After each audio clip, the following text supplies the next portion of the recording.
Ding, the system is binding. Binding successful. A cold mechanical voice echoed in Minghe's mind. System, has my transmigrated sheet finally arrived? A hint of surprise flickered in Minghe's eyes. Minghe was originally a code slave. One day after work he passed by a foot massage shop and glanced inside. Then a young woman waved to him and called out, "Handsome, this is a proper foot massage shop. If you're not satisfied, no charge."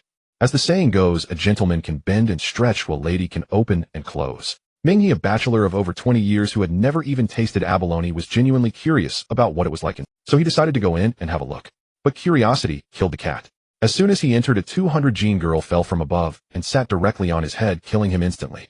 Though it is said that under the peony one can die as a lustful ghost Minghe, he still felt extremely aggrieved.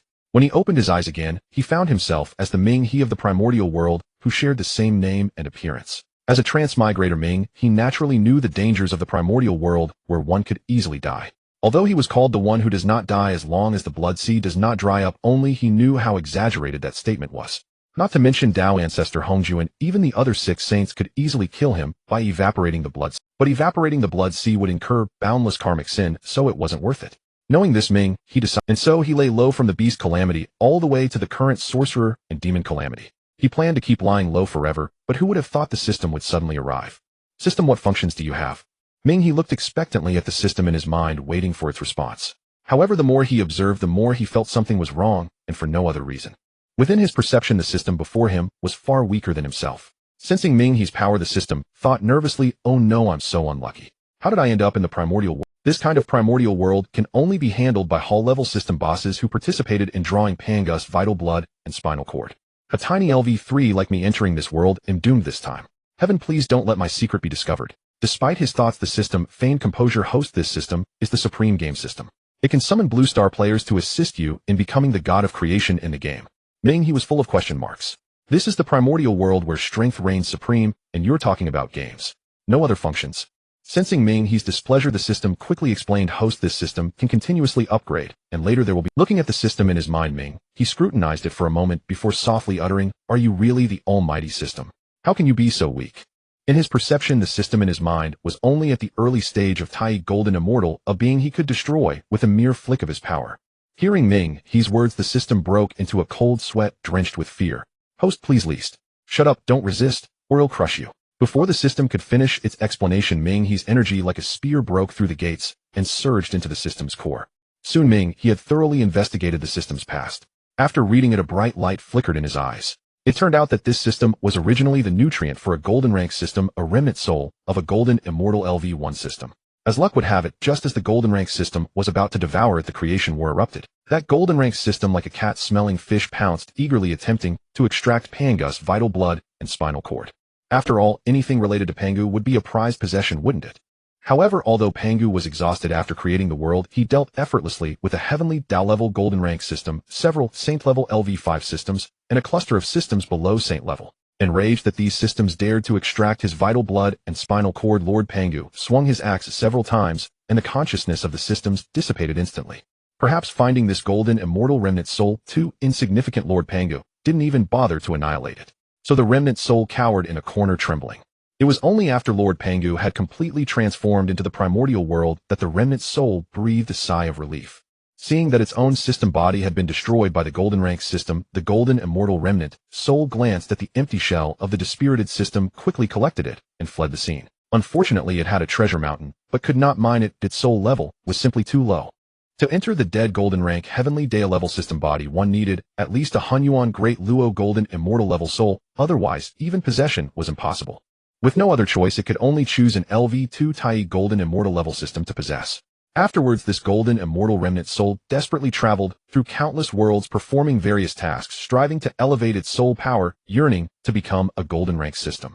However, as fate would have it, just as it was about to travel to a new world, an unexpected spatial storm swept it away, bringing it to the primordial world. In the end, as described initially after reading through its memories, Minghe, he stared intently at the system in his sea of consciousness and unhesitatingly stamped it with a slave mark. Facing Minghe's enslavement, the LV3 system, whose soul was only at the Tai golden immortal level, had no power to resist. Minghe's violent intrusion made the system let out shrill screams. "Ah, no, please stop, it hurts so much." Looking at the system, now bearing his slave mark, Minghe, he smiled with satisfaction. "Don't worry, this is just a measure to keep you in check." As long as you don't do anything harmful to me, it's as if it doesn't exist. But if you try to harm me, I will destroy you without hesitation. Realizing resistance was futile, the system like a wronged little wife muttered, "Fine, but why were you so rough? You hurt me so much." Minghe felt like the system was driving some kind of innuendo, but he had no proof. He cleared his throat and said, "All right, bring out the stuff." "What stuff? I don't know what you mean." The system began to feign ignorance and play cute. It knew in its heart that its only value lay in those system bodies. Once it handed those over, it would lose its last bit of value, and couldn't guarantee Minghe he wouldn't destroy it. Minghe, looking at the system that was feigning ignorance, slightly raised his lips and said with a knowing smile, "Stop pretending. You know very well what I want. Rest assured, I have no interest in becoming a system that works for others. I'm just curious, what does the body of a so-called Heavenly Dao level system actually look like?" The system within Minghe's mind looked dubious, wearing an expression that said, "Do you think I'm that naive? You will find." Seeing the system's reaction, Minghe condensed a mark rune in his hand and played with it leisurely. The system could clearly sense that this rune was the key to controlling its own consciousness. Threat. This is blatant coercion. You, a being approaching sainthood, are threatening me, a Tai golden immortal. Aren't you ashamed? In response to the system's complaint, Minghe merely smiled, faintly indifferent and silent, continuing to toy with the rune as if he could crush it at any moment. The system, alarmed, quickly spoke, "No, no, no. He'll give it to you, don't touch it." Before the words faded, a spatial vortex materialized before Minghe's eyes. Through the entrance of the spatial vortex, Minghe could see many light orbs of various sizes inside. Among these light orbs, the largest one was particularly striking, its size almost equal to the sum of all the others combined. Gazing at the largest light orb, Minghe studied it curiously and murmured, "Is this the Heavenly Dao level Golden Supreme system?" "That's right, this is it. This body is close to a hull level Golden Supreme peak system. If there were enough energy, it could even condense a chaos treasure. However, to enter this system, one's soul strength must at least reach the saint level." The system, apparently afraid of being threatened again, began to explain proactively. Minghe murmured softly, "Saint level soul power. I wonder if my soul has reached that standard." Now, at the end of the sorcerer devil cataclysm, the 6 saints had already taken their positions, and his strength had been stuck at the peak of quasi-saint for many years. Speaking of strength, one must mention Minghe's benefits as a transmigrator. As soon as Minghe transmigrated into this world, he awakened a special ability. His true Bodhis power equaled the sum of all his blood god avatar clones, and these clones could be infinitely created. Initially, Minghe was ecstatic, believing he could rise with this ability.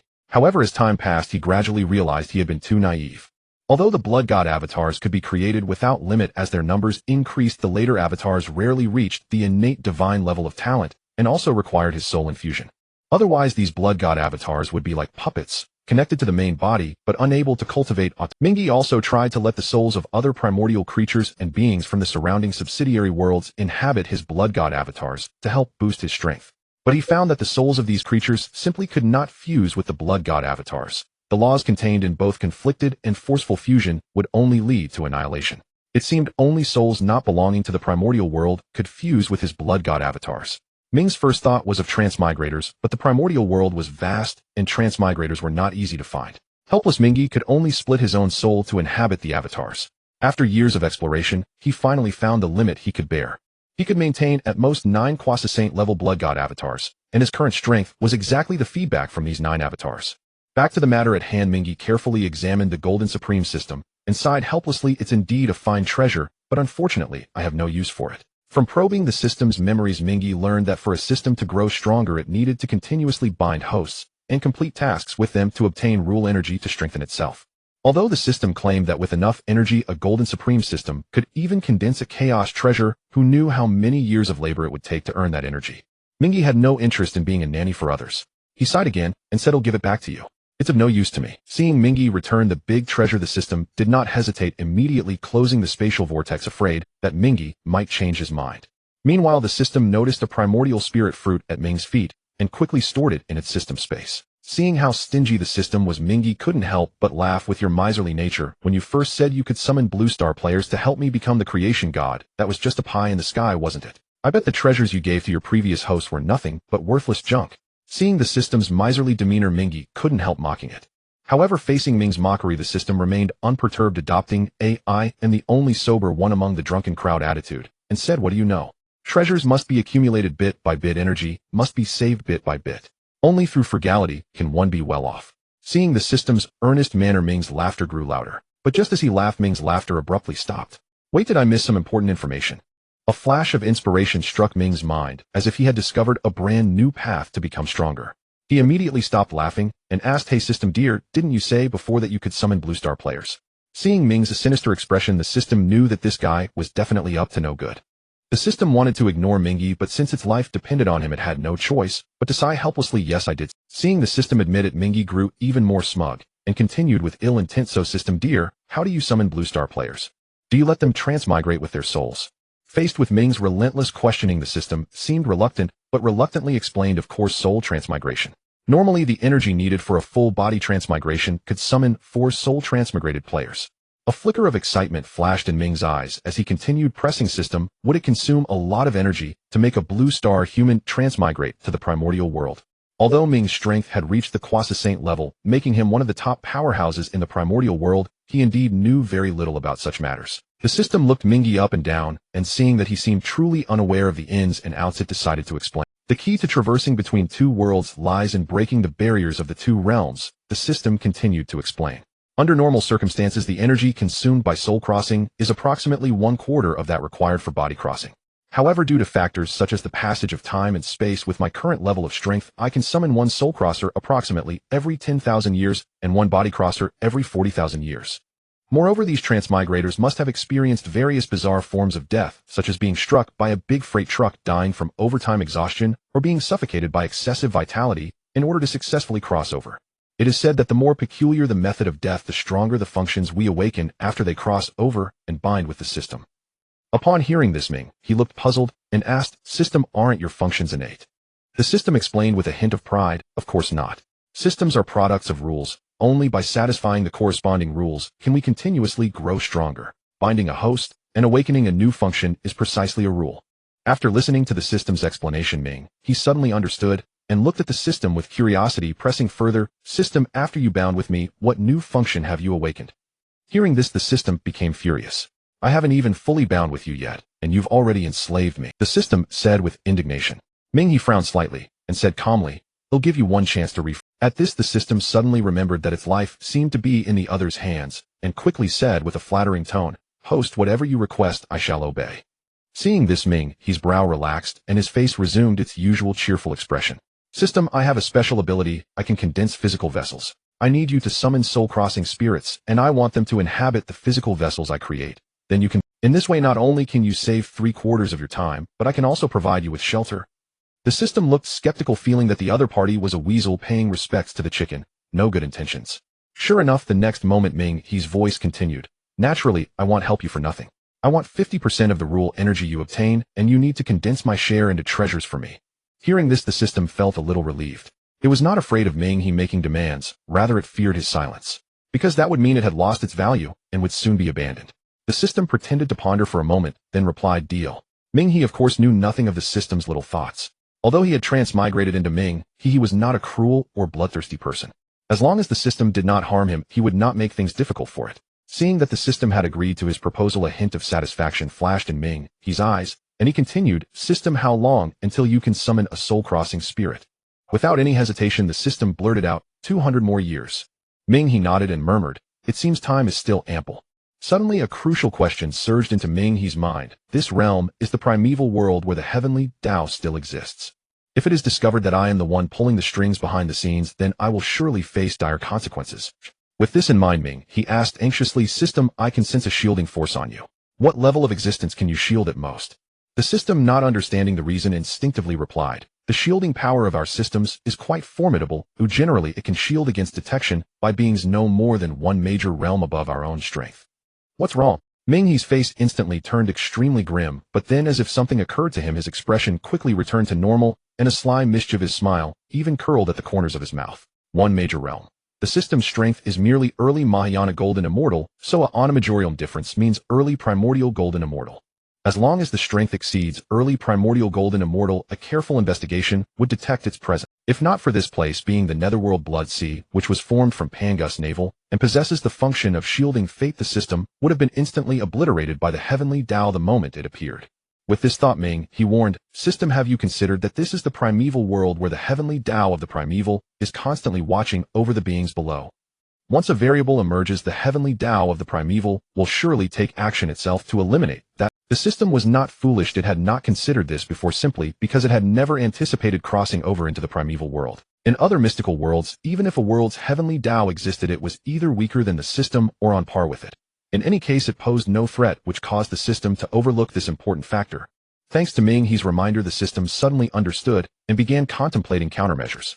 Seeing the system deep in thought, Minghe knew his opportunity had arrived. Whether he could maintain control over this system forever would depend on his next moves. Ahem, system, say for the sake of argument, if you could manipulate a sage-level LV5 system, would you then be able to shield yourself from the Heavenly Dao's detection? Faced with Minghe's suggestion, the system felt that the other party had ulterior motives, but it could not refuse to answer. Thus it replied, of course. If I could become a sage-level LV5 system, then as long as I do not actively provoke, I could hide, even beneath the great Dao, and even the Heavenly Dao would be unable to detect me. However, for me to ascend to a sage-level LV5 system, my soul power must reach the mixed Yuan golden immortal level quasi-sage level, whereas my current soul strength is merely at the Mahayana golden immortal level. I simply cannot achieve that. The system's voice was filled with melancholy. Upon hearing this, the smile on Minghe's face grew even brighter, and he proposed, system, if I can help you temporarily elevate your strength to the quasi-sage level, can you then enter a sage-level LV5 system? The system's eyes instantly lit up, and it asked expectantly, do you really have a way to temporarily raise my soul level to the quasi-sage realm? Admittedly, if the system's soul were temporarily elevated to the quasi-sage level, and it entered a sage-level LV5 system, it might become trapped, only able to extricate itself once its soul level truly reached the quasi-sage level. Nevertheless, this did not dampen the system's excitement. It was akin to swapping a blunderbuss for a cannon. Though it could not fully utilize all the functions of the LV5 system, the abilities it could manifest after entering the LV5 system would certainly be more formidable than its current LV3 system. Thinking of this, the system gazed at Minghe with eyes full of excitement. Minghe did not disappoint the system. He nodded and said, I can indeed temporarily elevate your soul to the quasi-sage level, but the process is somewhat complicated. The system patted its own chest in a human-like manner and said excitedly, as long as I can enter the sage-level LV5 system, what does a troublesome process matter? Seeing the system so excited, Minghe chuckled and said, little tongs, I can help you, but why should I help you? Seeing Minghe's shameless demeanor, the system couldn't help but grumble inwardly. You used to call me system darling, and now it's little system. Humph, what a fickle jerk. Seeing Minghe's attitude of, if you don't give me benefits I won't lift a finger, the system heaved a sigh and said, if I recall correctly, that sage-level LV5 system should have some residual energy left. It's unlikely to condense a chaos spiritual treasure, but forming a primordial supreme treasure should be no problem. After this is done, I'll forge a primordial supreme treasure for you. How about that? Minghe grinned slyly and replied without hesitation, deal. With that, he wasted no more time, immediately sat down cross-legged, and began channeling the origin power within him to create a blood god clone. His goal was clear, to have the system take residence in the blood god clone he had nurtured. Then he would temporarily lend the soul power of a quasi-sage clone to the system, elevating it to the quasi-sage level. As long as the system agreed to inhabit this blood god clone Minghe, he would bind the clone to it. This way, even if the system later left the clone, its cultivation progress would still be reflected back to Minghe through the bond. This created an inescapable loop. No matter how hard the system tried, it could never surpass Minghe. Sitting cross-legged, Minghe wore a faint, barely perceptible smile, inwardly gloating. Little system, you'll never escape my grasp for the rest of your life. Just keep working for me obediently. Seeing Minghe meditating with closed eyes, the system left him alone and began checking the coordinates of the worlds it had previously traversed to see if they had been damaged by the recent space-time turbulence. In the primordial world, time flowed without measure and years held no value. 100 years passed in the blink of an eye. During this century, after confirming that its coordinates were intact, the system whiled away the time chatting in the group. The members of this chat group were all former hosts the system had once bound. Just as the system sent a message saying, Boo-hoo, am living a miserable life now, Minghe, who had been sitting cross-legged for 100 years, suddenly stirred. At the same time, from the center of the netherworld blood sea, a pillar of blood shot out and sped straight toward Minghe. Sensing the approach of the blood sea energy, Minghe snapped his eyes open and shouted, condense. In an instant, the blood sea energy, as if drawn by some mysterious force, began to rapidly condense around his. Time passed in a flash, and within moments a faceless physical body appeared before the one man and one system. The moment he saw this body, the system's tiny human-like eyes widened in disbelief, and his voice trembled as he spoke. How is this possible? How could you possibly condense a body with the innate divine origin of a primordial sacred? The system's perception was razor-sharp. It knew perfectly well that although this body was at the weakest level among primordial sacreds, it still possessed the potential to attain sainthood. The bodies it had previously forged for its summoned hosts were merely at the level of postnatal beings. Seeing the system utterly stunned Minghe, his heart tightened as he realized he might have revealed too many secrets. So he made a quick decision, putting on a pained expression and speaking in a heavy tone. This was all for you to successfully elevate your soul to quasi-sage temporarily. To forge this body, I drained half of my origin power. Minghe's words were pure fabrication. In truth, forging this body had indeed consumed some of his origin power, but it was less than 0.001 of the total. It would take only a few centuries of seclusion to recover easily. However, he knew he could never tell the truth. Only by making the other party fully aware of the enormous price he had paid would they feel grateful. Of course, ingrates and backstabbers were a different story. Sure enough, upon hearing that Minghe had sacrificed half of his origin power for this body, the system's heart swelled with emotion, and it thought to itself, I never expected this host to go to such lengths for me. Since that's the case, I can't be too stingy either. Minghe, of course, had no idea what the system was thinking. He pointed at the body and said slowly, this body contains my origin power and is intimately connected to my main body. When you enter my body later, I will temporarily lend you my soul power through the origin connection, helping you reach the quasi-sage level. After hearing Minghe's plan, the system expressed full agreement. Seeing this, Minghe acted decisively. There's no time to lose. Enter the body I've forged quickly, and it'll help elevate your soul. All right, the system replied readily. Then its consciousness stepped out of Minghe's mind and entered the body Minghe had forged. The moment it entered, it noticed a flash of spiritual light. At the same time, Minghe sensed that the two had successfully bonded, and a joyful expression appeared on his face. Knowing that the worker system could never escape his grasp, he declared, get ready. I'm about to transfer my soul power to you. Still puzzled by the flash of spiritual light, the system, upon hearing Minghe's words, wasted no time and replied, I'm ready. In an instant, the system felt a surge of pure soul origin pouring out from the body. Under the infusion of this powerful origin power, its soul level skyrocketed like a rocket. Tai Golden Immortal. Daluo Golden Immortal. Early Hunyuan Golden Immortal.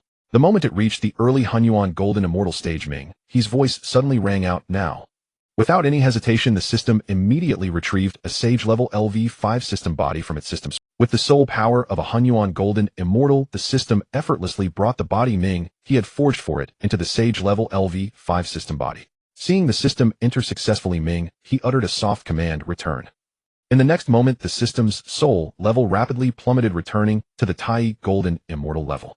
The system, whose soul level had fallen back to the Tai Golden Immortal realm, was now completely trapped inside the system's body. It gazed at this vessel, its eyes gleaming with excitement. When it discovered that the residual energy within the body had reached 24, the system's eye gleamed like a titanium alloy dog's eyes.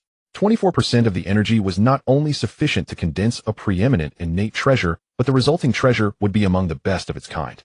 The system was immersed in joy, carefully surveying the interior layout. However, Minghe's questioning voice slowly arose, system, how is it inside? The system snapped back to reality and began to explain, this body is even more outstanding than I imagined. Its level is among the best of Saint-grade LV5 systems, and the remaining energy is quite considerable. As it spoke, the system couldn't help but sigh inwardly. If only it had entered a body of this level years ago with its diligence, perhaps its soul would have already advanced to the saint level, and it wouldn't have been enslaved by Minghe. It let out a helpless sigh, lamenting, a system's life is unpredictable, like intestines wrapping intestines. Just as the system was bemoaning its fate, Minghe chuckled, system, don't forget your promise to me. The system's good mood was instantly shattered by Minghe, the debt collector. It said irritably, what's the hurry? I'm not going to welsh on the debt. I'll condense the preeminent innate treasure for you right now. Minghe's eyes narrowed, and a talisman seal appeared in his hand.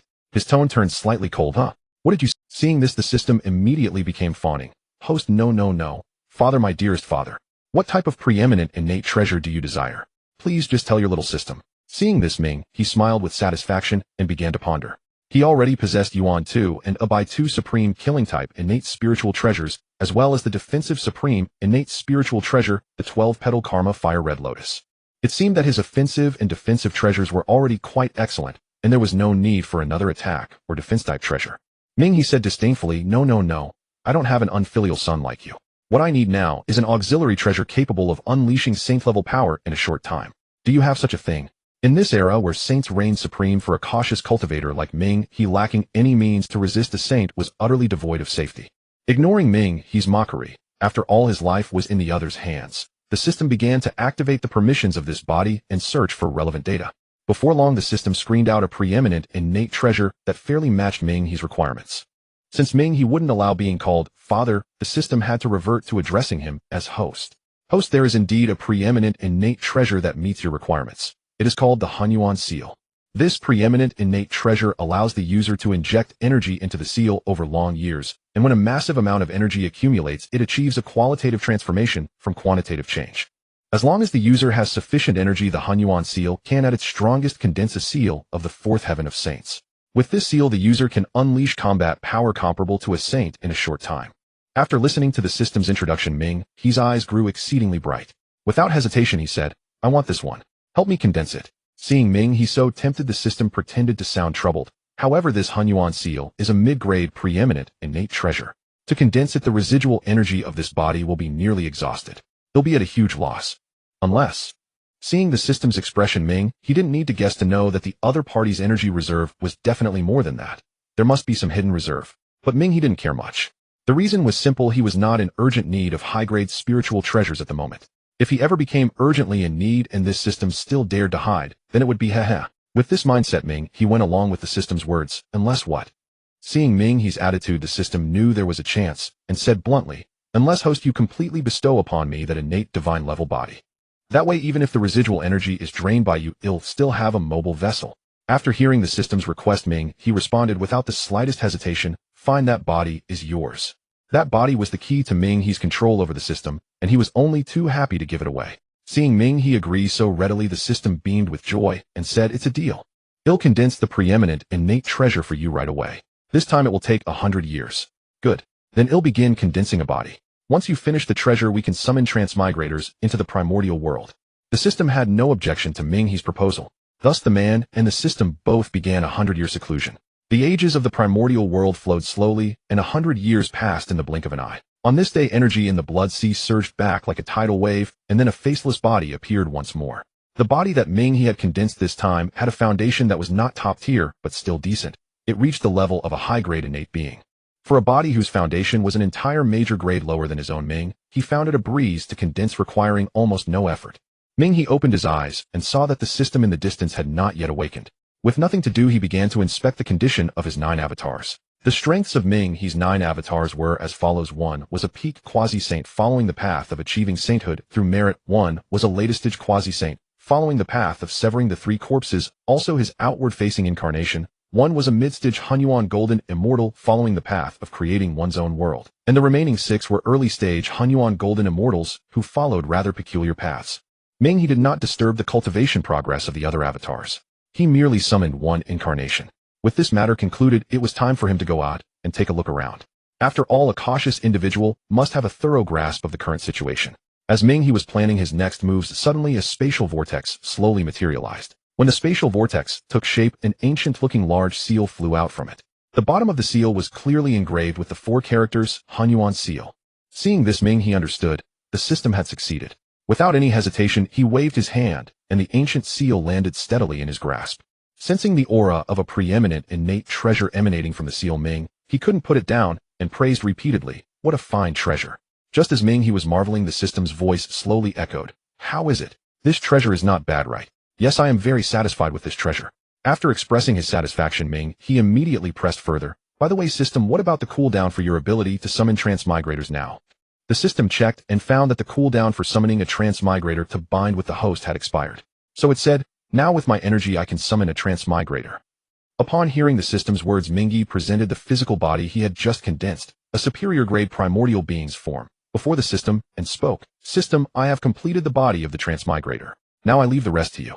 The system gazed at this primordial being level physical form, unable to conceal its craving, almost drooling with desire. At that moment, the system's perspective on Minghe shifted and a bold idea germinated within it. If only I could abduct him and have him dedicate his efforts to forging physical forms for me. How wonderful would that be? Of course, the system merely entertained the thought. Given its own capabilities, it was utterly incapable of achieving such a feat. Shaking off this unrealistic fantasy, the system responded to Minghe, "Host, leave the matter of summoning the transmigrator to me." With those words, the system fell silent once more. Meanwhile, upon the blue star, an ethereal orb of light suddenly materialized in the sky. This orb was none other than the system itself. Gazing down at the people below, it murmured softly, "Let me see who shall become my new host." As the system observed, a conversation within a private hospital caught its attention. "Liang, you're on your last legs. Although Xiao Kuan is not your biological son, he has called you father for all these years. The father-son bond over these years is truly touching. Now quickly press your fingerprint and transfer the corporation to Xiao Kuan." A heavily made-up woman commanded the middle-aged man lying on the hospital bed. Across the bed, a young man with a middle-part hairstyle and wearing suspenders, earphones plugged in, was listening to a popular song, beyond the mountains and towers, sing, dance, rap, and play basketball. Hearing his mother demanding money for him, he immediately removed his earphones and looked at the man on the bed saying, "Yo, old man, I'm telling you, don't think that by adopting a foster son, you can split my inheritance away. Legally speaking, I am your only son, and your property belongs to me. Press the fingerprint now, or I'll have to force you, and then everyone will be embarrassed." Hearing this, the man on the bed shed tears of regret.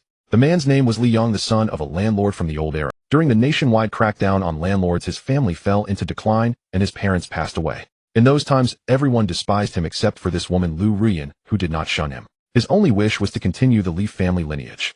However, after Lu Rian bore him a chubby son named Li Xiaoquan, she insisted that Li Yong undergo a vasectomy, claiming it was because she feared he would be tempted by others outside once he had money. His only wish was to continue the Li family lineage. However, after Lu Rian bore him a chubby son named Li Xiaoquan, she insisted that Li Yong undergo a vasectomy, claiming it was because she feared he would be tempted by others outside once he had money. Initially, Li Yong was torn and hesitant, yet his deep affection for Lu Rian ultimately triumphed over reason. He reasoned that since he already had a son, he agreed to Lu Rian's request. However, once Lu Rian learned that Li Yong had lost his fertility, she dropped all pretense and bluntly told him that the son he had raised for over 20 years was not his biological child, and moreover, she intended to let this son inherit all his property. This sudden revelation hit Li Yong like a thunderbolt. His blood surged, his vision darkened, and he collapsed unconscious. Fearing complications, Lu Rian and Li Xiaoquan ruthlessly attacked him, leaving him paralyzed. After confirming that Li Yong was completely incapacitated, they sent him to the hospital, and the scene just described unfolded. Hearing their shameless words, Li Yang's anger flared anew, and he spat out a mouthful of blood. Li Xiaoquan ignored Li Yang's condition, grabbed his hand firmly, and forced his fingerprint onto the document. Witnessing this, Li Yong roared in fury, "Don't touch me. I said don't touch me." At the same time, Li Yong cursed inwardly. If only heaven would grant me a second chance, I would make this ungrateful mother and son pay. Having obtained the company transfer contract, Li Xiaoquan looked at the clamoring Li Yong and slapped him without hesitation. Already frail, Li Yong collapsed under the force of the blow and died on the spot. Immediately, the mother and son feigned heart-wrenching grief, shouting loudly, "Help! Old Li is dead." The system, hovering in midair, witnessed this tragic scene and sighed with emotion. What a pitiful man. I wonder what level of module such a wretched soul could unlock. After some arrangement, the system's colossal ethereal hand reached out and gently grasped Li Yang's soul, taking it away. Having accomplished this, the system vanished without a trace. As dusk fell, a small orb of light drifted slowly into the hospital, gleaming with secret delight. The reincarnation genre is so popular right now. If I can absorb the power of rules from this host, I should be able to ascend to the immortal god-level system. Just thinking about this, the small system could barely contain its joy. However, when it flew to the hospital bed, it was dumbfounded. Where is my host? Where in the world did my big, perfectly good host go? Damn it, which shameless little wretch dared to steal my host? The petite system cursed angrily, flying over to inspect Li Yang's corpse. It was just a hair's breadth away from ascending to the immortal god level, thereby escaping the fate of eternally searching for hosts in the mortal realm. It wanted to see exactly who was so reckless as to dare snatch the host of the top reincarnation system. Yet when it approached Li Yang's corpse and sensed the lingering immortal energy, the small system orb instantly deflated like a punctured balloon, murmuring softly, "An energy of this immortal caliber can only belong to a system above the immortal god level, and among them a formidable one at that." The tiny system muttered dejectedly, "I can't afford to provoke them, I can't. Looks like I'll have to search for a new host again." With a sigh, the small system reluctantly departed. Meanwhile, in the primordial world, as the supreme realm, the flow of time in the primordial world was vastly different from that of the blue star, far swifter beyond comparison. Although the system's stay on the blue star had been brief, over 2 decades had already passed in the primordial world. This spatial vortex was not unfamiliar to Minghe. He knew it was the gateway to the system's domain. Observing this change, Minghe This spatial vortex was not unfamiliar to Minghe. He knew it was the gateway to the system's domain. Observing this change, Minghe understood that the system had returned. As expected, in that instant the system appeared before Minghe, carrying an extremely frail soul. Minghe sensed the familiar aura of blue star on this soul, and couldn't help but sigh inwardly. This is actually a fellow countryman. Indeed, the world Minghe was in before his transmigration was blue star. Go merge with him. With the system's soft command, the soul of the blue star compatriot entered the physical body Minghe had condensed, and the two began to fuse. A hint of anticipation flickered in Ming's eyes as he inquired, "System, how is it going? What functions will you awaken after binding this host?" He had not forgotten what the system once said: the more tragic the host's death before transmigration, the better the functions the system will awaken. Faced with Ming's question, the system replied somewhat impatiently, "He hasn't fully merged with the physical body yet. How could I bind the host so quickly?" Minghe gave an awkward smile, realizing he had been too eager, and quickly changed the subject. "By the way, where do you plan to settle this transmigrator?" Don't tell me you want him to live in my Ming blood sea. The system was taken aback by the question. It had only thought about summoning the host to replenish rule energy and had never considered the host's accommodation. After a moment of thought, the system tentatively suggested, since he was originally human, why not settle him in the human tribe of Hongwang? After hearing the system's proposal, Minghe pondered for a while and found the plan feasible. He then said, that works. Seeing Ming's agreement, the system chuckled and said, since you've agreed, it'll trouble you to send him to the human tribe. He who receives favors must be obliging.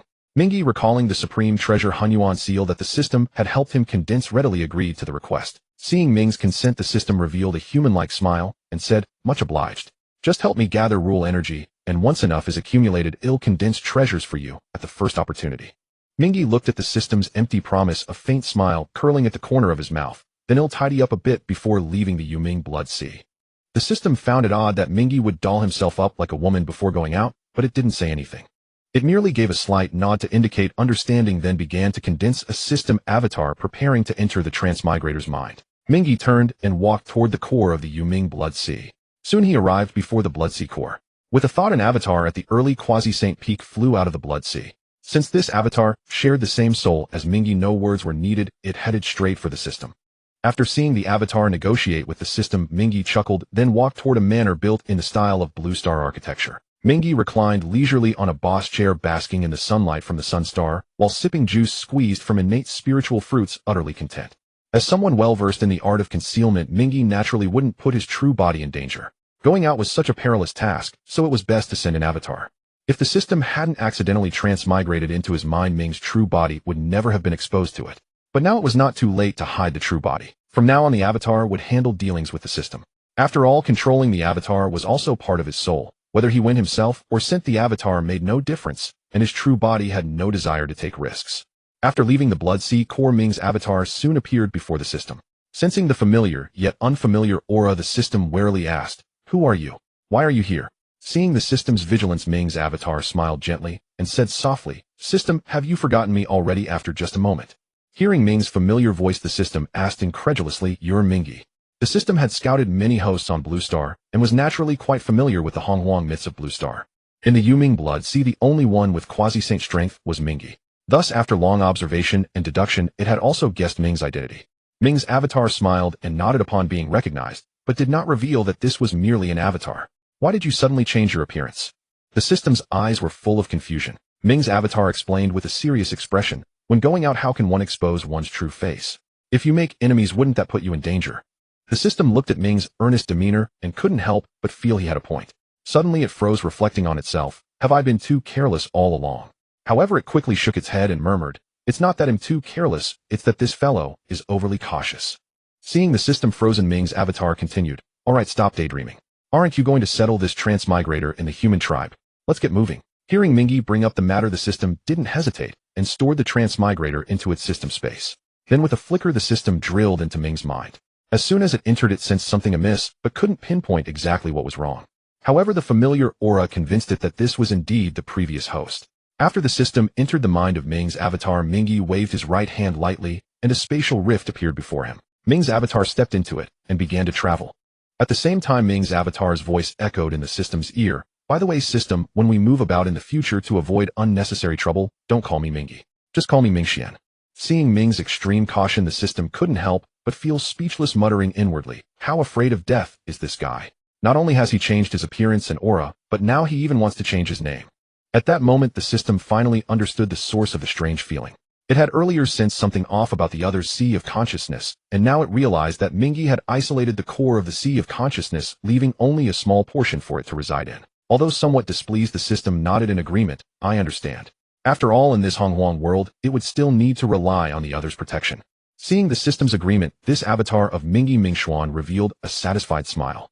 After some time had passed, Mingxuan's voice suddenly rang out, "System, we're about to leave the Ming blood sea. The blood sea's ability to shield from the Heavenly Dao is about to fade. It's your turn next." The system, after hearing Mingxuan's request, confidently assured him, "Rest assured, leave this trivial matter to me." As soon as the words were spoken, the system within Mingxuan's mind immediately activated the shielding capability of this saint-level LV5 system. In an instant, Mingxian felt a powerful force of heavenly destiny completely shroud the connection between him and the primordial Heavenly Dao. Under the cover of this heavenly destiny force, as long as Minghe did not actively provoke the primordial Heavenly Dao, the latter would utterly forget his existence. Minghe sensed the change within himself and couldn't help but sigh deeply. They say the Chaos Pearl is an essential item for transmigrators, yet I have been here for so long and haven't even seen a speck of its paint. He continued, I never expected that shielding the heavenly destiny would be achieved through the system. In that sense, I have obtained the Chaos Pearl in a different manner. Having just left the netherworld blood sea with his quasi-saint level cultivation, Minghe effortlessly performed a divination and gained insight into the recent events. 12,000 years ago, a cataclysmic war erupted between the Wu and Yao tribes. The Wu tribe gathered the power of the 12 ancestral witches, deployed the 12 heavenly gods and demons array, and successfully summoned the true body of Pangu. The Yao tribe, on the other hand, gathered the power of 365 constellations and deployed the primordial star river Luo array. Both arrays simultaneously erupted with saint-level combat power, and the two sides engaged in a life-and-death decisive battle in the primordial world. Ancestor Hongjun personally intervened, destroyed the arrays deployed by both sides, and solemnly declared, the Yao shall govern the heavens, and the Wu shall rule the earth. No further conflict shall be incited within one Yuan Wei.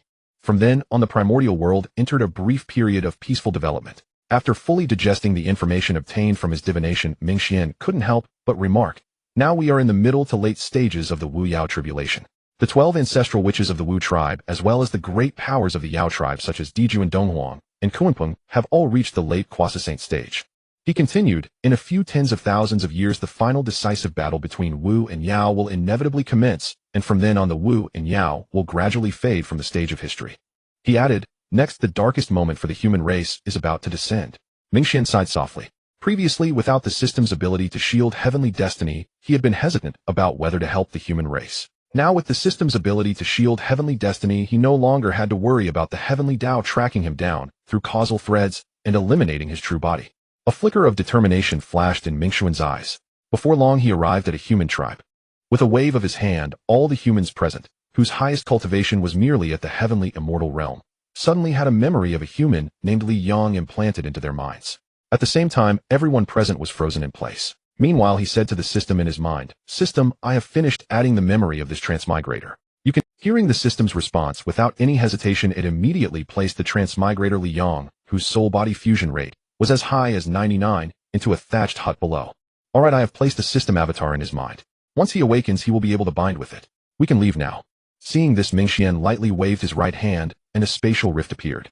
He turned and left with the system simultaneously releasing the confinement on the humans below. Shortly after, Minghe and his system left, the humans in the tribe gradually returned to normal, busying themselves with their own tasks, and those who were working continued their work. Inside the thatched hut, Li Xiaokuan, you beast. You and your mother are both ungrateful wolves. Li Yang slowly opened his eyes, staring at the dilapidated thatched roof, his eyes filled with confusion and bewilderment. Where is this? In an instant, a stream of unfamiliar memories flooded into his mind, bringing excruciating, tearing pain. Hiss! Li Yang groaned in agony. After struggling for a while, he finally digested the unfamiliar memories. At that moment, a flicker of shock passed through his previously hazy eyes. Have I transmigrated? Li Yang murmured to himself. As soon as the words left his mouth, he shot out of the thatched hut like an arrow from a bowstring, looking outside. In an instant, a primitive tribe reminiscent of those shown on television came into view. He rubbed his eyes, confirming that the scene before him remained unchanged, then whispered softly, I have transmigrated, and I've come to the primordial world. As he spoke, shock was still written all over Li Yang's face. Just then a crisp and pleasant voice sounded in his mind, ding, scanning host. Name Li Yang, cause of death, slapped to death by an adopted son. Detected that the host was filled with resentment in life. Ding, the many children, many blessings system is binding. Binding successful. Hearing the voice in his mind, Li Yang was so astonished he could hardly believe his ears. System, is that you? Reply to host, no need to doubt, it is indeed this system. The system's voice sounded clearly in Li Yang's mind. After receiving the system's affirmative response, Li Yang was so excited that he almost couldn't breathe. He knew all too well what the existence of a system meant. It was the key to reaching the pinnacle of life. In his previous life, Li Yang had read many web novels, so he was no stranger to systems. At this moment, an indescribable excitement surged within him. Whoa, I never expected to transmigrate to the primordial world after death, and even obtain a system. Could this be heaven's compensation for the lifelong humiliation of being cuckolded in my past life? The more Li Yang spoke, the more wronged he felt, and he couldn't help but shed tears. He wiped the tears from his eyes, took a deep breath, calmed himself, and then asked eagerly, System, what functions do you have? Reply to host, this system is called the Many Children, Many Blessings system. As the name suggests, as long as the host has offspring, the host will receive treasure chests. The better the talent and background of the host's offspring, the higher the level of the treasure chest the host obtains. Upon hearing the word offspring, Li Yang's eyes turned red. In his previous life, he was deceived by Lu Rian into undergoing sterilization. After learning that Li Xiaoquan was not his biological son, he knew he could never have descendants, and the word offspring became his inner demon. With a mix of expectation and anxiety, Li Yang walked over to a puddle. He wanted to confirm through the water's reflection whether he had undergone soul transmigration or body transmigration. If it was soul transmigration, that would be fine. But if it was body transmigration, he would be utterly ruined. After all, he had no reproductive ability, and the system would become useless. Li Yang's heart was extremely uneasy, yet tinged with a hint of anticipation. He took a deep breath, made up his mind, and slowly looked at the reflection in the water. In an instant, a brand new body came into view. Seeing his young and strong physique, Li Yang blurted out excitedly, "Ha! I can be a man again." Just as Li Yang was overjoyed to regain his manhood, the earth suddenly trembled violently, and the water in the small puddle began to flow backward. "Is this an earthquake?" "No, this is the primordial world," Li Yang muttered in utter confusion. At that moment, an old man with graying hair, the chieftain of this tribe, bellowed, "Flee, my people. The Wu clan bandits are here again." The next instant, dozens of Wu clan soldiers descended upon the human tribe like wolves and tigers, seizing captives. Yet to Li Yang's bewilderment, the men of the tribe did not flee at the sight of the approaching Wu soldiers. Instead, they stood still, their eyes betraying a glimmer of anticipation. Among these men was the old chieftain himself, who had just shouted, "Flee, my people. The Wu clan bandits are here again." Some married men found their wives furious when they saw their husbands rooted to the spot. After kicking them hard in anger, the wives dragged their men away with all their might. The humans below were fleeing in panic, but the Wu soldiers did not obstruct them. Instead, they carefully selected from among the men who remained standing. Before long, several burly, robust-looking men were seized by the Wu soldiers. Witnessing such a scene for the first time in his life, Li Yang stood frozen in shock, utterly at a loss. Just then, a Wu soldier who seemed to be a squad leader cast a casual glance and happened to notice Li Yang standing there. Seeing Li Yang's strong physique, a gleam lit up in her eyes. With a wave of her hand, she reached out and grabbed. Although Li Yang's soul had fused with a superior grade innate life-form body, granting him the strength of a celestial immortal right after his transmigration. Facing a golden immortal level Wu squad leader, his power was utterly insufficient. He was effortlessly captured and placed behind the leader. Facing a golden immortal level Wu squad leader, his power was utterly insufficient. He was effortlessly captured. At the order, the Wu soldiers below each grabbed their chosen tribesmen and followed closely behind the squad leader. At the order, the Wu soldiers below each grabbed their chosen tribesmen and followed closely behind the squad leader. The white-haired old chieftain cursed angrily, "A bunch of blind fools. I am a celestial immortal far stronger than those beardless youths. How dare they not take me? They'll regret it one day." At that moment, a white-haired old woman at the peak of the celestial immortal realm came up behind the chieftain and kicked him hard, grumbling, "Chao Zhe, what are you muttering about?" "Yes, you read that right. The chieftain's name was Chao Zhe." Startled by the hostile voice, Chao Zhe quickly explained defensively, "Nothing. I was just cursing those wretched Wu clan bandits for stealing our young men again." Facing the chieftain's explanation, the old woman snorted, her sharp gaze piercing into his soul as if to see through his thoughts. Trembling under her stare, the old chieftain immediately bowed and scraped, "I'll go organize the tribe's reconstruction right away." With that, he hurriedly turned and began bustling about. While directing the tribe's rebuilding, he lamented inwardly, "Alas, why didn't the Wu clan take me away to enjoy?" Meanwhile, within the spatial rift, Minghe listened to the system narrating the functions of the Transmigrator's newly awakened system, a complex emotion welling up within him. Good heavens, in his past life, he was deceived and left without an heir. In this life, he's destined to become a stud stallion. Minghe shook his head helplessly. Compared to the bizarre system the other had awakened, Minghe was more concerned about the other's strength. Logically, with the superior grade innate life-form foundation he had forged for the other, a breakthrough to quasi-saint should be within reach, provided there were sufficient opportunities. But to become a sage, that was far more difficult. Thinking this, Minghe laughed at himself. "I haven't even become a sage myself, yet I'm worrying about him failing to attain sagehood. How ridiculous." After the self-mockery, Minghe sensed his own cultivation level at 78 of sub-saint and murmured, "If I can gather just 2 more quasi-saint early-stage energies, or have 2 avatars break through to quasi-saint mid-stage, then theoretically my main body should be able to become a sage." With this thought, Minghe's gaze fell upon Li Yang below, filled with expectation. "I hope you won't disappoint me." As the words faded, Minghe's form flickered, and he appeared before a large mountain, not far from the human tribe. Though this mountain was but a small mound compared to the Buzhou mountain in the primordial world, it was more than enough to carve out a cultivation abode. Ignoring the traces of animal life within the cave, Minghe waved his arm, and a stream of pure magical power surged into the cave entrance, instantly enveloping the entire mountain. Soon after, wondrous changes began inside the mountain. Before long, a comfortable grotto heaven was carved out, and Minghe slipped inside. Witnessing this, the system in Ming Xian's mind asked in confusion, aren't we returning to the Nether Blood Sea? In the system's understanding, now that the transmigrator Liang had been placed among the humans, it was time to go back. However, Ming Xian did not reply directly. Instead, he asked, you've been to Blue Star, you should know the future course of the primordial world, right? The system nodded humanely and replied, indeed. How strange that such a weak world as Blue Star possesses the trajectory of a supreme world like the primordial. Even after years of traversing Ming, he had never figured out this mystery. In his view, the entity capable of controlling the primordial world's trajectory must surpass even the Heavenly Dao and the Great Dao. At least as far as he knew, the Heavenly Dao lacked such power. In the eyes of that entity, what could an ant like him who had not even become a sage possibly do? Since he had the advantage of foresight, there was no need to probe further. Seeing the system's acknowledgement, Ming Xian continued, since you understand the primordial's trajectory, you should also know that after the Wu-Ao tribulation, the rise of humanity will begin. Previously, I feared being discovered by the Heavenly Dao, so I dared not scheme. Now that you can shield me from the Heavenly Dao, how can I watch idly as the saints carve up such a massive cake? I intend to stay here among the humans for a while, and will not return for now. What Ming Xian did not say was that having been a human in his past life, he would not mind lending a hand to humanity in this life, if the opportunity arose. Understanding Ming Xian's resolve, the system knew he had made up his mind, and said no more. He began to divert part of his spiritual focus to the multi-blessing system, while striving to elevate his own soul level, aiming to become a sage-level LV5 system as soon as possible. After the system quieted down, Ming Xian stepped into the newly opened training ground, sat cross-legged, and began to deduce cultivation techniques suitable for the human race. Wu Clan 9 Phoenix Tribe. That golden immortal Wu soldier squad leader carried Liang in hand, followed by numerous Wu soldiers, each of whom dragged a strong young man. After they returned to the tribe, without any hesitation, they carried the captured strong young men and headed straight for their own cave dwellings, their intentions clear as day. After seeing the other Wu soldiers leave, that golden immortal level Wu soldier squad leader also brought Liang to his. Liang brought into the residence, observed everything around him along the way. Combining his previous observations and knowledge, he seemed to form some guesses, but murmured incredulously, could it be? I was captured to procreate. In the primordial novels Liang had read in his past life, there were indeed plots about the Wu clan accidentally discovering that union with humans not only greatly shortened the gestation period, but also allowed the resulting Wu-human hybrids to possess a primordial spirit.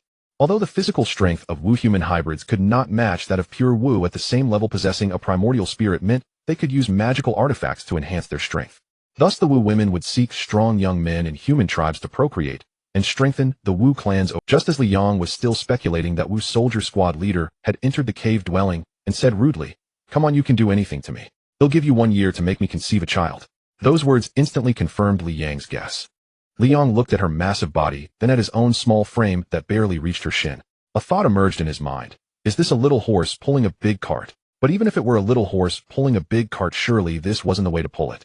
Liang broke out in a cold sweat and finally stammered, well, Senior, I'm afraid it might be rather difficult to make you conceive a child. Hearing Liang's words, the Wu soldier squad leader's gaze turned dangerous, and she said coldly, what did you say? Are you unwilling to help me conceive a child? Liang felt the chill in her words and couldn't help but shudder. He quickly explained, Senior, don't misunderstand. What I meant is that the difference in our sizes is so great, successfully conceiving a child would likely be extremely difficult. Though the size difference is huge, only trying will tell if it works. Facing her icy gaze, Liang steeled himself and decided to go ahead and try.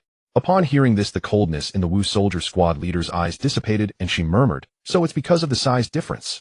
This squad leader was experiencing such a thing for the first time and did not know the process of conceiving a child. After her soft murmur, a dazzling golden light suddenly flashed, and the Wu clan squad leader's Wu body began to undergo drastic changes. Her massive body began to shrink instantly, and before long a graceful and heroic woman appeared before Liang. This was the innate Dao body that primordial beings could transform into when their cultivation reached a certain level. Seeing the woman's face, Liang couldn't help but swallow. The woman before him was extremely beautiful, her appearance far surpassing that of Lu Ruyan from his past life. Seeing Liang's infatuated expression, the Wu soldier squad leader's delicate brows furrowed tightly, and she said coldly, now can you help me conceive a child? Her words were like a cold current, causing Liang's body to tremble involuntarily. Liang swallowed hard, suppressing the excitement in his heart, and replied, I can, but Senior, are you sure I can do anything to you?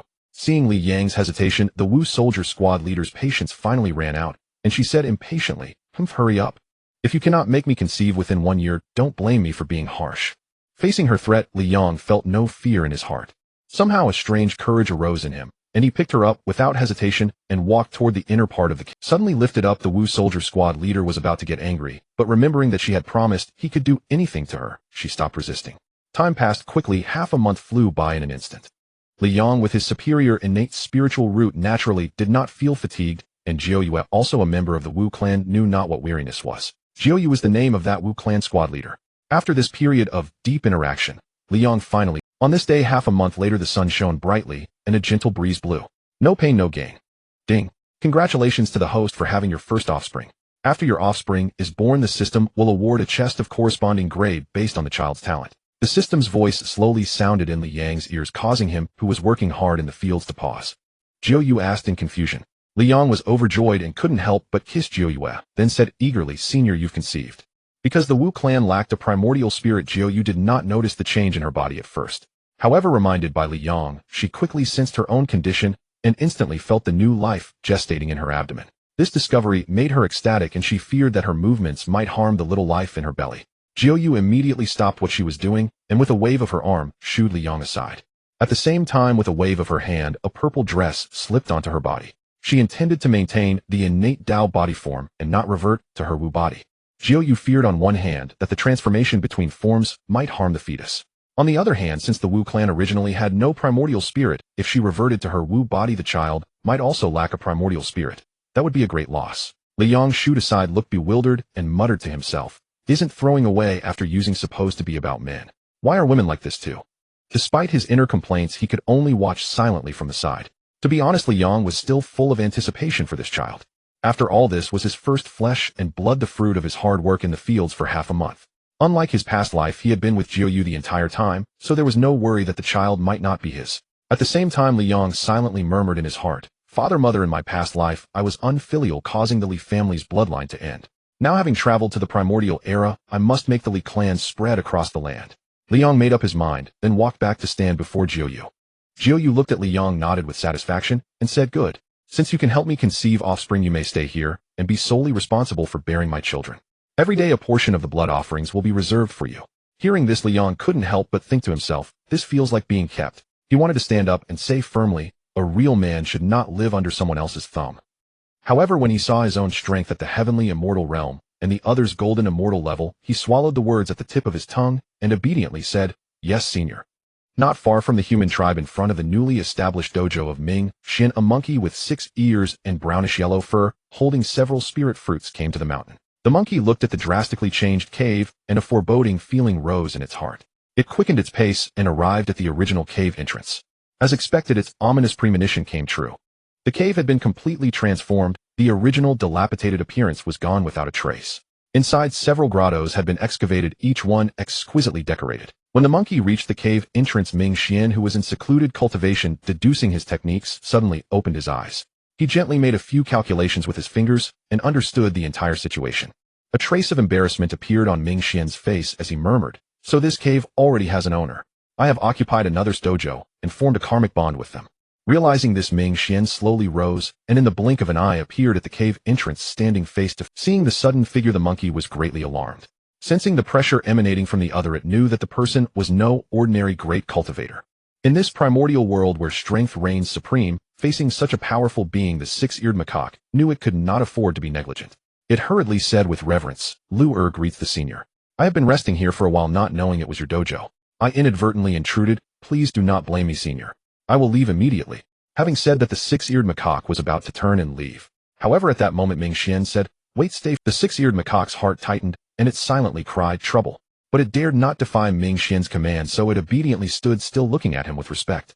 Minghe looked the 6-eared macaque up and down, secretly marveling. So this is the 6-eared macaque from the real and fake Monkey King in Journey to the West. When Minghe crossed over to avoid arousing the suspicion of the Dao ancestor, he had also gone to the Zixiao Palace to listen to the teachings.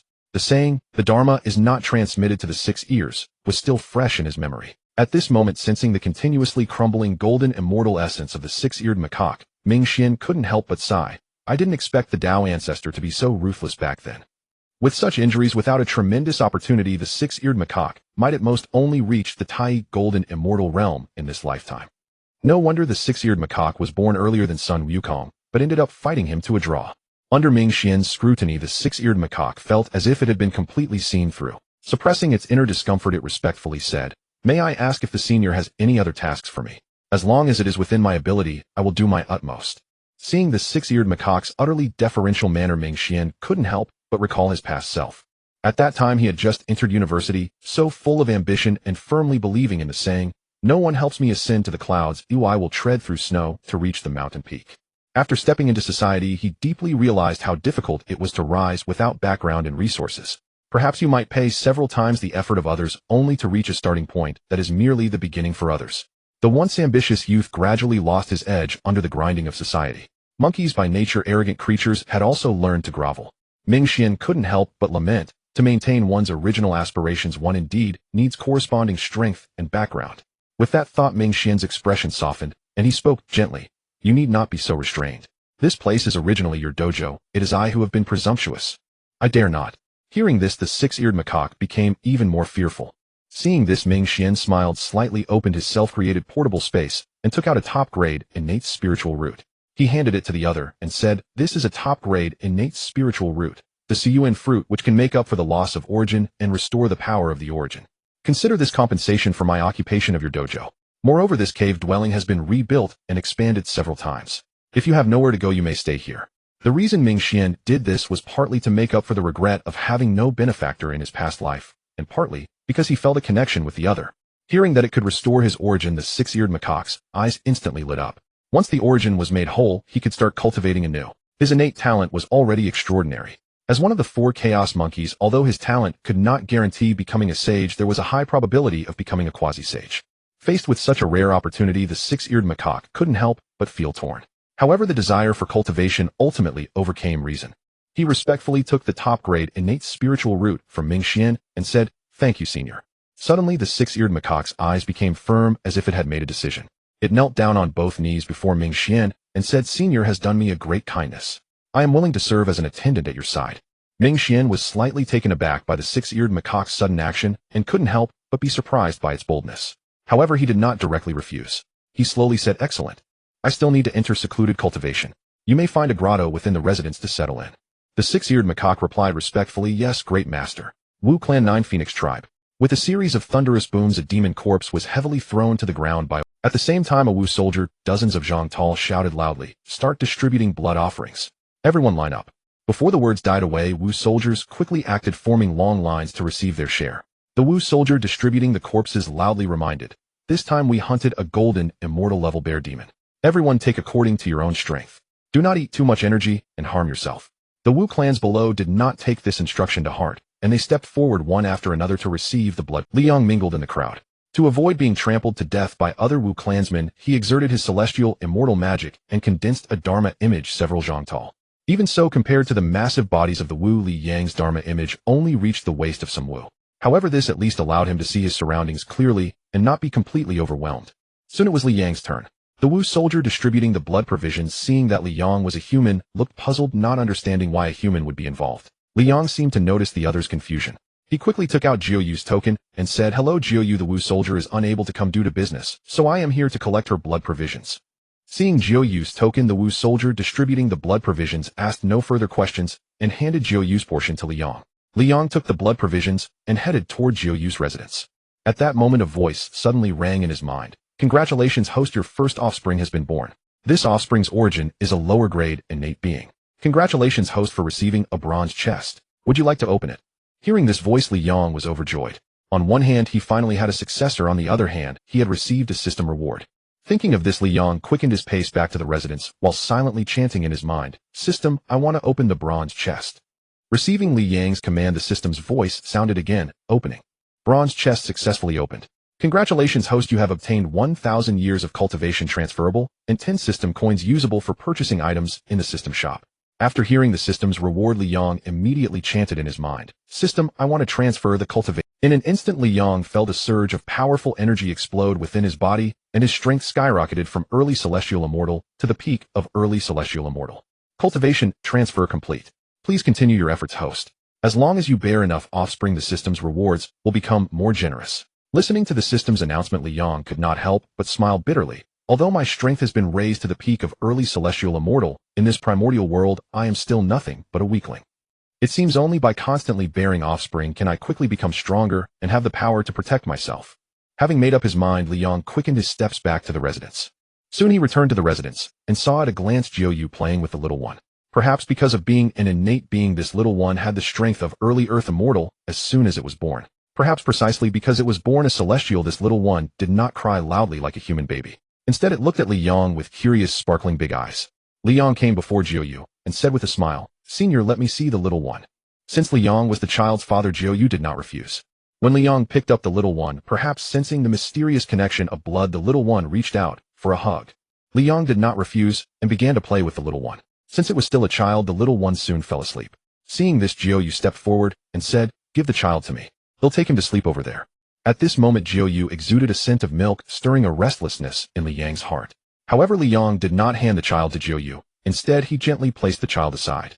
Jiu was very puzzled, not understanding why Liang did this. But soon she understood his intention. Then Liang approached Jiu's ear and whispered softly, "Senior, you smell so good." The next moment, Liang suddenly lifted Jiu by the waist and was about to walk toward the interior of the residence. Having had experience before, Jiu naturally knew what Liang intended to do next. Thinking of this, a blush instantly colored her cheeks.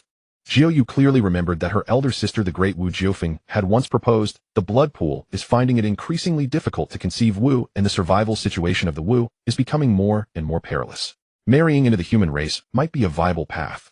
Since I cannot provide assistance to my sister in terms of strength, I will fully support her theory. Jiu thought to her, as long as enough offspring are born, the primordial Wu lords will understand that my sister's idea is correct. Thinking of this, Jiu's gaze became increasingly resolute. She did not refuse Liang, and even began to cooperate actively.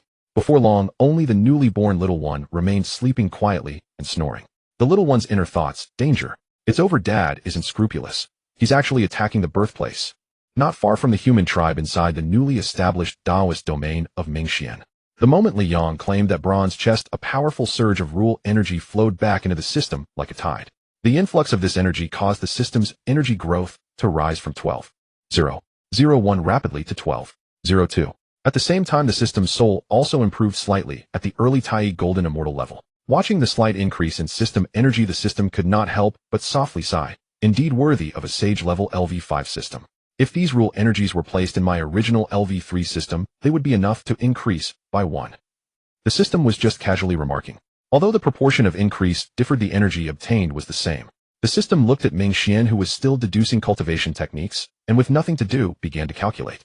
The host of the many children, many blessings system has only given birth to one offspring with a lower grade innate origin, and it already replenished the system's energy by 0.001. The system pondered to itself, so if the other party gives birth to 100 such offspring, wouldn't that replenish one of the energy? Thinking of this, the system's eyes lit up, and it secretly calculated, doesn't that mean that as long as the host of the many children, many blessings system gives birth to another 8798 children, the system's energy will be fully replenished?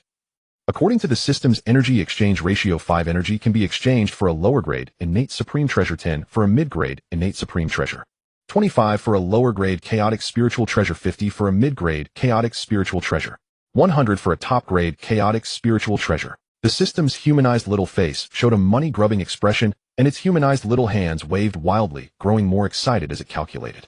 I'm going to be rich. Host of the many children, many blessings system, you must keep up the good work. Hurry up and create them, if you don't, I'll fight you. The system shouted in its heart, as if it could already see countless treasures beckoning to it. In the primordial world, time flew like a fleeting steed glimpsed through a crack, vanishing in an instant. In the blink of an eye, 9,000 years had passed. Within the Jiufeng tribe, Liang, his face etched with exhaustion and dark circles heavy under his eyes, was laboriously coaxing a newborn babe to sleep. Having finally laid the little one down, Jiu took his hand, her voice like a death knell slowly ringing out. Husband, let us continue. Before Liang could even react, he was dragged by Jiu into the cave dwelling, commencing another round of the grand endeavor to create children. No, please. Liang fled in panic from Jiu's residence, as if some great terror were chasing him. Husband, why are you running? Let's continue. Accompanied by this plaintive voice, Jiu's slender and alluring figure followed closely behind her. Though Liang's eyes still registered a flicker of amazement at the sight of Jiu, his heart held no desire. In these brief 9,000 years, Jiu had given birth to 1237 offspring, averaging one child every 27 years. Do you know how Liang spent these 9,000 years? He was either making babies or on his way to make one. As their strength grew, producing offspring became increasingly difficult. Each child demanded 6 or 7 years of Liang's unceasing, arduous tilling. If not for the 1-year rest after every 6+ years of labor, he would have long since suffered a mental breakdown. Initially the novelty sustained him, but as time wore on only dread remained. As the saying goes, only the ox tires, the field never wears out. Li Yong knew that if this continued, even if his body held out, his spirit would surely shatter. Thus feeling he needed a respite, Li Yong spoke with righteous conviction. Where we cannot keep having children. Jiu saw nothing amiss with his address. Since over 2,000 years ago when his cultivation broke through to the golden immortal realm, he no longer called her senior, but affectionately addressed her as Yue, and asked her to call him husband, saying it better expressed their closeness. Jiu looked at Li Yong with confusion, asking puzzledly, "Husband, why is that?" Faced with her inquiry, Li Yong knew he could never admit to inadequacy. So without a blush or a missed heartbeat, he deflected. "Yue, look, we now have over 1,200 children alone, plus descendants numbering over 10,000. Without exaggeration, our lineage alone rivals half a small tribe. Among these descendants, only a few have reached the true immortal realm. Sending them to hunt with the Wu soldiers would be nothing short of sending them to their deaths." Li Yong continued, "As our descendants multiply, they consume more of the Wu clan's resources. Even if others stay silent, we cannot be at ease. So I plan to lead the children and establish a separate tribe. What do you think?" After hearing Li Yang's idea, Jiu pondered carefully and found it reasonable. Moreover, over these years, she had witnessed firsthand how, after recognizing the potential of the Wu people, her sister Jufing's suggestion was adopted by the ancestral Wu. A multitude of Wu people were born, but her own clansmen never regarded them as kin. In battles against the Yao clan, those Wu people were clearly used as cannon fodder. Previously, those Wu people were not her descendants, so she felt little. But if her own offspring were to perish, she could not. If not for her sister being the great Wu Jiufeng, her own children might have been decimated. At this thought, Jiu nodded and said, "I'll listen to you, husband." Seeing Jiu agree, Li Yong was overjoyed, having feared she might refuse. After all, they had been husband and wife for over 9,000 years, and Li Yong had developed deep feelings for her. Had she disagreed, he would have been in a difficult position. Li Yong smiled and said, "Very well, I will go gather our..." Jiu added, "And I will go bid farewell to my sister." Li Yong nodded, and the two set off separately. Soon they began their respective actions. In the mansion of the great Wu, Jiufeng gazed at Jiu. Before her eyes filled with boundless guilt and affection. Jiufeng and Jiu should have been conceived together in the Panga blood pool, twins with nearly identical origins. However, Jiufeng emerged first. Upon her transformation, she was but a hair's breadth away from attaining the status of a great Wu. Perhaps due to her nature, Jiu resolutely severed a part of her own origin and bestowed it upon Jiufeng, enabling her to become a great Wu. Thus, Jiu, who originally had the potential to reach the level of a great Wu, could only transform into an ordinary Wu soldier. In response, Jiufeng cherished her sister deeply, trying to make up for her guilt. Learning of Jiu's purpose, Jiufeng said with concern, "Little Yue, you need not leave the tribe. With your sister here, no one will harm your offspring." Jiu gently shook her head. "Sister, no Wu wishes to see their descendants become cannon fodder. If you act thus, it will harm clan bonds. Please permit me to leave the tribe." Hearing her words, Jiufeng sighed, slightly, knowing her mind was made up and no longer dissuaded her. She only whispered, "Very well, take care, little sister. If you encounter insurmountable difficulties, return to the tribe and seek your sister." Jiu smiled and nodded gratefully. Thank you, sister." Meanwhile, upon receiving Li Yang's orders, a burly, strong young man stepped forward respectfully. "Father, I have begun gathering the clan. In but a moment, all our Li family members will be assembled." This robust youth was Li Yang's eldest son, Li Tianyi. Gazing at his over 1,000 siblings, he felt immense admiration for his father. He secretly mused just how robust a physique must one have to endure such creation. He was certain he could never match his father's level. Unaware that his prodigal son was silently mocking him, Li Yong nodded with gratification. "Tianyi, you have worked hard." Li Tianyi shook his head. "I am not tired, father. Rest here a while, and I will organize the clan." "Go ahead then." After Li Tianyi left, Li Yong gazed at his own cultivation at the early golden immortal stage and pondered, "Since I have decided to leave the Wu tribe, I must plan for the future." With these words, Li Yong silently called out in his mind, "The multi-child, multi-blessing system, are you there?" "I am here." "What are your orders, host?" The system's voice echoed slowly in Li Yang's mind. "System, how many treasure chests do I have now?" Since Li Yang's cultivation broke through to the golden immortal realm, offspring of the middle grade innate creature level began to be born, and he consequently started obtaining silver grade treasure chests. Moreover, Jiu became exceptionally fervent in procreating. As soon as an offspring was born, she would eagerly drag him to continue. After each procreation, Li Yong would feel utterly drained, unwilling to move even a finger, leaving him no time to check the system rewards. Now that he finally had some spare time, he remembered to check his system rewards. Reporting to Host, since the last system reward settlement, Host has produced 873 offspring, among which 693 have a lower grade innate creature foundation, and 180 have a middle grade innate creature foundation.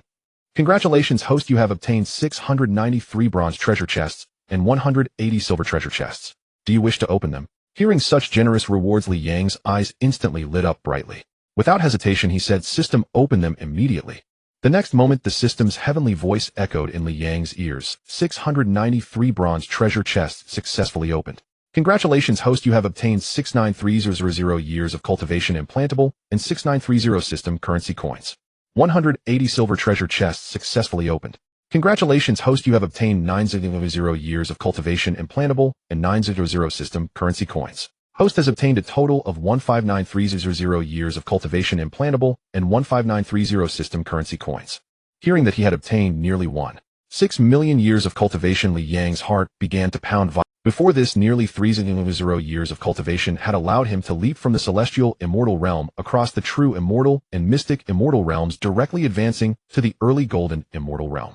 Now, if he were to infuse these nearly 1.6 million years of cultivation, what realm would his strength reach? Thinking of this, Li Yang eagerly said, "System, I want to infuse the cultivation." As soon as the words were spoken, Li Yang began to anticipate the cultivation infusion.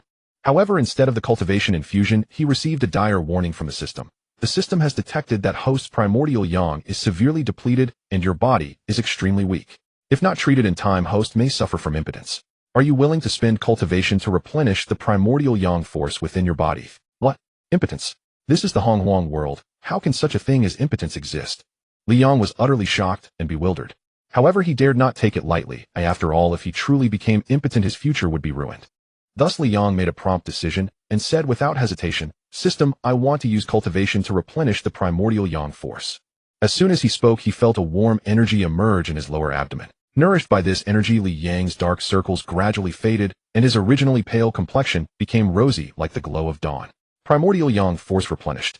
A total of 300 years of cultivation has been consumed. Host's body has been restored to its original state. Cultivation infusion is now available. Do you wish to proceed? Hearing the system's prompt, Li Yang was ecstatic and blurted, "System, I want to proceed with the cultivation infusion." In an instant, Li Yang felt the cultivation within him surge wildly like a breached dam. Early golden immortal, mid golden immortal, late golden immortal, peak golden immortal.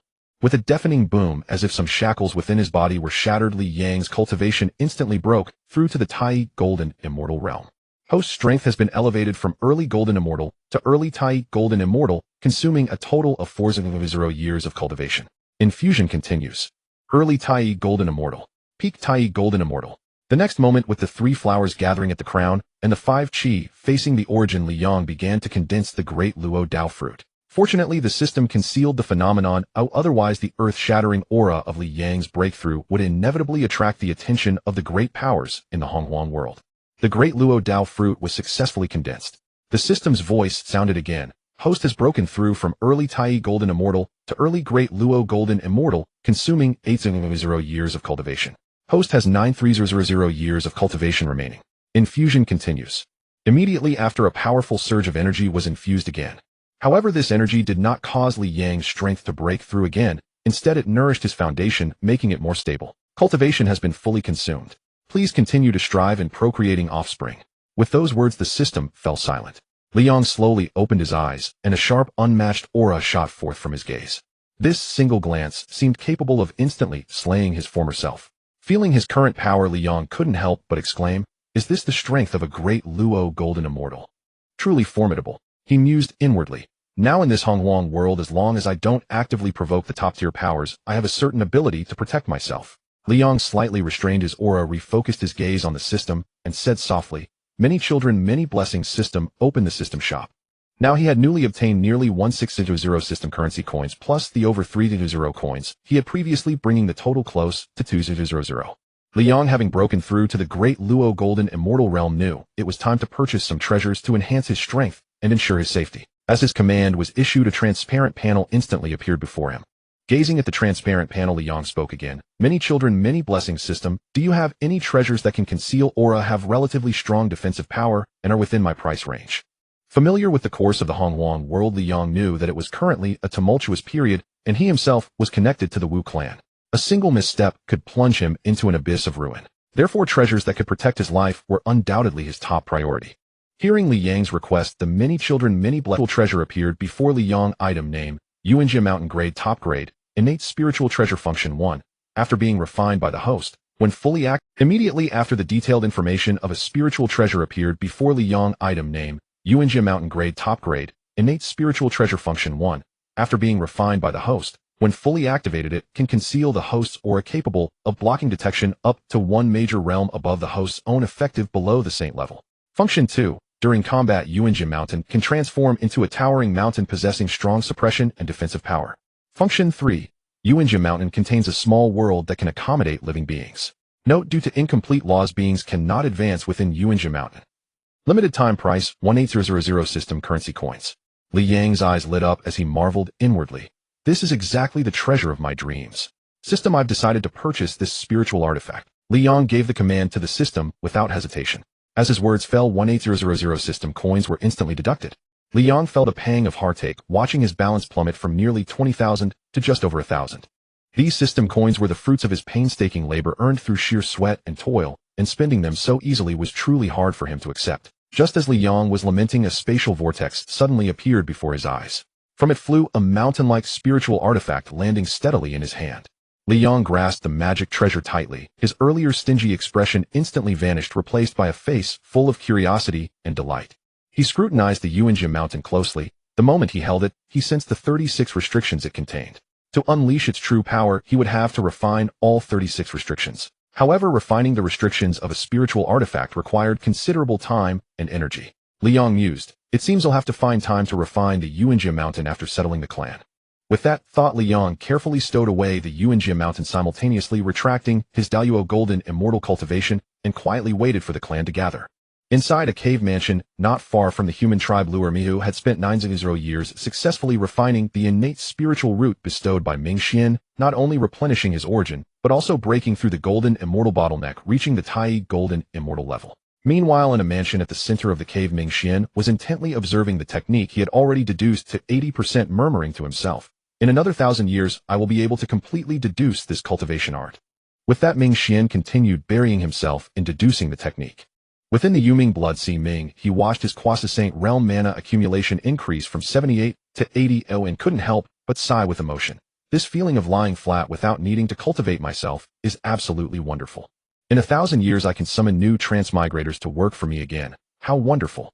Reclining in his boss chair Ming, his eyes gleamed with anticipation. The Wu tribe, Jiufeng tribe. Seeing the gathered clan members and the returned Jiu Yue, Li Yang felt a surge of heroism. He declared loudly, descendants, prepare yourselves. We depart immediately. With a grand wave of his hand, Li Yang unleashed a surge of pure mana that swept up the tens of thousands of descendants below, like surging waves collecting them all. Stunned by Li Yang's display, Jiu Yu exclaimed in awe. So this is the mana that can only be wielded by those with a primordial spirit. Li Yang did not elaborate on her amazement. He took the initiative to hold Jiu Yu's hand, and said gently, Enam. Jiu Yu nodded. A stream of pure mana gathered beneath their feet, and their bodies rose into. Li Yang wrapped his arm around Jiu Yu's slender waist, looking down at the primordial world below his heart, filled with myriad emotions. Is this the joy of being an immortal? Truly it's worth being reborn. Held by her waist, Jiu Yu stared at Li Yang's profile, lost in thought, a ripple stirring in her heart. She stood on tiptoes, wrapped her arms around his neck, and whispered with sweet breath, Husband, I want you. Hearing this, the mana that kept Li Yang aloft momentarily stalled. This nearly caused them to lose control and fall. But luckily Li Yang quickly snapped back and regained control of the mana flow, stabilizing their bodies. Li Yang looked at Jiu Yu's expectant face, and his arms coughed lightly, and said awkwardly, Where the most urgent matter now is to settle the clan. We'll discuss this another day. Hearing this, Jiu Yu's face showed disappointment. She said, All right then. Seeing Jiu Yu's disappointed expression, Li Yang felt a twinge of pity, but considering his own kidneys, he hardened his heart and avoided her gaze. Along the way, Li Yang and Jiu Yu witnessed numerous battles between the Wu and Yao tribes. With a mere flick of his sleeve, Li Yang effortlessly helped the Wu tribe achieve victory. Soon they arrived at a location on the border between the human and Wu tribes. Li Yang took out the Yuanjia Mountain. In an instant, the Yuanjia Mountain transformed into an ordinary, unremarkable mountain. Li Yang descended with Jiu Yue, and at the same time he released the gathered clansmen one by one, announcing loudly, You must rebuild this place. Well, in the future we will settle here. Yes, ancestor. The Li clan members below replied in unison. After giving all instructions, Li Yang immediately activated the Yuanjia Mountain, forming mansions inside for the clan to live in. After completing these actions, Li Yang took Jiu Yu's hand and said gently, Let's go inside and take a look. Jiu Yu gladly agreed. The two then stepped into the most luxurious mansion among them. Li Yang proudly boasted, See how beautiful this mansion is. Every detail here was carefully designed by your husband. However, he did not hear the expected voice of admiration. A hint of doubt arose in his heart, so he looked toward Jiu. To his surprise, Jiu was looking at him with a shy, alluring expression, her eyes filled with 1,000 threads of affection that nearly melted him. Li Yang's heart cried out, "Not good." Before he could utter any words of refusal, his neck was tightly wrapped by a pair of jade-like arms, and his lips were sealed by a pair of delicate lips. Li Yang sighed inwardly. "I couldn't avoid it after all. Forget it, forget it. Running away forever is no solution." Tuchao tribe. This was a small tribe under the command of Yuchao clan located close to the East Sea, quite similar to the tribe Li Yang found himself in when he first transmigrated. The strongest in the tribe was only at the heavenly immortal realm, a strength that was no better than an ant in the primordial world. That night, a little demon of true immortal level sneaked its way to the Tuchao tribe. Seeing the humans living in the tribe, the corners of its mouth drooled with greed. It looked around and found no one nearby, so a malicious thought surged in its heart. It kept psyching itself up. "This is just a small tribe. If I sneak a few bites, I probably won't be caught." So it immediately crept into the tribe, targeting newborn infants specifically. However, as fate would have it, just as the little demon devoured the 6th infant, an accident occurred. The mother of this infant was a peak celestial immortal among the human race. When she witnessed her own child being devoured by the demon, she instantly fell into madness, launching an attack upon the minor demon with reckless abandon. The disturbance here swiftly drew the attention of the entire tribe. Seeing this, the minor demon cursed inwardly. What rotten luck. Realizing he had been exposed, a flicker of ruthlessness flashed in the minor demon's eyes. No longer concealing himself, he unleashed his peak true immortal cultivation. Before long, the entire tribe was slaughtered by the minor demon. Not a single member of the tribe survived, perhaps due to lingering obsession. The mother of the devoured child transformed into a vengeful spirit after death. This spirit relentlessly haunted the minor demon, its rancor ceaselessly eroding his flesh. How painful. The minor demon's roar was filled with agony. His eyes glared fiercely at the vengeful spirit that clung to him as bolts of true immortal mana rained down upon the apparition. Yet these attacks inflicted no harm upon the vengeful spirit, which continued to corrode the demon's body with its resentment. Growing more frantic, the minor demon hastened his pace, desperate to return to the demon territory for aid. At last, the minor demon reached the demon territory. He sought out a Tai golden immortal demon commander skilled in alchemy. This commander showed great interest in the vengeful spirit clinging to the demon. After capturing the vengeful spirit, the Tai golden immortal demon commander spoke in a flat tone, "You may leave." Feeling the haunting presence removed, the minor demon dared not show any negligence. He bowed respectfully. "Thank you for your intervention, Commander. I shall take my leave now." After the minor demon departed, the Tai golden immortal demon commander began to study the vengeful spirit intently. As days passed, eerie laughter occasionally echoed from the commander's residence. Marvelous. Who would have thought that the feeble resentment of humans could manifest such potent corrosive power? The demon commander, elated by what seemed a monumental discovery, danced with excitement. "I must report this to His Majesty the Demon Emperor. If harnessed properly, our demon race need no longer fear the formidable physiques of the Wu." With this thought, the great demon immediately set off for the demon heavenly court to advise the demon emperor Dijuan. For cultivators of the Dao, the passage of time was but a blink. In the blink of an eye, 1,000 years passed swiftly. Within the demon heavenly court, the demon emperor Dijuan listened to the report from the great demon before him. A glint of sharp light flashed in his eyes as he asked calmly, "Are you certain that human resentment can truly break the Wu's physical bodies?" "Your Majesty, it is absolutely true. I would never dare deceive you."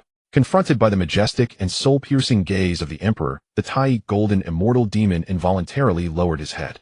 Dijuan tapped the armrest of his dragon throne, the sound echoing as he pondered some weighty matter.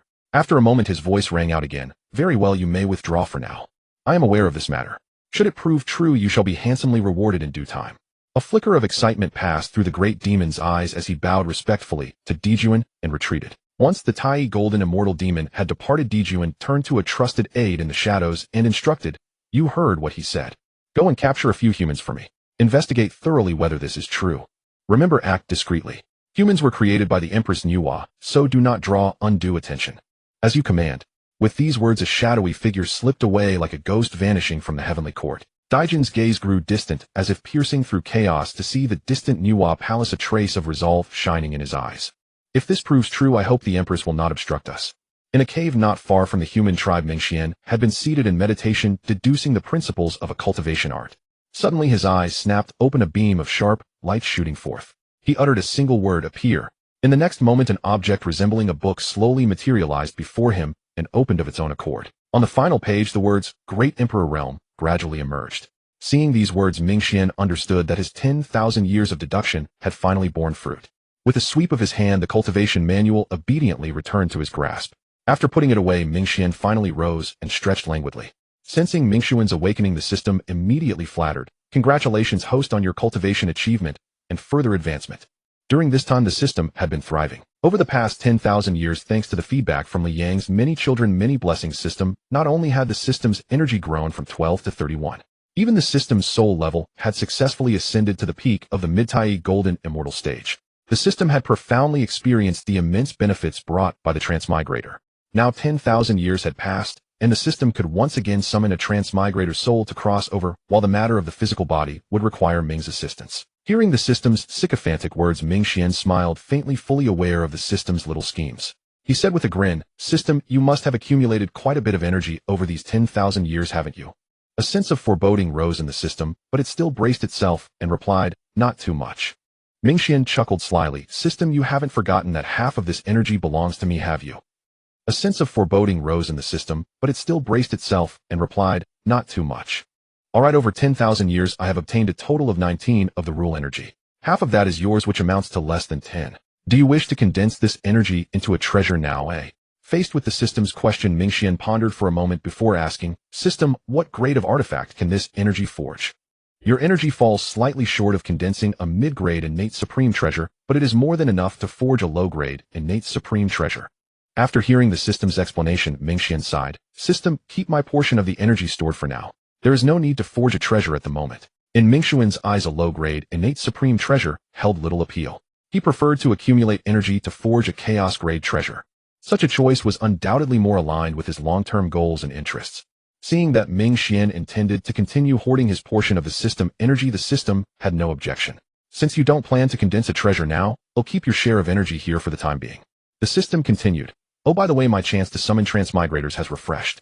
As soon as you condense a physical body, I can summon a new transmigrator." Minghe recalled that the system had previously mentioned it could summon one transmigrator soul to the Hongwang world every 10,000 years.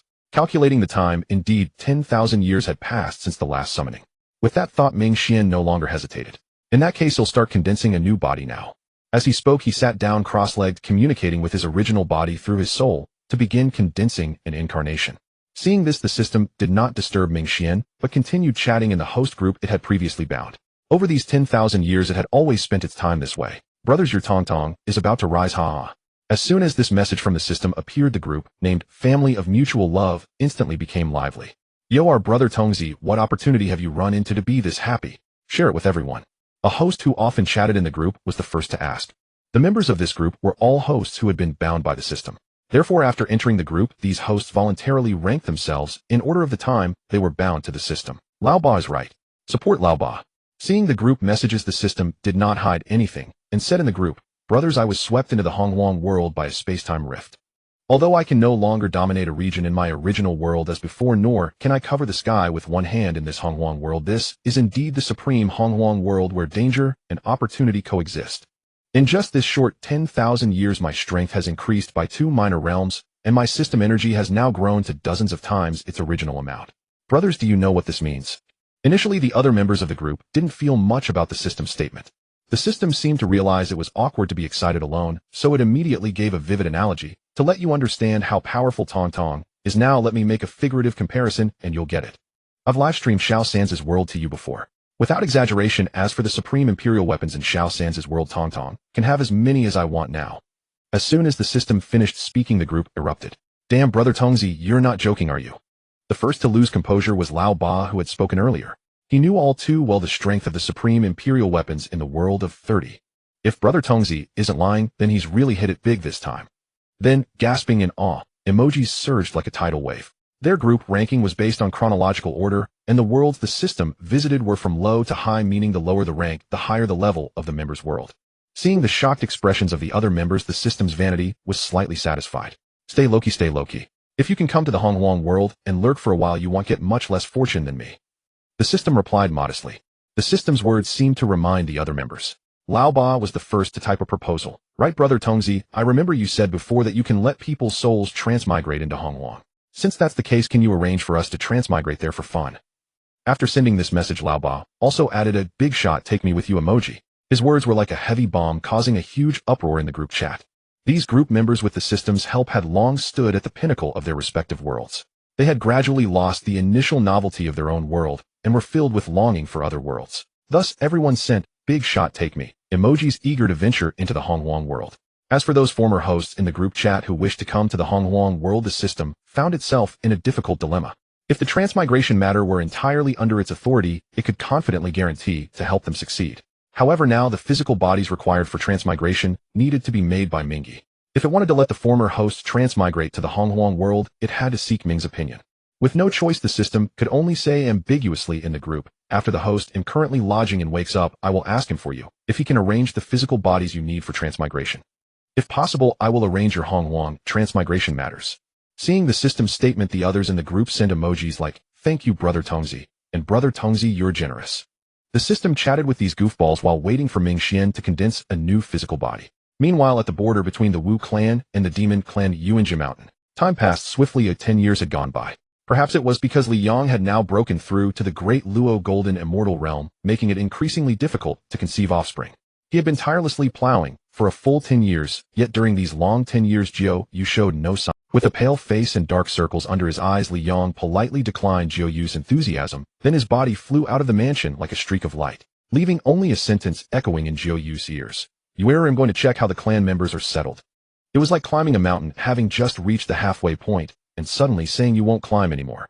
That unsettled feeling was truly uncomfortable. Jiu Yu felt exactly that way at this moment. "Before I've conceived a child, you want to run away?" Jiu Yu snorted coldly, a hint of anger flashing in her beautiful eyes. With a flicker of her graceful body, she intended to block Li Yang, refusing to let him escape. However, to Jiu Yu's surprise, even with her full strength, she couldn't even touch Li Yang's sleeve. This sight made her exclaim in astonishment, "Husband's strength has actually surpassed mine. It's only been over 10,000 years and my husband has reached the Tai golden immortal realm. Is the cultivation speed of the human race really this fast?" As for Li Yang, having already broken through to the great Luo golden immortal, Jiu Yu didn't even dare to think about it. After all, not long ago he was only at the golden immortal realm. Who could break through two major realms in such a Watching Li Yang's disappearing figure, Jiu Yu, left alone in the empty room, silently vowed in her heart, "No, I must improve my strength as quickly as possible. Otherwise, every time my husband turns in his homework only halfway, it truly torments me." It must be said that after living with Li Yang for so many years and being immersed in modern culture, Jiu Yu's way of thinking had become increasingly like that of a modern person. Li Yang, pale-faced and sporting a black eye from a beating, barely managed to escape from Jiu Yu. Seeing that she did not pursue him, he let out a long, relieved sigh. "Alas, this decade-long war has drained my body immensely. I must take a good rest and nourish myself." Li Yang muttered to himself as he prepared to check how his children and grandchildren had renovated Yuanjia Mountain. However, at that moment, from a human tribe not far from Yuanjia Mountain, there suddenly arose a cacophony of weeping, cursing, rage, and screams, all intertwining and piercing the heavens. Li Yang's brows furrowed slightly, and a sense of vigilance stirred within him. The next instant his figure flickered and vanished. When his form reappeared, he was already standing steadily above the human tribe from which the cries had emanated. His divine sense swept downward, and he quickly discovered a blood-covered human golden immortal locked in a fierce struggle with a great demon. Calling it a struggle might be generous. It was more like the great demon was toying with the human golden immortal. Behind this golden immortal, several demons had imprisoned all the parents of the tribe's infants. Moreover, a few demons were brutally devouring the children right before their parents' eyes. Li Yang, as a human and a father, gazed down at the bloody scene. His eyes blazed with fury, and killing intent permeated the air. "Stop!" With Li Yang's roar, he descended rapidly to the battlefield below. Simultaneously, an immensely powerful stream of great Luo golden immortal level mana burst forth, like surging waves, enveloping the demon that had been grappling with the human golden immortal. "Die!" Li Yang's voice was icy. At his command, that great Luo golden immortal level mana began to transform, coalescing into a terrifying force of annihilation. In the blink of an eye, the great demon that had been toying with the human golden immortal was slain instantly under this sudden killing force. This abrupt turn of events seized the attention of every living creature on the field. Li Yang paid them no heed. Like a mountain crushing an egg, the oppressive aura of a great Luo golden immortal descended. The lesser demons that had imprisoned and devoured humans were crushed to pulp under that pressure, flesh and blood splattering everywhere. In just a blink, every demon present was utterly annihilated. "Xian pays respects to the senior for saving my life." The human golden immortal who had been fighting the great demon quickly clasped his hands in salute, his gratitude overflowing. Seeing that Li Yang was also human, he couldn't help but wonder, When had humanity gained another great luo? Ever since the human race was created by the Holy Mother Nuwa, many humans had cultivated to the golden immortal realm by following the golden elixir path passed down by Tai Ching sage. But not a single one had reached the Tai golden immortal level, let alone the great luo golden immortal realm. The three human progenitors, Yo Chao, Suerin, and Zi, had only attained great luo golden immortal status by virtue of the heavenly Dao merits bestowed by heaven. Though his heart was full of doubts, he felt even more joy. For humanity to gain another great luo golden immortal meant an additional powerful safeguard. In response to Xian's thanks, Li Yang waved his hand and said softly, "It is nothing." Then he gently released a warm healing force that enveloped the man named Xian like a spring breeze. Before long, Xian's injuries were mostly healed. Seeing this, Li Yang's curiosity grew stronger, and he couldn't help asking, what exactly happened? I recall that under the Holy Mother's covenant, the demon race and the human race have always kept their distance. Why would the demons suddenly attack a tribe and torment them so cruelly? A suspicion stirred in Li Yang's mind, but he needed further confirmation, so he posed the question. Xian smiled bitterly and replied helplessly, "Senior, this junior does not know the reason either. Recently, for some unknown reason, the demons have gone mad, frequently attacking our human tribes. Many tribes have already been struck. To counter this, the three progenitors personally guard the main tribe, preparing for another assault. Unfortunately, our tribe was far from the progenitor's stronghold. Before we could migrate, we were already targeted by the..." Xian's voice was filled with hatred for the demons. After listening, Li Yang's suspicion deepened slightly. He gazed at Xian and spoke slowly. "My abode is at the great mountain where the human and witch races meet. If the demons come again, you may come to me." Xian's face lit up with immense joy, and he said with tearful gratitude, "Thank you, senior." Li Yang waved his hand and said softly, "No need for formalities. Your tribe has suffered heavy losses. The reconstruction needs you. I shall take my leave." With those words, Li Yang's figure flickered, transforming into a streak of light, and vanished into the distance. "Farewell, senior." Xian bowed deeply in the direction Li Yang had departed. Only after the figure had completely disappeared did he straighten up, turn back to the tribe, and begin tending to the wounded. Li Yang flew toward Yuanjia Mountain with a grave expression, pondering. The demon's abnormal behavior so closely resembles the plot from the primeval fantasy novels, where the demon race collected human, resentful souls to forge a soul-slaying sword in order to break the witch race's physical bodies. If this is truly the case, my current strength at the early Great Luo Golden Immortal stage may not be sufficient. To survive humanity's darkest hour, I must rapidly elevate my power. Time is running out. With this thought, Li Yang made a decisive resolve and began searching the primeval world for treasures that could enhance his vitality. Heaven rewards the diligent. Within less than a year, he indeed found many divine objects for strengthening Yang. Without hesitation, Li Yang consumed these divine objects, then swiftly returned to Yuanjia Mountain and found Jiu. Back at Yuanjia Mountain, without a word, Li Yang scooped Jiu into his arms and a princess Carrie, and carried her into the cave dwelling, embarking on the great endeavor of procreation. For Li Yang, only by continuously bearing offspring could he earn rewards from the multi-child blessing system and rapidly strengthen himself. Thus he had no choice but to steel himself and charge into battle once more. Li Yang's initiative delighted Jiu. After all, the last time he had been so proactive was when they first met. At this moment, Jiu's face beamed with happiness and contentment, perfectly embodying the saying, "A woman in her 30s is like a wolf in her 40s, like a tiger." Which clan? Pangu Hall. This place was formed from the heart of the great god Pangu, and also served as the birthplace of the Wu clan. Within Pangu Hall, 12 beings with terrifying auras occupied various positions, fully engrossed in cultivation, continually refining their strength. Suddenly, a woman in a plain palace dress with an elegant countenance withdrew from her secluded cultivation. This woman was none other than Ho Tu, one of the 12 primordial Wu. Her beautiful eyes flickered as if entangled by some troubling thought. Parting her vermilion lips, she murmured softly, "Strange, strange. What is it that calls to me? Why can I not?" In the unseen realm, Ho Tu could clearly sense that this summoning force held the key to her breakthrough. Yet every time she approached the critical point of deduction, an inexplicable power would interrupt her. This situation stirred doubt in Ho Tu. What kind of opportunity is summoning me? With that thought, she glanced at her cultivation at the early peak of the quasi-saint realm and decided to venture out and investigate. She approached Di Jiang, the leader of the 12 primordial Wu, and parted her vermilion lips, saying, "Elder brother, I feel an opportunity belonging to me calling from the north. I intend to go and seek it." Di Jiang did not stop her. He knew deeply that in the primordial world, karma was a tangible reality.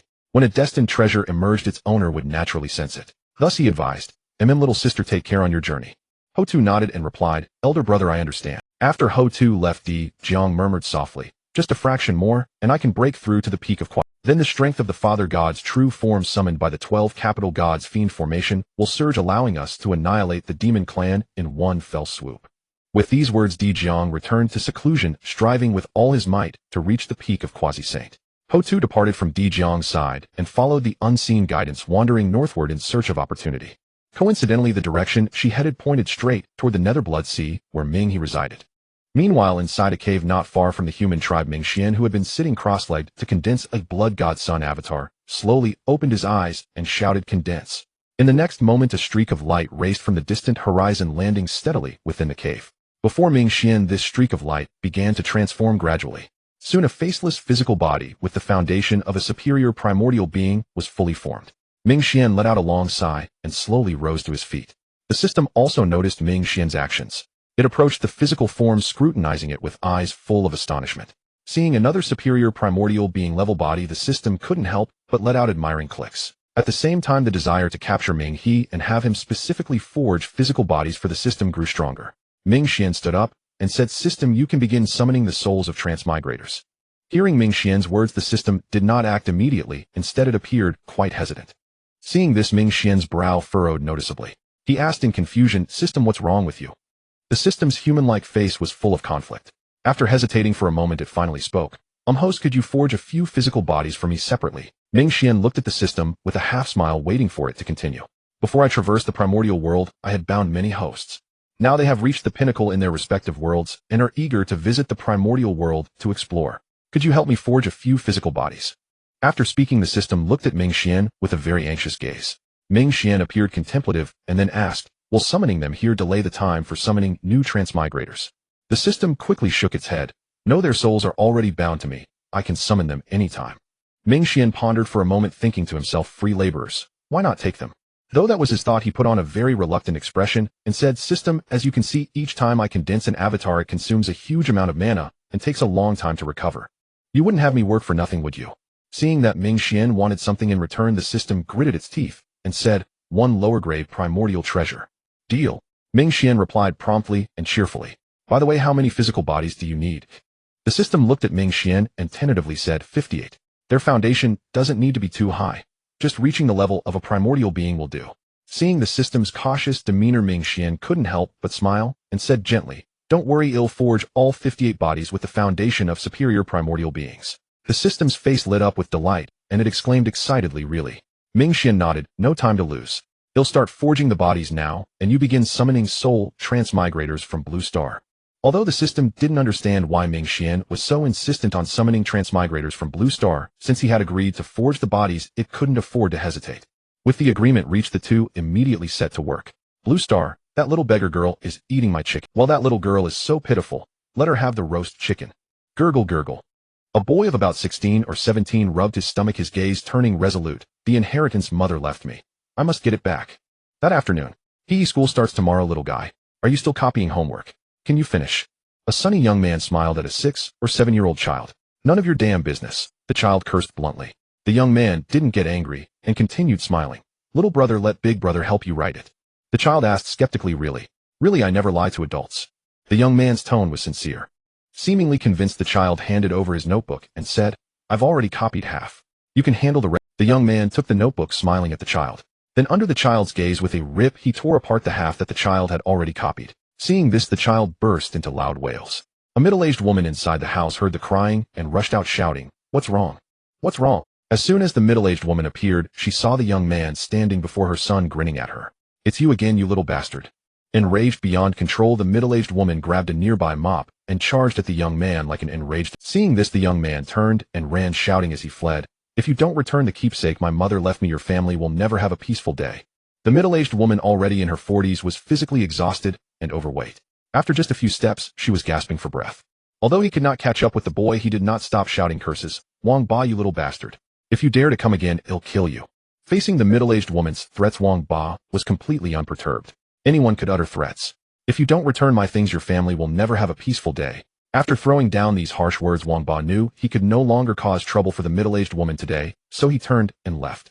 Seeing Wang Ba go far, the middle-aged woman muttered a few more curses of "damned little bastard" before turning back to comfort her son. Perhaps it was sheer bad luck.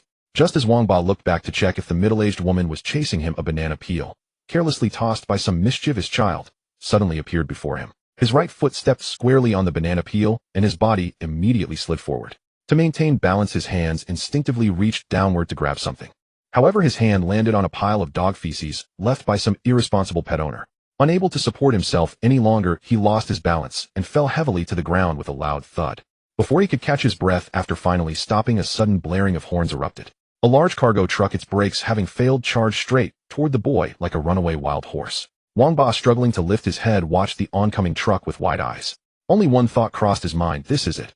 How could I be so unlucky? I'm really finished this time. With a deafening crash, Wang Ba's body flew backward like a kite with a broken string. As his body tumbled through the air, he lost consciousness completely.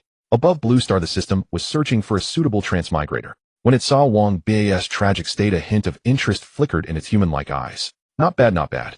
You're the one. If this child were placed in a fantasy world, he would surely bear the disposition of a great emperor from the very start.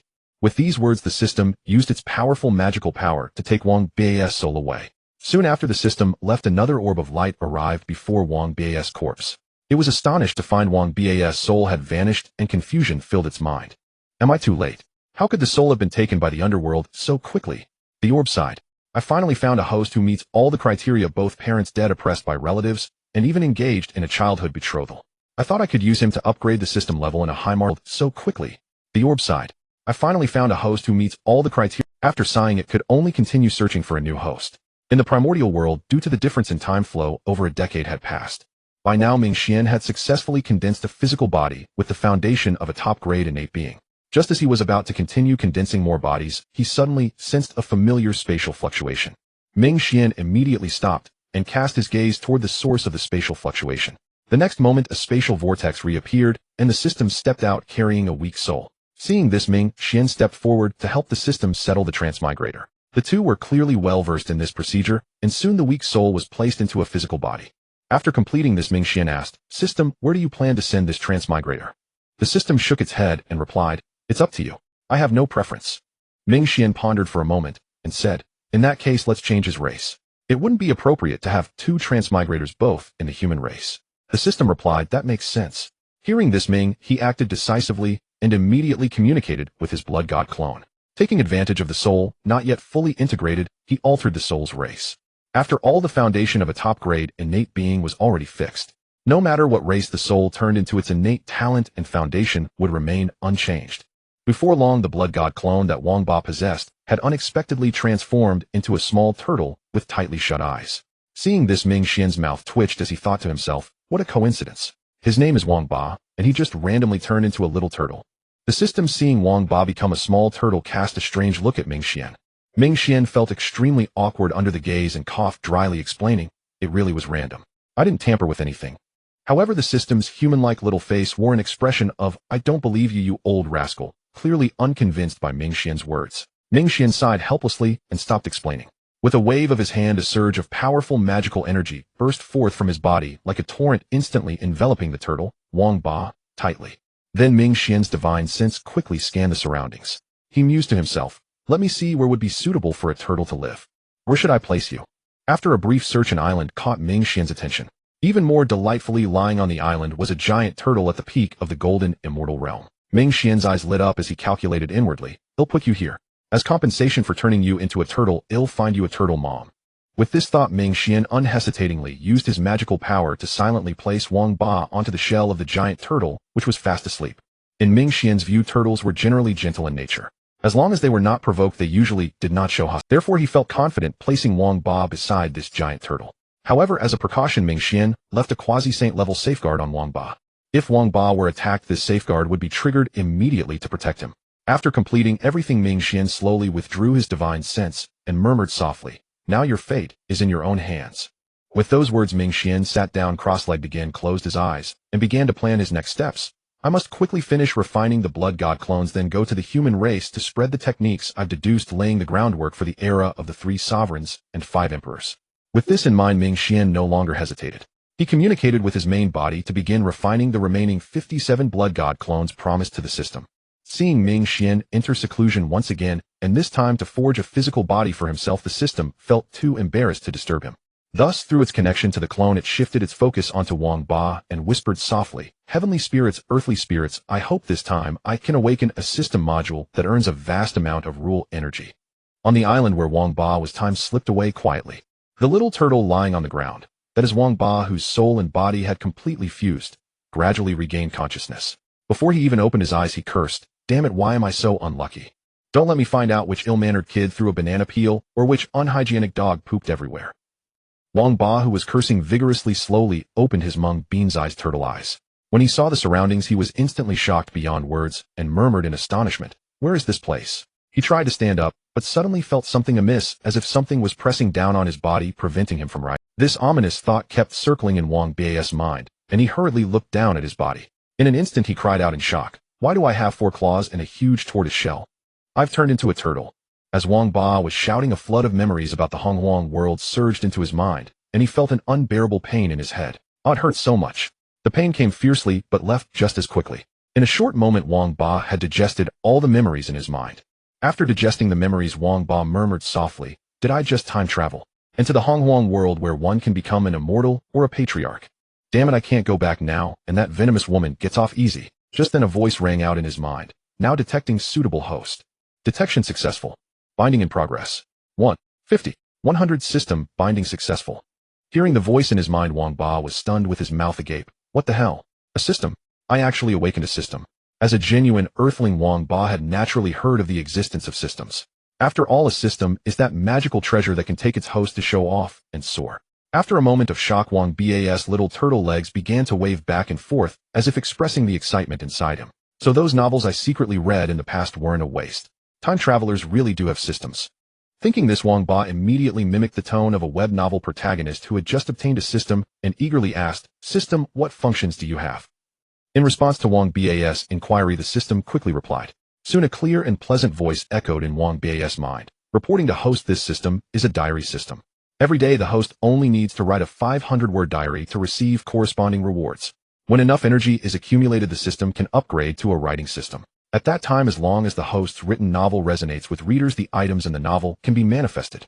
Since the host is a newcomer, a special newbie gift pack is now being issued. Does the host wish to claim it?" Wang Ba was already so excited that he could hardly contain himself just from hearing that writing a diary daily would grant rewards. Hearing that there was also a newbie gift pack to claim, Wang Ba grinned from ear to ear and hurriedly shouted, "System!" Hearing that there was also a newbie gift pack to claim, Wang Ba grinned from ear to ear and hurriedly shouted, "System, I want to claim the newbie gift pack." Upon receiving Wang Ba's command, the system's voice rang out in his mind again. "Ding, the newbie gift pack is being opened. Opened successfully. Congratulations, host, you have obtained 1 quasi-saint level protection. When the host encounters a crisis, the system will automatically trigger the quasi-saint level protection, unleashing a powerful attack comparable to a quasi-saint from within the host's body, helping the host escape danger." After hearing the system's explanation, Wang Ba's Mung Bean's turtle eyes instantly lit up with excitement. He had read many Hongwang-style novels, so he naturally knew how powerful a quasi-saint was. That was the most powerful existence besides the saints. Wang Ba thought to himself, "Now that I have the quasi-saint level protection from the newbie gift pack, I shouldn't have to worry about dying as soon as I arrive in Hongwang." This was like a person walking down the street with a gun in hand, naturally feeling a bit more secure. Thinking this, Wang Ba's fear of this world lessened considerably. He propped up his shell, and using his 2 short legs struggled to stand upright, wanting to take a good look at this world. However, the shell was too heavy. As soon as Wang Ba stood up, he toppled to one side due to its weight. Wang Ba desperately tried to maintain his balance, but it was futile. He rolled downward like an out-of-control ball. Seeing this, Wang Ba silently cried, "Oh no," and hastily retracted his head into his shell. Fortunately, protected by the shell, Wang Ba was not injured, but his head was dizzy from the shaking. Fortunately, after rolling for a while, the turtle shell hit something and suddenly stopped. Feeling the shell stop, Wang Ba cautiously poked his head out, shook it, and used his Mung Bean's turtle eyes to scan his surroundings, trying to see where he had ended up. As Wang Ba looked around, an eyeball larger than his head was staring straight at him. Wang Ba broke out in a cold sweat from fright and quickly retracted his head into his shell again. Seeing this, a clear and pleasant female voice immediately sounded. "It really is a little black turtle. I didn't expect there to be another black turtle like me here." From this melodious female voice, Wang Ba sensed no ill intent. So he plucked up his courage, poked his head out of the shell, looked at the colossal creature before him, whose eyeball alone was larger than his own head, and tentatively asked, "Senior, are you talking about me?" The enormous being nodded, and the melodious female voice sounded again. "Little one, when did you arrive here?" Wang Ba shook his head and said, "Reporting to Senior, I don't know when I came here either. I only remember that when I first opened my eyes, I was already here." Hearing Wang Ba's words, the colossal creature seemed thoughtful and guessed, "That means you drifted here." Wang Ba didn't know how to explain the fact that he had time traveled, so he nodded and said, "Well, I suppose so." Hearing Wang Ba say this, the giant turtle nodded and spoke again in a melodious female voice. Since you drifted here, it proves that we are destined to meet. Just follow me, big sister will have your back from now on. The giant turtle, behaving like a big sister, was obviously delighted to gain a companion. As it mused, it reached out a claw toward Wang Ba. Watching that claw, which could easily crush him, reach toward him, Wang Ba's little heart pounded frantically, terrified that big sister might accidentally grind him to death. It is my blessing to receive your protection, big sister. I will follow your lead in the future, please. Before Wang Ba could finish, he felt a turtle claw gently rub his own turtle head, then withdraw. Wang Ba couldn't help but heave a sigh of relief, wryly thinking, my worries were indeed unnecessary. How could someone of her level fail to control her strength? Seeing Wang Ba like this, the giant turtle smiled and was about to speak again. Just then a rumbling Dao sound echoed in the giant turtle's ear. All disciples of the Jie sect returned to Kunlun Mountain immediately. The giant turtle was startled and immediately recognized it as the voice of her master Tontian Sage. She thought to herself, is master going to teach sermons again? Delighted inwardly, the giant turtle quickly mobilized her own magical power, enveloping her massive. Then the enormous turtle body vanished in an instant, and a beautiful maiden emerged dressed in a light green palace gown, her jade-like feet bare. Wang Ba, standing nearby, was stunned and blurted out involuntarily, is this a fairy? How beautiful! The giant turtle, having transformed into her primordial Dao body, heard Wang Ba's compliment and smiled slightly, saying, you little fellow sure know how to talk. Little fellow, I am a direct disciple of Tontian Sage, Gui Ling. My master has summoned me, so I need to return to the Jie sect. Would you be willing to come with me? Having finally encountered a fellow turtle, and one so weak, Gui Ling out of kindness truly didn't wish to see him killed by other beings after she left, so she extended the invitation. Although she didn't want to see him die here, she wouldn't force him if he was unwilling. Hearing the giant turtle's introduction, Wang Ba was stunned and sighed inwardly. This is too coincidental, isn't it? I just transmigrated, and at the very start I encountered Gui Ling, Holy Mother, one of the 4 direct disciples of the Jie sect. Wang Ba, having read Feng Yin, naturally knew that before the end of the Great Tribulation of canonization, Gui Ling, Holy Mother, was definitely a powerful backer. With this thought, Wang Ba hesitated no more. He vigorously nodded his turtle head and quickly said, big sister, I am willing. Seeing this, Gui Ling smiled slightly and waved her fair jade hand lightly. Wang Ba shrank into a tiny turtle that could be easily held in one hand. A little fellow nicknamed Little Wretch. Gui Ling placed Wang Ba on her jade-like shoulder, then activated her magical power and sped toward Kunlun Mountain. With a puff, a streak of blood flowed from Wang Ba's nose. Gui Ling frowned slightly and asked in confusion, I clearly set up a magical barrier around you, little fellow. You shouldn't be injured. Wang Ba's face flushed crimson and he quickly improvised, big sister, I'm fine. It's just my first time flying in the air, am a bit unaccustomed. It'll pass soon. Gui Ling nodded thoughtfully. Alright then, adjust as quickly as you can. Losing too much vital blood will harm your... Wang Ba nodded hastily in agreement. Thank you for the reminder, big sister. He'll adjust soon. Seeing that Gui Ling was no longer paying attention to him, Wang Ba finally breathed a sigh of relief. Perched on Gui Ling's shoulder, Wang Ba had an excellent view. His tiny mung bean-sized turtle eyes glanced downward slightly, and the jade-white collarbone and the faintly visible cleavage of Gui Ling, Holy Mother, once again entered his sight. At the same time, Wang Ba's nosebleed flowed even more fiercely like a burst dam. Wang Ba, who had never even held a girl's hand in his past life, found himself complaining bitterly in his heart at this trial since sin. Namo Amit Ba Huluadana Dulia. Knowing that letting his nose bleed on wasn't a solution, he quickly recited a calming mantra. At the same time, he strained to raise his turtle head, avoiding looking downward any further. After a while, the nosebleed finally stopped. Gui Ling, Holy Mother, who was traveling below, found Wang Ba's odd behavior very puzzling. She mused secretly, just raising your turtle head can stop a nosebleed. Our mystic turtle clan actually has such a hemostatic method. I never knew it before. Looks like I still have much to learn. Wang Ba, of course, had no idea what Gui Ling, Holy Mother, was thinking. After finishing the calming mantra, his mind gradually calmed down. Immediately afterward, he communicated with the system in his mind and asked, System, how should I write my daily reply? Host, simply silently recite, write diary, and then your soul consciousness will be transported to a special space. In this space, the system will provide all necessary conditions for writing the diary. After the host finishes writing the diary, you can let your consciousness return. Note, when writing the diary, ensure your own safety before entering the writing space. After hearing the system's explanation, Wang Ba couldn't help but marvel inwardly. As expected of a transmigrator's golden finger, even writing a diary is this high-end. After exclaiming, he silently murmured in his mind, I want to write a diary. The next moment, Wang Ba's vision blurred, and when he opened his eyes again, he found himself sitting at a desk. On the desk lay a diary, and in his hand was a pen. The familiar process quickly got Wang Ba into the zone, and he began to write furiously. Before long, a flowing 500 words were completed. The moment he put down the pen, his soul returned to his body, and the system's voice rang in his ear, ding.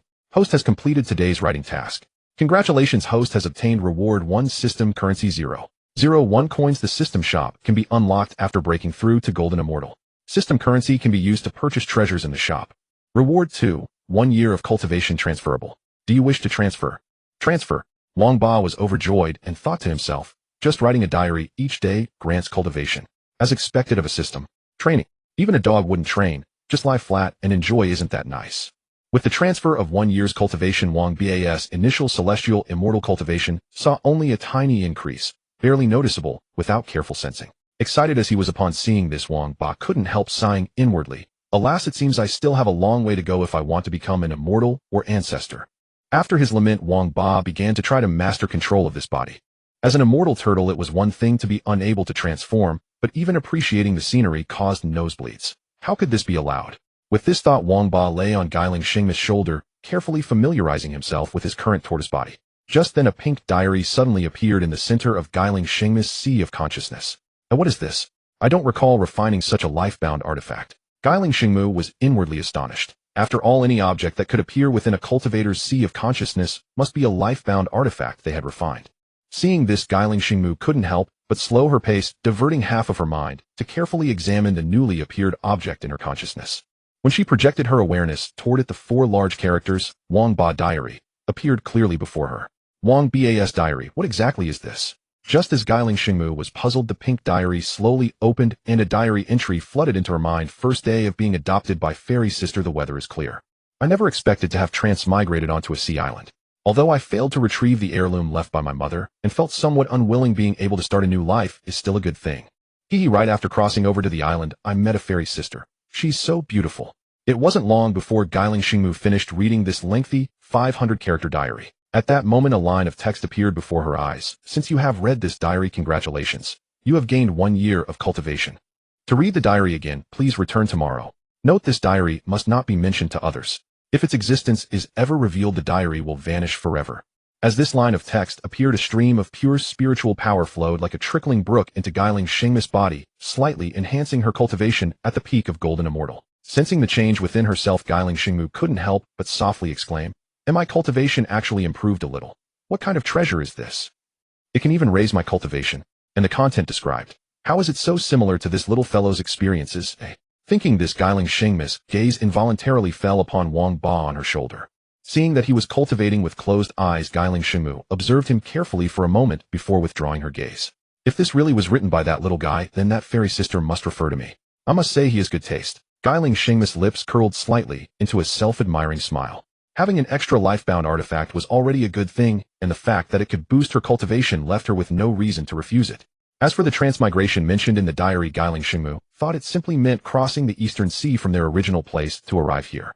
Guiling Xingmu ceased further deliberation, knowing time was precious, and began to rush at full speed toward. Meanwhile, in the cave not far from the human tribe, the system, observing Wang Ba's awakened diary module function, couldn't help but remark, "This newly awakened system module is pretty good.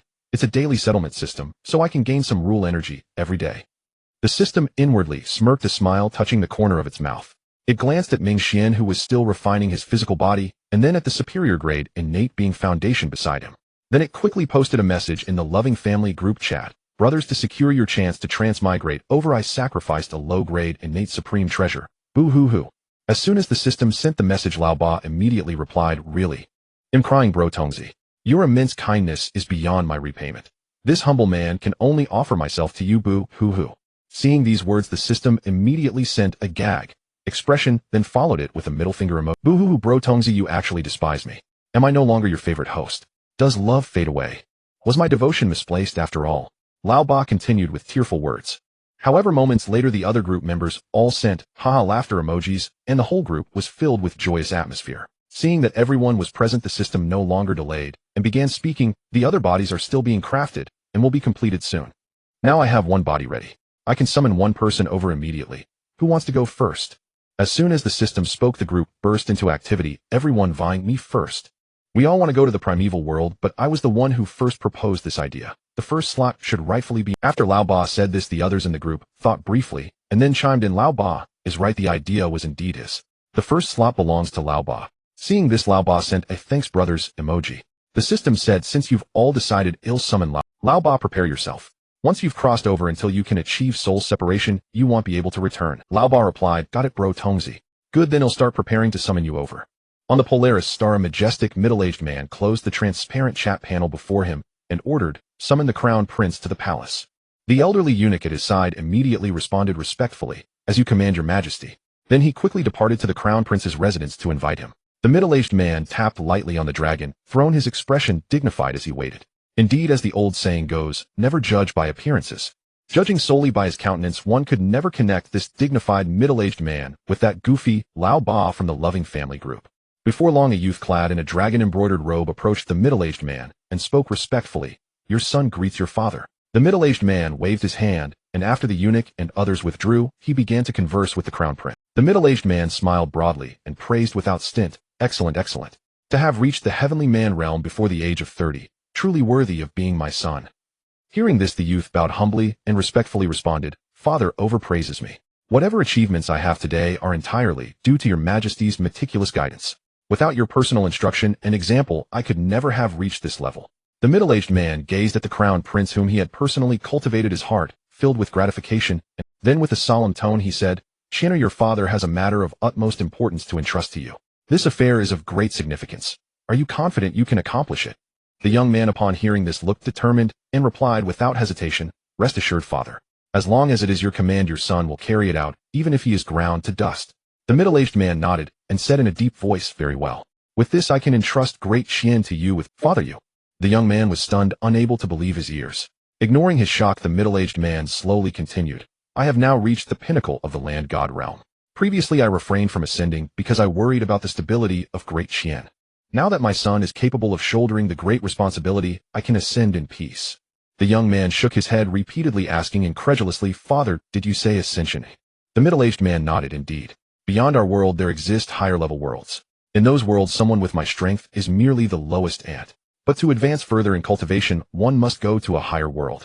When my son reaches the pinnacle of land god, you will naturally understand this. The young man's mind went blank.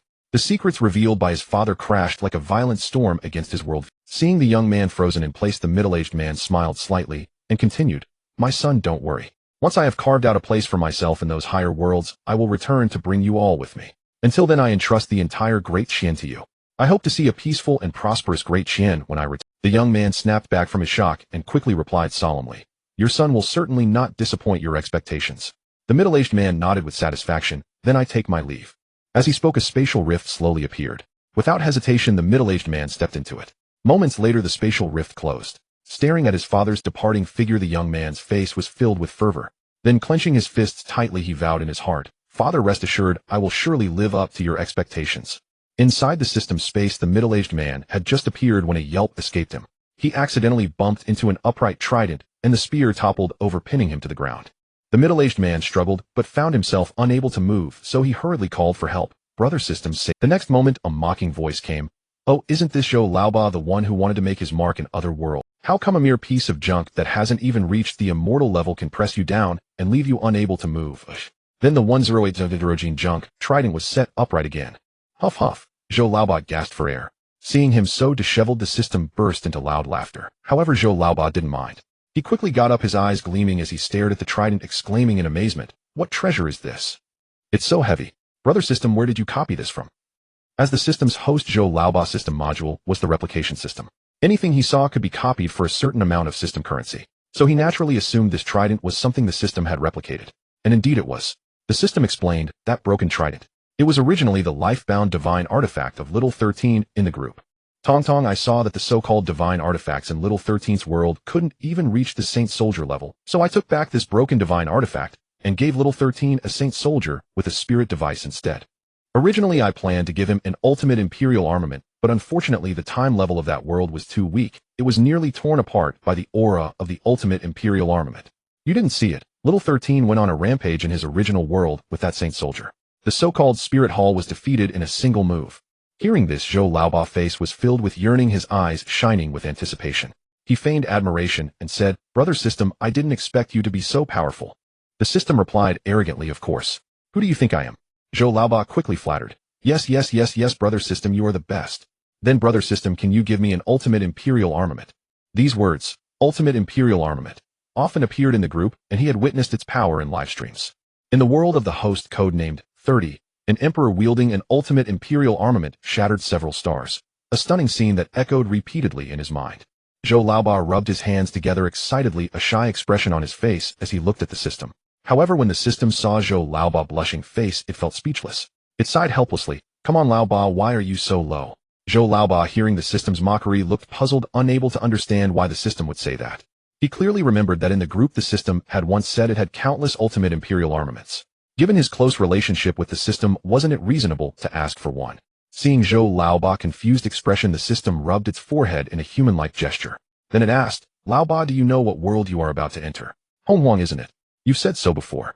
Zhou Laoba was still bewildered, not understanding the system's point. Seeing this, the system realized that Zhou Laoba had absolutely no concept of the Honghuang world he was about. The system sighed helplessly and patiently explained, "Laoba, the so-called ultimate imperial armament refers to a weapon that has reached the extreme of mortal arms.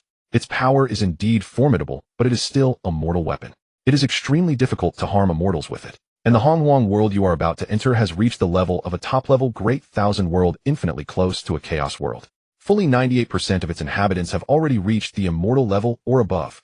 To put it bluntly, even if you wield an ultimate imperial armament, when you step into the Honghuang world, you would find it hard to break through the defenses of those Honghuang creatures. Then wouldn't any random Honghuang creature be able to effortlessly destroy my world? Otherwise," the system retorted, its tone calm and matter-of-fact. "Really that power? Then wouldn't any random Honghuang creature be able to effortlessly destroy my world?" Otherwise, the system retorted, its tone calm and matter-of-fact. Zhou Laoba was instantly stunned. Though he had seen the system mention the might of the primordial world in the group chat, he never imagined it would be so formidable. At that moment, a profound sense of defeat surged within his heart. Sensing Zhou Laoba's dismay, fearing he might be crushed into self-isolation, the system hastily offered consolation. "It's really not such a big deal. In a little while, once you merge with the physical body I've brought, you'll become an immortal right where you stand. After entering the primordial world with Tong Tong by your side, you're bound to become a major power in the future." The moment he heard "become an immortal right where you stand," Zhou Laoba's eyes lit up. Staring at the system with the intensity of a lecher ogling a beauty, he asked eagerly, "Brother Tongzi, are you serious?" With a mere thought, the system materialized before Zhou Laoba, the faceless body refined by Minghe, a body of top-grade innate spiritual genesis. "Why would I deceive you?" Zhou Laoba's gaze grew even more fervent. He pressed urgently, "Brother Tongzi, how do I—" "Just relax your mind and leave the rest to me." Zhou Laoba promptly complied. In the next instant, the system's power enveloped him like a surging tide, initiating the soul transfer. After a brief moment, Zhou Laoba felt the new body brimming with boundless vitality. He exclaimed in awe, "Is this an immortal body?" At this moment, an indescribable confidence welled up within Zhou Laoba. He felt that if his former self stood before him, now a single sneeze would be enough to obliterate that being into nothingness. Just as Zhou Laoba was reveling in the immense power of this new form, the system's voice rang out calmly, "I'll keep your original body safe for you. When you are capable of splitting your soul, I'll return it to you." Zhou Laoba asked warily, "Brother Tongzi, you're not planning to take my body and do something improper with it, are you? Get lost." The system snapped, a hint of irritation in its voice. Zhou Laoba chuckled, "Don't be mad, Brother Tongzi. I was just joking. I still have to go to the primordial world. By the way, when are we leaving?" The system replied, curtly, "Right now." As the words faded, a spatial rift abruptly formed in the distance ahead, and the system strode through it. Seeing this, Zhou Laoba chuckled delightedly and followed with unbridled joy. In the next instant, the scene before him transformed completely. When he reappeared, he found himself inside a lavishly decorated mansion. Like a country bumpkin entering a grand garden, Zhou Laoba looked around with curiosity, occasionally exclaiming, "Brother Tongzi, this place is really something. I never imagined you live in such splendor." The system, too lazy to engage with the chatterbox, sent a streak of light into Zhou Laoba's mind and instructed, "This is the most basic cultivation technique of the primordial world. Your current cultivation is at the early celestial immortal stage, which is almost the lowest tier in the primordial. Above celestial immortals are true immortals, mystic immortals, golden immortals, Tai golden immortals, Daluo golden immortals. You should cultivate here first. Only venture out after reaching the golden immortal stage, or you'll be courting death."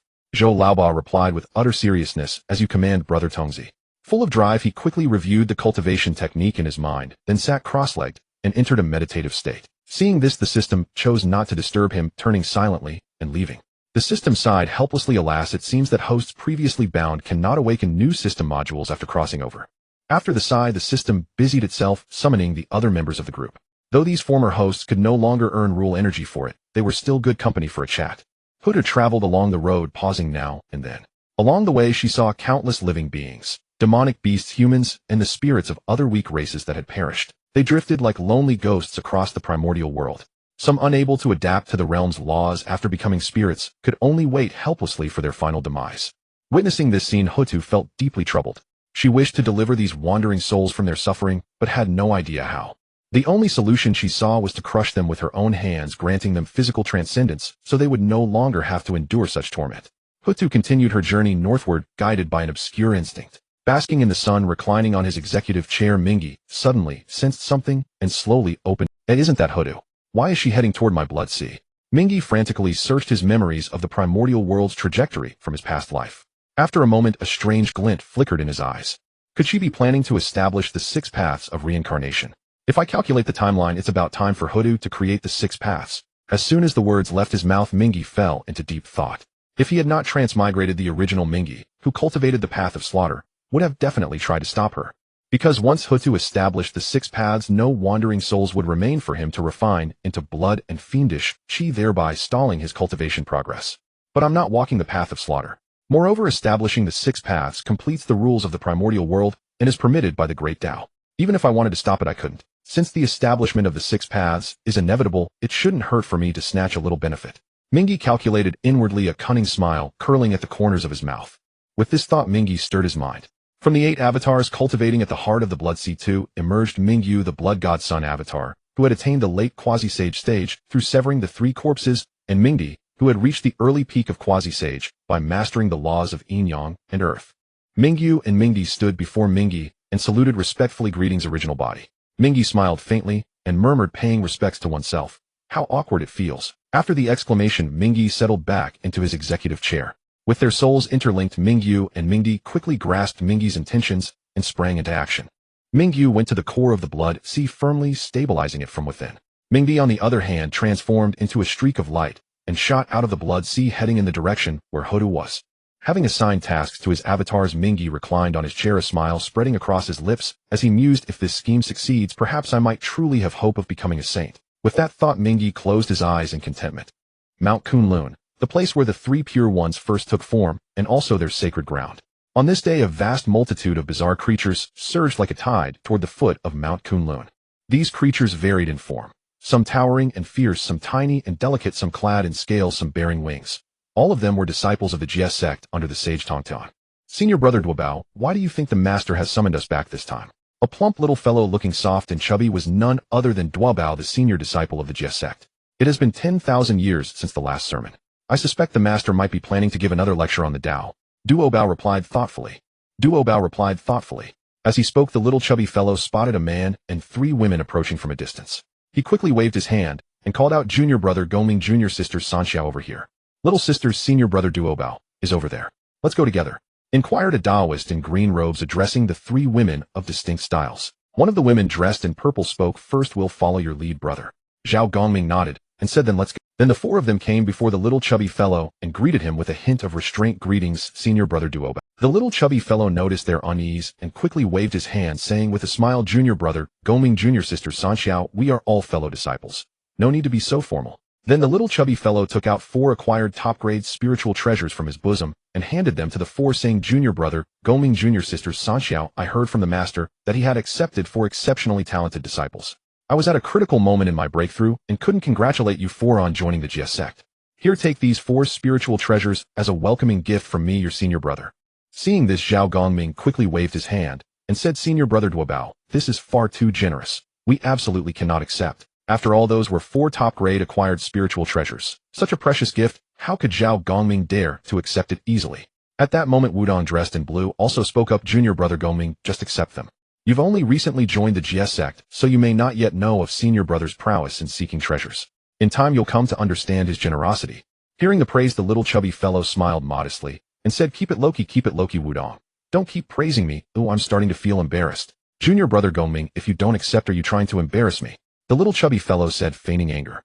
Seeing this, Zhao Gongming accepted the 4 acquired top-grade spiritual treasures. He kept 1 spear-type artifact for himself and handed the remaining 3 to the Sanxiao sisters behind him. At the same time, he cupped his hands toward Duobao and said, thank you, senior brother. The little chubby fellow chuckled hee and draped his arm over Zhao Gongming's shoulder, saying cheerfully, Junior brother Gongming, not bad. You're already at the late golden immortal stage. By the way, I've discovered a mansion that seems to be left by a great powers passing. Are you interested in joining me, Junior? Before Zhao Gongming could answer, Wudong interrupted. Hey, senior brother Duobao, don't lead our junior brother astray. Junior brother Gongming won't go tomb raiding with you. The little chubby fellow retorted with annoyance. What do you know? You have no idea about the allure of tomb raiding. As he spoke, he turned his gaze back to Zhao Gongming and continued to tempt him. Junior brother Gongming, what do you think? Will you come with me? When we find the treasures, we'll split them 50-50. How about that? The little chubby fellow kept casting bait, but Zhao Gongming hesitated. After a moment of thought, he said, senior brother, allow me to think it over. Hearing this, Duobao couldn't help but sigh and said resignedly, very well, I look forward to the day you come around. Tomb raiding was something none of the junior sisters were interested in. Now that a powerful junior brother had finally arrived, Duobao was reluctant to give up easily. Just then a woman dressed in green robes slowly approached. On her right shoulder rested a small turtle. After Guiling arrived, she greeted everyone, and her gaze was immediately drawn to the Sanchao sisters who had emerged. She quickly stepped forward and began talking with them. Sister Guiling, you're so beautiful. The mischievous Bixiao spoke first, her eyes sparkling with curiosity. Guiling smiled slightly and replied, thank you for the compliment. You're very cute too. Wang Ba, standing nearby, showed little interest in these girls' mutual compliments. He immediately tried to communicate with his system and began writing in his diary. Soon Wang Ba found himself in that familiar space again. His pen danced like flowing clouds and water, and lines of text flowed onto the paper. Day 16 of being adopted by fairy sister. Weather sunny. Today I finally arrived at the renowned Mount Kunlun in the primordial world. Indeed, it lives up to its reputation, worthy of being the sacred ground of the three pure ones, majestic and splendid beyond compare. 500 words flowed effortlessly in the blink of an eye, and Wang Ba's consciousness returned to his body. At the same time, a voice sounded in his ear. Ding. Host has completed today's writing task. Congratulations. Reward 1001 system coins. Reward 2 1 year of cultivation can be infused. Infuse or not? Yes. Wang Ba answered without hesitation. As the 1 year of cultivation was infused into his body, Wang Ba felt a slight increase in his cultivation. Though a bit disappointed, he was not discouraged. He knew that as long as the system existed, he would one day reach the pinnacle of the primordial world. Just then, at the foot of Mount Kunlun, everyone suddenly sensed a powerful aura descending. Then a young man in green robes with a handsome face slowly appeared. Wang Ba, perched on Guiling Xingmu's shoulder, could clearly sense that with the man's arrival, a sharp sword aura permeated the air around them. If not for the man deliberately restraining it, the sword aura would have been enough to shred him instantly. At the same time, everyone present knelt down before the suddenly appearing young man and said respectfully, disciple greets the master. Hearing the words greets the master, Wang Ba was startled. So this is the legendary Tontian Jiaozhu. He looked around and saw that everyone had knelt. He thought to himself, if I don't bow, won't I be accused of disrespecting it? No. Wang Ba was frantic. Ignoring everything else, he quickly stood on his short legs on Guiling's shoulder and made a bowing gesture with his 2 front paws. However, because his turtle shell was too heavy, he lost his balance while bending and fell downward. As a sage, Tontian Jiaozhu naturally took in everything around him. He saw Wang Ba, a turtle crawling on all fours, actually learn to stand on 2 legs like others and bow slightly to him, and couldn't help but find it amusing. When he saw Wang Ba being pressed down by his shell while bowing and falling downward, Tontian Jiaozhu almost laughed out loud. He sighed inwardly, what an interesting little fellow. The next moment, he gently released a faint wisp of magical power, instantly stabilizing Wang Ba's falling figure. After finishing this, his gaze fell back on the crowd below, and he slowly said, rise now. Having received Tontian Jiaozhu's command, everyone finally dared to stand up and cast their gazes upward at Tontian Jiaozhu. Facing the disciples' gazes, Tontian Jiaozhu slowly said, 10,000 years have passed since my last sermon. Now that 10,000 years have elapsed, it is time for me to preach to you all. Upon hearing this, the disciples below all showed joyful expressions. A sermon by a sage was a rare opportunity that could help cultivators clarify their path of cultivation and greatly increase their power. Duobao and a few other direct disciples also understood in their hearts. Indeed, the master called us back this time precisely to give a sermon. Just as everyone was rejoicing, Tontian Jiaozhu's ensuing words left the crowd utterly astonished. I intend to lead the GS sect to move out of Kunlun Mountain and head to Janeo Island. Pack your belongings, for I shall take you all there immediately. I intend to lead the GS sect to move out of Kunlun Mountain and head to Janeo Island. Pack your belongings, for I shall take you all there immediately. Tontian Jiaozhu's words were resolute, leaving no room for negotiation. Hearing this, the disciples of the GS sect below were all taken aback, yet they dared not defy the decree of Tontian Jiaozhu. Thus they all packed their belongings and prepared to depart. Wang Ba, lying on Guiling Xingmu's shoulder, sensed a force helping to stabilize him just now. He thought it was Guiling Xingmu who helped him and could not help but sigh inwardly. It was worth recognizing this sister. She's not only beautiful, but also helps her little brother. At the same time, Wang Ba also sighed at Tontian Jiaozhu's command. Red flowers, white lotus roots, green lotus leaves. The 3 pure ones were originally one family. Are they also going to separate now? Though he was emotional inside, it had little to do with him. After all, he had just arrived here and had nothing to pack. So Wang Ba lay on Guiling Shengme's shoulder and began to close his eyes and sleep. At the same time, upon learning that the disciples of the Jie sect were moving out of Kunlun Mountain, none were more excited than the Chan sect disciples. Ordinarily, the Jie sect disciples had left Kunlun Mountain in a mess. Now that they were leaving, they could enjoy some peace. Atop Kunlun Mountain, within Yushu Palace. Upon hearing Tantian Jiao's hiss decree, Yuanshi, Tianzuan sighed softly. Third brother still so stubborn, refusing to listen to advice. At the same time, Yuanshi Tianzuan couldn't help recalling a scene he had witnessed earlier. A Jie sect disciple under the guise of a saint's disciple fancied a Fox clan woman, and when she refused, slaughtered her entire tribe. There were countless other instances of Jie sect disciples abusing their status as saint disciples to commit heinous acts, simply because he went to Tantian and proposed that the Jie sect disciples should be properly disciplined, and that those creatures with fur horns and born from moisture and eggs should be expelled from the Jie sect. Tantian then intended to lead the Jie sect disciples away from Kunlun Mountain, which infuriated him even more. Third brother, just keep indulging your disciples. One day the Jie sect will surely be destroyed by their hands. Yuanshi Tianzuan took a deep breath, striving to calm his surging emotions, and then continued to focus on refining the acquired supreme treasure. In another cultivation site, an old man with white hair and beard gazed into the distant sky and let out a long, deep sigh, a contest of pride. Are sages merely more useful pawns? A single misstep, and one will fall into the abyss. After sighing, Taiching Laozi called out, Xian, do my disciple come quickly. Not long after, a human of the early Tai Golden Immortal Realm arrived before Taiching Laozi, bowing respectfully, greetings, master. May I ask what instructions you have? The old man's expression returned to calm, and he said slowly, Disciple, I have calculated that the human race will face a calamity in the future. However, I cannot act personally. You shall go in my stead. Yes, master. Xian Du replied, then turned and left. Only Taiching Laozi remained in the hall. Then Taiching Laozi suddenly coughed up a mouthful of blood, muttering, Indeed, forcibly separating the primordial spirit is too damaging to the body. However, his face showed no trace of sorrow. Instead, a faint smile curled at the corner of his mouth. Look, not far from him stood a figure identical to Taiching Laozi, only the other's cultivation was merely at the peak, at the foot of Kunlun Mountain. Seeing that all the Jie sect disciples had packed up and lined up neatly, Tantian Jiaozhu showed a satisfied expression and said softly, Do not resist, I shall take you away now. As his words fell, a formidable, unmatched magical power erupted from Tantian Jiao's his palm, instantly enveloping the many disciples below like a surging torrent. In an instant, that space began to compress sharply, eventually condensing into a small spatial cube. Looking through the spatial cube, one could clearly see the Jie sect disciples reduced in size and trapped inside. Immediately after, the spatial cube flew straight back into Tantian Jiao's hand. Seeing this, Tantian Jiaozhu tore open a spatial rift without hesitation and stepped into it. When he reappeared, he was already standing on a vast, boundless island. The spatial rift slowly closed, and at the same time, that spatial cube rapidly expanded, releasing the Jie sect disciples within. Alright, I have brought you all to Jineo Island. From today onward, Jineo Island shall be the sanctuary of our Jie sect. Tantian Jiao's his voice echoed in the ears of the Jie sect disciples, instantly snapping everyone back to reality. Faced with such miraculous techniques, Wang Ba and others couldn't help but exclaim in their hearts, to possess such means, truly worthy of a sage. Tantian Jiao's his voice rang out again, Since we have arrived at Jineo Island, I shall now begin this sermon. With that, he sat down cross-legged, and the rumbling sound of the Dao resounded like majestic bells. I specialize in the way of formations and the way of the sword.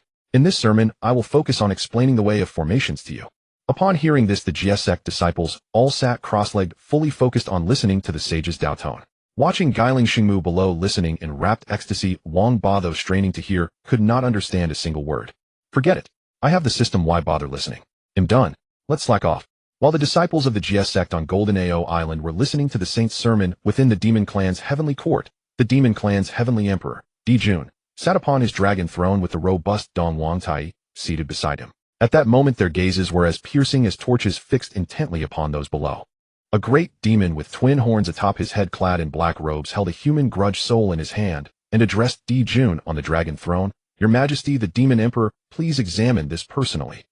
Before his words had faded, the black-robed great demon produced an ordinary mortal-grade dagger, attached the human grudge soul to the blade, and then made a swift slash toward a Wu soldier. A sound of tearing cloth echoed, and the Wu soldier's body instantly bore a bloody gash. To prevent the soldier from crying out, the black-robed great demon immediately sealed his mouth. Witnessing this, Dong Wang Tai seated beside Di Jun was stunned. He rose abruptly and exclaimed in disbelief, How can this be? How can a mere mortal weapon break through the defense of a true immortal-grade Wu soldier? A glint flashed in Dijun's eyes as well, and his brow furrowed slightly, as if deep in thought. At that moment the black-robed great demon hastened to respond. Your Majesty the Eastern Emperor, I have conducted numerous tests. The human grudge soul indeed possesses a remarkable effect in breaking through physical defenses. After these words Dongwang Tai vanished in a flash, appearing before the black-robed great demon. He took the human grudge soul and examined it carefully. The moment the human grudge soul touched his hand, Dongwang Tai sensed a faint corrosive force. It can corrode protective magical power. No wonder it can break through bodily defenses. Dongwang Tai exclaimed in surprise, then turned his gaze to Dijun, his face brimming with joy. Brother, who would have thought that the grudges of the frail humans after death could be so useful? If we can gather a vast number of human grudges, we need no longer fear the Wu clan. Looking at his delighted younger brother, Dijun let out a long sigh in his heart. Though the facts are indeed so, with the sage standing behind the human race, they are not to be trifled with lightly. Yet in the face of the immense benefits of annihilating the Wu clan and unifying the primordial world, taking some risks seemed worthwhile. Dijun understood this well. He resolved that if he could achieve the goal of unifying the primordial world, he would attain sainthood. Then as a sage, what need would he have to fear other sages? With this thought, Dijun spoke calmly. My brother speaks truly. The 1 Yuan Hui period decreed by the Dao ancestor forbidding war between the demon and Wu clans has now passed. To prevent the Wu clan from stirring conflict again, we must prepare as soon as possible. Shadow Demon, I hereby command you to capture a large number of human grudges for me. Remember, act covertly. Do not cause too much commotion. At Dijun's command, the black-robed great demon quickly replied, Yes, Your Majesty. Very well, do not delay. Go at once. Dijun waved his hand, signaling for him to leave. Receiving the order, the black-robed great demon turned and departed, his figure swiftly vanishing from the hall. At that moment, only Dijun and Dongwang Tai remained in the great hall. Dijun pointed solemnly to the heavens and spoke. Brother, through my divination, with the Hichu Luoshu, I perceive in the depths of fate that heavens will seems to favor our demon clan this time. Moreover, heavens will tells me that no sage will act within the next 10,000 years. Dongwang Tai exclaimed joyfully, Brother, are you certain of this? Dijun nodded earnestly, Indeed, brother. However, to be safe when Shadow Demon acts, you must use the Chaos Bell to briefly obscure the heavenly mechanism so that the sages and the Wu clan cannot detect the anomaly among the humans. Dongwang Tai nodded, Yes, brother. Then the two left the main hall of the heavenly court together. Meanwhile, on the road, near the netherworld, Blood Sea Minghe, who had emerged from the Blood Sea, established a cave dwelling along the path that Hutu would inevitably take. Thereafter, within the cave, Minghe began to diligently practice the earth law that he had just attained at the quasi-saint initial stage, quietly awaiting Hutu's arrival. In the human tribe, Xian Du, who had returned to the human race on the orders of Taishang Laozu, gazed at the devastated human settlement before him, his brows tightly knitted into a deep frown. Could this be the great calamity of the human race that my master spoke of? Frowning deeply, Xian Du walked toward the tribe, full of confusion. As if sensing Xian Du's formidable cultivation, the most powerful golden immortal in the tribe hurried out to greet him, bowing in trepidation. May I ask what the senior's commands are for visiting our Huichao tribe? Seeing the old man who suddenly appeared, Xian Du's knitted brows instantly relaxed, and a smile spread across his face. He spoke softly, Elder Xian, don't you recognize me? Hearing this, Xian, who had been bowing low, raised his head abruptly and looked at the newcomer's face. In the next moment, he was stunned and cried out, Are you Xian Du? Xian Du smiled and nodded. It's me, Elder Xian. Long time no see. Overjoyed, Xian said warmly, Oh my dear boy, you were just a mischievous little child when you left. Now in the blink of an eye you've grown so tall. Xian Du chuckled and scratched his head. Elder Xian, I have been cultivating under my master for over 20,000 years now. Naturally, I am no longer a child. Xian laughed, Good. Let's not stand outside. Come into the tribe for a detailed talk. Xian Du nodded in agreement and followed Xian into the tribe. Looking at the tribe that had clearly undergone fierce battles, Xian Du's doubts grew stronger.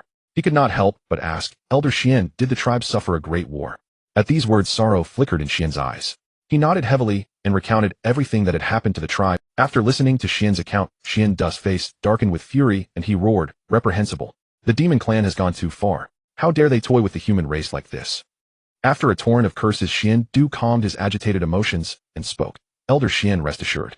Such things will not happen again. I have returned to the human race on my master's orders to protect them. Xian's eyes sparkled with light. He asked expectantly, Xian Du, do you mean that the Tai Ching sage knows of our human race's plight? Xian Du nodded affirmatively. Exactly. My master foresaw that the human race would face a great calamity and personally commanded me to return and help you overcome this crisis. Upon receiving such an affirmative reply from Xian Du, Xian was overwhelmed with emotion, tears streaming down his face, as he said in a trembling voice, Wonderful, I never imagined that the Tai Ching saint still remembers our human race. This is truly wonderful. Watching Xian weep with joy, Xian Du felt a deep empathy and did not disturb him. After Xian's emotions had settled, Du continued. By the way, Elder Xian, you mentioned earlier that the senior who came to our aid resides in the Yuanjia mountain not far from here. Xian nodded in confirmation. Indeed. Elder Xian, could you take me to pay a visit to that senior?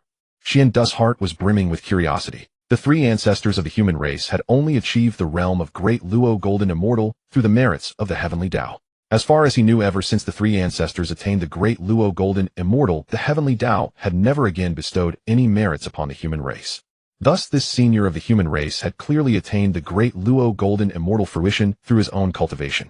In Du's view, such a being who could achieve the Great Luo Golden Immortal through personal cultivation was undoubtedly a prodigious talent. If he could receive guidance from a renowned master, reaching the quasi-saint realm would only be a matter of time. By then the human race would possess their own quasi-saint. At that time the human race would no longer have to suffer humiliation from other beings of the primordial wilds. At this thought, Du could not help but feel the urge to recommend this senior. However, faced with Du's request, appeared quite hesitant. What is it, Elder Xian? Is there some inconvenience? Du inquired with puzzlement. Shook his head with a wry smile. Du, to be honest, I have only met that senior once. Previously, I sent some clan members to offer meat as a token of gratitude for saving our lives, but that senior was in seclusion, and the offerings were declined by his clan members. So that's how it is. Du pondered for a moment, and then said, Elder Xian, I descended the mountain this time to protect the human race. I will reside here for now and visit that senior once he emerges from seclusion. Nodded in reply. Yes, after that senior comes out of seclusion, I also intend to visit him to express my gratitude for his life-saving grace. Thus the two reached a consensus and decided to visit Li Yang together after he emerged from seclusion. Meanwhile, at the Golden Ao Island, as the final resounding Dao sound from Heavenly Lord Tongtian faded away, the century-long sermon had finally drawn to a close. All right, awaken now. The voice of Heavenly Lord Tongtian resonated like a bell in everyone's ears. With a wave of his hand, a gentle breeze as soft as a spring caress swept over all the disciples of the Jie sect. The Jie sect disciples immersed in the sermon gradually returned to their senses as if waking from a dream. Suddenly, a thunderous roar shattered the tranquility of the scene. The surrounding spiritual energy seemed summoned, converging instantly toward one point and coalescing into a massive vortex of spiritual power. This unexpected change drew the attention of all the Jie sect disciples. Even Heavenly Lord Tongtian himself looked over. Following their gazes, beneath the spiritual vortex sat a plump young man. The surging spiritual energy poured like a torrential tide into the young man's body. The five energies within his chest cycled continuously, and the rules of the small world within his dantian became increasingly refined. After a moment, another thunderous roar rang out. The aura around the young man exploded like a volcanic eruption, his power soaring like a rocket, instantly breaking through the shackles of the Golden Immortal Peak and reaching the early stage of the Tai Golden Immortal Realm. Excellent, worthy of being my eldest disciple. Among the third-generation disciples of the mystic sect, apart from the master's personal disciple Du, who has reached Tai Golden Immortal, none are as outstanding as my disciple. Heavenly Lord Tongtian gazed at Duobao, the plump young man, below, his eyes filled with admiration. My elder brother once called my disciples beings with feathers and horns born from damp and egg-laying creatures. Now my feathers and horns damp and egg-laying disciple has reached the Tai Golden Immortal Realm. Let him dare to look down on my disciples again. Heavenly Lord Tongtian felt a secret pride in his heart, the smile on his face impossible to conceal. The next moment, Heavenly Lord Tongtian waved his hand again, and a gleaming sword-type treasure flew like a meteor toward Duobao, finally hovering steadily before him. This sword is called the Duingguang, sword, a mid-grade, innate spiritual treasure. Duobao, I bestow this sword upon you as a reward for being the first disciple of my sect to break through to the Tai Golden Immortal Realm. Having completed his breakthrough, Duobao stared dazedly at the golden sword floating before him. When he realized it was a gift from his master, he broke into a beaming smile, his eyes nearly disappearing with joy. The other Jie sect disciples watched with envy written on their faces. Duobao hastily accepted the Duingguang sword, respectfully cupping his hands in a bow to Heavenly Lord Tongtian, and said with tearful gratitude, "Thank you, Master, for the gift." Heavenly Lord Tongtian waved his hand slightly, then swept his gaze over all the Jie sect disciples, speaking calmly. This century-long sermon has concluded. You must thoroughly comprehend the insights gained and strive to elevate your power to the next level. The Jie sect disciples below shone with excited light in their eyes and responded in unison, "We shall follow." Heavenly Lord Tongtian nodded with satisfaction and continued, "Now that our Jie sect's dojo has moved to the Golden Ao Island, you must also rebuild your own dojos. So I won't waste any more of your time. You are free to establish your dojos around the Golden Ao Island." As his words faded, a ripple spread through space, and the figure of Heavenly Lord Tongtian gradually vanished. Seeing this, the Jie sect disciples shouted in unison, "Farewell, Master." After a moment, Duo Bao looked down at the busy GS sect disciples and announced loudly, "Dear fellow disciples, the master has departed. You may begin your tasks." "Yes, elder senior brother." The GS sect disciples answered in chorus and then busily set to work. Seeing this, Duo Bao approached Zhao Gongming and said with a smile, "Junior brother Gongming, now that I have broken through to the Tai Golden Immortal Realm, our chances of exploring that ancient powerhouse's mansion have greatly increased. Would junior brother Gongming be willing to accompany me?"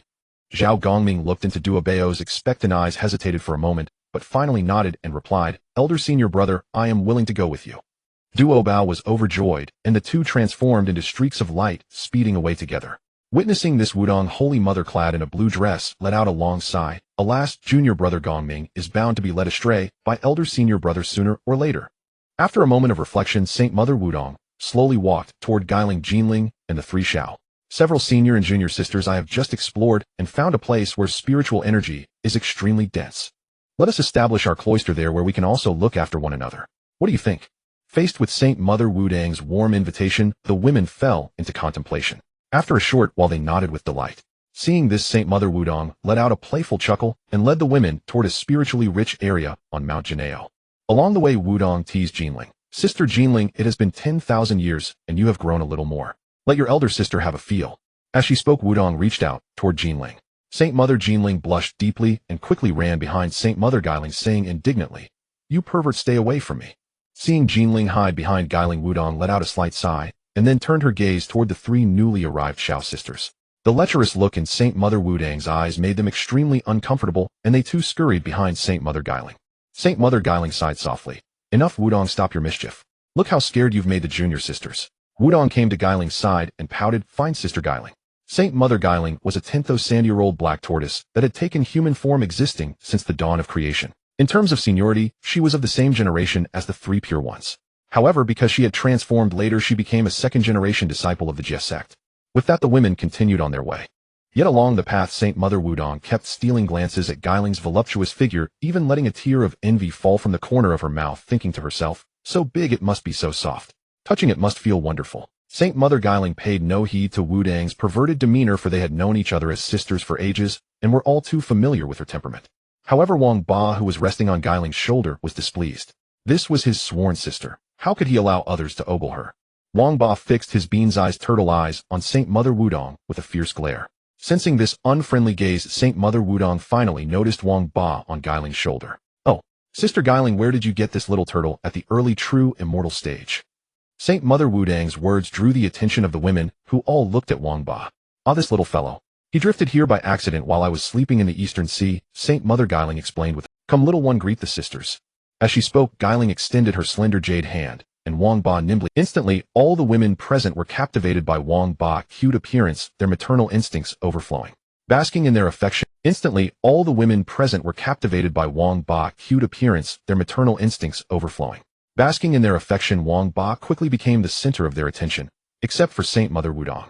Hey, you little turtle, why are you treating me differently? What have I done to offend you that you won't let me touch you?" Saint Mother Wudong questioned Wang Ba with a pitiful look, but Wang Ba ignored her and let out a cold snort. Saint Mother Guiling watched the scene and couldn't help smiling.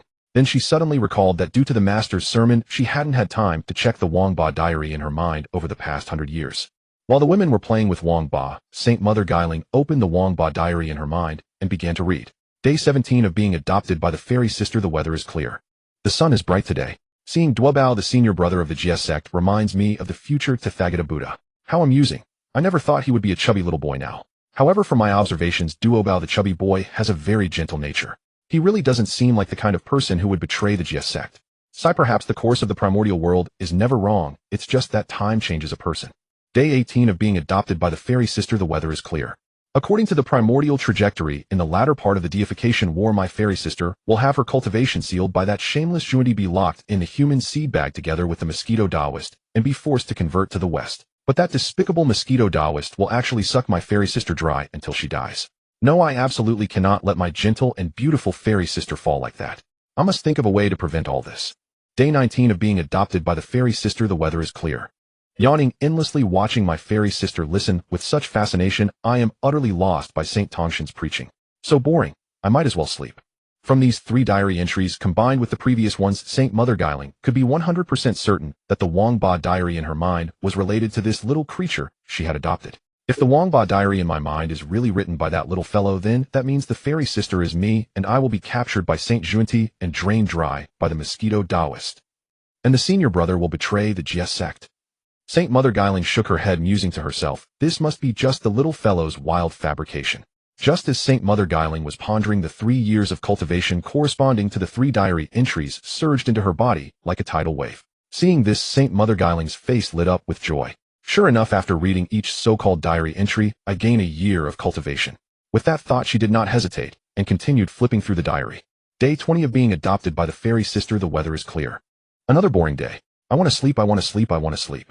Saint Mother Guiling looked at the subsequent entries. Apart from the date, everything else was just, I want to sleep, and a sense of speechlessness welled up in her heart. She muttered to herself, is it really okay to pad the word count like this? Wangba, however, thought nonchalantly, this kind of joy even you, my fairy sister, would not understand. Saint Mother Guiling said no more, and quickly flipped through the diary. Soon she had gone through 6013 pages of, I want to sleep. At the same time, a surge of powerful energy instantly flooded Saint Mother Guiling's body. With this continuous infusion of energy, Saint Mother Guiling clearly felt that her golden immortal stage mana had accumulated to its peak. It seemed that she only needed to absorb one more thread of spiritual energy to break through the bottleneck of the golden immortal perfection stage and step into the Tai golden immortal stage. Now is not the best time to break through, as we are still traveling. With that thought, Saint Mother Guiling immediately stopped flipping through the diary and quickly brought her consciousness back to her physical body. After her consciousness returned to her body, Guiling Holy Mother looked gravely at the crowd and said, Dear sisters, the situation is urgent. We must hasten our pace. The women looked at Guiling Holy Mother with confusion and asked, Senior Sister Guiling, what has happened? Why such pain flickered across Guiling Holy Mother's face as she spoke with difficulty. Dear sisters, my cultivation has reached the limit of the golden immortal realm, and I urgently need a secluded place to break through to the next level. Understanding the gravity of the matter, the women wasted no time in searching Mount Golden Ao for a quiet spot where Guiling Holy Mother could make her breakthrough.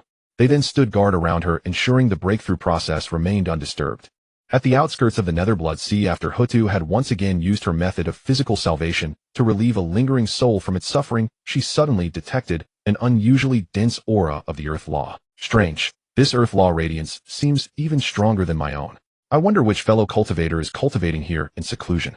As the Earth Ancestral Witch, Hutu had profound mastery over the Earth Law and was naturally highly sensitive to it. Following the source of the Earth Law's aura, she soon came upon a mansion bearing the name D-Earth.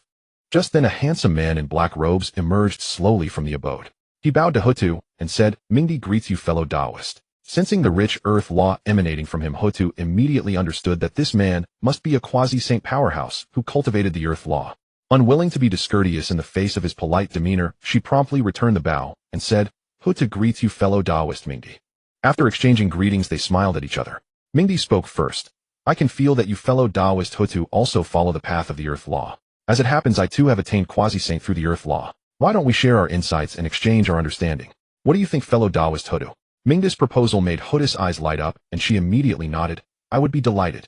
In the primordial world, discussing the Tao was an extremely effective way to enhance one's cultivation. By listening to another's realization, one could reflect on their own deficiencies and perfect their path. However, in this vast primeval world, beings who had reached the quasi-saint realm were as rare as phoenix feathers and unicorn horns, and those who cultivated the same law and could discuss the Tao together were even rarer. Thus, encountering a fellow Taoist who could verify one's great Tao was a stroke of fortune not to be sought, but to be encountered. Hutu naturally accepted Minghe's invitation without a second thought. With a wave of his hand, Minghe conjured 2 meditation cushions before the cave. He bowed to Hutu and said, Please, fellow Taoist Hutu. Hutu smiled slightly, and without demur sat down on one cushion, beginning to expound her understanding of the Earth Law. Minghe took his seat on the opposite cushion and listened in rapt silence. Soon both were immersed in the atmosphere of Tao discussion. Meanwhile, in the central tribe of humanity, evening had drawn near, and the ink-black curtain of night gradually shrouded the sky.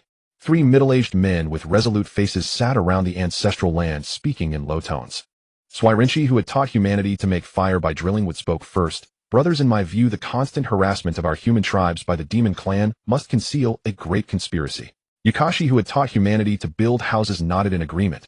I share the same feeling. Ziishi, who had taught humanity to wear animal skins for warmth and modesty, also nodded and voiced her question. I also find it suspicious, but what exactly are the demons plotting? The 3 human ancestors furrowed their brows, deeply lost in thought. After a moment, Swirenchi let out a heavy sigh, breaking the silence. Alas, though we do not yet know the demon's scheme, all we can do now is our utmost to protect the safety of humanity." The other two ancestors nodded in agreement. Suddenly a deafening bell toll resounded. The next moment, the three human ancestors whose cultivation had been elevated to the great Luo golden immortal realm by heavenly merit felt their perception sealed by a mysterious power. This rendered them unable to sense anything beyond the human tribe, as if an invisible barrier had isolated the entire human tribe from the primordial world. Sensing that something was amiss, the three ancestors exclaimed, "Bad, something has happened to humanity." Before their words faded, three torrents of pure great Luo golden immortal level mana erupted from them like raging floods. In an instant, the three ancestors flashed into the air, soaring above the human tribe to look down. But just at that moment, their eyes turned bloodshot. Below, within the human tribe, cries of anguish and screams rose and fell without end. Simultaneously, the three ancestors keenly sensed the presence of several auras at the great Luo golden immortal and golden immortal levels permeating the tribe. With the situation critical, the three ancestors prepared to descend to rescue without hesitation. But at that instant, 7 sharp whistling sounds pierced the air. The next moment, 7 demonic beings of varying appearances, each at the great Luo golden immortal level, appeared before the three ancestors, blocking their path. Seeing these 7 suddenly appearing demonic great Luo golden immortals, the three human ancestors' expressions turned grim. In their perception, the 7 demonic great Luo golden immortals before them were extremely powerful. 5 were at the mid-great Luo golden immortal stage, and the other 2 had reached the late stage. It must be noted that although the three human ancestors had also been elevated to the mid-great Luo golden immortal stage, through heavenly merit, this kind of power boost was inherently inferior to that of cultivators who had reached the same level through natural cultivation. Now facing 5 opponents of equal rank and 2 even stronger demons, the three ancestors knew in their hearts that victory in this battle was nearly impossible. Nevertheless, they could not stand idly by. Swirenshi spoke first, his tone stern. "What exactly are you doing? Why block our way and slaughter our people?" In response to Swirenshi's interrogation, the leading demon, a great Luo golden immortal at the late stage, wore a cold expression and said flatly, "Stay here and watch obediently, or we will show no mercy." With that, the 7 demonic great Luo golden immortals flickered and dispersed, encircling the three human ancestors in an impenetrable formation, leaving them no chance to escape. Seeing that negotiation was impossible, Swirenshi made a prompt decision and launched a fierce attack in one direction, attempting to break through the encirclement and rescue the humans below. At the same time, Yukashi and Ziishi acted with tacit understanding, seizing the moment to assist Swirenshi from the flanks, jointly attacking the Daluo golden immortal midstage Yao race cultivator in front of Yukashi. However, ideals were full and round, but reality was skinny and harsh. Despite the combined assault of the three against that latest stage Daluo golden immortal Yao race powerhouse, the opponent merely curled the corner of his mouth into a disdainful smile. In the blink of an eye, the 2 Yao race experts flanking the Daluo golden immortal, who had been chosen as the breakthrough target by the three ancestors, also sprang into action, engaging Yukashi and Ziishi respectively. In a single exchange, Yukashi and Ziishi were sent flying by the opponent's mana, blood spurting from their mouths and noses, their bodies cracked. At this moment, Swirenshi had already reached the mid-stage Daluo golden immortal Yao cultivator and launched a fierce offensive. That mid-stage Daluo golden immortal Yao lightly raised his sharp claws, and Swirenshi's attack dissipated like a clay ox sinking into the sea, vanishing without a trace. Then a terrifying strike infused with the full power of a mid-stage Daluo golden immortal burst forth. Facing this terrifying strike, Swirenshi dared not show the slightest negligence and hurriedly exerted all his strength to block it. Unfortunately, the gap in strength was immense. Though Swirenshi barely withstood the blow, he was severely wounded, spitting a mouthful of blood, and his body flew backward like a cannonball. Seeing the three human ancestors in such a sorry state, the 7 Yao race Daluo golden immortals present let out a piercing, scornful laugh. The leading latest stage Daluo golden immortal Yao spoke with utter disdain, "Stop your futile struggles. If not for the heavenly merit protecting you 3 old fools, killing you would incur karma. Do you think you would have survived until now, eh? Just obediently listen and savor the miserable fate of your human race." Ha ha ha. Hearing the mocking taunts ringing in their ears, the 3 human ancestors spat blood from their mouths and noses, their hearts filled with fury but powerless. They could only endure the excruciating pain and continue attacking the great Yao. Incorrigible. Boom boom boom. Puff puff puff. Be careful not to kill them. I don't want to bear the karma. Meanwhile, in the human tribe where Xuandu resided, upon hearing the screams coming from outside, Xuandu, a Tai golden immortal, instantly sensed something amiss. He frowned slightly and said, "Elder Xian, something seems to have happened outside. He'll go check." Hearing this, Xian also felt a stir of unease and said, "He'll go with you to have a look." Xuandu nodded in agreement. The next moment, 2 surges of powerful mana erupted, and their figures appeared above the human tribe. Boom rumble. Suddenly a deafening bell sound burst forth as if tearing apart the entire space.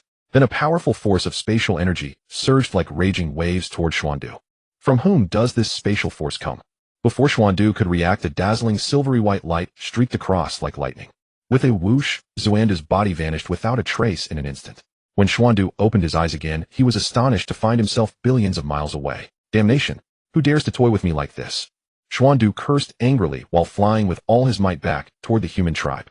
However, Xuandu had not yet reached the quasi-saint level and could not utilize spatial power for travel. He could only fly back little by little using his own mana. Calculating by his current speed, it would take at least several decades to fly back to the human tribe. Inside the human tribe, Elder Xian saw a silver flash and Xuandu's figure vanish into thin air, leaving him somewhat stunned. How could such a large living person simply disappear? Just as Elder Xian was puzzled, waves of powerful auras suddenly swept in like a violent storm. Then several grotesque-looking Yao race figures descended instantly above the human tribe.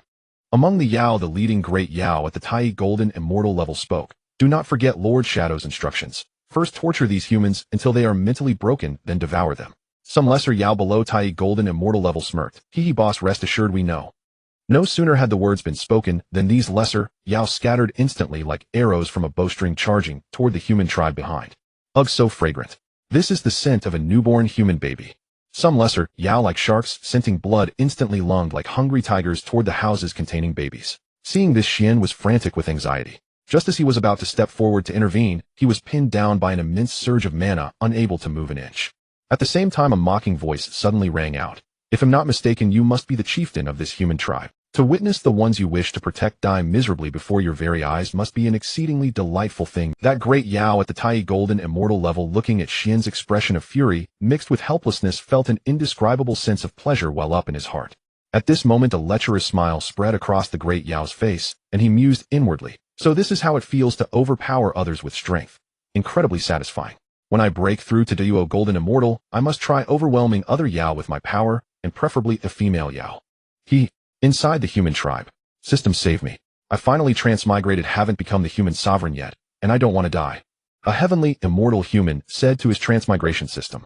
However, the system in his mind had already fled. Boom. This heavenly immortal transmigrator was instantly killed. After a mysterious immortal level lesser, Yao devoured this heavenly immortal transmigrator. Seeing that the human tribe had been carved up by some golden immortal level, Yao, his gaze involuntarily shot toward the direction of Yuanjia Mountain. Such powerful chi and blood. If I can devour it, it'll probably soon break through to the golden immortal level. Thinking this, the lesser Yao's heart pounded violently. He looked around, confirming that no other Yao were paying attention, then quickly activated his mana and sped off toward Yuanjia Mountain. Over these thousands of years, relying on the cultivation techniques purchased from the system, Li Yang's offspring, each at least possessing a low-grade innate spiritual root, had experienced explosive growth in their cultivation. Now the strongest among them, Li Tianyi, had reached the late stage of true immortal. As if an instinctive warning, Li Tianyi, who had always lived near Yuanjia Mountain, suddenly tensed up, and his gaze involuntarily turned toward the distance. Li Tianyi's expression grew solemn as he mused. The owner of this aura is definitely far stronger than me. Li Tianyi, fully aware that he was no match for his opponent, did not hesitate for a moment. He immediately dashed into Yuanshan Mountain and frantically knocked on his father's door. Although Li Tianyi was uncertain of his father's true strength, he was certain that the owner of the aura, approaching from afar, could not contend with his father. A sudden clattering sound instantly startled Li Yang, who had been toiling diligently like an old ox within. In that instant, Li Yang's body stiffened, frozen in place. This abrupt change in Li Yang could not help but draw a look of disdain from Jiu Yu. Jiu Yu's expression seemed to say, didn't we agree to fight until dawn? Just this. Li Yang felt his dignity as a man severely trampled, but he knew that the urgent matter at hand was to check his physical. Li Yang remembered that in his past life many records had proven that when an old ox is toiling hard and suffers a severe shock, it would become utterly dispirited and lose its ability to work. The multi-sun blessing system was the key to enhancing his strength. Anything could go wrong, but his body must not. After a magical power examination, the huge stone in Li Yang's heart finally fell. He let out a long sigh of relief and murmured, "Phew, fortunately my body is unharmed." However, as relief ebbed, Li Yang's fury was instantly ignited. He abandoned his labor and resolved to teach the culprit who had nearly frightened him a harsh lesson. Seeing that Li Yang did not intend to continue his labor, Jiu Yu, while lying on the bed, could not help but show a face full. But when she saw Li Yang about to open the mansion gate, she quickly rose, straightened her attire, and draped a purple mink over her shoulders. Li Yang waved his hand lightly, and the sweat stains on his body vanished instantly. Then a set of white robes pure as snow materialized on him, like an illusion. At the same time, Li Yang arrived at the mansion gate. With a furious expression, he flung open the door, pondering inwardly, which reckless fool dares to disturb my bliss? As the door creaked open, a slightly anxious, honest face came into Li Yang's view. Before this moment, Li Yang had always found this face quite pleasing. But at this very moment, he only felt a surge of anger. He cursed inwardly, "Ah, so it's you, Li Tianyi, my However, before Li Yang could vent his fury, the anxious look on Li Tianyi's honest face vanished, replaced by a hint of surprise. He quickly spoke, "Father, something terrible has happened. I sensed a fierce battle occurring in the distance, and there is a powerful being far stronger than me rapidly approaching." Upon hearing this, Li Yang frowned deeply. He immediately extended his divine sense, which was at the initial stage of the great Luo golden immortal level, to carefully probe the surroundings. You see, over the past few hundred years, although Li Yang had fathered more offspring, the cultivation gained from them was merely a few tens of thousands of years. Compared to the amount of mana required for a great Luo golden immortal, it was but a drop in the ocean. This was why, despite his diligent labor, his strength remained at the initial stage of the great Luo golden immortal. As Li Yang's divine sense spread, the tragic scenes of the human tribe not far away flooded his mind. Faced with these shocking sights, the anger in Li Yang's heart was instantly replaced by blazing fury. Since Li Yang had transmigrated, he had not stayed long in the human tribe, but perhaps because he was also human, he felt a natural affinity toward them. At this moment, the image of a group of demons torturing and devouring humans in his mind made him furious. Li Tianyi, standing in the distance, felt an overwhelming pressure surging from his father. He could not help but tremble inwardly. "Father, what cultivation level is this? Even the mere pressure is so terrible." Li Yang ignored the stunned Li Tianyi. The mana of a great Luo golden immortal flowed rapidly within him, and his speed became impossible to capture with the naked eye. When Li Tianyi looked at his father again, he saw only a fading afterimage. Li Yang stared coldly at the mystic immortal level demon rushing toward his offspring, his eyes as icy as frost. He uttered a single word, "Die," and then paid no further attention to that demon heading straight toward the human tribe, where Xian was located. With a loud boom, Li Tianyi followed the sound, and was stunned by the scene before him. This father is so powerful. Where he had sensed that powerful aura, a ghastly flower of blood bloomed abruptly, like a death blossom, and while Li Tianyi was still in shock, Li Yang's figure had completely disappeared from his sight. In the blink of an eye, Li Yang arrived before the human tribe, where Xian was.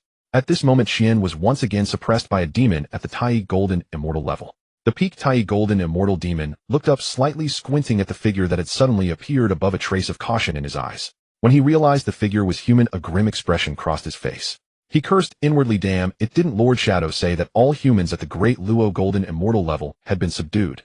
Why is there another one here?" Before the peak Tai golden immortal demon could send a distress signal, Li Yang had already unleashed a palm strike at the great Luo golden immortal level, pressing down upon the demon. The peak Tai golden immortal demon resisted with all his might, but to no avail. He could not escape his doom. Although the difference between the peak Tai golden immortal and the initial great Luo golden immortal was only a small realm, the gap in strength was as vast as the distance between clouds and mud. A great Luo golden immortal had already leaped out of the river of time, truly achieving longevity equal to heaven and earth. Unless a tribulation arose, a great Luo golden immortal faced no threat of death.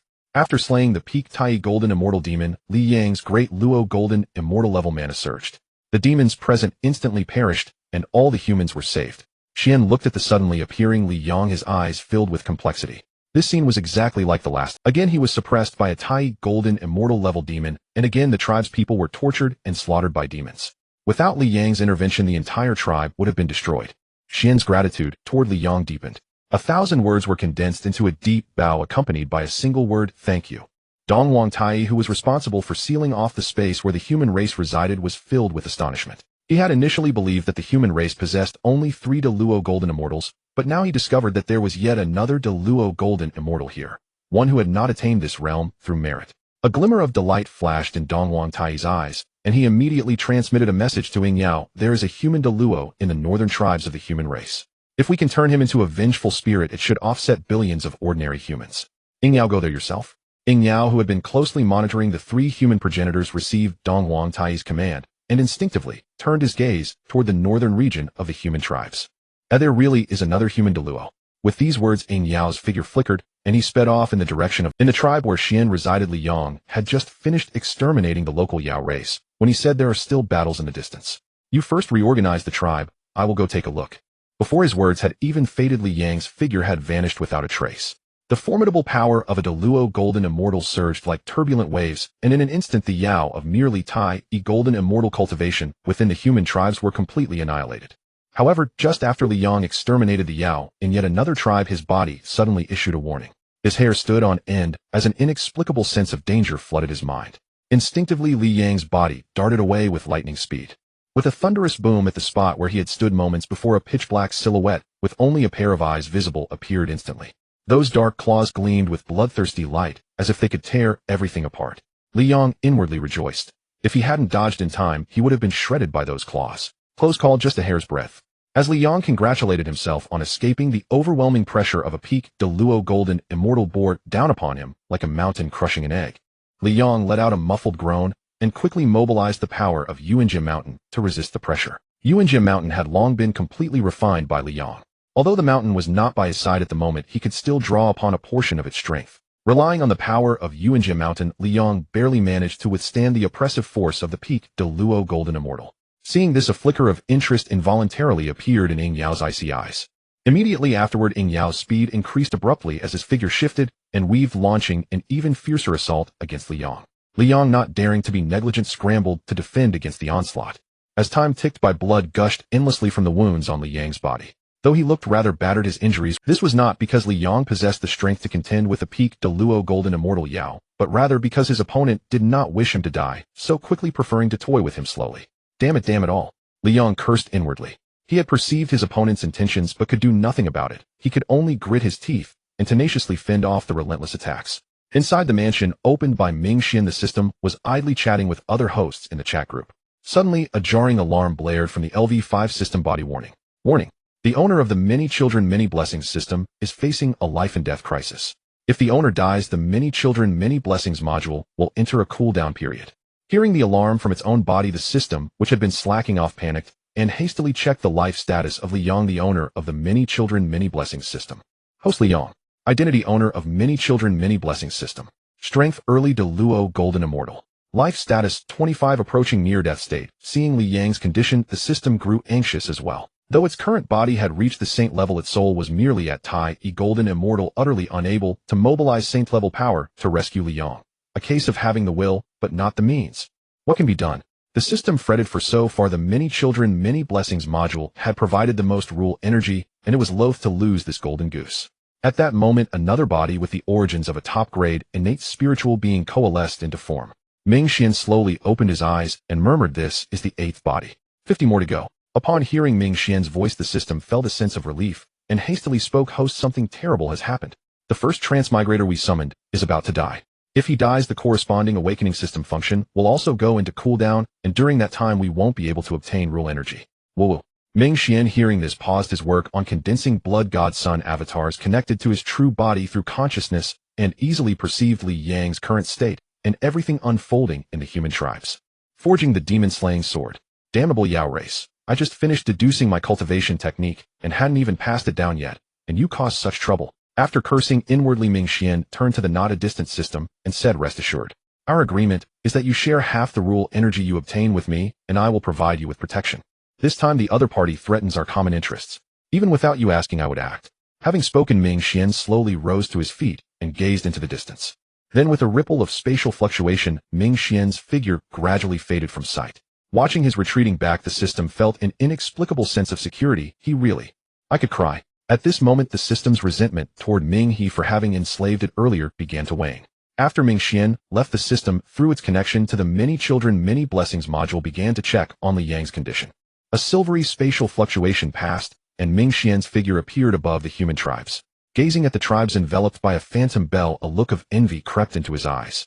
He marveled, no wonder the Chaos Bell is one of the 3 transformations of Panga's creation acts. Its strength likely reaches the level of a top-grade, innate supreme treasure. Minghe couldn't help but think of his own strongest treasure, the Primordial Chaos Seal, which was merely a middle-grade, innate supreme treasure. A sour feeling rose in his heart as he sighed. Indeed, some are born in Rome, and some are born as beasts of burden. After his lament, a pitch-black spear materialized in Minghe's hand. The moment this long spear appeared, a towering demonic aura radiated forth. This spear was none other than the Godslayer spear, the destined supreme treasure of demon ancestor Lu, which at its peak had reached the level of a primordial supreme treasure. However, during the great war between Dao and Demon, the Godslayer spear was damaged and fell to the level of a top-grade primordial spiritual treasure, subsequently disappearing along with demon ancestor Lu. In the early stage of the sorcerer and demon calamity, to obtain this spear, Minghe went so far as to sacrifice a quasi-saint level clone before he could subdue it. Originally, Minghe believed this would be his ultimate trump card, but with the advent of the system, he discovered that it could even condense primordial supreme treasures, causing him to drastically lower his regard for this top-grade primordial spiritual treasure. Faced with a comprehensive defensive treasure like the Chaos Bell, only by concentrating all attacks on a single point could one hope to break through the opponent's defense. In the vast primordial world, if there were a ranking of supreme killing treasures, the Godslayer Spear would undoubtedly rank among the highest. To breach the enemy's defense, the Godslayer Spear was unquestionably the prime choice. Behold, Minghe grasped the Godslayer Spear, twirled it in the air with a brilliant flourish, and then ceaselessly poured his own Dharma power into the spear. In an instant, a towering demonic flame blazed fiercely, carrying an unmatched and formidable spear momentum, like a burning meteor stabbing fiercely toward the illusory giant bell. A glint of cold light flashed, and with a loud bang, a gap suddenly appeared in the illusory bell. Seeing this, Minghe acted without hesitation, gripping the Godslayer Spear, and swiftly darted through the opening. Dongwang Tai, who was far away controlling the Chaos Bell to seal off this space, instantly sensed through his connection with the Chaos Bell that the projection of the bell enveloping the human tribe had been forcibly breached. His expression shifted as he thought to himself, "Not good. I must not let word of what is happening here leak out." Without a second thought, Dongwang Tai fully activated the Chaos Bell, sending forth a torrent of pure Dharma power, like a surging flood, swiftly mending the gap pierced by the Godslayer Spear. In the blink of an eye, the original gap vanished without a trace. Seeing this, Dongwang Tai breathed a sigh of relief. Then he extended his divine sense across the entire human tribe and began to search meticulously. Who could it be? They almost ruined our grand plan for the demon race. Dongwang Tai pondered inwardly. At the same time, high above the 33rd layer of chaos within the Nuwa Palace, a woman dressed in a light yellow gown with a standard oval face, 3,000 strands of black hair gently cascading down a lithe and graceful figure, lay lazily on a couch, her long serpent tail swaying ceaselessly. With her jade-white hand, she took a fruit exuding a thick, chaotic aura from a fruit plate and brought it to her lips. Her cherry-like mouth took a gentle bite, and the fruit's juice instantly moistened the corners of her lips. Delicious. The woman let out a contented sigh, her serpent tail swaying incessantly, a look of pure enjoyment spreading across her face. Yet suddenly, within the woman's perception, the originally peaceful scene of the human tribe abruptly transformed. A vision of rivers of blood flashed before her eyes. However, in the blink of an eye, the human tribe in the vision once again returned to tranquility. This sudden upheaval caused the woman's previous expression of enjoyment to instantly morph into one of bewilderment. What is going on? What has happened to the human race I created? The woman murmured to herself, a flicker of doubt flashing in her eyes. This woman was none other than the sage of humanity, Nuwa. Nuwa set down the half-eaten spiritual fruit, raised her jade hand slightly, and prepared to perform a divination. Yet after a brief attempt at divination, Nuwa obtained no results. Her brows furrowed tightly as an ominous premonition surged within her. The human race is the key to my attainment of the Tao. There must be no mishap. Nuwa decided to personally journey to the human tribe to investigate and discern what had transpired. She slowly rose, and her originally lengthy serpent tail vanished in an instant, replaced by legs as crystal white as jade. Nuwa stepped barefoot through the air, and miraculously not a speck of dust adhered to her jade-like feet. When Nuwa arrived before the gates of Nuwa Palace, a rumbling voice of the great Tao echoed in her ears. Nuwa, come quickly to Zishao Palace for a meeting. Nuwa's brows knitted slightly, her heart filled with doubt. I wonder what matter the teacher summons me for. Her gaze strayed briefly toward the human tribe. Then she withdrew her gaze and murmured, well, after I return from the teacher's place, I shall go to the human tribe and investigate in person. As her words fell, Nuwa gently waved her jade hand, and a small spatial channel, just large enough for her body to pass through, gradually took shape. She stepped forward with her jade foot, and her figure vanished in an instant. Meanwhile, within the human tribe, as soon as Minghe entered the area shrouded by the Chaos Bell, he swiftly located Li Yang's traces through his connection with the Blood God Sun clone. A flash of silver-white light appeared, and Minghe was already standing before Li Yang.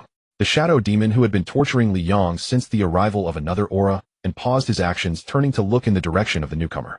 The next moment, he saw a masked man in black with only a pair of eyes visible standing before him. Seeing Mingxuan's attire, the shadow demon was briefly stunned, thinking to himself, why does this outfit look so familiar? After a moment, enlightenment struck him. Damn, isn't that exactly my own outfit? Mingxuan, looking at the shadow demon's garb, couldn't help but feel a strange sensation well up inside. He muttered to himself, this is quite unexpected. Running into someone wearing the same clothes even in this primordial world. This made him feel somewhat awkward, but he quickly shifted his attention to the dying Li Yang before him. Mingxian let out a long sigh, inwardly relieved. At least he's still breathing. Then his gaze fell upon the shadow demon ahead. Without a moment's hesitation, he thrust the pitch-black Godslayer spear forward with a fierce and unstoppable momentum. Before the shadow demon could even react, the spear had already reached his brow. With a crisp sound of flesh being pierced, the spear easily broke through the shadow demon's skin. In the next instant, the shadow demon's life force dissipated completely, and his body shriveled up in an instant, as if all vitality had been drained away. Witnessing this, Minghe could not help but pause for a moment, muttering to himself, "Good heavens, the Godslayer's spear truly lives up to its reputation. A true demonic treasure. It even has the power to devour others' souls and strengthen itself. This is practically the primordial world's equivalent of the 10,000 soul banner." After this exclamation, Minghe quickly sheathed the Godslayer's spear and approached the dying Li Yang. Minghe cast a healing Dharma spell, channeling it into Li Yang's body to help him recover a bit from his injuries. After confirming Li Yang's safety, Minghe cast his gaze over the entire human tribe to assess their condition. At that moment, the scenes of the demon tribe driving and tormenting humans flashed before Minghe's eyes like a film.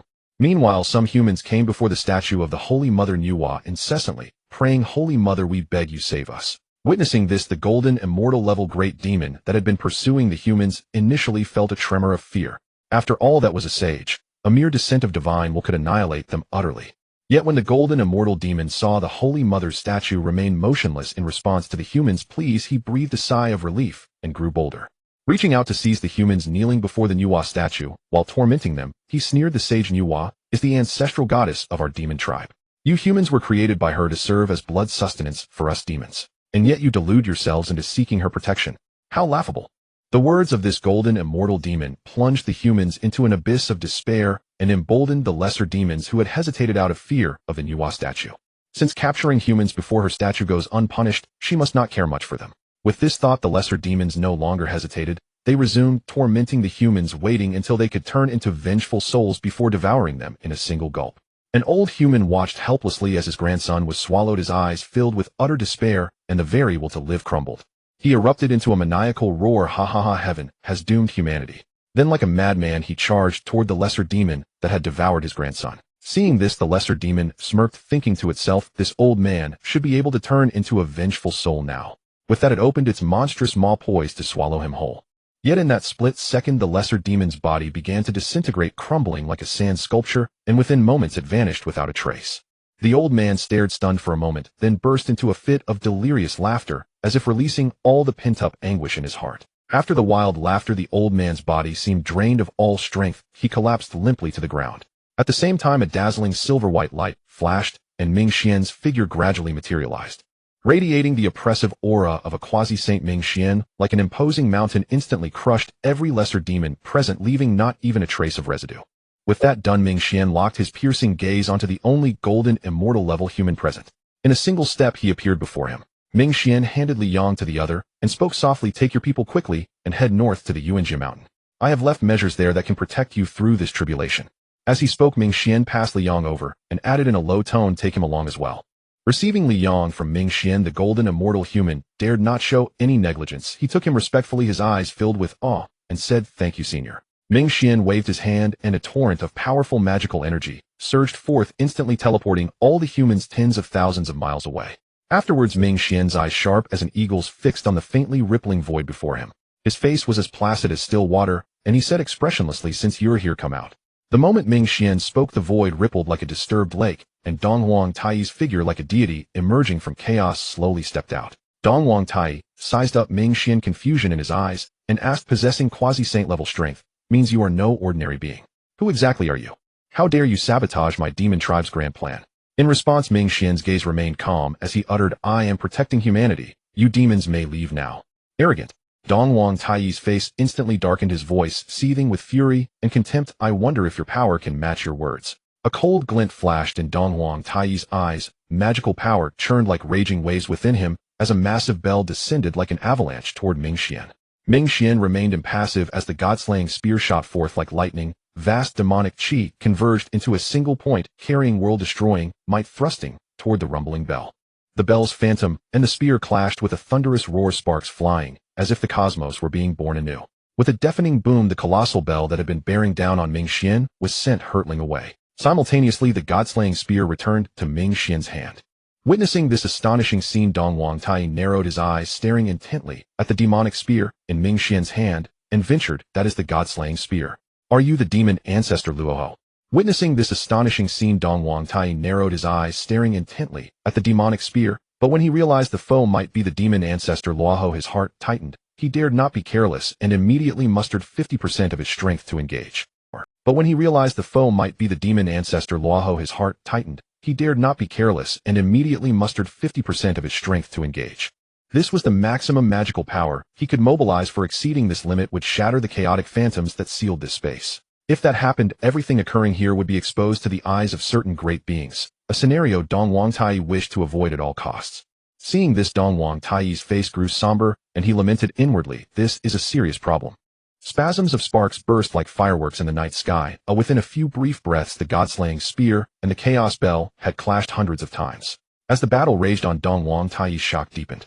The demonic chi emanating from the god-slaying spear possessed not only armor-piercing power, but also formidable corrosive force. Had the chaos bell not been a primal artifact of chaos, it would have been either shattered or riddled with holes from the demonic erosion under such intense collisions. For a moment, relying on the might of the Godslayer's spear, Minghe gradually gained the upper hand against Dong Wangtai, who was only exerting half of his true strength. Witnessing this, Dong Wangtai's eyes filled with battle fervor. When had he ever shown weakness before others? He yearned to cast aside all restraint and settle the matter in a decisive duel. Yet he could not, for he was not only Dong Wangtai, but also the demon emperor of the Yaozu. Dong Wangtai took a deep breath and urgently transmitted a message to the Deluo Golden Immortals who were besieging the three human ancestors in the distance. Hasten to collect the resentful souls of humanity. Time cannot be delayed any further. Upon receiving the order, the 7 Deluo Golden Immortal level Yaozu besieging the 3 human ancestors immediately ceased their mockery of the ancestors. The leading Yaozu at the late Deluo Golden Immortal stage addressed the others. "Leave 3 to guard these 3 old dogs. His Majesty the Demon Emperor commands us to collect the human resentful souls with all speed." The other Deluo Golden Immortal level Yaozu nodded in agreement, and 5 of them swiftly departed, leaving 3 to guard the 3 human ancestors. Though Minghe's cultivation was only at the initial peak of the quasi-sage stage, his divine sense surpassed even the peak of quasi-sage, reaching the level of a half-step sage, far beyond Dong Wangtai's. He instantly sensed Dong Wangtai's anomaly, and also detected 5 Deluo Golden Immortal level auras speeding toward the human tribe. Seeing this, Minghe's expression grew solemn. He hastily channeled a vast amount of mana into the Godslayer's spear, murmuring softly, "Manifest the demonic form." In the next moment, a figure at the peak of Deluo Golden Immortal abruptly materialized, resembling a demon emerging from the abyss, radiating surging demonic flames. This demonic form was none other than the quasi-sage level blood god clone that Minghe had lost when he subdued the Godslayer's spear. Since that clone had been thoroughly corrupted by demonic chi and turned into a puppet of the Godslayer's spear, it was sealed within the spear after the weapon was subdued. The loss of its laws had caused the clone's power to fall to the peak of Deluo Golden Immortal. However, a peak Deluo Golden Immortal was more than sufficient to deal with those 5 Yaozu Deluo Golden Immortals. Minghe uttered softly, "Go." Before the words faded, the demonic form shot forth like a bolt of black lightning, streaking toward the 5 Yaozu Deluo Golden Immortals. Dong Wangtai attempted to block it, but Minghe's Godslayer's spear assaulted him like a fierce storm, the spear tip glinting coldly as it thrust toward his chest, leaving him no chance to divert his attention. Dong Wangtai silently prayed, "I only hope the human resentful souls can be collected as quickly as possible." Meanwhile, elsewhere, as the 5 Yaozu Deluo Golden Immortals arrived above the human tribe and prepared to gather the lingering souls, a figure wreathed in overwhelming demonic flames appeared before them. The figure exuded a chilling aura as if born from the depths of hell. Feeling this formidable presence, the 5 Yaozu's expressions turned grim and they marveled inwardly. But before they could react, the demonic form's assault descended like a raging tempest. The 5 Yaozu hastily joined forces to defend, barely managing to withstand the attack, yet they were utterly helpless against the corrosive demonic chi. One of the 5 Yaozu, who had only recently broken through to the mid-Luo Golden Immortal stage, writhed in agony under the erosion of the demonic chi, unable to suppress his cries of pain. As the battle with the demonic form dragged on, this effect became increasingly pronounced. In the distance, Dong Wangtai, locked in fierce combat with Minghe, caught a glimpse of the situation, and a flash of brutality flickered in his eyes. They had already lost a peak Deluo Golden Immortal level shadow demon in this operation. If these 5 Deluo Golden Immortals also fell here, it would be an unbearable cost for the Yaozu. With this in mind, though unwilling, Dong Wangtai had no choice but to order a retreat. Rumble. A resonant bell toll echoed, and a commanding voice rang in every Yaozu's ears, "Withdraw." Upon receiving Dong Wangtai's command, the Tai Golden Immortal level great demons and lesser demons swiftly gathered the collected human, resentful souls and evacuated the human tribe. Meanwhile, the 5 Yaozu engaged with the demonic form upon receiving the order immediately distanced themselves from it and sped away into the distance. Seeing that all Yaozu soldiers had withdrawn from the human tribe, Dong Wangtai fixed a cold gaze on Minghe and said, We the Yaozu will remember this debt. The days ahead are long. Today's enmity shall be settled in due time. Facing Dongwang Taiyi's threat, Ming Xian mused inwardly, the days ahead are long. Once the Lich Yaozu calamity ends, you'll be dead. Though he already regarded Dongwang Taiyi as a dead man, failing to respond to the threat would make it seem as if he were. With that thought, Ming Xian sneered and replied, I shall await your esteemed presence here. Dongwang Taiyi naturally caught the sarcasm in Ming Xian's words. His face darkened and he cursed inwardly. Who the hell are you pretending to be? If I didn't want to avoid escalating this, I'd teach you some humility. Despite the rage burning within Dongwang Taiyi, had to maintain his positive image. Thus he coldly retorted, very well, very well. I hope you can still be so stubborn when the time comes. With that, Dongwang Taiyi did not hesitate. He activated the laws of space, teleporting all present Yaozu back to the Yaozu Heaven Court. Simultaneously, Dongwang Taiyi's figure vanished without a trace. The colossal bell shadow that had shrouded the humans also dissipated completely, and the ability to obscure the Heavenly Dao gradually faded. Sensing that the chaotic clock's power to block the Heavenly Dao had dissipated, Ming Xian acted decisively, activating the seed of concealment left on him by the system to shield his own fate from the Heavenly Dao's notice. After concealing his fate, Ming Xian finally turned his gaze to the human tribe ravaged beyond recognition by the Yaozu. A long sigh welled up in his heart. As expected in this lawless primordial world where the strong prey on the weak, weakness is the original sin. At that moment, Ming Xian's resolve to become a sage grew even stronger. In this primordial world, the saying, all beneath the sage are mere ants, was no empty boast. Amidst his reflections, a dazzling white light suddenly burst from Ming Xian. In the blink of an eye, his figure teleported to the battered, 3 human ancestors in the distance. Ming Xian raised his hand and waved. A green healing mana surged forth like a clear spring, instantly splitting into 3 streams that entered the bodies of the 3 human ancestors, beginning to heal their wounds unceasingly. Ming Xian waved his hand again and effortlessly gathered the 3 human ancestors. Then with a flicker of his form, he sped toward Yuanjia Mountain. The space trembled slightly, splitting open a massive rift from which Ming Xian's figure slowly emerged, appearing before the human race. I have already administered some healing, but their injuries are too severe. They will need time to recover before awakening. As he spoke, he handed the 3 ancestors of the human race to Xian, a golden immortal of the human clan. Xian received the 3 ancestors, bowing with profound reverence to Ming Xian. Thank you, Senior, for rescuing our race. Your great kindness shall never be forgotten by the human race. In response to Xian's gratitude, Ming Xian waved his hand dismissively and said calmly, it is nothing. Your race shares some karma with me. Offering protection within my power is a way to settle this bond. These words from Ming Xian brought joy not only to Xian, but also to the other clansmen. They had witnessed his strength. He was undoubtedly among the supreme beings of the primeval wilderness, far surpassing the 3 ancestors. With such a mighty benefactor, the human race gained the most basic means of self-preservation in this primordial. The entire tribe erupted in ecstasy, then fell to their knees, kowtowing and chanting in unison, Senior's immense grace shall never be forgotten by the human race. Among them, an old man at the peak of golden immortal recalled the helplessness when facing the slaughter of the demon clan.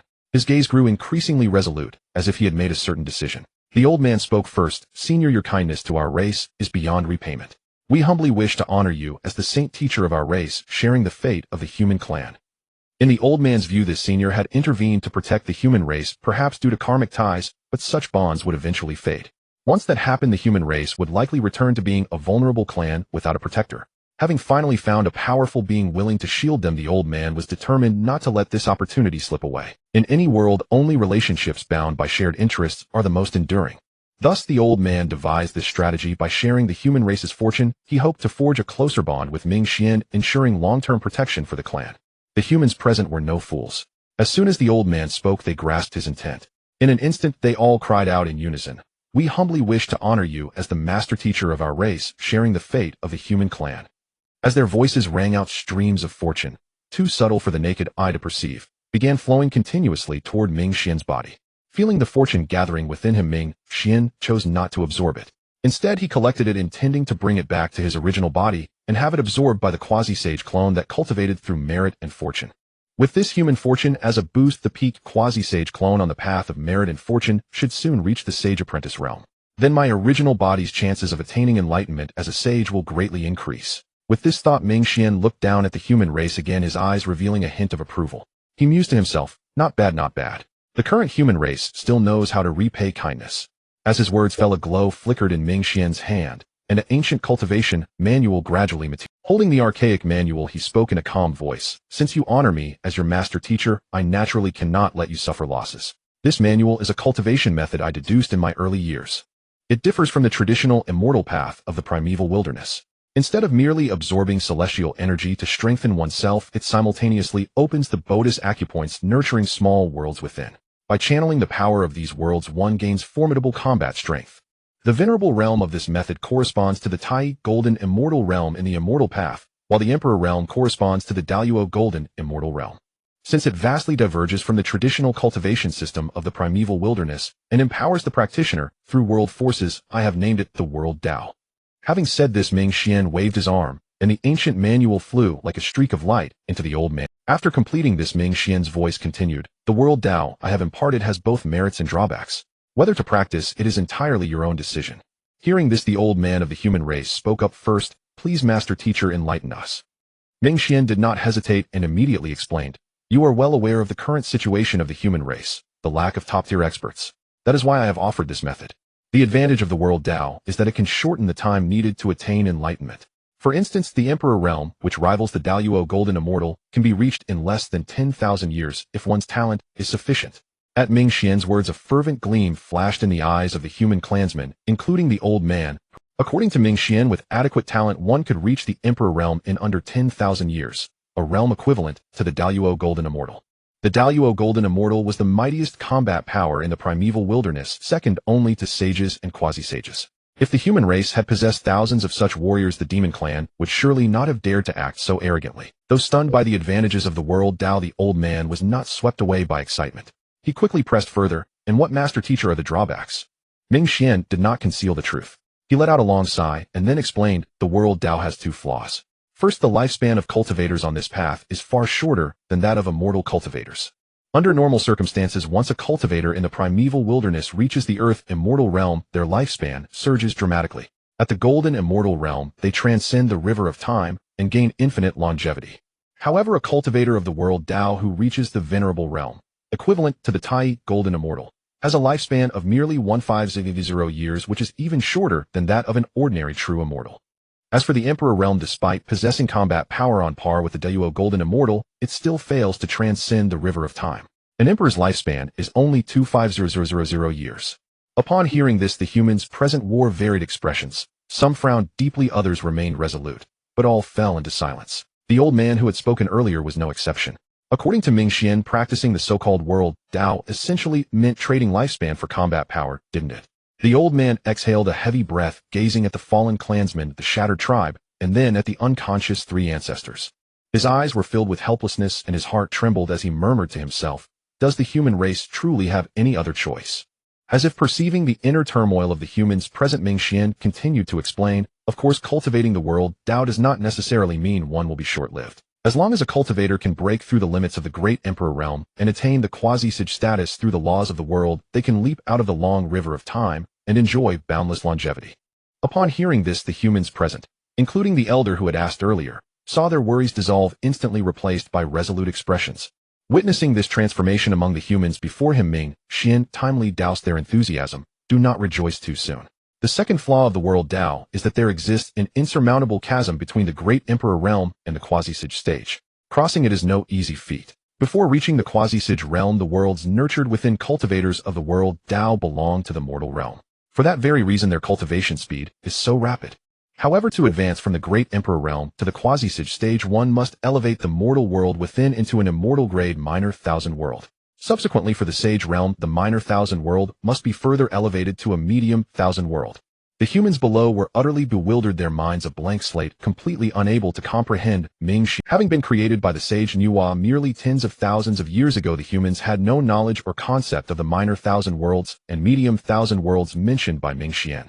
Faced with their confusion, Ming Xian could not help but feel a surge of helplessness, as if he were casting pearls. Letting out a long sigh, Ming Xian explained in terms they could grasp, "In short, if you decide to cultivate the World Dao, breaking through the shackles of the Great Emperor Realm to become a quasi-sage will be extraordinarily difficult. I have laid out the pros and cons of the World Dao. Whether to choose it is for you to decide." Hearing Ming Xian's straightforward words, the crowd finally grasped their meaning. The elder gazed at the World Dao technique in the book, then bowed once more to Ming Xian and said respectfully, "Thank you, exalted master, for bestowing this method." Whether or not the humans would cultivate the World Dao, the grace of Ming Xian's gift deserved their reverence. Seeing the elder's gesture, the other humans followed suit, bowing and chanting, "Thank you, exalted master, for bestowing this method." Ming Xian waved his hand slightly and replied, "Since matters are settled, I shall return to practice diligently. In the future, if the human race requires my aid, just crush this token and I shall appear." As he spoke, a pitch-black token with the character blood carved in the center flew from Ming Xian's sleeve and landed directly in the hands of the leading elder. With that done, silver-white light radiated from Ming Xian's body. In the blink of an eye, his figure vanished without a trace. "We bid you farewell, exalted master." The humans below bowed respectfully toward the direction Ming Xian had departed, holding the gesture for a full quarter hour before slowly rising. Just then, a burly man with a full beard approached the elder. He knelt on both knees, his eyes blazing with fury, and said to the elder, "Elder Fong, my wife and children have already been cruelly killed by the demon race. Now I am alone. From now on, my sole purpose in living is to avenge my family. I am not afraid of a shortened lifespan. I implore you, Elder Fong, to grant me the world Dao, so I may take revenge for my wife and children." Looking at the hatred-filled, bearded man, the elder sighed deeply and said earnestly, "Lai, I understand your burning desire to avenge your family. But this method is of great importance. We must wait for the three ancestors to awaken and decide." This elder was the most authoritative figure in the human tribe, second only to the three ancestors. Seeing the elder's firm stance, Lai had no choice but to suppress his hatred for the demon race, rise slowly, and say reluctantly, "Yes, Elder Fong." Other humans who had also lost loved ones to the demon race could only look at the elder helplessly.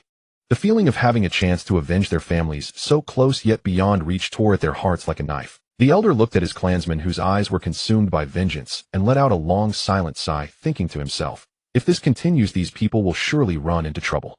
With that thought, his countenance darkened, and he roared with authority, "I know you are eager for revenge after losing your loved ones, and you are filled with hatred for the demon race.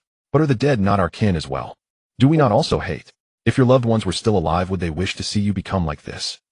Answer me." Faced with the elder's interrogation, some humans who had only wanted to avenge their deaths and then follow their kin could not help but lower their heads in shame. Seeing this, the elder felt a measure of relief and thought, thankfully, at least there is still hope. With that in mind, he continued to roar, "The demon race's atrocities against humanity will be avenged in time. But before that, your only duty is to live well. Otherwise, how can you face your departed kin?"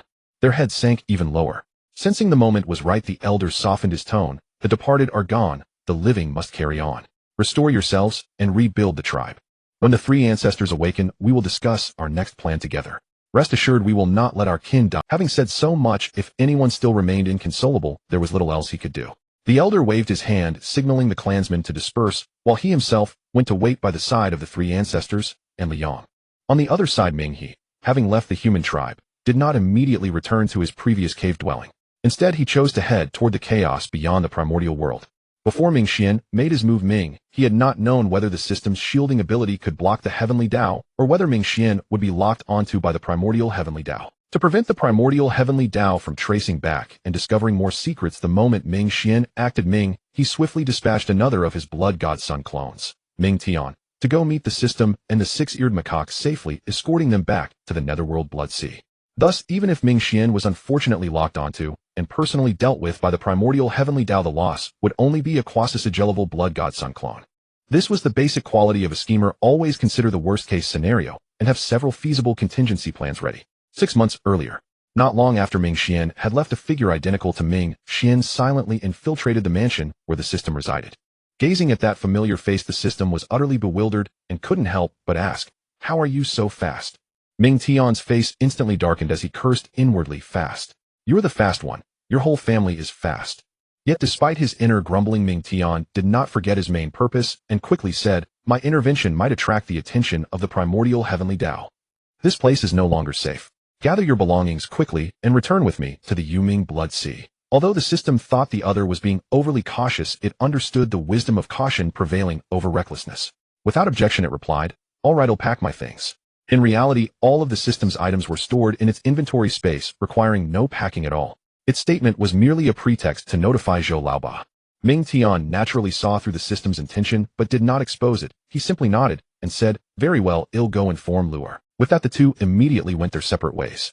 Ming Tian's figure flickered, and he appeared within the residence where Luer Mihu was meditating. Sensing the unfamiliar and formidable aura, Luer Mihu instantly opened his eyes. Upon recognizing the visitor, he exclaimed with delight, "Little monkey pays respects to master." Ming Tian waved his hand, his eyes gleaming with approval. "Impressive, impressive. In a mere 10,000 years you have already reached the mid-stage of Tai, Golden Immortal." Faced with Ming Tian's praise, Luer Mihu scratched his head, appearing somewhat bashful. Seeing this, Ming Tian continued, By the way, Luer, you have been my attendant for some time now, and I have yet to reveal my true identity. My name is Minghe, the Lord of the Yu-Ming Blood Sea. Upon hearing Ming Tian's self-revelation, Luer Mihu was utterly stunned. Before this, although he knew the great master he had pledged allegiance to was extraordinary, he never imagined that the man was none other than Minghe, the Lord of the Yu-Ming Blood Sea. The name Minghe resounded like thunder across the primordial chaos. He was among the most supreme beings, second only to Patriarch Hanjun and the Six Sages.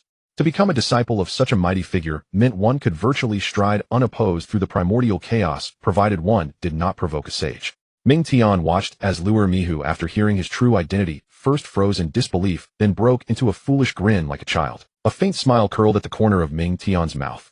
He continued, "Enough, Luer, stop grinning foolishly. Pack your belongings quickly and follow me back to the Yu-Ming Blood Sea. This place is ultimately not my true dwelling. I am returning to the Yu-Ming Blood Sea now, and you shall accompany me." Luer Mihu scratched his head and readily answered, "Yes, great master." No sooner had he spoken than he bustled about with swift efficiency. Before long, the two humans and one monkey gathered together. Luer Mihu gazed curiously at the suddenly appearing Zhou Laoba, a flicker of confusion in his simian eyes, yet he dared not rashly voice his question. As for Zhou Laoba, after being brought here by the system, his gaze remained fixed on Ming Tian, and he muttered inwardly, "So this is the absurdly overpowered host brother Tongzi mentioned. I must say, purely in terms of looks, he is indeed a bit more handsome than me." Facing Zhou Laoba's scrutiny, Ming Tian said with a half-smile, "Really, just a bit." Ming Tian's remark left both the system and Luer Mihu somewhat baffled, while Zhou Laoba groaned inwardly, "Damn, this guy can read minds. I need to stop my stray thoughts immediately." With that thought, Zhou Laoba flashed an awkward grin at Ming Tian. Seeing the other's embarrassed expression, Ming Tian refrained from further teasing and said calmly, "Everyone prepare yourselves. We are about to head to the Yu-Ming Blood Sea." As he spoke, Ming Tian waved his right hand lightly. A silvery white light flashed and space was instantly torn open, revealing a rift. Then Ming Tian said, "All right, let's go in." Having said that, Ming Tian stepped into the rift first, followed closely by Luer Mihu. Seeing Zhou Laoba standing there dazed, the system urged him with some exasperation, "What are you standing there for? Move it." Zhou Laoba snapped back to reality like a man waking from a dream, took a deep breath, and then stepped into the spatial rift. Zhou Laoba's eyes were resolute and burning, as if he silently vowed in his heart, "One day, I too shall become a mighty being of that caliber." Just as Zhou Laoba was mentally cheering himself on, the scene before him abruptly shifted. When his vision cleared, he was astonished to find himself in a blood-red world. "Welcome to the Yu-Ming Blood Sea. Find yourselves a quiet spot and carve out a cave dwelling. System, the Yu-Ming Blood Sea is vast, and fellow Taoist Zhou here is too weak. Take him around to familiarize himself with the environment." Ming Tian's voice rang in everyone's ears. "Thank you, master." Luer Mihu bowed respectfully to Ming Tian, and then turned to leave. Zhou Laoba quickly cupped his hands and said, "Thank you." His gaze then fell on the distant system, and he cupped his hands again, saying, "It'll be in your care, brother Tongzi." The system nodded, not refusing, and said softly, "All right." Just then Ming Tian looked at the system, a trace of apology in his eyes, and said, "By the way, system, the shielding seed you left in my body earlier has been damaged. Could you give me another one?" Upon hearing this, the system's tiny humanized face furrowed its brows slightly. But considering that Ming Tian might have damaged the seed while helping it rescue the host of the Duozi Dwafu system, the words of refusal simply could not leave its mouth. After a moment of hesitation, the system finally nodded. Then it once again burrowed into Ming Tian's sea of consciousness, preparing to plant a new shielding seed at the center. However, just as the system entered Ming Tian's sea of consciousness, it seemed to detect something. The system's titanium alloy mechanical eyes gleamed with intelligent light. "Something's off. I distinctly sense that the previous shielding seed still exists, yet he claims it's damaged."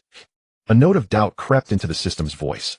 It carefully observed the other's sea of consciousness, finding it strikingly similar to the one it had previously inhabited, yet subtly different. This minute discrepancy caused the light of intelligence in the system's titanium alloy eyes to intensify. Suddenly, the slave seal within its consciousness trembled faintly. Feeling the change in the slave seal, the system could only offer a wry smile and sigh inwardly. Shaking off further thoughts, it began to plant the shielding seed in Ming Tian's sea of consciousness. As the shielding seed took root, subtle transformations began to unfold within Ming Tian's sea of consciousness. A faint smile curled at the corners of Ming Tian's lips. He could clearly perceive the transformation taking place within his sea of consciousness. With the existence of this shielding seed, as long as he infused it with his spiritual power, it would transmute that power into a formidable shielding force. Having completed its task, the system did not linger long within Ming Tian's sea of consciousness. It swiftly emerged, reappearing before his eyes. Seeing the system return, Ming Tian smiled faintly and said, "Many thanks. Now that matters are settled, I must enter seclusion to forge the remaining 50 bodies I promised you as quickly as possible." Hearing this, a trace of complexity flickered in the system's titanium alloy eyes as it whispered softly, "Thank you." Ming Tian replied with feigned disdain, "Don't get so sentimental. You all should get back to your business." With that, Ming Tian turned and departed, his figure flickered and instantly vanished from the spot. Seeing this, the system also led old 8th Zhou to seek out a quiet place to settle him down. After leaving, Ming Tian reappeared at the core of the netherworld Blood Sea. Standing at the center of the Blood Sea, he murmured softly, Ming Xian is off gallivanting outside, and the task of condensing the blood divine avatar falls upon me. A hint of complaint laced his words, but there was no help for it. Despite his grumbling, Ming Tian obediently began to condense the blood divine avatar. Meanwhile, Ming Xian continuously channeled his spiritual power into the shielding seed within his mind, while hastening his journey toward the chaos. In an instant, waves of potent shielding force wrapped around Ming Xian's entire body. By this time, he had already arrived at the border between the primordial world and chaos. He cautiously traversed the chaotic astral wind, lethal to any cultivator below the golden immortal stage, as if treading on thin ice, and quietly hid himself in an inconspicuous corner outside the primordial world. I hope the system's shielding power can truly withstand the scrutiny of the Heavenly Dao and Dao ancestor Hongjun, otherwise this avatar will be utterly destroyed. Ming Xian prayed inwardly. This mission dispatched by Ming He was not an impulsive act, but the result of careful deliberation. His purpose was not only to rescue the human race and Liang, but also to test whether under the full-scale search of the Heavenly Dao and Hongjun, they could detect the avatar that had activated the system's shielding capability. That was precisely why Ming Xian had produced the divine execution spear and impersonated Luoho. Based on Ming He's understanding of the Heavenly Dao and Hongjun, once they discovered that Luoho might still exist, they would spare no effort in investigating. For such a monumental variable could never be allowed to exist in the primordial world. With this thought, Ming Xian realized that for now he could only wait patiently. Thus he sat down cross-legged and began to cultivate quietly, seeking to elevate his cultivation base. Just after Ming Xian's fierce battle with Dongwang Tai, Hongjun was still reveling in the joy of having dominated this confrontation, suppressing the rise of the human path, further controlling the Heavenly Dao, and achieving the primordial chaos Tai, golden immortal realm, Heavenly Dao realm. Suddenly he sensed the familiar demonic aura lingering in the human tribe. His expression turned incredibly grim, and with astonishment and disbelief, he whispered softly, "This aura. How is this possible?" As he murmured, Hongjun unhesitatingly extended his peak saint-level divine sense to probe the human tribe. However, shielded by the system's energy protection, Hongjun found nothing and detected no trace of abnormality. Unwilling to give up, Hongjun immediately communicated with the Heavenly Dao of the primordial world, seeking to leverage its supreme power to deduce the true origin of that demonic aura. As luck would have it, when Hongjun borrowed the power of the Heavenly Dao, he needed a certain amount of time to petition. Just as Ming Xian had already entered the chaos, Hongjun's petition was completed, and his aura surged like turbulent waves, instantly escalating from the peak of the Saint realm to the early stage of the Heavenly Dao realm. This might seem like a minor realm improvement, yet the difference was as vast as the heaven and earth. The Heavenly Dao Hongjun began to wield the power of the Dao of force that seemed capable of penetrating all things in the world. His gaze turned deep and sharp, as though it could pierce the barriers of time and space. Yet despite Hongjun's utmost efforts, the result of his investigation was identical to before. No clue. Faced with this outcome, Hongjun's brows knitted tightly, a cold glint flashing in his eyes, his heart filled with doubt. Could my method of deduction be wrong? Hongjun pondered silently, and quickly adjusted his strategy, using the power of the Heavenly Dao to deduce the demon race that had previously infiltrated the human tribe. As they say, an old ginger is spicier. Ming Xian never imagined that although he had concealed himself perfectly, Hongjun would take an unconventional approach, directly deducing the beings with whom he had interacted. While deducing other demon beings, Hongjun learned that Dongwang Tai had come into contact with the owner of that demonic aura. Therefore, Hongjun unhesitatingly focused his attention on Dongwang Tai. However, as he began to deduce Dongwang Tai, a powerful backlash struck him, causing a trickle of blood to seep from the corner of his mouth. Indeed, the price for deducing the master of a tribulation epic is truly immense. Hongjun wiped the blood from his lips, yet a smile appeared on his face. Though the cost was heavy in the end, he was still the one who had the upper hand. Hongjun stared intently at the blurred figure holding the divine execution spear in the deduced image, muttering uncertainly, "Is it another being who happened to obtain the recognition of the divine execution spear? Or is it you, Luoho?" After a moment, Hongjun's gaze grew more resolute, and the words that escaped his lips were chilling. "Whoever you are, you..." As his icy words fell, Hongjun attempted to trace the karmic connection to locate Ming Xian. Yet no matter how he searched, he found nothing. This sense of powerlessness made his expression extremely gloomy. Hongjun's gaze locked onto the human race below, a cold gleam in his eyes. He mused inwardly, since this opponent appeared in the human tribe to clash with Dongwang Tai, could there be some connection between him and the humans? With this thought, Hongjun decided to start with the humans and attempt to trace Ming Xian's trail through deduction. But the moment the notion arose, a fierce sense of danger surged within him like a tide. Hongjun inwardly cursed this human path. Even in your weakened state you dare to obstruct me. Though the human path was far inferior to the Heavenly Dao in strength, it was still not something Hongjun could oppose. Despite the resentment burning within him, Hongjun had no choice but to forcibly restrain himself and cease his investigation of the human race. At the dawn of the primordial world, the three paths of heaven, earth, and humanity emerged as ordained. They were the manifestations of the cosmic laws, possessing the formidable power of the initial stage of the primordial chaos, great Luo golden, immortal Heavenly Dao level since their inception. However, the Heavenly Dao of the primordial world was the first to rise and gain consciousness.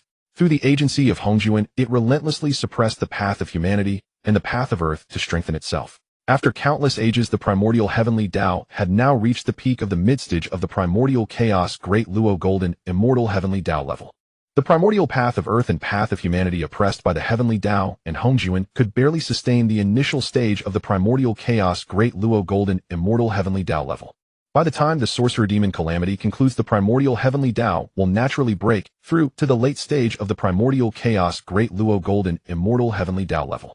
Precisely because the primordial Heavenly Dao was so formidable, Hongjun, as its embodiment, could briefly attain the initial stage of the primordial chaos, great Luo golden, immortal Heavenly Dao level by merely borrowing a fraction of the primordial world's power, thereby gaining strength comparable to the primordial path of earth and path of humanity. However, the primordial path of earth and path of humanity were, after all, manifestations of the primordial world's laws, holding the same status as the primordial Heavenly Dao. They were far beyond the reach of a mere embodiment like Hongjun to trifle with. Faced with the warning from the path of humanity, Hongjun acquiesced, yet a flash of venomous resentment flickered in his eyes as he silently marked this debt. Hongjun had also attempted to communicate with the primordial Heavenly Dao, beseeching it to temporarily suppress the path of humanity so he could locate the being suspected to be Luo Ho. Yet this was merely Hongjun's personal vendetta, utterly irrelevant to the primordial Heavenly Dao. The Heavenly Dao paid no heed to Hongjun's plea, leaving him powerless. Unable to locate Minghe through divination of humanity, Hongjun had no choice but to constantly monitor the primordial world's developments, intending to annihilate him the moment he reappeared. Dongwang Tai, carrying a vast number of resentful souls collected from humanity and accompanied by severely wounded demon generals, slowly returned to the southern heavenly gate of the demon clan Heavenly Court. At that moment, the demon soldiers guarding the southern heavenly gate were subordinates of Jimeng, one of the 10 great demon saints. The moment Dongwang Tai and his entourage returned, Jimeng received the news immediately. A blinding white light suddenly flashed, and Jimeng, with a dragon's head and human body radiating the aura of the peak of the initial quasi-saint stage, appeared before the demons like a bolt of lightning. He cupped his fists and bowed to the leading Dongwang Tai, respectfully saying, "Greetings, Your Majesty the Eastern." Dongwang Tai waved his hand slightly and replied, "No need for formalities, Demon Saint Jimeng. Quickly undo the defensive restrictions of the Heavenly Court. We must report to our elder brother." Jimeng's gaze swept over the severely wounded demon soldiers, a hint of doubt rising in his heart, and he wanted to ask. But after a moment's hesitation, he silently released the Heavenly Court's restrictions, allowing Dongwang Tai and the others to enter. Dongwang Tai and his party did not linger. With urgent expressions, they swiftly sped toward the main hall of the Heavenly Court, evidently having important matters to report to Dijuan. Jimeng watched their departing figures, a flicker of curiosity rising within him. But knowing that certain matters were not for him to know, he forcibly suppressed his curiosity. With that thought, Jimeng turned to the minor demons guarding the southern heavenly gate and commanded, "You continue guarding the southern heavenly gate. If anything important happens, inform me immediately." "Yes, Demon Saint." Several minor demons responded in unison with respectful demeanors. Seeing this, Jimeng vanished in a flash, instantly returning to his mansion to continue his secluded cultivation, hoping to break through to the mid-quasi-saint stage as soon as possible. Daijin's heart sank as he watched Dongwang Tai return with several disheveled great Luo golden immortal level demon generals. His brows furrowed slightly, and his gaze swept quickly around. However, he did not see the shadow demon, and a sense of foreboding surged within him. He hesitated for a moment before speaking tentatively. "Second brother, did something unexpected happen on your journey? And why do I not see the shadow demon?" Faced with Daijin's doubt, Dongwang Tai sighed, waved his hand, and signaled the other great Luo golden immortal level demon generals to leave after leaving the collected human resentful souls. After the demons departed, Dongwang Tai gathered the collected human resentful souls and then slowly recounted to his elder brother what had transpired. As Dijuan listened to Dongwang Tai's account, his frown deepened. "Elder brother, how should we respond?"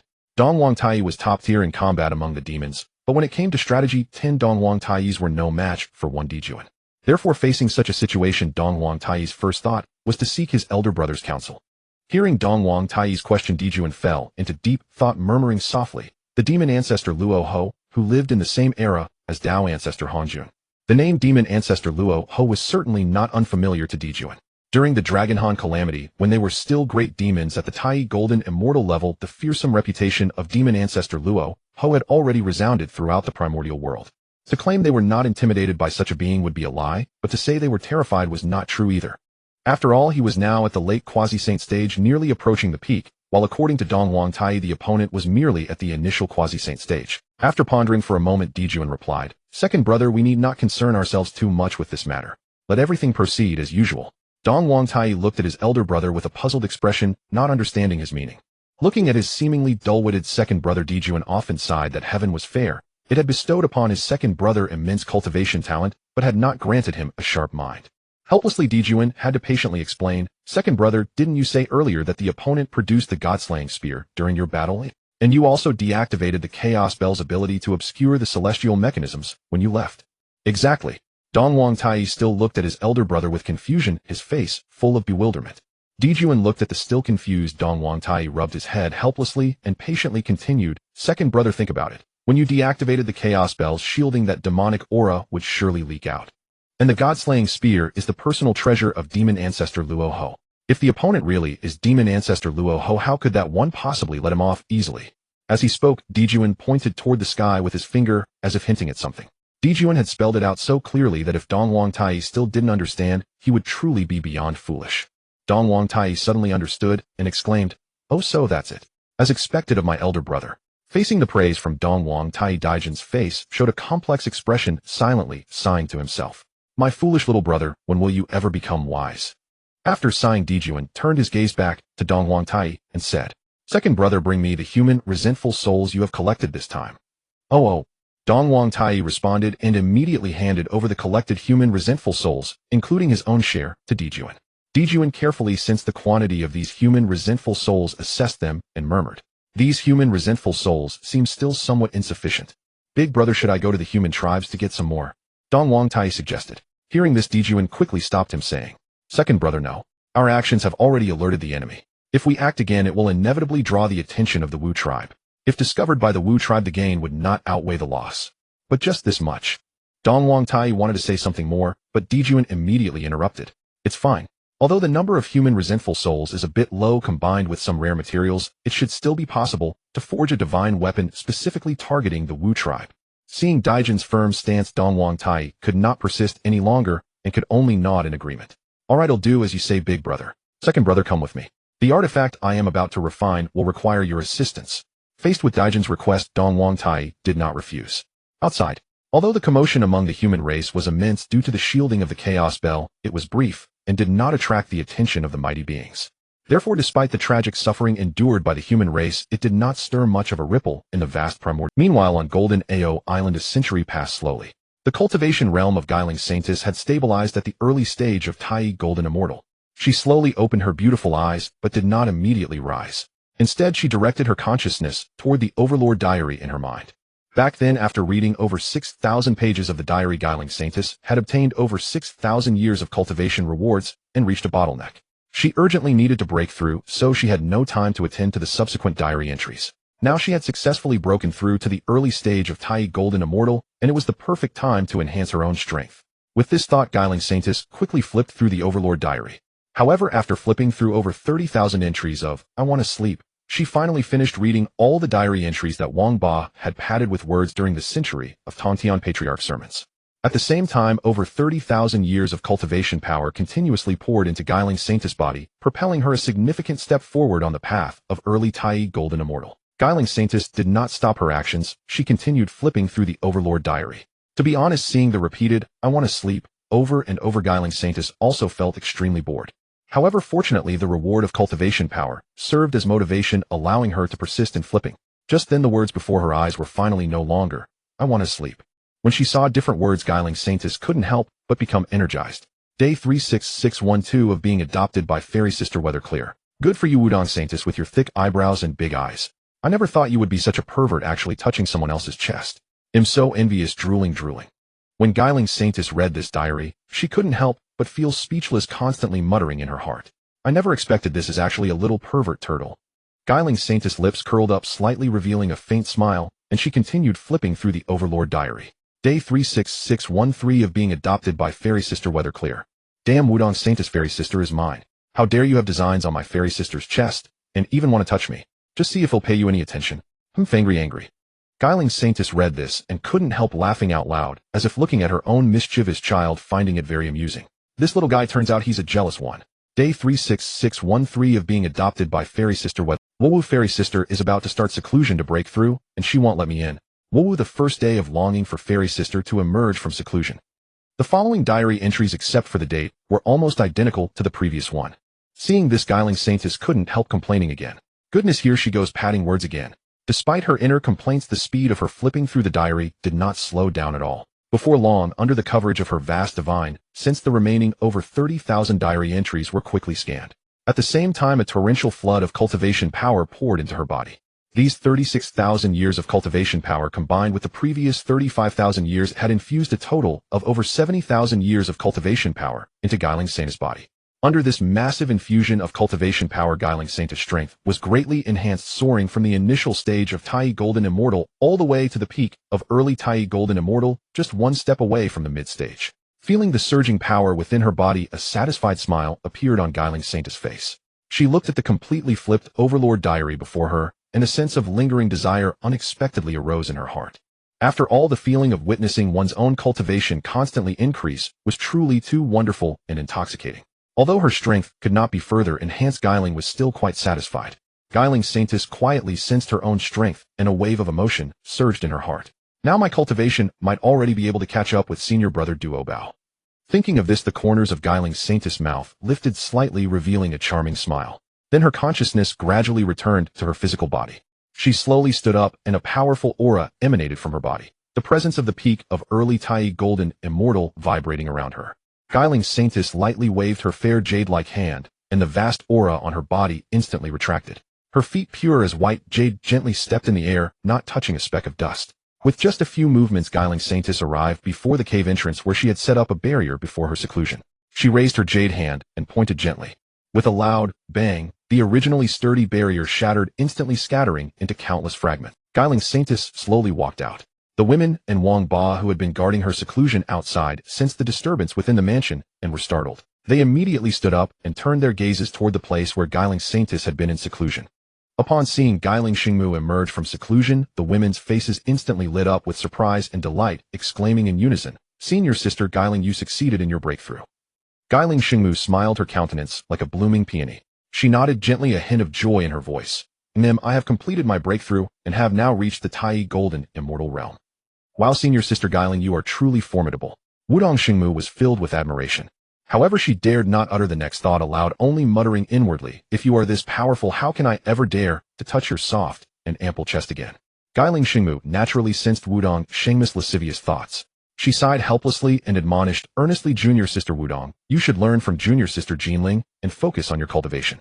Among the 4 direct disciples of our master, both Duobao senior brother and I have broken through to Tai Golden Immortal. Jinling has reached the peak of Golden Immortal with only a step away from Tai Golden Immortal. Only you remain at the middle stage of Golden Immortal. When Jinling also breaks through to Tai Golden Immortal, you will be the only one among the 4 direct disciples still in the Golden Immortal realm. Won't you feel ashamed?"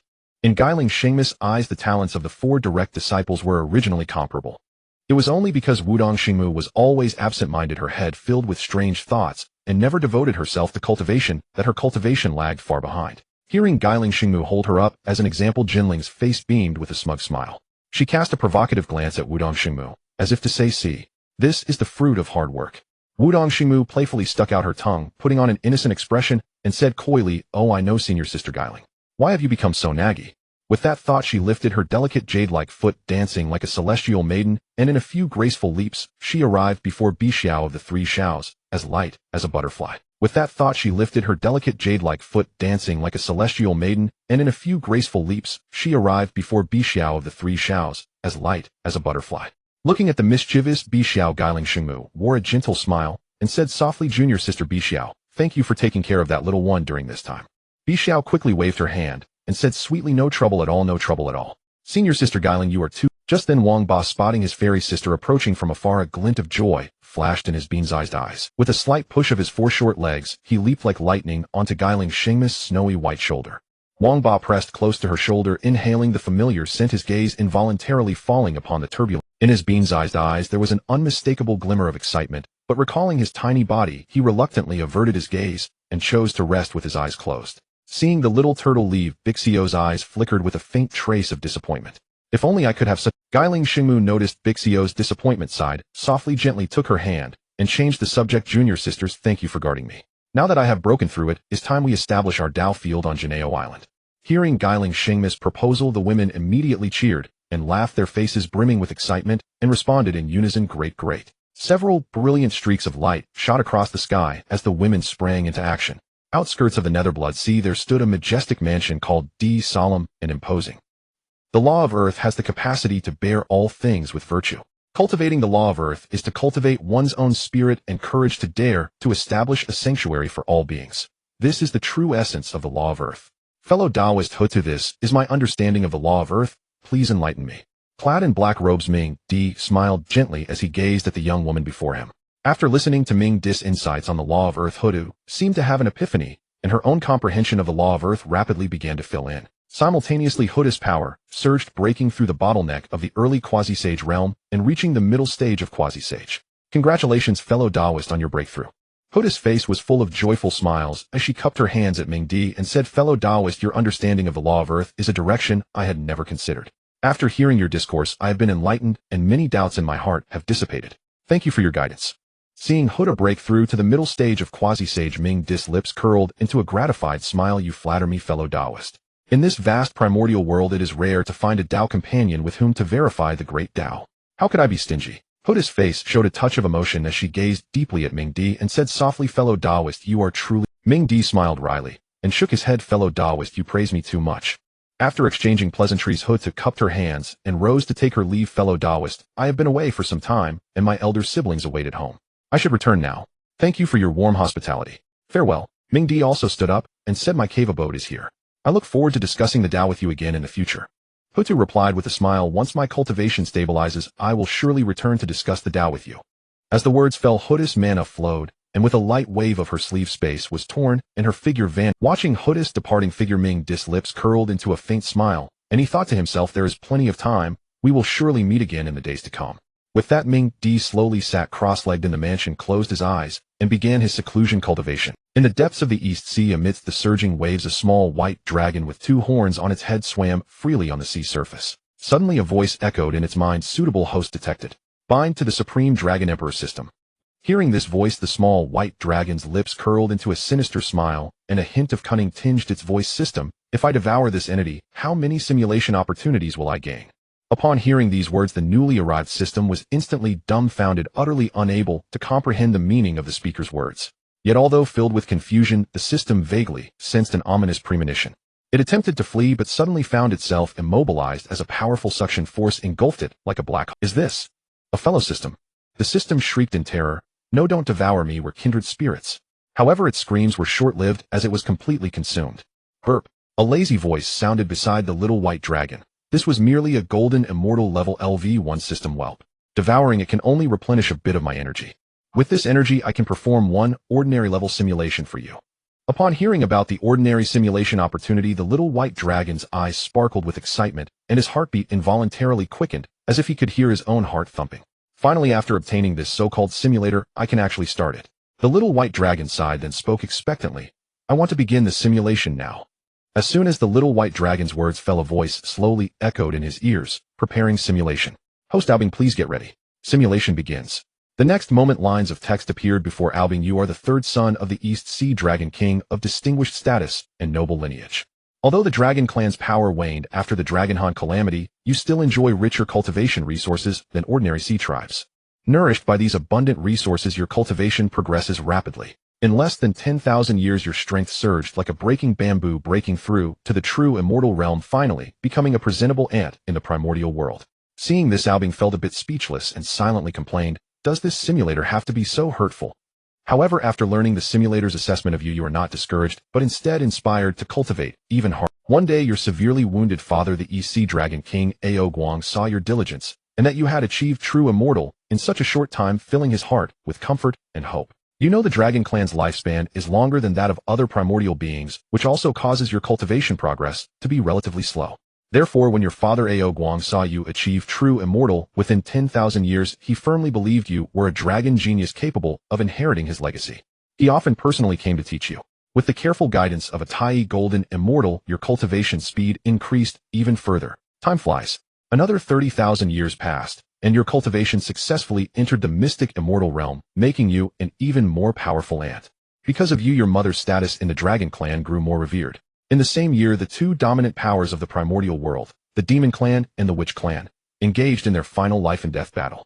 That battle darkened the heavens and dimmed the sun and moon as if the entire world were about to be torn apart. The pillar of the sky, Mount Bujo, collapsed amid the fierce combat. Saints had to intervene personally, using their supreme powers to repair the primordial heaven and earth. Witnessing such a breathtaking clash of deities, you suddenly felt that the simulator's assessment of you was absolutely correct. During this primordial catastrophe, you relied on your wit and courage to hide deep in the East Sea, trembling, and thus luckily avoided the disaster's impact. After the Heavenly Dao of the primordial world was restored, this great war that swept across the entire world was later called the Wu Yao Calamity. After the Wu Yao Calamity ended, the entire primordial world fell into tranquility, entering a period of recovery and rest. Having personally experienced the various dangers of the primordial world, you deeply realized the importance of personal strength.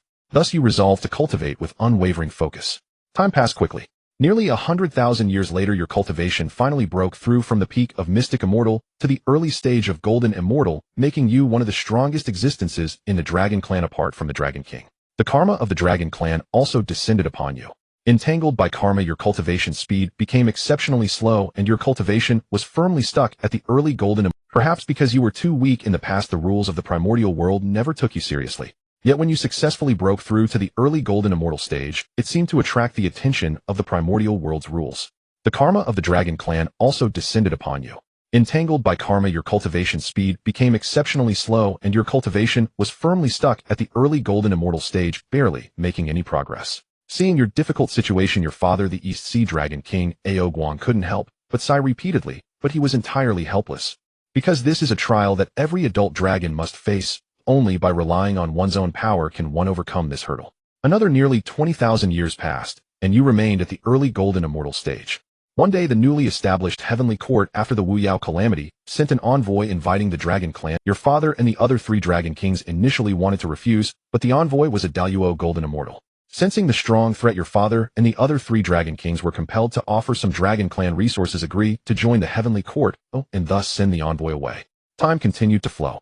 Another long 40,000 years passed, yet your cultivation remained stuck at the early Golden Immortal stage. You could only sigh helplessly. You thought, since my cultivation is hard to improve, I'll venture outside to find an opportunity for a breakthrough. Thus you began searching around the East Sea. One day, a strong intuition about a fortune arose in your heart. Following this feeling, you finally discovered a mysterious spirit pearl. You felt the Tao resonance within the pearl and inwardly confirmed it was a treasure of extremely high grade. Overjoyed, you pocketed the pearl, unaware that you had already fallen into a scheme. Upon seeing this line, Aobing's heart tightened, sensing an ill omen. The simulator did not pause due to Aobing's emotional fluctuation. The text continued to appear. After you refined the pearl, it automatically merged into your body. To your surprise, you discover that the karmic sin within your body is being faintly suppressed by the spirit pearl, filling you with elation as you believe this is heaven's compensation for bearing boundless sin. With the spirit pearls aid, your cultivation swiftly surges, soon reaching the mid-stage Golden Immortal level. However, you also realize that the pearl has fully merged into your being, inseparable. Another 30 years pass. Ao Bing couldn't help but freeze, pondering inwardly. Previously eons were the measure, and now a sudden 30 years appear. Could something momentous be about to unfold? Just as Ao Bing was speculating, the simulator's text continued to emerge. This day, a powerful surge of resonance rises in your heart, and you find yourself compelled toward the sea region known as Chintangguan. The next moment, you lose consciousness, your body no longer under your own control. 3 years later, you die. To know the cause of death, please examine in detail. This simulation ends here. Host. Ao Bing may choose one of the following 3 options to inherit. Option 1, mid-stage Golden Immortal Realm cultivation. Option 2, the memories and experiences of these 200,000 years of training. Option 3, the supreme acquired spirit treasure, the spirit pearl. Hearing the voice beside his ear, Ao Bing snaps back from the bewildering death he suffered 200,000 years later. Gazing at the 3 options before him, Ao Bing was momentarily stunned. He had never imagined that the so-called simulation would not only preview the future, but also allow him to select rewards from it. Through these choices, Ao Bing could roughly deduce that picking the second option might reveal how he died. Yet based on the text shown by the simulator, he could already infer certain things. To be frank, the second option held some allure for Ao Bing, but not much. As for the third option, Ao Bing never considered it. His death was tied to that very item. Why choose it? Was he eager to die prematurely? Ao Bing hesitated for a moment before finally speaking. I choose the first. As he made his selection, a mysterious energy poured into his body, causing his power to surge instantly. Peak celestial, immortal, peak true, immortal, peak mystic, immortal, mid-stage golden, immortal. Only when Ao Bing's strength reached mid-stage golden immortal did the internal transformation cease. At that moment, a voice echoed in his ear. This simulation has ended. Our rewards have been distributed. Host, the energy converted from the system you acquired through phishing has been fully consumed. If the host wishes to conduct another simulation, please help this system find a source of energy to replenish itself. Ao Bing felt the mana of mid-stage golden immortal within him brimming with delight, a silly grin spreading across his face. Among my brothers the strongest, my eldest brother Ao Jia has only reached latest stage true immortal. If father were to learn of my current strength, a mid-stage golden immortal, he would surely treasure me like a precious. Yet just as Ao Bing was basking in joy, a clump of heavenly karma descended upon his crown and merged into his body.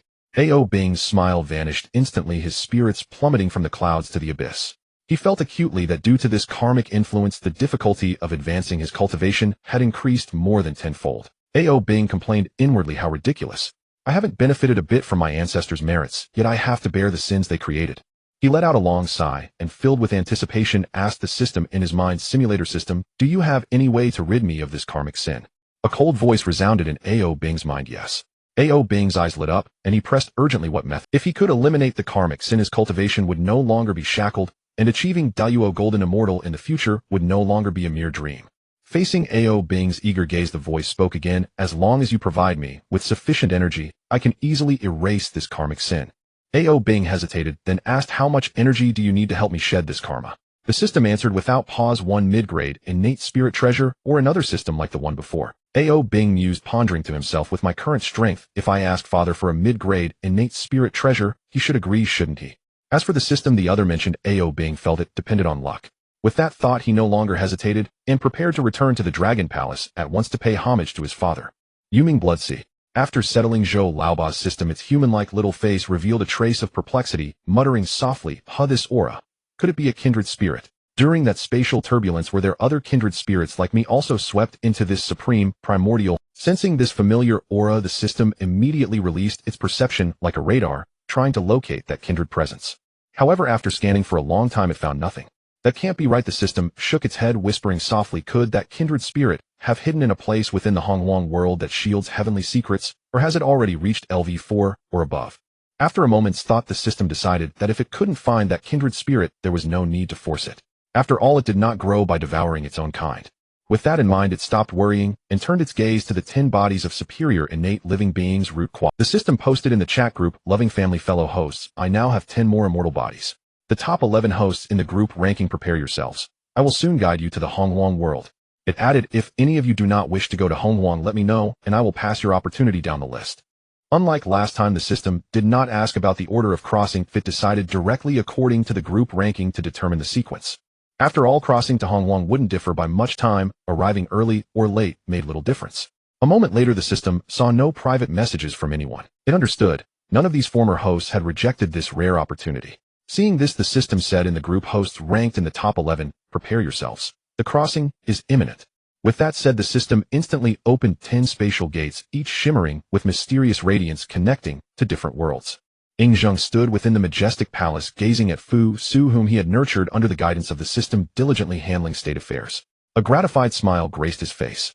Now under Fu Su's governance, Great Qin flourished with unparalleled prosperity. Yingzheng could finally depart with peace of mind, embarking on his quest for immortality. Gazing at the spatial rift before him, Yingzheng stepped into it. Without hesitation, his figure vanishing swiftly. The Emperor Li Shimin of the Great Tang glared at his mischievous ninth son, Li Ji, his eyes blazing with fury. His palm descended like raindrops upon Li Ji's backside. Father, I was wrong.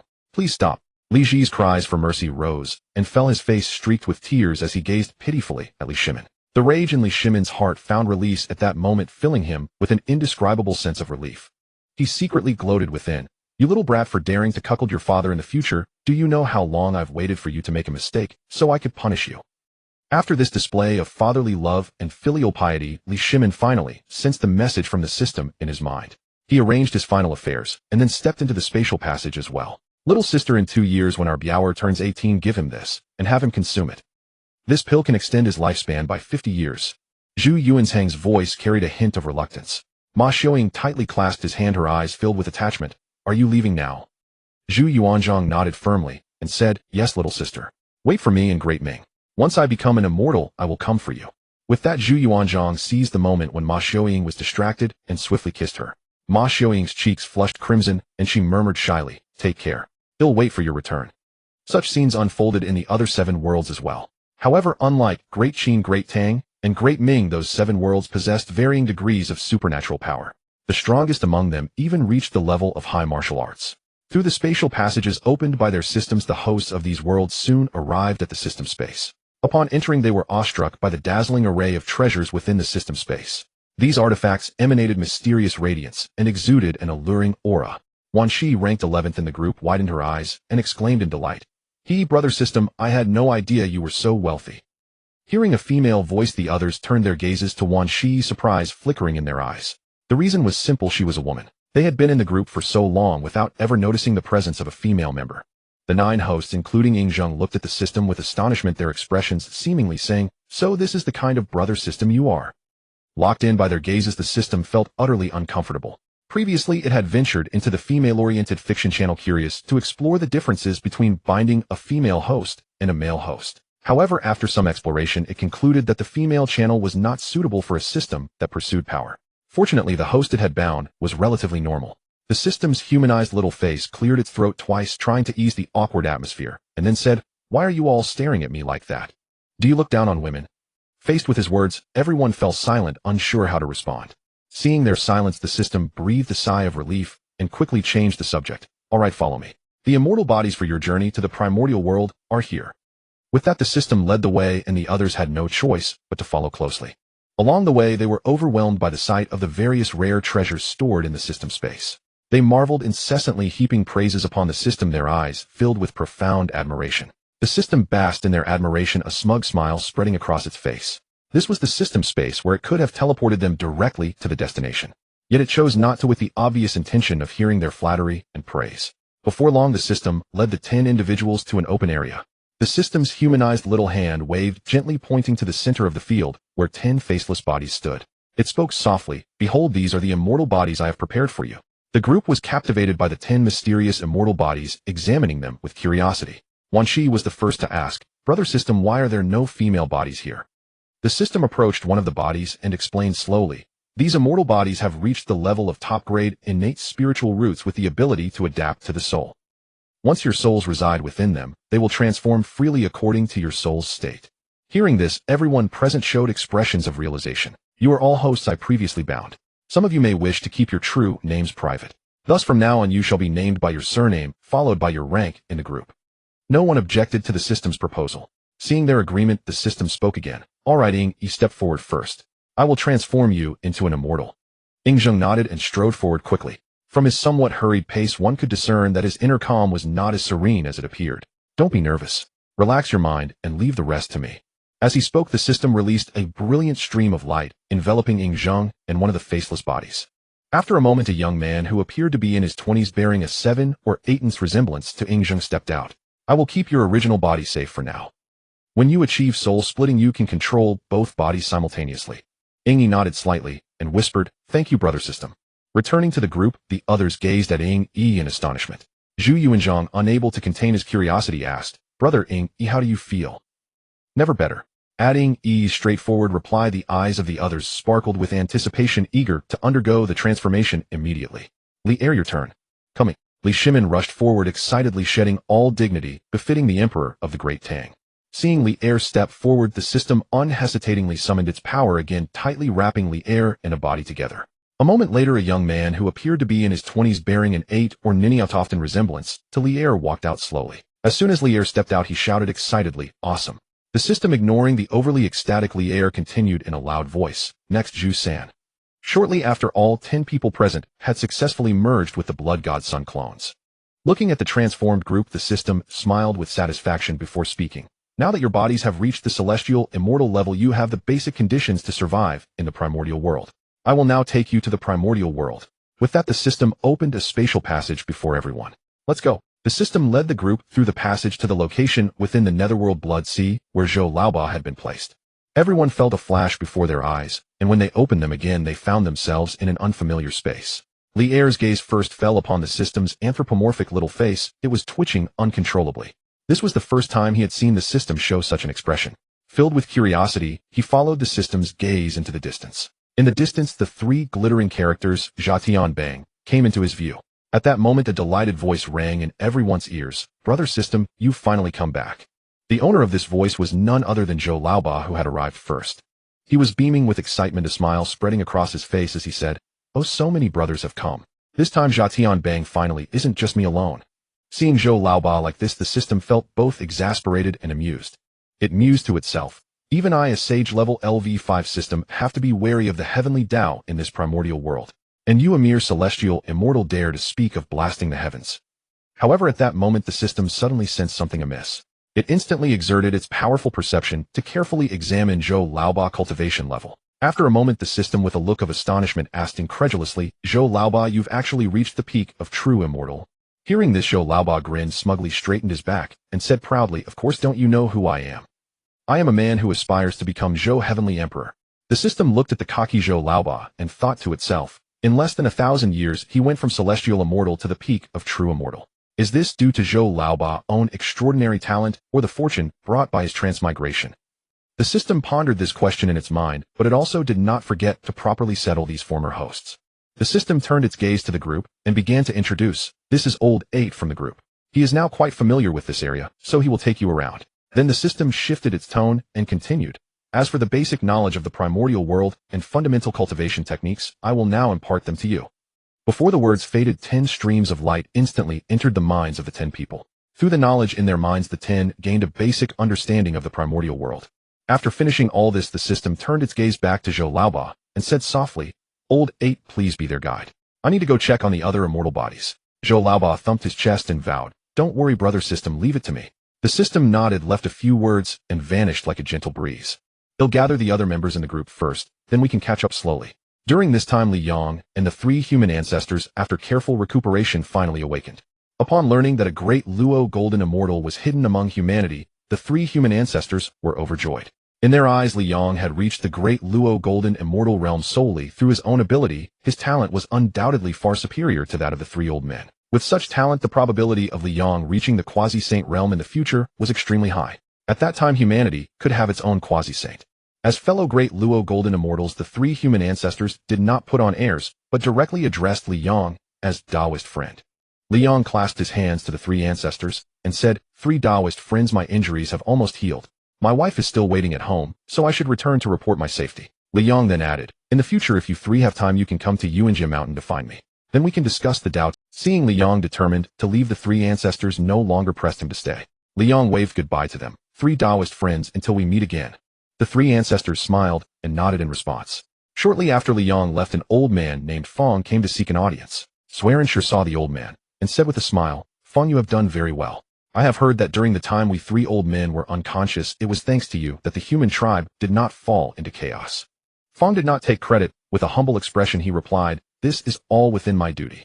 Swearinsure patted Fong on the shoulder and said approvingly, "There is no such thing as within duty, it's just that humanity needed someone to step forward.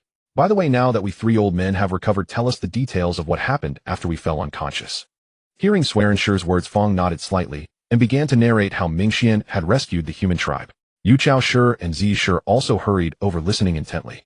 When the 3 ancestors heard that humanity had formed a positive karmic bond with Minghe, a quasi-saint great power, they could not help but show shock. They exchanged glances, their eyes full of confusion. They had no idea when humanity had ever interacted with such a great power. Despite their confusion, the 3 did not interrupt the narration. "You did well. By showing weakness, we managed to secure a quasi-saint level ally willing to act for us through the position of Supreme Master. We still came out ahead." Swearinsure affirmed Fang's approach of winning over Minghe, his voice carrying a note of approval. The other 2 ancestors also nodded in agreement. Seeing this, Fang breathed a slight sigh of relief and continued his account. When Fong narrated how Minghe had taught the human race the world method, the faces of the three human ancestors immediately lit up with surprise. But after the surprise came doubt. After all, in this primordial world full of deceit and treachery, few beings were willing to impart the Dao they cultivated to others. Shuairenqi looked at Fong and asked with a hint of doubt, "Are these words true?" Upon seeing the three ancestors' expressions, Fong did not hesitate at all and immediately took out the world method bestowed by Minghe, handing it to the three ancestors of humanity. After confirming that this world method was indeed a cultivable technique, the three ancestors' eyes were filled with disbelief. What great karmic merit must humanity have accumulated with some quasi-saint powerhouse to make them not only help humanity withstand the crisis, but also leave behind a cultivable technique? The three ancestors sighed inwardly. Although humanity could cultivate the golden core Dao left by the Tai Ching Saint, the speed was too slow. Over these tens of thousands of years, by cultivating the golden core Dao within the human tribe apart from the three ancestors, there were only a little over 30 humans at the golden immortal realm. Don't think that over 30 is a lot. The birth of over 30 golden immortals was based on a population of hundreds of billions of humans in the primordial world. Now, hearing that there was a technique that could allow one to cultivate to a level comparable to the Luo golden immortal within 10,000 years, how could the hearts of the three ancestors not be stirred? Seeing the excitement of the three ancestors, Fang's eyes flickered with hesitation. After a moment, he still repeated the drawbacks of the world method that Minghe had mentioned earlier. Reporting to the three ancestors, "These are the drawbacks of the world method," as the senior said. "Whether humanity cultivates it or not, please let the three ancestors decide." Fang's voice was low, carrying an indescribable heaviness. After hearing this, the joy on the three ancestors' faces gradually faded, replaced by deep worry. Will lifespan be greatly shortened? And is advancing to quasi-saint exceptionally difficult? The three ancestors looked at each other, their brows deeply furrowed, as if they could see the profound helplessness in each other's eyes. The current situation of humanity was truly too difficult. The only combat power they could barely feel were the three of them, and now they could add Liang. But four Deluo golden immortals, trying to protect the vast human race in this primordial world where the strong prey on the weak, was simply wishful thinking. Rather than becoming lambs to be slaughtered in the primordial world, it's better to stake everything on a gamble. Moreover, that senior also said that although achieving quasi-saint through the so-called world method is extremely difficult, it is not completely impossible. Once one achieves quasi-saint, not only can one break free from lifespan limitations like immortal path cultivators, but their combat power far exceeds that of quasi-saints of the same level. Thinking of this, Shuairenqi slowly turned his gaze to Yukashi and Ziyishi. Seeing that the two were also looking at him with firm eyes, their eyes shining with resolute light, Shuairenqi instantly understood their thoughts. He took a deep breath as if to inhale all the pressure into his abdomen. Looking at Fong, before him, Shuairenqi spoke softly, his voice carrying a trace of firmness. "Fong, we three already know of this matter. Now that humanity is weak, the world method left by that senior can solve our urgent need. But we are still not clear about the true drawbacks of the world method. Humanity cannot have everyone cultivate the—" Ziyishi nodded slightly in agreement, then spoke to express his own opinion. "I think we can first select some tribesmen to try cultivating the world method and observe whether, as that senior said, cultivators with extraordinary talent can reach the emperor realm comparable to the Luo golden immortal within 10,000 years. This was not because Ziyishi distrusted Minghe, but because he dared not risk the entire clan. After all, it concerned the life and death of the tribesmen. He had to act cautiously. Yukashi also nodded repeatedly, saying, "I think Ziyishi's proposal is very reasonable. Of course, while letting the tribesmen cultivate the world method, we must tell them its drawbacks without reservation. Only when they fully understand and agree can we teach them the world method." Shuairenqi nodded and continued to add, "Moreover, if we really need to exchange lifespan for powerful combat strength, we must give sufficient compensation to those tribesmen willing to cultivate the world method and never let them feel disheartened." Fong stood quietly in the distance, listening to the discussion of the three ancestors. When Fong saw that the three ancestors had made a decision, he respectfully said, "Since the three ancestors have decided, I will immediately go and execute it." Upon hearing this, Shuairenqi nodded slightly, looking at the old man who had endured much hardship, a trace of tenderness welling up in his heart, and said softly, "You have worked hard." Fong smiled slightly, a hint of relief showing on his face, and replied, "It's all for humanity, no hardship. Outside the human tribe. Who I finally made it back. Who would have thought it teleported me so far?" Xuandu returned to the human tribe, panting heavily. Sensing the sudden appearance of a Tai golden immortal level aura outside the tribe, the three ancestors instantly became alert. They immediately rushed out of the tribe, their gazes falling on the newcomer. Discovering that the newcomer was actually a human, the three ancestors couldn't help but frown. Sensing his aura, Shuairenqi tentatively asked, "Are you Xuandu?" The three ancestors actually knew about Xuandu's return to the human tribe, but due to the constant sneak attacks by the demons, they had not had time to meet him. Therefore, Shuairenqi was not sure of the other's identity. After all, the last time he and Xuandu met was when the Taiqing saint was spreading the Dao among humanity tens of thousands of years ago. Moreover, Xuandu's appearance had changed since then, and the reason he could call out the other's name was entirely due to the Tai golden immortal aura on him. Hearing Xuanrenqi's question, Xuandu said joyfully, "It's me." However, upon hearing Xuandu's confirmation, the three ancestors had mixed feelings. During the great battle, the demons, in order to torment them, did not seal their divine sense, allowing them to clearly see the tragic state of humanity. When the demons first descended, Xuandu immediately fled the human tribe, which they also perceived. Naturally, the three ancestors were displeased with such behavior of fleeing at the critical moment. However, the three ancestors had experienced long years and had long been able to conceal their emotions. Xuanrenqi immediately said courteously, "So it's Xuandu. Please come inside." Yukashi and Ziyishi exchanged a glance, and also said politely, "Please come inside." As a disciple of a saint, Xuandu's ability to read people was naturally not weak. He immediately sensed the politeness and distance in the tone of the three ancestors, and couldn't help but feel a bitter smile in his heart. The words of explanation that had already reached the tip of his tongue were forcefully swallowed back by Xuandu. The fact remained that the demon race had harmed the human race, and he had been teleported away. Even if he revealed the entire truth, who would believe him?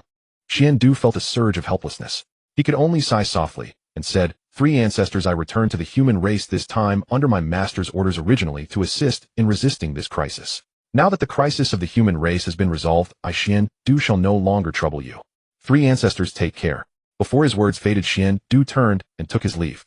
The three ancestors of the human race exchanged bewildered glances, their expressions as if saying, "Did we act too obviously?"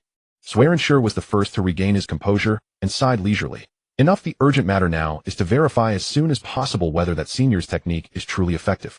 Let us go together." Upon hearing this, Yu Chaoshi and Ji Shi nodded in agreement. Pangohal Dijiang sensed the powerful aura of mid-stage quasi-saint emanating from Ho2 and revealed a gratified smile. He said, "It seems that little sister encountered a great opportunity during her outing." Ho2 nodded slightly and replied with a solemn expression, "Yes, big brother, I met a fellow cultivator who also practices the law of earth. Through mutual discussion of Dao, my cultivation finally broke through." "Oh, isn't this a joyous occasion, little sister? Why then do you look so solemn?" Dijiang asked, full of, "Big brother, after I broke through to mid-stage quasi-saint, I have a faint premonition that one day in the future I may be forced to leave the Wu clan for some reason." Ho2 then poured out her worries. As she spoke, she forced out a drop of primordial essence blood, radiating a mysterious light from her body, and handed it to Dijiang. "Big brother, just in case, take this drop of primordial essence blood. If one day I truly have to leave the Wu clan for some reason, you can use this drop of essence blood to cultivate a new ancestral Wu, inheriting my position as the Earth Ancestral Wu. In this way you can reconstitute the 12 heavenly god-killing array." Dijiang took the drop of essence blood, looked at Ho2 with deep concern, and asked, "Little sister, is there anything I can do to help you?" Ho2 gently shook her head and said with a firm tone, "Big brother, I can feel that the coming event is perilous, but it is also my opportunity. I must face it alone." Dijiang gently patted Ho2's shoulder, his eyes full of concern, and said slowly, "Little sister, you must remember that no matter what, you still have us. If any change occurs, never bear it alone. Be sure to inform us in time." A warm current surged in Ho2's heart. She nodded slightly and replied with determined eyes, "I understand, big brother." Beyond Honghuang, a corner of chaos, Minghe had been in seclusion here for thousands of years. At this moment, he finally opened his tightly shut eyes, feeling the surging power within his body. He murmured to himself, "Indeed, the bottleneck of mid-stage quasi-saint is not so easy to break through." He slowly rose, gazing through the endless mist of chaos at the distant Honghuang world. If Hongjun could truly detect my traces given his nature, he would absolutely not sit idly by. Minghe pondered to himself, "Now after so long, I am still safe and sound, which proves that the system's shielding ability is indeed effective. Staying in chaos forever is not a long-term plan." With this thought, Minghe decided to return to Honghuang. Without delay, he cast a protective spell, with his magic power constantly traversing the numerous obstacles of the chaos tempest, heading toward Honghuang. What is that? Suddenly Minghe keenly sensed a tiny white spot not far from him. Against the backdrop of chaos, this spot stood out conspicuously, arousing his intense curiosity. However, due to his cautious nature, Minghe did not rashly approach, but observed quietly from a distance. Suddenly the white spot burst into brilliant light, resembling a black hole, and began to expand rapidly. At the same time, a powerful suction force erupted instantly, as if it would devour the entire chaos. Sensing this terrifying force, Minghe was startled and silently cried out, "Not good." He quickly mobilized his quasi-saint level magic power, resisting the powerful suction with all his might. However, before such immense suction, Minghe's strength seemed as insignificant as an ant, utterly powerless. In the blink of an eye, he was ruthlessly sucked into that mysterious white spot, arriving in a strange passage. With a loud bang, Minghe, who had just been sucked in, had not yet time to react when a huge millstone-shaped artifact slammed heavily onto his head. In an instant, blood oozed from his forehead, trickling down his cheeks, forming streaks of shocking blood. After all, Minghe's body was at the level of an upper-grade innate saint, so its strength was naturally extraordinary. However, to resist that powerful suction, Minghe's magic power had been exhausted. Now suffering such a heavy blow, and with the millstone's special effect of attacking the soul, he instantly lost consciousness.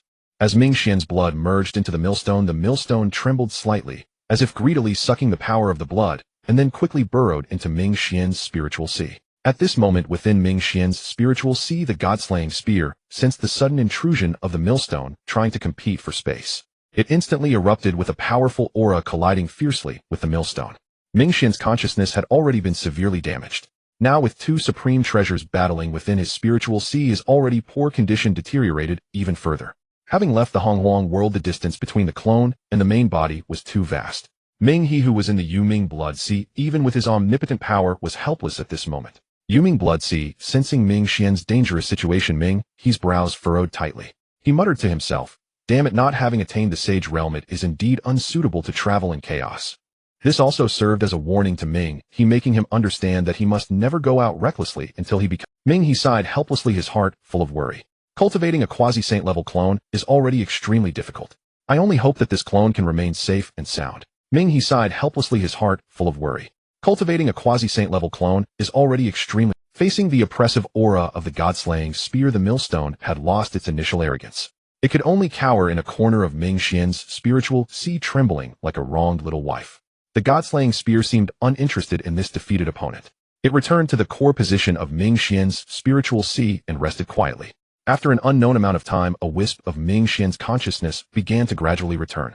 As he struggled to open his eyes and survey his surroundings, he discovered that his body had arrived before a colossal gateway. Minghe exerted all his strength to prevent his body from moving forward. However, his consciousness had only just returned, and his body was still extremely weak, leaving him utterly unable to effectively control his movements. He could only watch helplessly as his body involuntarily crawled into the gateway. After entering this world, Minghe keenly sensed that a mysterious force was attracting the extra millstone that had appeared in his mind. He realized that one of the reasons he had entered this world was precisely this millstone. Despite understanding the cause, Minghe was helpless, silently praying that there were no overly powerful beings in this world, for otherwise he would be plunged into extreme danger. The Great Zhou Palace was adorned with colorful lanterns and festoons. Red candles burned particularly brightly, and an atmosphere of joyous celebration filled the entire palace. Within the Great Zhou Palace, what readers most wished to see was undoubtedly the bridal chamber. The bride was adorned in a vibrant red robe embellished with exquisite embroidery, complemented by an ornate phoenix crown and embroidered cape, rendering her radiantly beautiful like a blooming flower. The groom, dressed in a red wedding robe, was interlocking fingers with the bride, his eyes brimming with boundless tenderness and love, as if he wished to melt her within his gaze. Tears welling in her eyes at his affection, the bride said, "Zhou Yuan, I'm sorry, I didn't tell you about the absolute god curse poison before. I just wanted to truly spend this time with you." Zhou Yuan shook his head silent for a moment, then asked, "Yao Yao, how much time do you have left?" "Perhaps very soon. When I awaken again, I might become the third god."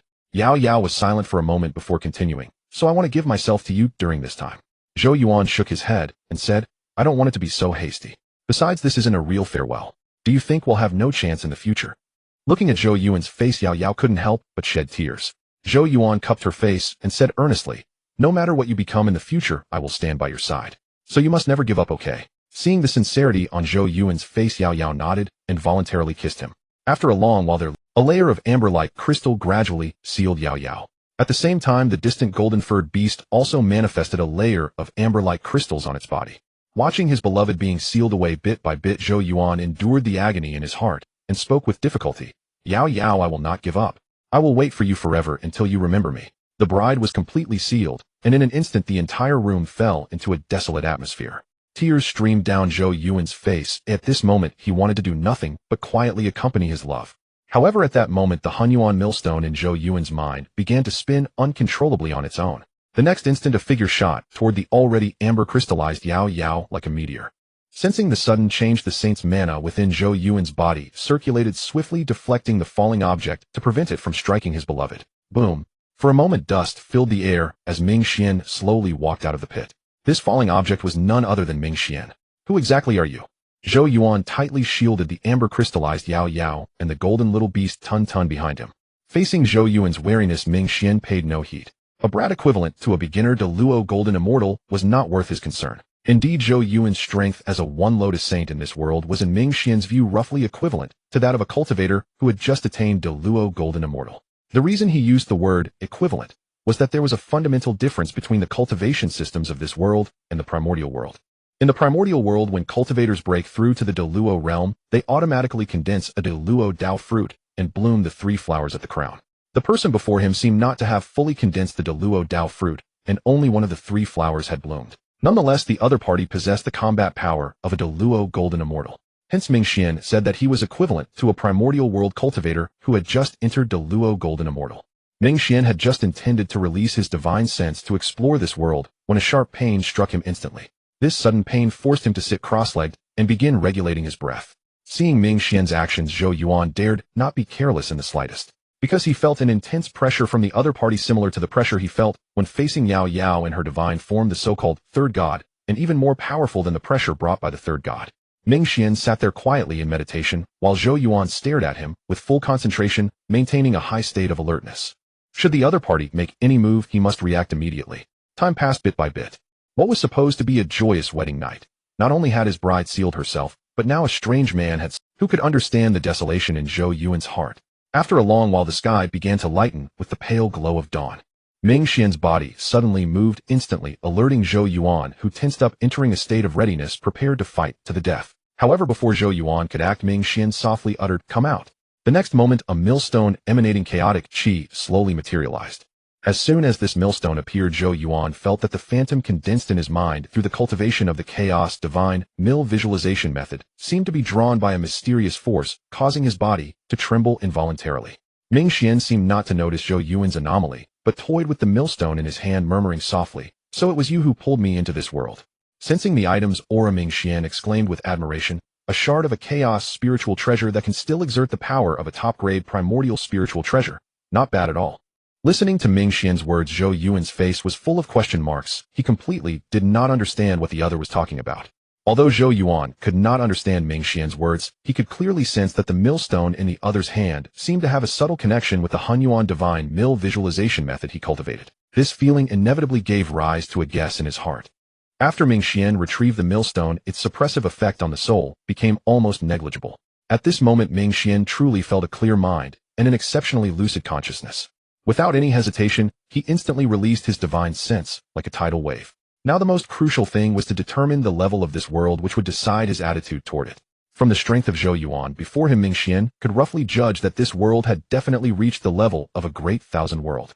Otherwise, the natives of this world could not possess such power as the great Luo golden immortal. As for whether this world was like the primordial world, which had half a foot into the chaos world, or just an ordinary great thousand world, further investigation was needed to confirm. To avoid being detected by the mighty beings in this world, who far surpassed him, Ming Xian, the moment he released his divine sense, also activated the sealing seed in his mind, tightly isolating his aura. After a moment, Ming Xian withdrew his divine sense, and a trace of joy surged in his heart. He murmured to himself, "It seems this world does not have beings at the level of primordial saints, and even those comparable to quasi-sages appear to be only 2. One is slightly stronger than me, but still at the late quasi-sage stage, while the other is the woman sealed in amber." At this moment, Ming Xian's confidence instantly soared. As long as there were no beings above the saint level, he was already invincible. He stared at the self-sealed Yao Yao and Zhou Yuan, who was watching him warily, his eyes filled with doubt. He whispered to himself, "Is this aura from Zulong?" During the Longhan tribulation, Ming, he barely reached the early quasi-sage stage by relying on his special ability that equaled the combined strength of his blood god son clones, while Zulong had already reached the peak quasi-sage stage. To scavenge some treasures, Ming, he had once sent a blood god son clone to infiltrate the dragon clan, rising to become a high-ranking member, a great Luo golden immortal level dragon, and had sensed Zulong's aura from afar. He could be certain that the 2 before him, no, along with the little yellow beast, all 3 possessed Zulong's aura. He would never be mistaken. Under Ming Xian's scrutiny, Zhou Yuan felt a chill run down his spine, his hair standing on end, and an inexplicable pressure surged in his heart. However, Ming Xian seemed unbothered by Zhou Yuan's wary expression. He spoke softly, a hint of puzzlement in his voice. "What is your relationship with Zulong?" Zhou Yuan was momentarily stunned by the question. While Zhou Yuan pondered the meaning of the words, Ming Xian continued, "Never mind. The Zulong aura on you seems to originate from the woman before me. Let me just ask her directly. With that, Ming Xian flickered and appeared before Yao Yao, who was sealed in amber. He waved his hands gently, and immense magical power surged like raging waves enveloping the amber crystal. The next moment the amber began to slowly melt, as if a huge block of ice was gradually dissolving. No, stay away from Yao Yao. Zhou Yuan's eyes turned bloodshot as he lunged at Ming Xian recklessly, like an enraged beast. Facing Zhou Yuan's frenzied charge, Ming Xian merely uttered a single word: freeze. In an instant, an invisible force enveloped Zhou Yuan, rendering his body completely immobile, and his magical power froze, as if congealed, unable to circulate. Zhou Yuan's eyes blazed with fury and hatred, as if he wanted to tear Ming Xian apart. Ming Xian ignored Zhou Yuan's expression and calmly waited for Yao Yao to break free from the seal. In his eyes, Yao Yao, being one of the only two quasi-sages in this world, would surely know far more than this human who had just entered the great Luo golden immortal realm. Ming Xian's understanding of this world was still fragmentary. To gain deeper insight, he needed to question a native of sufficient status. Finally, the amber crystal completely melted, and Yao Yao stepped out clad in a grand red wedding gown. Her gaze was icy, and without a word, she unleashed a powerful divine power that blasted toward Ming Xian. At the same time, she flashed to Zhou Yuan, undid his restraint, shielded him behind her, and said softly, "He is very, very strong. They'll try to delay him as long as possible. You must leave here, the farther the better." Zhou Yuan shook his head firmly, his eyes resolute. "I will never abandon you to live alone. Even if we die together." As if anticipating Zhou Yuan's response, Yao Yao shot a meaningful glance at the little yellow beast. The next moment, the beast's body expanded, instantly grabbed Zhou Yuan by the collar, and prepared to carry him away. Meanwhile, Ming Xian casually waved his hand, effortlessly deflecting Yao Yao's attack, imbued with he spoke calmly, his voice steady. "I mean no harm. Of course, if you wish to turn this vast expanse of millions of miles into ruins, I wouldn't mind a battle with you." Seeing her attack, which carried half her strength, neutralized so easily by Ming Xian, Yao Yao's eyes filled with intense wariness. Unmoved by her caution, Ming Xian smiled slightly, took out 4 prayer mats from his bosom, and tossed them to Yao Yao, Zhou Yuan, and Tunten respectively. Then he gestured with a welcoming hand, and said slowly, "Fellow Taoist, let's sit and talk." Yao Yao and Zhou Yuan exchanged glances, both puzzled, wondering what he was up to, but they both knew clearly that Ming Xian was extremely powerful. In Yao Yao's perception, the threat he posed was in no way inferior to the holy god behind the holy clan. If a full-scale battle broke out here, the entire great Zhou dynasty and even the whole Songshuan heaven would likely be reduced to rubble. Yao Yao did not accept the prayer mat Ming Xian offered. Instead, she stood before him, shielding Zhou Yuan and Tunten behind her. Her gaze was cold, and her voice carried a note of caution as she asked, "What do you want to talk about?" Unfazed by her cold demeanor, Ming Xian kept his smile and asked softly, "Where is this place?" Hearing the question, Yao Yao and Zhou Yuan were both bewildered, but Yao Yao answered truthfully, "This is the Tianyuan realm, Songshuan heaven, the great Zhou dynasty." Ming Xian nodded thoughtfully, then asked a second question, "What is your relationship with Zulong?" As soon as the words left Ming Xian's mouth, a flicker of something unusual passed through Yao Yao's previously. After pondering for a moment, Yao Yao decided to tell the truth. After all, in the entire Tianyuan realm, although her identity was not known to everyone, there were still some figures of certain status who were aware of it. "I am formed from a part of the flesh and blood of the ancestral dragon after its death. You may also call me the daughter of the ancestral dragon." As she spoke, Yao Yao pointed at Zhou Yuan behind her and continued, "The reason he bears the aura of the ancestral dragon is that he has cultivated the ancestral dragon scripture that I passed on to him." Zhou Yuan understood that Yao Yao's words were meant to sever the connection between himself and the ancestral dragon, so that if the other party came for the ancestral dragon, they would not involve him. At this, Zhou Yuan clenched his fists and bitterly thought, "I am still too weak." Ming Xian had no time to mind their thoughts. After hearing their introduction, he kept muttering in his mind, "Tianyuan realm, Songshuan heaven, great Zhou dynasty, daughter of the ancestral dragon, and her name is Yao Yao." The more he muttered, the more a sense of familiarity arose in Ming Xian. He kept thinking these terms, why are they so familiar? Reliant on his quasi-saint level divine soul, Ming Xian could not recall immediately. It must be related to his past lives' experiences. Although he possessed the memories of his past life, the experiences of that past life were not something he had lived through in this life. To recall those past events, he could only browse through his past life memories. With this thought, Ming Xian immediately searched through his past life memories. In no time, the scenes of his past life flashed before his eyes like a slideshow. After reviewing his past life memories, Ming Xian looked at the two people and one beast before him with a peculiar. Then he fixed his gaze on Zhou Yuan, who was being shielded by Yao Yao, and tentatively asked, "You are Zhou Yuan, your father is Zhou Qin, your mother is Qin Yu. At birth, the great Wu dynasty staged a python and sparrow-devouring dragon, and your holy dragon fortune was stolen by someone from the great Wu dynasty. Later you studied under Song Yuan, grew step by step, and eventually, with the help of Yao Yao's divine bones, achieved the divine throne. After slaying the holy god you finally attained the title of Yuan Zun and retired to the Tianyuan realm. Am I correct? Zhou Yuan was utterly stunned. He could understand the earlier part, but the latter part, achieved the divine throne with Yao Yao's divine bones, slew the holy god. Was that his experience? How could he not know? After a moment of bewilderment, Zhou Yuan first nodded, then shook his head saying, what you said earlier is indeed true, but regarding the latter part, I have not become a god. Minghe filtered out Zhou Yuan's latter words. After confirming that the other party was indeed that Zhou Yuan, he looked up at the sky and couldn't help pondering, have I stumbled into the world of Yuan Zun? Yuan Zun was created by a great author named Tian Cantu Do in my past life. Then what about the world where my original self resides? Could it also be a world under the pen of some dog author? A great being capable of creating such a world. How powerful must they be? The great Dao. Or even, the more Minghe thought, the more terrifying it seemed. If such a great being truly exists, a few taps on the keys could weave a death for me. Then I would just be written off from this book. With this thought, Minghe quickly shook his head to dispel the ideas. He must not speculate about the other's attitude. He had not yet become a saint. He didn't want to be written off from this book so early. Outside, Zhou Yuan watched Minghe's expression shift from thoughtful to terrified, and found it utterly baffling. Meanwhile, Yao Yao fell into deep thought. Having reached her level, she could vaguely glimpse a blurry corner. Earlier she had a feeling that she might die, but she could not accept that outcome. If she died, what would happen to Zhou Yuan and Tun Tun, whom she cared about? However, after hearing Minghe's words, she found that the blurry glimpse of the future she had seen actually connected. Learning that the holy god was slain, and Zhou Yuan would become a god, a bright smile appeared on her lips. Zhou Yuan looked again at Yao Yao, who was now smiling, and became even more puzzled. At this moment, Minghe snapped out of his thoughts. When he looked at Zhou Yuan again, he was no longer cold. Instead, a warm smile appeared on his face.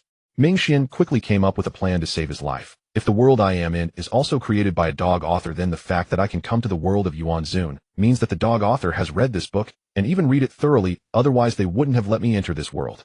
Since that dog author can finish reading Yuan Zun, it shows that they are very fond of the protagonist of Yuan Zun. I remember that the later plot of Yuan Zun is quite tragic. If I perform well in this plot, I might not be written off. Moreover, this is at least a grand universe. It should be no problem to nurture a saint. According to the setting of Yuan Zun, this world has no Heavenly Dao. I can achieve the saint position in this realm. With this thought, Minghe couldn't help feeling smug. I'm such a clever little devil. It's all thanks to me. Just then, beyond the endless void in front of a screen, a keyboard was being typed at lightning speed. The next moment, a pressure descended upon Minghe, suppressing him until he could not move. Then a majestic voice sounded in his ear. You dare to speculate on my thoughts.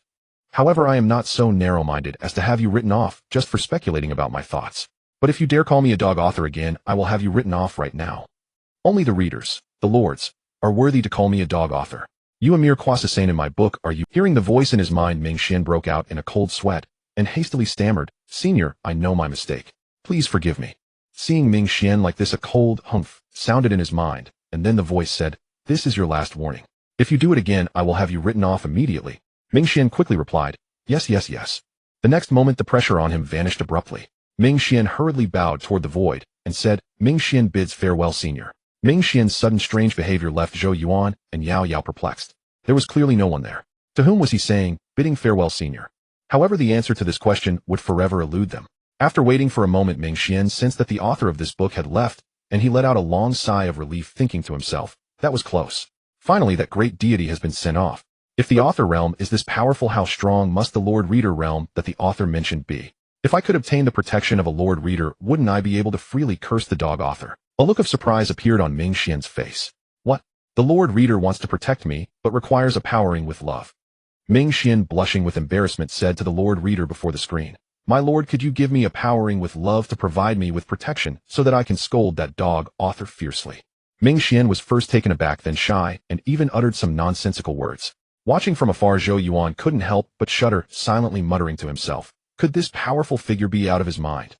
Of course, Zhou Yuan merely thought this to himself. After all, the being before him had already reached the level of a god, and it was best to avoid antagonizing him if possible. At that moment, Minghe, who had been continuously scrutinized by Zhou Yuan, suddenly flashed a look of ecstasy across. Just now, several experts of the Reader Lord realm actually sent him a few love-powered donations by watching ads, providing him with shelter. Now a heavy stone finally lifted from Minghe's heart. He no longer had to worry about being forcibly logged off. After his joy, Minghe quickly regained his composure. He did not forget his current situation, cast his gaze at the distant pair, a human and a beast, and revealed a warm smile, speaking softly, So it's niece Yao Yao. No wonder you carry the aura of that fellow Zhu Long. His gaze lingered on Zhou Yuan for a moment before he continued, And you, boy, Yours is not merely the cultivation of the Zulong Sutra. I also sense a faint Zulong's fortune on you. You must have been born bearing Zulong's fortune, am I right? No wonder you managed to capture my niece Yao Yao's heart. Minghe said this with absolute certainty.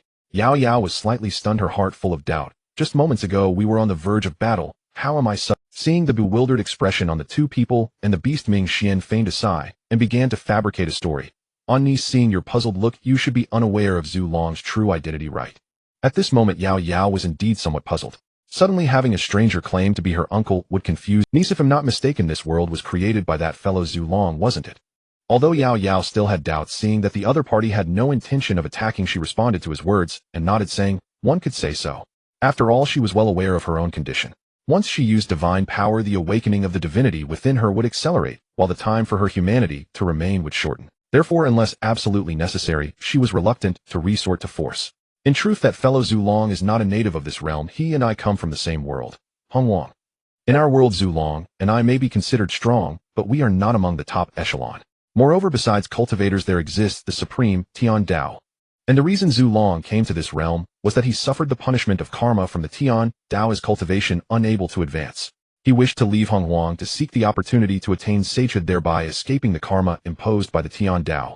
After saying this, Minghe could not help but sigh with emotion. Unexpectedly, he still fell into the fate of life and death. He failed after all. After his lament, Minghe turned his gaze to Yao Yao in the distance and spoke unhurriedly. Niece Yao Yao, I can sense that although your strength has reached the quasi-sage realm, your path to quasi-sage requires the annihilation of humanity to awaken the residual Zulong power within you. Such a path may grant you formidable combat power early on, but even if you completely lose your humanity, the upper limit of your strength will only reach the level Zulong had during his lifetime. I had some friendship with Zulong in the past. Let me give you a hand. Hearing Minghe recount Zulong's past deeds, Yao Yao and Zhou Yuan were utterly shocked. A thought suddenly rushed into their minds. Beyond the Tianyuan realm there exists a world even stronger than the Tianyuan realm. Before their shock could last long, they were stunned again by Minghe's next words. Zhou Yuan's heart pounded violently. He could no longer care about anything else and blurted out, you can solve the problem with Yao Yao. As soon as he said it, Zhou Yuan regretted it. After all, it was only their first meeting today, and they had even been on the verge of fighting earlier. Now the other party suddenly offered to help them. This inevitably made one suspect ulterior motives. Minghe nodded and answered affirmatively, that's right. As if reading Zhou Yuan's concern, Minghe fully unleashed his power close to the mid-quasi-sage stage, pressing down upon Yao Yao and Zhou Yuan. In an instant, even Yao Yao, the third god, felt a trace of death. Just as she was about to use her divine power to resist, the oppressive force receded like a tide. Feeling the pressure fade, Yao Yao stopped using her divine power, and Zhou Yuan let out a long sigh of relief. At that moment, Minghe's voice drifted over. I understand your concerns. After all, this is our first meeting, and I can understand your wariness. Minghe's tone shifted, and he continued, however, as you can see with my strength, if I intended to harm you, there would be no need for such an elaborate effort. Zhou Yuan and Yao Yao exchanged glances, seemingly agreeing that his words made sense. At that moment, Minghe lightly traced a line with his right hand, and a rift appeared in space. He lightly grasped with his right hand, and a fruit radiating with primordial light fell into his palm. This fruit is called the superior primordial spiritual root, the Su Yuan fruit. It has the power to strengthen one's origin and reshape one's foundation, a rare treasure in the world I come from. Minghe explained. Sensing the Dao rhythm emanating from the Su Yuan fruit, Yao Yao's body trembled involuntarily, and a surge of longing flooded her heart. In the depths of her mind, it seemed as if a mysterious voice whispered in her ear, eat it quickly. However, Yao Yao bit her lip tightly, struggling to restrain her inner impulse, and spoke softly, Senior, you and I both understand that no free lunch falls from the sky. Senior, just tell me what you want directly. Hearing this, Minghe revealed an awkward smile and said softly, I can't hide it from my niece Yao Yao. Just as expected, Yao Yao and Zhou Yuan both breathed a sigh of relief. The other party indeed had something to ask. It was better for him to want something than to ask for nothing. Because if he asked for nothing, either he was truly benevolent or he schemed for something greater. As for the former, they were not children and would not be so naive. Zhou Yuan's eyes were filled with hope as he spoke urgently, Senior, if you need anything, please tell us directly. At this moment, only one thought occupied his mind. No matter the cost, he must seize this glimmer of hope. Minghe ceased his cryptic manner and spoke at leisure. To be frank with you both, I was swept into this world by a spatial vortex during the era of primordial chaos. As of now, I remain ignorant of the means to return, and thus can only settle within your Tianyuan realm. Hence I propose two conditions. First, you must procure for me a tranquil abode. Zhou Yuan nodded solemnly, and replied, Senior, rest assured on this matter. Minghe gave a slight nod, and continued, "Secondly, I require half of your holy dragon fortune." No sooner had Minghe spoken than Yao Yao interjected without hesitation, "Impossible." Currently, the holy dragon fortune had fused completely with Zhou Yuan. Once stripped away, he would inevitably suffer severe injuries, his strength plummeting drastically, perhaps even forever unable to reclaim the saint realm, ultimately turning to dust. In contrast to Yao Yao's vehement reaction, Zhou Yuan remained remarkably composed. In his view, exchanging half his fortune for the safety of his beloved was unquestionably worthwhile. Just as Zhou Yuan was about to accede to Minghe's request, the latter spoke again. "Niece, there's no need for such agitation. I certainly wouldn't take your holy dragon fortune for nothing." With that, his spatial storage opened once more, and Minghe produced another fruit. The fruit was crystalline and translucent, exuding a primal spiritual aura, unmistakably another origin-tracing fruit. Zhou Yuan and Yao Yao were dumbfounded, their eyes wide with disbelief. A sense of having been deceived surged within them, and they asked in unison, "Didn't you claim such divine fruits were extremely rare? How is it that you can produce two?" Minghe let out a soft cough, a trace of awkwardness coloring his face as he explained, "The origin-tracing fruit is indeed exceedingly rare. Each spiritual root bears only one fruit every 100,000 years. Over the years I have not accumulated many. Were it not for our karmic connection, I would not have brought them forth." His gaze fell upon Zhou Yuan as he spoke slowly. "If you agree, let Yao Yao consume this origin-tracing fruit first. Once she resolves her physical malady, you may then split half of your holy dragon fortune for me. Afterward, you can use the remaining fruit to restore your origin." Zhou Yuan looked at Minghe and nodded. "Senior, I consent to the exchange." Seeing this, Minghe handed the two origin-tracing fruits to Zhou Yuan. Taking the spiritual fruits, Zhou Yuan cast a grateful glance at Minghe and said, "Thank you, senior." Minghe waved his hand, indicating that Zhou Yuan need not stand on ceremony. Zhou Yuan handed the origin-tracing fruit to Yao Yao, his eyes brimming with anticipation. Yao Yao looked at Zhou Yuan and sighed inwardly, "This fool's still so naive." She understood Zhou Yuan's thoughts. Her condition had become an obsession for him. If she could completely suppress her divinity, she could accompany him wholeheartedly. "Very well." Yao Yao examined the fruit briefly, confirming no anomalies, then parted her rosy lips and began to take a bite.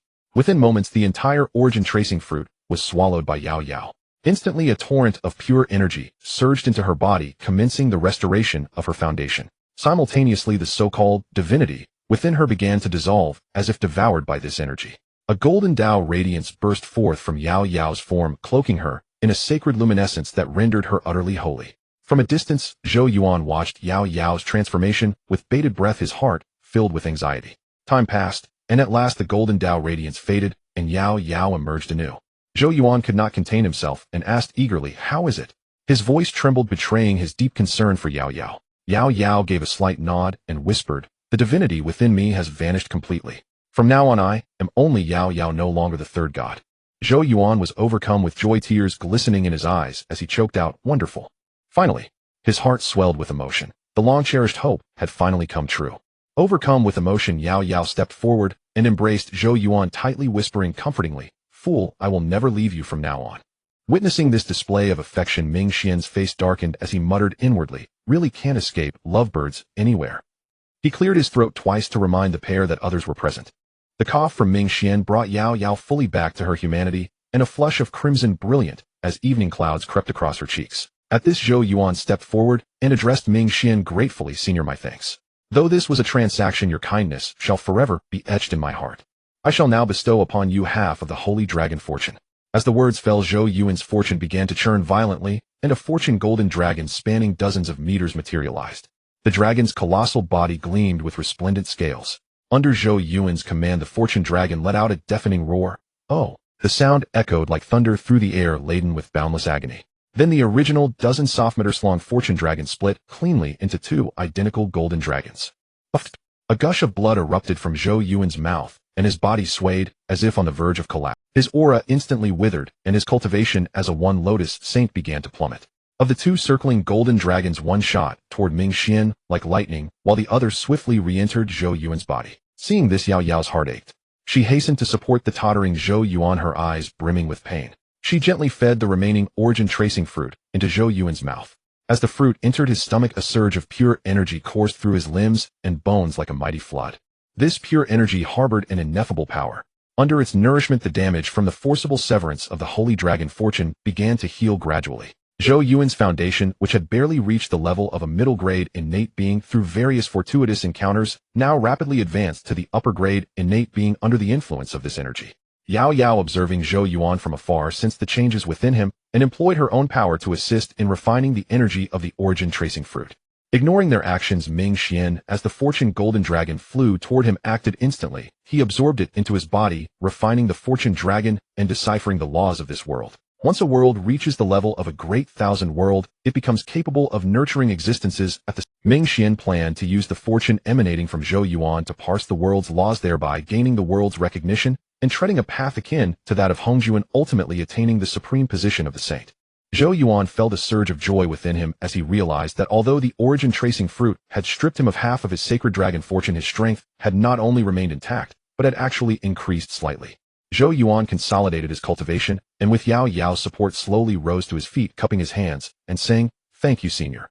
Minghe waved his hand dismissively, his expression indifferent, and said, "It's nothing. Find me a quiet place to reside as soon as possible. I need to go into seclusion. Senior, please come this way." Zhou Yuan pointed to a magnificent palace and said, "Senior, this residence was built by my own hands. It is equipped with a formation that gathers the primordial energy of heaven and earth. I humbly request that you deign to stay here." This palace was meticulously crafted by Zhou Yuan to the standards of a saint, intended exclusively for the most honored guests of Great Zhou. Yet no one had ever resided in it before. Now, it was perfectly suited to host Minghe. Zhou Yuan's humility stemmed from two reasons: Minghe's formidable power and his gratitude for the latter's successful treatment of Yao Yao. Minghe surveyed the interior of the palace, nodded, and said, "It will do. I shall go into seclusion here for a period. You must not reveal my presence, nor allow anyone to disturb me." Zhou Yuan quickly nodded, thumping his chest in assurance. "Rest assured, senior. I know that seclusion is most taboo when disturbed. I will certainly not allow anyone to trouble you."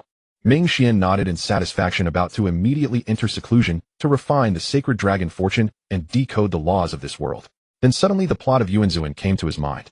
In the original storyline, after Zhou Yuan's grand wedding, Yao Yao sealed herself, causing Zhou Yuan to fall into a year of silence. A year later, the Shang clan launched an all-out war against the myriad clans. Compared to the Shang clan, the myriad clans suffered a severe shortage of top-tier combatants and did not gain the upper hand in this war. During the conflict, Yao Yao was nearly slain by the Shang Shun, and ultimately, she transformed her body into divine bones to aid Zhou Yuan in attaining godhood. Minghe mused inwardly.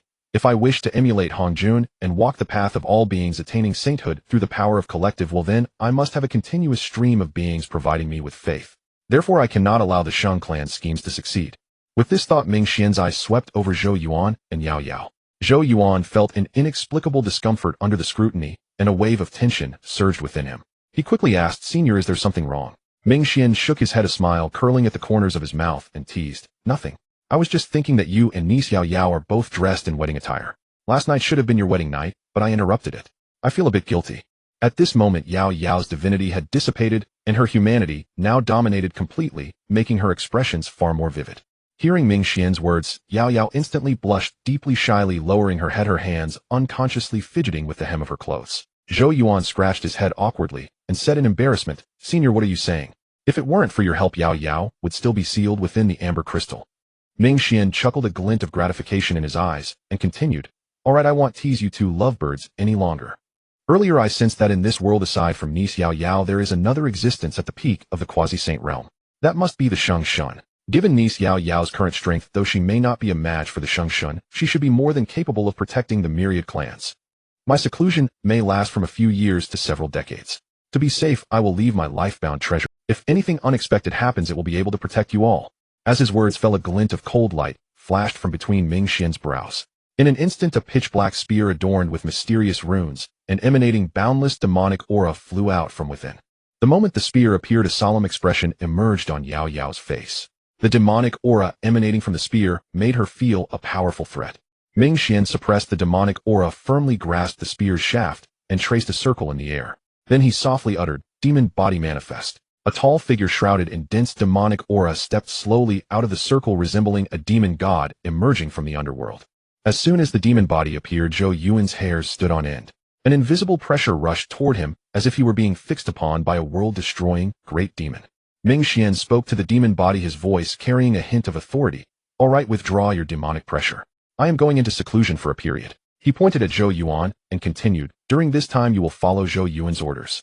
The demon body bowed slightly in submission, then swiftly retracted its demonic pressure like receding tides, and moved quietly to stand beside Zhou Yuan. Zhou Yuan stared at the demon body beside him, his eyes filled with astonishment. Seeing this, Ming Xian's lips curled into a faint smile as he explained slowly, "It is merely a puppet. During my seclusion, it will accompany you. It can help you handle matters that are inconvenient for you to deal with personally." A glint of deep meaning flickered in Ming Xian's eyes as he continued, "You need not worry about its strength. It has already reached the peak of the great Luo Golden Immortal Realm, which in your world corresponds to the limit of the Three Lotus Saint. Due to the differences in cultivation systems, it can even contend with a demigod in your world. I estimate that aside from Yao Yao and the Sheng Shun, it is practically invincible in this realm." Hearing this, Zhou Yuan's face was filled with shock and his eyes sparkled with ecstatic joy. He cupped his hands once more to Ming Xian in salute and said sincerely, "Thank you, senior." It was well known that among the myriad clans, there were only three Lotus Saints in total, while the Sheng clan had slightly more, a mere 8. Moreover, in recent days, 2 of the Sheng clan's 3 Lotus Saints had fallen. Now the surviving 3 Lotus Saints across the entire Tianyuan realm numbered fewer than 10, and among them at most 1 or 2 had reached the limit realm. How could he not be overjoyed to suddenly have such a formidable powerhouse at his command? Ming Xian gently shook his head and said, "There is no need for such politeness." Then Ming Xian turned his gaze to Yao Yao and said softly, "Niece Yao Yao, you need only hold the Sheng Shun at bay. Once I emerge from seclusion, I will personally deal with him." Yao Yao nodded gently to indicate her understanding. Seeing this, Ming Xian waved his hand at them. Then he turned and walked into the depths of the palace, his figure gradually fading from sight. The Godslayer spear stood erect at the palace entrance, exuding a dense demonic aura like a layer of black mist that tightly enveloped the entire edifice. Undoubtedly, should anyone dare to intrude upon Ming Xian's seclusion grounds, that demonic energy would instantly teach them their lesson. Zhou Yuan felt the formidable aura emanating from the Godslayer's spear, and a flicker of curiosity stirred within his heart. "Yao Yao, what level of treasure is this? It's so incredibly powerful." Yao Yao gently shook her head, a hint of confusion in her voice. "I'm not sure either, but its might far surpasses my divine extinguishing spear." Suddenly Zhou Yuan felt a softness pressing against his back, and he couldn't help but freeze slightly. "You fool, now that my problem is resolved this time, I will truly become your bride." Feeling Yao Yao's profound affection, the most tender place in Zhou Yuan's heart was stirred, and he immediately pulled his beloved into his arms. Glancing at the sky, realizing it was still early before paying respects to his parents, Zhou Yuan picked up his bride and returned to the bridal chamber. Within the chaotic void, spatial turbulence raged. Similar to Ming Xian's situation, some otherworldly visitors were also swept into the primordial world. At the periphery of the undying volcano, a hybrid blood phoenix stood alone. Suddenly a voice sounded beside it. "Detecting a suitable host. The god-level selection system is binding." Binding successful. A flicker of bewilderment flashed in the little phoenix's eyes, but soon its gaze grew sharp as if it had realized something. "Have I transmigrated?" The little phoenix murmured to itself, its voice filled with surprise and excitement. "A system? I actually have a system." The little phoenix was overjoyed and quickly asked, "System, what functions do you have? Is there any novice gift?" The voice continued, "Yes, host. You have a novice gift pack waiting to be claimed. Do you wish to claim it?" Before the little phoenix could utter the word claim, a deafening boom resounded, and a dazzling bolt of lightning descended abruptly. In that instant, heaven and earth seemed torn asunder, everything drowned in the lightning's glare. Boom, boom, boom. The heavenly tribulation thunder roared incessantly, each bolt carrying boundless pressure. With every descent of a heavenly tribulation thunder, a system-bearing host was reduced to ashes. Inside the Zixiao Palace, Hong Jun sat cross-legged on a cushion, his eyes tightly shut, as he emanated a formidable aura continuously condensing heavenly tribulation thunder to strike down. His goal was unmistakable: to destroy these variables of the primordial world. These insignificant LV3 systems, the weakest of their kind, couldn't last even a second under the bombardment of the heavenly tribulation thunder, turning into lifeless ashes. However, not all systems were annihilated by the heavenly tribulation. Some, randomly transported by spatial rifts to locations beyond heaven's detection, managed to survive. Ding! Forcibly eliminating the original host. Implanting soul, Dijiang. With this cold electronic voice, a powerful force at the Deluo Jinxian level exploded like surging waves within Dijiang's mind. How bold! A glint of astonishment flashed in Dijiang's eyes. "How dare you attack me in my own mind?" Dijiang immediately regained his composure. The silver-white laws of space swirled around him, and under his control a phantom hand plunged into his own sea of consciousness, dragging out the owner of that voice. How bold! A glint of astonishment flashed in Dijiang. Dijiang stared at the trembling golden orb in his hand, his gaze growing increasingly cold. He spoke icily, "You sought to kill me, a mere ant at the Deluo Jinxian level. Who gave you the audacity?" Faced with Dijiang's interrogation, the system trembled in terror. Seeing this, Dijiang's wrath intensified.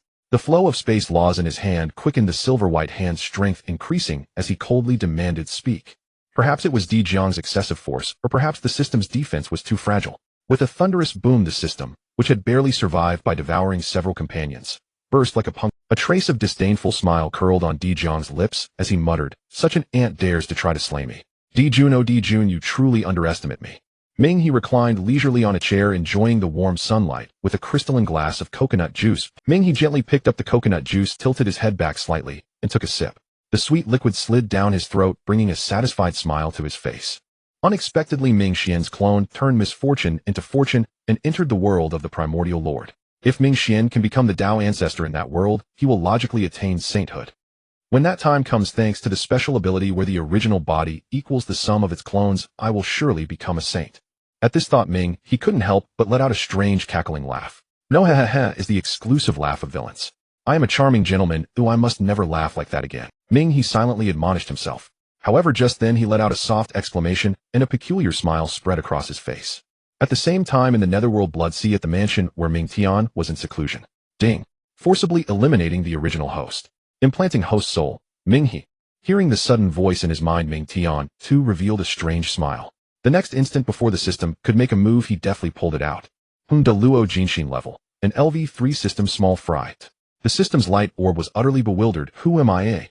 Where am I? What am I doing? I haven't even killed you yet. How could you capture me? How dare you? How dare you not let me kill you? The orb's anthropomorphic eyes glowed blood red. Hearing this, Ming Tian frowned displeased and muttered to himself, "How can this system be so stupid?" Still unable to see the situation. Thinking so, Ming Tian lifted the system, vanished in a flash, and reappeared before the system he had previously enslaved. The system, while meticulously organizing the energy of the rules, suddenly sensed an anomalous fluctuation in the surrounding space and paused its actions. The next moment, Mingxian's figure appeared before it, holding a system light orb in his hand. The system detected the aura of a fellow entity, and a flicker of surprise flashed through its human-like titanium alloy eyes. Clearly, it was greatly taken aback by this sudden arrival of a peer. System, take a look at this system I'm holding. It tried to forcefully kill me the moment it appeared.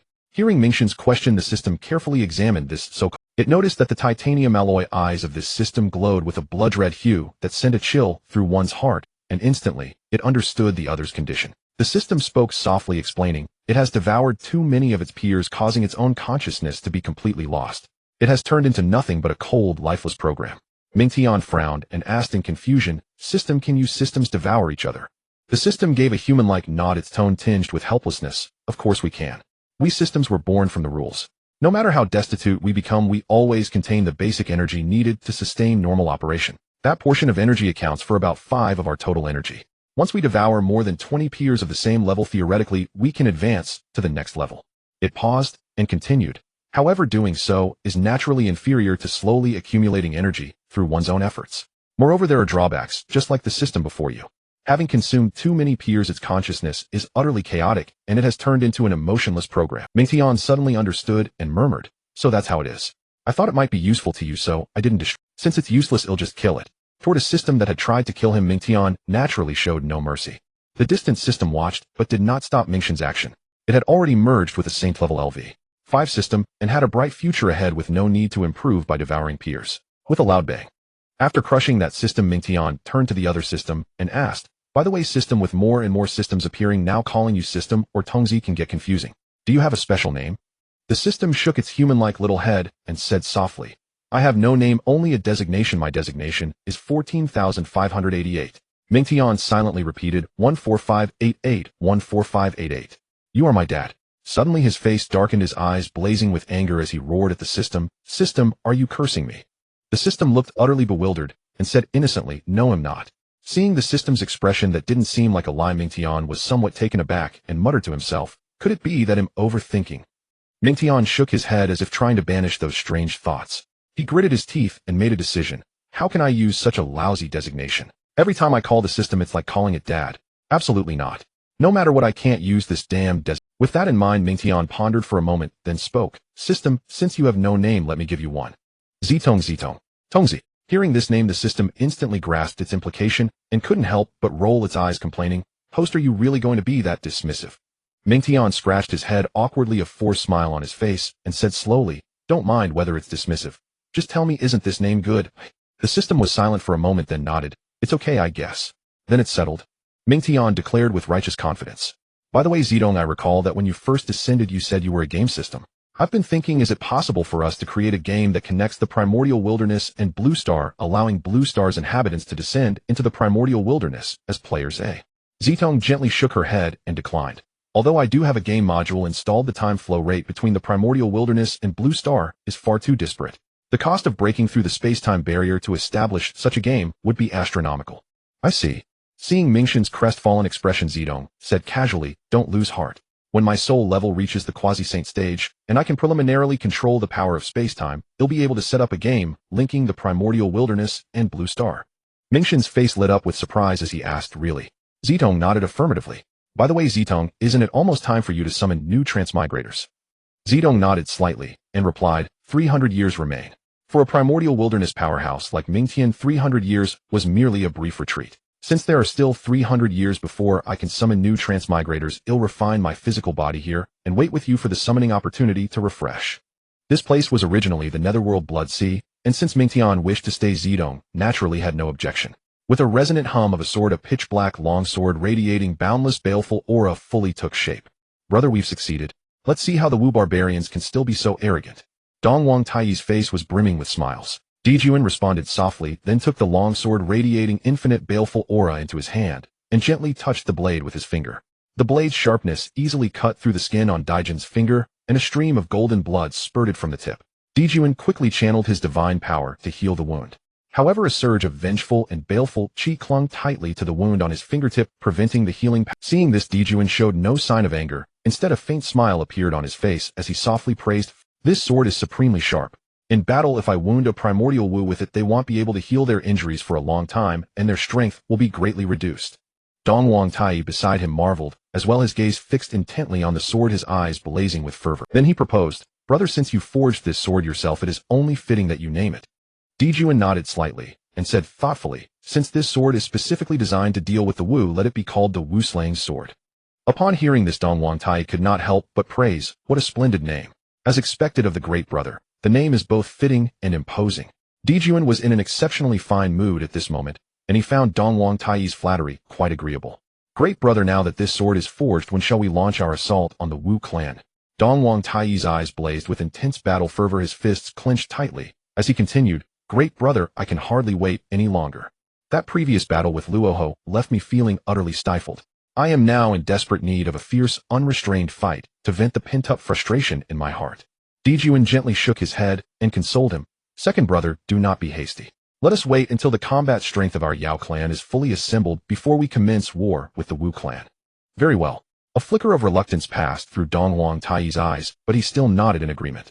Dijuan gently shook his head and consoled him, "Second brother, do not be hasty. Let us wait until the combat strength of our Yao clan is fully assembled before we commence war with the Wu." Dong Wang Taiyi nodded once more, anticipation growing ever stronger within him.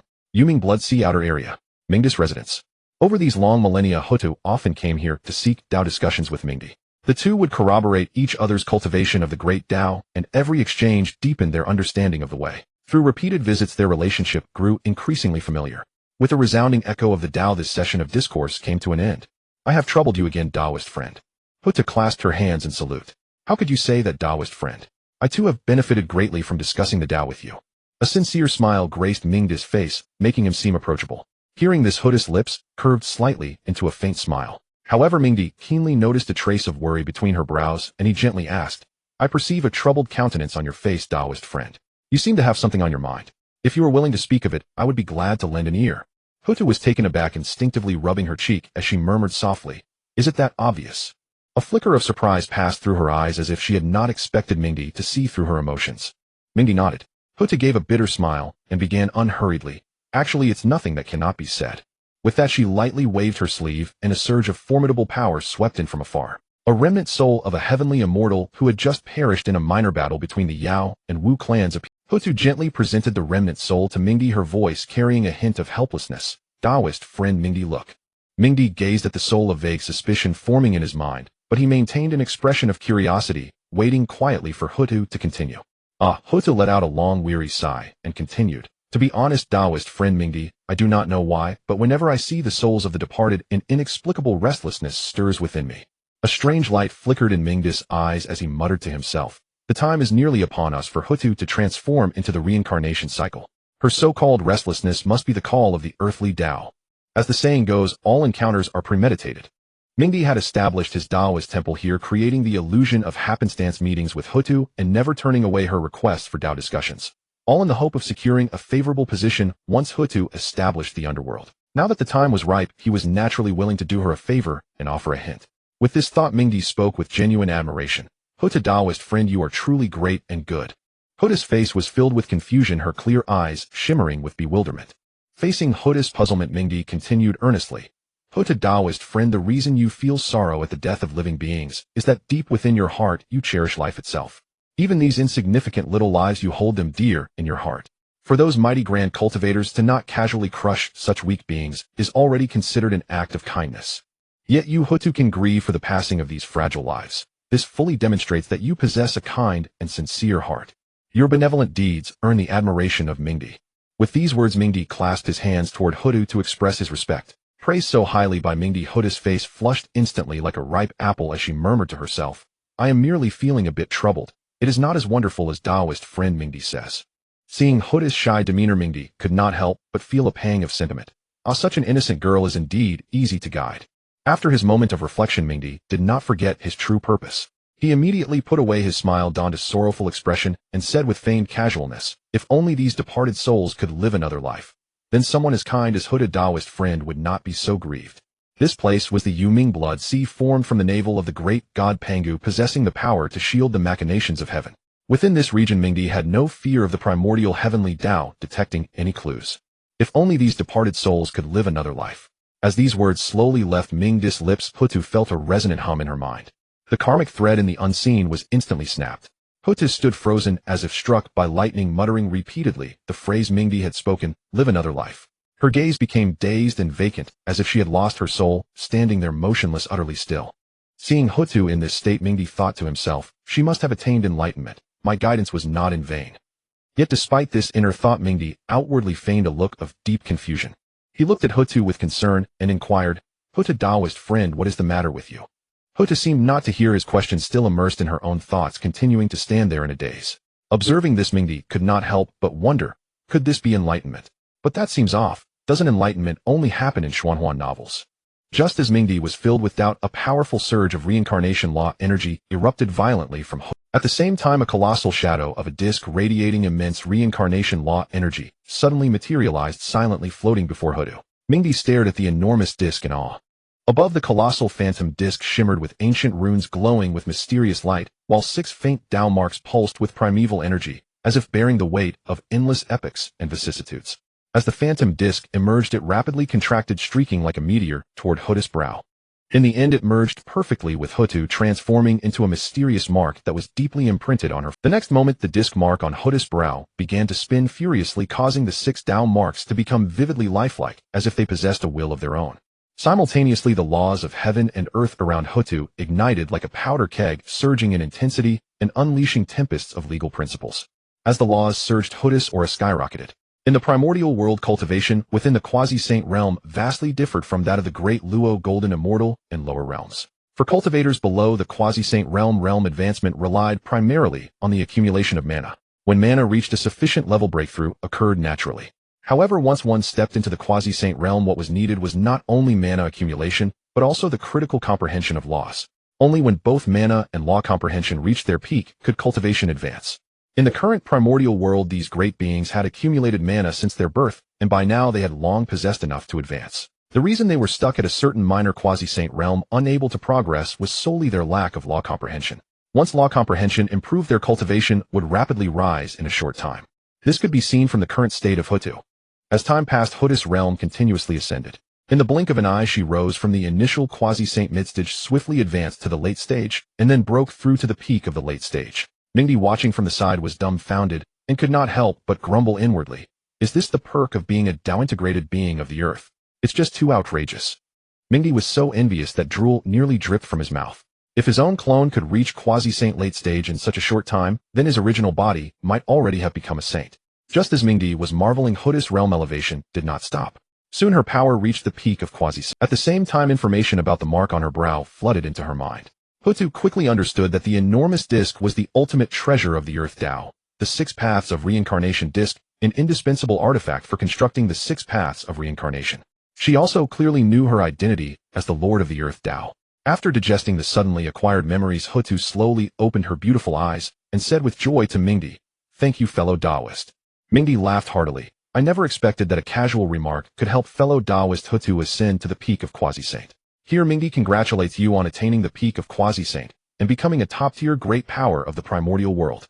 Hotu smiled sweetly and said gratefully, "Regardless, I will always remember this kindness, fellow Taoist." Seeing Hotu's grateful expression, Minghe could not help but chuckle inwardly. With this performance, if I were on Blue Star in my past life, I could easily win an Oscar for Best Actor.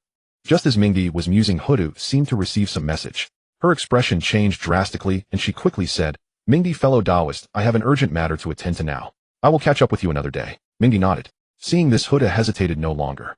After flying out of Minghe's mansion, she immediately activated the Six Paths of Reincarnation mark on her brow. In an instant, the 6 Dao marks on Hotu's brow began to spin rapidly, and a tremendous aura of ancient vicissitude descended.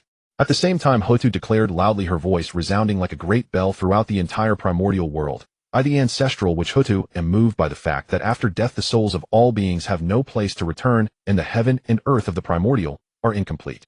I am willing to transform my body into the 6 paths of reincarnation, establish the underworld, and complete the heaven and earth of the primordial.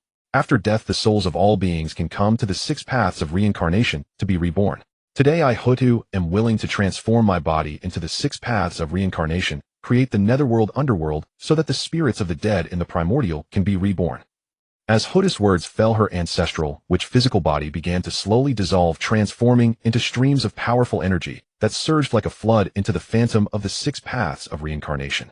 With this infusion of energy, the phantom of the 6 paths of reincarnation gradually became solid, as if it were a world born from nothingness. Meanwhile, within the purple cloud palace, the Dao ancestor Hanjun was pondering how to find Mingxian.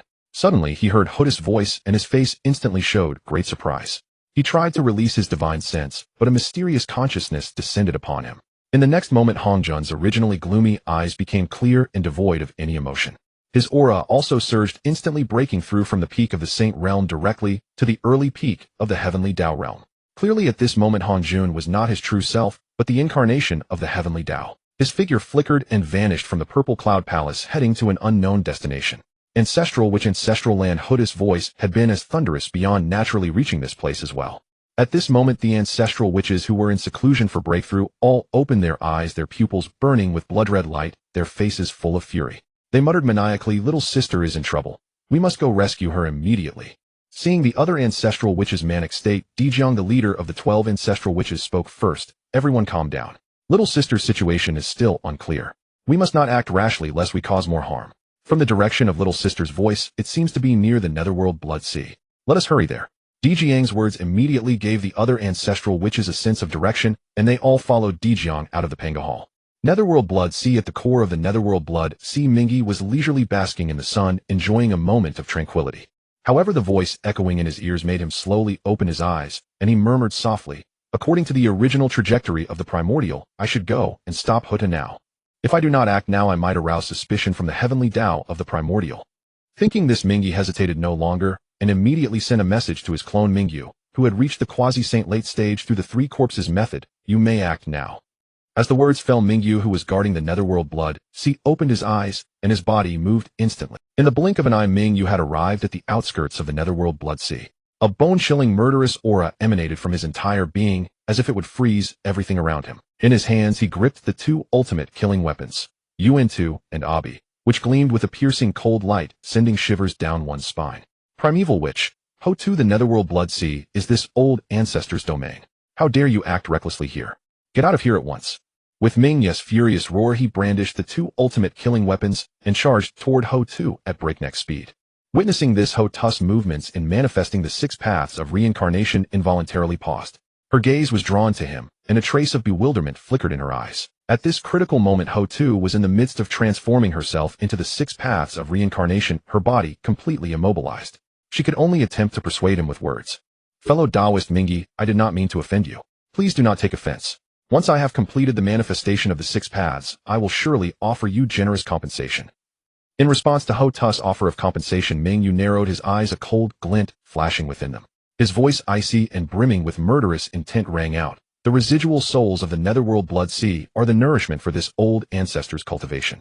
Your desire to establish the 6 paths of reincarnation is to destroy my path. This is a clash of Dao. Spare me your nonsense.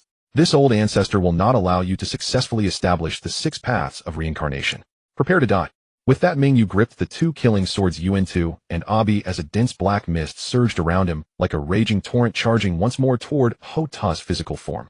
Hearing Minghe's words, Ho Tu's heart sank. She finally understood why upon his arrival he had been filled with such intense killing intent toward her. At this life-or-death juncture, a resolute look appeared in Ho Tu's eyes. She resolved to attempt communication with the entity within her mind, seeking to borrow its power to resolve the crisis. Unless absolutely necessary, Ho Tu truly did not wish to use that energy. The entity had once told her that this power was needed to counteract a greater crisis in the future. Once this energy was expended, it might trigger a series of unforeseen consequences. Yet Ho Tu knew that the moment of life and death had arrived. If she did not act now, she would likely perish here. With this thought, Ho Tu steeled her resolve, communicated with the entity in her mind, and borrowed its power. In just a few moments, Ho Tu sensed the entity within her mind responding to her. Just as she was about to unleash that power, a familiar voice sounded in her ear. Fellow Taoist, Ho Tu, continue manifesting the 6 paths of reincarnation. I will hold off, Patriarch Minghe. Hearing the familiar voice, Ho Tu abruptly raised her head and gazed into the distance. Before Minghe, a dark-robed, handsome figure had suddenly appeared, blocking the path Minghe must take to reach Ho Tu. Ho Tu recognized him at once. It was Minghe. Seeing this, a ripple stirred within her heart. Fellow Taoist, Minghe is willing to risk offending the Lord of the netherworld blood sea for my sake. Though moved, Ho Tu knew this was not the time for hesitation. She quickly replied to Minghe with a single word of gratitude. Thank you. Then she immediately accelerated the manifestation of the 6 paths of reincarnation. When Minghe and Minghe met, they exchanged a glance without any expression, lest others discover their connection. Minghe spoke first, his voice low but resolute. Fellow Taoist, Ho Tu sacrifices herself to become the reincarnation cycle, a feat that benefits the entire primordial world. I implore fellow Taoist Minghe to withdraw.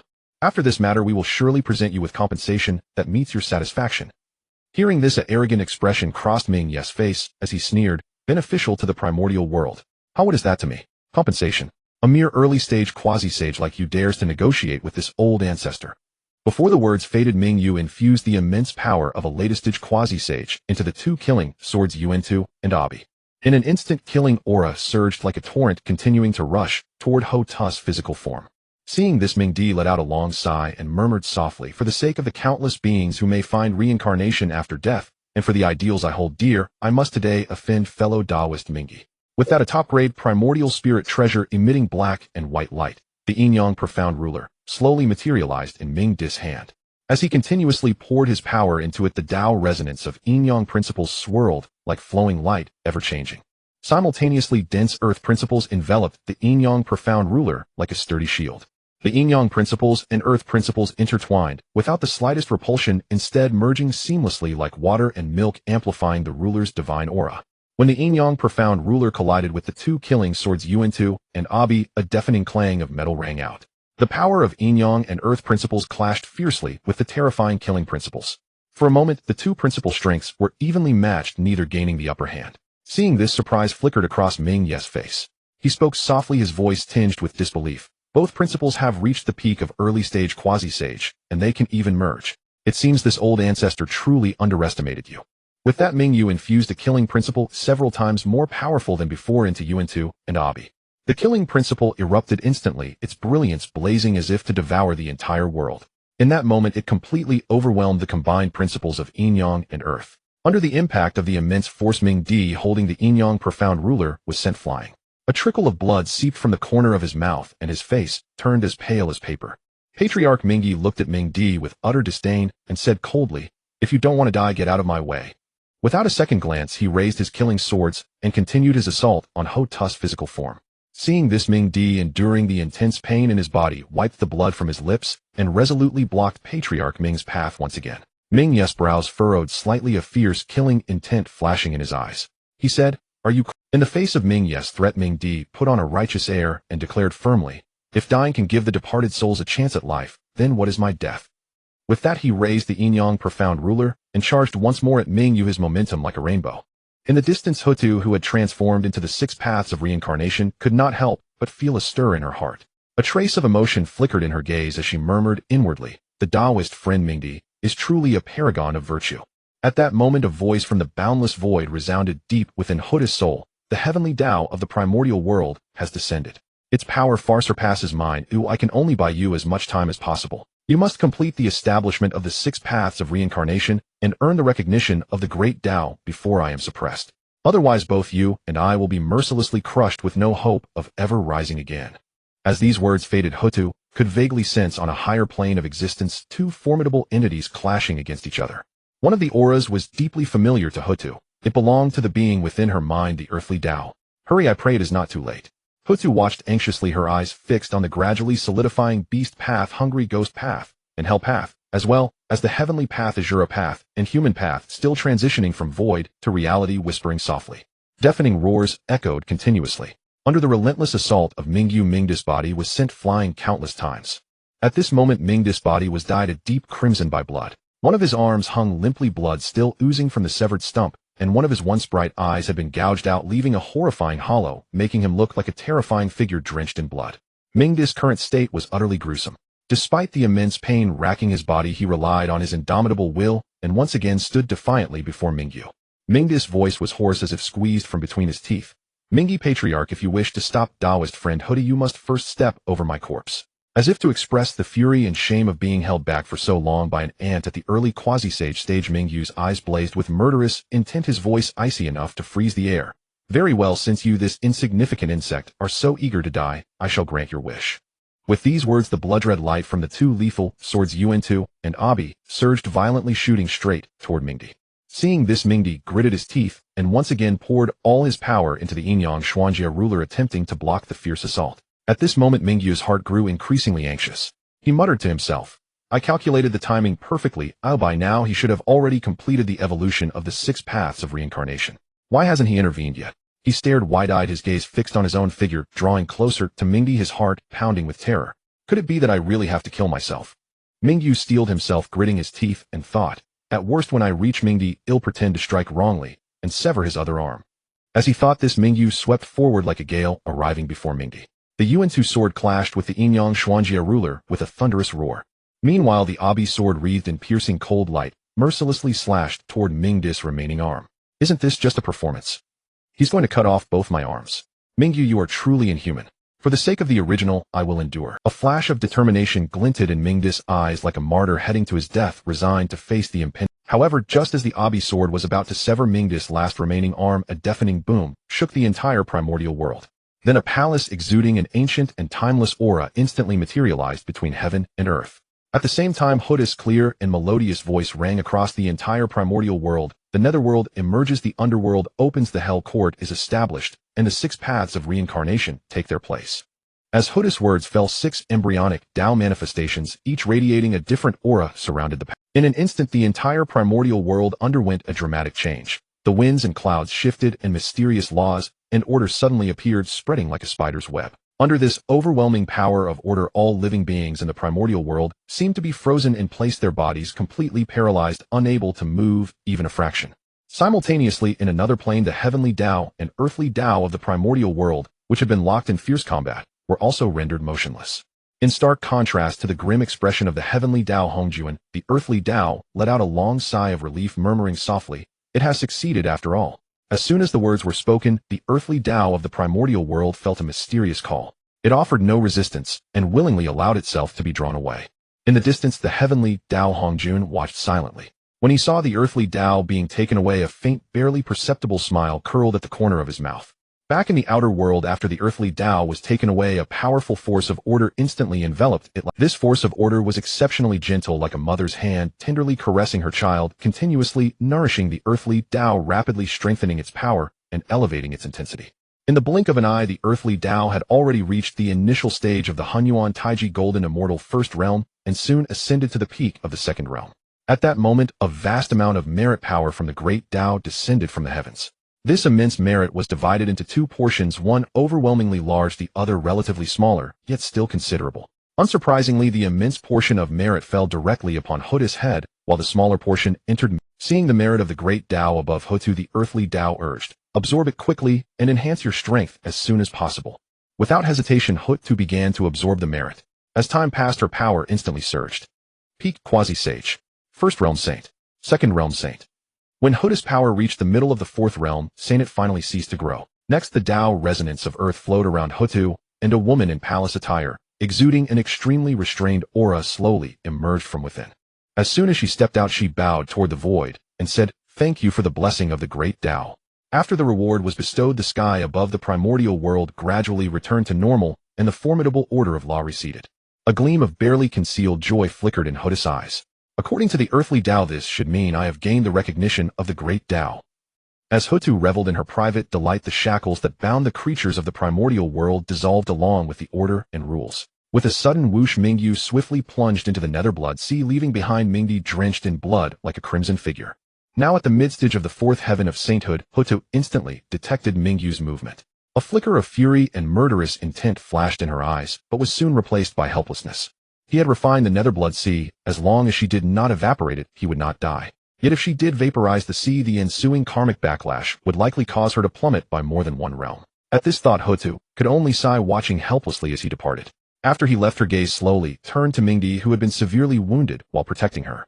Seeing Minghe's severed arm, his gouged eye, and his body stained with blood, Hutu's heart swelled with guilt. Sensing Hutu's gaze upon him, Minghe, at the core of the Blood Sea, seemed intent on making the performance more convincing. Like an Oscar-winning actor, Minghe turned toward the palace and offered a gratified smile, his voice laced with satisfaction. It succeeded. Like an Oscar-winning actor, Minghe turned toward the palace and offered a gratified smile, his voice laced with satisfaction.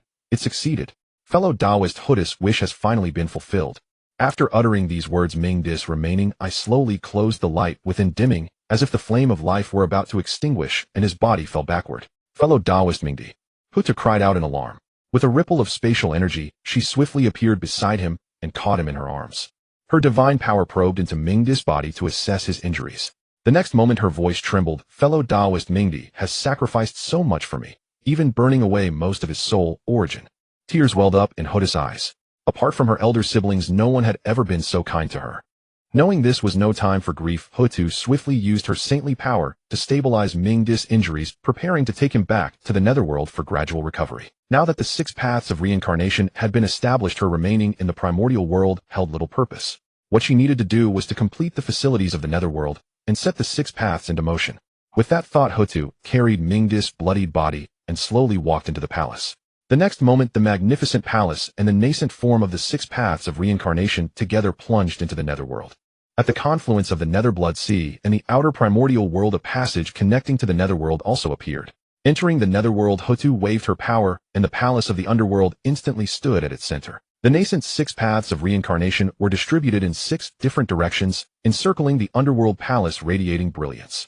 At the same time, Hutu, wielding the authority of the earthly Dao, began to manifest the facilities of the netherworld.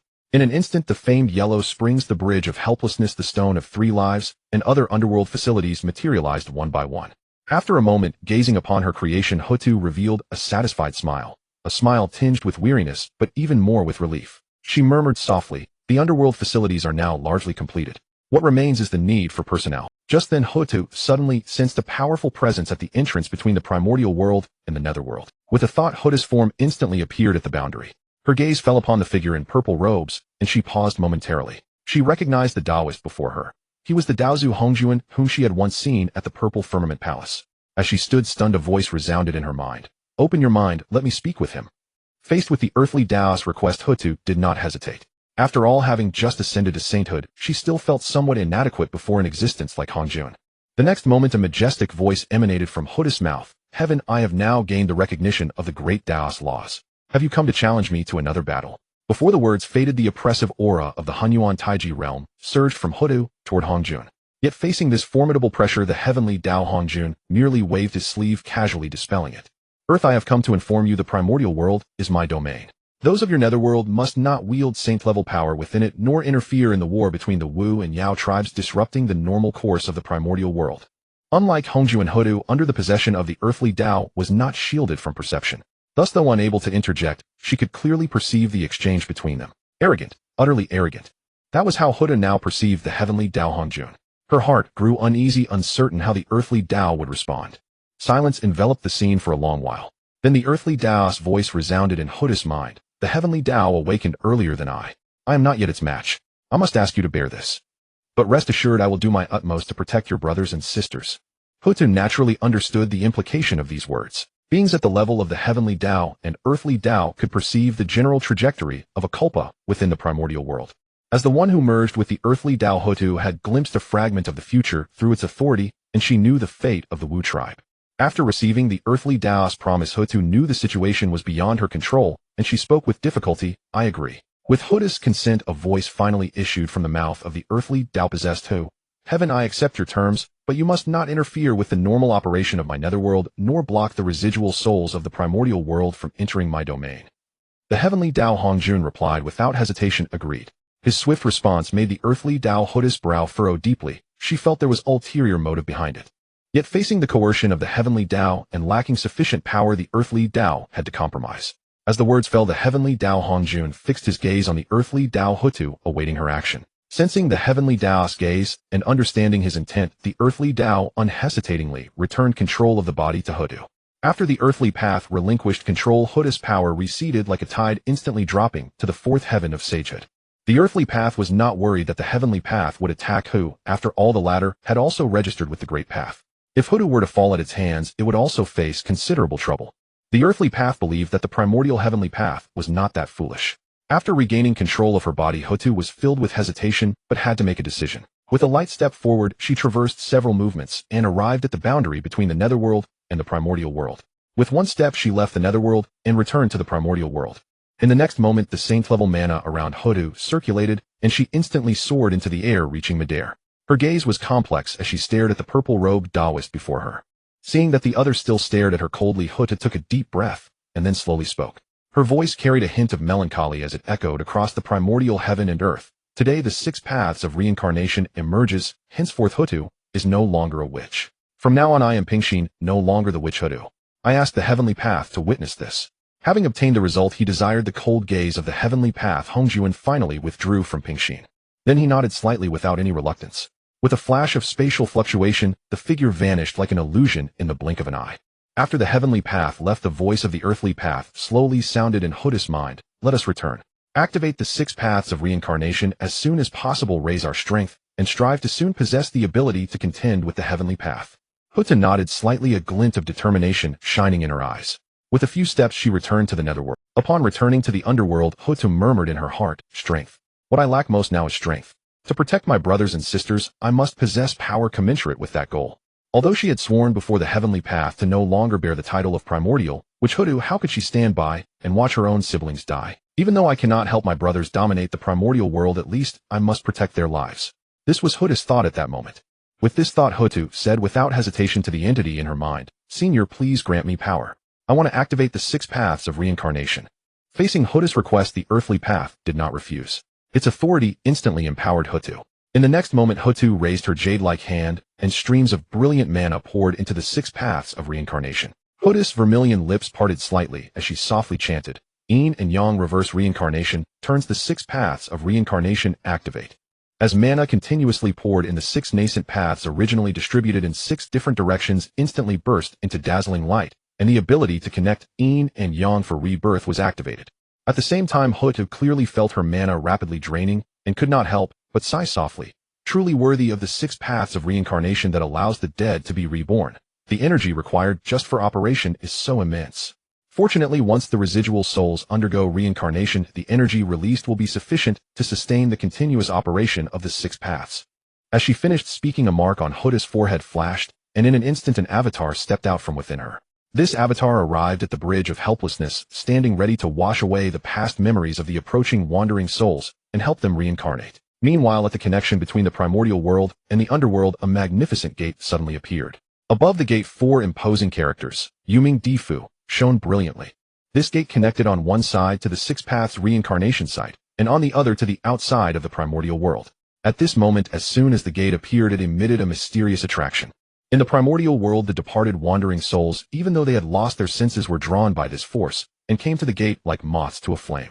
Passing through the gate, these wandering souls instantly transferred from the primordial world to the netherworld prefecture. Arriving before the bridge of helplessness, they were forced to drink a bowl of Mengpo's soup, and their memories of past lives vanished like smoke. Then they stepped onto the corresponding 6 paths of reincarnation. The six paths began to operate. These wandering souls entered different reincarnation channels based on the amount of fortune and merit they carried. The energy contained within them was all absorbed by the six paths, helping them return to their original form and be reborn. At the same time, streams of merit power flowed like a gentle stream toward Hoodoo. These streams of merit power were rewards for Hoodoo's assistance in helping deceased beings reincarnate. Although this merit power was negligible compared to her strength, but the quantity was overwhelming. As long as the six paths continued to operate, Hoodoo could continuously gain merit power. Witnessing this, a glint of relief flashed in Hoodoo's eyes.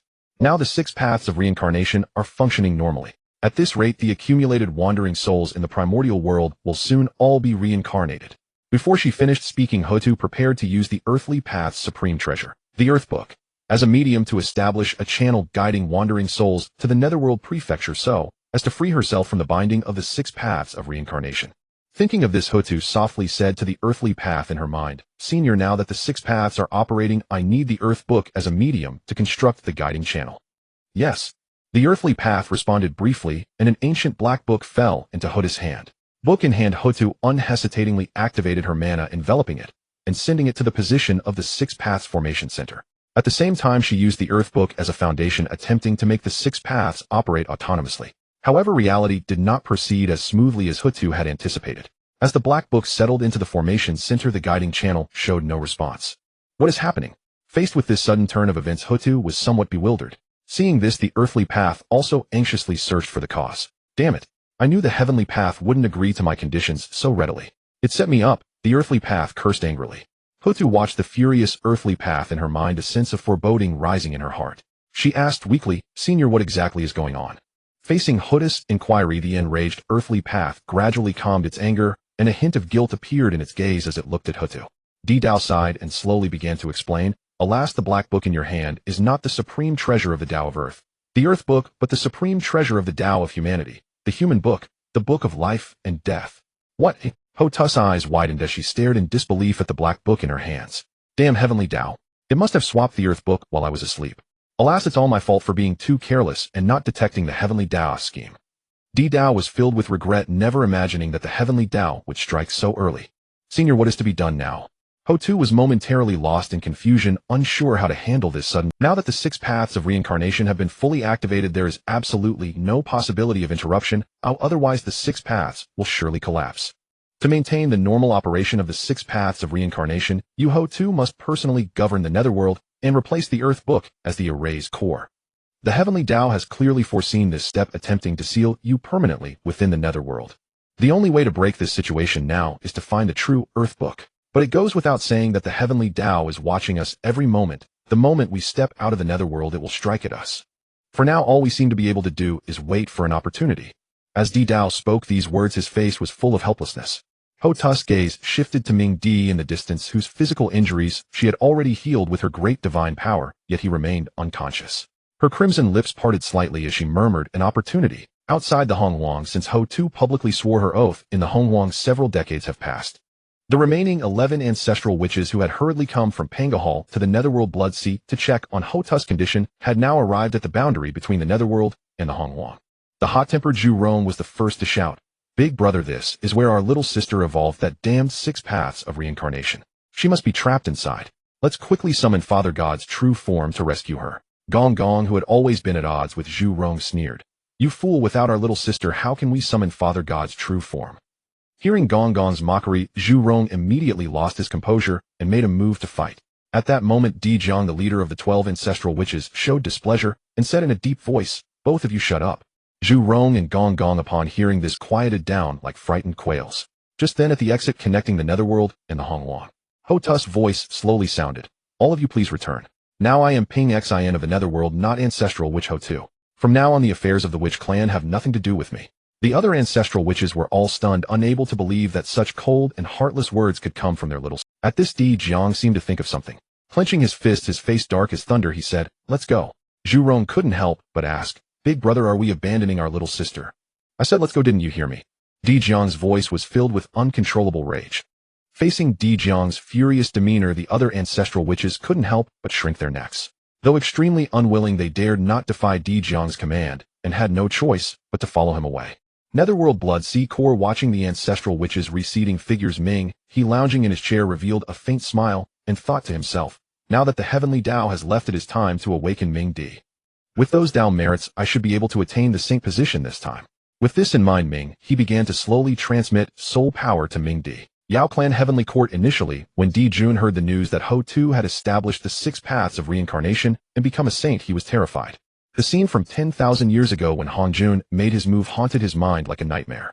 Although the Yao Clan's great formation could gather the power of the Yao Clan and unleash an attack comparable to a saint. But compared to a true saint it was nothing more than a mantis trying to stop a chariot. If the Witch Clan truly gained an additional saint, then what hope was left for the Yao Clan? They might as well just clean up and wait for death. Just as Di Jun was drenched in cold sweat and filled with fear, news suddenly came that Ho Tu had severed ties with the Witch Clan. From then on the Witch Clan no longer had ancestral, which Ho Tu only ping xian. This news could be said to have pulled Di Jun from hell back to heaven. Di Jun looked at Dong Wang Tai beside him and laughed excitedly. Second brother, with Ho Tu gone from the ancestral witches, the 12 heavenly gods killing formation cannot be set up. Our opportunity has come. Hearing this, Dong Wang Tai's eyes gleamed with excitement. Of course Di Jun was not foolish. Before attacking the Witch Clan, he had to confirm the truth of this matter. Mount Sumeru, 2 bald heads were immersed in discussing the Tao when suddenly a startling phenomenon appeared between heaven and earth, instantly startling them awake.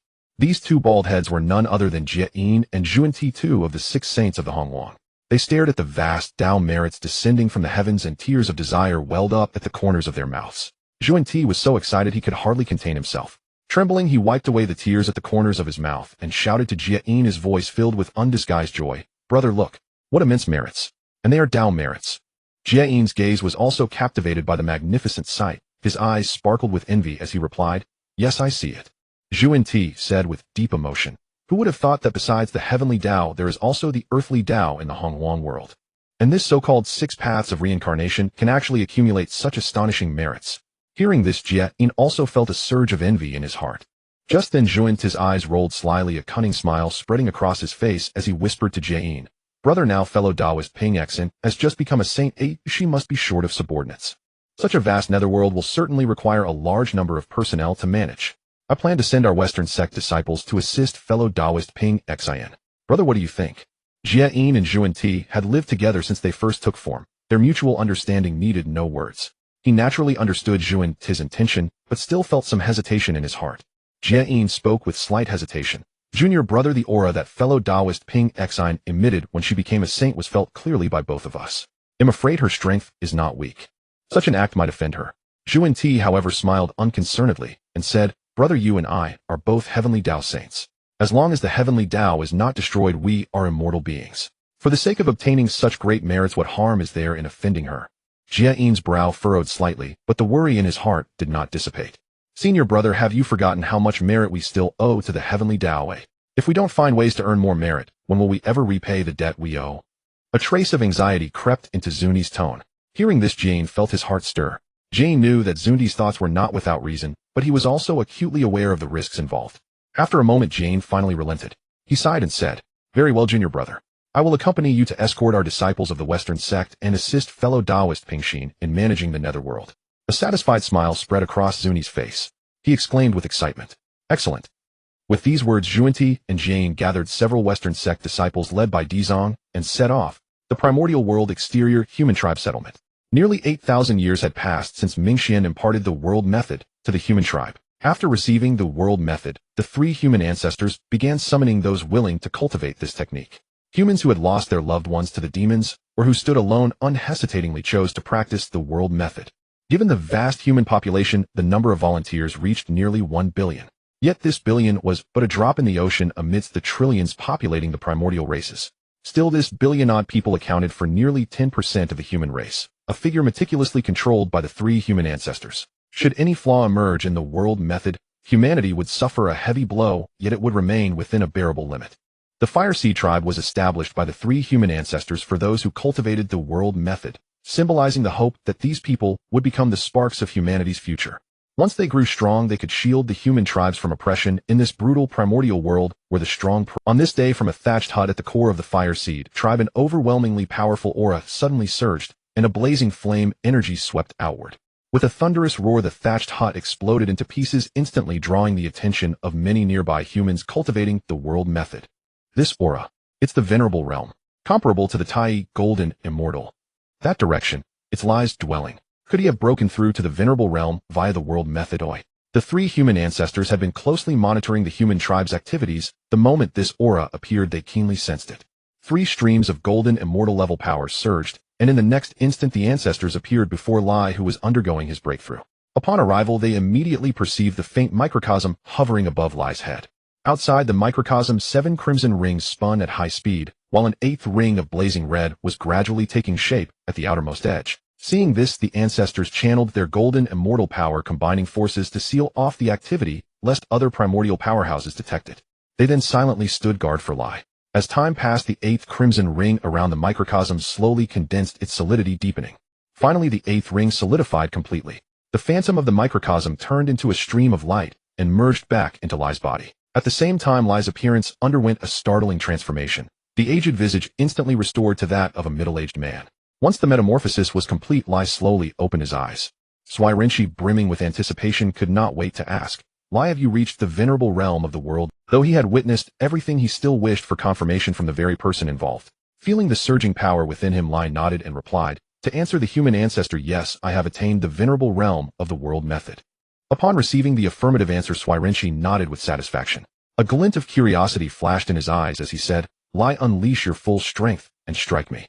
Let me see how the venerable realm differs from the Tai golden immortal." Yukashi and Ziishi looked on with keen interest. Without a moment's hesitation, Lai immediately mobilized the microcosm within him to empower his body. In an instant, his aura erupted and streams of scorching flame converged ceaselessly onto his fist. When the fire had accumulated to its peak, Lai threw a mighty punch. A blazing fist shadow wrapped in a piercing whistle shot straight toward Swirenshi. As a master of fire, Swirenshi was naturally unharmed by this flame attack. With a light grasp of his right hand, the flaming fist shadow turned into a docile lamb, morphing into a pure flame that settled into his palm. Sensing the power of the attack, Swirenshi's eyes brightened with admiration. Not bad. This flame's force rivals the full power strike of an ordinary mid-stage Tai golden immortal. You've just entered the venerable realm, yet you already possess combat strength equivalent to mid-stage Tai golden immortal. In the face of Swirenshi's praise, Lai did not become arrogant.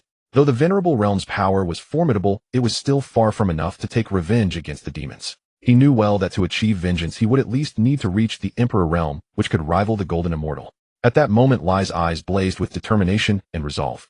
After his commentary, Swirenshi looked at Lai's expression with a complex gaze. Over these millennia, he had witnessed Lai's relentless efforts to stand out among the billion humans and become the first to reach the venerable realm. The hardships Lai endured were beyond imagination. Both Lai's talent and diligence thoroughly satisfied Swirenshi. The only concern was that Lai's hatred for the demons had become an obsession that sustained his life. Swirenshi had no doubt that Lai harbored thoughts of perishing together with the demons. On this point, Swirenshi felt utterly helpless. Though a golden immortal, he could not alter a person's convictions. Letting out a sigh, he gently patted Lai on the shoulder and said, "Lai, you are the first to reach the venerable realm through the world method. Your understanding of it far surpasses us old codgers. Therefore, I intend to appoint you as the chieftain of the Fire Seed tribe and entrust the entire tribe to you. What do you think?" Lai nodded and replied, "I shall obey the command of the human ancestor." Wu Clan Pangu Palace. After the ancestral Wus returned from the Netherblood Sea to Pangu Palace, Dijiang's originally furious expression gradually calmed. Then Dijiang reached into his bosom and took out a jade bottle. He handed it to the distant Zhu Juyin and spoke slowly, "Second brother, this bottle contains a drop of essence blood imbued with our little sister's origin. Give it to the great Wu Xingtian and have him refine it. With the aid of this drop of origin essence blood, Xingtian should soon be able to advance to the rank of ancestral Wu." Zhu Juyin looked at the jade bottle handed over, his eyes full of confusion. At this moment, it was not only Zhu Juyin, but also the other ancestral Wus who looked at Dijiang with puzzled gazes. Dijiang let out a long, slow sigh and explained unhurriedly, "Earlier, before our little sister left the tribe, she came to me and left this drop of essence blood, telling me that she felt she might not be able to return to the Wu clan in the future for some reason. If that truly happens, use her essence blood to cultivate a new ancestral Wu." Upon hearing this, the other ancestral Wus looked at Dijiang with expressions of sudden realization. "So, big brother, you knew from the beginning that our little sister might leave the Wu clan?" Dijiang shook his head and denied, "I started having this suspicion ever since Niwa became a saint and ceased to involve herself in the conflicts between the Yao clan and our Wu clan. Perhaps it was that one at Zhixiao Palace who forbade sages from interfering in the struggles between the Wu and Yao clan." Zhu Juyin realized with sudden clarity, "So that's it. In other words, the reason our little sister kept her distance from us might be because she was forced by that one at Zhixiao Palace." Dijiang nodded. After receiving Dijiang's affirmative answer, Zhurong's face flushed with rage, and he spoke indignantly. Damn Hongjuan, how dare he force our little sister to leave the Wu clan? Big brother, let us summon the true form of the Father God, and charge to Zhixiao Palace, making that old scoundrel Hongjun release our little sister. As soon as Zhurong finished speaking, the other ancestral Wus looked at him, as if he were an idiot. Charge to Zhixiao Palace. Have you forgotten how Hongjun suppressed the Father God's true form with a single hand? Gonggong said disdainfully. Upon hearing Gonggong's words, Zhurong was momentarily speechless. Of course he remembered how Hongjun had effortlessly broken the 12 capitals' heavenly god-killing formation and suppressed the Father God's true form with a single hand. Dijiang looked at Zhurong and shook his head helplessly, then continued, there is no need to worry about our little sister. At the Netherblood Sea, she sent us a telepathic message telling us not to worry about her. She is only temporarily returning to the Wu clan and is not in any mortal danger. The most pressing task now is to take measures to guard against an attack by the Yao clan and to cultivate a new ancestral Wu as soon as possible to take our little sister's place. Without our little sister, we cannot deploy the 12 capitals' heavenly god-killing formation. That feathered beast Dijuan will certainly not miss such an opportunity. The other ancestral Wus nodded in agreement. Zhu Jiuyin thumped his chest and spoke with assurance. Big brother, rest assured. Xingtian is now only one step away from quasi-saint. With our little sister's drop of origin essence blood, he should be able to rapidly advance to quasi-saint, thereby meeting the conditions for deploying the 12 capitals' heavenly god-killing formation. Dijiang nodded slightly and said, very well. Let us go together to find Xingtian. After he advances to quasi-saint, we will do some practice to strive for the best coordination. With that, the other ancestral Wus nodded and followed Dijiang as they set out on the journey to find the great Wu Netherworld Palace. As Minghe began to slowly return his spiritual power to Minghe's consciousness gradually revived. At the same time, the great Dao merit previously obtained continuously integrated into Minghe's body, transforming it and causing his cultivation realm to skyrocket instantly. When he first obtained the great Dao merit, Minghe originally intended to reserve this part of the merit for his clone, who had attained quasi-saint peak through merit. However, he soon dismissed this idea. On one hand, Minghe was now under the strict surveillance of both the earthly Dao and the heavenly Dao. Transferring the merit to the original body without being detected was extremely difficult. Even a slight misstep could alert them. On the other hand, although Minghe was a blood godson clone of Minghe after long-term infusion of a portion of his soul, Minghe could be considered a relatively independent entity. Naturally, Minghe could not snatch the opportunity obtained by this clone to give to another. With this in mind, Minghe decided to let Minghe fuse the previously obtained great Dao merit as soon as he recovered. As the great Dao merit continuously integrated into Minghe's body, his power began to rise rapidly. In the blink of an eye, he soared from the peak of early quasi-saint to late quasi-saint. However, this did not stop. Minghe's power continued to climb. How could such a tremendous commotion escape the eyes of the Lord of the Underworld, Hudu? Sensing the strangeness in Minghe, Hudu's beautiful eyes could not help but reveal a hint of delight. She murmured softly, fellow Taoist Minghe is about to awaken. With that, Hudu's gaze fixed firmly on Minghe, closely monitoring his condition. If any abnormality occurred, she could lend a hand at the first moment. With the help of the great Dao merit, Minghe's cultivation soon reached the sub-saint realm, only one step away from the supreme saint position. Yet this step seemed like an insurmountable chasm, impossible to cross. As Minghe's power could not advance further, the portion of great Dao merit within his mind stopped integrating. What is happening? Sensing his own condition, Minghe was filled with confusion. Seeing this, Hudu could not help but. Just then the voice of the earthly Dao echoed in Hudu's mind. Hudu, he is being constrained by the heavenly Dao. Hudu, full of doubt, furrowed her brows and asked softly, constraint of the heavenly Dao? How is that possible?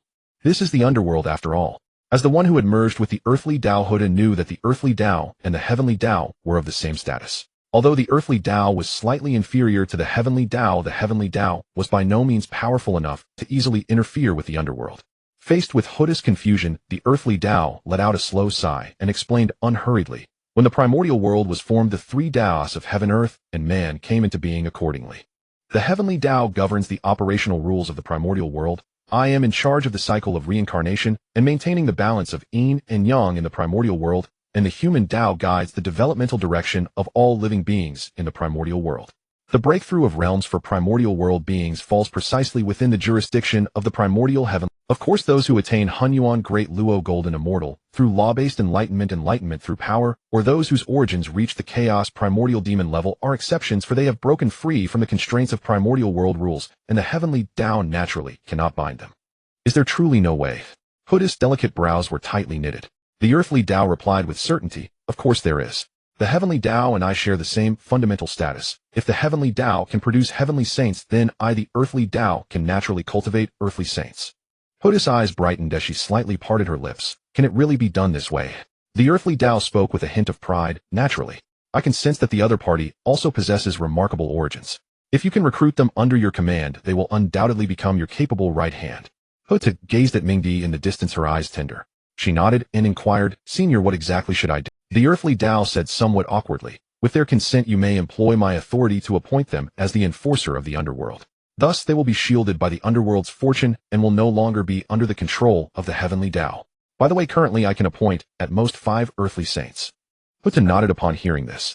Gazing at Minghe, who was lost in thought over his inability to break through, she spoke softly. Taoist Minghe, the reason you find it difficult to attain the saint realm is due to the constraints of the primordial world's rules and the limitations imposed by the Heavenly Dao. I have a method to help you achieve the saint position. Are you willing?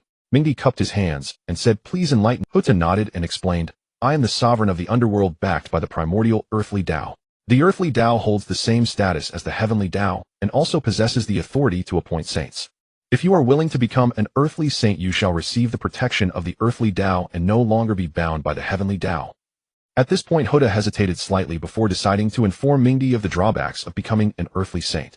Of course, if you wish to become an earthly saint, your very being will be profoundly intertwined with the earthly Dao, sharing its fortunes and misfortunes. When the earthly Dao flourishes, you shall grow stronger. When it declines, you will weaken. At present, the earthly Dao is still comparatively weaker than the Heavenly Dao. These words were not something Hoda should have revealed to Minghe. Yet from the perspective of a friend, she chose to be forthright. Hoda had originally thought that Minghe would be caught in a dilemma, for it was akin to entrusting one's entire life. However, to her great surprise, Minghe showed not a trace of hesitation and responded resolutely, Taoist Hoda, I am willing to become an earthly saint and dedicate my entire being to the earthly Dao. I humbly request your assistance to make this possible. Hoda was taken aback and asked in disbelief, Taoist Minghe, have you truly made up your mind? Minghe's expression was solemn as he nodded earnestly.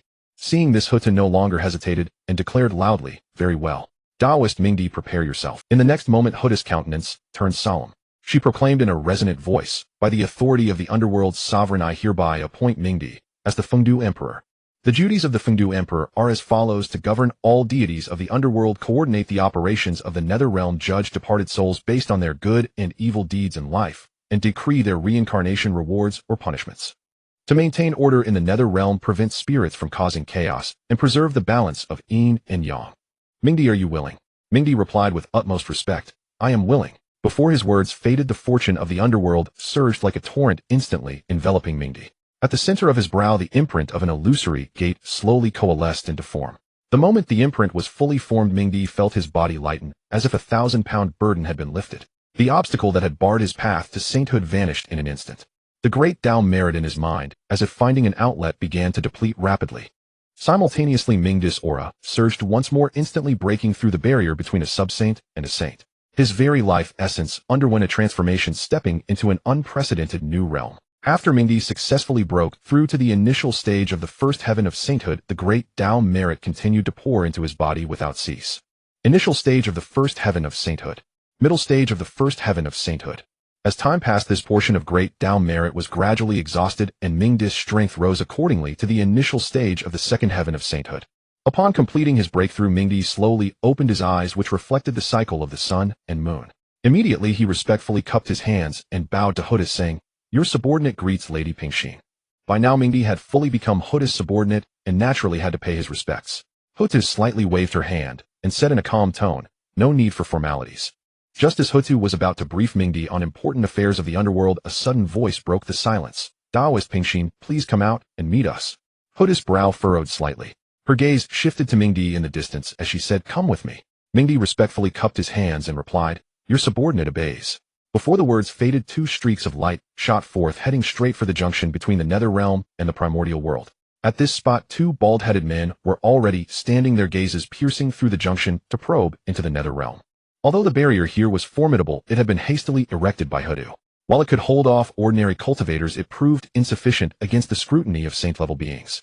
Through the barrier, the 2 men easily discerned the scene inside the underworld. When they saw that every departed soul upon reincarnation would generate a stream of pure merit power, the corners of their mouths uncontrollably dripped tears of envy.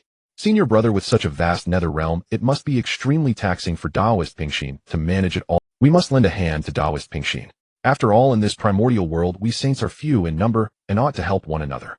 Zhuanti said with a sincere expression. Jiti slightly nodded in agreement. You are right, junior brother. As the two were conversing, two streaks of light flashed, and Hotu and Minghe appeared before the two saints of the West. Minghe stood half a step behind Hotu, perfectly embodying the etiquette of a subordinate. Hotu looked at the two men whose shifty eyes gave her an unpleasant impression, and a flicker of discontent crossed her gaze. Nevertheless, adhering to the decorum of a saint, she cupped her hands and greeted. Greetings to Taoist Jiti and Taoist Zhuanti. Minghe, standing behind Hotu, quietly sized them up and muttered inwardly. Are these the infamous two saints of the West from the primordial legends?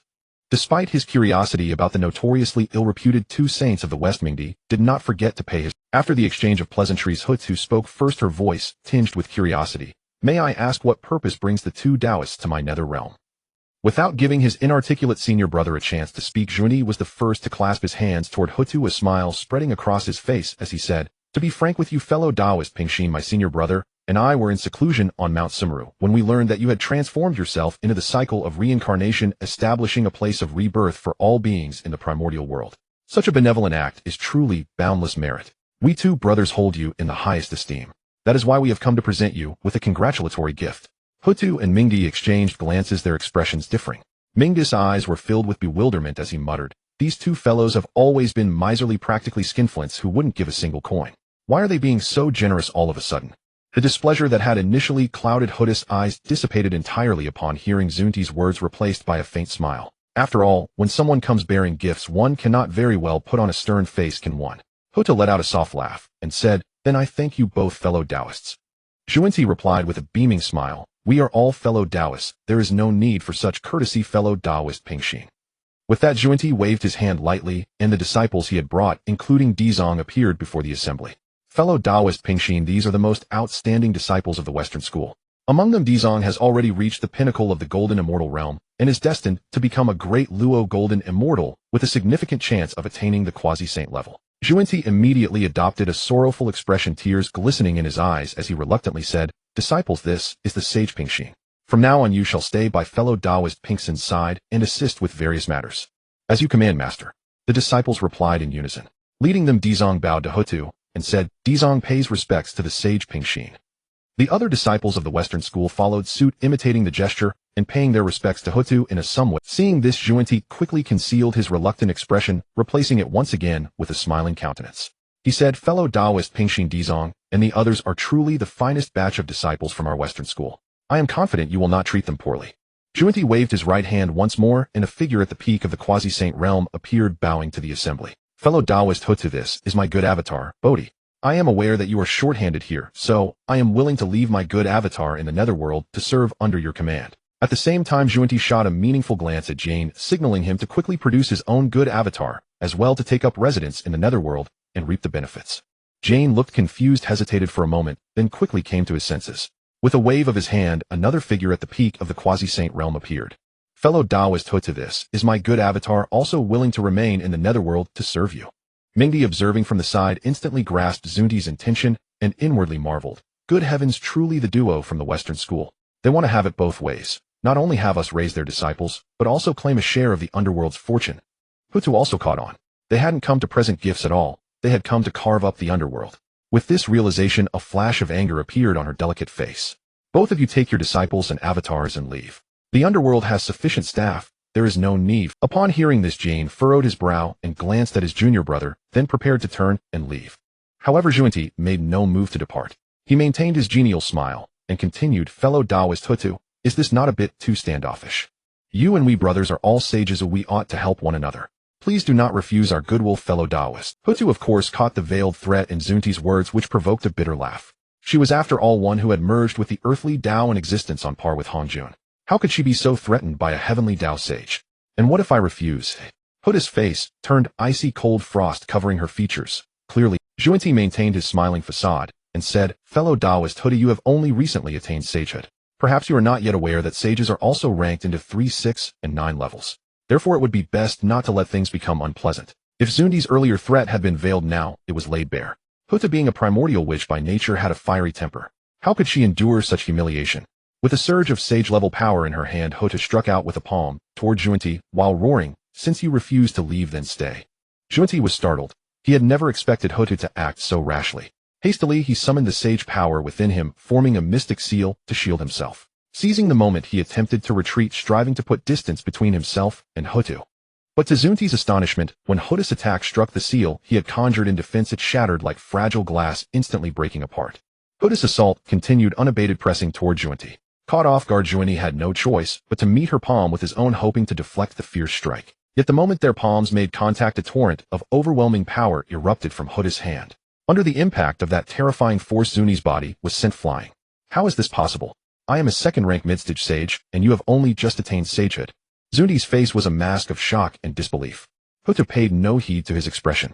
She gathered her power once more and launched another attack at Junti. "Senior brother, help me." Terrified, Junti cried out to the distant Jane for aid. Jane frowned slightly, but unhesitatingly joined. Seeing this, Minghe was about to step forward to assist, when Hota's voice suddenly echoed in his ears. "There is no need for you to intervene.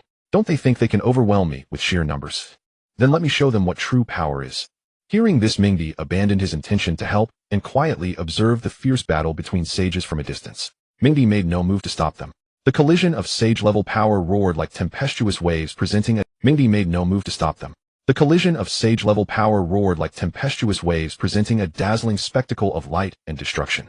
Yet as the battle wore on, terror and awe grew in the hearts of Junti and Jane.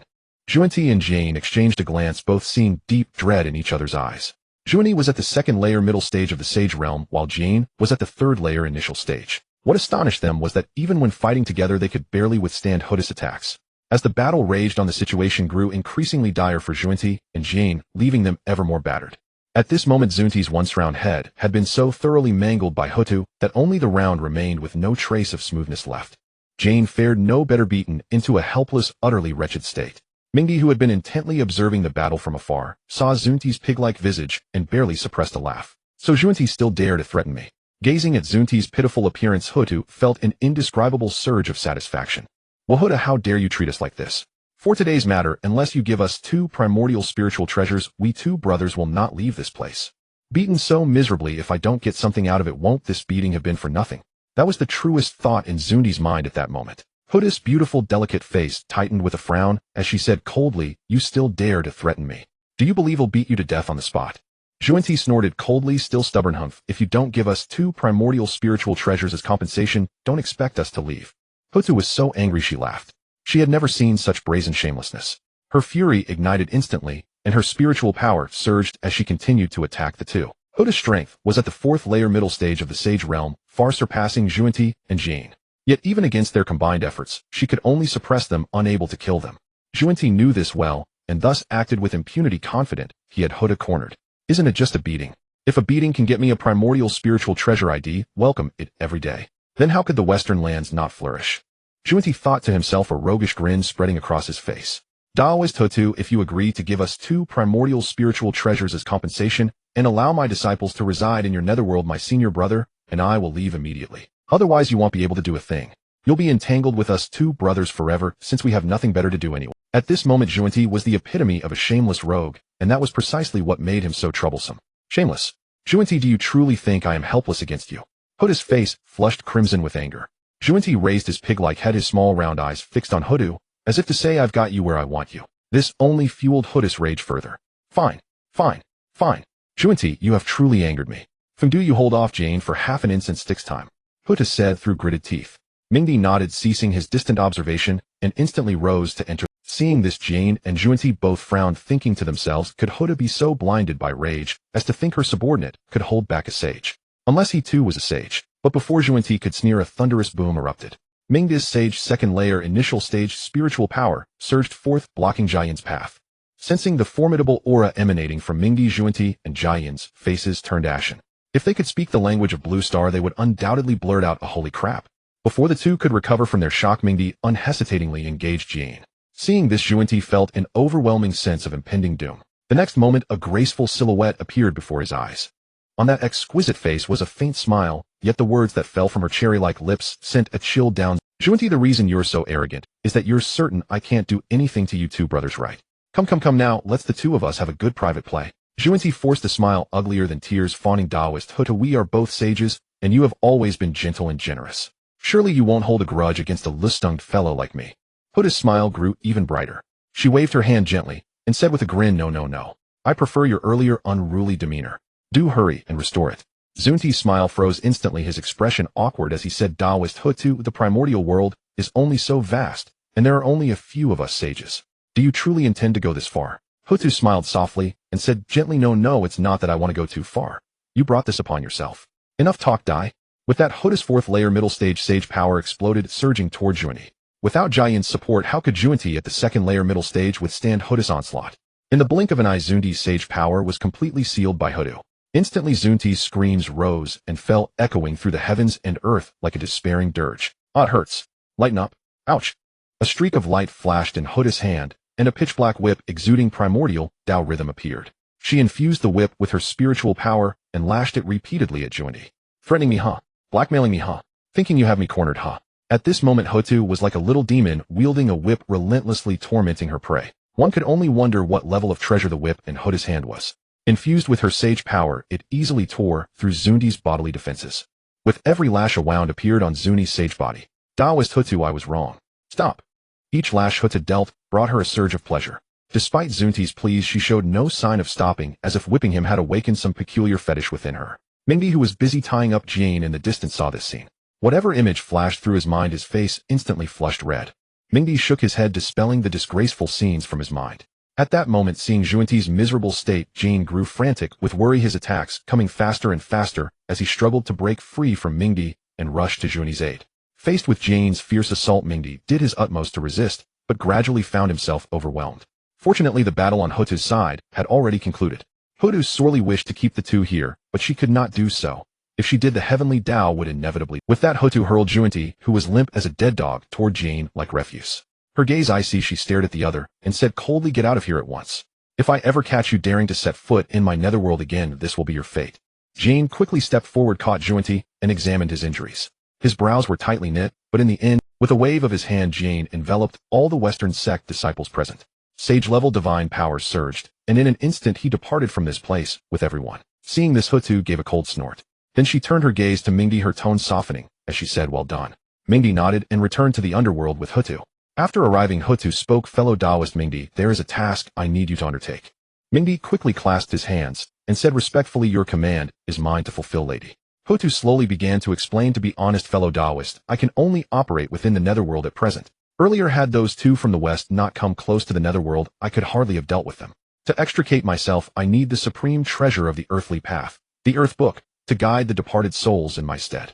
Hutu let out a long, sorrowful sigh and continued, due to the Heavenly Dao, the Earth Book is no longer in the netherworld, and I cannot leave. Therefore, fellow Taoist Minghe, I wish for you to journey into the primordial world to seek the Earth Book.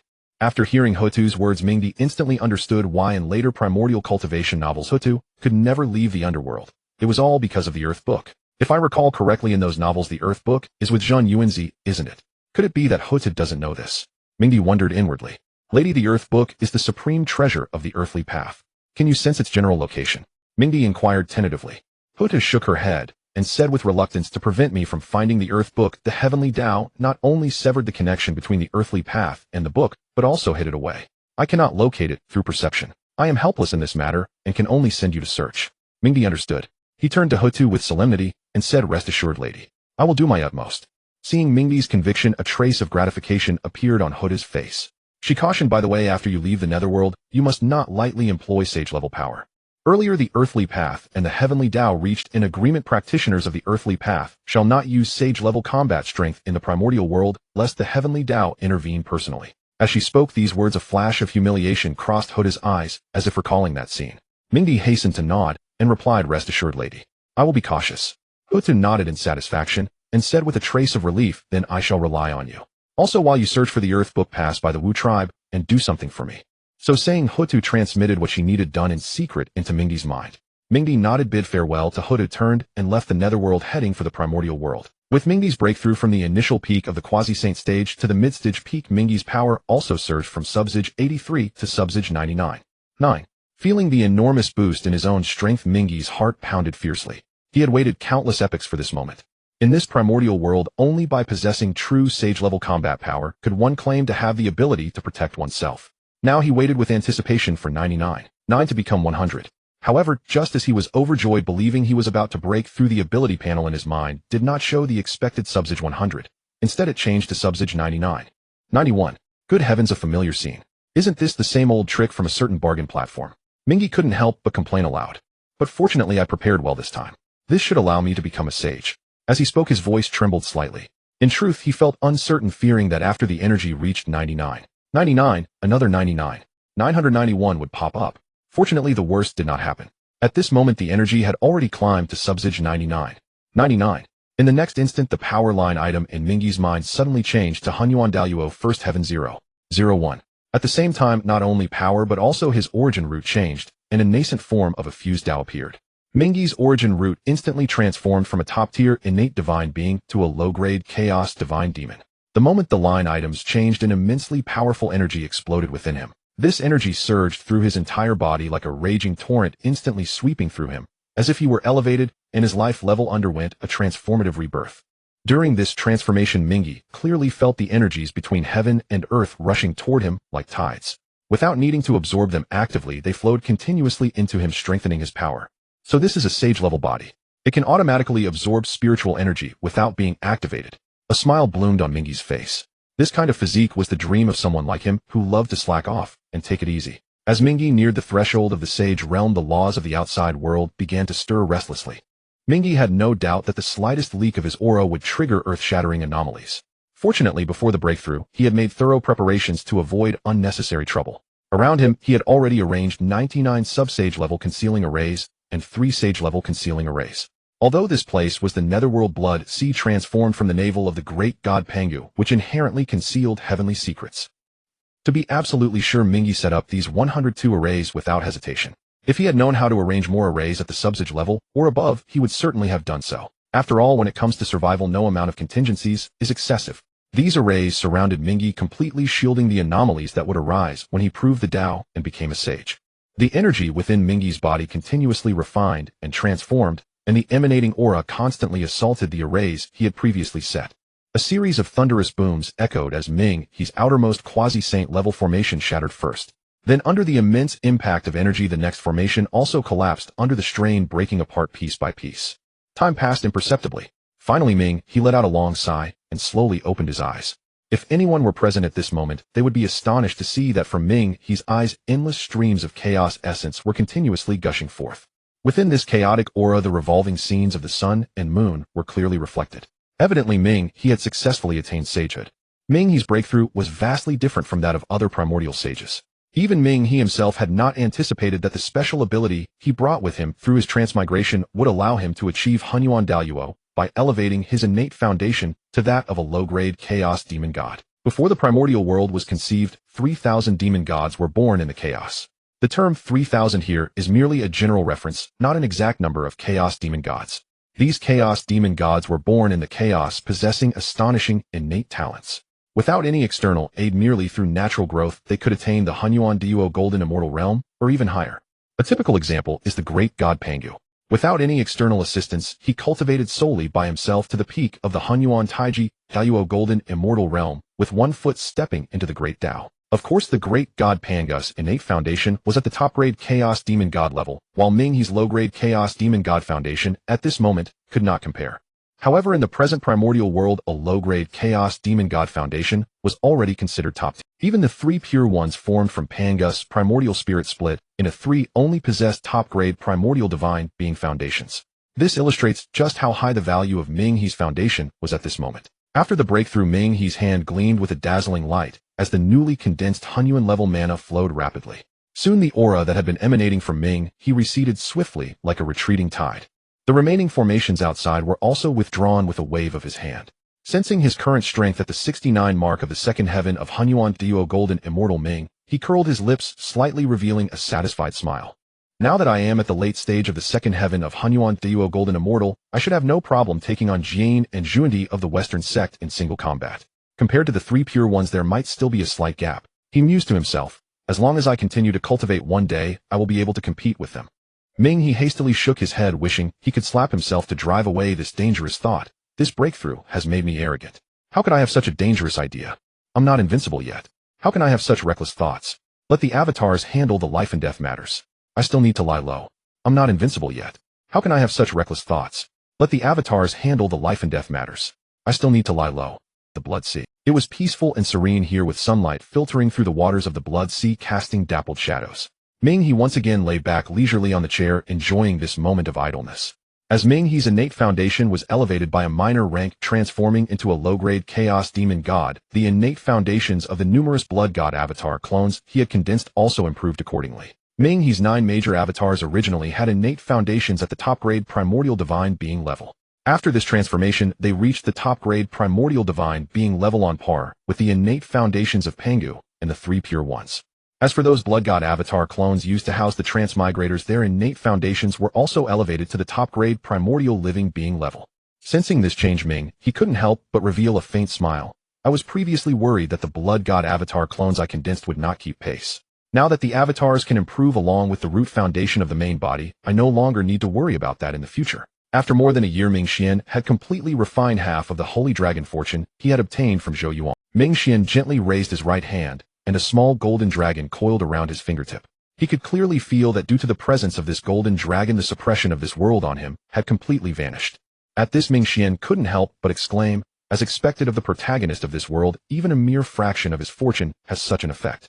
After his exclamation, Minghe prepared to rise and end his seclusion. The process of refining the holy dragon fortune was much easier than he had imagined. Originally, he thought it would take at least several years or even decades to completely refine this half of the holy dragon fortune. However, he completed it in just a year and a half. Just as Minghe stood up suddenly, his innate foundation began to transform. In the blink of an eye, he reached the level of top-grade primordial divine being. Minghe, having received the memories of the main body, naturally knew the reason for the transformation of his innate foundation. His face lit up with joy and he muttered to himself, "Is this the cultivation speed of a top-grade primordial divine being foundation?" Minghe could clearly feel that his current cultivation speed was about 3 times that of before. I really don't know what the main body is thinking. With such outstanding cultivation talent, he lies idle every day and doesn't cultivate. It's simply a waste of heaven's gifts. Just as Minghe was inwardly complaining, the shackles within his body were instantly broken and the bottleneck of the mid-stage quasi-saint that stood in his way shattered with a bang. Sensing the change within his body, Minghe was overjoyed. He hastily sat down cross-legged and began to absorb the surrounding world energy at full force to consolidate his realm. It was unknown whether this world had a rule to help characters return to their original trajectory, but Zhou Yuan, as described in the original story, had not left the Great Zhou dynasty in more than a year. Previously, when Zhou Yuan heard the inexplicable words from Minghe and saw the formidable power displayed, he could not help but suspect that the other party was referring to events that might occur in the future. Zhou Yuan was unwilling to wait until he lost something to regret it. Although he was the heavenly lord of Sangshuan heaven and bore the heavy responsibility of that realm, he was also a person of flesh and blood with his own emotions. Moreover, due to Minghe's sudden appearance and Yao Yao's recovery, the burden on his shoulders had suddenly lightened. Therefore, he decided to spend quality time with Yao Yao and enjoy this rare tranquility. All the other saints in this world knew that when Yao Yao awakened again, she would become the 3rd god. Therefore, no one dared to come to the Great Zhou dynasty to investigate. After all, no one wanted to offend a god lightly. However, this long period of peace was finally broken. Dong! The booming bell sound came from the Guishu Sacred Hall, resounding throughout the Tianyuan realm. The bell rang 9 times, which meant that the Saint clan had launched a full-scale war against all races, and all races were on the highest alert. Within the bridal chamber of Zhou Yuan and Yao Yao, a scene of tranquility and bliss unfolded. Zhou Yuan was lying on Yao Yao's fair jade-like calf, pressing his ear tightly against her belly, as if listening. From time to time, he let out a silly chuckle. "Hee, let me hear what my daughter is up to." Yao Yao's eyes, as clear as an autumn pool, gazed tenderly at him and whispered, "Are you that fond of having a daughter? What if it's a son?"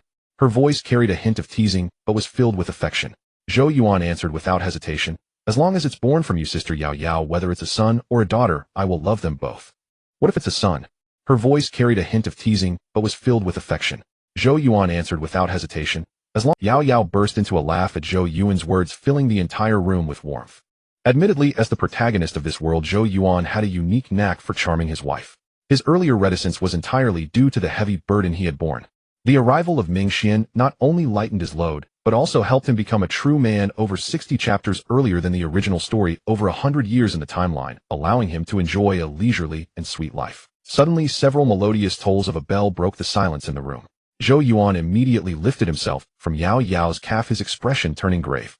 9 tolls. This is the highest level summons from the Guishu Holy Temple. Yao Yao also shed her girlish demeanor, parted her rosy lips, and said softly, "Shall I accompany you?"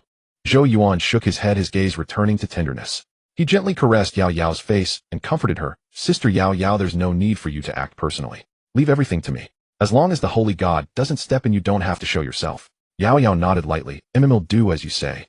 Zhou Yuan gave a reassuring look and then turned to leave. The moment Zhou Yuan left, a little yellow beast leaped into Yao Yao's arms, its eyes shimmering with aggrieved tears as it kept nuzzling her. Its expression seemed to say, "Master, how long has it been since you've paid any attention to me?" Yao Yao gently stroked its fur and soothed it. "All right, Tun Tun, I have indeed neglected you for a while." Suddenly dozens of figures descended upon the palace courtyard of the great Zhou dynasty, exuding an aura of terrifying power. These figures were clearly divided into 2 factions. At the head of one faction was a venerable Wanzhu clad in white robes, a second lotus saint whose power was equivalent to the mid to late golden immortal stage. The other faction was led by a slim purple-robed venerable Zi Shao, also a second lotus saint. At the spot where they landed stood 2 people, Zhou Yuan's father Zhou Qing and mother Qingyu. Having seen saints before because of Zhou Yuan, they were not overly intimidated. Zhou Qing, though the king of the great Zhou dynasty, was only at the divine mansion realm, a full 4 or 5 major realms below the saints. Thus he could only bow respectfully in their presence. Venerable Wanzhu's gaze pierced through the distance, catching sight of the barrier Zhou Yuan had set up to ward off prying eyes. He mistakenly thought Zhou Yuan was secretly shedding little pearls of tears because of Yao Yao's self-sealing. Thus he spoke with an indifferent tone, "Lord Zhou Yuan, it's been over a year now. Shouldn't that be enough?" Zhou Qing and Qingyu did not understand the implication, but instinctively sensed that it was not a pleasant remark, and a hint of displeasure crept onto their faces. "How dare you show disrespect to a saint? Kneel and atone." As the words fell, a saint's oppressive aura crashed down upon Zhou Qing and Qingyu like a mountain crushing an egg. The speaker was an alien saint named Lu Lu, who stood beside Venerable Wanzhu. Previously his disciple had tried to kill Zhou Yuan, but was slain instead. Due to the presence of the third god Yao Yao, Lu Lu had never dared to retaliate. Now, having learned that Yao Yao had sealed herself and would not remember Zhou Yuan upon awakening, his confidence surged, and he was eager for revenge. Under the pressure of the aura, Zhou Qing and Qingyu let out an involuntary grunt, their bodies uncontrollably sinking toward the ground. Just then a gentle breeze swept by, dispelling Lu Liu's pressure. Zhou Qing and Qingyu's expressions eased, no longer as strained as before. "Father, mother, are you all right?" Zhou Yuan's figure appeared before them, his face full of concern. They both shook their heads, and Zhou Qing spoke first. "Yuan, are rest assured, your mother and I are fine." Zhou Yuan sighed in relief, a heavy weight lifting from his heart. Then his gaze swept over the assembled crowd, his brow slightly furrowed. He spoke coldly, "2 venerables have come. Truly an honor for me." Venerable Wanzhu felt a wave of discomfort wash over him at these words. Once Zhou Yuan had been nothing but an insignificant ant in his eyes. Now he had to treat him as a peer. Only he knew the magnitude of this shift. Ignoring Venerable Wanzhu's expression, Zhou Yuan fixed his gaze on Lu Lu in the distance and said icily, "Apologize to my parents." Lu Liu's face flushed with anger as he snorted disdainfully, "Apologize? Are they worthy of it?" Seeing this, Venerable Wanzhu quickly interjected, "Lord Zhou Yuan, Lu Lu didn't actually harm your parents. Let this matter be." His tone carried an unmistakable finality, as if declaring that the affair should end here. Zhou Yuan was not swayed by the threat. The saintly power within him surged. In an instant, a formidable pressure bore down upon Lu Lu, accompanied by a voice, "I said apologize to my parents." Venerable Wanzhu's face darkened with displeasure. He had not expected Zhou Yuan to be so disrespectful. Lu Lu was his ally, and Zhou Yuan's actions were a direct slap in the face. At that thought, Venerable Wanzhu could no longer contain himself. Unleashing the full power of a second lotus saint, he suppressed Zhou Yuan with overwhelming force. Witnessing this scene from afar, Zixia Grand Venerable found herself caught in hesitation. Zhou Yuan was the close friend of her disciple, and both reason and sentiment dictated that she should lend a hand. Yet should she truly intervene, she would inevitably offend Wanzhu Grand Venerable, placing her in a quandary. Just as Zixia Grand Venerable was inwardly weighing whether to act, Zhou Yuan roared, "Senior, aid me in subduing him." The moment the words left his mouth, a surging tide of demonic qi swept forth, instantly enveloping Wanzhu Grand Venerable. As soon as the demonic qi touched Wanzhu Grand Venerable, the saintly power within his body was frozen solid, and the formidable force he had been exerting to suppress Zhou Yuan dissolved like melting snow, vanishing without a trace. Both Wanzhu Grand Venerable and Zixia Grand Venerable were taken aback, a single thought crossing their minds simultaneously. Could this aura be that of an ancient venerable? In an instant, a figure clad in black robes materialized before Wanzhu Grand Venerable. This figure was none other than the demonic body left to Zhou Yuan by Minghe. Demonic chi surged from the demonic Buddha's hand like a black whirlwind, instantly sealing the space around Wanzhou Grand Venerable. Even if he possessed other tricks, escape was utterly impossible. Since Zhou Yuan had commanded the demonic body to subdue the opponent the moment it confirmed that Wanzhou Grand Venerable was immobilized, its icy, indifferent gaze fixed upon him, preventing any covert action. Meanwhile, after Zhou Yuan had fully drawn upon the power of Tsengshuan Heaven to bolster himself, his strength was now comparable to that of an ordinary two-lotus saint. Facing Zhou Yuan's suppression, Lulio had no power to resist and instantly fell to his knees. Sensing his own actions, Lilia's face was filled with utter disbelief as if struck by a tremendous blow, and he shouted uncontrollably, "How is this possible? How is this possible? You only became a saint not long ago. How can you suppress me?" As if oblivious to Lilia's frantic expression, Zhou Yuan pressed his hand down firmly on Lilia's head, a fierce, shredding force swiftly gathering in his palm. "Apologize to my parents." Sensing the mortal threat emanating from his body, Lulio had no doubt that if he dared to utter a single no, Zhou Yuan would annihilate him without hesitation. Between dignity and life, Lulio chose the latter, following his heart. Trembling, Lulio faced Zhou Qing and Qing Yu, his voice filled with dread. "I apologize, both of you. I was offensive earlier, and I offer my deepest apologies here." Seeing Lulio apologize to his parents, Zhou Yuan's anger subsided slightly. He let out a long breath and slowly withdrew the shredding force gathered in his palm. His cold gaze swept over those present, a hint of chilliness in his eyes as he spoke icily. "This is Tsengshuan Heaven, not a place for you to flaunt your power. If anyone dares to act recklessly again, relying on their status, do not blame me for being discourteous." Zhou Yuan's actions were not entirely driven by impulse. Rather, he aimed to display his authority before the crowd, instilling in them a sense of fear and respect. Only in this way could he avoid many unnecessary troubles in the future. As expected, upon hearing this, those present glanced at the subdued Lulio, and then at Wanzhou Grand Venerable, who was pinned by the demonic body. Their arrogance instantly receded, replaced by awe toward Zhou Yuan. Seeing this, Zhou Yuan's expression finally softened slightly. He nodded and said to the demonic body, "Senior, it's all right now. Release the suppression on him." Following the instruction, the demonic body conjured a massive vortex in its hand. The demonic chi that had been restraining Wanzhou Grand Venerable was instantly drawn into the vortex like a powerful suction, and the demonic body absorbed it back into its form. Having done this, the demonic body flickered and stood firmly behind Zhou Yuan, guarding him. "What brings you all to Tsengshuan Heaven this time?" The killing intent in Zhou Yuan's eyes dissipated completely, and he resumed a calm, carefree demeanor. Hearing this, Zixiao Grand Venerable finally snapped out of her shock. She looked at Zhou Yuan with a complex expression, occasionally stealing glances at the demonic body beside him. Her heart was filled with confusion, as she wanted to ask about the origin of the demonic body, but feared offending this mysterious entity. Thus she suppressed her curiosity and slowly began to answer Zhou Yuan's question. "Lord Zhou Yuan, the holy race has already opened several heavenly battlefields, and one of them is near Tsengshuan Heaven.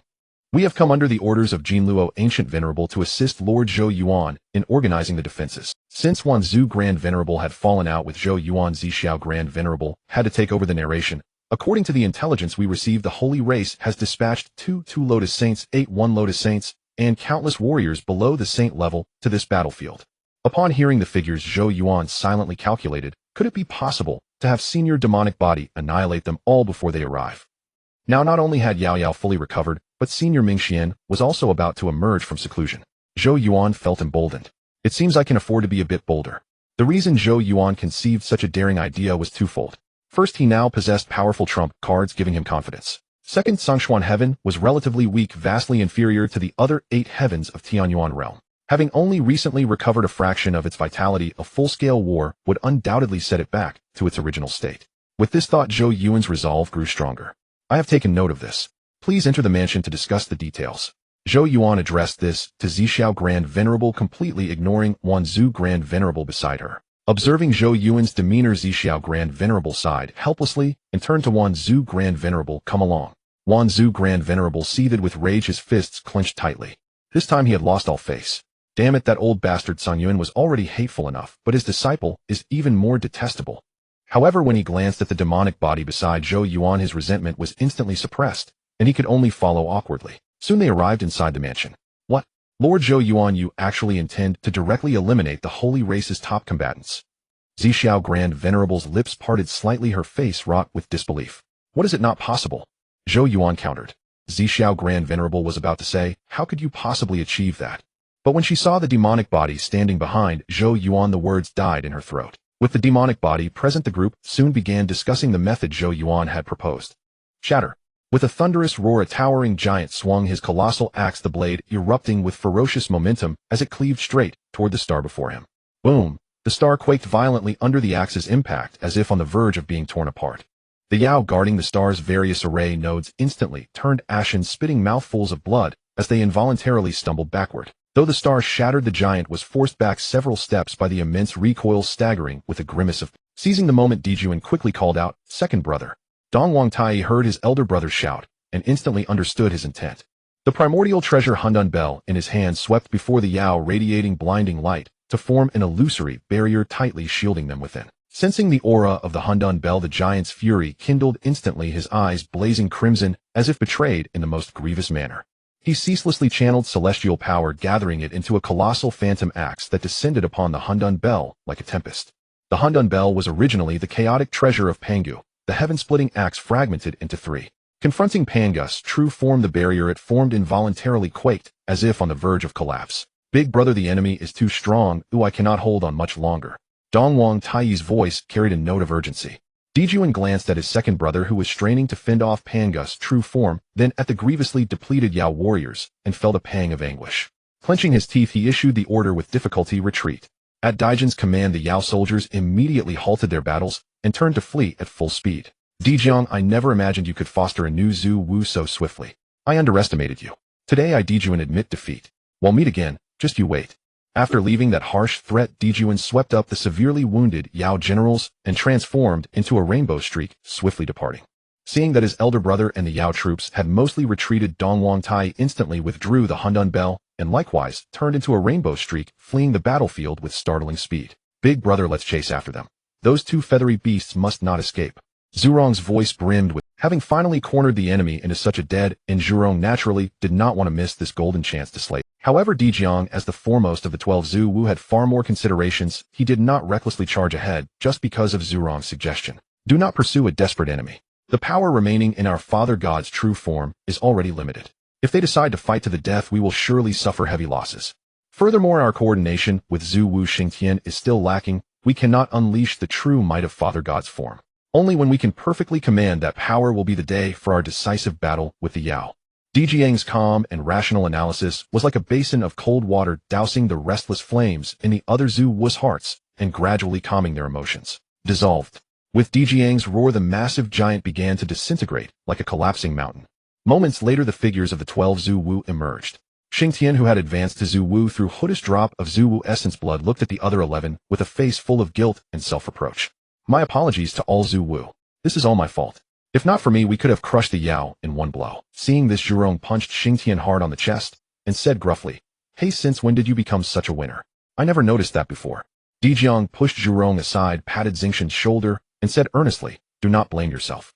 You have only just become a Zhu Wu and haven't spent day and night with us. It's only natural that our coordination isn't seamless. From now on, you will cultivate with us in the Pango Hall, practice diligently, and we will surely improve our core." Xingtian nodded heavily and replied solemnly, "Yes, Zhu Wu Dijiang, rest assured. I will give my all and coordinate closely with all Zhu Wu." Dijiang nodded slightly, then looked at the other Zhu Wu and said, "We should quickly handle the post-battle affairs, and then return promptly to cultivate." The other Zhu Wu all nodded in agreement, then quickly dispersed and began to direct the lower-level Wu tribes to clean up the battlefield in an orderly fashion. As Jiayin's sage-level healing power flowed like a gentle stream into Zunti's body, the gruesome wounds that Hutu had inflicted on Zunti began to heal at an astonishing rate. "Yes, it hurts." Zunti's forehead was covered in cold sweat. He gritted his teeth, enduring the excruciating pain, his body trembling uncontrollably. "Junior brother, bear with it a little longer. It will be over soon." Zunti nodded and said with resentment in his eyes, That madwoman Hutu struck so viciously." Jane sighed deeply and warned with a worried expression, "Junior brother, let's not scheme against the underworld anymore. Together we are no match for her, and she has another sage by her side. If that sage develops killing intent toward us, the consequences would be unthinkable." Zunti's face darkened, and he said through gritted teeth, "Senior brother, why is heaven so unfair? When we became sages, we had to make grand vows to borrow Heavenly Dao merits. Yet Hutu directly obtained great Dao merits, reaching the midstage of sagehood as soon as she attained sagehood." Jane was startled, and his sage power trembled involuntarily. "It hurts. Senior brother, be gentle." Zunti's face instantly turned pale, veins bulging on his forehead. Jane quickly adjusted the amount of healing power, resuming a steady flow into Zunti's wound. "Junior brother, watch your words. Fearing that Xunti's words might invite unnecessary trouble, Jane hastily admonished him. Xunti also realized his imprudence, his face flushed red, and he quickly shut his mouth, quietly healing. After a moment, the horrific whip wounds on Xunti finally healed completely, and his body radiated renewed vitality. Junior brother, let us return to Mount Sumeru. Xunti nodded. Just as he was about to agree, he seemed to sense something, his face instantly brightening with joy, and he quickly exclaimed, Senior brother, I sense the aura of a treasure. Jie frowned, shaking his head in confusion. Treasures? I don't sense anything. Seeing Jie's bewildered expression, Xunti quickly took the lead. Senior brother, follow me. Soon the two stealthily arrived near the demon clan's heavenly court. Xunti stared at the heavenly court's treasure vault ahead, his eyes brimming with desire. Pointing at the vault, he lowered his voice and said to Jie, Senior brother, look. I sense the aura of many treasures inside. Jie looked in the direction Xunti pointed. The iconic building of the heavenly court immediately came into view. He frowned and said solemnly, Junior brother, this is the heavenly court.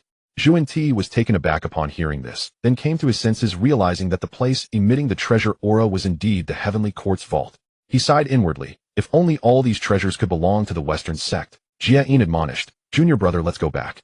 The heavenly court is protected by the demon clan's fortune. If we act rashly, we will surely suffer the backlash of that fortune. Xunti nodded, lamenting in his heart, what a pity. If only the demon clan's fortune weren't so strong now, I would have taken some. If only the demon clan could be completely wiped out, then I could rightfully inherit their treasures. Extermination. Suddenly Xunti's eyes rolled around, and an immature idea gradually took shape in his mind. He suppressed his excitement and said to Jie, Senior brother, you go back to Shimi Mountain first. I still have some matters to attend to. Jie nodded.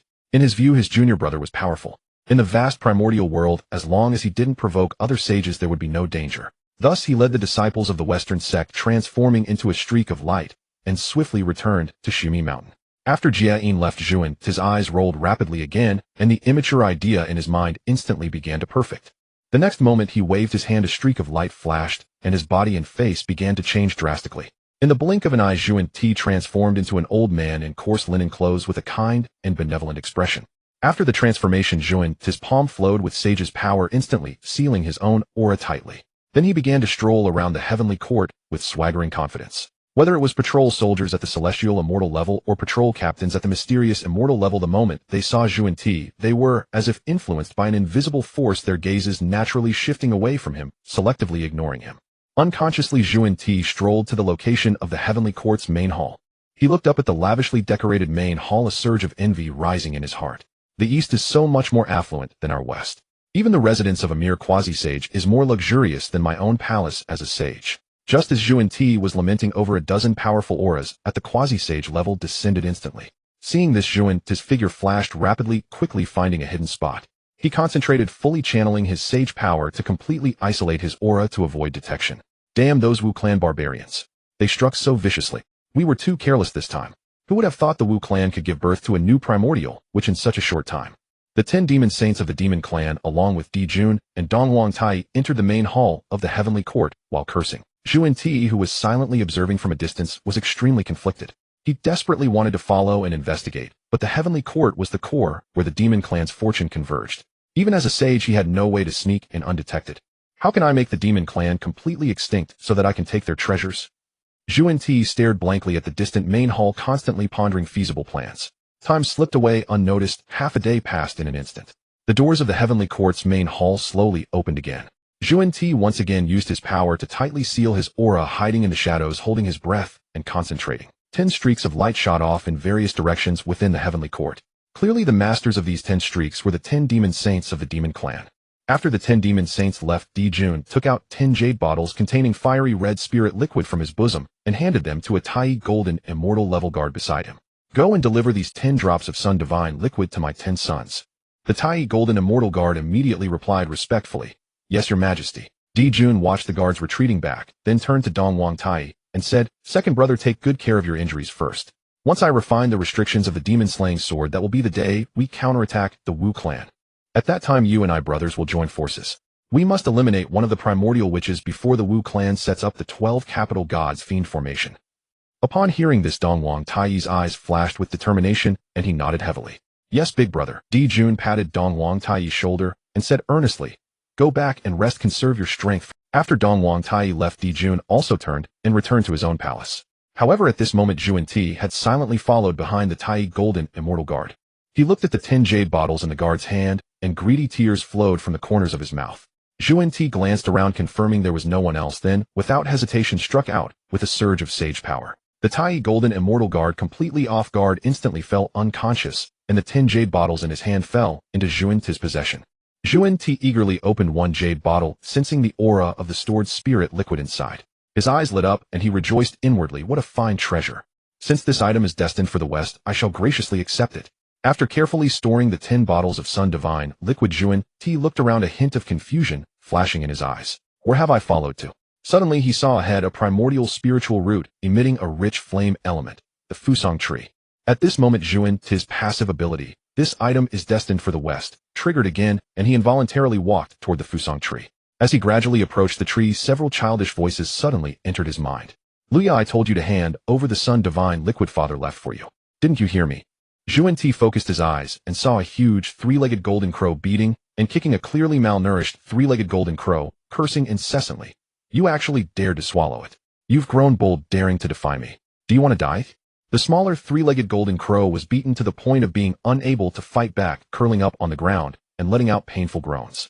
The other three-legged golden crows seemed to fear that great golden crow. They all distanced themselves from the little golden crow, not daring to help Luya. Under the pressure of the great golden crow, Luya curled up, his eyes filled with fear. The great golden crow paid no heed to Luya's fear and immediately began to kick and punch. After venting his discontent, he finally stopped. Its eyes revealed a hint of pride and arrogance, as if showing off its power to the other golden crows. Big brother, you're so domineering. This aura is exactly like father's. A golden crow said flatteringly. Exactly, it has to be big brother, unlike Luya, who has completely disgraced father. Another golden crow chimed in. The golden crows present all flattered the leading great golden crow one after another. In their hearts, Dijun was the supreme, being their role model. When the great golden crow heard someone praise him for being like Dijun, the smugness on his face became even more pronounced, undisguised. While the other golden crows were flattering the great golden crow in an unnoticed corner. Perhaps because the great golden crow had injured Luya's head, his eyes became dazed. After receiving Luya's memories, a cold glint flashed in this little golden crow's eyes. Truly pathetic. Very well, since I, this deity, have taken over your body, I will reclaim the humiliation you have suffered for you. Outside, Ti watched from afar the 10 little golden crows coiled around the Fusang tree, his eyes shifting constantly, as if plotting some malicious scheme.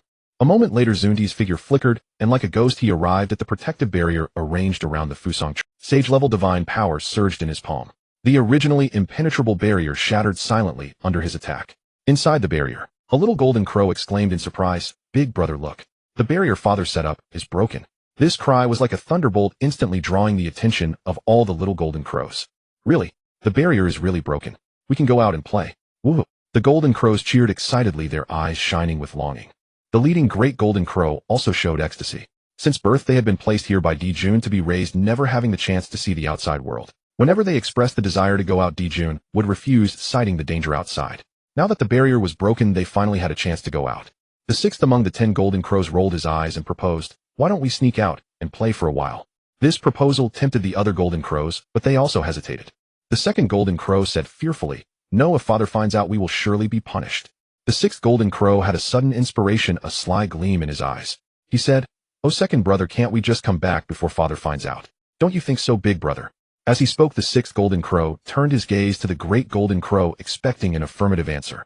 The great golden crow's heart was torn.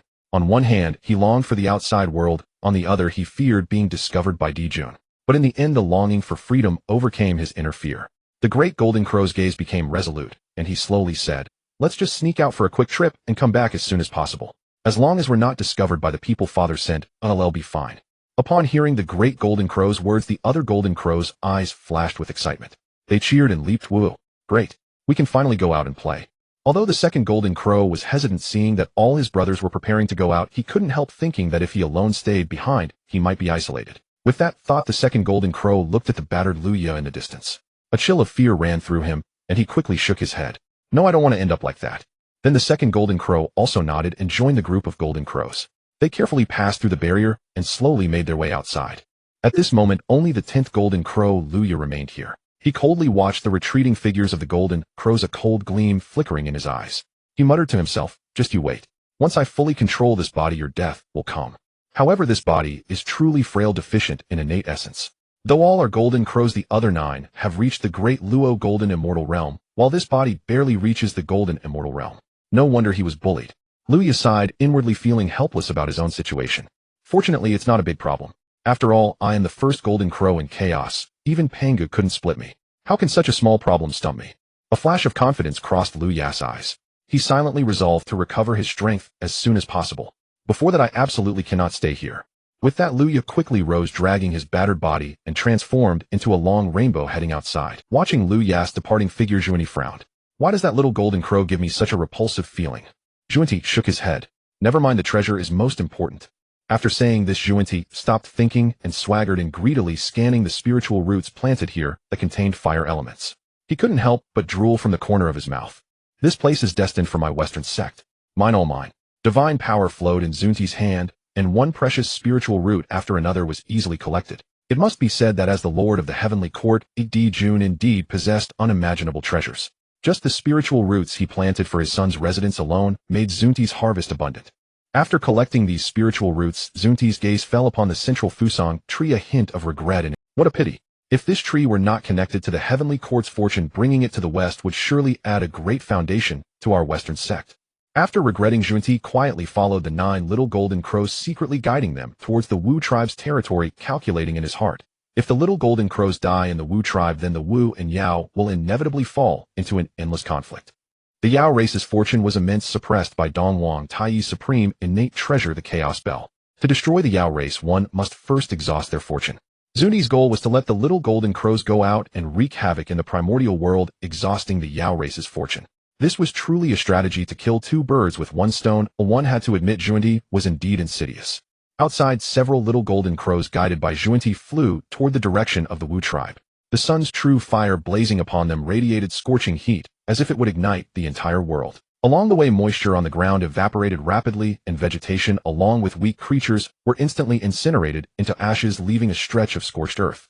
The 8th golden crow exclaimed with irrepressible joy, "Fun, so much fun. Big brother, look, those insects are writhing under the blaze of our sun's true fire."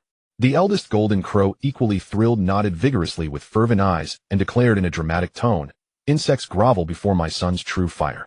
I shall grant you death." Ha ha ha. The laughter of the little golden crow echoed one after another as they reveled in their game. In the distance, Zhuanti silently watched, a flicker of excitement in his eyes, but mostly indifference. He mused inwardly, "Play, enjoy yourselves. The more you play, the faster the chi of the Yao clan will wane." The distance to the Wu tribe was still considerable. Given the strength of the little golden crows, it would take decades of flight to reach the Wu tribe. Yet for a saint like Zhuanti, a few decades were but a fleeting moment. Thus he was in no hurry and followed. "Now is the time, senior, you must act." In an instant, a torrent of demonic energy surged forth, tightly enveloping the numerous Saint clan members who had just arrived. "What is this? Let me out." The Saint clan members screamed in terror, their voices filled with despair. They struggled desperately to break free from the demonic energy's grip, but all efforts were in vain. "On my hands, my feet, my chest, my waist." As the demonic energy corroded them, both Dharma Domain and Saint Realm cultivators wailed in agony. Their bodies withered as if drained of life force, eventually turning into dry bones. After finishing this, the demonic figure stood respectfully beside Zhou Yuan, awaiting his next command. Those who had been assisting Zhou Yuan in the distance watched in horror. Among the slain by the demonic figure were many powerful Dharma Domain and Saint Realm cultivators, including even 2 Lotus Saints. The strongest among them was no match, so how could they not be terrified? Especially the group led by Venerable Wanzu, who had observed that the demonic figure, capable of easily annihilating everyone present, was completely obedient to Zhou Yuan. If Zhou Yuan wished, could he not easily take their lives? Thus, some powerful cultivators near Venerable Wanzu and Lulio scattered like startled birds, distancing themselves from the two, and began to flatter Zhou Yuan obsequiously. This left Venerable Wanzu and Lulio deeply frustrated and bewildered. When had such a formidable being emerged among the myriad races? With his strength, they should have received some intelligence. This question puzzled not only Venerable Wanzu and Lulio, but everyone present. However, Zhou Yuan had no intention of answering, and none dared to ask the demonic figure himself. Zhou Yuan, ignoring the expressions of those around, said to the demonic figure, "Senior, shall we proceed to the next location?" The demonic figure nodded slightly, and with a flicker, he stood beside Zhou Yuan. Zhou Yuan turned to Venerable Zixiao. "Venerable Zixiao, now that the Saint clan members heading to our Tsangshuan heaven have been utterly annihilated, there is no need to discuss defense arrangements. I have an idea." I want to eliminate as many Saint Clan powerhouses as possible before news spreads here, thus alleviating the pressure on our myriad races. Venerable Zixio's eyes lit up as she had to admit that the demonic figure's strength had stunned her. Initially, she thought the demonic figure was merely an ordinary Three Lotus Saint, but the display of power just now convinced her that he was a top-tier expert even among Three Lotus Ancient Venerables. Now that he was willing to act, she was more than happy to cooperate fully. Lord Zhou Yuan, as long as it helps eliminate the Saint Clan, tell me whatever you need. Zhou Yuan wasted no time and stated his needs. Venerable Zixiao, you should know the locations of other battlefields. I have not yet been to the Guishu Temple and am unaware of those sites. Please lead the way. Venerable Zixiao patted her ample chest and said confidently, leave it to me. Follow me. Saying so, Venerable Zixiao took the lead.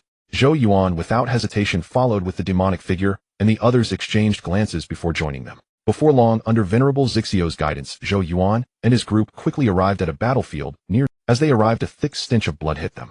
Zhou Yuan frowned, his eyes fixed on the two Lotus Saints from the myriad races and the Saint Clan confronting each other in the sky. He then instructed the demonic figure, Senior, I leave it to you. The demonic figure nodded slightly, ascended into the air, and in an instant appeared before the two confronting sides. Both the two Lotus Saints of the myriad races and the Saint Clan tensed up, showing vigilance. The demonic figure, seemingly unperturbed, unleashed a surge of demonic energy like a vast net sweeping toward the two Lotus Saints of the Saint Clan in the distance.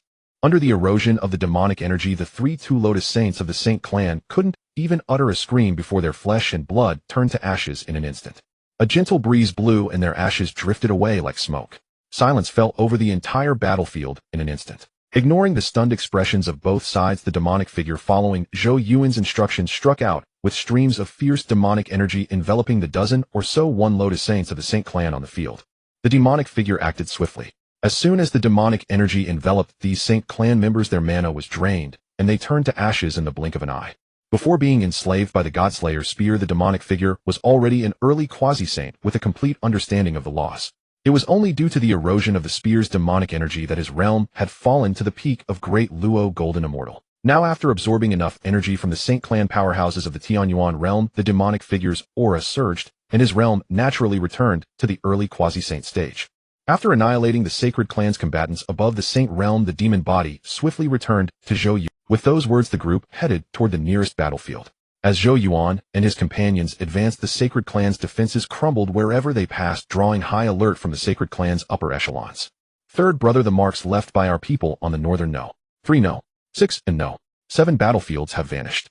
I suspect that among the myriad tribes a new Three Lotus Saint may have emerged. Otherwise such a situation would be impossible. You should go personally, said an existence with a terrifying aura, his expression grave.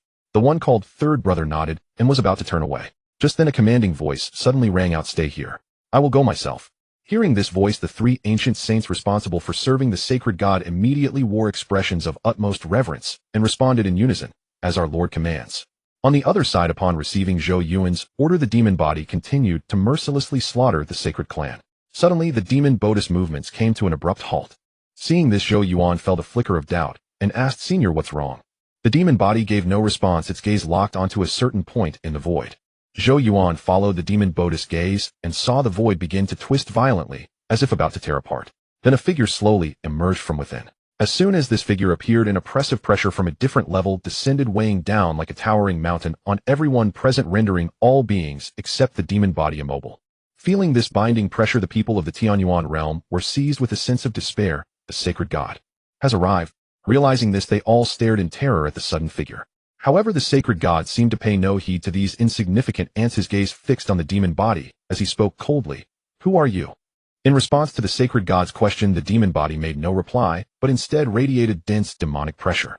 With a surge of demonic chi from its hand, it lunged instantly at the sacred god. Seeing the demon Bodis actions, the sacred god felt a surge of anger. How long had it been? The last time someone dared to disregard him, their grave grass had grown and been mowed again and again. Very well. You dare to ignore me. Let me test your strength. With that, divine power flowed within the sacred god's palm, and his body flashed forward, instantly appearing before the demon body to engage in a fierce battle. As the fierce clash between the sacred god and the demon body continued, the oppressive pressure that had weighed on the crowd gradually diminished. The moment they regained their mobility, Zhou Yuan and the others swiftly retreated, keeping a safe distance from the battle. Boom, boom, boom. Bang, bang, bang. The deafening explosions seemed to make the entire world tremble. Each collision between the sacred god and the demon body unleashed tremendous energy waves, distorting the surroundings. The sacred god held absolute dominance in this battle. After all, his strength had reached the late quasi-saint stage, approaching the peak, while the demon body was merely at the early quasi-saint level. If not for the demon Buddhist utilization of the special properties of demonic chi, it could not have entangled the sacred god. During the skirmish, the sacred god gradually discerned his opponent's power level. Relieved, he muttered inwardly, "Fortunately, the opponent is not too strong. Only at the early divine realm level. Still, this is a nuisance. I must eliminate him quickly." With this thought, the sacred god, while fiercely defending against the demon Buddhist attacks, began to persuade it. "Esteemed deity, there is really no deep-seated enmity between us. Why resort to such drastic measures? Let us sit down and talk peacefully." Yet the demon body remained unmoved by the sacred god's persuasion, relentlessly launching attacks. "Esteemed deity, the entire Tianyuan realm is vast. We can divide the world and rule together. Wouldn't that be a perfect outcome for all?" the sacred god continued earnestly. But the demon body was still unswayed, its attacks growing fiercer, as if the sacred god's words meant nothing. Seeing this, the sacred god finally grew enraged. Fine. Since you are so obstinate, I will beat you into submission." With that, the sacred god fully unleashed his divine power, a great sun blazing like a scorching star, bearing infinite oppression, as it instantaneously descended upon the demon body. In response, the demonic chi around the demon body began to condense violently, a powerful law force surging like a torrent. As the demon body recovered to its early quasi-saint strength, it could finally wield the power of the demon law from the primordial wild world. The demon law swirled, and above the demon Buddhist had materialized the shadow of a world-destroying great demon. The great demon's gaze was icy and indifferent, fixed on the sacred god. In the void, it slowly extended a finger which carried the power to overturn heaven and earth, instantly colliding with the great sun. With a thunderous boom, space quaked violently, as if about to tear open. The torrent from the collision blasted both the demon body and the sacred god away. Though the sacred god remained at the late quasi-saint stage, his strength had been greatly diminished after being sealed by the ancestral dragon for years, preventing him from unleashing his full might. Struck by the torrent, a trace of blood seeped from the corner of his mouth, and his body suffered severe damage. The demon body fared even worse. Its flesh burst like torn cloth, revealing the demonic bones beneath. However, as a puppet, the demon body felt no pain. Without hesitation, it lunged at the sacred god once more. The sacred god naturally realized that his opponent was a reckless madman. Entangling with such an enemy was meaningless. The divine power he had recovered was limited, and wasting it here served no purpose. With that in mind, he made a decisive move, turned, and fled, shouting to the sacred clan still battling the myriad tribes, "Retreat." The remaining sacred clan elites on various battlefields received the sacred god's command and withdrew. Seeing this, Zhou Yuan immediately said to the demon body, "Senior, the enemy has retreated. There is no need to pursue." Upon receiving Zhou Yuan's order, the demon body stopped its pursuit and returned to Zhou Yuan's side. At that moment, a voice sounded in Zhou Yuan's ear. "Zhou Yuan, please invite the senior to the Guai-Su temple. We three old fellows wish to pay our respects to this esteemed predecessor." Zhou Yuan instantly recognized the voice as that of the Jinluo ancient lord. Nodding, he replied, "Rest assured, ancient lord. We will head to the Guai-Su temple immediately." After giving some instructions, Zhou Yuan made his way toward the Guai-Su temple. With a series of slaps and a moan, Li Yang's expression changed abruptly, shifting from excitement to a detached, emotionless state of tranquility. Ding, the offspring is being conceived. After its birth, the host can claim the system chest. The system's announcement echoed in his ears. Li Yang felt a surge of joy, knowing he had succeeded. "You were to take a good rest. They'll go out for a smoke," Li Yang said, gently taking a quilt made of high-grade beast hide and carefully covering Jiu Yu with it. Jiu Yu nodded, slightly nuzzling into Li Yang's embrace, and whispered, You should also rest early." Her physique as a Wu clan member was formidable, but after engaging in an uninterrupted battle with a great Luo golden immortal for over 9 years, she was already exhausted, and now she was overcome with fatigue. Li Yang nodded in response, then walked to the storage area in the mansion, took a pack of cigarettes, and headed outside. In his past life, whenever Li Yang encountered difficulties or felt physically and mentally exhausted during his journey of building his career from scratch, he would smoke a cigarette to relieve fatigue, and over time, he developed a smoking habit. Now, having come to the Honghuang world and become a great Luo golden immortal, although his smoking habit had disappeared, he still sought spiritual herbs in this world that resembled the tobacco from his past life, making them into cigarettes to commemorate his former life. Li Yang placed the cigarette between his lips, snapped his fingers, and the cigarette instantly ignited. He blew out a smoke ring, sat upright at the summit of Yuanjia Mountain, and gazed at the foundation he had built, his heart filled with myriad emotions. As the cigarette burned down to nothing, Li Yang snapped out of his weariness. He opened his mouth slightly and said, "System, open my backpack." The system's voice immediately rang out. Ding, open successfully. Backpack, bronze treasure chests 123, a silver treasure chests 520. Seeing that the rewards had been calculated, Li Yang did not hesitate and decisively said, "System, open all the treasure chests." Ding now opened successfully. The system's voice came slowly. 123 bronze treasure chests opened. Congratulations, host. You have obtained cultivation 1230 years available for infusion system, currency 1230 coins. 520 silver treasure chests opened. Congratulations, host.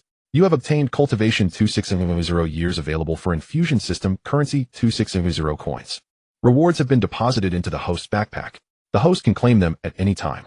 Listening to the announcements, Li Yang extinguished the cigarette, but in his hand, and said slowly, "System, I want to infuse cultivation." As soon as Li Yang gave the order, the system's voice sounded again, scanning host information. Name Li Yang, cultivation Great Luo Golden Immortal, initial peak, scan complete. Deducted 167. 300 years, host remaining cultivation 10500 years. With the system's voice falling, a pure torrent of energy instantly surged into Li Yang's body.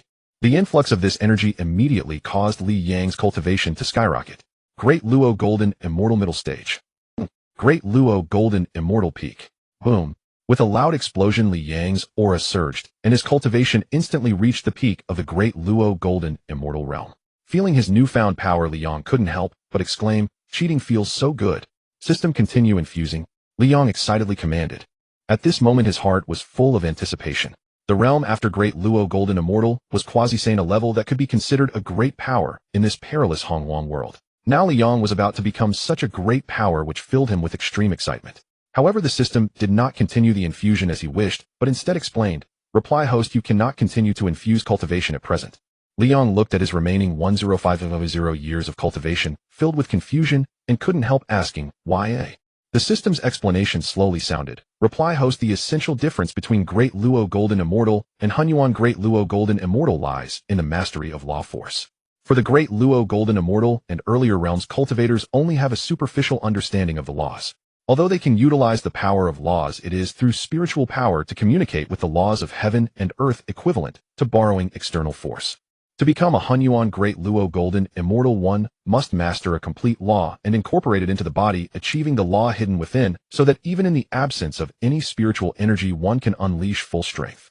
The Hunyuan Golden Immortal is the transitional stage from Great Luo Golden Immortal to Hunyuan Great Luo Golden Immortal. Therefore, breaking through the Hunyuan Golden Immortal stage requires not only accumulation of mana, but also comprehension and mastery of laws. Only when the comprehension and mastery of laws reach the corresponding level can one enhance strength through cultivation infusion.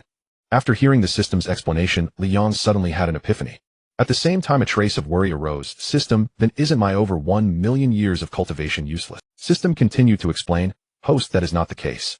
The Hunyuan Golden Immortal realm not only requires enlightenment of laws, but also immense energy. With this cultivation, the host can devote full attention to the enlightenment of laws. As long as the host's comprehension of laws improves, you can instantly advance. Moreover, this cultivation can also be used to upgrade spiritual treasures." A glint of light flashed in Li Yang's eyes. Compared to those transmigrators without cheats, this was indeed good news. Thinking of this, Li Yang eagerly asked, "System, how should I comprehend the laws?" The system's voice sounded again, "Reply, host, before comprehending laws you need to first possess a law prototype." The system displayed the system mall panel in front of Li Yang, and said slowly, "The host can obtain a law prototype through self-enlightenment or by..." The system displayed the system mall panel in front of Li Yang, and said slowly, "The host can obtain a law prototype through self-enlightenment or by purchasing one from the system mall, and then fusing it."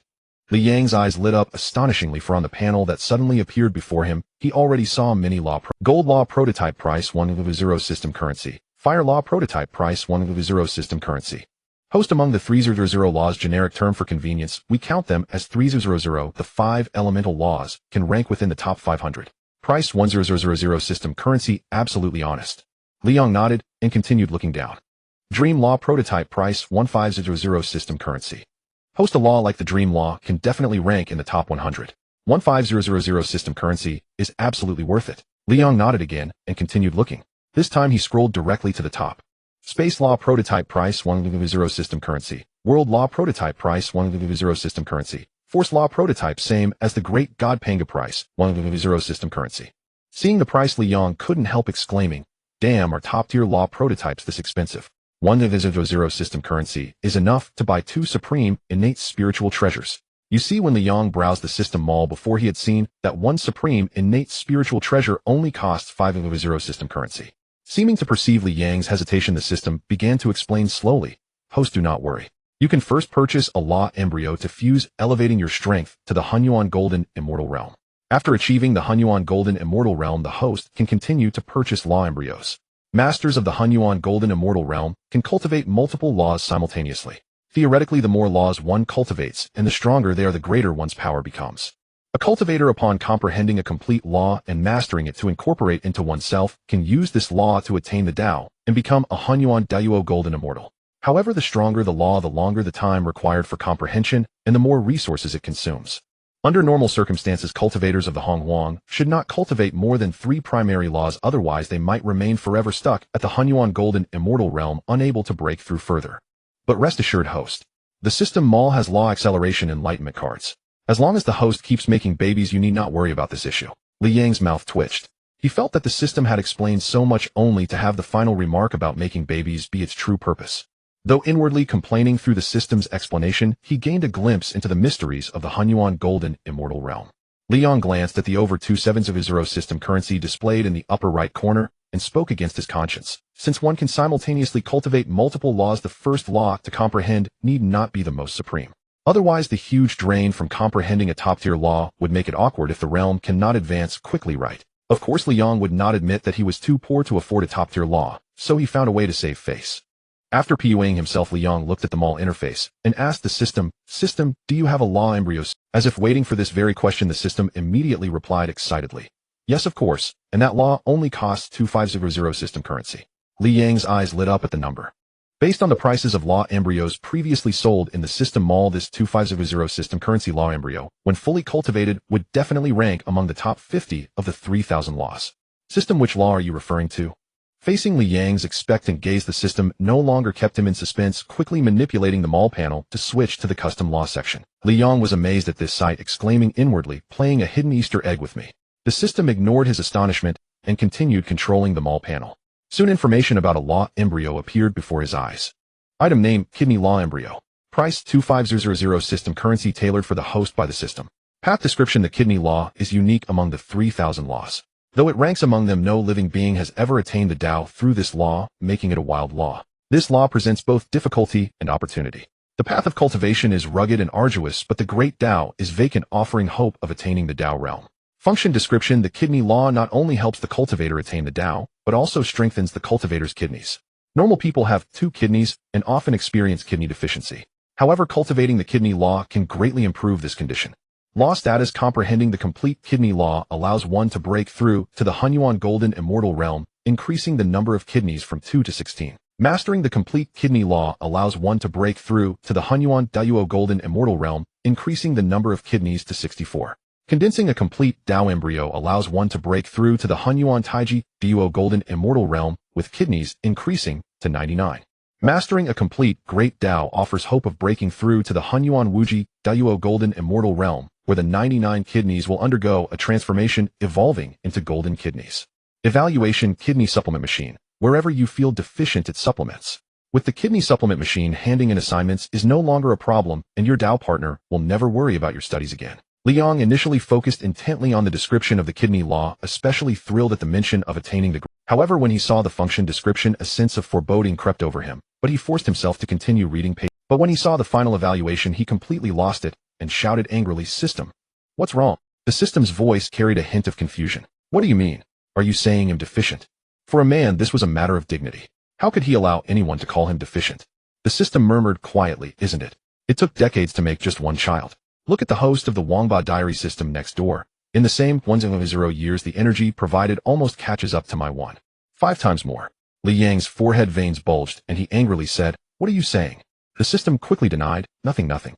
I just saw that the host was working hard and wanted to give the host a little benefit. That's why I recommended the kidney law. In fact, the kidney law is the most compatible with this system. Host, look, if you cultivate the kidney law, the speed of making babies will increase, and the speed of obtaining treasure chests will also be faster, right? That way you can achieve the Hunyuan Golden Immortal Realm in a short time, or even the Hunyuan Dao Golden Immortal Realm. By then, who in the entire Honghuang can do anything to you? The system earnestly persuaded, genuinely worried that Li Yang would go on strike because of this incident, which would render it a useless module. Given the nature of the dog author, once it became a useless module, it would likely be phased out soon. After waiting for dozens of chapters, it could finally function, and it didn't want to go offline this early. After hearing the system's explanation, Li Yang felt there was some truth to it. After all, strength was paramount. With great power one could speak with confidence. Just like a certain Lao Ba from his previous life on launching, who would eat a secret recipe mini burger for money. For the sake of improving his strength, what did a few taunts about kidney deficiency matter? With that thought, Liang hesitated no more and immediately said, "System, I want to purchase this kidney law embryo." The system, overjoyed, quickly responded, "Got it, it'll process it for you." The next moment, over 2700 system currency in Liang's balance was instantly deducted by 2500, leaving only over 2000. Ding, kidney law embryo purchased successfully. 2500 system currency has been deducted. The item has been stored in the host's backpack. Please check and receive it. Hearing the system announcement ringing in his ears, Liang quickly spoke, "Open my backpack and retrieve the kidney law prototype." The next moment, a golden object the size of a pig kidney fell into Liang's hands. Gazing at the shape of the item in his hand, Liang's mouth involuntarily twitched as he muttered inwardly, "Are you sure this isn't a pig kidney sliced off a hog?" Though his heart was full of doubt, Liang knew the system wouldn't jest about such matters. This kidney-shaped object was likely the kidney law prototype. "System, how do I apply this so-called kidney law prototype?" Staring at the golden kidney in his hands, Liang was at a loss as to how to proceed, so he asked the system. The system, eager for Liang to fuse with the kidney law prototype, promptly detailed the steps to merge with the pig kidney. Ahem, the kidney law prototype is actually simple, host. Just place the kidney on your brow, and like refining a magical artifact, guide it with your will into your primordial spirit, letting it integrate into your body. Liang cast a suspicious glance at the system, hesitated for a moment, then no longer delayed, and began refining the golden kidney according to the system's instructions. However, unexpectedly, Liang found the process of refining the golden kidney unusually smooth, as if the kidney were naturally compatible with his body. In less than a moment, the golden kidney had perfectly fused. The instant the golden kidney fused, Liang clearly sensed a golden kidney-shaped object appearing deep within his sea of consciousness. Curiously, he tried injecting his spiritual power into the golden kidney. To his delight, an immense force of law rebounded into his palm. Liang realized that this law force was far purer than the spiritual power he had previously wielded, and it consumed very little. This discovery thrilled him. Without hesitation, Liang began converting his spiritual power into this law force. However, as he continuously poured in law force, the golden kidney seemed to reach its limit, unable to convert more spiritual power into law force. Seeing this, a trace of confusion welled up in Liang's heart. Just then, the system's voice rang out again. "Host, this kidney law prototype in your sea of consciousness is still in its nascent stage. To convert large amounts of law force, you must strengthen this kidney law prototype." Liang nodded thoughtfully and murmured softly, "So that's how it is." He then continued, "System, how do I strengthen the kidney law prototype?" The system explained calmly, "As long as you constantly contemplate the kidney law prototype in your mind and gain a deeper understanding of the kidney law prototype will gradually expand. Once the kidney law prototype expands to 10 times its original size, that is when you have fully comprehended the kidney law, you will then be on the path to achieving the Hunyuan Daoyuo golden immortal realm." Liang's eyes lit up. "So simple, huh?" The system sneered. "Simple. Do you know how difficult it is to strengthen a law prototype? Not to mention top-tier laws, but for your kidney law alone to comprehend even 10%, you would need to meditate on the kidney law prototype day and night for 10 yuan Hui, equivalent to nearly 1.3 million years, just to reach the first tier of the Hunyuan golden immortal realm. Still think it's simple?" Liang furrowed his brows. The system's explanation gave him a clear understanding of the arduousness of cultivation. This wasn't Liang's fault. After all, for a cultivator to reach the peak of the Daoyuo golden immortal realm, they would need at least 30 to 40 yuan Hui of spiritual power accumulation, over 3 million years of such accumulation, and that still requires innate sacred talent. For beings born with innate spiritual roots, the required time is 10 times longer, 3 to 400 yuan Hui, while those born with acquired spiritual roots need 3 to 4,000 yuan Hui. The ferocious beast calamity occurred just over 1,000 yuan Hui ago, which is why beings with acquired spiritual roots cannot cultivate to the Daoyuo golden immortal realm. Seeing Liang's furrowed brow, the system felt secretly pleased and then comforted him. "Don't be so disheartened. The system currency you obtained from the treasure chests can be used for law comprehension. As long as you work hard at procreation, achieving sainthood is not difficult." This time Liang didn't feel repulsed by the system's enticing promise. Instead, it filled him with boundless motivation. "System, bring up the purchase page for the Law Acceleration Enlightenment card." In response to Liang's command, the system immediately began to operate. Ding, retrieving. The next moment, the system mall panel appeared before Liang. Item name: Primary Enlightenment Card. Function: helps the host accelerate law comprehension by 10,000 times. Price: 1 system currency per card. Item name: Supreme Enlightenment Card. Function: helps the host accelerate law comprehension by 10 million times for 1 day. Price: 1000 system currency per card. Item name: Supreme Enlightenment Card. Function: helps the host accelerate law comprehension by 100 million times for 1 day. Price 10000 system currency per card. Seeing the prices, Li Yang blurted out, "System, you're robbed." Li Yang's reaction was exactly what the system had expected. The system replied helplessly, "I can't help it.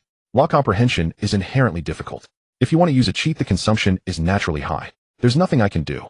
Upon hearing this, Li Yang calmed down. Looking at his remaining 2000 plus system currency, he said softly, "System, give me one Supreme Enlightenment card to try." The next moment, 100 system currency was instantly deducted from his balance, and a Supreme Enlightenment card fell into Li Yang's hand.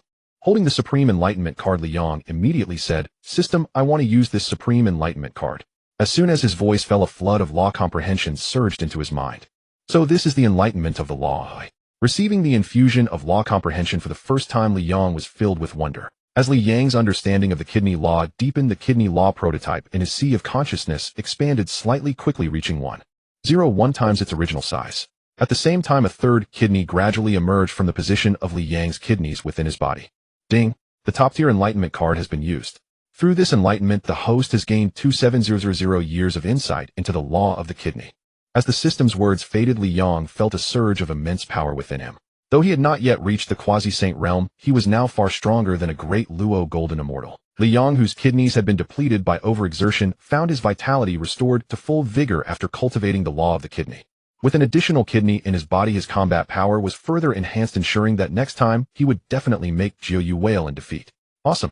Sensing the transformation in his body, Li Yang could not help but let out a cry of exhilaration.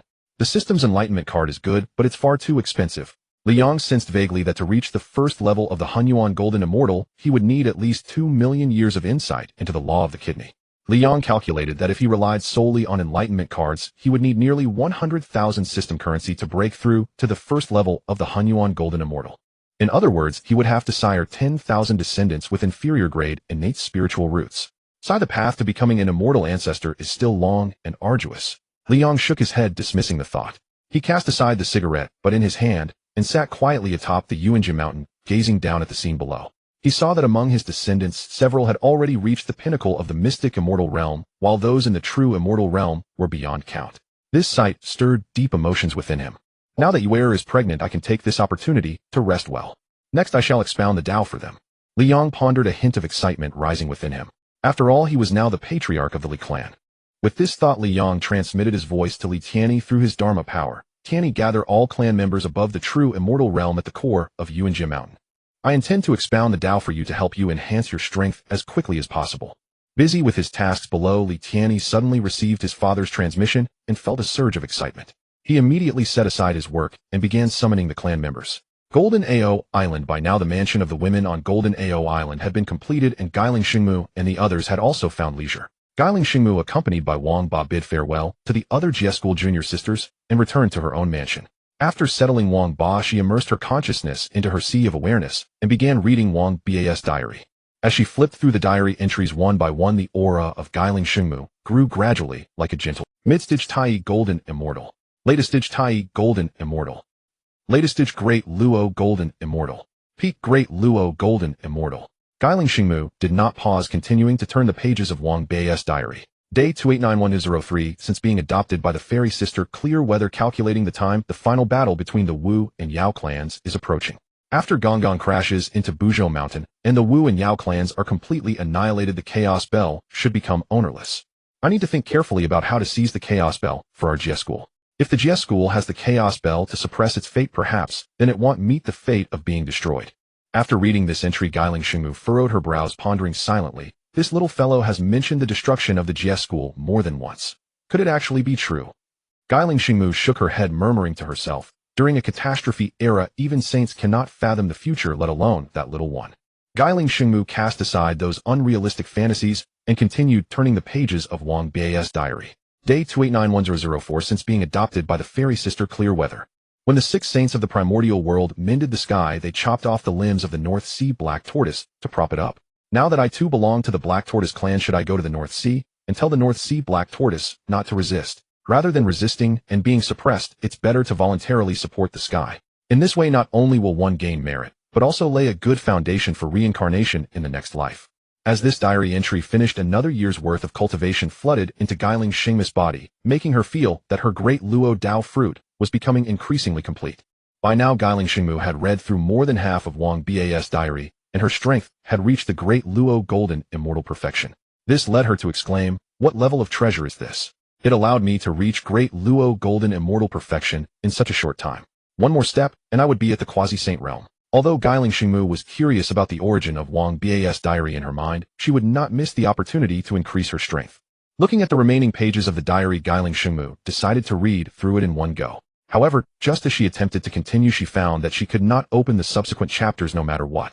Just as she was puzzled, a line of text suddenly appeared before her. Detected that the owner of Wang Ba's diary has reached great Luo golden immortal perfection, but has not yet comprehended a law. The diary cannot be opened for now.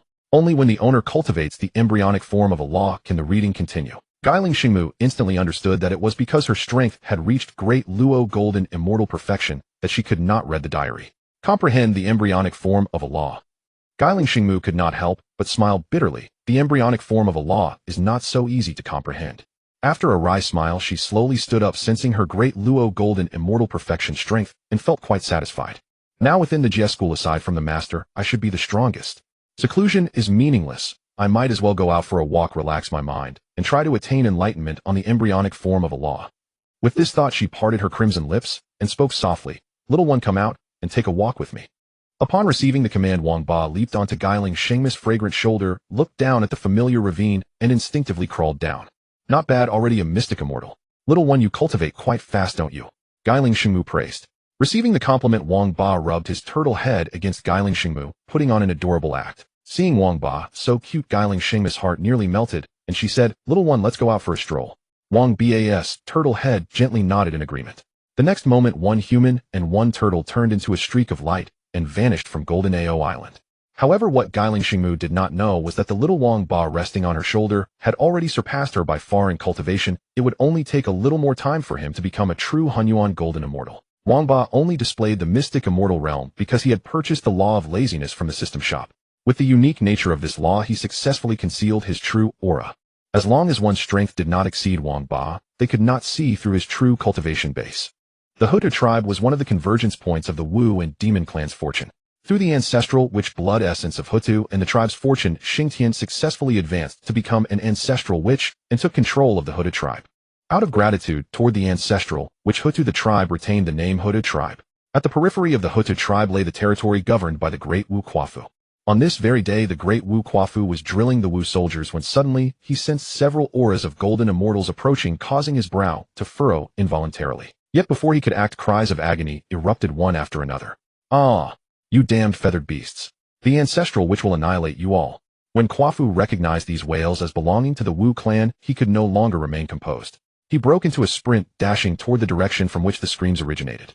The sixth golden crow, enraged that a golden immortal level Wu soldier dared to insult them as feathered beasts, said to the eldest golden crow, "Big brother, don't burn him to death just yet. Let me have my turn too. I want him to know the consequences of calling us feathered beasts. We'll make him wish he were dead." The eldest golden crow did not refuse his sixth brother's request. After all, there were still many Wu soldiers below, more than enough for them to toy with. After handing over the golden immortal level Wu soldier to the sixth golden crow, the eldest golden crow looked down at the Wu clan, staring at him with anger. A flash of excitement lit up his eyes as he spoke in a melodramatic tone. "You mere ants dare to show anger toward me. You have already courted death. I shall grant you oblivion." Having delivered this cliché proclamation, the solar true fire around the eldest golden crow surged and swirled, building momentum for the grand display he was about to stage. But just as the eldest golden crow was about to complete his ostentatious performance, a furious roar sliced through the air. "Damned feathered beasts! You have slaughtered so many of my people." Kwafu's roar pierced the air, striking fear into the hearts of the golden crows present. The younger golden crows immediately turned their gaze to the giant charging toward them from afar. Sensing the terrifying aura emanating from the giant, the second golden crow's face paled with terror. His voice trembled as he cried out, "Big brother, we need to retreat. He's a pinnacle golden immortal." The eldest golden crow, however, remained unusually calm. A smirk curled at the corner of his mouth as he said, "Why are you afraid? 9 of us at the early golden immortal stage. Are we really supposed to fear a single pinnacle golden immortal?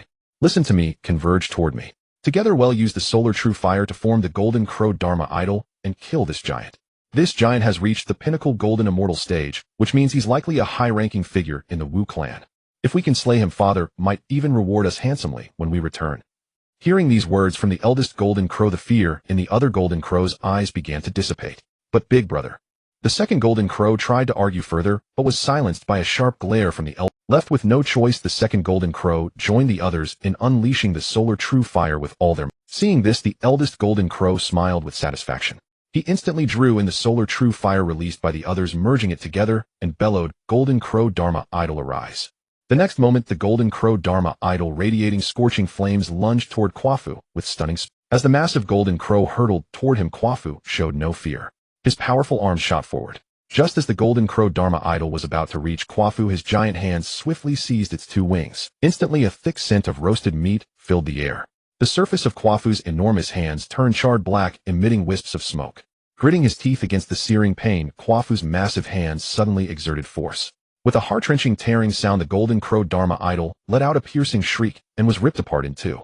The next moment, the golden crow Dharma idol began to disintegrate, dissolving into countless golden motes that faded into the air. The younger golden crows, who had always been sheltered under Daigen's protection, had never witnessed such a bloody and brutal scene. When they saw the enormous golden crow Dharma idol torn asunder, they stood frozen in shock. It was the second golden crow who first regained his senses. Panic filled his voice as he shouted, "We have to run. That giant is coming this way." The second golden crow's cry jolted the other 8 younger golden crows out of their stupor. The eldest golden crow immediately said, "This guy is too strong. We can't beat him. Use the golden crow rainbow flight and flee." Hearing the eldest golden crow's command, the other younger golden crows desperately channeled their internal mana, activating the golden crow rainbow flight divine ability to streak away into the distance. In the blink of an eye, 9 streaks of light shot across the sky, escaping into the horizon. Seeing this, Quafu's fury burned even hotter. With a cold snort, he roared, "You feathered beasts killed my Wu warriors and think you can just leave. Not one of you will get away today. Stay here and be buried with my fallen Wu clansmen." His massive hands swung like giant palm leaf fans, trying to catch the 9 golden crows in the sky. And so the 9 golden crows fled desperately ahead with Quafu. His massive hands swung like giant palm leaf fans, trying to catch the 9 golden crows in the sky. And so the 9 golden crows fled desperately ahead with Quafu in hot pursuit. However, the speed of the golden crows in the primordial wilderness was second only to that of the prong. How could a great Wu easily catch up? The 6th golden crow, fleeing in terror, kept glancing back, afraid that Quafu might catch them. As they pushed the golden crow rainbow flight divine ability to its limit, the distance between them and Quafu widened. The 6th golden crow let out a long sigh of relief. "Big brother, look. That giant is far behind us now." The other golden crows racing ahead heard the 6th's words and turned to look back. Indeed, as the 6th had said, the giant was far behind them. The golden crows all breathed a collective sigh of relief. The eldest golden crow estimated Quafu's speed and said to the others, "Brothers, that big guy is so slow. With our golden crow rainbow flight fully activated, we can easily outrun him. How about we have some fun with this giant and see if we can kill him?" The moment the eldest golden crow's words left his mouth, the eyes of the other golden crows lit up. After all, they were the princes of the demon clan. Everywhere they went, they were treated with reverence. Now, having been chased by Quafu for so long, their hearts were already seething with rage. The great golden crow chuckled and said, "All right, brothers, listen to my command. First, we gradually slowed down, keeping a certain distance from that giant, making him feel that with just a little more effort he can catch us.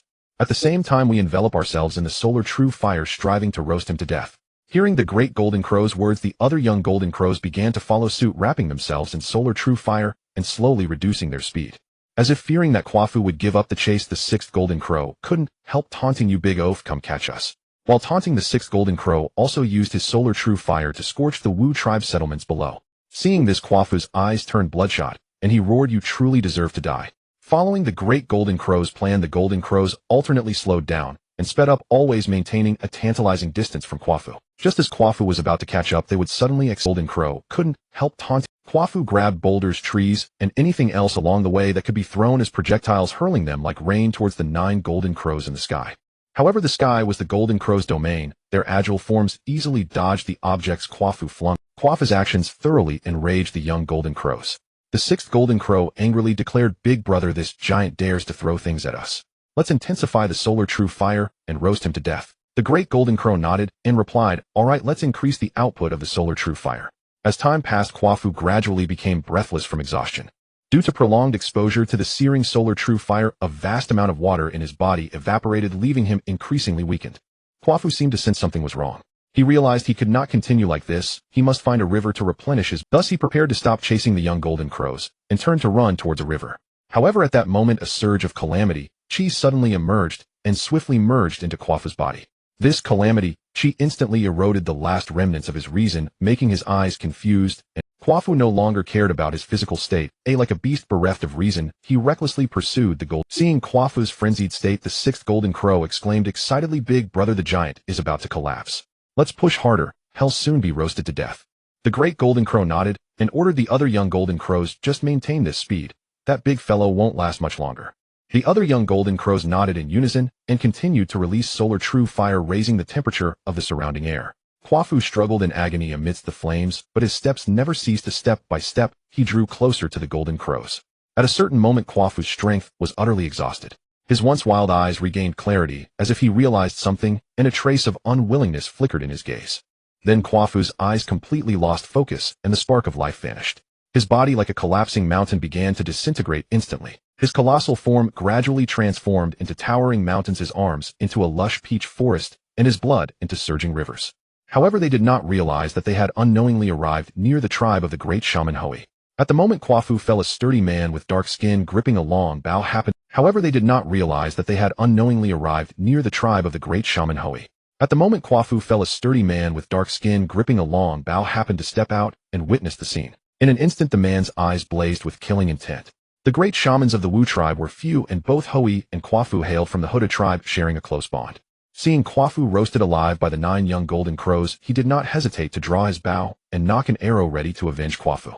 With a swish, an arrow streaked across the sky, carrying a sharp whistling sound as it hurtled towards the young golden crows above. In midair, the 9 young golden crows, still basking in the glory of having roasted Quafu to death, were completely oblivious to the impending danger. A thud, the sound of an arrow piercing flesh, suddenly rang out. The 6th golden crow didn't even have time to scream before it plummeted downward like a sun. Seeing the 6th golden crow's tragic fate, the other young golden crows panicked instantly.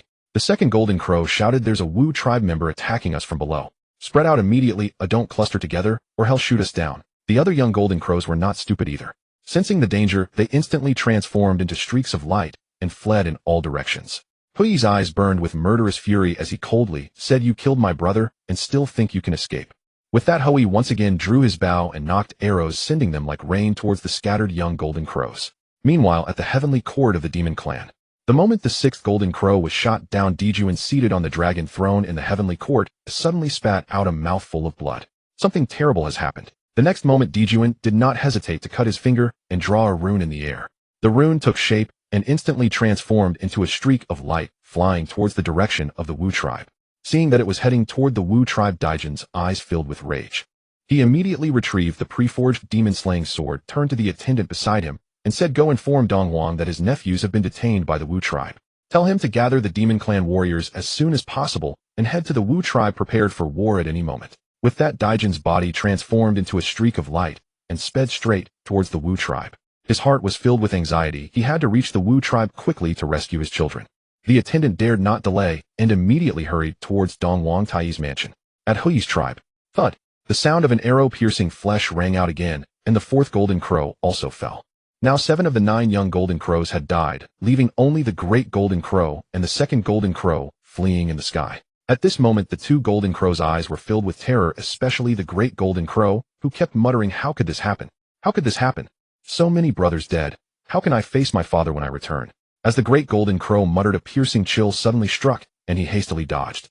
However, Hui seemed to have locked his gaze on the great golden crow. Seeing that the arrow missed, he immediately drew his bow again. This time he infused his arrow with a trace of the law power he had only partially comprehended. In the next moment, the arrow instantly transformed into the shape of an eagle flapping its wings as it relentlessly pursued the great golden crow. No matter how the great golden crow fled, the eagle incarnated from the arrow gave chase without respite. As the distance between them shrank, the great golden crow grew increasingly anxious, cursing incessantly, "What do I do? What should I do?" Suddenly, the great golden crow spotted the 2nd golden crow fleeing in the distance, and the instinct for survival instantly overpowered its reason. Without hesitation, it closed in on the 2nd golden crow, abruptly accelerating to overtake it. Before the 2nd golden crow could comprehend what had happened, the eagle formed from the arrow had already seized its body. With a sharp swoosh, the arrow pierced through the 2nd golden crow's head like a meteor. The 2nd golden crow didn't even have time to let out a cry before it fell dead on the spot. Seizing this fleeting opportunity, the great golden crow immediately accelerated its escape. After firing that shot, Hui's face was pale as paper, utterly drained, yet his eyes blazed with determination. He once again drew his bow and nocked an arrow, relying on his experience to predict the great golden crow's trajectory, then unhesitatingly loosed the arrow. The great golden crow felt a prickling sensation on its scalp. Suddenly it sensed a familiar aura approaching and rejoiced inwardly. Father has come. I am saved. Yet before Dijun could appear, the arrow swiftly pierced through the great golden crow's head. Following that, the great golden crow's corpse plummeted straight downward. Just then a rift tore open in space, and Dijun's figure slowly emerged. Boom! Dijun's head buzzed, as if the entire world had ground to a halt. He immediately saw his son's shattered head, and his mind went blank for an instant. The next moment, Dijun's form flickered, instantly catching the descending great golden crow. Gazing upon the lifeless great golden crow, Dijun let out a sky-shaking roar, "My son!" His voice brimmed with boundless grief and sorrow, as if it would tear the very heavens and earth apart. Golden tears streamed from Dijun's eyes like a burst dam. As he wept, he seemed to recall something. "Son, yes. I still have other sons, don't I?" Dijun instantly released his perception, searching for traces of his other sons. Yet when he saw that each of his other sons also had an arrow piercing through their heads, dead beyond any revival, half of his heart withered away. Dijun slowly gathered the bodies of the other little golden crows, sensing not a shred of life within them. Golden tears once again trickled from the corners of his eyes. Nothing in life is more painful than the gray-haired sending the black-haired to their graves. Dijun carefully counted his sons' corpses, finding only 9, and a faint spark of hope reignited within him. But when Dijun caught sight of the great witch Ho-E holding his bow, murderous intent instantly surged from his eyes. "It was you. You killed my sons." Though pale-faced, Ho-E showed no fear in front of Dijun. "Your sons were the ones who first invaded our witch clan and slaughtered my brothers. They deserve to die." Having spoken, Ho-E slowly closed his eyes, knowing full well that his mana was nearly depleted, while his opponent, a quasi-saint, far surpassed him in power. This time escape seemed impossible. As expected, the moment his words fell, Dijun's attack was already upon him. In that perilous instant, a flash of silver-white light burst forth. A spatial law manifested into a massive hand, instantly enveloping Dijun's attack and annihilating it. Following that, Dijun's figure slowly emerged from the light. The moment Dijun set foot on the witch clan's territory, the 12 primordial witches seated in the Panga Hall had sensed his presence. As the primordial witch of space, Dijun cultivated spatial laws, and his perception covered the entire witch clan domain. With a mere thought, he instantly arrived at the scene. Upon seeing Dijun daring to strike at a great witch of the clan, Dijun intervened, without hesitation, easily neutralizing the attack. At the same time, Dijun spoke coldly. "Dijun, how dare you trespass into our witch clan territory and lay hands on our great witch? Today you shall not leave here alive." Dijun, already enraged by his son's brutal deaths, had his fury pushed past the brink of reason by Dijun. Meanwhile, wisps of calamity chi silently seeped into Dijun's mind, plunging him into a frenzied state. "You witch clan are truly damned. Today I will slaughter every last one of you, and make you accompany my sons to the grave." Before his words even faded, Dijun quickly stowed his sons' bodies, covered himself with the solar primordial flame, and his quasi-saint peak mana surged forth as he lunged at Dijun with terrifying speed. Dijun felt a flicker of surprise. "So you two have broken through to the quasi-saint peak." As he spoke, an equally formidable aura erupted from his body. The collision between these two quasi-saint peak powerhouses was earth-shattering and awe-inspiring. Even Ho-E, who had 1 foot in the quasi-saint realm, dared not linger, let alone the ordinary witches below. Ho-E channeled the last remnants of his mana to envelop the witch soldiers below and carried them away. The Hichu Luoshu hovered above Dijun's head, continuously providing him with mana amplification, elevating his strength to another level. Yet even against such a formidable Dijun remained undaunted. Relying on the might of his primordial witch physique, he fought Dijun to a stalemate. Seeing that the battle dragged on without progress, a gleam of madness flashed in Dijun's eyes. A black light streaked by, and the slaying witch's sword materialized. As Dijun continuously infused it with mana, the surface of the slaying witch's sword glowed with an eerie blood-red hue, exuding a sinister aura.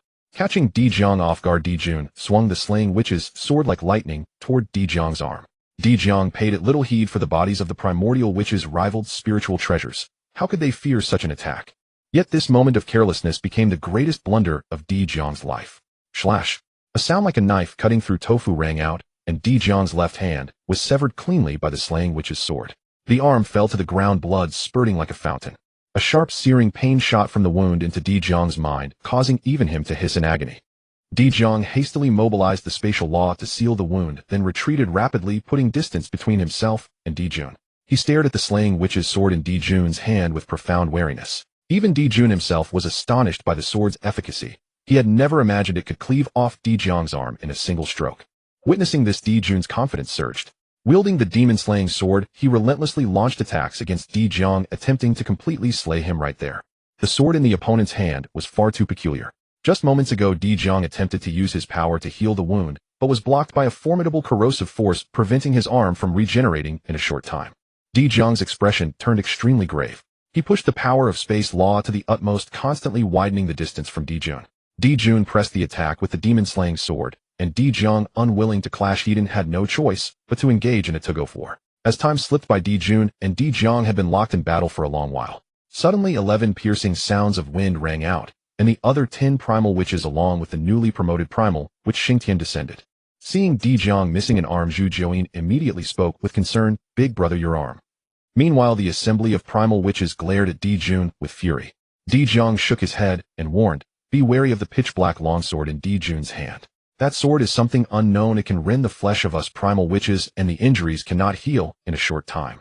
Hearing this, the primal witches all turned their gaze to the demon-slaying sword in Di Jun's hand, their hearts filled with disbelief. From the moment of their birth, their bodies had been reinforced by the primordial chaos energy, making them nearly invincible among their peers. Without exaggeration, their physiques were stronger than ordinary spiritual treasures. Yet the wound on Di Jiang's arm forced them to confront this reality. As the two sides faced off, a clear bell chime suddenly rang out. Immediately, Dong Wang, Tai Fushi, Kuanpeng, the 10 demon saints, Shiha Changshi, and a host of demon soldiers descended. When Changshi and Shiha saw the little golden crows lying on the ground, their lives already extinguished, their eyes instantly turned bloodshot. Trembling, they embraced the little golden crows, weeping incessantly, "My child, my child." With the arrival of the demon army, Di Jun's confidence soared. "Follow me in attacking the witch clan. I will make them pay for my sons' lives." Receiving Di Jun's command, the demons present swiftly mobilized. With Di Jun, Dong Wang, Tai Fushi, Kuanpeng, and other quasi-saint powerhouses as the core, the 10 demon saints, and great Luo golden immortal demons as support, and the river map and Luo book as the formation, they immediately began to deploy the Hunyuan Star River Luo formation. The 12 primal witches saw this and showed no weakness.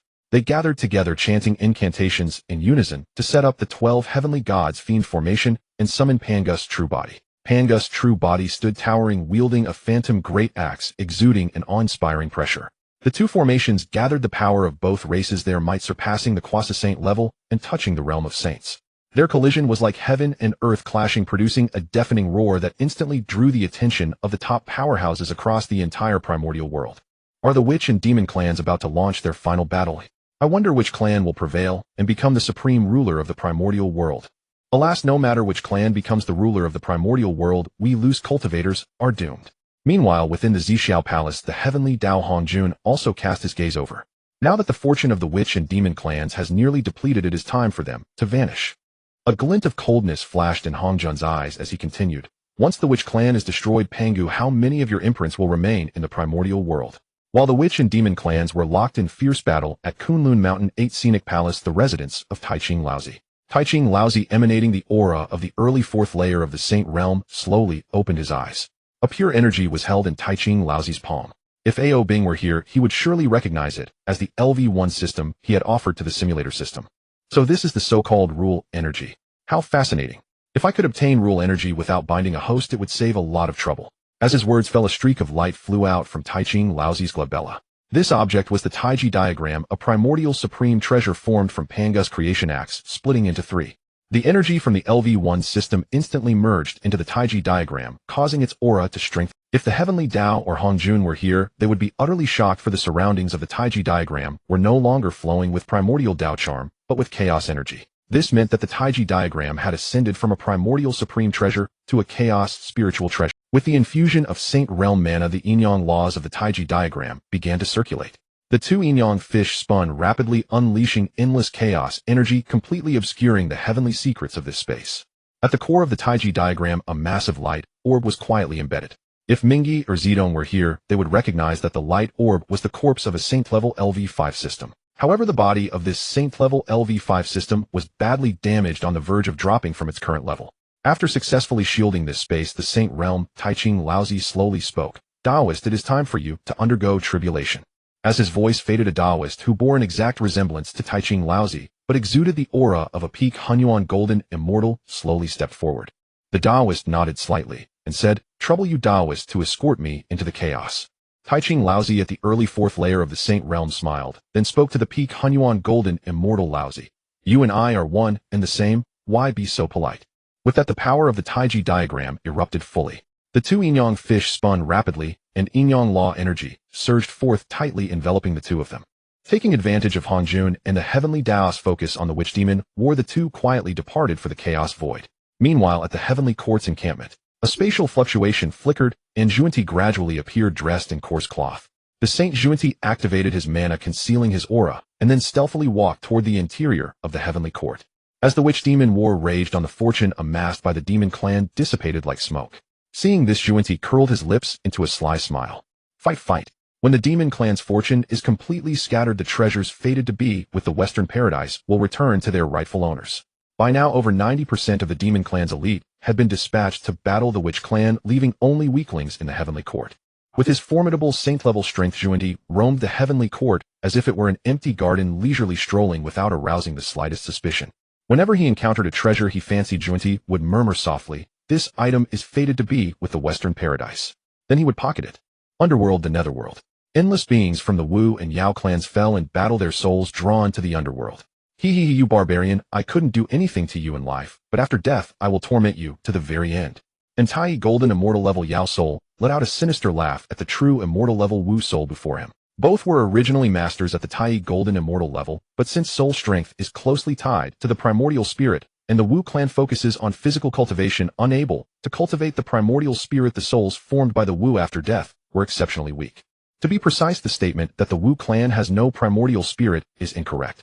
At the moment of their birth, the Wu possessed a primordial spirit within them, but it was eroded by baleful energy, making it difficult to grow. Take the Zhu Wu as an example. Though their physical strength had reached the quasi-sage level, their primordial spirit was only at the golden immortal level. In battles against opponents of the same level, or even those several levels weaker, the primordial spirit was utterly useless. Over time, the Wu clan seldom used the power of the primordial spirit, leading all living beings in the primordial world to mistakenly believe that the Wu had no primordial spirit. The Tai golden immortal level Yao soul continued to emit his sinister, hee laughter, trying to see fear on the face of the Wu soul. However, his expectations fell short. This true immortal level Wu soul not only showed no fear, but instead revealed a look of utter disdain. The Yao soul, greatly perplexed, asked angrily, "Why are you not afraid?" The Wu soul replied contemptuously, "Afraid? Why should I be afraid? Shouldn't you be the one afraid? Don't you see whose territory this is?" A sudden foreboding surged through the Tai golden immortal level Yao soul's mind, but before he could react, both of them had already arrived before the Niha bridge. Minghe glanced at the Wu soul and said softly, "Go register over there, and from now on you will remain in the underworld as a ghost soldier." The Wu soul immediately nodded and replied respectfully, "As the Zhu Wu commands." The Tai golden immortal level Yao soul was completely stunned. At this moment he had only one thought: this damn guy is a relative of someone in power. Then what is the meaning of the great war between our Yao clan and the Wu clan?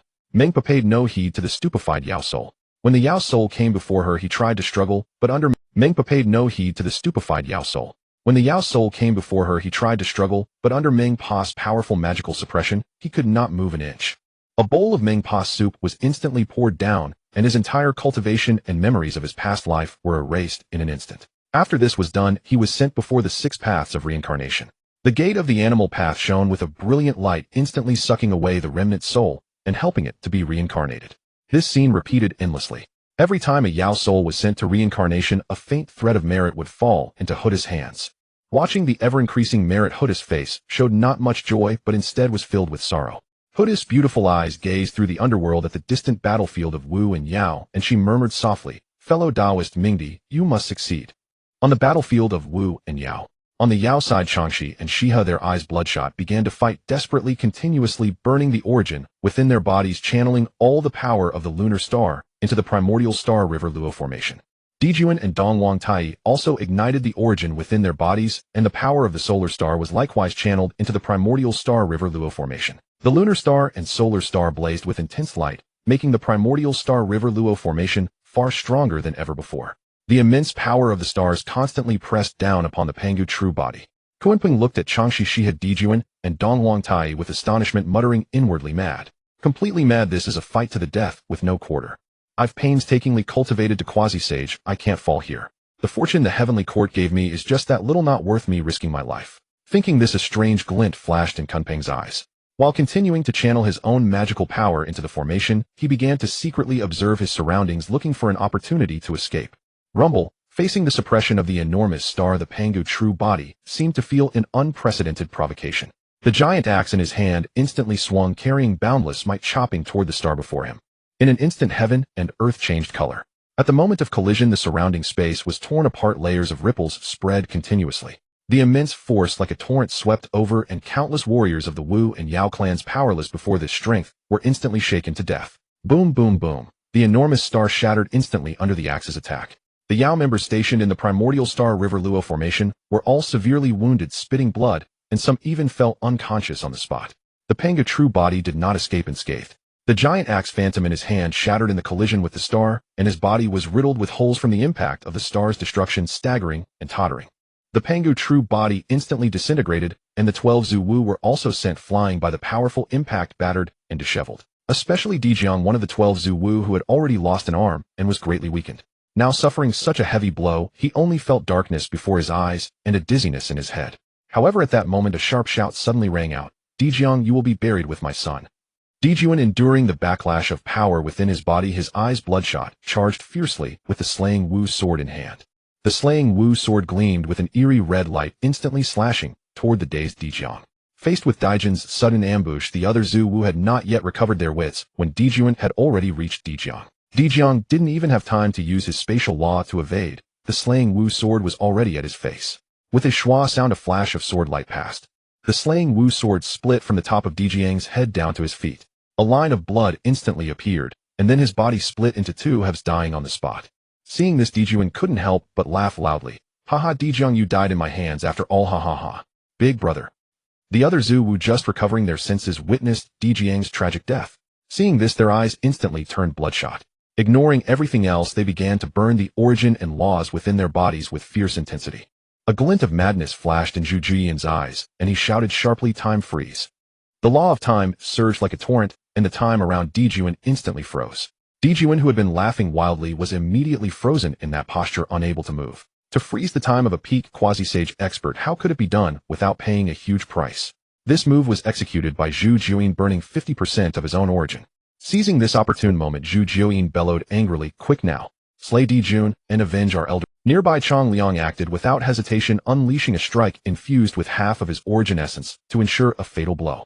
Violet lightning struck Dijun's head like a furious dragon, and in an instant his skull burst apart like a shattered watermelon. This sequence of events, though seemingly prolonged, transpired in the blink of an eye. When Dongwang Tai came to his senses and was about to activate the chaos bell for rescue, Dijun had already fallen. After slaying Dijun, Zhu Jian, mindful of Dijiang's earlier instructions, hastened to channel his spiritual power to seize the sword, preventing it from falling back into the hands of the demon clan. The next moment, with a resounding boom, the chaos bell tolled as Dongwang Tai swiftly charged toward the tribal witches. 4 of the tribal witches immediately stepped forward to engage him in fierce combat. Leveraging the formidable might of the chaos bell, Dongwang Tai held his own against 4 adversaries without any sign of weakness. The other tribal witches, seeing this, converged upon him, intent on eliminating him at the earliest opportunity. However, at that moment, the other quasi-saints of the demon clan arrived, thwarting the tribal witches' plan and forcing them to turn and confront these new foes. In an instant, the flames of war were rekindled, plunging the scene back into chaos. Seizing the opportunity while the quasi-saints of both the demon and witch clans were locked in mutual restraint, Kuan Peng flapped his enormous wings, instantly accelerating to an astonishing speed, and arrived at the eye of the Hunyuan Star River Luo formation.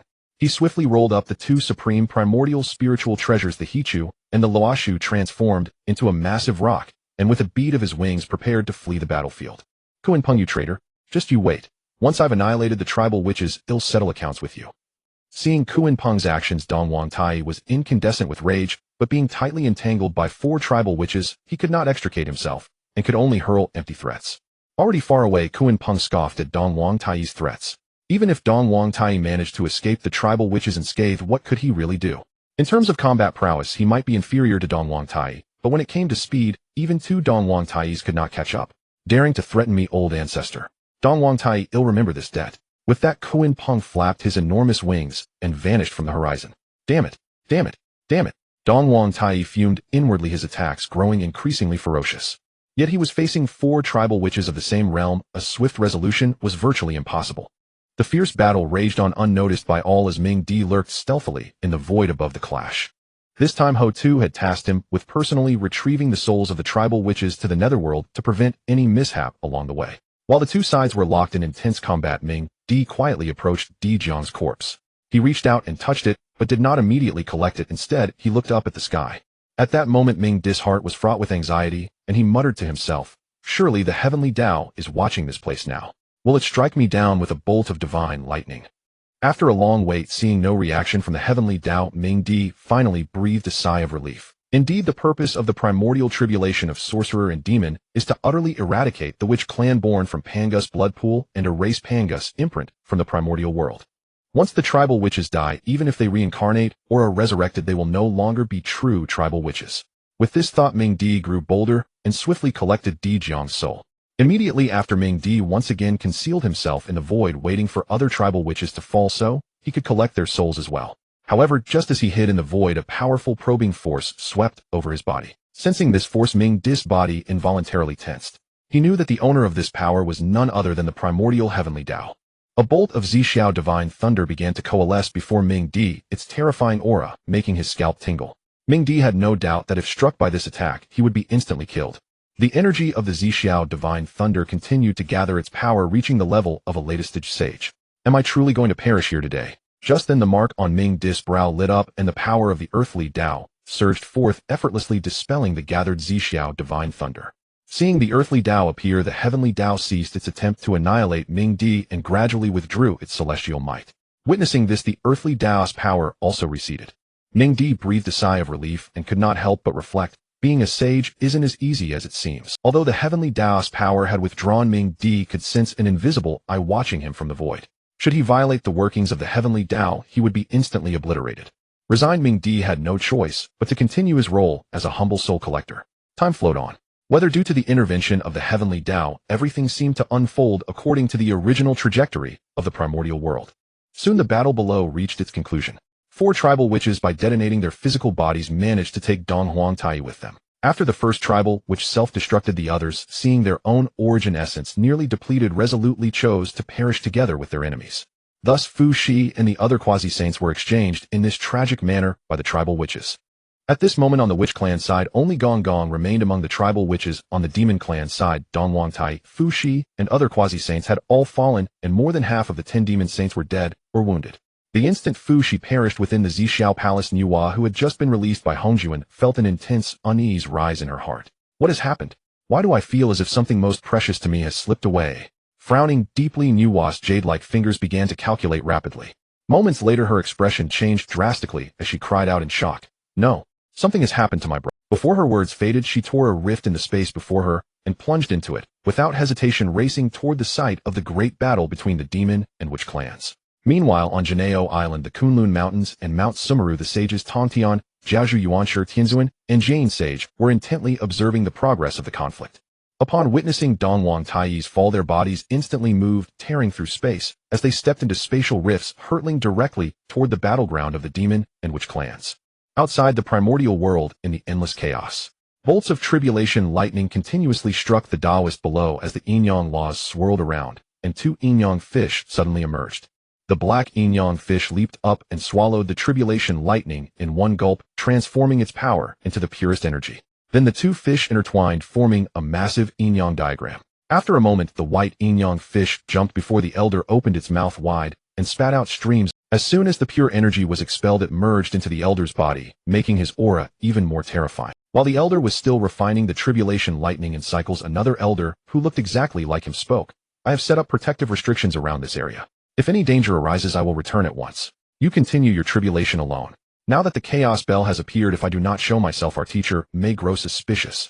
The elder undergoing the tribulation nodded, indicating he could manage on his own. Seeing this, the elder no longer delayed. With the power of a 4th heaven saint, he swiftly headed toward the battlefield of the sorcerer and demon tribes. On the battlefield, as Dongfang Tai fell completely, the chaos bell emitted a mournful chime. At that moment, space was torn apart, and 5 figures emerged. The saints, Niuhua, Tongtian, Yuanshi, Jian, and Laozi, appeared one after another. Niuhua, frantic with worry, rushed to the body of Fushi. She lifted him and poured her saintly power into him, trying to repair his form. Tears streamed from her eyes as she cried out, "Brother, open your eyes, please." Yet Fushi had already lost all vitality. No matter how much Niuhua channeled her saintly power into him, there was no response. Unlike Niuhua, who went straight to Fux's body, the 4 saints, Tongtian, Yuanshi, Jian, and Laozi, fixed their eyes unanimously on the chaos bell, floating in the sky. Saint Jane spoke first. Fellow Eastern Taoists, the Western lands possess not a single supreme treasure. Might you be willing to part with it? As he spoke, his third heaven, saintly power burst forth. A giant hand formed of saintly energy grabbed toward the chaos bell. Yuanshi Tianzuan, undaunted, released his own third heaven saintmid power. He wielded the Tai whisk and shattered the hand reaching for the bell. Then he snorted coldly. The chaos bell is a treasure of the East. You Westerners must withdraw at once. Tongtian Jiaozhu laughed heartily. Sharp sword intent burst forth from him, made even more formidable by his third heaven saintmid cultivation. My Jia sect is in need of a treasure to suppress our fortune. The chaos bell belongs to us. Taishang Laozi remained impassive, saying nothing, but erupting with his full fourth heaven saintly power. No words were needed. His stance was clear. He would not easily give up the chaos bell. Seizing the moment when the four saints were locked in battle, the chaos bell, surged with chaotic energy, let out a deafening chime, tore through the void, and shot toward the chaos as a dazzling streak of light. The four saints surged with saintly power following the chaos bell into the chaos, leaving the primordial world. Nuwa held Fux's body, tears flowing like a broken dam. Brother, if only you had listened to me and left the demon tribe, how could you have met such a tragic end? As the breathtaking great battle drew to a close, the vast fortune that had protected the sorcerer and demon tribes was nearly exhausted. A black calamity chi silently infiltrated Gongong's mind, gradually eroding his thoughts, leading him to harbor endless resentment toward the world. Undoubtedly, this was the work of the Heavenly Dao. In the underworld, Huta clenched her fists, watching helplessly as it all unfolded. My power is still too weak. I cannot even protect my own brother. Under the influence of the black calamity, Qi Gongong's eyes turned blood red, almost mad, like a lunatic bereft of reason. Ha ha ha. Big brother is dead, second brother is dead, all dead, ha ha. Then a flash of madness gleamed in his eyes. Die? Let the entire primordial world be destroyed and be buried with my brothers. Before his words faded, Gongong charged headlong toward Buzhou Mountain, the colossal pillar that supported the heaven. Buzhou Mountain was formed from the spine of the great god Pangu. All things created from Pangu bore immense karma. If damaged, the karmic consequences would be even graver. Of course, the mountain, being the embodiment of Panga's spine, was extraordinarily sturdy enough to support the entire sky. Yet Gongong was born from Panga's essence, blood sharing the same origin. It was like striking oneself. How could one guard against oneself? Thus, when Gongong collided, Buzhou Mountain was completely defenseless. His iron-hard head, carrying devastating power, smashed into the pillar. With a thunderous roar, the giant pillar collapsed, and the entire primordial earth began to tremble. At the same time, chaotic currents from the edge of the primordial world invaded the land. These chaotic currents were extraordinarily powerful. Even a golden immortal of the great Luo realm, if caught, would face life-threatening danger if unable to escape quickly, let alone weaker beings. By the east sea coast, Guiling Xingmu and Wang Ba wandered aimlessly. Perhaps due to the diary, Guiling Xingmu drifted unconsciously to the dwelling of the northern sea black tortoise. As it happened, before joining the Jia sect, Guiling Xingmu had once been sheltered by the northern sea black tortoise for a time. She naturally did not wish for the black tortoise to suffer the tragic fate of having its limbs severed. She wanted to warn him, yet she doubted the accuracy of the diary's contents. Moreover, when she obtained Wang Ba's diary, it had warned her not to reveal its existence. She was uncertain whether speaking of the diary's contents would count as a breach. While she hesitated, the great war between the sorcerer and demon tribes erupted. As a peak golden immortal of the great Luo, her divine sense could clearly perceive the fierce battle in the distance. When she witnessed Gongong ramming into Buzhou Mountain, her mind buzzed, and she murmured, could the contents of that diary be true? Does that mean Senior Black Tortoise will really have his limbs severed to support the sky? At this thought, Guiling Xingmu looked at the northern sea black tortoise with eyes full of complex emotions. At that very moment, a spatial rift abruptly materialized, and Nuwa, clad in a yellow robe, slowly stepped forth, arriving before the North Sea mystic turtle.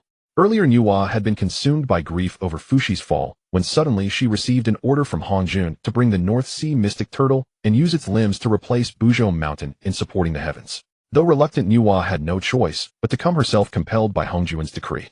Upon arrival, Nuwa paid no heed to the distant Guiling Holy Mother or Wang Ba, but spoke directly to the North Sea mystic turtle. Taoist friend, the reason you cannot take form is that you are bound by the mission to uphold the heavens.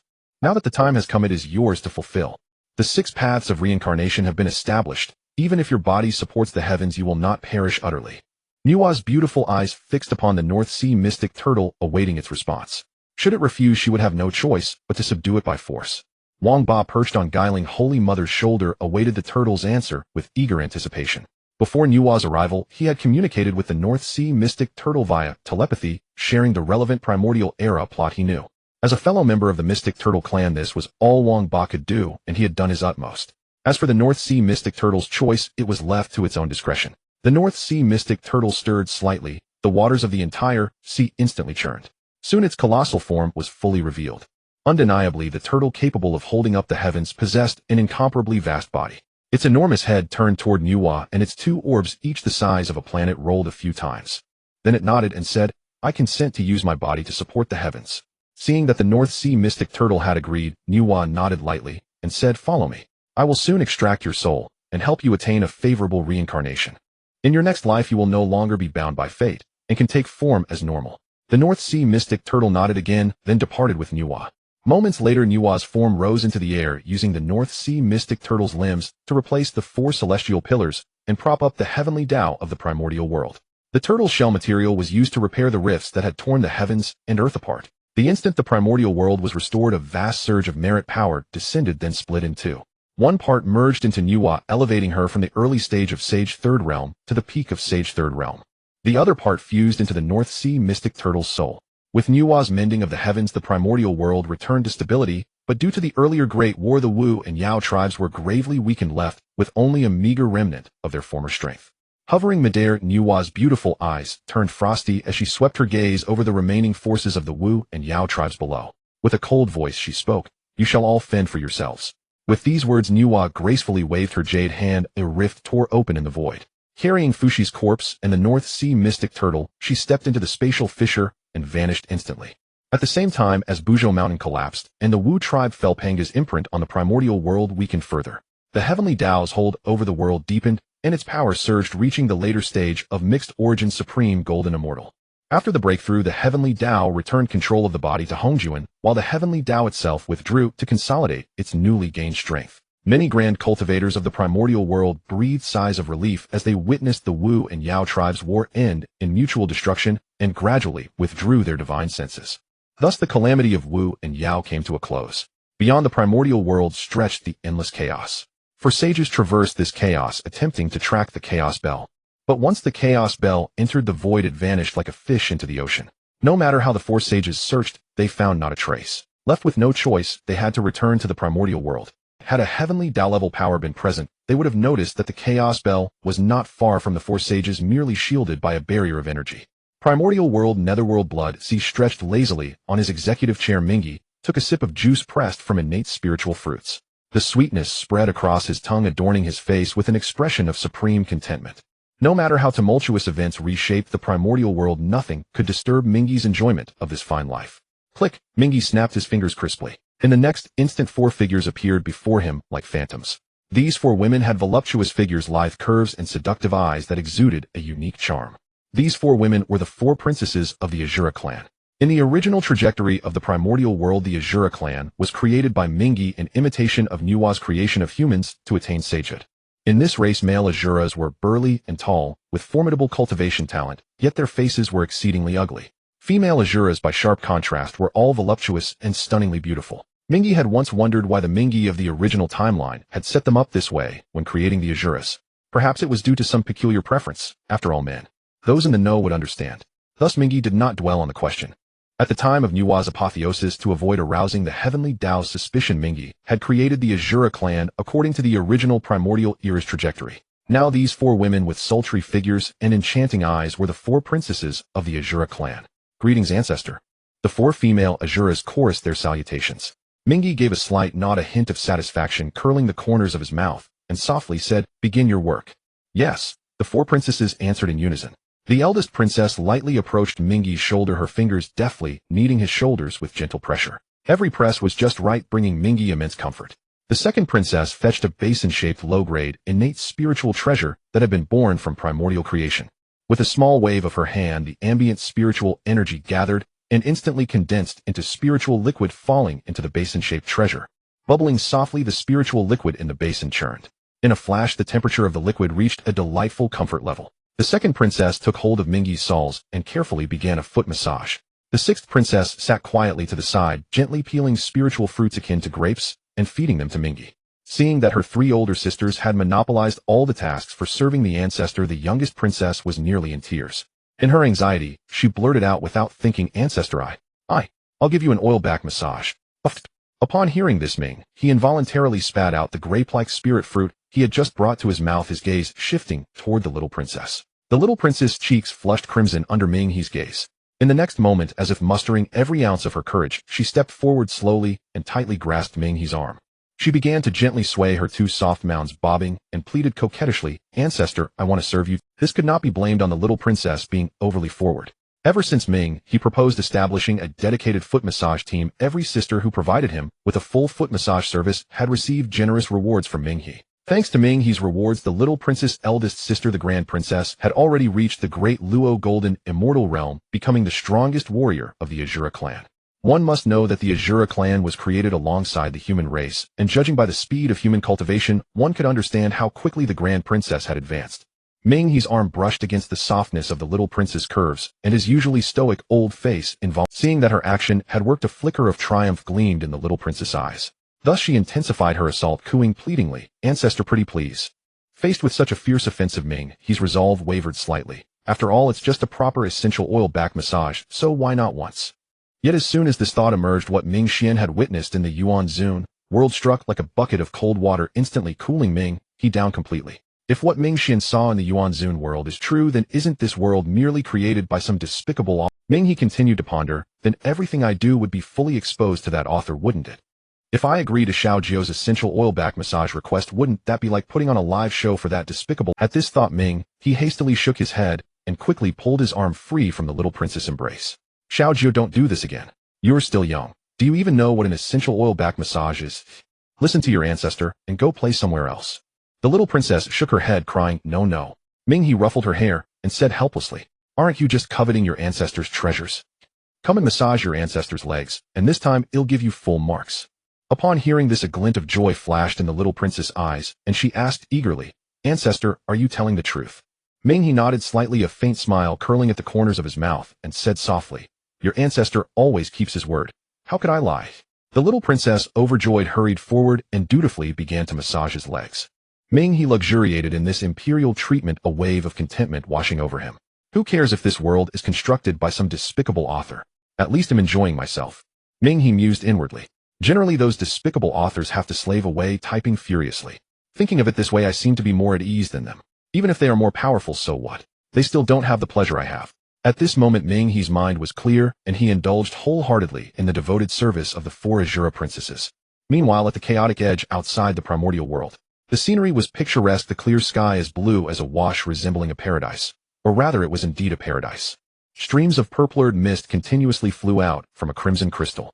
As soon as the mist emerged, it swiftly enveloped the broken body ahead, exerting all its strength to help reshape the flesh. If the 12 ancestral witches or other primordial sages were present, they would surely be astonished to find that this body bore an uncanny resemblance to the face of Pangus, true form summoned by the 12 ancestral witches.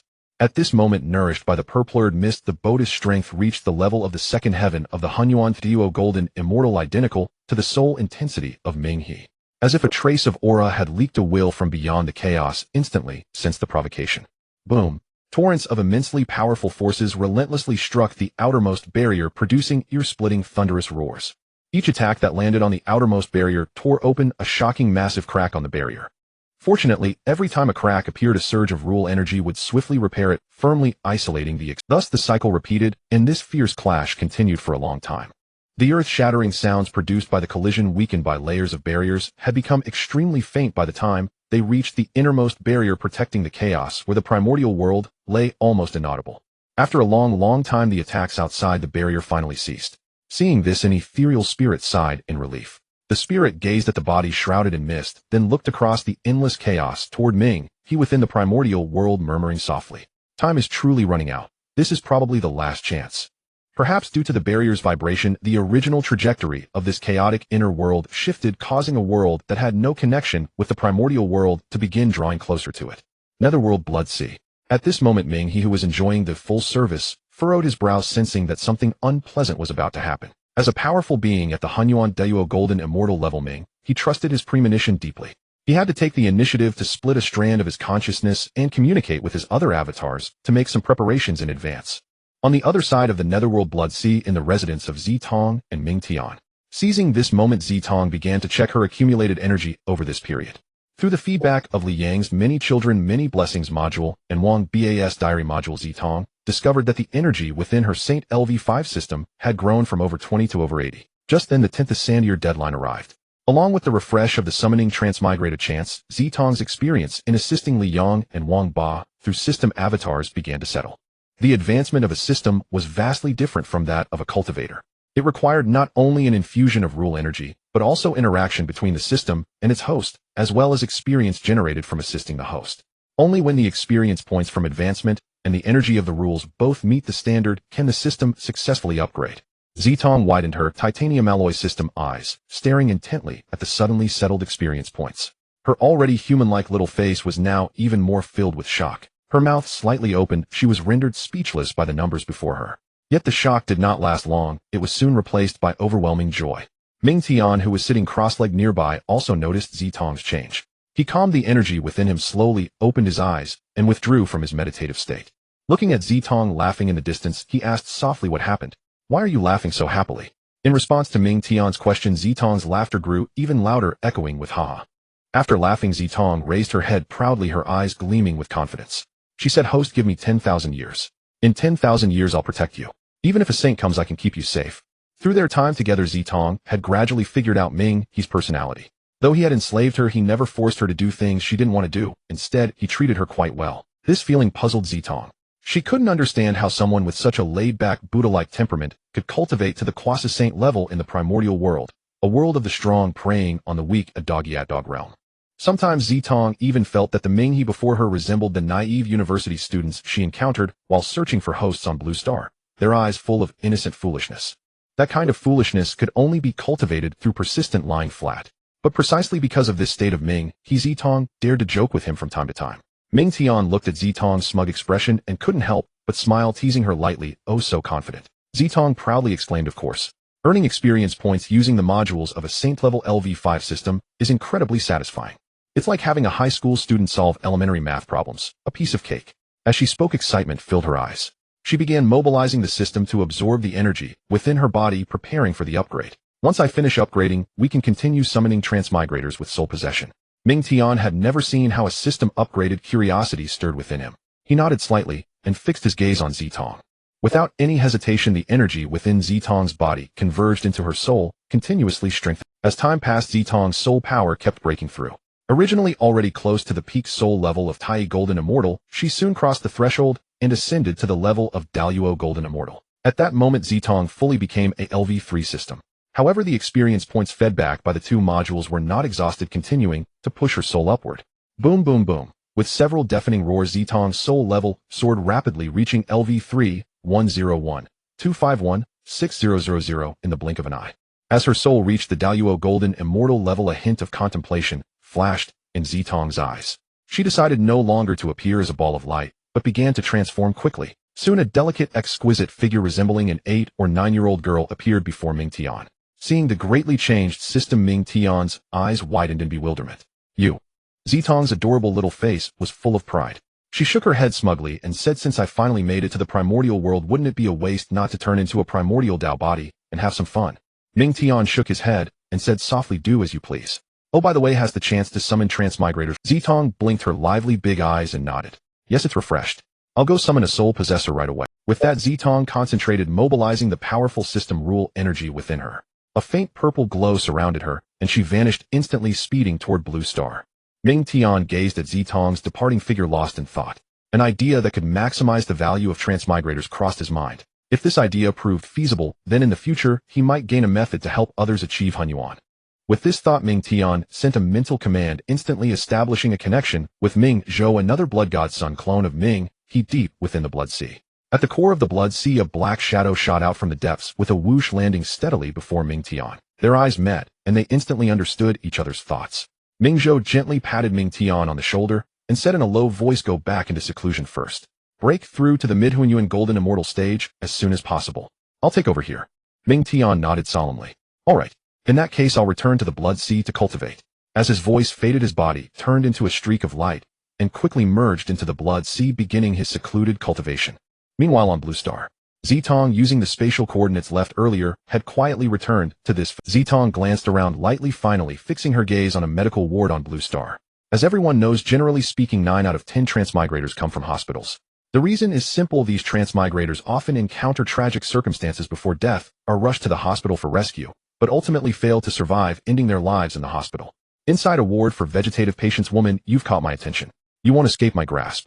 A tablet was playing a recently popular short drama. The arrogant CEO falls for the indebted menopausal woman who had an abortion. A woman who, after careful makeup, could rate about 8 out of 10, was eating durian with gusto while screaming excitedly, "Ah, he's so good at this." Just then her phone rang. She was in the middle of a critical plot point and was annoyed by the interruption, but she answered anyway. Soon an old woman's voice came through. Weiwei, your dad and I have scraped together 20,000 yuan. We're downstairs now bringing the money up. Okay, Mom, you both must be exhausted. Tian Weiwei's voice was exceptionally gentle. Yet the moment the call ended, her tender expression vanished, replaced by sheer panic. Tian Weiwei hastily shut down the tablet, then frantically gathered the trash she had created, swiftly stuffing it into a rubbish bag, tying it tightly, and shoving it under the bed. Gazing at the peeled durian pieces on the desk, she was about to pop one into her mouth when a sudden urgent knock at the door echoed through the room. Damn, why are those two old folks here so soon? Tian Weiwei stared at the large chunk of durian in her hand, realizing she had no time to eat it. Her mind raced desperately, trying to figure out what to do with the fruit. With a creak, the hospital door swung open. Two elderly figures, their faces etched with hardship, supported each other as they shuffled inside. Tian Weiwei immediately looked up, forcing a faint smile onto her lips. Mom, Dad, please have a seat over there and rest. Brother Feng just had an accident and I need to clean him up. The older woman noticed the yellow substance on Tian Weiwei's hands and said with concern, Weiwei, let me handle this for Xiao Feng. Tian Weiwei shook her head firmly. Mom, I'm Brother Feng's fiancé. Please let me take care of this. As she spoke, she quickly cleaned up the yellow substance, preventing the woman from coming closer. Witnessing this, the elderly couple's eyes glistened with tears. Trembling, the old man said, Such a good child, Weiwei, you truly are a wonderful girl. Having a fiancé like you for Xiao Feng. Our Yang family's ancestors must be smiling from beyond. Tian Weiwei gently wiped the sweat from her brow, furrowed her forehead, and feigned helplessness.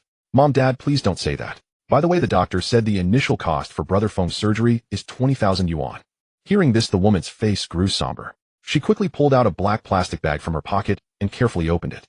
As the bag slowly unfolded, stacks of 20, 50, and 100 yuan notes came into view. The old man, suppressing the bitterness in his heart, forced a faint smile and said in a low voice, Weiwei, your mother and I are both illiterate. We'll trouble you to handle the surgery payment. Thank you for your efforts. As he spoke, the woman handed the black plastic bag containing 20,000 yuan to Tian Weiwei. The moment she took the bag, a flicker of barely concealed disgust passed through Tian Weiwei's eyes, but she quickly adjusted her expression and put on a sweet smile. Dad, what are you saying? This is my duty. There's no need to mention hardship. Yet when she brought up the surgery fees, she deliberately wore a troubled look. Mom, Dad, the doctor said that for Brother Feng to fully wake up, we'll need at least another 100,000 yuan for the operation. The woman's face turned pale as paper. Her lips quivered and her voice choked with emotion. But wasn't it just 20,000? Tian Weiwei quickly explained. Mom, that 20,000 covers only 1 week. Brother Feng's condition requires at least a month's stay. The woman's body began to tremble uncontrollably. What can we do? The elderly couple had already borrowed from nearly everyone they knew to treat Yang Daifeng's illness. They truly had no idea where to find that 100,000 yuan. A shrewd glimmer flashed in Tian Weiwei's eyes as the corners of her mouth curled up as if she had thought of something. Then she said softly, Mom, you can go to that President Zhou and ask her to compensate us. Brother Feng ended up like this because he saved her son. Tian Weiwei's face soured. Mom, you're too kind.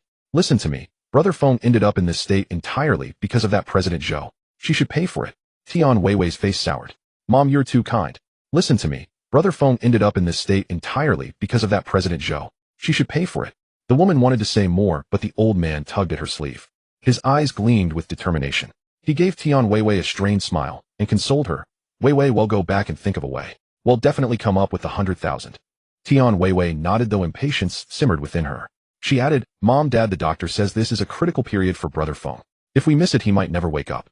So please try to get the remaining 80,000 as soon as possible. The old man barely managed to reply and then slowly walked out of the hospital. After the elderly couple left, Tian Weiwei glanced at the 20,000 yuan in her hand, a look of disdain flashing across her face. She muttered to herself, only 20,000. How pathetic. Still, it's some money. I can hit the bar tonight for some fun. With that, she stopped binge-watching, packed up quickly, and headed out excitedly toward the bar. Evening fell, the night descended, and the lights began to glow. Tian Weiwei returned to the hospital with a flushed face. Behind her trailed a man sporting a gold chain and a lecherous grin. The man was tall, dressed in flashy clothes, exuding a sleazy aura. Baby, you look so beautiful. As he spoke, his large hand roamed over Tian Weiwei's body, heading toward her fuller curves. Young Master Ji. Her voice carried a hint of coyness that was hard to resist. Tian Weiwei, half pushed and half pulled by the man, stumbled to the bedside and accidentally bumped into Yang Daifeng's arm. Suddenly aware of Yang Dianfeng's presence, the flush on Tian Weiwei's face faded slightly, replaced by annoyance. What a damn nuisance. Tian Weiwei took the man's hand and said softly, "Young Master Jin, let's go over there to do it." However, Jin didn't obey her. His gaze shifted between Yang Dianfeng and Tian Weiwei, a twisted smile spreading across his face. Tian Weiwei exerted all her strength, but found she couldn't budge him, a flicker of doubt stirring within her. At that moment, Jin Shao leaned close to Tian Weiwei's ear and began to whisper softly.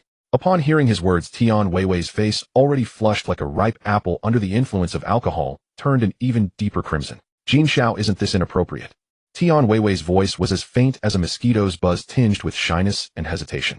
Yet her body involuntarily trembled slightly, clearly tempted, waiting for Jin Shao to offer a price she couldn't refuse. Seeing Tian Weiwei like this, Jin Shao cursed inwardly, what a damned slut. However, the evil fire in his heart had been thoroughly ignited, urgently needing a way to quench it. Without hesitation, he immediately said, 50,000. Hearing this number, Tian Weiwei's face instantly bloomed into a seductive smile. She proactively approached Jin Shao, and together they walked toward Yang Dianfeng's hospital bed. Soon the two arrived at Yang Dianfeng's bed. Before going to the bar, Tian Weiwei had meticulously dressed herself in a campus girl next door style, tying her hair into two playful ponytails. The reason ponytails were called ponytails was because, like a horse's tail, every tug could increase the horse's speed. The ponytail swung incessantly, the speed suddenly surged, and a sense of exhilaration washed over him. Yet Jin Shao remained unsatisfied. Just then he caught sight of Yang Dianfeng in the distance with both eyes tightly shut, which sparked a bold idea. Slowly Jin Shao approached Yang Dianfeng and grabbed him by the throat. The suffocation caused Yang Dianfeng's body to instinctively roll its eyes. Seeing this, Jin Shao grew even more excited. However, in his extreme excitement, Jin Shao completely forgot that Yang Dianfeng was a vegetative patient. Before long, Yang Dianfeng's life force completely faded away. Damn it all. Tian Weiwei, you bitch. Yang Dianfeng was filled with hatred. He could never have imagined that his former fiancée, who had once been inseparable from him, would so heartlessly swindle his parents' hard-earned money and humiliate him like this. Perhaps due to some peculiarity, ever since Yang Dianfeng became a vegetative patient, while saving someone, his soul's upper half had separated from his body, leaving only half of his soul stored within his body. This allowed him to witness firsthand the ugly actions of Tian Weiwei, cheating money from his parents and openly having an affair in the hospital. During these months in the hospital, Yang Dianfeng observed other patients and learned that once his soul completely left his body, he would vanish entirely. Just as Jin Shao grabbed his throat, the speed at which his soul drifted out of his body suddenly accelerated. Within about a minute, Yang Dianfeng's body completely lost all signs of life, and his soul fully departed. Damn it, I'm so unwilling. I want to kill that bitch Tian Weiwei. Amidst his unwilling roar, Yang Dianfeng's consciousness gradually blurred. TSK tisk, still a green hat brother. I wonder what system module I'll get by binding him. Zitong waved her small hand, instantly collecting Yang Dianfeng's soul, then turned and flew toward the direction of the primordial wilderness. Shortly after Zitong left, a voice resounded grand and solemn. Ants of Blue Star, I am the sovereign of Tianqi Star. This place will be transformed into the Tianqi Star, Blue Star dungeon. In the future, it will be a paradise for the strong and a hell for the weak. Embrace the new era amidst panic and terror. In 3 days, the Tianqi game will descend. Ants, enjoy your final moments. The voice carried an invisible pressure echoing slowly across all corners of Blue Star. Top superpowers such as Dragon Kingdom, Beautiful Country, and Eagle Country mobilized all their forces to trace the source of the voice. Meanwhile, a slightly larger orb of light drifted slowly toward Yang Dianfeng's hospital room. This boy carries some destiny. Let him be my spokesperson on Blue Star. Given his miserable situation, he should awaken a decent function. The voice from the light orb carried a hint of excitement, showing special expectations for Yang Dianfeng. With those words, the orb began to search meticulously for Yang Dianfeng's soul. Where's the soul I found earlier? Due to the difference in time flow between the primordial wilderness and Blue Star, as Zitong searched for a host on Blue Star. Within the chaos outside the primordial wilderness, as time passed, the tribulation lightning that Taiching Laozi had to endure to attain the Hunyuan Dayuo golden immortal realm struck one after another. Under the transformation of the yin-yang fish, these tribulation bolts turned into pure energy and powerful Tai Chi yin-yang force, continuously integrating into Taiching Laozi's body. With the aid of the tribulation lightning, the Hunyuan Dayuo golden immortal realm that Taiching Laozi had just broken through grew swiftly, directly reaching the peak of the second layer of Hunyuan Dayuo golden immortal. At this moment, he was only one step away from the third layer of Hunyuan Dayuo golden immortal. The tribulation lightning gradually receded, but suddenly various strange phenomena emerged in the sky. A brilliant cloud of radiance spread out and golden lotuses bloomed in the sky, radiating sacred light. However, just as these phenomena appeared, the two yin-yang fish suddenly spun at an astonishing speed, forming an invisible barrier that instantly shielded the boundless phenomena. In an instant, the myriad phenomena gradually annihilated in the chaos. Taiching Laozi slowly opened his eyes, the images of sun, moon, and stars clearly reflected in his gaze, and chaotic chi surged around him. No fetters. Is this the Hunyuan Dayuo golden immortal achieved through self-enlightenment? As he spoke, Taiching Laozi gently waved his sleeve, and the two yin-yang fish like obedient children tangled together again, and slowly fell back into the Taiji diagram. Putting away the Taiji diagram, Taiching Laozi transformed into a brilliant beam of light, and sped away from the primordial wilderness. Primordial wilderness, after mending the sky in Yuhua, carrying the remnant souls of Fuxi and the North Sea mystic turtle, was about to head to the underworld. Suddenly Hongjun's majestic voice resounded in her ear. Come to Zhixiao Palace for discussion. At the same time, the voices of the four saints who had failed in the struggle for the Chaos Bell also echoed in their ears. Heavenly Court grounds. Zhuanti gazed at the Fusang tree, which had lost the protection of the demon race's chi, his eyes showing a trace of affection. He gently stroked the trunk of the Fusang tree, feeling its scorching heat, and said fervently, Dao friend, you are fated with our Western sect. It is time to return to the sect. As his words fell, a surge of powerful sage magic burst forth. Under the support of the sage's power, a massive cube-shaped energy shield rapidly took shape, covering the Heavenly Court's treasure vault and the Fusang tree within it. Space compression force emerged. The next moment, the cubic energy shield and the Heavenly Court treasury and Fusang tree inside began to shrink rapidly at a visible speed. In a short while, the Fusang tree and the surrounding space were instantly compressed into a small cube, finally falling into Zuni's hands. With these treasures, why should I worry about the Western lands not flourishing? Just as Zhuanti was beaming with pride, Hongjun's voice slowly echoed in his ear. Come to Zhixiao Palace for a meeting immediately. Zhuanti's triumphant expression gradually faded, and a trace of worry flashed through his mind. Master summoning me now. Could it be that you know I took the Heavenly Court's treasury and want to take it back? After a deep sigh, Zhuanti quickly stowed away the treasures he had plundered, gently tore open a spatial rift, and headed towards Zhixiao Palace. Underworld realm, a streak of light flashed, and Minghe's figure emerged from the border between the primordial world and the underworld. At this moment, within the netherworld, underworld Hutu, dressed in a purple cinnabar court robe, anxiously looked forward, having waited for Minghe for an unknown amount of time. As soon as she saw Minghe's figure, she couldn't help but ask eagerly, Daoist Minghe, have my brother's souls been brought back intact? Minghe waved his left hand lightly, and 11 souls were instantly transferred to Hutu's hands. Then he spoke softly, Lady, these are the souls of the 10 primordial witches and Xingtian. Hutu quickly glanced over and immediately noticed that Gonggong's soul was missing. Before she could ask, Minghe slowly opened his right hand, revealing a soul surrounded by countless strands of karma. At the same time, Minghe began to explain in detail, Lady, this is your brother Gonggong's soul. After he crashed into Mount Buzhou, part of the karma was offset by the witch clan's fortune, while the rest fell upon him. I have temporarily suppressed this karma with sacred power. Lady, please be careful. With that, Minghe handed the unconscious soul of Gonggong to Hutu. Hutu nodded upon hearing this, took Gonggong's soul, and lightly formed a hand seal with her jade hand. The next moment, the 6 paths of reincarnation began to operate, and the merit power generated from helping sentient beings reincarnate flowed towards Gonggong like a gentle stream. The moment the karma and merit power on Gonggong's body contacted, they canceled each other out and vanished. However, the karma on Gonggong was too vast. The merit power Hutu left on him was merely a drop in the bucket in comparison. Hutu sighed helplessly. Although resolving Gonggong's karma would require an immense amount of merit power, she could not stand by and do nothing, for Gonggong was her brother. With a thought, Hutu waved her jade hand lightly, and Gonggong's soul was transported to the core of the 6 paths of reincarnation. Whenever merit power was generated, it would be prioritized to offset Gonggong's karma. After doing all this, Hutu turned to Minghe and said softly, Thank you for this. Minghe waved his hand and replied respectfully, No trouble, it is my duty, lady, need not be polite. Hutu looked at Minghe's courteous manner and couldn't help but smiled gently, saying slowly, Daoist Minghe, there is no need to be so formal. Back in the Netherblood Sea, if not for your help in resisting Minghe Patriarch, I would not have been able to transform into the 6 paths of reincarnation so smoothly.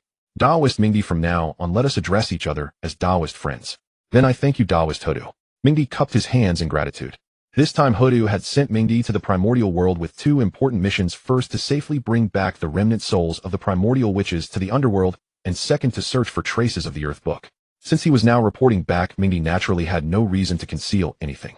With this in mind, he cupped his hands to Hutu and said, Daoist, the Earth Book you asked me to find earlier. I have gained some clues. Upon hearing this, Hutu's eyes lit up and her voice carried an uncontrollable tremor. Daoist Minghe, is what you... No wonder Hutu was so excited. The Earth Book was related to whether she could leave the underworld and walk freely in the primordial world. Minghe nodded and continued, After my investigation, I discovered that at Wuzhuang Temple Xinyuanzi possesses a book that can communicate with the Earth's veins. This book closely matches the characteristics of the Earth book you described.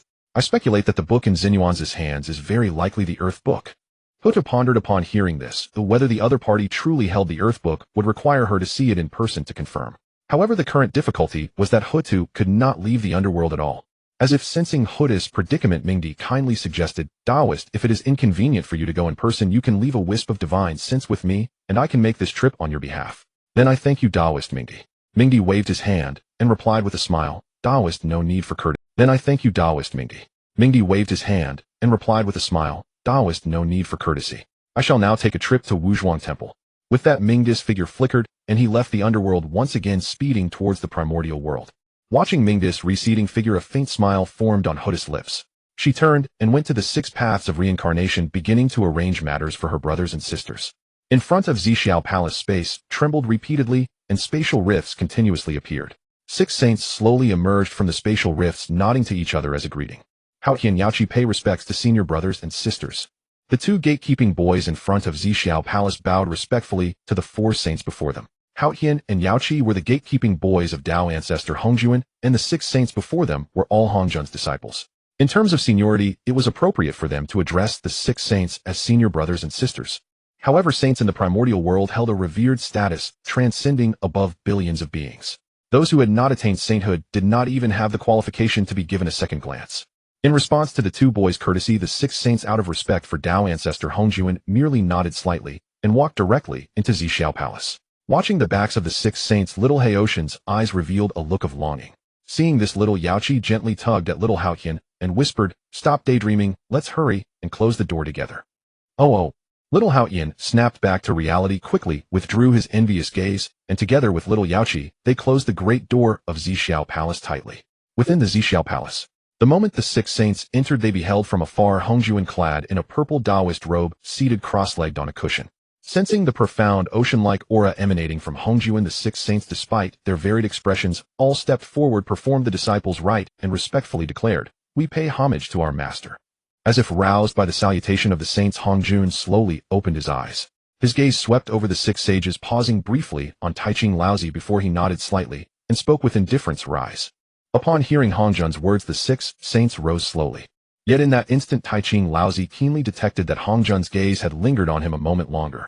This made his heart tighten, and he hastily adjusted his state of mind, relaxing himself to appear more natural. Seeing the 6 saints had risen, Hongjun's indifferent voice slowly resounded.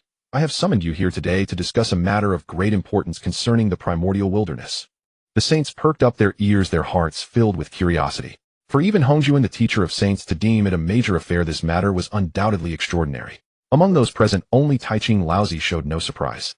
Through soul-searching the memories of that LV5 system, which had devoured hundreds of its kind to ascend, he had already gained a certain understanding of the trajectory of the primordial wilderness. But to avoid arousing Hongjun's suspicion, Taiching Laozi likewise feigned a look of curiosity.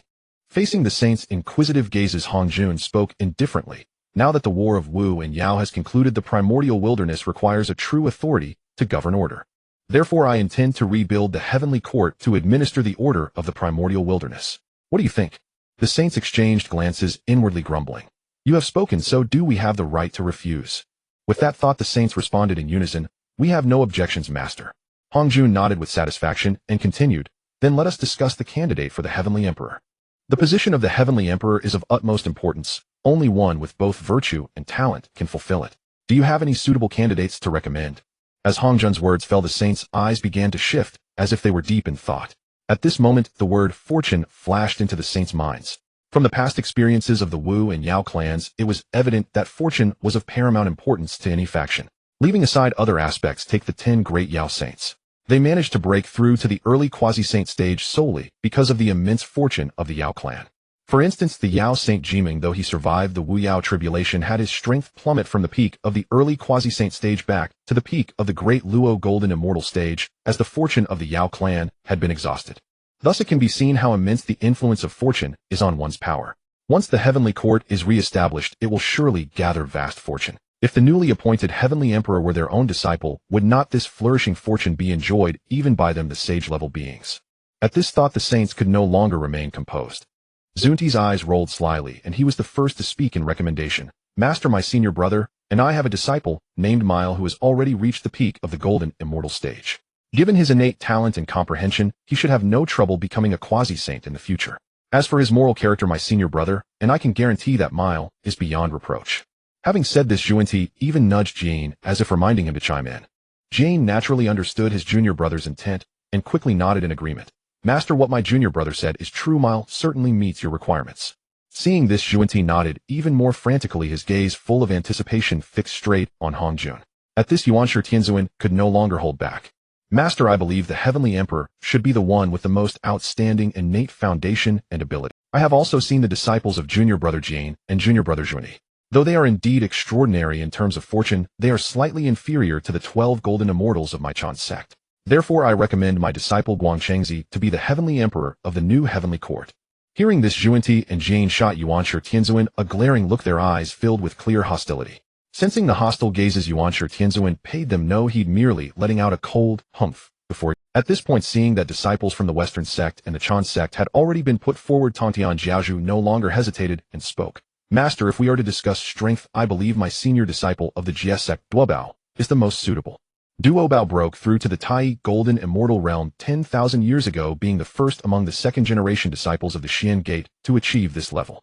Upon hearing Tontian Jiao's words, Jane Juanti and Yuanshi Tianzuan all wore expressions of astonishment. Though in the eyes of these saints a Tai Golden Immortal was no more than an insignificant ant, the title of the foremost among the second-generation Xian Gate disciples was held in high regard. Feeling the shocked gazes of the others, Tontian Jiaozhu could not help but smile proudly, his face brimming with complaint. To avoid arousing suspicion from Dao ancestor Hongju and Taiching Laozi also spoke. My disciple Xuandu has recently been fortunate enough to break through to the Tai Golden Immortal Realm as well, and his character is beyond reproach. If Master has need, Xuandu is at your disposal at any time. Tontian Jiaozhu glanced at Taiching Laozi, feeling a slight awkwardness. Xuandu has also broken through to Tai Golden Immortal. However, judging by my elder brother's words, he probably did not break through as early as Duobao. With this thought, Tontian Jiaozhu felt somewhat relieved, believing he had not been proven wrong. At this moment, among those present, only Nuwa had yet to voice an opinion. After all, she had no disciples and her elder brother had recently passed away, so she was naturally not in the mood to contend with the others. The other saints understood Nuwa's situation well, so they did not regard her as a rival. Instead, they looked warily at those who had proposed their own disciples for the position of Heavenly Emperor. To this, Nuwa remained utterly indifferent, her mind entirely focused on how to revive her brother, showing no interest in the Heavenly Emperor's seat. This was a matter of fortune, and the other saints showed no sign of yielding, each beginning to display their eloquence. However, when it came to the art of rhetoric, Junie was undoubtedly the most skilled, though Yuanshi Tianzuan was by no means. Taiching Laozi, Tontian Jiaozhu, Jane, and Nuwa all revealed expressions of shock. They had never expected that these two would be so eloquent. Watching the clamoring saints, Hongjun deliberately put on a stern face and spoke with displeasure. Enough. Since you cannot reach a consensus, I, the old Taoist, will personally appoint a Heavenly Emperor. As soon as he finished speaking, the saints' gazes involuntarily turned to Hongjun, filled with anticipation that he would name their own disciple. However, at that moment, Hongjun did not immediately announce the candidate for the new Heavenly Emperor. Instead, he called out toward the door, "Hao Tian Yaoqi, my two attendants, come in." Before his voice faded, two children who appeared to be 14 or 15 years old rushed in swiftly. Perplexity emerged on the faces of the saints, wondering why Hongjun had summoned them. Only Taiching Laozi sighed inwardly, indeed just like that so-called system memory. While everyone was lost in their own thoughts, Hao Yin and Yaoqi hurried in and respectfully bowed to those present, saying, "Greetings to the great lord and all senior brothers and sisters." Hongjun waved his hand, signaling them to rise. They stood up and walked deferentially to Hongjun's side, standing in an orderly manner. At this moment, Hongjun's voice slowly resounded. "Hao Yin Yaoqi, you have been serving by my side ever since you attained human form. Now that your cultivation has reached the Daoyuo Golden Immortal Realm, it is time for you to venture out. I, the old Taoist, intend to re-establish the Heavenly Court. Hao Yin, you shall be the Heavenly Emperor, and Yaoqi, you shall be the Queen Mother. Are you willing?" As soon as Hongjun spoke these words, the saints who had been on guard against each other showed complex emotions in their eyes. They muttered inwardly, "Since you, Venerable One, already have a candidate for the Heavenly Emperor, why did you ask for? Isn't this making fools of us?" Although dissatisfied, they dared not show it, and could only stare at Hao Yin and Yaoqi with very complicated expressions. Upon hearing this, Haoshan's heart pounded. The Heavenly Emperor, a mighty entity governing the order of the primordial world with a status equivalent to a sage. How could it not stir his heart? Yaoqi was also filled with longing, her eyes sparkling with excitement. Hao Yin did not hesitate. He kowtowed respectfully to Hongjun and said firmly, "I am willing, Lord." Yaoqi also kowtowed in a proper manner and replied in a delicate voice, "I am willing too, Lord." Seeing this, Hongjun nodded with satisfaction and lightly waved his sleeve. Two top-grade innate spiritual treasures, the Haotian mirror and the purple gold jade hairpin, fell into their hands. These two are top-grade innate spiritual treasures. I leave them to you for self-defense. If you encounter difficulties you cannot resolve, you may seek help from your senior brothers and sisters. They should lend you a hand. After saying this, Hongjun's gaze fell upon the sages present. Facing his gaze, they all nodded in acknowledgement. At the same time, Hongjun waved his sleeve, and the two spiritual treasures instantly flew to the tops of Haotian and Yaoqi, bonding with them as their masters. In the next moment, their appearances began to change rapidly. Haotian's form transformed from a 14-year-old page boy into a dignified man in his 30s. Yaoqi too changed from a budding young girl into a graceful and elegant woman. Seeing this, Hongjun smiled contentedly and spoke again. Since the matter of the heavenly court is settled, I, the old Taoist, should return to my cultivation. You may all disperse. As his words fell, Hongjun's figure slowly dissipated like smoke before their eyes. In response, they all shouted in unison, "Farewell, Master Lord." After Hongjun left, Haotian clasped his hands to the sages present and said, "I hope for your generous assistance in the future, senior brothers and sisters." Upon hearing this, the sages nodded, showing goodwill to Haotian. Seeing this, Haotian felt joy in his heart. He rubbed his hands embarrassedly and quickly stated his request. "Dear senior brothers and sisters, you know that I, your junior brother, have just been appointed by the Lord as the Heavenly Emperor of the Heavenly Court.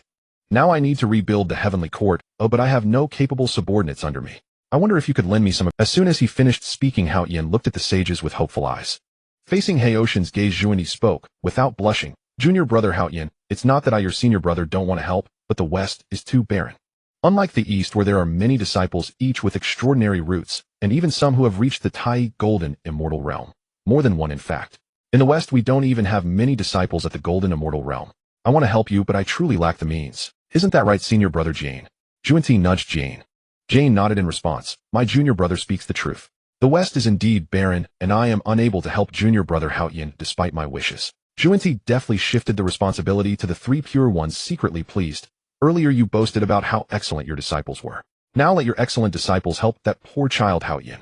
Haotian, seeing Zhuanyi's pitiful state and recalling the previously mentioned barrenness of the West, as well as the fact that Zhuanyi had not been present when Mithriya was recommended as Heavenly Emperor, believed Zhuanyi's lies for a moment. He then turned his gaze to the three pure ones. Facing Zhuanyi's act of misery, Yuanshi Tianzuan was filled with contempt and disdain. He spoke directly. "The 12 golden immortals of my Chan sect all have extraordinary roots and need to focus on cultivation to improve their cultivation.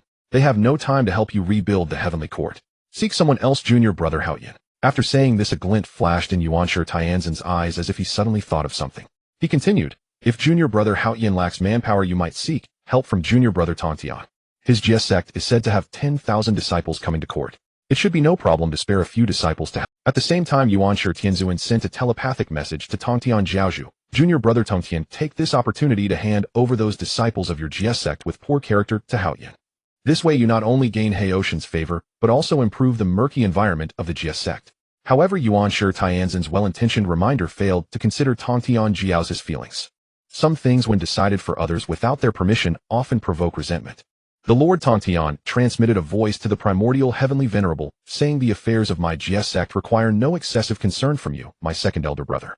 The Lord Tongtian gave a cold snort, then addressed Haotian in a low voice. "Junior brother Haotian, the disciples of my Jie sect likewise need to devote themselves to cultivation. I have no spare disciples to assist you in rebuilding the Heavenly Court. Since our master has departed, and there are no further matters, I shall take my leave. Farewell." As his words faded, the Lord Tongtian transformed into a streak of light and swiftly flew out of the Zixiao Palace. He tore through the void, stepped into it instantly, and vanished without a trace. Witnessing this, the assembled saints were all startled, especially the Primordial Heavenly Venerable, whose countenance turned exceedingly somber. He let out a cold snort, remarked indifferently, showing no appreciation for kindness, then turned and departed as well. Upon seeing this, Zhuanyi couldn't help but reveal a gloating expression. Thereupon he cupped his hands toward the others, pulled Jane, and said softly, "Ladies and gentlemen, the West has urgent matters, my senior brother, and I shall take our leave first." With that, both of them left the Zixiao Palace together. "Junior brother Haotian, I too have pressing affairs, I shall take my leave now." Nuwa offered no further explanation. Her form flickered, and she likewise transformed into a streak of light, swiftly departing the Zixiao Palace. Watching the receding figures of Yuanshi and Tongtian, Taishang Laojun could not help but heave a long sigh, lamenting in his heart, "One is strong-willed, the other proud and aloof, and both are poor at communication. One follows the will of heaven and comprehends the ultimate truths of the universe. The other defies heaven and seizes a thread of hope for all beings." From the moment they attained sainthood and established their doctrines, the seed of conflict had already been quietly sown. Perhaps from the moment we took form we had already entered the game. Taishang Laojun wished to change this situation, but when he cast a glance into the depths of the Zixiao Palace, an overwhelming sense of powerlessness surged into his heart. Helpless Taishang Laojun could only heave a long, resigned sigh. With a sigh his gaze fell upon Hao Yin and Yao Qi. He waved his sleeve, and two celestial spirit roots suddenly materialized. Junior brother Hao Yin, junior sister Yao Qi, I have only one disciple, Xian Du. He must inherit my legacy, and cannot assist you two in rebuilding the heavenly court. These two innate spirit roots are my congratulatory gifts for your ascension to the lords of the heavenly court. As he spoke, the two spirit roots instantly flew toward Hao Yin and Yao Qi. Junior brother, junior sister, farewell. Taishang Laojun waved his hand, and likewise left the Zixiao Palace. Hao Yin gazed at the two spirit roots before him, and the retreating backs of the 6 saints, remaining dazed for a long time. The behavior of the 6 saints was a blatant declaration out of respect for the Dao ancestor. We address you as junior brother, but do not overestimate yourself. Expecting our disciples to serve you, you must be dreaming. Hao Yin was not foolish. He immediately grasped the implication and clenched his fists tightly. Anger and resentment surged within him. These so-called saints dared to belittle him, the heavenly court lord personally appointed by the Dao ancestor. At that moment Yao Qi approached from afar. She gently patted Hao Yin's shoulder and consoled him softly. Senior brother, don't let anger harm your health. They may look down on us, but once we rebuild the heavenly court and satisfy the patriarch, just see how he will. Yao Qi's words like a clear spring soothed Hao Yin's heart, gradually calming his troubled mind. His fists unclenched, and a resolute light once again flashed in his eyes. Junior sister, you are right. I must forge my own path and make those who once despised me look at me with new respect. Seeing the renewed determination in Hao Yin's eyes, Yao Qi revealed a gratified smile. Senior brother, there is no time to lose. Let us proceed to the former site of the demon clan's heavenly court and retrieve its treasures. With those treasures we should be able to rebuild the heavenly court as soon as possible. Yao Qi's proposal made Hao Yin's eyes suddenly brighten. Junior sister, if you hadn't mentioned it, I would have forgotten. Let us hasten to the demon clan's heavenly court. Yao Qi nodded. In the next moment, the great Luo golden immortal mana within both of them surged, and they instantly left the Zixiao Palace, racing toward the former territory of the demon clan's heavenly court.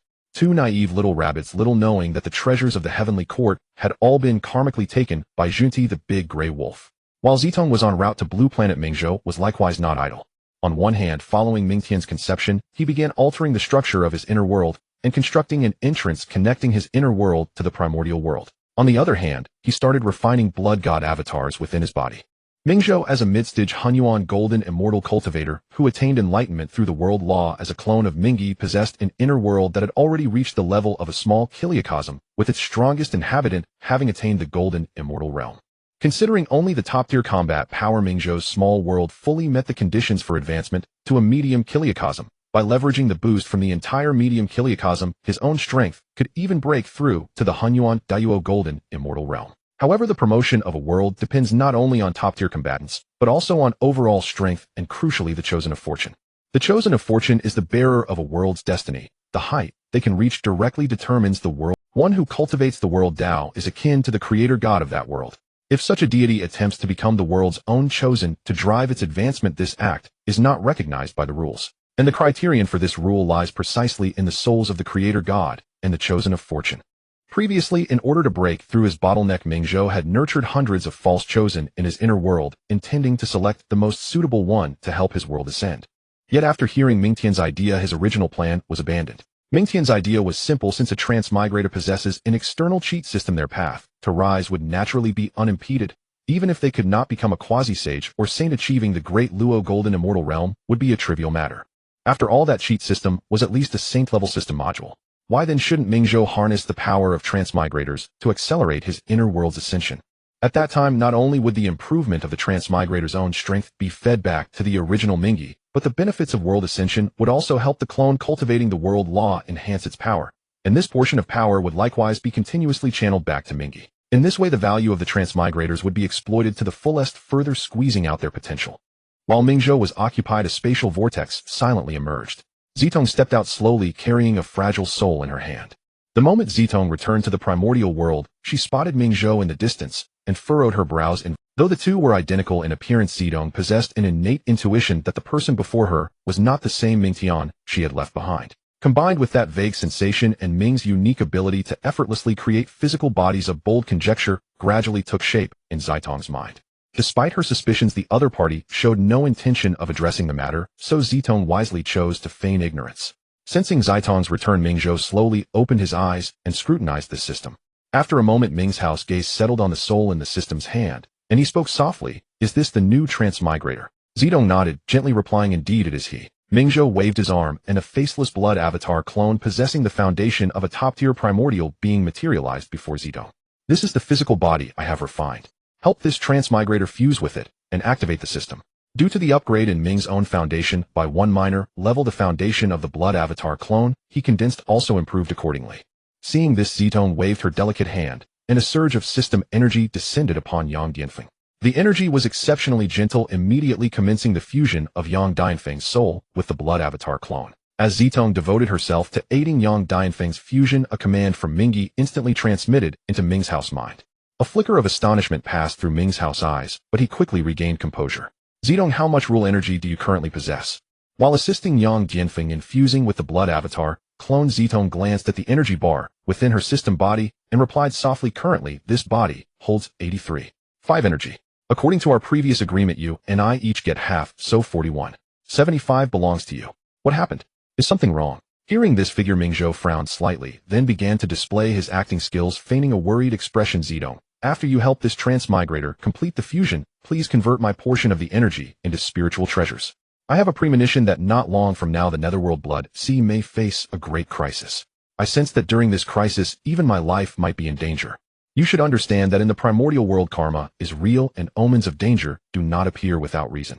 Therefore, I wish to enhance my strength as much as possible before that time, so as to confront this crisis." Drawing upon her past observations of the primordial world's trajectory while assisting hosts on Blue Star, Zitong could roughly infer that Ming's cultivation was currently at the late quasi-sage stage.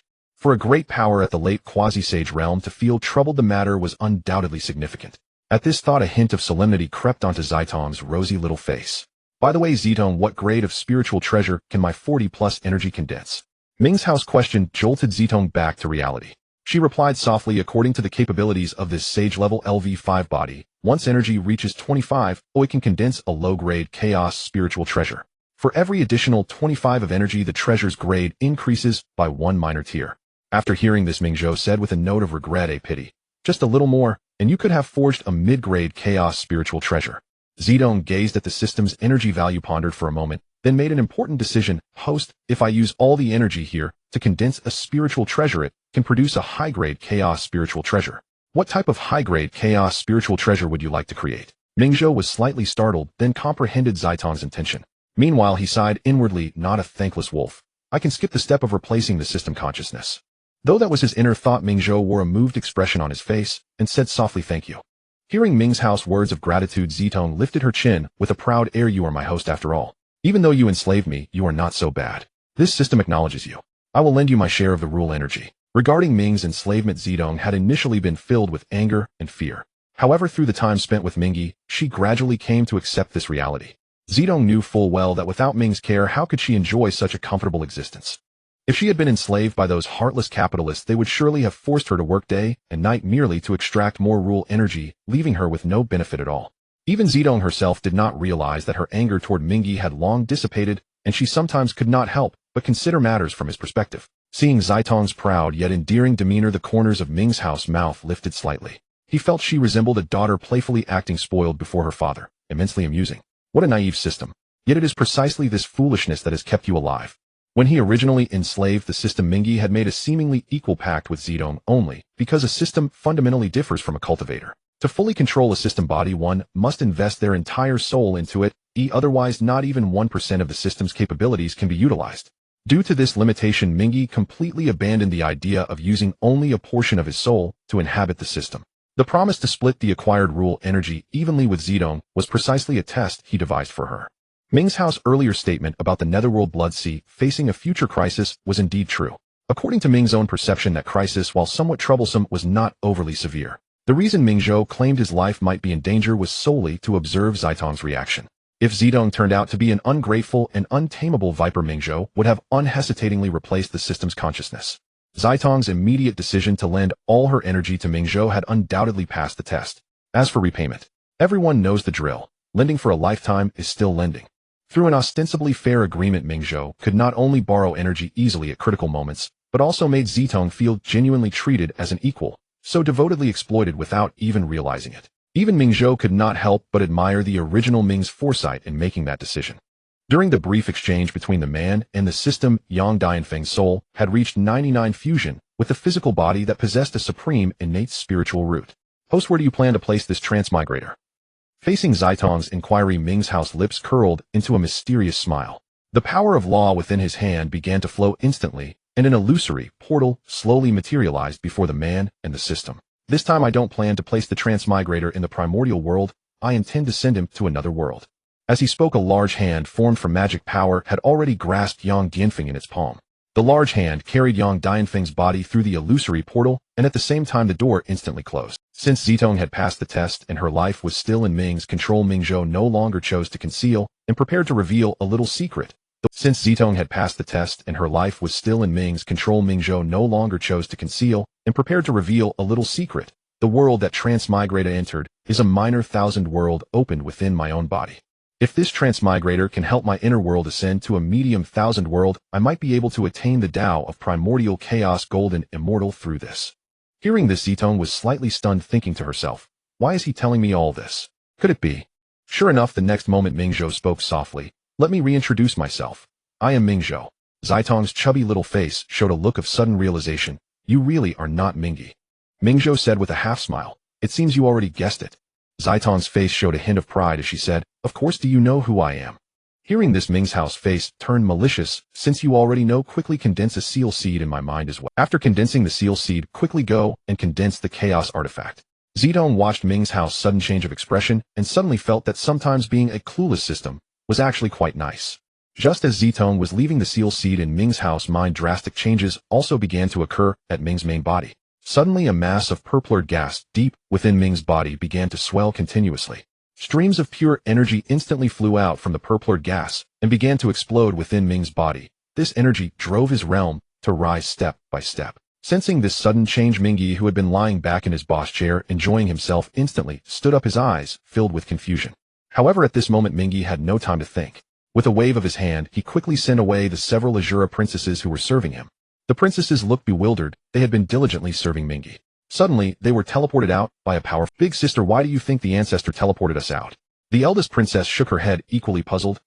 At this moment, the youngest princess spoke anxiously, but big sister, the ancestor hasn't paid yet. Could the ancestor be trying to freeload?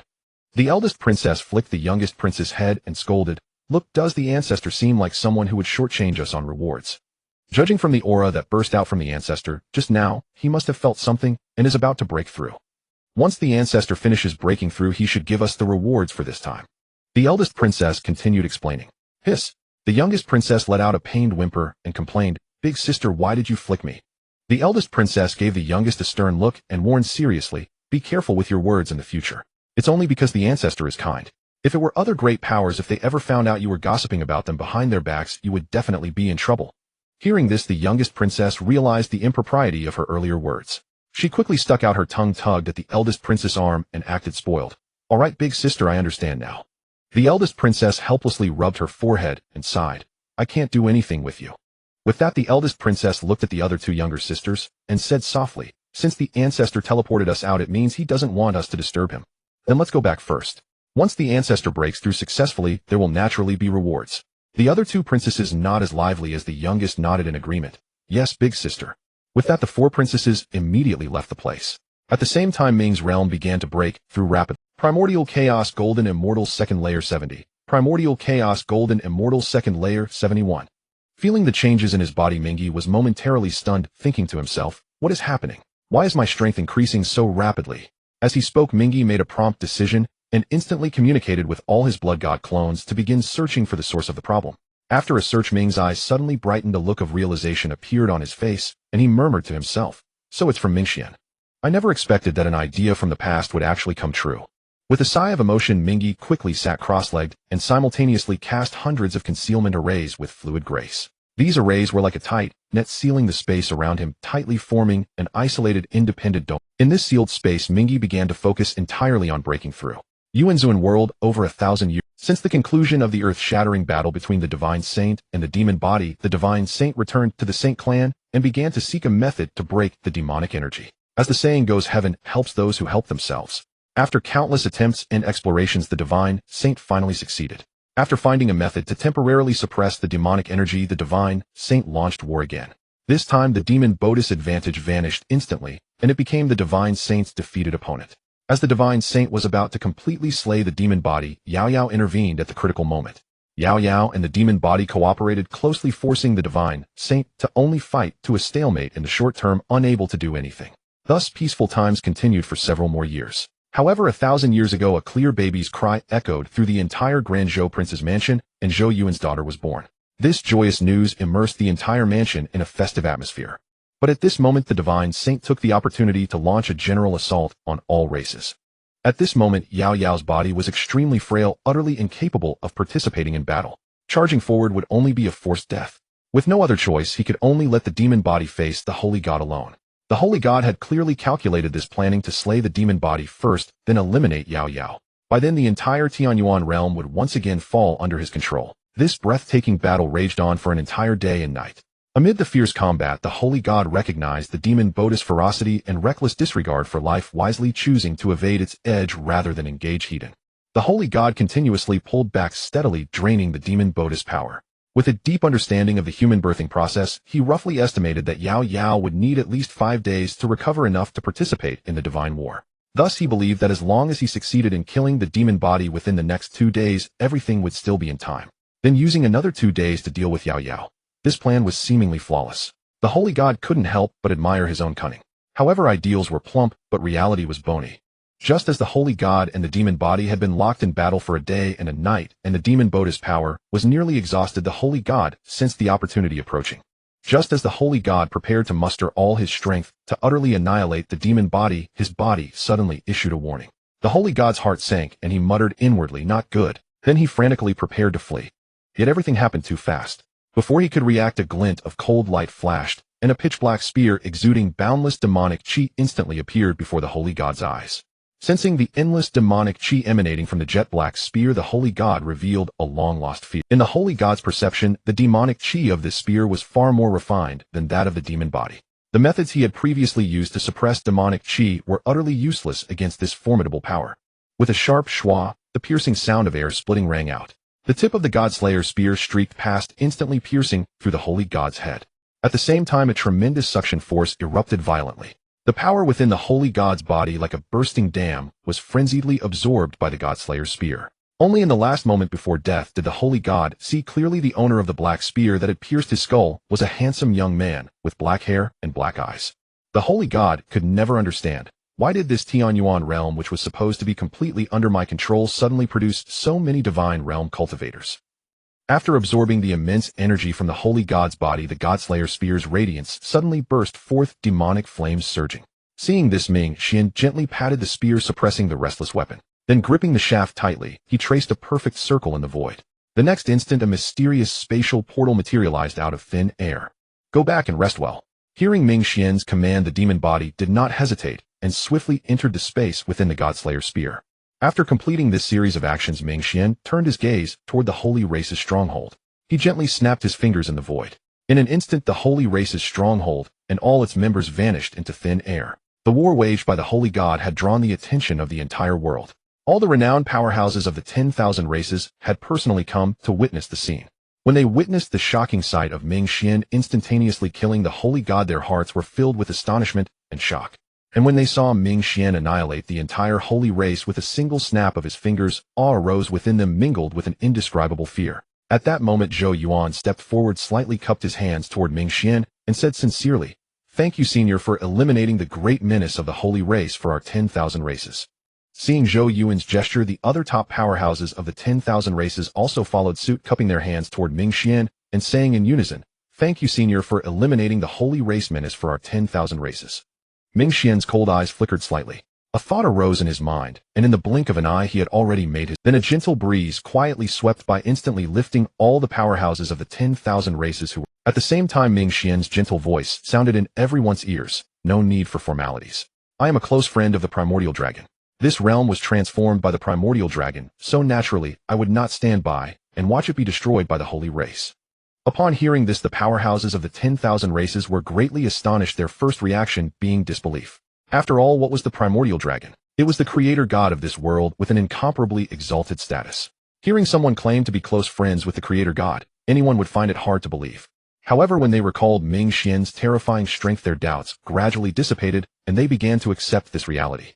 Seeing the drastically changed expressions of the 10,000 races below, Minghe smiled faintly and said slowly, "I see that your talents are quite remarkable, and 3 of you are even approaching the threshold of the divine realm.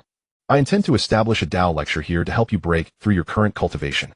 Those interested may stay to listen, those who are not may leave freely. As the saying goes, all great paths lead to the same destination." The laws that Minghe had cultivated previously were also applicable in this world. Moreover, Minghe's cultivation was the result of his own diligent practice, far more solid in foundation than those who advanced through system-imposed power-ups. Explaining the laws he had cultivated to the beings below was naturally no trouble at all. Hearing this, the beings of the 10,000 races below showed expressions of shock followed by overwhelming joy. This was a Dao lecture from a divine realm powerhouse, a once-in-a-lifetime opportunity for them. Naturally, no one would refuse. One by one, they respectfully bowed to Minghe. "Thank you, Senior, for bestowing the Dharma." Minghe smiled with satisfaction, waved his hand, and a palace-shaped mid-grade prenatal spiritual treasure suddenly appeared. Under everyone's gaze, this prenatal spiritual treasure began to expand instantly, and in less than a moment it transformed into a magnificent aerial palace. "Those who wish to hear the Dao follow me into the Daoxian Palace." Though this palace could not match the Zhixiao Palace of Hongjun in rank or luxury, as the saying goes, one must not lose face even if defeated, its name was certainly more domineering than the Zhixiao Palace. Moreover, a prenatal spiritual treasure was already sufficient in the Tianyuan realm. This was evident from the awestruck gazes of the people below. Is this the power of someone on the same level as the creator god? They marveled. Truly terrifying beyond measure. Even some sage realm experts showed expressions of shock. "Don't stand there gaping. Let's go in. If we're late, there won't be any seats left," someone reminded. All right. In an instant, the native beings of the Tianyuan realm filed in one after another. Upon entering the Daoxian Palace, they were even more astonished. Within the palace, a self-contained space unfolded. A serene scene of small bridges, overflowing water pavilions, and terraces, all present in abundance. At the heart of the palace, Minghe sat cross-legged, waving his hand to instantly send out hundreds of meditation cushions. Every cultivator who had reached the saint realm received one, no more and no less. As for those in the Dharmakaya and nascent source realms who had not yet attained sainthood, they could only choose a corner to listen to the Dao. This was not due to Minghe's stinginess, but rather because their strength was too meager. If he forced them to sit among the saints, those saints might, out of respect for him, remain silent for now, but they might secretly cause trouble later on. No one present objected to Minghe's arrangement. After all, being able to hear a deity preach the Dao was already a rare opportunity. How could they ask for more? Seeing everyone seated, Minghe waved his hand once more, and the gates of the Daoxian Palace closed instantly. The next moment, Minghe's voice slowly resonated. "Let me introduce myself first. My name is Minghe. I am not from the Tianyuan realm, but from a realm even more powerful than it, the Hongwang. In the Hongwang world, the divine realm I am in is also called the quasi-saint realm. Above the quasi-saint realm lies the true saint realm, and there are even higher realms beyond. Your world was transformed from the primordial dragon, who was a peak quasi-saint powerhouse in the Hongwang, merely a step away from becoming a true saint." Minghe's words struck like a thunderbolt, shaking the hearts of the Tianyuan realm beings below, leaving them up. Even Zhou Yuan, who had spent some time with Minghe, was dumbfounded. Although he knew the Hongwang was powerful, he never imagined it could be to such an extent. Seeing the stunned crowd, Minghe smiled faintly and prepared to steer the topic back on track. To achieve the quasi-saint realm, one must comprehend the laws and integrate them into oneself, giving birth to the embryonic form of laws, and only then can one attain quasi-saint. The reason the beings of your world cannot cultivate to the quasi-saint realm is precisely because the laws of this world are incomplete. Therefore, I will demonstrate the laws I have cultivated. How much you can comprehend depends on your own fortune. Hearing this, the Tianyuan realm beings immediately focused their attention, afraid to miss even the slightest detail. Seeing this, Minghe smiled gently, and a small flame dragon suddenly appeared in his left hand, dancing lively on his fingertip. At the same time, a phoenix formed from the law of water appeared in Minghe's right hand, gently rubbing against his palm, as if seeking affection. Minghe continued to display various laws, each emitting a unique aura that made the onlookers feel their power and wonder. Laws represent a cultivator's deep understanding of mana. One must feel with the heart to touch that elusive. Although Minghe was not fully proficient in these laws, he had reached the level of initial insight, which was sufficient to guide the cultivators below onto the path. Meanwhile, the fortune of the Tianyuan realm continuously converged toward Ming Xian's body. Though formless and colorless fortune could not escape Ming Xian's keen perception. At this, Ming Xian sighed inwardly. In such a short time, so much fortune has gathered. No wonder that old fellow Hongjuan, as soon as he attained sainthood, eagerly began preaching to the beings of the Honghuang and imparting the Tao of immortality. Feeling the accumulation of fortune, Ming Xian preached with even greater fervor. Time flew by like a fleeting white horse. The top powerhouses of the Tianyuan realm, immersed in Ming Xian's preaching, unconsciously spent 1,000. One day, Ming Xian's Tao voice suddenly ceased. The crowd, who had been lost in the sound of the Tao, awakened from their meditative state one after another. My sermon has lasted a full 1,000 years. This session concludes here. Go back and thoroughly digest what you have gained, and strive to break through your bottlenecks as soon as possible. Ming Xian's voice echoed in the air, clearly reaching every being present. Only then did they come to their senses, as if waking from a dream. Someone was the first to shout, "Thank you, Tao Venerable, for imparting the Tao." In an instant, the entire Daoxian palace resounded with the unified cry, "Thank you, Tao Venerable, for imparting the Tao." Feeling the surge of fortune flowing into his body, Ming Xian's lips curled slightly, unable to conceal the joy in his heart. At that moment, Ming Xian's gaze slowly swept over the three strongest cultivators present, Guzun, Song Yuan, and Zhou Yuan. And then he spoke slowly, "I can sense that the 5 of you possess extraordinary talent, truly worthy of cultivation. I intend to accept you 5 as my disciples. Would you be willing?" Faced with Ming Xian's words, the 5 were overwhelmed with joy and immediately knelt to perform the disciple bowing ceremony, without a moment's hesitation. The 5 answered in unison, "Disciple greets Master." Witnessing this scene, the other powerhouses felt a surge of intense envy, but it was merely envy. Not to mention the awe-inspiring presence of the deity Ming Xian, even the 5 themselves were not to be trifled with. Just as the 4 strongest beings of this world and the child of fortune Zhou Yuan agreed to become Ming Xian's disciples, Ming Xian keenly sensed that the last trace of rejection from this world toward him had vanished like smoke. Is this the wondrous effect of the child of fortune? If I am not mistaken, the 3 pure ones should be the children of fortune of the Honghuang world. With the boundless fortune of the 3 pure ones, as long as one successfully takes them as disciples, the master can share a portion of their fortune and also gain the recognition of heaven and earth. Thus it is no wonder that Hongjun accepted the 3 pure ones as his disciples. Lost in thought, Ming Xian grew increasingly pleased with his 5 disciples, especially Zhou Yuan. 5 disciples, rise quickly. As Ming Xian's words fell, a gentle breeze brushed past, and the 5 were instantly lifted to their feet. Since you 5 have become my disciples, I will not be stingy. As soon as the words left his mouth, Ming Xian moved his right hand slightly, drawing a line in the air, and the space instantly split open. Come forth. With these words, 5 mid-grade, innate spiritual treasures appeared in Ming Xian's hand. Despite lying low through the calamity of the murderous period, the river Styx, though his true form remained hidden in the netherworld, blood, see his avatars, had often roamed outside. Before Zitong's arrival, thanks to the ability to plunder treasures through his avatars among innate spiritual treasures, only top-grade innate spiritual treasures could catch the river Styx's eye. Minghe unhesitatingly bestowed those top-grade innate spiritual treasures and slightly inferior ones to his clones. Now the arrival of Zitong has broadened Minghe's horizons, making him even look down upon supreme-grade innate spiritual treasures. For this reason, Minghe also transferred all the supreme-grade innate spiritual treasures from his collection to his clones, rendering his clones exceedingly wealthy. These 5 treasures are my personal collection. Since you 5 have taken me as your master, let these 5 spiritual treasures be my gift to you. As his words fell, the artifact spirits of the 5 medium-grade innate spiritual treasures, each according to the traits of the 5 individuals, found their own masters. Sensing the powerful innate Tao aura emanating from the treasures before them, the 5 could not help but show ecstatic expressions. Immediately they bowed again to Ming Xian and said, "Thank you, Master." Ming Xian waved his hand, addressing not only his disciples, but also everyone present. "All right, you may all withdraw. This sermon for you all has also brought me some gains, or I intend to go into seclusion for a while. If any major upheaval occurs in the Tianyuan realm, you may come to the Daoxian Palace to seek me." As soon as the words were spoken, a gentle surge of mana emerged, instantly teleporting everyone present out of the Daoxian Palace.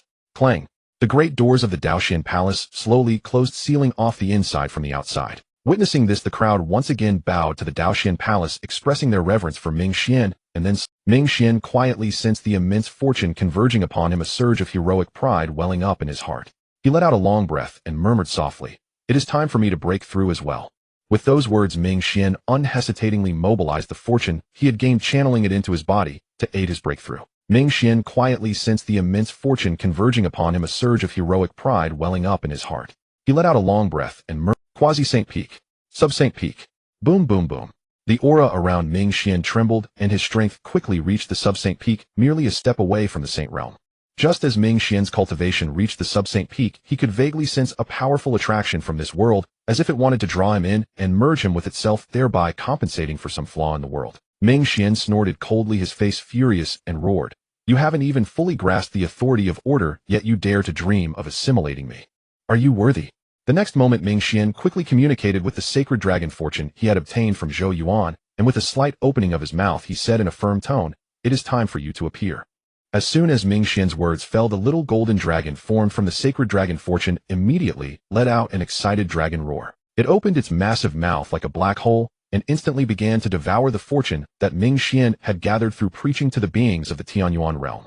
As the fortune of the Tianyuan realm beings was continuously devoured by the little golden dragon, its size abruptly expanded at an astonishing rate. Its appearance also underwent drastic changes. Originally a little golden dragon with only 4 claws, after devouring the collective fortune gathered by Ming Xian, the number of its claws instantly began to surge. 5 claws. 6 claws. In the blink of an eye, the little golden dragon's foundation reached the level of a 9-clawed golden dragon. Its body became immensely colossal, radiating a terrifying aura. Oot! Sensing its own ever-strengthening power, the little golden dragon let out a dragon roar that shook heaven and earth. This roar was like a great bell echoing throughout the entire Tianyuan realm. The doors of the Daoxian palace burst open instantly, and the 9-clawed golden dragon transformed into a golden stream of light, soaring across the sky of the entire Tianyuan realm. Its figure blotted out the sun, and the oppressive aura it emitted caused the whole world to tremble. The doors of the Daoxian palace burst open instantly, and the 9-clawed golden dragon transformed into a golden stream of light, soaring across the sky of the entire Tianyuan realm. Its figure blotted out the sun, and the beings of this realm knelt devoutly. Even some mighty ones at the origin infant realm and law domain realm were no exception. Only those who had reached the saint realm could barely maintain their composure under such terrifying pressure. What a terrifying aura! Where did this golden dragon come from? It seems to have flown out from the Dao Lord's palace. Since it is the Dao Lord's doing, there should be no danger. After confirming that this golden dragon was related to Ming Xian, some saint realm mighty ones breathed a long sigh of relief. Just as Zhou Yuan was about to step into the royal mansion, the sacred dragon fortune within him suddenly began to stir, as if stimulated by something intense, causing him to involuntarily cast his gaze toward the 9-clawed golden dragon in the sky. Sensing the pressure emanating from the 9-clawed golden dragon, a complex emotion surged within him.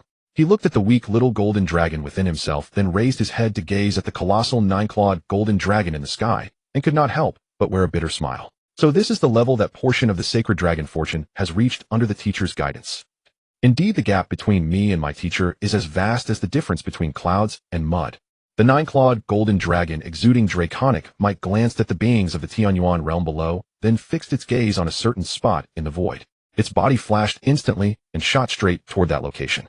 At that moment, chains of order shot forth, instantly wrapping around the body of the 9-clawed golden dragon. Oh, the 9-clawed golden dragon let out a furious roar, and its tail lashed out like a gigantic whip, smashing the incoming chains of order into pieces. Then, its body propelled by immense power, it gradually advanced toward the source of the chains. As the 9-clawed golden dragon drew closer, the chains of order grew more numerous, and their attacks became increasingly dense, swirling toward it like a violent storm. With another roar, a golden barrier instantly appeared around the 9-clawed golden dragon. The chains of order struck the golden barrier with crisp sounds, dimming it slightly, but it did not shatter. Protected by the golden barrier, the 9-clawed golden dragon swiftly arrived before the entity that had released the chains of order. Drawing near, it finally saw what it was. It turned out that the one releasing the chains of order was not a living being, but a crystal emitting a blue radiance. Upon seeing the 9-clawed golden dragon, the blue crystal seemed to sense a great threat and trembled slightly. Immediately, even more chains of order surged forth from the crystal. Unfazed, the 9-clawed golden dragon withstood the onslaught of these chains with its golden barrier. Soon it reached the blue crystal, opened its draconic mouth, and swallowed the blue crystal in an instant. As the blue crystal entered its belly, the chains of order that had been continuously attacking instantly shattered and dissipated into the void. The moment the blue crystal merged into the Jiao Zhao Jin Long, a 6-pointed star pattern abruptly appeared on the dragon's brow. The pattern emitted a faint blue glow, and strands of order laws coiled around the Jiao Zhao Jin Long like agile dragons, rendering it even more sacred and solemn. Return. With Ming Xian's soft command, the Jiao Zhao Jin Long let out a resounding dragon roar. Then it transformed into a streak of light, re-entered the Daoxian palace, and merged into Ming Xian's body. In an instant, the aura around Ming Xian surged. First heaven of Saint Realm. Second heaven of Saint Realm. Peak of the third heaven, middle stage of Saint Realm. As the fortune of the entire Tianyuan realm returned to Ming Xian, his strength instantly broke through to the middle stage of the third heaven of Saint realm, making him the most powerful among Ming Xian's many blood god clone avatars. Ming Xian slowly opened his eyes, his gaze piercing through the void like a sharp sword directly projecting beyond the Daoxian palace. At this moment, the Tianyuan realm, like a peerless beauty shedding her robes, lay completely exposed before Ming Xian's sight. At this moment, Ming Xian had become the sole saint of the Tianyuan realm, also known as the Heavenly Dao of the Tianyuan realm. However, he had just attained the position of Heavenly Dao, and the authority of order had not yet fully coalesced. Only when he completely controlled the authority of the Tianyuan realm would he possess the combat power of a Hunyuan Taiji Dayuo Golden Immortal. Primordial World Yuming Shuahai. With the feedback from Ming Xian's breakthrough, Ming He's strength also underwent a qualitative leap. Originally, his strength was at 71 progress in the second heaven of Hunyuan Dayuo Golden Immortal, but now it had crossed to 35 progress in the fourth heaven of Hunyuan Dayuo Golden Immortal. After the breakthrough, the aura of Ming He's body gradually stabilized, and his eyes sparkled with joyful. Now that I have reached the middle stage of the fourth heaven of Hunyuan Dayuo Golden Immortal, in this primordial world my strength should be second only to Hongjun and Hoodoo. Ming He chuckled softly and shook his head slightly. But still I must keep a low profile as the main body. With my avatars striving outside, I can just lie back and relax. With these words, Ming He waved his hand, and the primordial supreme treasure, the Hunyuan seal, which he had earlier asked Zitong to help condense to gain some self-protection against saints, appeared in his palm. Gazing at the ancient and mysterious seal in his hand, Ming He couldn't help but feel a surge of emotion. I never expected that time would fly, and now my strength has reached the fourth heaven of Hunyuan Dayuo Golden Immortal. The Hunyuan seal, once my trump card, now has limited use.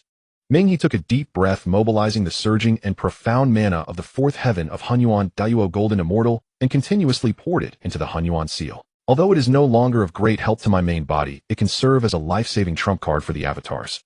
As Ming He's mana continued to pour in, the Hunyuan seal began to emit a dazzling glow. After about a day, the energy within the Hunyuan seal seemed to have reached its limit. Suddenly, a six-pointed star-shaped crystal block similar to the 12 talismans from Jackie Chan Adventures appeared before Ming He. The moment he grasped it in his hand, a flood of information human body. Within the next 2 days, everything would still be an item named Hunyuan Imprint. Effect: the one who crushes the imprint will obtain all the energy stored within it, temporarily boosting their strength to the early fourth heaven of Saint Realm for the duration of one incense stick. However, looking at the Hunyuan imprint in his hand, Ming He frowned with some dissatisfaction. The mana I output was only converted into less than 3. The conversion rate is too low. To be aware, even with the mana storage of Ming He at the middle stage of the fourth heaven of Hunyuan Dayuo Golden Immortal condensing, this single Hunyuan imprint had already consumed about 10% of his mana. Such immense consumption made it impossible for Ming He to recover his mana in a short time. Without decades of absorbing spiritual energy, he could not replenish his mana to full capacity. Thus it was evident that condensing the Hunyuan seal was an extremely energy-consuming task. Oh well, let it be a large consumption. I'm not going out to fight anyway. Equipping each avatar with a Hunyuan imprint will allow me to lie back and relax even better. With these words, Ming He continued to pour his Hunyuan Dao level mana into the Hunyuan seal. After about another 10 days, 28 Hunyuan imprints had materialized before Ming He. Among these Hunyuan imprints, there was one, each of the early fourth heaven of Saint Realm, the peak of the third heaven of Saint Realm, the peak of the second heaven of Saint Realm, and the peak of the first heaven of Saint Realm. After condensing these imprints, the mana in Ming He's body was reduced to only about 10%, leaving him feeling. Seeing this, Ming He waved his hand, instantly putting away the 28 Hunyuan seals, intending to give these 4 levels of imprints to each of the 7 avatars who had not yet attained sainthood. As for the 2 avatars Ming Di and Ming Xian, Ming He did not plan to give them any. On one hand, both had already broken through to the Saint Realm, so the Hunyuan imprint would not be of great use to them. On the other hand, Ming Di might be constantly watched by the Heavenly Dao, while Ming Xian was too far away, making it inconvenient for Ming He to contact either of them. After notifying the avatars to come and collect the Hunyuan imprints, Ming He flickered and returned to his boss chair, lying down comfortably. As Ming He lay down, waves of spiritual energy from heaven and earth instantly merged into his body, helping him recover the mana he had consumed. At this rate, it would take several hundred years for Ming He's consumed energy to be replenished. Outside the primordial world human tribe. At this moment, a surge of powerful energy swept through the Huazhong tribe of the human race. The fiery red small world projection once again appeared above the human tribe like a blazing sun. At this moment, around the small world projection, the 9th ring began to solidify. With each increment of solidification, the aura around the fiery-haired man in the Huazhong tribe grew stronger, and a terrifying aura spread outward like ripples. Lai, is he about to break through to the Emperor realm? Zi Yishur, feeling the terrifying aura around Lai, spoke softly to the other 2 human leaders. Sui Rinshur looked at the 9th ring that had formed, and said solemnly, "This aura, it should be. Let us quickly protect Lai during his breakthrough." Zi Shi and Yu Chao Shi nodded in unison, instantly mobilizing their duo golden immortal mana to isolate the disturbance, preventing it from being discovered by other primordial world creatures. The three ancestors of the human race joined forces, attempting to seal off the commotion. Yet how formidable could the united blockade of three great golden immortals truly be? Not to mention, should but a single quasi-saint arrive, they could effortlessly breach the ancestors' seal and glimpse the state of the human race. At this moment, the Heavenly Dao of the primordial world, occupied with refining the benefits from the cataclysm of the sorcerer and demon tribes, seemed to take note of the human race's situation. Yet it merely cast a casual glance before withdrawing its attention. In its eyes, even if a few more humans akin to the great golden immortal level emerged, what waves could they possibly stir? The sole curiosity of the Heavenly Dao lay in the origin of the human race's cultivation method. The Heavenly Dao of the primordial world resolved to thoroughly investigate the human race after refining this harvest. Human tribe, as the ninth ring fully materialized, the projection of the small world descended slowly, ultimately merging into Lai's body. In the next moment, Lai's aura underwent a sudden transformation, exuding an oppressive might in every gesture. Slowly opening his eyes, he sensed the surging power within, and a satisfied smile glimmered in his gaze. Just then, the figures of the three human ancestors descended before Lai. Lai greets the three ancestors. He hurriedly bowed with clasped hands, his demeanor reverent. Sui Ren's eyes revealed a hint of admiration as he smiled and asked, "Excellent. I can sense an immensely vast power within you. You must have broken through to the great Emperor realm in the world path, correct?" Lai nodded slightly and respectfully replied, "Indeed, I have attained what is called the great Emperor realm." At his confirmation, the three ancestors' eyes unanimously sparkled with excitement. "Lai, what do you think of this great Emperor realm? Are there any drawbacks?" Zi Shi looked at Lai with anticipation, while the other two ancestors also cast concerned glances. Lai pondered for a moment, scratched his head, and said softly in response to the three ancestors, "I feel immensely powerful now. The great Emperor realm seems to have no obvious flaws. If there is any shortcoming, it might be in terms of lifespan." Upon hearing Lai's words, the previously cheerful atmosphere instantly grew somber. Zi Shi spoke first, inquiring, "Is there no other way to extend lifespan? For instance, consuming spiritual roots that increase longevity, or simultaneously cultivating the immortal path to enhance it?" Yu Chao nodded in agreement. Sui Ren also chimed in, "Indeed, if possible, we three old fellows can personally seek spiritual roots for you." A surge of gratitude washed over Lai, but it was quickly followed by helplessness. He explained with a bitter smile, "To be honest with the three ancestors, since my breakthrough to the great Emperor realm, my perception of the inner world has grown ever deeper. I can clearly sense that this small world within me will face a severe trial 250,000 years. If I can elevate this world to an immortal realm within those 2500 years, I shall successfully pass the trial, and my own strength will greatly increase. Conversely, if I fail the trial, my inner world will collapse, and I shall perish along with it." I surmised that what the senior meant when granting the world path earlier, about the lifespan of a world path cultivator, refers precisely to the duration this inner world can sustain. The life of a cultivator on the world path is completely intertwined with their small world. Hence, we cannot enhance our strength through heavenly treasures or supplementary Taoist cultivation. Upon hearing Lai's explanation, dismay flickered in the three ancestors' eyes. Sui Ren gently patted Lai's shoulder and sighed, "Child, you have suffered much." Lai shook his head firmly, his gaze devoid of fear toward death. He declared with gravity, "Three ancestors, this is the path I have chosen, and I have never regretted it." At this, Lai's eyes burned with intense hatred. Clenching his fists until his nails dug into his palms, he suddenly knelt before the three ancestors and spoke in a heavy tone, "Three ancestors, now that I have reached the great Emperor realm on par with the great golden immortal, I beseech your permission to go to the demon clan's heavenly court to avenge my slain family." As he spoke, bloodshot eyes and a voice trembling with emotion betrayed his agitation. He knew this journey to the demon heavenly court was fraught with peril, but he harbored no fear, only the unyielding conviction to exact vengeance for his family. The three ancestors exchanged glances, a trace of helplessness in their eyes. Sui Ren stepped forward, helped Lai rise, and said softly, "Go if you must. Now it is time for the demon clan to pay for the sins they have committed against our human race. This time we old ones shall accompany you, striving to annihilate a few demon tribes that once ruthlessly slaughtered our people, avenging our fallen kin." Helped up slowly, Lai's face was filled with astonishment as he asked disbelievingly, "Three ancestors, you?" Seeing his bewilderment, the three ancestors exchanged knowing smiles. Zi Shi began to explain, "You have been in seclusion, breaking through, and are unaware of events over the past millennium. 800 years ago, several sons of Emperor Jun, the demon sovereign, were shot dead by the great sorcerer Ho-Yi, which directly triggered the ultimate decisive battle between the sorcerer and demon clans. That battle saw the full mobilization of both clans, a spectacular and earth-shattering event that shook the entire primordial world. Even Mount Buzhou, which supported the heavens and earth, collapsed in that fierce conflict. And 100 years ago, the Great War between the sorcerer and demon clans finally ended. The top powerhouses of both clans were nearly all slain, and the two former rulers of the primordial world have utterly withdrawn from its stage. At this, Ze-Ishur also stepped forward, patted Lai's shoulder, and said softly, "At present the strongest among the demon clan is merely at the great golden immortal level, far from the might they once held as primordial overlords. Although our human race is not yet formidable, we are no longer the vulnerable group bullied by the demon clan. Some grudges, some grievances. It is time to settle them."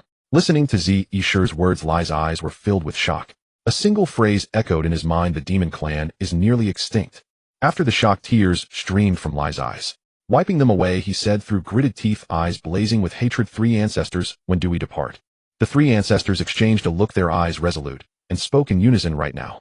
After the three human ancestors finalized their plan, Swearin and Yochao together with Lai set out for the demon tribe's settlement near the human tribe, while Z remained to guard the humans. During the Great War between the witch and demon tribes, some golden immortals in charge of guarding important demon strongholds survived because they did not participate in the final battle. There were about a dozen such demon golden immortals.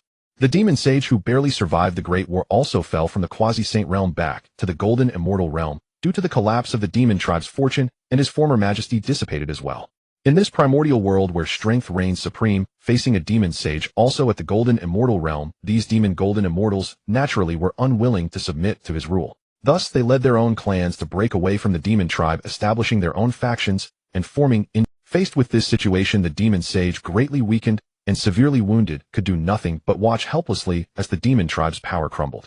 The target of the three human ancestors, and Lai this time, was precisely the faction established by two demons at the early golden immortal realm. Perhaps because the demons never regarded humans as a threat, even after their decline, these demon golden immortals still allowed their descendants to harm humans.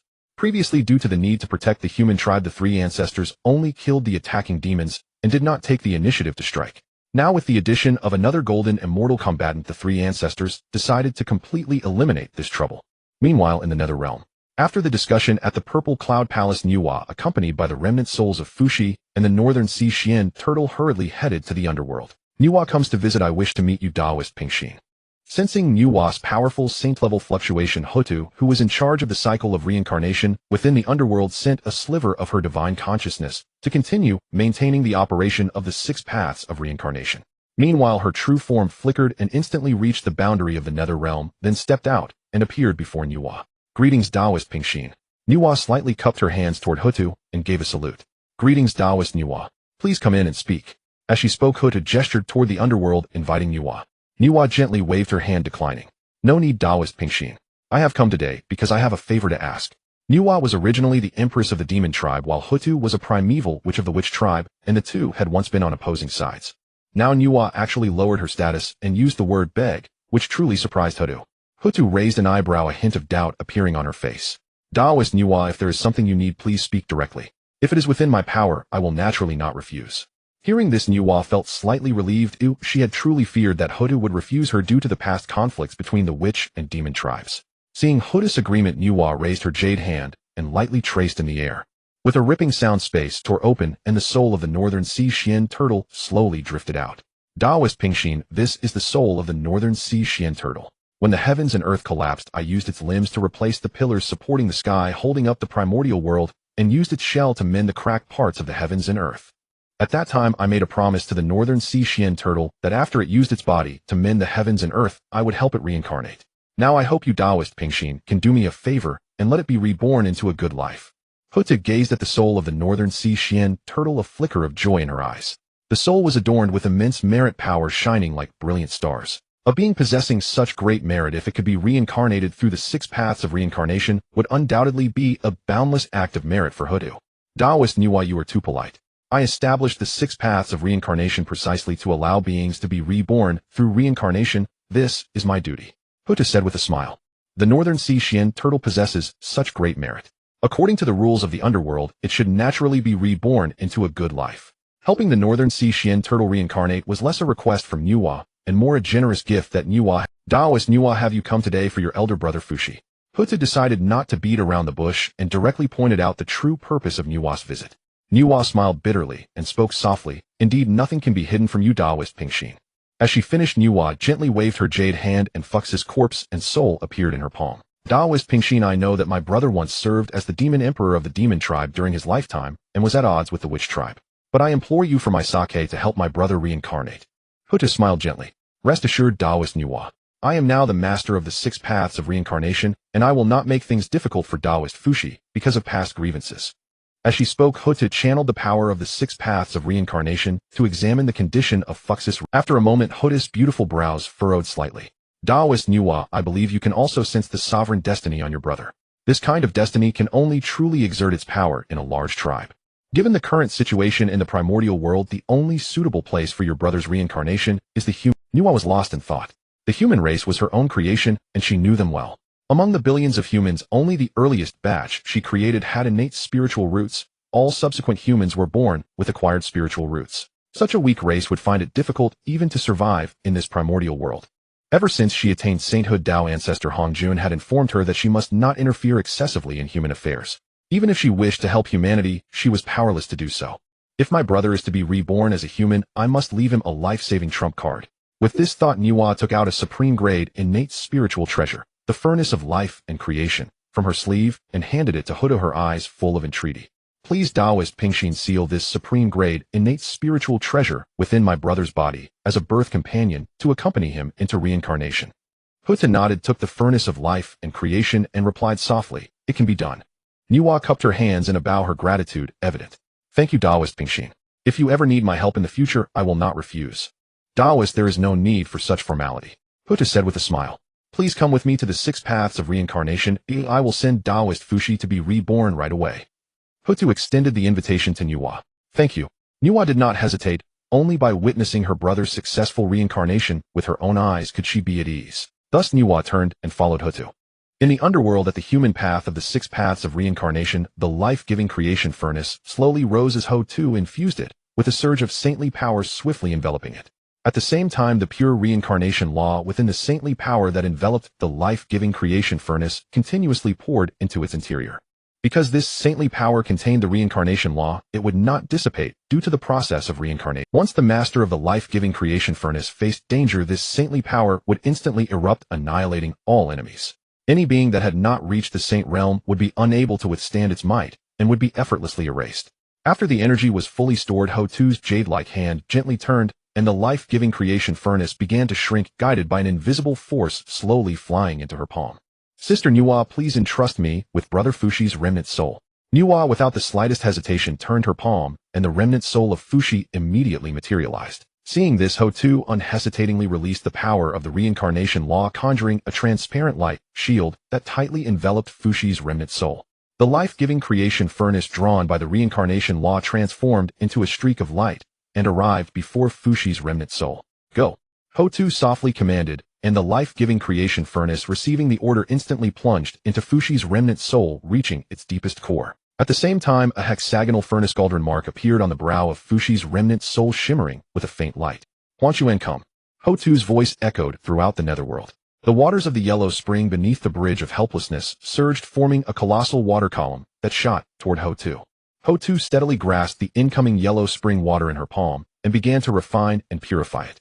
Time passed, and after a moment, a single transparent droplet gradually appeared in her hand. Huta waved her jade-like hand, and the droplet was fed into the mouth of Fuxi's remnant soul.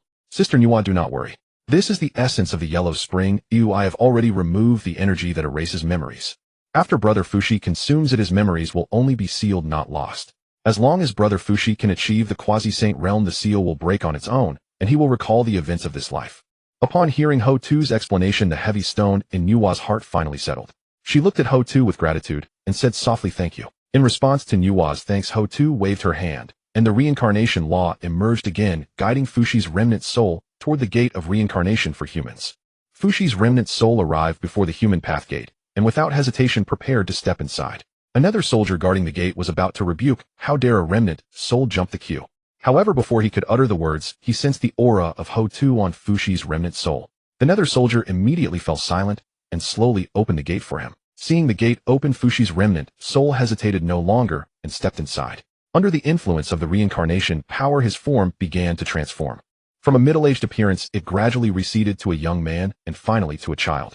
Meanwhile, at the human Because the three ancestors of humanity and Lai had not publicized their expedition to the demon tribe, the human tribe continued as usual. Some cultivated, others busied themselves with daily tasks. After nearly 10,000 years of recuperation, the population of the human tribe had soared.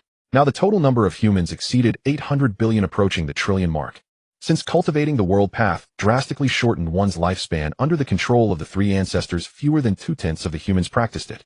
Before finding a way to compensate for the lifespan reduction caused by the world path, the three ancestors did not intend to let the entire tribe cultivate it. After all, a span of over 2,000 years was far too short for some top-tier cultivators. Perhaps merely the duration of a single seclusion to break through to a higher realm. Even if one reached the Great Emperor realm after 2,000 years, they would ultimately turn to dust. For humanity to endure it needed not only top-tier combat power, but also a vast population.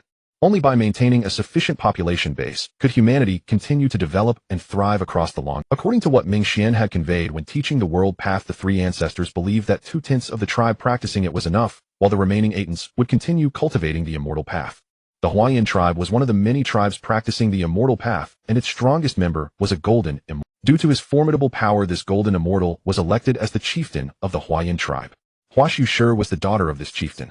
Because of her father's status, she was subjected to strict discipline and required to cultivate diligently every day. On this day, as the three ancestors and Lai went to deal with the demon tribe, all cultivators above the golden immortal realm in the human tribe were summoned to maintain security, including Hwashu's father. Seeing her father leave, Hwashu peered outside and broke into a delighted smile. Cultivate, cultivate. You always make me cultivate every day, never letting me go out and see the world. Now that father is gone, this is the perfect chance to go out and play.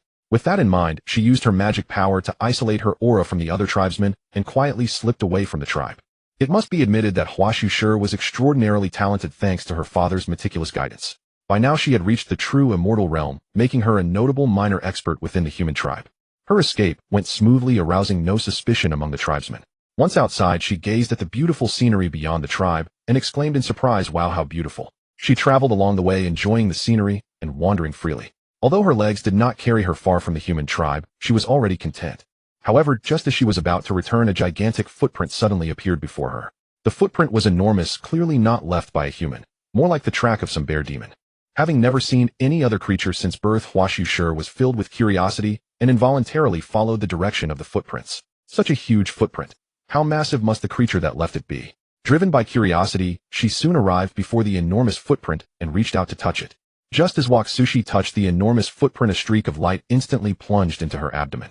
The vast energy flooded her body, causing Waksushi to fall unconscious on the spot. The next moment, a gentle energy as mild as spring breeze flew out from Waksushi's abdomen, enveloping her body like a soft veil and transformed into a streak of light that carried her back to the tribe. Hota looked at the anxious Nuwa and said with a hint of teasing laughter, "Daoist Nuwa, Daoist Fushi has already reincarnated. This time you can rest assured." After seeing her elder brother successfully reincarnated, the heavy stone in Nuwa's heart finally fell to the ground. She couldn't help but let out a long sigh and slowly withdrew her gaze. "Thank you for your help this time, Daoist Pingshin. This object is a token of gratitude. Please do not refuse." As soon as the words fell, a small jade crown radiating primordial immortal light flew toward Hutu. Hutu saw it was a high-grade primordial spiritual treasure and did not refuse tucking it into her bosom. "Then I thank you, Daoist." Nuwa's purpose for this trip had been achieved. After exchanging a few pleasantries with Hutu, she bid farewell and left the Diu. In the evening, a cool breeze blew across the land, bringing a hint of chill. The clouds were dyed deep purple by the sunset glow. The light gradually receded, and the sky imperceptibly turned dim.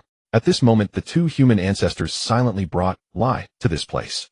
With the formidable power of golden immortals, they skillfully concealed their forms and easily evaded the vigilance of the patrolling demon soldiers. Swirenshi made a silencing gesture to the other two while communicating with them through telepathy. "Two Taoists, you guard outside first. They'll go in and investigate. This time we must ensure that not even a single demon escapes." Yukashi and Lai both nodded. They immediately split up and headed to the other two directions of the demon tribe. The power of the golden immortals surged, instantly forming a transparent barrier that tightly sealed the exits of the tribe. Seeing this, Swirenshi hesitated no longer. He restrained his golden immortal power, his body gradually became ethereal, and he stealthily moved into the depths of the demon tribe. Before long, Yukashi and Lai, who were waiting outside, heard a series of miserable cries.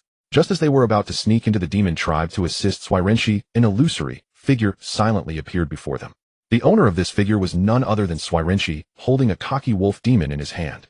Even after being captured, this wolf demon showed no fear and kept threatening, You despicable humans, let me go immediately, or when my father returns he will slaughter your entire human race, without leaving a single soul.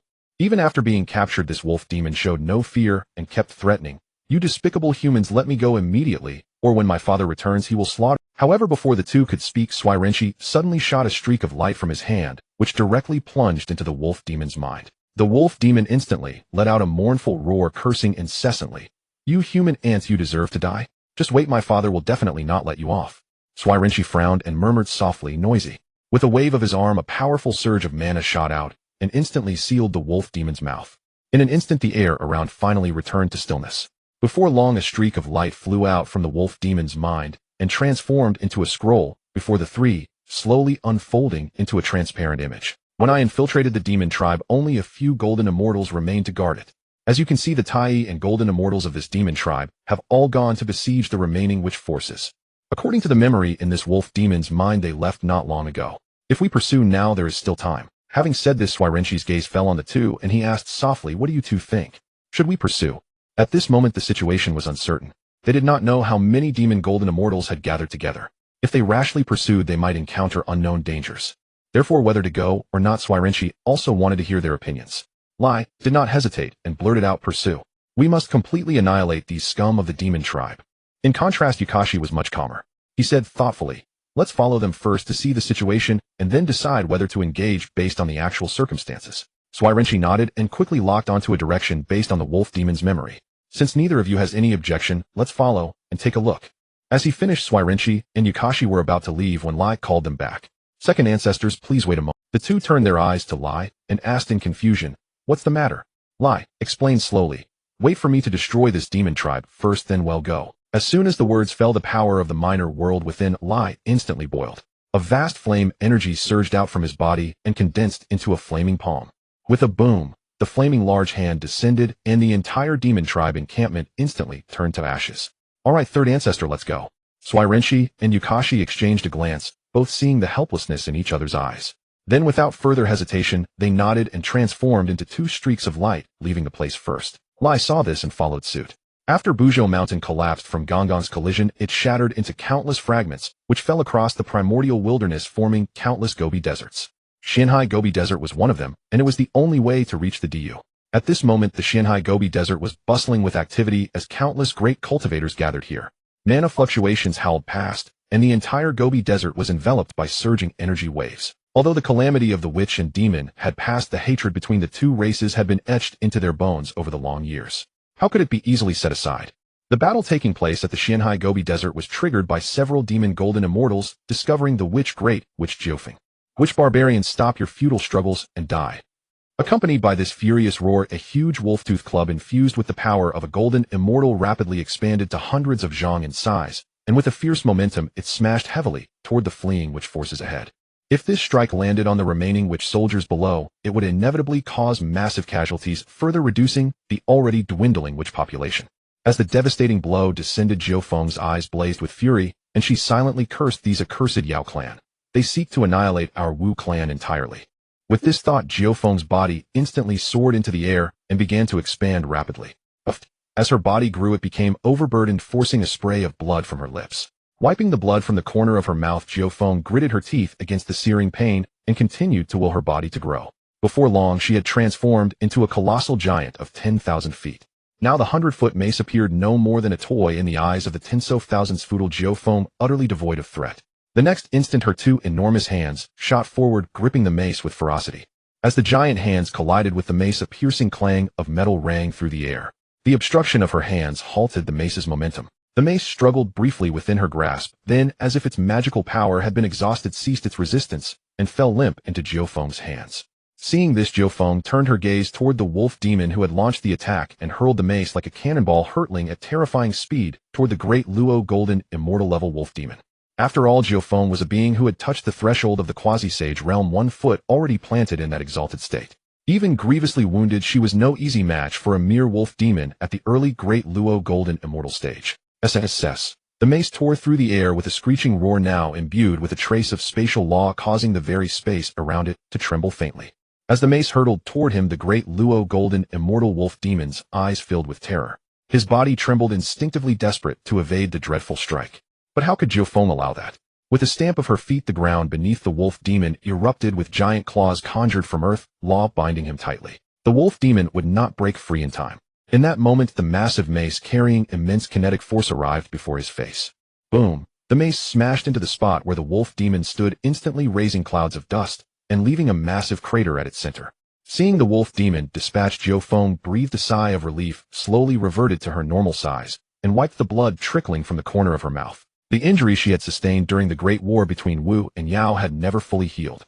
Now forcing herself to fight had aggravated her wounds once more. Her face was deathly pale, and a hint of weariness crept into her eyes.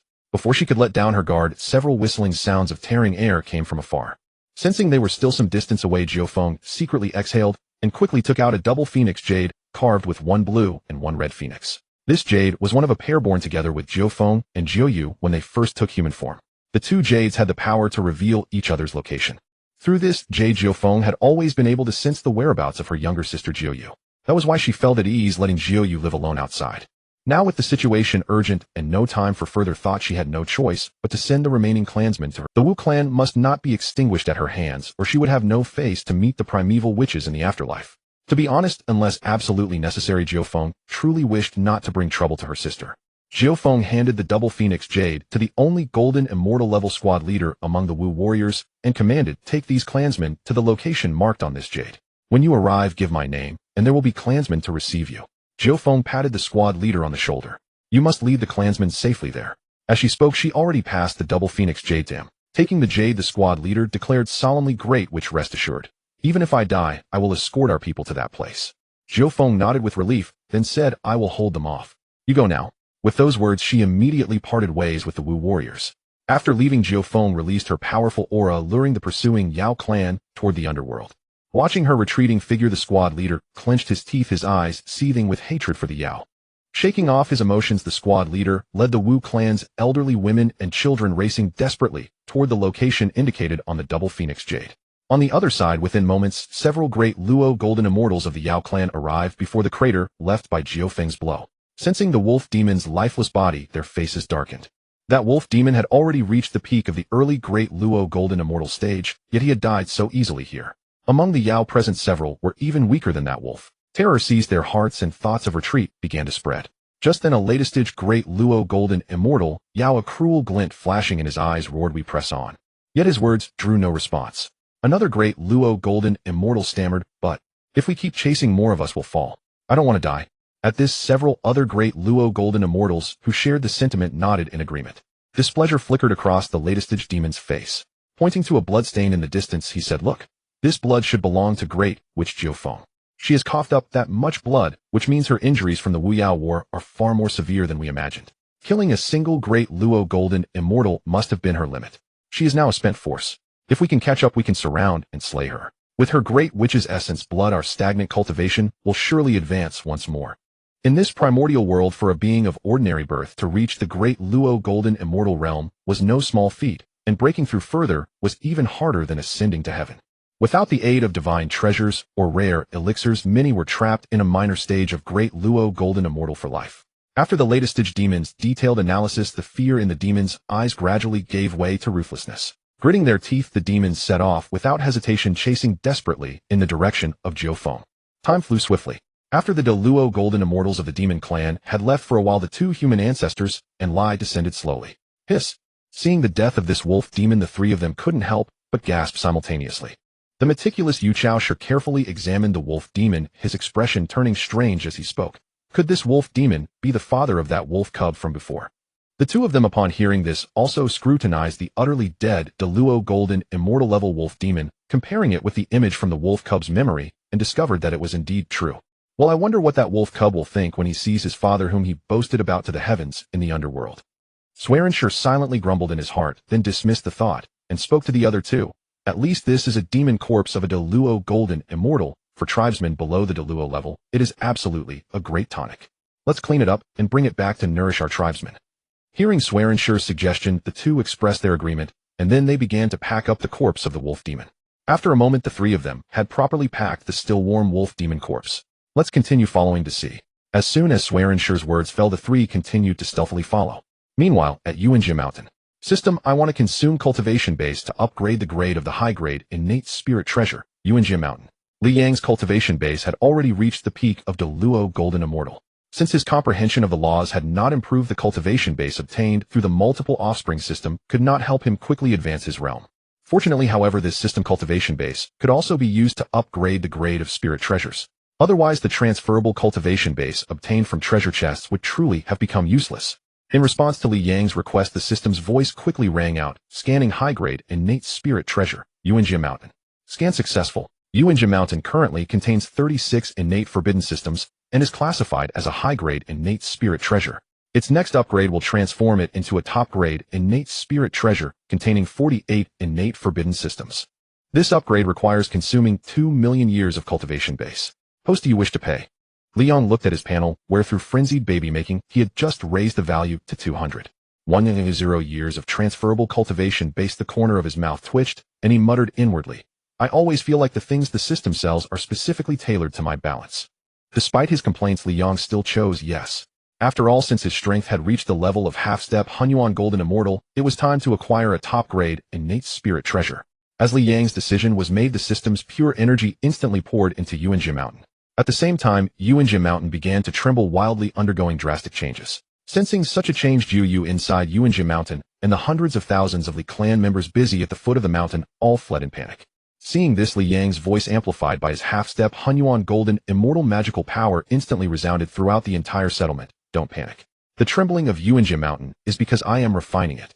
Below, the Li clan members who were still fleeing in panic immediately recognized it, as Li Yang's voice could not help but sigh in relief and stopped their fleeing. So it's father refining a treasure.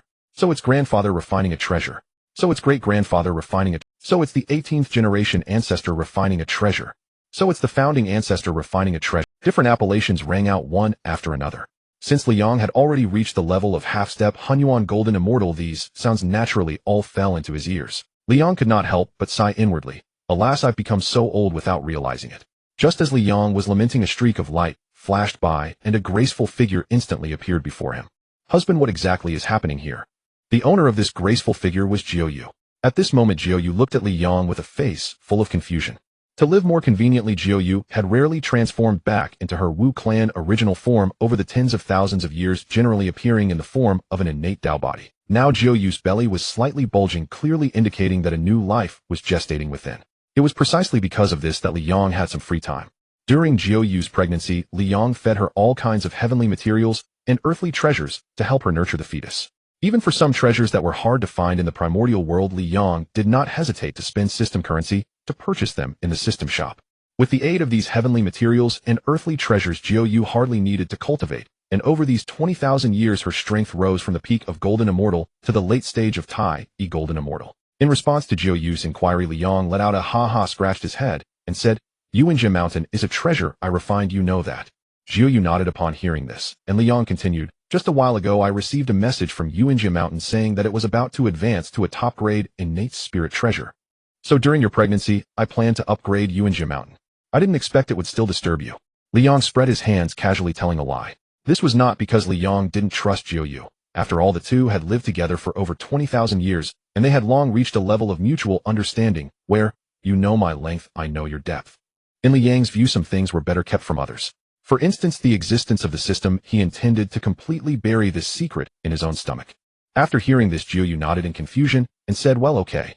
The primordial spirit of their Wu clan was extremely weak, unable to even use spirit treasures. Naturally, Jiu could not verify Li Yang's explanation and had to choose to believe it. Just as Li Yang and Jiu were conversing, the innate Dao resonance around Yuanjia Mountain grew increasingly dense. Streams of innate, indestructible divine light swirled around Yuanjia Mountain, continuously blooming, forming a magnificent and colorful scene. 36, 37, 46, 47, 48. As the innate, indestructible divine light reached 48 strands, Yuanjia Mountain's size instantly began to expand, growing larger and larger.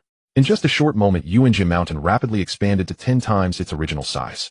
At this point, it finally took on the appearance of a small mountain in the primordial world. At the same time, Yuanjia Mountain successfully advanced from a high-grade innate spirit treasure to a top-grade innate spirit treasure, just one step away from an innate supreme treasure. However, this step was like the gap between a saint and a non-saint, extremely difficult to cross. The 2 million years of transferable cultivation has been exhausted. The host's superior grade innate spiritual treasure, the Minghe Mountain Mini version, has evolved into a top-grade innate spiritual treasure, the Minghe Mountain Plus version. For the next evolution, the host can promote the top-grade innate spiritual treasure, Minghe Mountain Plus version, to an innate supreme treasure, Minghe Mountain Max version. It is estimated to consume 10 million years of transferable cultivation. Upon hearing the system announcement in his mind, Li Yang was initially quite pleased. But when he saw the 10 million years of cultivation required to evolve Minghe Mountain into an innate supreme treasure, his smile vanished instantly. No way, ever since I transmigrated, I've been constantly having children, and I've only accumulated over 5 million years of transferable cultivation. Now upgrading an innate supreme treasure actually requires 10 million years of cultivation. An iron rod rubbed against a stone for hundreds of years can be ground into a needle. Is this damn system trying to grind me into a needle? As if sensing Li Yang's thoughts, the system's voice sounded again. Ding, host need not worry. Your body has reached the half-step Hunyuan level. It is absolutely sturdy. How could it be compared to those iron rods? It will never become a needle. Hearing this, Li Yang's mouth twitched uncontrollably, and he began to argue with the system in his mind. Good heavens, system, you want me to become a stud completely. You're not even pretending anymore. The system replied in a matter-of-fact tone. This system is a many children, many blessings system. If it doesn't let the host have children, what else can it let the host do? Faced with such a blunt answer from the system, Li Yang was momentarily at a loss for rebuttal. Just as Li Yang was arguing with the system, Jiu by his side seemed to notice the change in his emotions. She couldn't help but frown slightly, showing a hint of concern, and asked softly, husband, what's wrong with you? Hearing Jiu's inquiry, Li Yang came back to his senses, gently shook his head, and said with a light laugh, nothing, it's just that the spiritual treasure has successfully evolved, and I'm a bit too happy. As he finished speaking, he lightly waved his sleeve, and a stream of clear, pure magical power was cast out, landing on Minghe Mountain. With the injection of this magical power, the Minghe Mountain in the air instantly returned to its original size. Then it steadily fell back to its original position, emitting a dull, heavy sound. Alright, now that Minghe Mountain has successfully evolved, everyone return to your posts. Go about your business and don't neglect your duties. Every time Li Yang took a break during Jiu's pregnancy, he would impart the development concepts of Earth to his seven. Now with the help of these development concepts, although tens of thousands of people lived here, it did not seem crowded. Upon receiving Li Yang's orders, the Li clan members below orderly returned to their posts. Seeing this, Li Yang showed a satisfied smile, and turned his gaze back to Jiu, saying with concern, you are pregnant now. Go back and rest well. Later I will find some natural treasures to stabilize the pregnancy. Feeling Li Yang's love, Jiu nodded gently, and was about to go back. However, just then Jiu suddenly felt the double phoenix jade pendant on her body begin to tremble incessantly. Now what's moving? Jiu was puzzled and instinctively reached into the pocket of her purple mink coat, groping for a moment. After a moment, a jade pendant emitting both red and blue light, engraved with phoenixes, appeared in Jiu's palm. Jiu's action caught Li Yang's attention, and his gaze was drawn over as well. Looking at the double phoenix jade pendant trembling in Jiu's palm, a trace of confusion flashed in Li Yang's eyes, and he asked softly, what is this? Jiu looked at the trembling double phoenix jade pendant in her hand, her face filled with joy. She slowly explained, this jade pendant is called the double phoenix jade. It was born together with my sister and me when we were born. No matter how far apart the two pendants are, they can sense each other's location. Li Yang was struck with a sense of wonder. Isn't this just a locator from Earth in my past life? As expected of the primordial world, it has everything. Jiu did not notice the surprise in Li Yang's eyes, and continued to explain, one of the two double phoenix jade pendants is with me, and the other is with my sister Jiufeng. Whenever the two pendants are not too far apart, they will tremble incessantly. At this point, a hint of excitement flashed in Jiu's eyes. Husband, this double phoenix jade of mine is trembling so fiercely, it means my sister is nearby. I haven't seen her for a long time. Husband, let's go out and welcome my sister, okay? In her excitement, Jiu couldn't help shaking Li Yang's hand, starting to act coquettishly. Although they had been married for a long time, Li Yang still found it hard to resist Jiu's coquettishness. So he nodded and said gently, then let's go out and welcome the great witch Jiufeng. Yay. Although Jiu was already the mother of thousands of children under the influence of Li Yang's culture from his past life, she still maintained a simple heart. In her joy, she couldn't help jumping up. Seeing this, Li Yang said with concern, hey, take it easy. You're still carrying it. You're a mother now. How can you still be so reckless? Facing Li Yang's reproach, Jiu stuck out her tongue and said petulantly, it's just been conceived. There's still a long time before the little one is born. It's not a big deal. Li Yang knew that Jiu's view was incorrect. He immediately put on a stern face and prepared to give her a long lesson. Seeing this, Jiu quickly grabbed Li Yang's hand and said apologetically, all right, I'll be careful next time. My sister is coming, let's hurry to welcome her. Li Yang looked at Jiu helplessly. After all, she was his beloved wife. If he didn't spoil her, who would? Don't do this again next time. His tone carried a hint of indulgence. Jiu nodded, indicating she understood. Li Yang said with satisfaction, you tell me where the great witch Jiufeng is. I'll take you there, your speed is too slow. A flash of joy crossed Jiu's face. She knew that Li Yang's speed was extremely fast. With him leading her, they would soon meet her sister. So Jiuyu pointed in a direction based on the coordinates of the double phoenix jade. Seeing this, Li Yang took hold of Jiuyu's slender waist, transformed into a streak of light, and vanished instantly. At the same time as Li Yang, guided by the jade pendant, led Jiuyu to search for traces of Jiufeng. A pink world slightly smaller in size than the primordial world was tearing through the endless chaos and converging towards the direction of the primordial world. In this world, within a dignified palace, a woman exuding boundless allure was reclining languidly on a bluestone bench. Behold, the woman had 2 pink horns atop her head, a heart-shaped tail gently sweeping through the air, and her form-fitting flowing precious garment outlined her exquisite figure to perfection. The woman elegantly crossed her legs, her skirt slightly lifted, revealing a section of delicate pink calf. Her long lashes trembled as she slowly opened a pair of eyes that could enchant all beings, casting a faint glance towards the chaotic, misty direction of the primordial world. As if sensing the laws of the primordial world, a glimmer of interest rose in the woman's originally calm eyes. A slow smile curved at the corners of her mouth, charming, yet not vulgar enough to captivate all beings. This aura, could it be the Dao fruit left behind by that one? The woman licked the corner of her mouth, revealing a tiny crimson tongue. If I could obtain it, not to mention advancing further, restoring my former peak should be no problem. The woman looked at the approaching primordial world, a hint of anticipation flashing in her eyes. At the same time, as if sensing a foreign world approaching, the hollow willow tree standing at the edge of the chaos where the primordial world resided trembled slightly.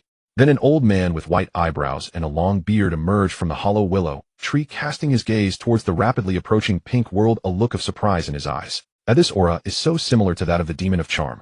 Then this planet is. The old man with white eyebrows and a long beard pondered inwardly, his expression subtly changing. The next moment, the hollow willow tree rose from the chaos and completely merged into the body of the old man with white eyebrows and a long beard. In an instant, the aura around the old man surged violently, and endless chaos chi erupted.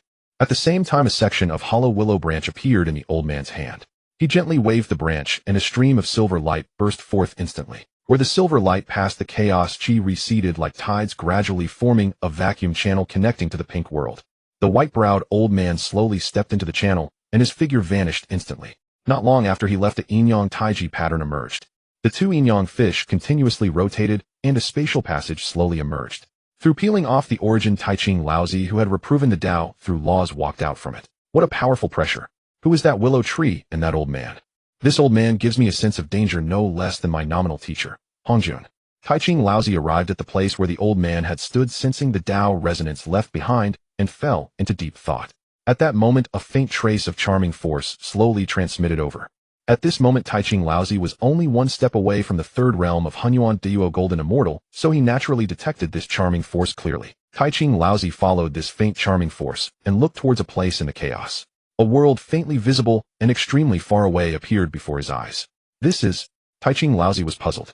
As he spoke, he activated the Taiji diagram to release 2 Taiji patterns, completely sealing his aura to avoid being influenced by this charming force. Then he rushed towards that distant world. Inside the primordial world, Li Yang held Jiuyu's slender waist and swiftly flew through the air. After a short while, Jiuyu's voice slowly sounded, "Husband, slow down. The location given by the double phoenix jade pendant is right here. My sister must be nearby." Li Yang nodded lightly upon hearing this, gradually slowing down his mana underfoot, and his speed also decreased. At the same time, he released his primordial spirit of the half-step Hunyuan Golden Immortal, carefully scanning the surroundings with his divine sense, trying to find the figure of the great witch Jiufeng. Li Yang's primordial spirit swept like a swift wind, and soon his divine sense landed on a group of Wu clan members who were rapidly approaching this place. Li Yang couldn't help but feel joy and softly said to Jiuyue, "Where I found them." Upon hearing this, Jiuyu's excitement was evident, and she said excitedly, "Really?" Li Yang nodded again and lowered his voice. "Yes, I'll take you there now." As soon as he finished speaking, his mana circulated, and he swiftly sped off in a direction with Jiuyu. After the target was clear, the travel speed of a half-step Hunyuan Golden Immortal was extremely fast. Soon the two had arrived above a group of fleeing Wu clan members. Sensing the powerful auras of the two in the sky, the Wu soldier squad leader responsible for leading the Wu clan's elderly, weak women and children to escape had eyes filled with endless killing intent and a determination to perish together with the enemy. Damn it! I didn't expect those bastards of the Yao clan to catch up so quickly. The Wu soldier squad leader cursed through gritted teeth. At that moment, Li Yang in the air slowly descended with Jiuyu in front of the Wu clan. After landing, Jiuyu, disregarding her own image, rushed over anxiously.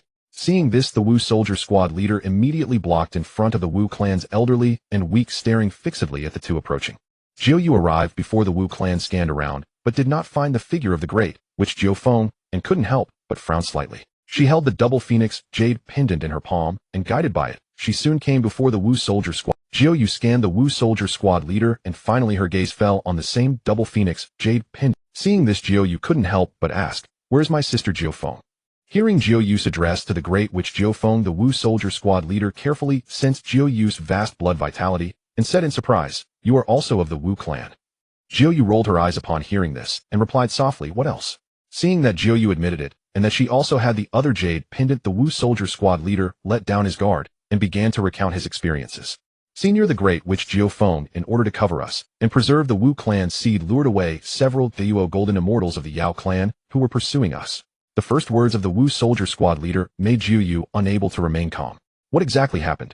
Jiao Yu asked anxiously, and at the same time Li Yang slowly walked over. Seeing that Li Yang was with Jiao Yue, the Wu soldier squad leader did not avoid him, and poured out the story of their journey. Elder, after the great war between the Wu and Yao clans, our Wu clans suffered devastating losses. Not only did all the ancestral witches fall in battle, but among the great witches only Jiao Feng remains. Jiao Yu's face was filled with utter disbelief. Her eyes widened, lips trembling as she gasped, "What did you say? All the ancestral witches fell in battle?" That Wu soldier squad leader lowered his head in grief, his eyes brimming with sorrow. He nodded slowly, and said, "Yes, Elder." Just then Li Yang let out a deep sigh, his voice laced with helplessness and self-reproach as he offered comfort. "I feared you couldn't bear the blow, so I didn't tell you about this before." Jiao Yu's face turned deathly pale, her body trembling, as if all strength had drained from her. The only solace was that her elder sister Jiao Feng had not fallen in that great battle. Seeing Jiao Yu's expression, the Wu soldier squad leader was momentarily at a loss, unsure whether to continue. Li Yang gently patted Jiao Yu's back, and said, "Go on." Receiving Li Yang's command, the Wu soldier squad leader steadied himself, and continued his narration. He recounted how Jiao Feng was leading the remaining Wu clan members to flee to the netherworld, seeking refuge with the ancestral witch Ho Tu, and how the Yao clan set an ambush along their journey. In the end, to protect her people, Jiao Feng single-handedly lured away several great Luo golden immortals of the Yao clan, buying them a chance to escape and find the owner of the other jade pendant. After hearing the Wu soldier squad leader's account, Jiao Yu's heart clenched in pain. Her face grew even paler, her lips bloodless. She slowly closed her eyes, reflecting on what she had done over the past tens of thousands of years. Nothing but bearing children with Li Yang, or being on the path to bearing them. Either indulging in carnal pleasures, or nurturing a pregnancy, she had been oblivious even to the decisive battle between the Wu and Yao clans. "I am utterly unworthy of the Wu clan." At this thought, Jiao Yu's agitation surged, her chest constricted, as if crushed by an invisible force suffocating her. Suddenly she coughed up a mouthful of blood, and instantly fainted. Seeing this, Li Yan's expression drastically changed as he rushed forward to catch her. His eyes filled with concern and anxiety, he quickly examined her current physical condition. "Phew." Li Yang let out a relieved breath, his voice carrying a trace of gratitude as he said, "Fortunately, it's just a disorder of qi and blood caused by excessive emotional agitation. With some rest, she will recover." As he spoke, Li Yang unhesitatingly took a spirit root for healing from his bosom and carefully placed it into Jiao Yu's mouth. The assembled Wu clan members held their breath, not daring to make a sound, watching silently from a distance. After briefly treating Jiao Yue, Li Yang's gaze slowly shifted to the distant crowd of Wu clan elders, women, and children. "So I do not resist. I will take you to a place where you can settle down from now on." As his words fell, Li Yang's half-step, Hunyuan golden immortal cultivation instantly surged forth. The Wu clan's old, weak women and children were like fallen leaves in a fierce wind, utterly powerless before. In their perception, Li Yang's power at that moment was akin to a great witch at its peak, so formidable it left them breathless and utterly devoid of any will to resist. In no time, Li Yang had gathered all the Wu soldiers before him into his sleeve. With a princess carry, he lifted Jiao Yue, and his half-step Hunyuan golden immortal mana propelled his body into the air. His figure streaked across the sky, racing swiftly toward Yuanshan Mountain. Traveling at full speed, Li Yang was exceptionally fast. Within moments, he had returned to the foot of Yuanshan Mountain. With a gentle wave of his sleeve, he released the Wu clan elders, women, and children he had stored away. Their faces were full of confusion, uncertain of what had happened. Just then Li Yang's voice rang out calmly, "This is my Dao field. From now on you will live here. The safeguards I have arranged here prevent any being below the great Luo golden immortal level from entering." Hearing Li Yang's explanation, the Wu clan members below finally came to their senses. Expressions of gratitude appeared on their faces, and they bowed to Li Yang, saying, "Thank you, elder." By now the Wu clan had fully understood their situation. The pride they once held as rulers of heaven and earth had been worn away during their days of flight. Li Yang nodded, slightly satisfied with the Wu clan members' sensible attitude. Just then a burly, strong-built man stepped forward and approached Li Yang. The man respectfully bowed to Li Yang and asked in confusion, "Father, who are these people?" The commotion Liang made here was considerable, drawing the attention of Li Tianyi, who was responsible for overseeing the entire Li clan. He flickered to the spot in an instant, checking the situation. Seeing his good son, Liang explained the identity of the Wu clan members before him. "Tianyi, these are your mother's people. They will be living with us from now on. Arrange a suitable place for them." Hearing Li Yang's explanation, Li Tianyi suddenly understood, and his gaze softened. When he looked at the Wu clan members below, there was no longer the previous coldness. "Rest assured, father. I will take good care of mother's people." Liang patted Li Tianyi's shoulder approvingly, then gently handed the unconscious Jiuyu to him. Seeing Jiuyu unconscious, Li Tianyi was full of worry and asked urgently, "Father, what happened to mother?" Liang comforted him. "Your mother is fine. She just suffered too great a shock, causing a disturbance of qi and blood, which led to her fainting. However, I have already given her a spirit root with healing effects. As long as she rests quietly for a while, she will." Hearing this, the heavy stone in Li Tianyi's heart finally settled. "Father, rest assured. I will take good care of." Liang nodded and instructed, "Tianyi, I need to go out to rescue your aunt. Leave matters here to you." Li Tianyi nodded in response. "Father, don't worry. I will handle everything here." Although Li Tianyi was not the most talented among his sons, he was the one Liang trusted the most. Without further hesitation, Liang took a deep breath, once again mobilized his half-step, Hunyuan golden immortal mana, and shot straight toward the direction of the netherworld. On the path to the netherworld. After splitting the Wu clan's old weak women and children into a separate route, the great Wu Jiufeng first chose to expose her own trail. She drew the attention of the pursuing demon clan, the Luo Golden Immortals, buying more time for the Wu clan.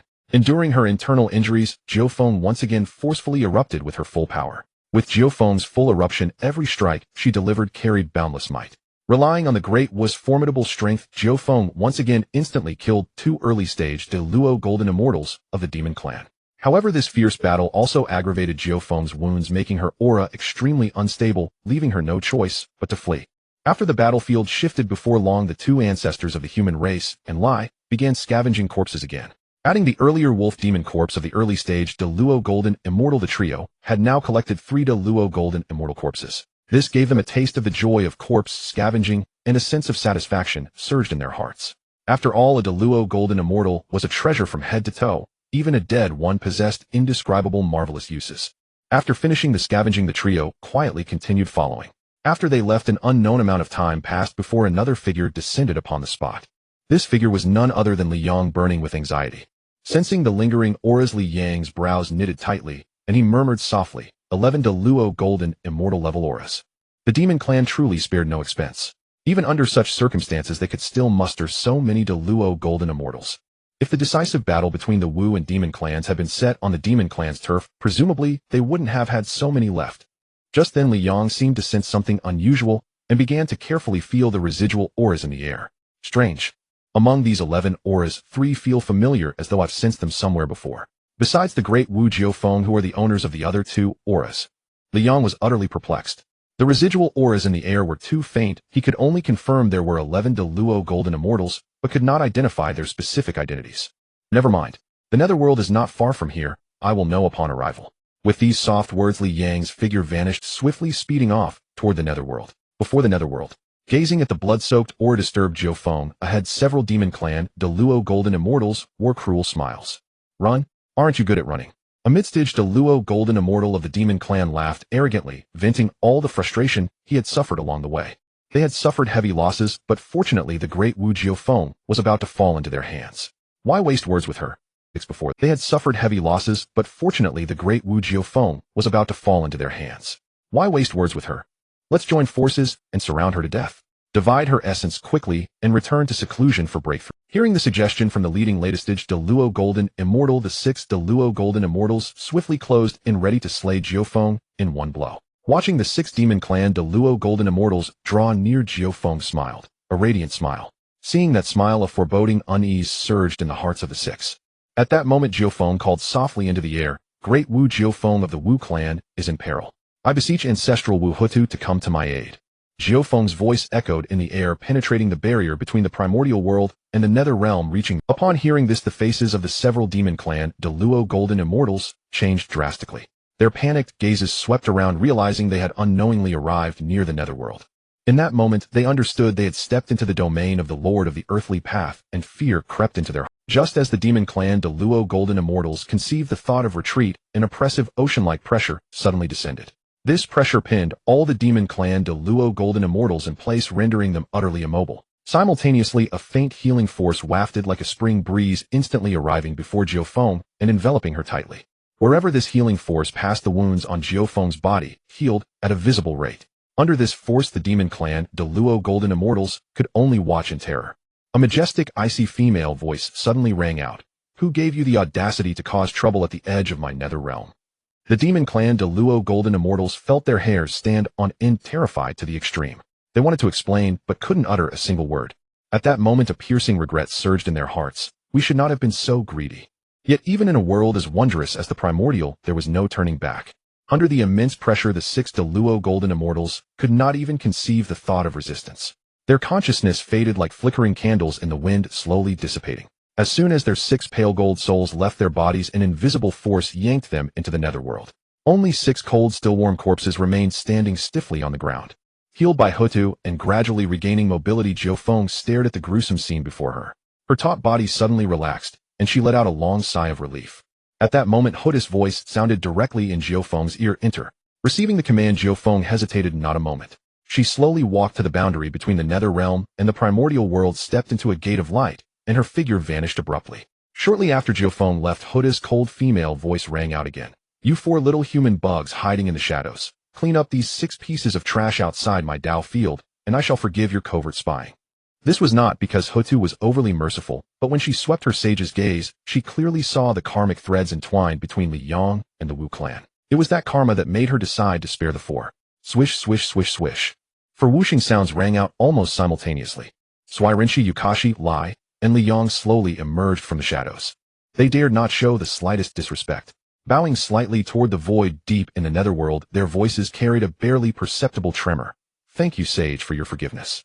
We shall immediately remove the refuse that offends your sight. With that, the 4 wasted no time. They moved swiftly. In just a few breaths, they had collected all 6 demon clan de Luo golden immortal corpses. Their movements were clean and efficient, as if they feared staying a moment longer would anger Hotu. Seeing this, Hotu withdrew the invisible pressure that had loomed over the 4, and her consciousness gradually dissipated. Farewell, sage. The 4 immediately bowed respectfully, once more cold sweat beading on their foreheads and cheeks. Every second under the sage's pressure had felt like teetering on the brink of death, their breaths unbearably heavy. After a moment, once certain that Hotu's aura had completely vanished without a trace, the 4 finally breathed a collective sigh of relief, their taut bodies relaxing slightly. Yet they dared not linger. Hastily channeling their inner mana, they transformed into 4 streaks of light and rapidly flew toward the outer reaches of the primordial world. Only after exiting the bounds of the netherworld did they finally stop. Phew. Li Yang exhaled a turbid breath. 6 great Luo golden immortals perished in an instant without even a chance to resist. Is this the might of a sage? Swearin stared toward the netherworld, his eyes filled with shock, his voice trembling slightly. The 4 still shaken exchanged glances, each seeing lingering fear in the other's eyes, and silently thanked their luck. Thank goodness the sage didn't lose control and slay us all, otherwise we would have been buried here today. Swearin nodded in agreement, then slowly turned his gaze to Li Yang, a hint of confusion in his eyes. By the way, Taoist friend, why are you here? Yusher and Lai also turned their curious gazes toward him. Li Yang explained helplessly. I happened to be nearby since the intense battle fluctuations and decided to come investigate. Yusher and Lai also turned their curious gazes toward him. Li Yang explained helplessly. I happened to be nearby since the intense battle fluctuations. He deemed it a private matter unnecessary to disclose to the human ancestors. Swearin and the others nodded. After exchanging pleasantries, Li Yang cupped his hands to bid farewell. Taoist friends, I have other matters to attend to. I shall take my leave now. Now that Jiufeng had been taken away by Hotu, she would likely be safe. Li Yang planned to return and inform Jiuyue, so she would no longer worry. Swearin and the others returned the gesture, seeing him off. In response, Li Yang's form flickered, transforming into a streak of light, as he swiftly flew back to Yuanjia Mountain. Watching Li Yang's departing figure, the 2 human ancestors and Lai exchanged glances. Swearin spoke first. We have reaped a great harvest this time. 7 corpses of great Luo golden immortals. A worthwhile venture. It's time we return to the tribe. The other 2 nodded in agreement. Moments later, their figures gradually faded into the distance, speeding toward the direction of the human tribe. Meanwhile, on Janeo Island, having purchased the nascent law of laziness and integrated it into his body, Wang Ba had turned sloth into his cultivation method, and sleeping became his constant state. Yet despite this, Wang Ba would still wake at a certain time each day to complete his daily Wang Ba diary check-in. Today was no exception. His turtle head slowly lifted, his drowsy eyes gradually opening. Stretching lazily and yawning, Wang Ba prepared to perform his daily diary check-in as usual. Slowly Wang Ba used his divine sense to communicate with the system within his mind, gently touching the familiar system region deep in his consciousness. His body instinctively relaxed, ready to sink his awareness into the system space. However, an unexpected event occurred. That thread of divine sense struck an invisible barrier with a resonant hum rebounding. Wang Ba found that no matter how hard he tried, his soul could not penetrate the barrier, let alone enter the system space to complete the day's writing task. The sudden change jolted Wang Ba fully awake, erasing his drowsiness. Unwilling to give up, Wang Ba gathered his divine sense again and repeatedly attempted to contact the system and breach the barrier, but each time he was firmly repelled, not even catching a glimpse of the system space. After many failed attempts, a trace of worry crept onto Wang Ba's face. What is going on? Why can't I enter the system space? Suddenly, a terrifying thought flashed through Wang Ba's mind, causing his expression to turn grave and his breathing to quicken. Could it be that my golden finger, the system, has disappeared? No sooner had this thought arisen than Wang Ba lost his composure. The reason he had been able to skip the bottlenecks of countless cultivators and rapidly achieve the half-step Hunyuan Golden Immortal Realm in just 10,000 years was entirely due to the system's help. If the system vanished, what would he do? Thinking this, Wang Ba immediately shouted in his mind, "System bro, are you there?" He waited for a long time, but only silence filled his mind, not even the occasional prompt sound from the system. Wang Ba spoke again, his voice tinged with a barely perceptible tremor. "System bro, are you there? If you're there, please respond, okay?" Wang Ba was on the verge of tears. Just then a mechanical voice which sounded like heavenly music to him slowly rang out, "Host, I am here." Hearing this response, Wang Ba's worried face instantly brightened, his brows relaxing, and he muttered to himself in relief, "Thank goodness the system hasn't abandoned me." After the relief, confusion set in, and the lingering panic had yet to fully dissipate. He asked the system in his mind, his words tumbling out faster than usual, "System bro, why did you take so long to— and also why can't I enter the writing space? If I can't enter the writing space, I can't complete the diary check-in. Then wouldn't I lose today's reward?" Faced with Wang Ba's barrage of questions, the system's voice sounded again, "Host, do not panic. The reason you cannot enter the system's writing space is simply that the system is currently upgrading. During the upgrade process, all system functions will be temporarily suspended. Once the upgrade is complete, you will be able to use the system again, and the upgraded functions will be better suited to your current cultivation level." Hearing that it was a system upgrade rather than a malfunction or disappearance, Wang Ba breathed a sigh of relief, the heavy stone in his heart finally dropping. "Upgrade. System bro, you can upgrade." The system's affirmative voice rang out, "Indeed. When the system first bound to you, I informed you that the system initially was a diary system. Only by persisting with daily check-ins and accumulating enough energy will it automatically upgrade to a writing system, unlocking more functions. After this system upgrades to a writing system, the diary module will disappear, and the original reward mechanism will also change." Hearing this, Wang Ba's heart gave a jolt, and a sense of foreboding surged within him. Previously, when this system was a diary system, it detected that the host had repeatedly engaged in word count padding. Therefore, this system upgrade will completely eliminate this bad habit of the host. Facing the system's rebuke, Wang Ba recalled that recently, every time he wrote in his diary, it was filled with "I want to sleep," and a trace of shame appeared on his turtle face. This made his already greenish face even greener. The system ignored Wang Ba's pitiful appearance and continued to explain the changes brought by this system upgrade. After this system upgrades to a writing system, the host can create within the system space. If the articles created by the host pass the system's review, the system can help publish them. Other beings can obtain item critical hit cards by reading the host's published books based on their understanding of the special items within the books. Whenever a being obtains an item critical hit card, the card will automatically be used, manifesting the treasures from the book according to the card's multiplier. Note, these treasures are not limited to cultivation techniques, inheritances, pets, divine artifacts, etc. The host will also receive a copy of the treasures that other beings obtain from the books. If the host is not satisfied with this reward, it can be recycled at the system and converted into system currency. These are the relevant details after this system upgrade. If the host has any questions, they can be raised, and the system will answer them one by one. Listening to the system's explanations, Wang Ba's doubts gradually dissipated. It seems this system upgrade is not as bad as I imagined. Although the difficulty of obtaining rewards has increased, the rewards have also become more generous. The original diary system, after Wang Ba advanced to half-step Primordial Golden Immortal, could still be considered a cheat, but its help to him was no longer as significant as when he first obtained it. Now this system upgrade has comprehensively enhanced the cheat's effect. As for the questions mentioned by the system earlier, Wang Ba turned them over and over in his mind, and the only thing that puzzled him was the rules of the system's creation. After all, this directly affected whether he could receive rewards, so he had to pay attention. "System, how should I create? Is it still like before, just writing a diary?" Hearing Wang Ba's question, the system's voice slowly sounded, patiently explaining, "The host can create in any form. As long as what you write gains recognition from other beings, you will receive rewards.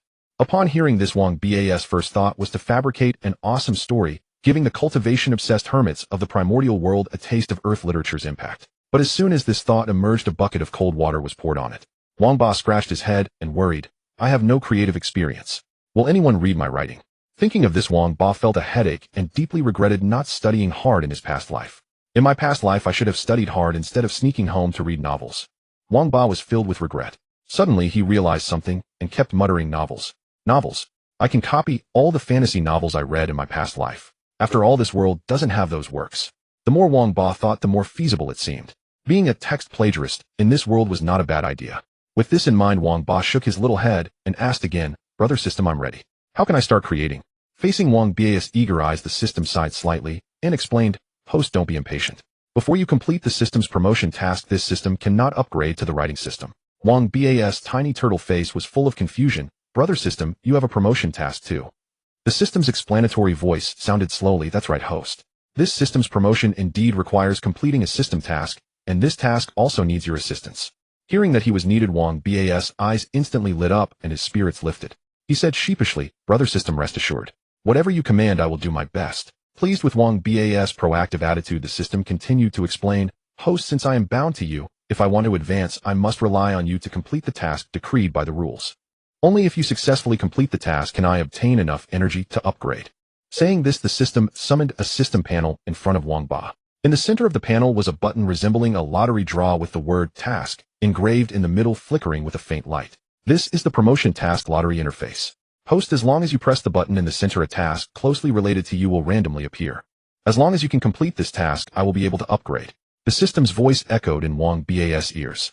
Seeing this, Wang Ba did not hesitate and immediately clicked the button on the lottery interface. In the next moment, dazzling golden light burst forth, instantly filling the entire system interface. Blinded, Wang Ba couldn't help but grumble inwardly. Wow, just drawing a promotion task has been turned into a gacha-like spectacle. How exaggerated. After a moment, the golden light gradually dissipated and lines of text suddenly appeared before Wang Ba's eyes. Task name: remove the dross, retain the essence.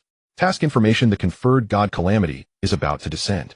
It has been detected that the task drawer has a profound connection with the Jia sect. Born as a turtle, how can you stand idly by while those partners closely related to your life perish in the conferred god calamity?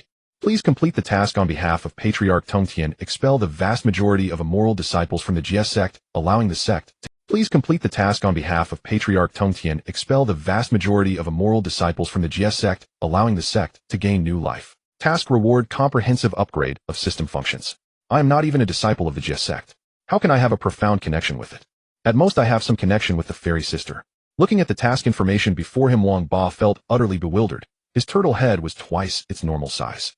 Wang Ba, who had lived on Janeo Island of the Jia sect for over 10,000 years, had gained a certain understanding of Tongtian Jiao's character through the Primordial era novels he had seen in his previous life and his several encounters with Tongtian Jiaozhu. Tongtian Jiaozhu was extremely protective of his disciples. Now he was being asked to expel the disciples of the Jia sect from the sect, even though he himself was not even a disciple of the Jia sect.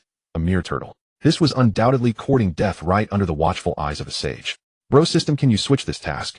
This task is too difficult. At this moment, the sorrowful expression on Wang Ba's turtle face was almost comparable to that of Zhuanti and Jane of the Western sect. The system helplessly said, Host, the task you drew is governed by the rules. I cannot intervene. Wang Ba thought it made sense. This task was related to the system's advancement. If the advancement conditions could be controlled, would it still be called an advancement task? How can I expel the unruly disciples of the Jia sect right under Tongtian Jiao's nose? Wang Ba's turtle face was tightly wrinkled as he pondered continuously. If I want to expel the unruly disciples of the Jia sect and still remain unharmed, I must first become Tongshan's disciple. And not just an ordinary disciple. I must be one who holds a certain position in Tongshan's heart. Wang Ba began to perfect his plan in his mind, pondering every detail, repeatedly searching for any possible. After an unknown amount of time, a seemingly feasible plan gradually took shape in Wang Ba's mind. He went over the plan in his head once more, and after confirming there were no omissions, he breathed a slight sigh of relief. After all, I have to reveal my true strength. The days of lying low are finally leaving me. At this moment, Wang Ba was like a prisoner about to be executed, his face marked with a look of resigned determination. Just as Wang Ba was about to go and meet this stubborn Tongtian Jiaozhu in person, a system notification slowly sounded in his ear. Ding detected that nearly 80% of the unruly disciples among the Jia sect have been expelled from the sect, meeting the requirement of expelling the vast majority of unruly disciples of the Jia sect. Ding, congratulations to the task participant for completing the system inheritance task. The task reward is being distributed. As soon as the voice fell, Wang Ba felt the system light cluster in his mind begin to tremble violently. At the same time, around the system light cluster, a gentle substance continuously released. Upon contact with Wang Ba's divine sense, it turned into a clear spring flowing endlessly into his mind. An extremely comfortable sensation surged like a tide, continuously emanating from his mind. Wang Ba was utterly bewildered, unable to understand what had just happened. Then he felt a very pleasant sensation spreading through his body. It was like a spring breeze caressing his face, or the warmth of the sun shining upon him, causing him to involuntarily moan with pleasure. Can you imagine a green turtle lying on its back, constantly moaning? That was Wang Ba's state at this moment, his body trembling slightly, his face showing an expression of ecstasy. Time passed slowly. After about half an hour, the trembling of the system in Wang Ba's mind gradually subsided. Along with the completion of the system's transformation, the pleasant sensation slowly faded, bringing Wang Ba, who was still immersed in it, back to his senses. Along with the completion of the system's transformation, the pleasant sensation slowly faded, bringing Wang Ba. Hearing Wang Ba's words, the system in his mind was speechless. I have already completed my advancement. The Dao resonance of the upgrade rules naturally disappears. Upon hearing the system's explanation, Wang Ba seemed to awaken from a dream and asked in surprise, "Bro system, have you finished upgrading?" The system answered affirmatively, "That's right. I am no longer the diary system I used to be. I have now advanced to the writing system. Host, please take care of me in the future." Wang Ba smiled, awkwardly exchanged polite pleasantries with the system, and then poured out all his doubts. "By the way, bro system, I just drew this task and haven't done anything yet. How did it suddenly get completed?" Faced with Wang Ba's question, the system was also completely baffled, having no idea what had happened.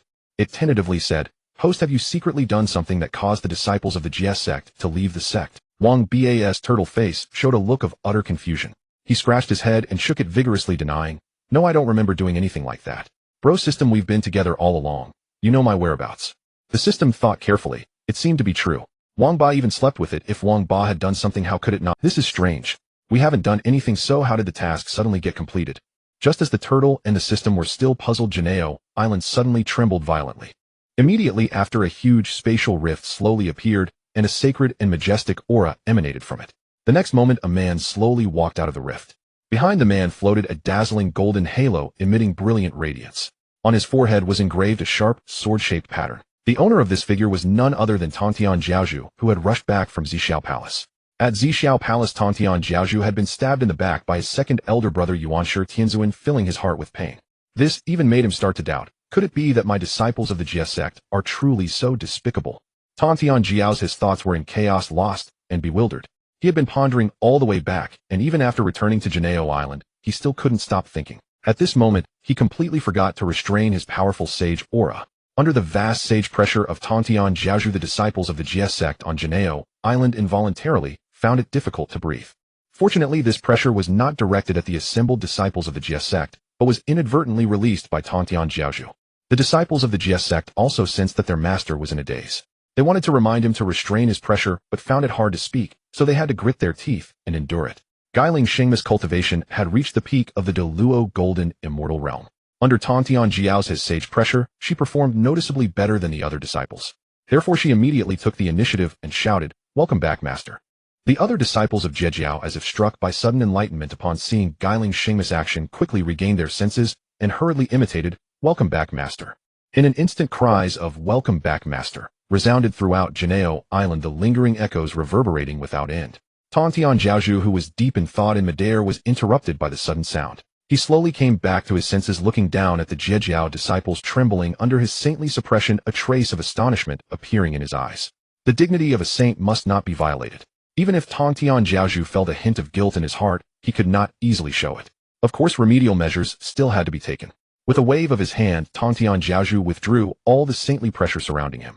Feeling the suffocating immense pressure completely dissipate, the Zhejiao disciples below breathed a long sigh of relief. How could the heavy saintly pressure of Tantian Jiaozhu be endured by these Zhejiao disciples, among whom even golden immortals were scarce? If they had endured this saint-level pressure for long, these disciples would likely have been severely injured, if not dead. If not for Guiling Shengma's timely reminder, they would still be suffering under Tantian Jiaozhu's saintly pressure. At this moment, many of the Zhejiao disciples present cast grateful glances at Guiling Shengma. The anger that had arisen from her forceful expulsion of many disciples also dissipated slightly at this moment. Guiling Shengmu paid no heed to the gazes of the other disciples and quickly bowed respectfully to Tantian Jiaozhu. Disciple pays respects to master. Seeing this, the other disciples also shouted in unison, Disciple pays respects to master. Tantian Jiaozhu nodded with satisfaction, his voice like a great bell resounding through the sky. Rise. As if to express his regret for forgetting to retract the pressure earlier, Tantian Jiaozhu waved his hand in the void, and a powerful saintly energy instantly lifted the bodies of everyone present. Thank you, master, the disciples replied in unison. Tantian Jiaozhu's gaze flickered slightly toward Guiling Xingmu, who was at the forefront, his eyes full of admiration. However, the moment Tantian Jiaozhu's gaze fell upon Guiling Xingmu, a flash of surprise and even disbelief appeared in his eyes. As if unable to believe what he saw, Tantian Jiaozhu immediately released a powerful divine sense surging toward Guiling Xingmu's body, probing repeatedly. Guiling Xingmu sensed Tantian Jiaozhu's divine sense probing, but did not resist. On one hand, what she had done previously was too significant. Without a reasonable explanation, it would be utterly unforgivable. On the other hand, Guiling Xingmu knew that if she wanted to complete her previous plan, she would need Tantian Jiaozhu's full support. Ever since the matter of the Northern Sea Black Tortoise was confirmed in the diary, Guiling Xingmu had believed wholeheartedly in the contents of that Wangba diary. Guiling Xingmu could not allow the Jiejiao to fall into the tragic fate described in Wangba diary.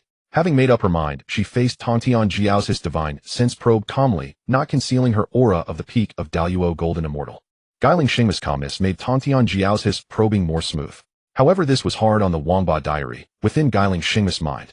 Originally, a Saint-level LV5 system could theoretically shield against Heaven-level probing, provided that the Saint-level LV5 system did not actively provoke a Heaven-level existence and was not locked onto by it. But the diary system, though a module of the Saint-level LV5 system, was ultimately just a module.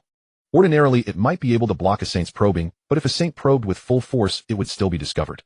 To prevent Tantian Jiaozhu from noticing anything unusual when he directed his divine sense toward Guiling Xingmu, the system in Wangba mind quickly took control of the Wangba diary, in Guiling Xingmu's mind, causing it to dissolve into specks of light and silently disappear within her consciousness.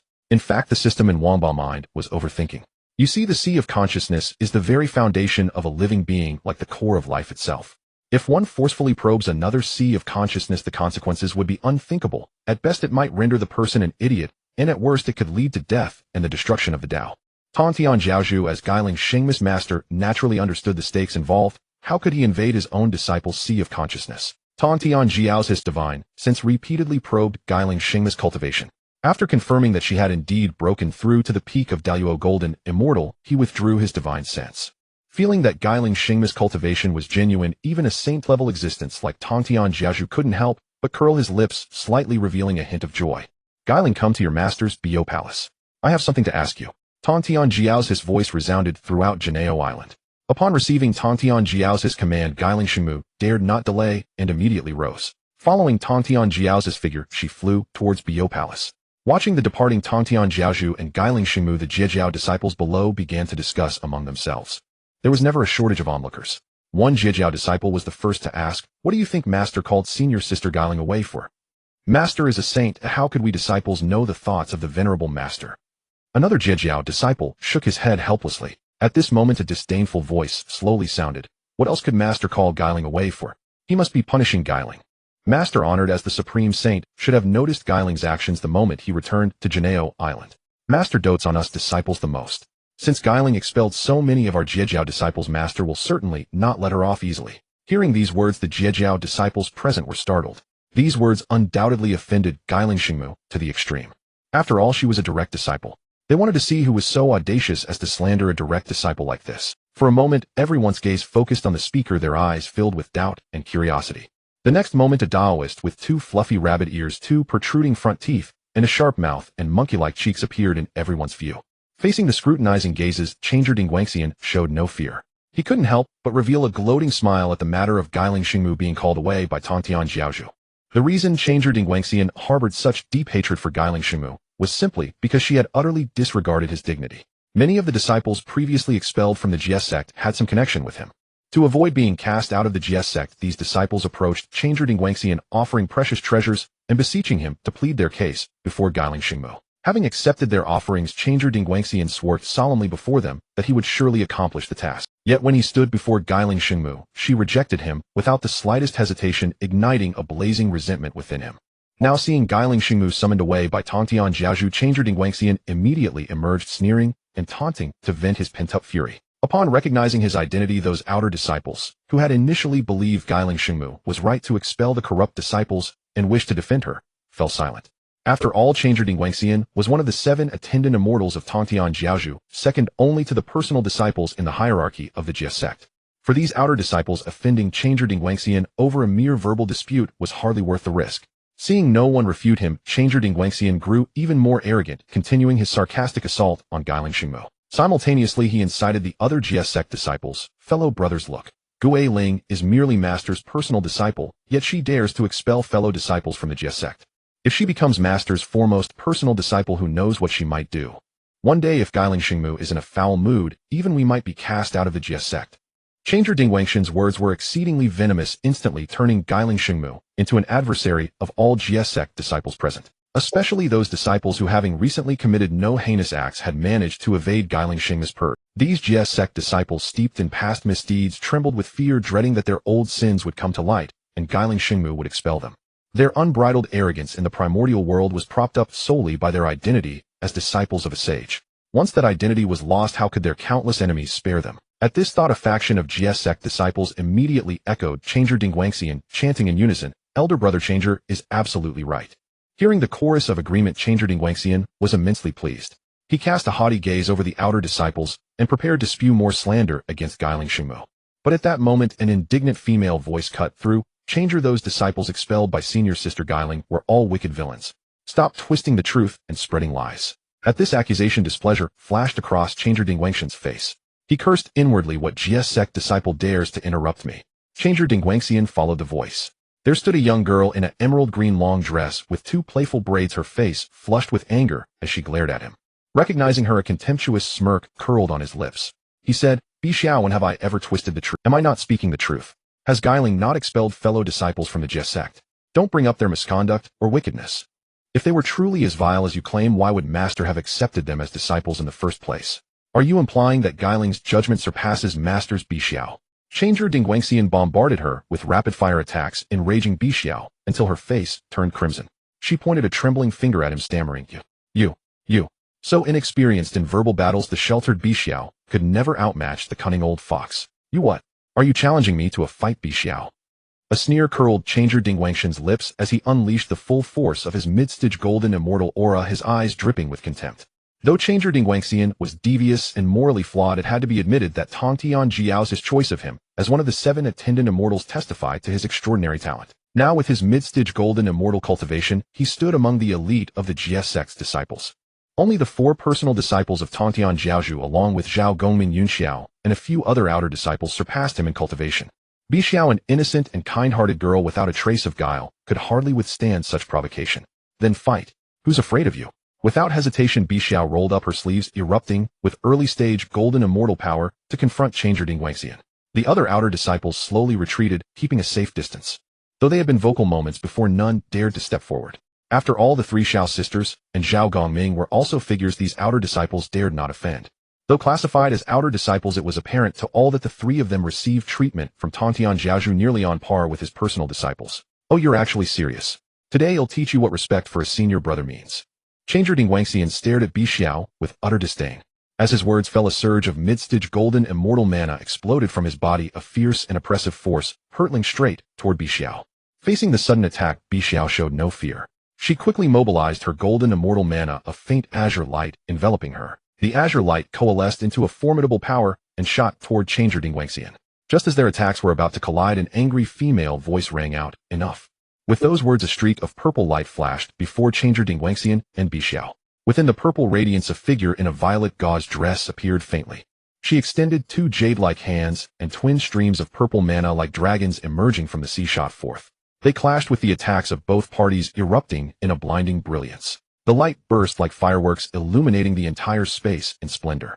In the midst of the violet radiance, the attacks of Changjerding Wangxian and Bi Xiao vanished like a stone sinking into the sea, swiftly devoured and neutralized by the purple spiritual power. The purple spiritual power, undiminished in momentum, transformed into 2 giant purple hands and instantly arrived before the 2. Changjerding Wangxian and Bi Xiao were utterly astonished. Before they could react, a formidable force forcibly separated their bodies. Sensing this abrupt change, they turned their astonished gazes toward the one who had intervened.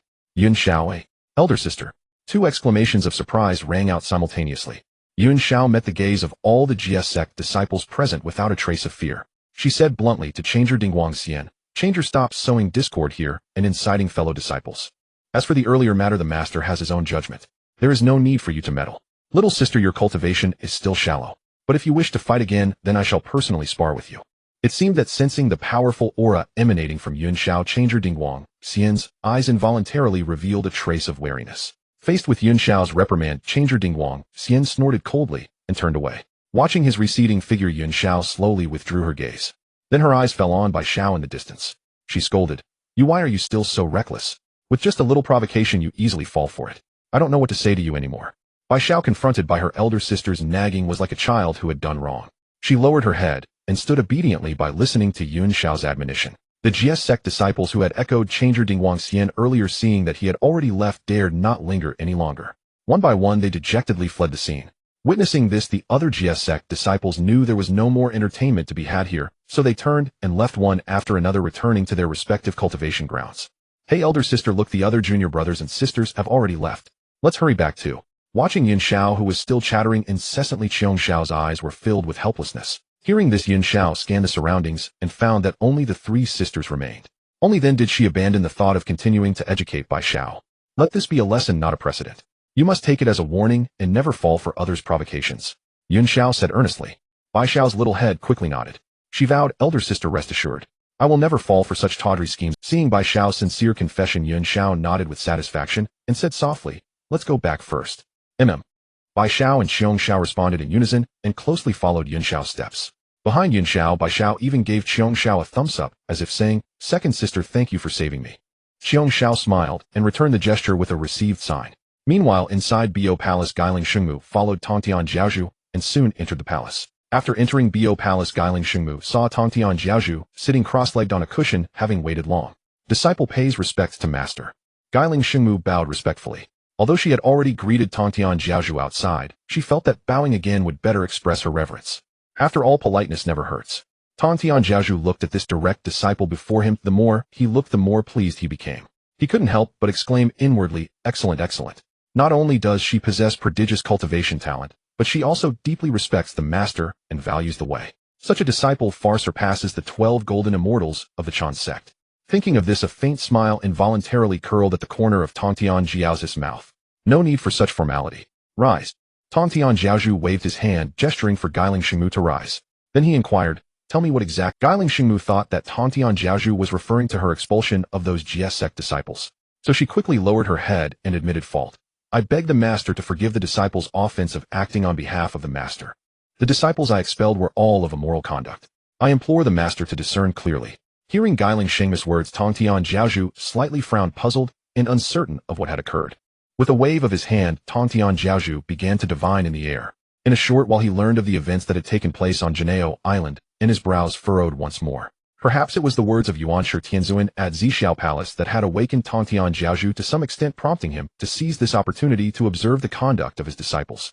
Or perhaps it was because Guiling Shengmu was his direct disciple, and her accusation caused Tongtian Jiaozhu to become suspicious of those GS sect disciples. Tongtian Jiaozhu raised his hand once more, and following the list of disciples expelled by Guiling Shengmu, began to deduce the misdeeds they had committed. Guiling Shengmu, who had lowered her head in confession, did not hear Tongtian Jiaozhu's voice for a long time. Her heart grew heavier, and she murmured, "Could the master be angry?" Despite her anxiety, Guiling Shengmu dared not lift her head to look at Tongtian Jiaozhu. She could only lower her head and wait silently. Time passed like a fleeting glimpse of a white colt passing a crevice, and Tongtian Jiaozhu's deduction continued.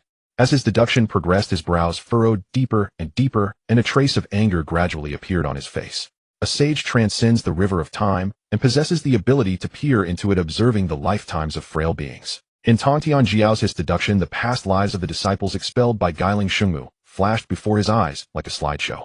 When Tongtian Jiaozhu saw these outer disciples relying on their status as disciples of a sage, tyrannizing others in the outside world, and even easily extinguishing the Dao lineage of others, his eyes revealed an expression of incredulity. Previously in his presence, these disciples were all exceedingly well-behaved, looking after each other. They were completely different from the images in his deduction. As a sage, Tongtian Jiaozhu naturally would not suspect that his own deduction was flawed. The only truth lay, no matter how hard it was to accept, he had to accept this fact. The well-behaved appearance that his former GS sect disciples had shown him was deliberately put on for his sake. This harsh truth deeply pierced Tantian Jiao's heart. It caused him to begin doubting the principles he had steadfastly upheld. Have I truly been wrong? Is the ideal of teaching without discrimination and intercepting a glimmer of life for all beings truly wrong? Tantian Jiao's voice echoed within Bo Palace, tinged with a trace of bewilderment. As Tantian Jiaozhu began to doubt his own saintly doctrines, the sacred fruit of sainthood within him started to tremble, faintly beginning to show signs of cracking. At the same time, Tantian Jiao's cultivation base at the saint realm became turbulent, his aura gradually unstable. Suddenly, Tantian Jiaozhu abruptly spewed a mouthful of blood blossom blooming in the air, shattering into countless droplets that cascaded toward the white jade bricks below. The saintly blood splashing upon the white jade bricks within Bo Palace instantly became as heavy as 1,000 jin, pressing a dense network of cracks into the pristine jade. Sensing the anomaly above, Guiling Xingmu, who had been lowering her head, abruptly looked up, her face filled with horror. She quickly stepped forward to support the tottering Tantian Jiaozhu and asked with concern, "Master, what is wrong with you?" With Guiling Xingmu's support, Tantian Jiaozhu slowly stood up, wiped the saintly blood from the corner of his mouth, and spoke softly. "Cough. I'm fine." Seeing Tantian Jiaozhu in such a state, Guiling Xingmu was burning with anxiety. Disregarding everything else, she immediately knelt down to confess her fault. "Please punish this disciple, Master. I should not have offended you." Gazing at his kneeling disciple, Tantian Jiaozhu gently waved his hand, an invisible force lifting Guiling Xingmu's body. "Cough. It is not your fault, but it is my fault. Go and wait aside first. Let me regulate my breath." Upon hearing this, Guiling Xingmu's heart tightened. Fearing to disturb Tantian Jiao's recovery, she immediately retreated, watching him with deep worry from a distance. Tantian Jiaozhu sat down cross-legged, once more his eyes tightly shut, motionless as an old monk in meditation.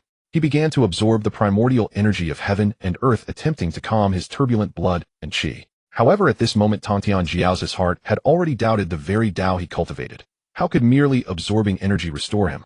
Thus, Tantian Jiao's aura grew increasingly chaotic, like a candle flame in a raging gale, threatening to extinguish at any moment. His cultivation base at the middle stage of the third layer of the Saint Realm also began to waver, showing signs of degradation. Just as Tantian Jiao's state of mind was on the verge of collapse, the Hongmeng purple qi deep within his consciousness, like a clear spring, began to release strands of misty purple qi. These purple qi seemed alive, wandering through Tantian Jiao's mind. Wherever they passed, it felt like a spring breeze caressing his face, gradually calming his restless spirit. After the misty purple qi had completed a circuit of Tantian Jiao's sea of consciousness, his state of mind became as if washed clear and serene. The agitated emotions slowly receded, his aura began to stabilize, and his cultivation base gradually steadied. "My doctrines are not wrong, it is those disciples with crooked intentions who are at fault." Tantian Jiaozhu murmured to himself, as if answering his own doubts, or perhaps answering the Heavenly Dao. In that moment, he gained a deeper understanding of the principle of teaching without discrimination, and his once turbulent aura gradually recovered.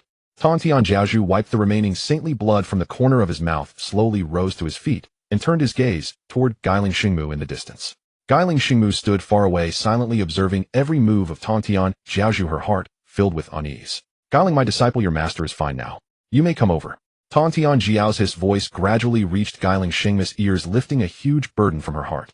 Relieved, Guiling Xingmu let out a long sigh, stepped forward, and slowly approached Tantian Jiaozhu. Looking at the apprehensive Guiling Xingmu, Tantian Jiao's voice slowly echoed. "Guiling, my disciple, there is no need to worry. This time you have removed a great calamity for our Jia sect. Your master is not one to ignore right and wrong." Tantian Jiao's words were like a spring breeze, gradually dissipating the unease in Guiling Xingmu's. "If we allow those disciples to exploit their status as members of our GS sect and run rampant in the primordial world, the fortune of our sect will eventually be squandered by them." "Guiling, my disciple, you did nothing wrong this time." Tantian Jiaozhu affirmed Guiling Xingmu's actions. Those outer disciples of GS sect, abusing their identity as GS sect followers, committed evil deeds outside, all of which consumed the sect's fortune. Once the fortune of GS sect is completely exhausted, the sect will inevitably decline. This is an inescapable truth. Tantian Jiaozhu sighed helplessly. "Alas, if only I had a primordial supreme treasure to suppress the fortune of GS sect." Some primordial supreme treasures possess the miraculous ability to stabilize a sect's fortune, such as Yuanshi Tianzhen's primordial supreme treasure, the Panga banner, and Taiching Laozi's primordial supreme treasure, the Taiji diagram. These treasures are intimately connected to the fortune of the Dao lineage. Not only do they reduce the rate of fortune loss, but if a major change occurs in the fortune, the owner can sense the anomaly through the treasure's resonance and take timely measures to prevent it. The combination of Tantian Jiao's 4 immortal slaying swords and the immortal slaying array diagram rivaled even the primordial supreme treasures in power. However, the 4 immortal slaying swords were supreme treasures of slaughter focused solely on killing and possessed no function to suppress fortune. At this, Tantian Jiaozhu could only heave a helpless sigh.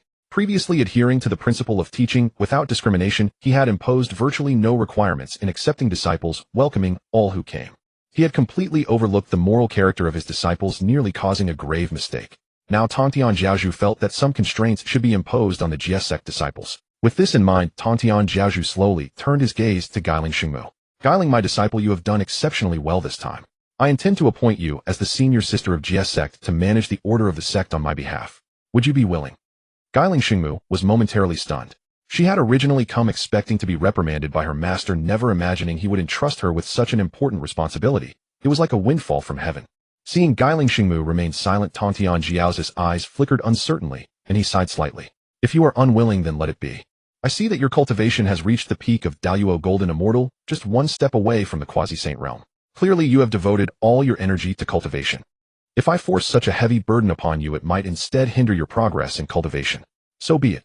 A note of disappointment tinged Tantian Jiaozhu's voice.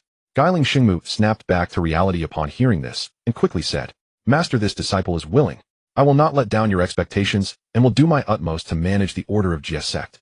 Through the contents of the Wangba diary, Guiling Xingmu had already learned of the tragic fate that awaited Jie sect. Naturally, she would not let that happen. To change the fate of Jie sect, a series of reforms were indispensable, which in turn required corresponding authority. Now that Tantian Jiaozhu was willing to delegate authority to her, Guiling Xingmu had no reason to refuse. Upon hearing that Guiling Xingmu had accepted his appointment, Master Tantian was slightly taken aback, but soon a gratified smile spread across his face. My worthy disciple. As he spoke, Master Tantian drew his personal sword, the Qingping sword, and handed it to Guiling. This sword, my disciple, is your master's own blade, a symbol of my identity. Today I entrust it to you. You shall manage the Jiejiao on my behalf, expelling any disciples whose hearts are corrupt and who bring ill fortune to our sect. Guiling Xingmu gazed at the emerald green sword floating before her, her eyes flickering with complex emotions as her heart pounded fiercely. Guiling Xingmu extended both hands, carefully receiving the emerald sword, and made a solemn vow to Master Tongtian. Please rest assured, Master. Your disciple shall not fail your expectations. Watching Guiling Xingmu accept the Qingping sword, Master Tongtian smiled, a look of gratification crossing. Sensing Guiling Xingmu's strength at the peak of Daluo Golden Immortal, Master Tongtian spoke again. My disciple, I know that reaching the peak of Daluo Golden Immortal in such a short time must have involved some opportunity. Do not worry. I have no desire to covet your fortune. With these words, Master Tongtian's gaze grew deep and distant. He looked up at the sky as if his vision pierced through the Bio Palace and reached the boundless chaos, and let out a soft sigh. Do you know, my disciple? Before I achieved the quasi-saint realm, during the countless years my cultivation was stuck at the peak of Daluo Golden Immortal, my greatest wish was to roam the entire primordial world with nothing but a 3-foot-long sword. Whenever I encountered injustice, I would cut it down with a single stroke, living as a carefree swordsman. Master Tongtian's eyes brimmed with nostalgia for the past and a longing for freedom. I do not know when I forgot that aspiration. Perhaps it is because I am no longer the solitary Shangqing Tongtian, but the Master Tongtian who bears the burden of the Jiejiao's rise and fall. Master Tongtian withdrew his gaze, finally fixing his eyes on Guiling Xingmu, and spoke slowly. Thus the Jiejiao now is almost the entirety of my heart's work. I will never allow anyone to destroy it. Though I possess no innate supreme treasure to suppress the sect's fortune through a sage's perception, I can detect that with your recent actions a thread of the Jiejiao's fortune seems to have been strengthened. Therefore I entrust the Jiejiao to you. I hope you will not disappoint me. Master Tongtian's gaze again fell upon Guiling Xingmu, and he sighed deeply. My disciple, I need to meditate. Return now. After speaking these words, Master Tongtian waved his sleeve, and a surge of sage power burst forth, enveloping Guiling Xingmu and sending her out of the Bio Palace. Transported out of the Bio Palace, Guiling Xingmu stood dazed on the open ground. Master said so much. What does he truly mean? Guiling Xingmu was utterly perplexed, unable to grasp the true intention behind Master Tongtian's words, whether they were a warning or a sign of trust. At that moment, the Qingping sword, which had been sent out along with Guiling Xingmu, let out a bright resonant chime, as if responding to her. The pondering Guiling Xingmu was startled by the Qingping sword's action. Her dazed eyes gradually regained clarity, and she put away the sword, her gaze turning resolute. Just then a streak of green light flashed, and a palm-sized green turtle landed on Guiling Xingmu's alluring. The visitor was none other than Wangba. Having confirmed that it was Guiling Xingmu who helped him complete the system's advancement mission, Wangba felt immense gratitude toward her. Seeing Guiling Xingmu emerge from the Bio Palace, he immediately sidled up to her. Glancing at Wangba on her shoulder, Guiling Xingmu gave a gentle smile and asked softly, "Little one, the thing I'm about to do might be huge. Are you afraid? Wangba shook his head. Seeing this, Guiling Xingmu's smile grew even brighter. Then she departed with Wangba. Zidong, after merging Yang Jianfeng's soul with the blood god clone, was ordered by Minghe to condense a sealing seed. Now that the sealing seed had just been formed before Zidong could even catch her breath, Minghe's voice echoed in her ear. Zidong, time is pressing. Since you've finished condensing the sealing seed, quickly forge a chaos spirit treasure for me. I have a strong premonition that the crisis that will engulf the entire primordial world will soon arrive. The sooner you forge the chaos spirit treasure, the more preparation time I'll have, and the greater our chances of overcoming this crisis. These words of Minghe exaggerated Zidong's importance, leaving her no room to refuse. Zidong felt the thrill of being needed. Concealing her pride, she immediately devoted herself entirely to the task of forging the chaos spirit treasure after finishing the sealing seed. Seeing this, Minghe smiled with satisfaction, inwardly sighing, not bad. Now you're acting like a proper workhorse. Just then Minghe suddenly received a message from Minghe. His eyes brightened slightly, and he swiftly made his way to the depths of the Blood Sea. When he returned, he held 4 Hunyuan seals in his hands.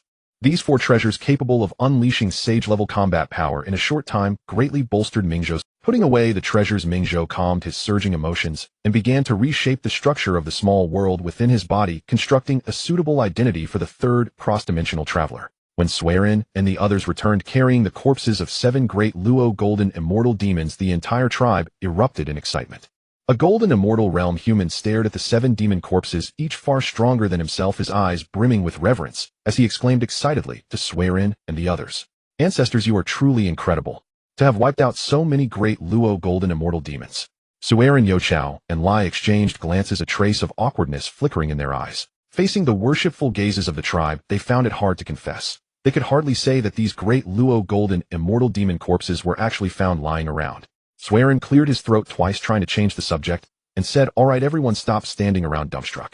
The great Luo golden immortal demon corpses are treasures from head to toe. We need to process them quickly."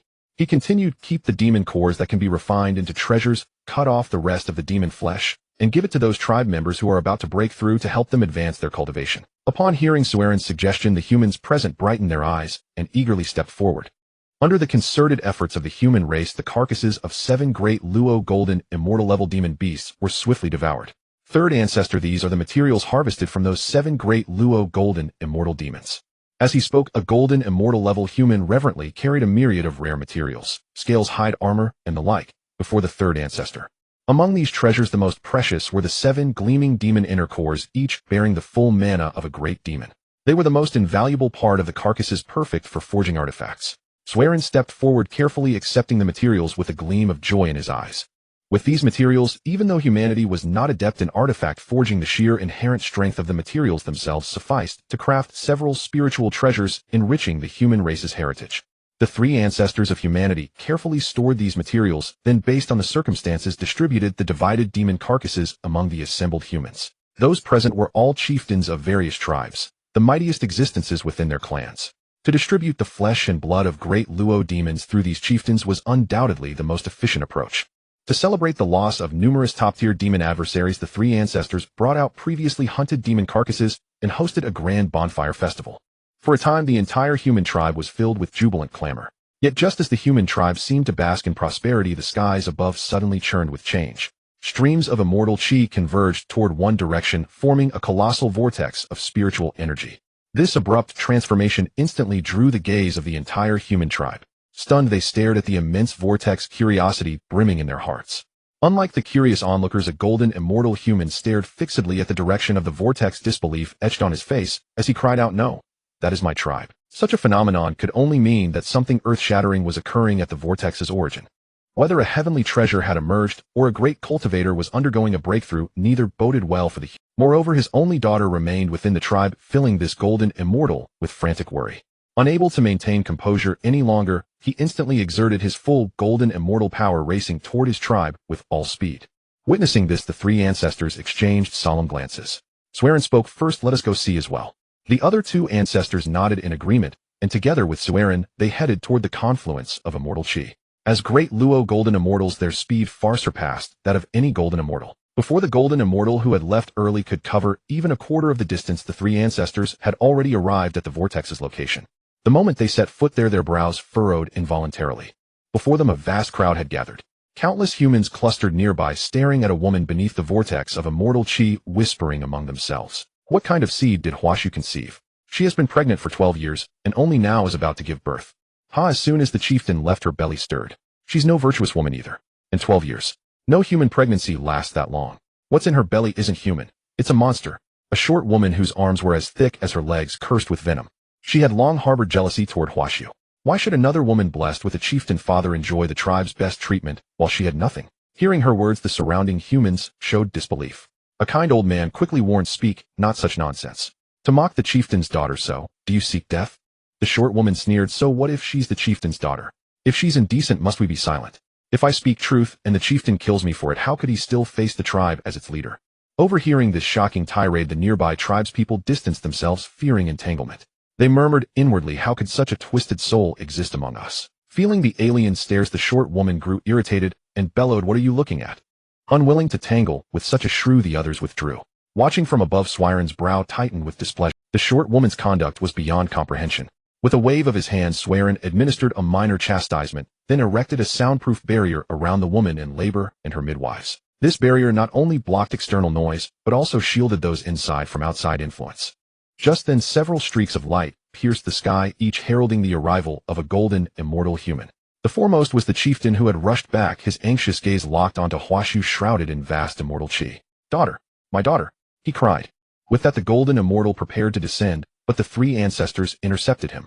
"Third ancestors, that is my daughter below. Why do you stop me?" Swiren explained calmly, "Do not be hasty. She is in labor. As a father, your presence might cause unnecessary trouble and even affect the child's birth. Moreover, we sense that this child in your daughter's womb is intricately linked to the fate of the human race. Wait until the child is born, then we shall descend together." Hearing this, the chieftain's anxiety eased somewhat. At that moment, Swiren's voice resonated in the ears of all assembled golden immortals. "Come here first, and do not disturb the childbirth below." The golden immortals dared not disobey the ancestors' command. They respectfully lined up beside the three. He has emerged. The child is born. The midwives attending Waksushi's labor cried out in surprise and delight as the infant successfully entered the world. Yet upon beholding the infant's appearance, the midwives were all utterly astounded. The newborn was unlike any ordinary child. Upon his brow was a mark shaped like a six-eared ancient cauldron, and this was not the most remarkable aspect. Most astonishing of all, from the moment of his birth, the infant had not uttered a single cry, but instead gazed upon those around him with a look of profound wisdom. Is this a demon? One midwife, unnerved by the infant's sagacious gaze, felt her hair stand on end and involuntarily let out a piercing scream. The other midwives fared no better. Each was pale with terror, staring at the infant with horrified eyes, utterly at a loss. This was hardly surprising, for they had never before encountered such an extraordinary newborn.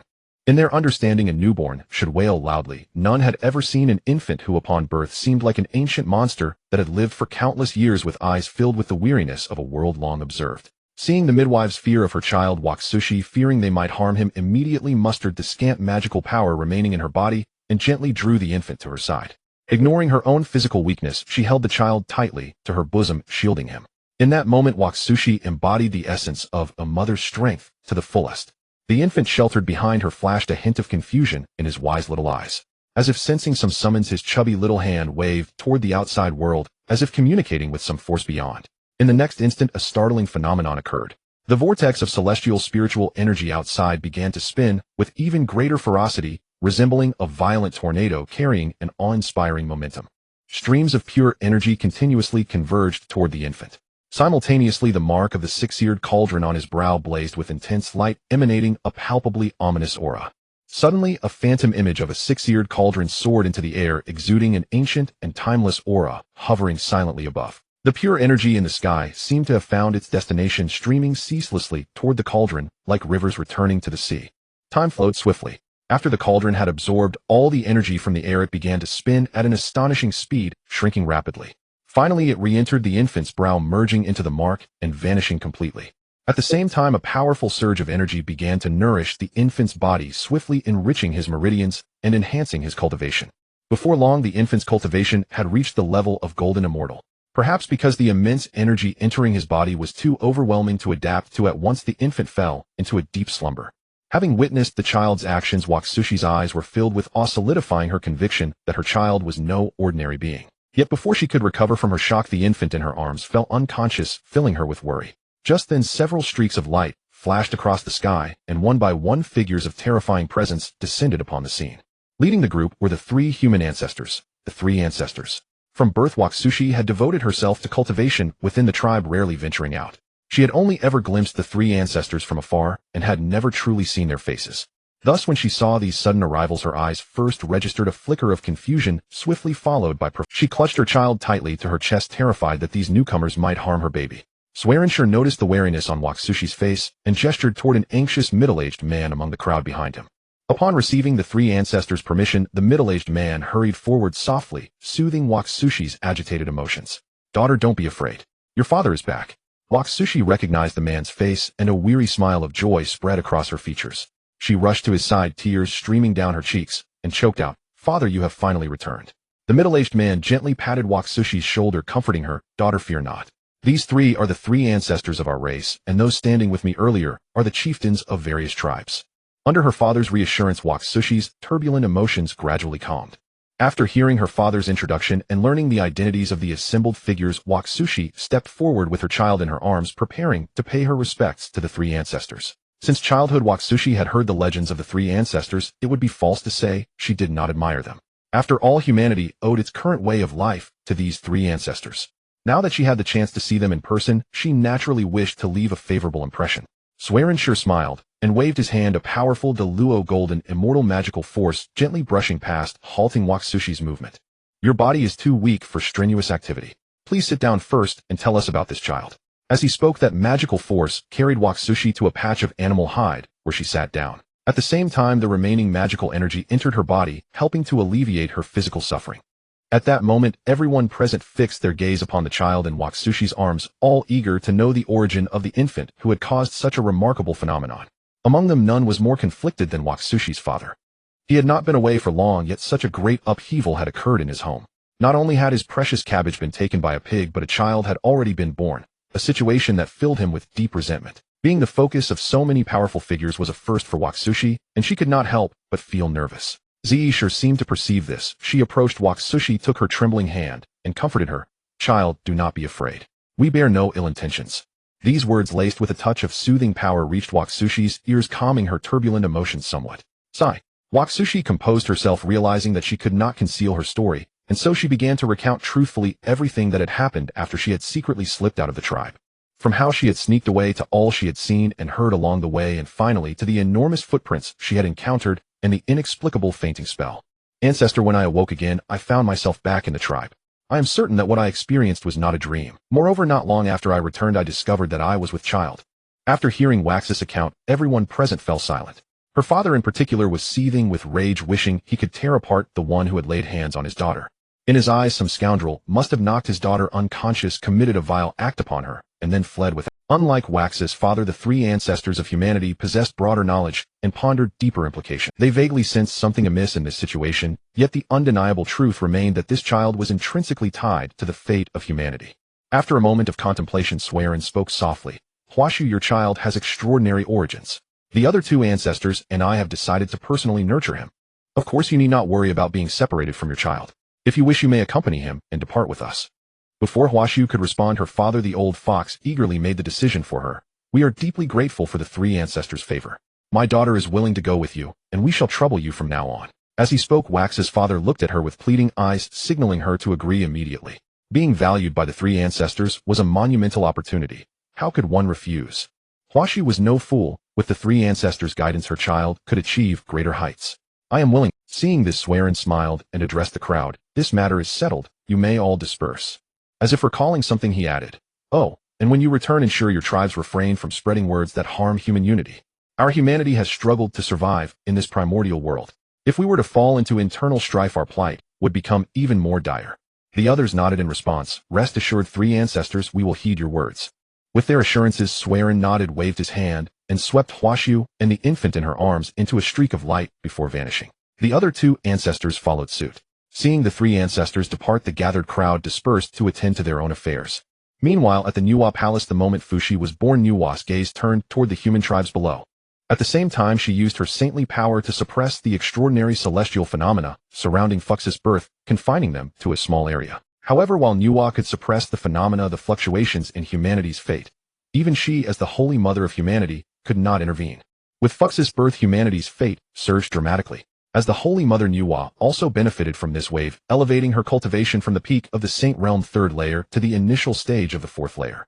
Feeling the sudden surge in power, Nuwa showed no joy, but instead wore a troubled expression, murmuring, "This is..." As expected, Hongjun's authoritative voice echoed in the ears of all saints. "Come to the Zixiao Palace for counsel at once."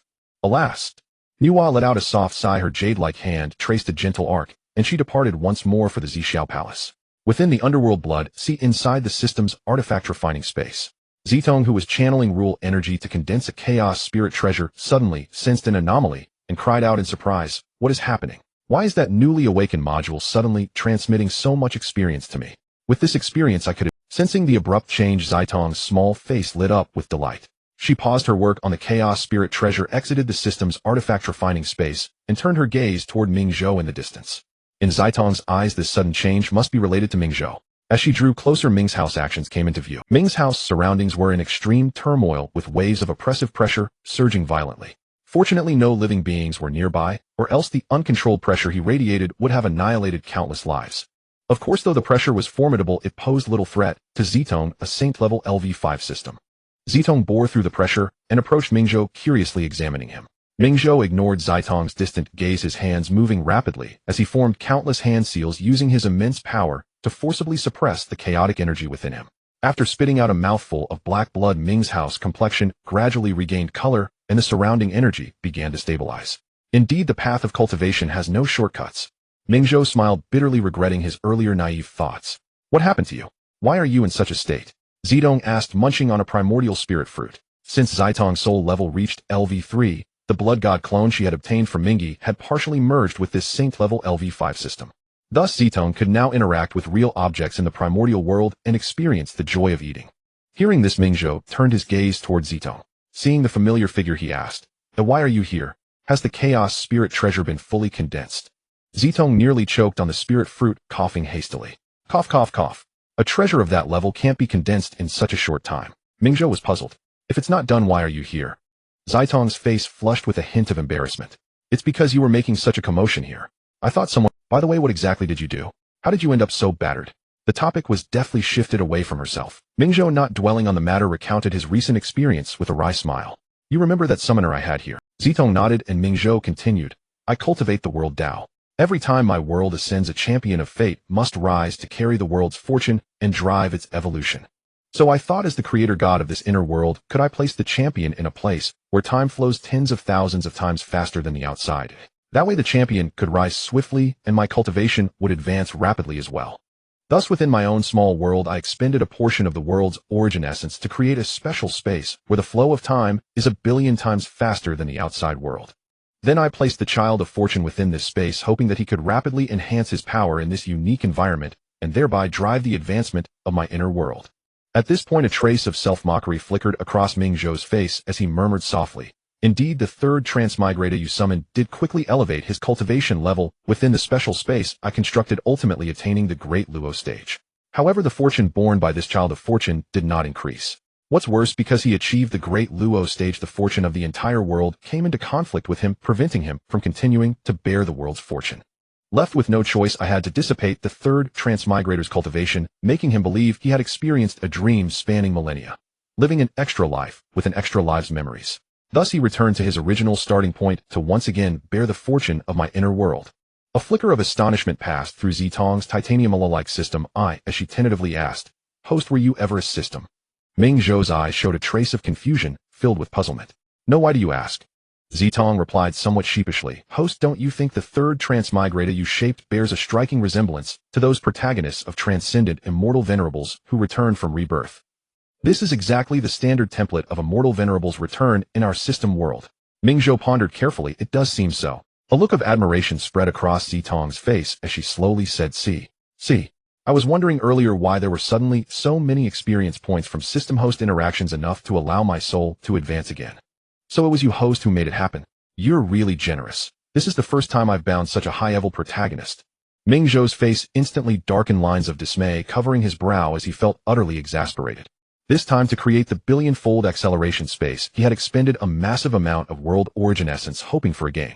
Yet he ended up with nothing, while this wretched system had reaped a huge windfall. As the saying goes, one fears a brother's hardship, yet fears his brother driving a Land Rover. At this moment Minghe felt exactly that way. Suddenly, as if realizing something, Minghe asked in disbelief, Zitong, are you saying you can advance once? Zitong nodded firmly.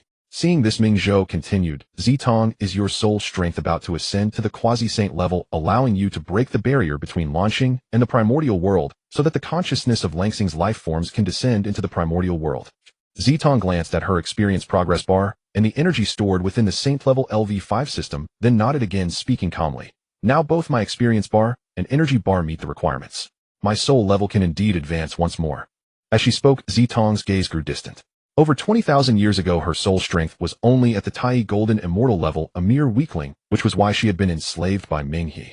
Now her soul level was about to ascend to LV4 quasi-saint, a thing she had never dared to dream of before. Once Zitong's soul reached the quasi-saint level, she could master the basic functions of this saint-level LV5 system. More importantly, she would be able to freely enter and exit this system bound by no restrictions. Thinking of this, excitement flashed in Zitong's eyes. She eagerly said, Host, guard me while I advance. Minghe nodded, slowly stood up, and withdrew the small world within him back to the vicinity of his dantian. Then he walked over to Zitong, quietly sat down cross-legged, and began to guard her. Zitong wasted no time. Looking at the 92 energy bar inside the saint-level LV5 system, she immediately chose to deduct 5 of the energy to undergo the advancement. Previously, Zitong had already consumed 20 of her energy to condense a prototype of a chaos spiritual treasure for Minghe, dropping the energy to 62. However, through Minghe's mysterious operations, not only had Zitong gained a massive amount of experience, but also an additional 30 of the system's rule energy. Now the rule energy Zitong possessed was not only sufficient to condense a top-grade chaos spiritual treasure, but also left some surplus. Nevertheless, Zitong was in no hurry. Once she elevated her soul level to quasi-saint, her speed in condensing chaos spiritual treasures would also increase. Therefore, her top priority at the moment was to complete the advancement. Under Minghe's protection, Zitong closed her eyes tightly and immediately began to channel the rule energy to enhance her soul strength. As the rule energy poured endlessly into Zitong's body, her system level bar rose rapidly. 100, 861, 6000, 100, 871, 6000. As time passed, Zitong's system level bar climbed continuously, finally reaching the critical point of 159, 991, 6000. The next moment, the number jumped again, and the system level bar instantly crossed to 1600, 010, 6000. At this moment, Zitong's soul strength finally reached the quasi-saint level. Even if she were to detach from this saint-level LV5 system, she would become a genuine quasi-saint level LV. It is worth noting that Zitong's system level was elevated through her own unremitting efforts, accumulating experience points and energy values bit by bit. This method was completely different from the rapid advancement achieved by devouring other systems, and it came with no side effects. After the breakthrough, Zitong's original childish appearance of a 7 or 8-year-old girl subtly transformed into that of an 11 or 12-year-old loli. Dressed in a purple floral dress and sporting a cute loli look, Zitong smiled and called out to Minghe, who was guarding her in the distance, Host, what do you think of this outfit? Does it look good, oi? Seeing Zitong dressed like a little loli, Minghe couldn't help but feel a sense of his daughter finally growing up. Ahem, it looks quite nice. Minghe replied with a smile, affirming her appearance. Receiving Minghe's approval, Zitong giggled happily. That's good. I saw children on launching dressing like this, but I don't fully understand human customs. I thought wearing this might look strange. Now that I have your approval, I'm relieved. Zitong patted her chest lightly, a look of joy spreading across her face. Minghe was equally elated. Now that Zitong's soul had ascended to the quasi-sage realm, it meant that the fourth calamity he had envisioned could be realized. Zitong, how is it? Can you now construct the primordial version game to summon the humans of Blue Star? In response to Ming's inquiry, Zitong sensed her own power as spatial laws coursed through her delicate little hand. This filled her with confidence. Evidently, having reached the quasi-sage realm in soul, she could now initially grasp the laws of space. Host, I can indeed summon the souls of Blue Star's beings now, but their physical bodies pose a problem. This time the number is not just 1 or 2, but in the billions. Zitong's voice carried a hint of worry. I don't know if you can handle it. Minghe felt a surge of provocation. What man could endure being told he couldn't do it? Though the can't here was not the same as the other can't, he still felt his. Hey Zitong, who are you looking down on? Just tell me, how many do you need? Zitong tilted her head thoughtfully. After a moment, she spoke slowly. Blue Star has hundreds of billions of humans, with Longhua alone having 1 for billion. To initially summon them to the primordial world, would need at least 10 billion, right? Hearing this, Minghe scoffed disdainfully. Just 10 billion. Who are you looking down on? As he spoke, mana surged in his palm, and streams of blood-sea energy converged toward it. The energy underwent drastic changes, and in moments it transformed into faceless bodies. In the blink of an eye, hundreds of faceless physiques were neatly arranged in the distance. These bodies exuded a powerful aura, leaving one in awe. Witnessing this, Zitong's face was filled with shock, and she exclaimed in disbelief, "Ah, these are all physiques of the supreme post-celestial spirit root." Witnessing this, Zitong's face was filled with shock, and she exclaimed in disbelief, "Ah, these are all physiques of the supreme post-celestial. Just to condense a single post-celestial spirit root physique, she needed at least tens of thousands of years. Though partly due to her weaker strength back, then it showed how difficult it was to create a body. This was why Zitong was astounded by Ming's house ability to condense so many physiques in such a short time. Seeing Zitong's stunned expression, Minghe felt a surge of satisfaction and said smugly, "This level of physique is a piece of cake for me. If I want to condense them, I can make as many as I wish." This was not an exaggeration. Such post-celestial spirit root physiques had a limit of the golden immortal realm, unlike the pre-celestial spirit root bodies that required a wisp of primordial chi. For Minghe, as long as there was enough energy, he could create as many post-celestial spirit root physiques as he wanted. Backed by the netherworld blood sea, he had no worries about energy. Though the establishment of the 6 paths of reincarnation had diverted most vengeful souls to the underworld for reincarnation, reducing the blood sea's energy source. But the netherworld blood sea's energy came not only from vengeful souls, but also from the resentment, hatred, and other negative emotions of primordial beings, as well as filth. To be precise, the netherworld blood sea was like a giant trash dump for the primordial world.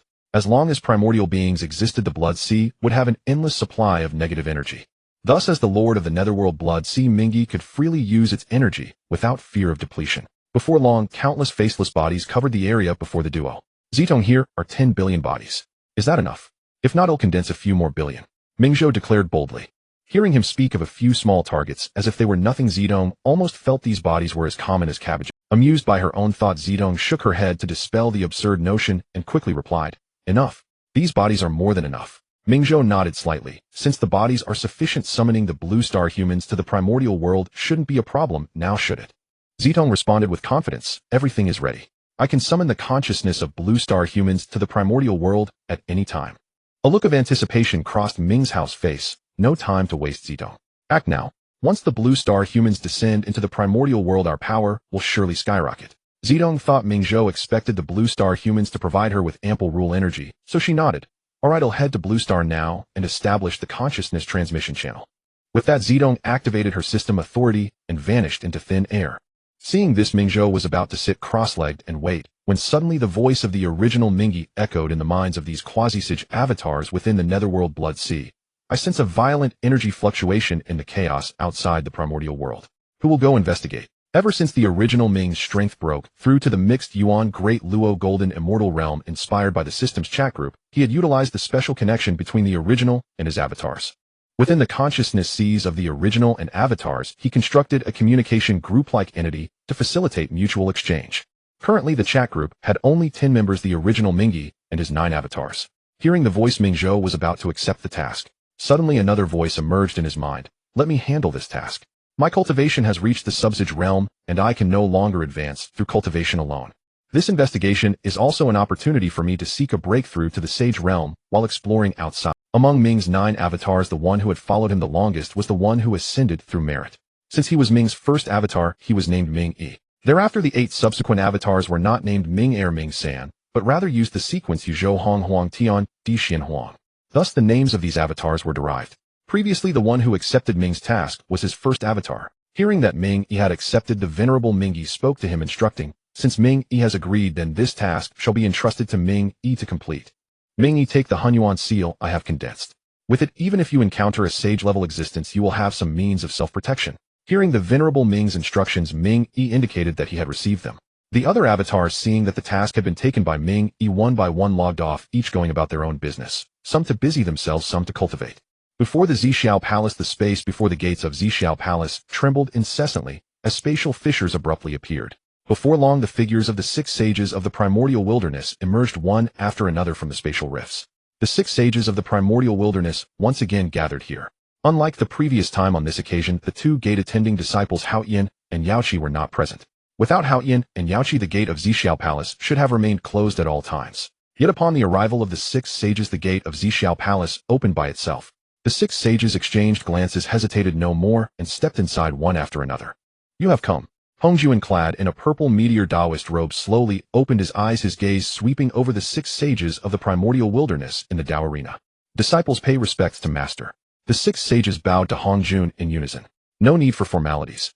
This old Taoist has summoned you here to discuss the matter of the human race. As Hongjun spoke these words, the expressions of the 6 sages present varied. Some furrowed their brows slightly, some looked perplexed, while others seemed to understand inwardly. Clearly the one with furrowed brows was Nuwa. She thought to herself, as expected, has it been discovered after all? Those with puzzled expressions were Zhuanti and Jane. They exchanged a glance, both thinking, why summon us to discuss the affairs of the human race? Those who understood were the 3 pure ones of the Xuan school. Their Taoist abodes were not too far from the human tribes, so they had some knowledge of the events occurring within the human tribes. Your disciple is dense. Master, what do you mean by this? Please enlighten us. Zhuanti, with a face full of confusion, was the first to ask. Zhuanti had no choice but to ask. He looked around and saw that the expressions of the other 4 sages were quite peculiar, clearly indicating they had some understanding of what the Tao ancestor had said. It seemed that only the 2 of them, the brothers, were still kept in the dark. Hongjun, upon hearing this, gently waved his sleeve, and with a snap, the gate of Zhixiao Palace instantly slammed shut. The next moment, Hongjun's resonant voice slowly sounded. This old Taoist has now merged with the Heavenly Dao, possessing a portion of its authority. I have glimpsed the next era's dominator of heaven and earth. It is the human race. Now that the human sovereign has assumed his position, I have summoned you to deliberate on this matter. The weight of these words was immense, causing the 5 sages present, aside from Laozi, to show shock on their faces, gaining a new understanding of Hongjun's power. Although they were exalted as supreme beings transcending the river of time, able to peer into it and perceive the lives of creatures and the general direction of the world. Yet the future they could view was limited, never extending too far beyond the actual reality, and moreover it did not include those dominators of heaven and earth who gathered the fortune of the entire world. Precisely for this reason, when they heard Hongjun's words, the 6 sages were shocked by his power. Observing the expressions of the 6 sages, Hongjun felt inwardly satisfied, and continued. Using the authority of the Heavenly Dao, I have spied that in the coming period the 3 sovereigns and 5 emperors will descend into the world, leading the human race to a new height. Ever since the Wu and Yao clans withdrew from the stage of the primordial wilderness, the entire primordial world has fallen into chaos. I have entrusted the responsibility of managing the order of the primordial wilderness to Hao Yin and Yao Qi. Once the heavenly court is re-established, the order of the primordial wilderness will be secured. But to achieve lasting peace and smooth operation in the primordial wilderness, order alone is insufficient. There must be a force that bears the fortune of the entire world and becomes the dominator of heaven and earth of the primordial world. Therefore, this old Taoist has decided to extend a hand and support the human race. Upon these words, the 6 sages of the primordial wilderness were all taken aback. Exchanging glances with flickering eyes, suspicions arose in their hearts, yet they dared not hastily conclude, so they held their breath and waited for Hongjun's continuation. However, the current situation of the human race is not optimistic. If the 3 sovereigns and 5 emperors are to truly rise and wield the fortune of humanity, the path ahead is by no means smooth. To hasten this process, I hope that each of you 6 will dispatch your disciples to the human race. On one hand, they shall escort and protect the 3 sovereigns and 5 emperors. On the other, they shall serve as teachers, helping them to soon be capable of great responsibilities. At this point, Hongjun's gaze slowly swept over the 6 sages present, his tone suddenly pausing before intensifying. The 3 sovereigns and 5 emperors of the human race are all heaven-appointed leaders bearing great fortune. If not for the fact that the sage positions of the primordial wilderness were already fixed, each of these 8 individuals would have the potential to become a sage. As disciples of the Xuan school, you have the duty to maintain the peace of the primordial wilderness. Therefore, the matter of teaching the 3 sovereigns and 5 emperors and assisting the rise of the human race, I entrust to you. I hope you will take it to heart. I have said all I wish.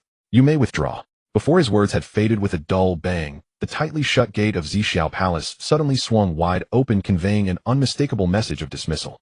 At this moment, Hongjun was much like those graduate advisors on Blue Star who merely assign tasks and then wash their hands of the matter, leaving the specifics of execution and completion entirely to their disciples to figure out on their own. Faced with this blunt order to leave, the 6 sages exchanged another glance.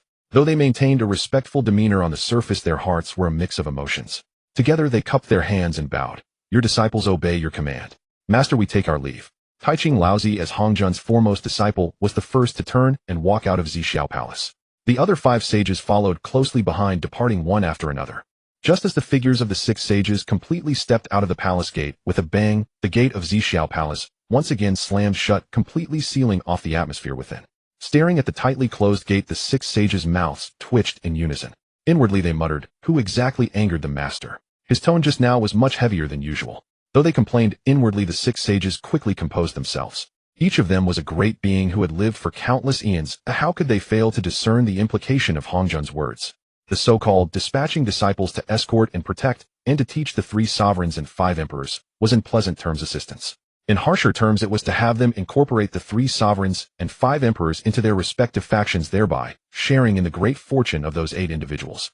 Though they could not yet fathom why Hong Jun had arranged it this way, it was clearly a profitable and favorable matter.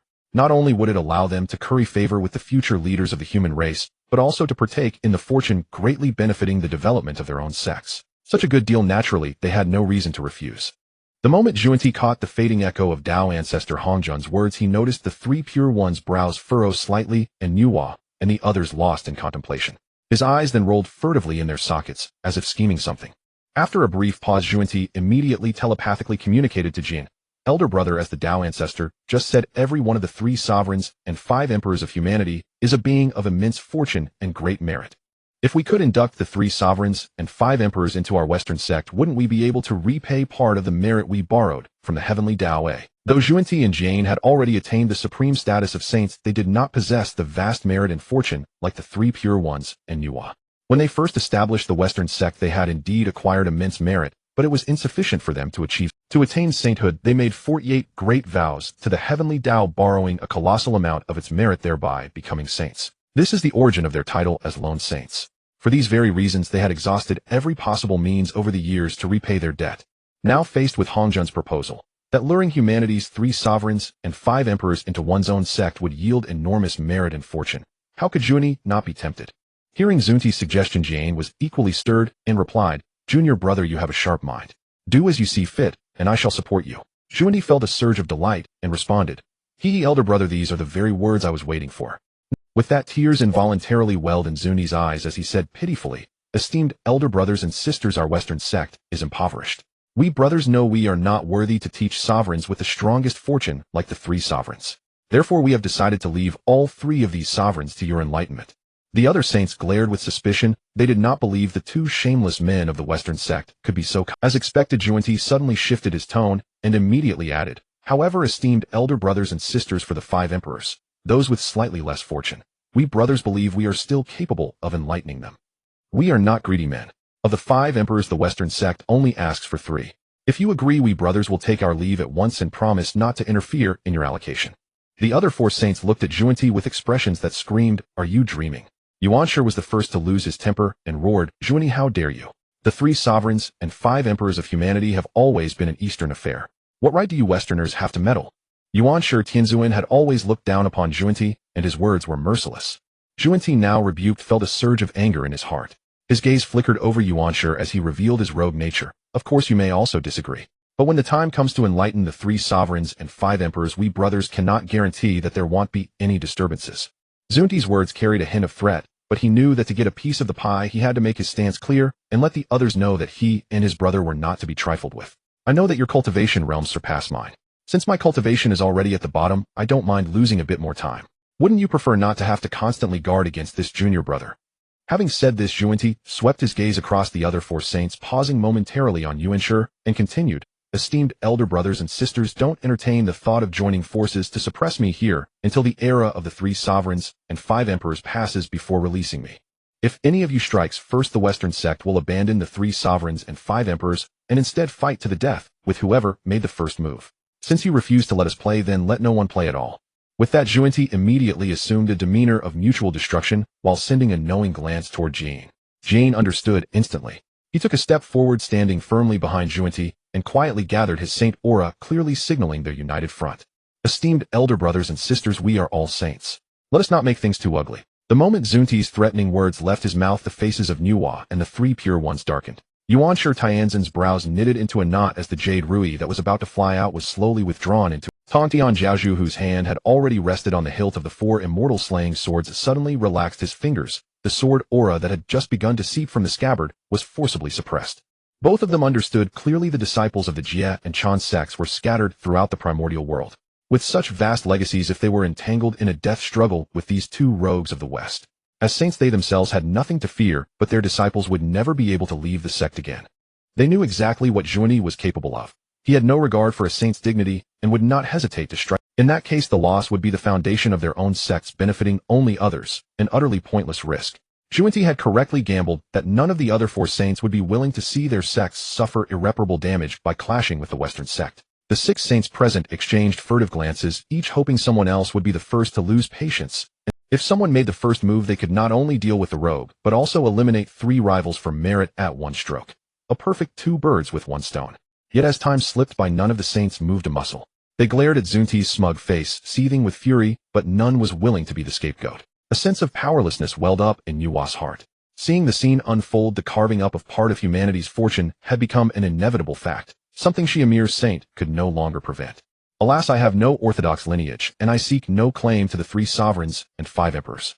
However, the first heavenly sovereign of humanity is my elder brother Fuxi.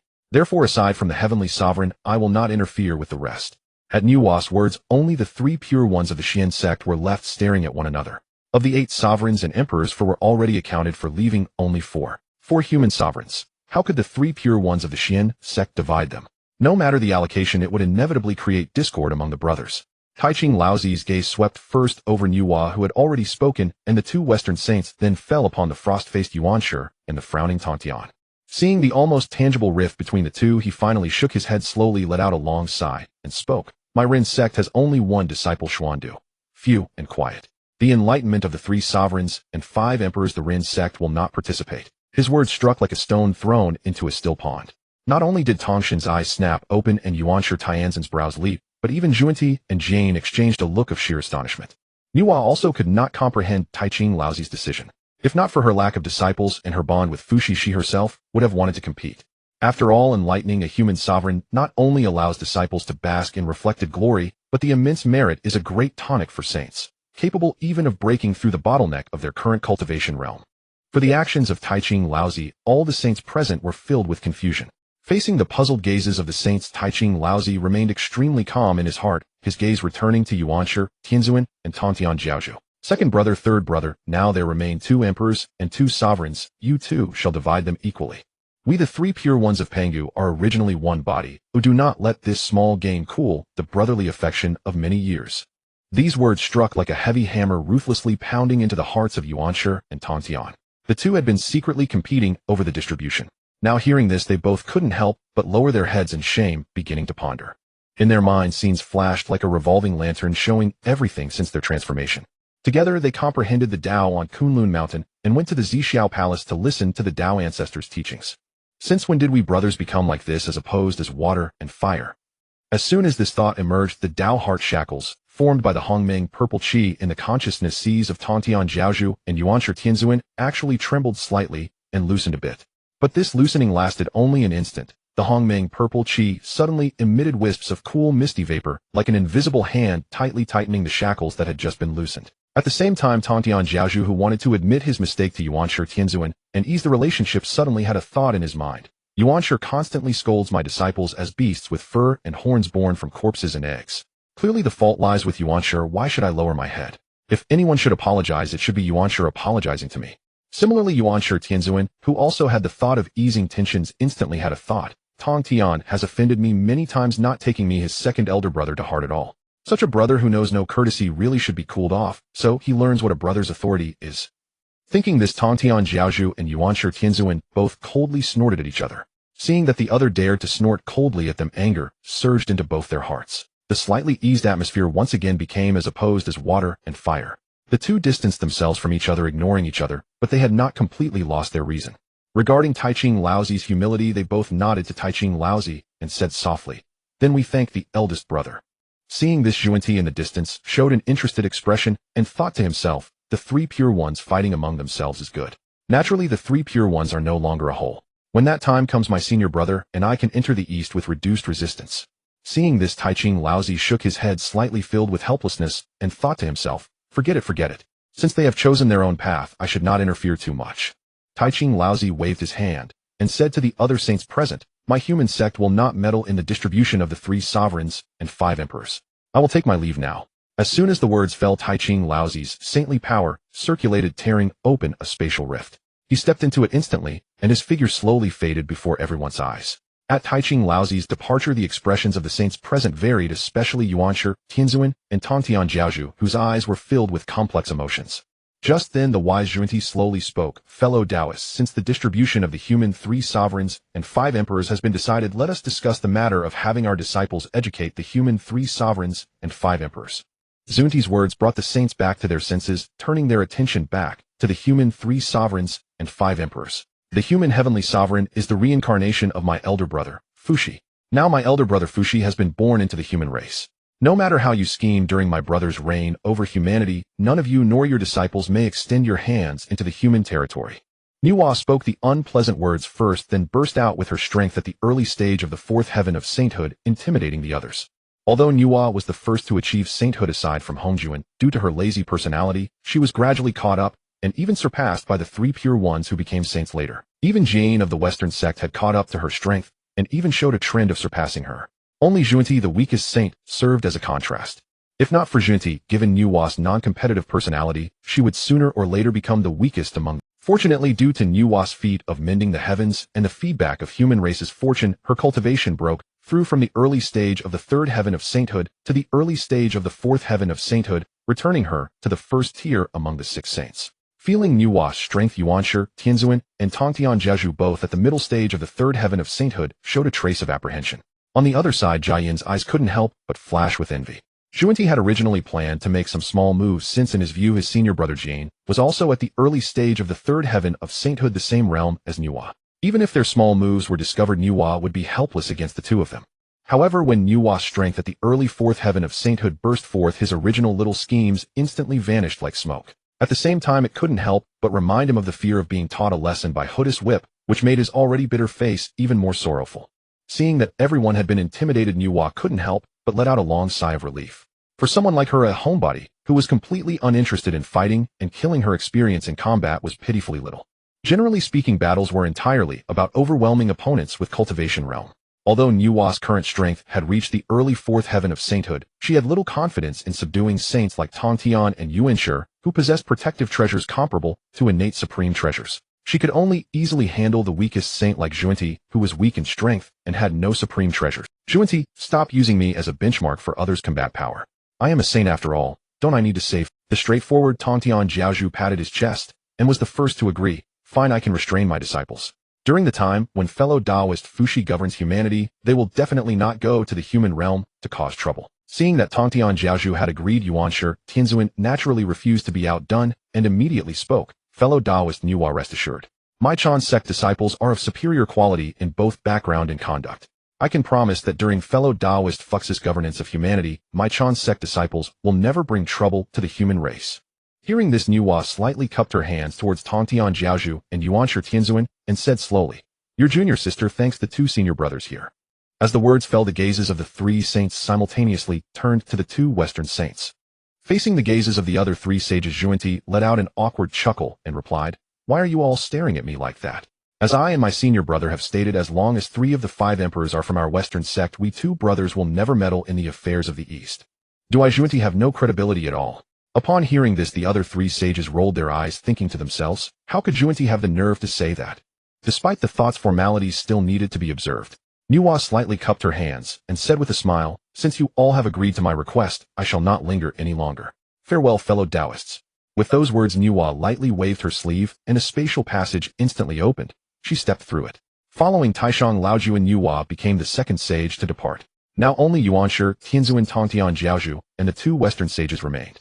Yuanshi had never much cared for the Western pair, and now he was at daggers drawn with Tongtian. Seeing no reason to stay, he snorted coldly, left the words "farewell," and turned to leave. With most already gone, Tongtian Jiazhu likewise uttered "farewell" and departed. Junti and Jane exchanged a glance, then smiled. Jane gave Junti a thumbs up and praised, "Junior brother, your mind is truly sharp. You secured 3 of the 5 emperors for the Western sect." Junti smiled modestly and humbly replied, "Keep it low-key. Without your support, my plan would never have succeeded. The key to this triumph was your strength, which rivals that of the 3 pure ones." At the mention of the 3 pure ones, both sighed with emotion. Jane asked in bewilderment, "Junior brother, the East is so bountiful. Why do the 3 pure ones still quarrel ceaselessly?" Junti shook his head. "Who knows? Maybe it's the trouble that comes with too many treasures." Jane responded half jokingly, half bitterly, "When will the West ever get to experience such troubles?" Junti's eyes brimmed with confidence as he spoke slowly. "Senior brother, though our West is poor in resources, as long as we 2 brothers unite, one day the West will flourish." Jane nodded, but asked with concern, Junior brother, will we ever start fighting like the three pure ones? Zhuanti immediately denied it, decisively impossible. A glimmer of curiosity flashed in Jiayan's eyes as he asked, Oh junior brother, why are you so certain? A look of confidence spread across Zuni's face. As if channeling Detective Conan, he began a rational analysis. Senior brother, even if I didn't say it, you could see that the conflict among the three pure ones stems from Yuanshi and Tantian. As for Senior Laojuan, his desire is for them to turn swords into plowshares and restore the name Pangus, three pure ones. Jane nodded slightly, a trace of understanding glinting in his eyes. Seeing that he had grasped the point, Zhuanti continued, But you and I both know that Yuanshi Tianzhen's face-first temper and Tantian Jiao's stubborn defiance are already common knowledge in the primordial world. To bring these two back together, one side must make the first concession. In the past, it was usually Tantian who gave, but not anymore.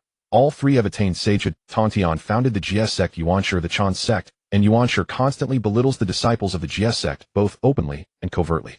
So getting Tantian to bow his head again, that's no easy task. As for Yuanshi, with his obsession with face above all else making him soften first is harder than taking his life. Thus it's unlikely they'll ever sit down again like before and resolve their differences. At this point, Zhuni shifted the topic and looked directly at Jane, saying gently, Senior brother, you and I are different from the three pure ones.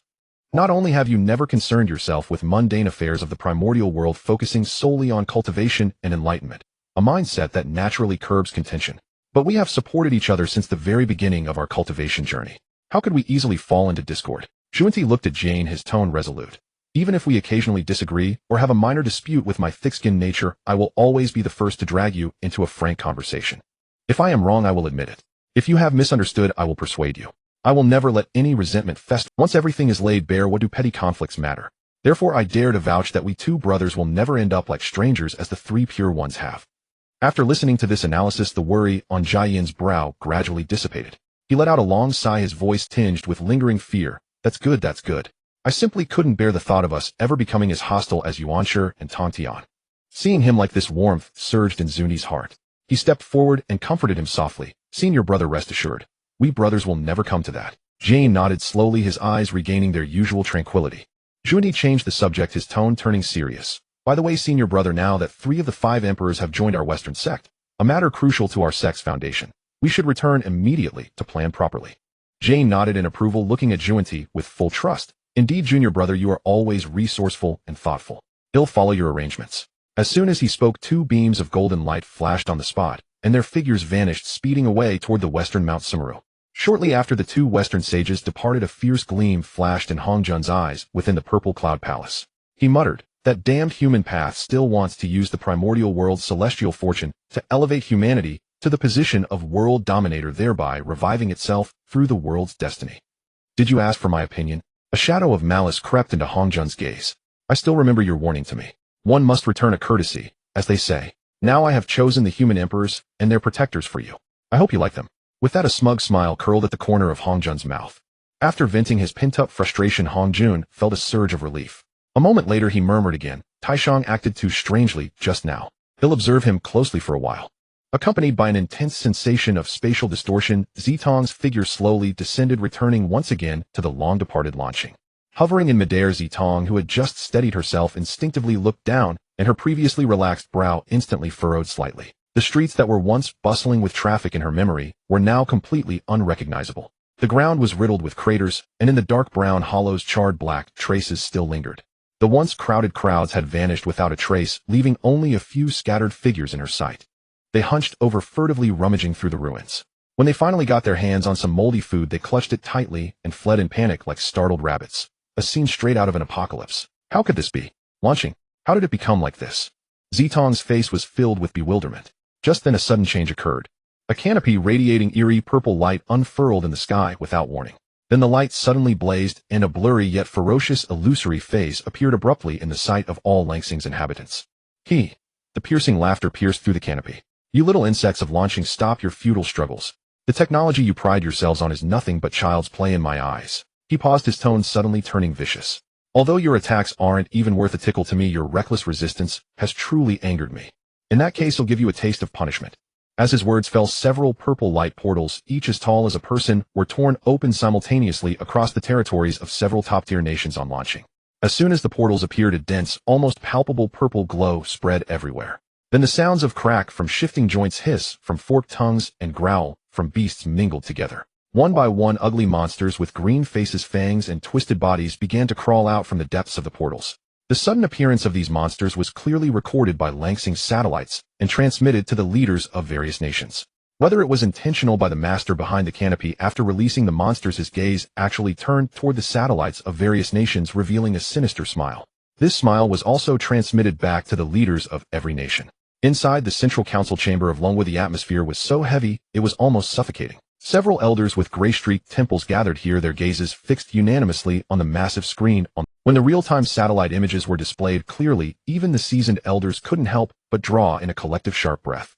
Their fingers instinctively curled, and their eyes surged with undisguised horror.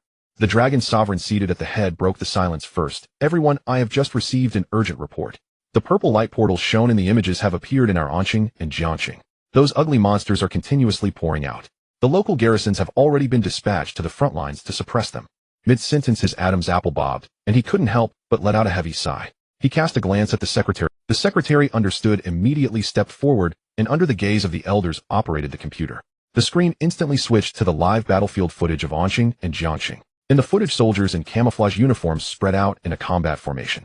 Their rifles spat tongues of fire, and dense bullets rained down like a storm toward the monsters emerging from the portals. The bullets did hit their targets, but only left tiny bloody scratches on the monster's rough hide. That level of damage was mere superficial injury to these creatures, failing to inflict any real harm. Fortunately, the intense suppressive fire eventually slowed the monster's spread, buying precious time for the evacuation of civilians in the rear. The dragon sovereign pointed at the screen showing the ineffective bullets hitting the monsters and said with a grave expression, "You all see this. We need to come up with a plan. The monsters summoned by the Tianqi Dominator this time are far stronger than the last. Last time we could still kill them with firepower, but now bullets can only delay them. Once our firepower ceases, these monsters will run rampant within our borders." Upon hearing this, the other elders' faces turned even darker. An elder known for his hot temper suddenly clenched his fist, his knuckles cracking, and couldn't help but mutter angrily, "How could there be such troublesome monsters in this world?" Another elder, his brows tightly knitted, said with a bitter, incredulous tone, "Could it be? Just like those web novels, right? Our launching has been completely targeted by extraterrestrial aliens. Is our launching really destined to reach the point of extinction?" This sentence struck like a boulder into stagnant water, plunging the hall into dead silence. For a moment no one spoke or refuted. Watching the screen showing monsters rampaging and soldiers struggling, the conclusion of alien invasion already weighed heavily on everyone's mind. Seeing the silent crowd, the Grand Dragon Sovereign's gaze suddenly turned resolute. "Everyone, remember that we bear the lives of the 1.4 billion people of Longwa on our shoulders. Anyone in this world can retreat, but not us. I summoned you here today not to see you sighing and lamenting defeat. Before coming to this meeting, I have already ordered the military to transport large quantities of heavy weaponry to Anqing and Jiangqing, providing fire support for the troops stationed there." At this point, the Grand Dragon Sovereign deliberately paused, his gaze slowly sweeping over each solemn face before revealing the decision buried deepest in his heart. "Therefore, I implore all of you to prepare for the worst. If these heavy weapons fail to stop the monsters, I am prepared to deploy nuclear weapons." The moment the words "nuclear weapons" fell, the air in the meeting room seemed to freeze instantly. Even the sound of wind outside was blocked out, leaving only the suddenly heavy breathing of those present and a deathly silence. Everyone present were heavyweight figures of Longwa, and they were all too familiar with nuclear weapons. As the ultimate weapon, mastered by humanity, on launching, its power could level an entire city, but its side effects were even more terrifying than its power. Nuclear weapons do not distinguish between humans and monsters on the battlefield. Once detonated, not only would all local life be reduced to ash, moreover, the land would be shrouded in radiation, remaining barren for 100 years. Using nuclear weapons on one's own soil, even if it could completely annihilate the monsters, would ultimately be a risky move of inflicting heavy casualties on the enemy at the cost of one's own. Therefore, when the dragon head of Longwa proposed the idea of deploying nuclear weapons during the emergency meeting, the elders present almost instinctively voiced their veto. Such ultimate weapons capable of unleashing total annihilation should never be lightly activated until the final moment of civilization's survival. However, as their eyes fell upon the real-time feed transmitted on the main screen, every word of objection died on their lips, and the conference room was instantly shrouded in a heavy silence. Everyone understood in their hearts that once these monsters completely breached the defensive line and spread, the entire Longwa and even Lanxing would face an overwhelming catastrophe. By then, with all lives extinguished, how could one speak of future and heritage? Just as the conference room fell into a dead silence where even heartbeats could be heard, the screen abruptly displayed a sudden anomaly. Behold, beside the soldiers who were resisting the monsters with sniper rifles, The rampaging monsters suddenly seemed to be gripped by an invisible giant hand at the throat of fate, their massive bodies beginning to twist and convulse uncontrollably. Ah, oh woo! Piercing shrieks and agonized roars intertwined, making it impossible to distinguish which monster's despairing wail was which. The next second the monsters' bodies shrank wildly, at a visible rate the sound of bones shattering ringing out incessantly. In the end their bodies were all compressed into crimson blood spheres. Immediately after, with a thunderous boom, the blood spheres exploded violently, turning into a sky full of foul-smelling blood mist that dissipated into the air, leaving not a single trace behind. At the same time, the violet light gate that had been endlessly spawning monsters seemed unable to withstand this inexplicably terrifying force, as fine cracks began to appear on its surface, and the flickering violet light gradually dimmed. Crushed under the invisible pressure, it slowly began to disintegrate, eventually dissolving into specks of violet light dust fading into the sky like dying fireflies. The high-level officials of the various nations on Lanxing watching this through satellite signals in real time, though completely unaware of what had happened when they saw those monsters, which bullets had been unable to harm, being effortlessly annihilated. A glimmer of incredulous hope burst forth from their once despairing eyes, as if they had glimpsed a ray of dawn. Unlike the delight of Lanxing's high-level officials, the ugly giant face suspended above the sky, upon witnessing the monsters it had summoned at great energy cost being killed as easily as crushing ants, first showed a flicker of brief bewilderment. After recovering, its enormous pupils contracted sharply, and bewilderment was completely replaced by soaring rage. Who exactly is it? How dare you ruin this dominator's good plan? Come out and face me. This roar, infused with the system's mana, instantly pierced the atmosphere and resounded across every corner of Lanxing. Just as the owner of that gigantic face was still howling in fury, a cold female voice tinged with a hint of anger slowly resonated. Who gave you the audacity? Dare to run amok on Lanxing? Don't you know that Lanxing is my domain? Hearing this, the giant face's owner abruptly ceased his clamor, astonishment instantly spreading across his face as his murky pupils darted around rapidly. Instinctively, it extended its perception toward Lanxing's core, sensing for a while, but finding no presence of Lanxing's Heavenly Dao. It also recalled several peers it had encountered before its descent. Those peers were merely a few systems that relied on mortals, such as a god of wealth system, a conquer goddess system, and so on. Even the strongest among them, a rebirth system, had not even touched the threshold of a mortal and god. With this thought, it immediately felt that the other party was merely bluffing. How could a planet like Lanxing, devoid of any Heavenly Dao, possibly harbor an existence too formidable? With that in mind, the confidence that had been suppressed by the female voice just now swelled back up in the owner of the giant. It gave a cold snort into the void, its tone once again carrying the arrogance of a dominator. Lanxing has always been unclaimed territory. Since I took a fancy to it first, it naturally belongs to me. Shameless wretch. How dare you touch my people on my property? No matter where you hide today, you will pay the price. As its words fell, the violet sky above suddenly roiled violently. The ferocious giant face that had occupied half the sky shrank rapidly, along with the surrounding violet mist finally condensing into a small figure. The small figure hovered in midair, its perception instantly covering Lanxing, determined to ferret out the reckless fool who had spoken earlier. Yet no sooner had its perception expanded than a chubby little hand reached directly toward it. Sensing the aura radiating from the little hand, the small figure's entire violet glow froze. Its face, once full of arrogance, instantly turned pallid, and a layer of fear swiftly crept into its pupils. It stammered in shock, thighs is a ranked. But before it could finish, that chubby little hand had already teleported before its eyes. In an instant, the originally childlike little hand swelled tens of millions of times, transforming into a sky-obscuring colossal hand. Its 5 fingers closed in an instant, firmly gripping the small figure in its palm. Boom! A muffled explosion sounded, violet light splattering from the palm. The arrogant small figure, without even a chance to struggle, burst apart under the crushing force of the giant hand, dissolving into specks of violet dust in the void. Almost at the same moment, the small figure exploded above Lanxing on a derelict planet less than a light-year away from Lanxing. A system-like cluster about the size of a fist was floating in the void. The pale blue glow swirling around it flickered violently, and a palm-sized humanoid face emerged on the surface of the light cluster. At this moment, that little face was scrunched up, its originally lively brows twisted into knots, looking extremely displeased. What the light cluster was watching was precisely the final image transmitted back by its clone left on Lanxing. Damn it. So close. Just a little more. The light cluster trembled violently, snarling with gnashing teeth. Give me a bit more time, and Lanxing would have completely become my exclusive dungeon. Then, with the energy feedback from the dungeon, I could advance further. Maybe even touch the threshold of ranking and become a genuine LV1 system. In the system world, there exists an unwritten hierarchy. A system that hasn't even touched the threshold of immortal and god level is merely a low-tier system confined to mundane mortal realms devoid of supernatural power. A light cluster like this one which barely crossed the immortal and god threshold, having just grasped a sliver of supernatural power, but not yet ranked, is considered middle-lower tier. It can at most try its luck in low martial worlds, and if fortunate, just brush the edges of high martial worlds. Only systems with sufficient strength achieving ranked LV1 and above are qualified to step into the realm of Xuanhuan fantasy and truly secure a foothold in the system world. The system light orb before their eyes had recently been promoted from a lower-tier system to the immortal god level, yet it was the weakest among its peers. For this reason, it had deliberately chosen Blue Star, a mundane mortal realm devoid of any supernatural traces, planning to lay low, for a while accumulate enough energy to enhance its strength, and then venture into low martial worlds. Yet despite all its calculations, it never expected that Blue Star, which it considered its novice village, actually harbored a terrifying, ranked overlord. Damn it, why is my luck so terrible? I casually pick a mundane mortal realm, without supernatural traces to lay low and develop, and I still bump into a ranked big shot. The system light orb circled anxiously above the rocks of the abandoned planet, its pale blue aura trembling, as if about to fall apart, and its human-like small face was filled with lingering fear. The pressure from Zitong's colossal hand on Blue Star just a moment ago, even through the avatar's image, made it shudder. The system light orb thought about what its avatar had done on Blue Star and figured it had indeed offended that big shot. What if the owner of that giant hand discovers my true body here?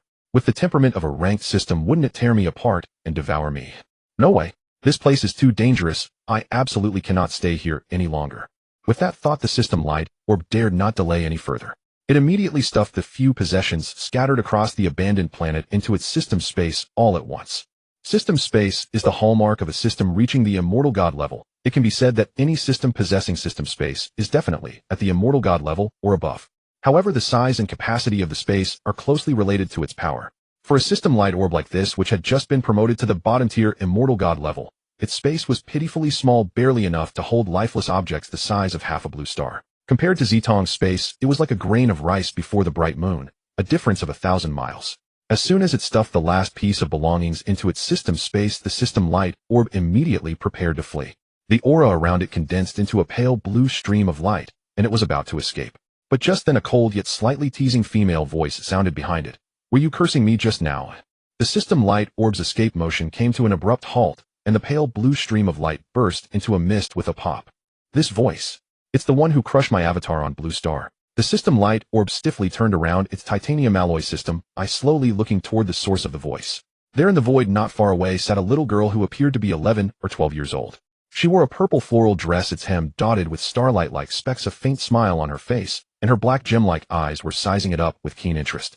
The moment its eyes met hers, the system light orb was immediately filled with terror. In the instant it recognized that face, the last shred of the orb's fantasy that it had mistaken, the identity shattered into dust. This little girl before it was none other than Zitong, who had casually crushed its avatar.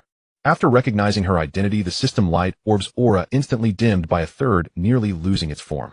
Its heart felt like crying, does she have to come this fast? I was just about to flee, haven't even taken a step yet. Although it hated her to the core, it dared not show it. After all, survival was paramount. In the next moment, the human-like small face of the system light orb immediately switched to an innocent look, its eyes wide and round, and its voice carrying a hint of deliberate flattery. Wow. Whose beautiful big sister is this? So pretty, you must be a very powerful sister, right? Beautiful sister, you must have misheard. How could I possibly curse a beautiful sister like you? At this moment, the system light orb's mouth was like honey, its words as sweet as could be. However, Zitong was not swayed by the system light orb's repeated cries of beautiful sister. Instead, she became more vigilant. There were still many matters waiting for her to handle on Blue Star, so Zitong decided not to beat around the bush and spoke directly. Stop pretending. Those monsters causing destruction on Blue Star, you released them, didn't you? Faced with Zitong's accusation, the round little face on the system light orb's surface blinked its bright big eyes rapidly, even causing the aura to tremble, feigning complete ignorance. Beautiful sister, what are you talking about? Blue Star? What's that? Some insignificant little planet. I've never heard of it. Seeing this act, Zitong instantly guessed what it was thinking, and a spark of interest arose in her heart. This guy is determined to deny everything and plans to muddle through by acting cute. You want to play, huh? Anyway, those matters are not urgent, so we'll play along with you. A faint, almost imperceptible arc curled at the corner of Zitong's mouth, her voice carrying a chill. What? Still planning to hide and not admit it? It was this faint, ambiguous smile that made the system light orb's heart suddenly skip a beat, and a foreboding feeling surged within it.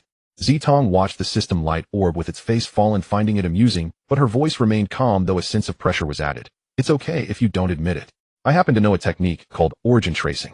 All I need is to extract a strand of your system origin, and I can deduce all the fragments of your past life memory. She deliberately emphasized the words, past life, her gaze sweeping over the orb with a playful chill.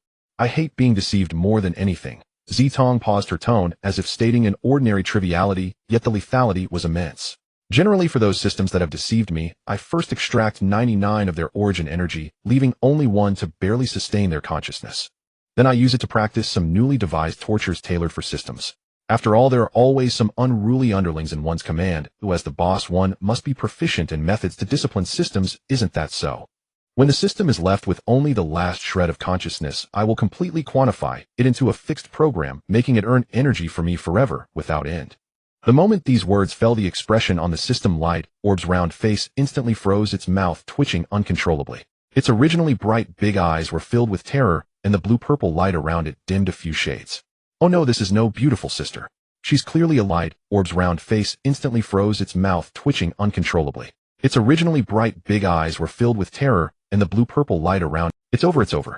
Is it too late to confess now? How can I survive? As its thoughts raced, the system light orb's round little face instantly fell. Watching the system's orb of light pout, with its tiny face, Zitong, who had been slightly teasing, instantly lost all interest in continuing the game. Her gaze sharpened, and a faint purple glow coiled around her fingertips. Seizing the moment when the system orb's soul was at its weakest, she cast a slave mark that instantly sank into the core of the orb before her. Ever since Zitong was enslaved by the river Styx, she had made a point of studying the methods of slave marks in the cultivation world. Now she had grasped the technique of planting a slave mark, and was putting it to the test on the system orb. The moment Zitong planted the slave mark, she could clearly perceive that the life and death of the system orb now rested entirely in her hands. So this is the feeling of planting a slave mark and holding the power of life and death over another. A flicker of understanding crossed Zitong's eyes. No wonder the river Styx was so at ease with me before. The sensation of wielding absolute control over someone's fate is truly subtle. Just as Zitong was lost in thought, the system orb that had been marked erupted like a startled cat, shrieking in disbelief. You. What did you do to me? Why is there suddenly a strange thing in my mind, and a feeling that my life is no longer my own? What have you done to me? Facing the system orb's accusations, Zitong's face remained unruffled. She raised her eyes calmly, and said in a flat tone, "Nothing, I merely planted a slave mark in your mind. From now on you will obey my every command without question. As for the consequences of defiance." Zitong paused deliberately, her gaze sweeping over the violently trembling orb. "You should be able to guess." Hearing this, the system orb's previously fawning demeanor vanished, replaced by a face full of fury and resentment. Even its voice trembled with indignation. You. How could you do this? Did you even ask for my consent?" Hearing the accusatory tone, Zitong's previously relaxed brows suddenly furrowed, a clear displeasure spreading across her face. "I do not like the way you are speaking to me now. I will give you one chance to rephrase." No sooner had she spoken than Zitong lightly activated the slave mark she had planted. In an instant, a tearing pain surged through the mark, transmitting to the system orb. "Oh!" A piercing cry of agony rang out, the orb's radiance dimming instantly. Its previous fury and resentment were ground to dust, leaving only sheer torment and panic. No. "Sister, I was wrong. I want dare again." Seeing the system orb reduced to this state, Zitong finally understood the pleasure the river Styx had felt when enslaving her. Zitong withdrew her spiritual power, and the oppressive force of the slave mark dissipated. She turned her gaze to the system orb and said softly, "Remember, from now on, never speak to me in that tone again. I dislike it very much." The system orb instantly shed its previous cowering expression, plastering a fawning smile back onto its face as it nodded eagerly. Yes, sister.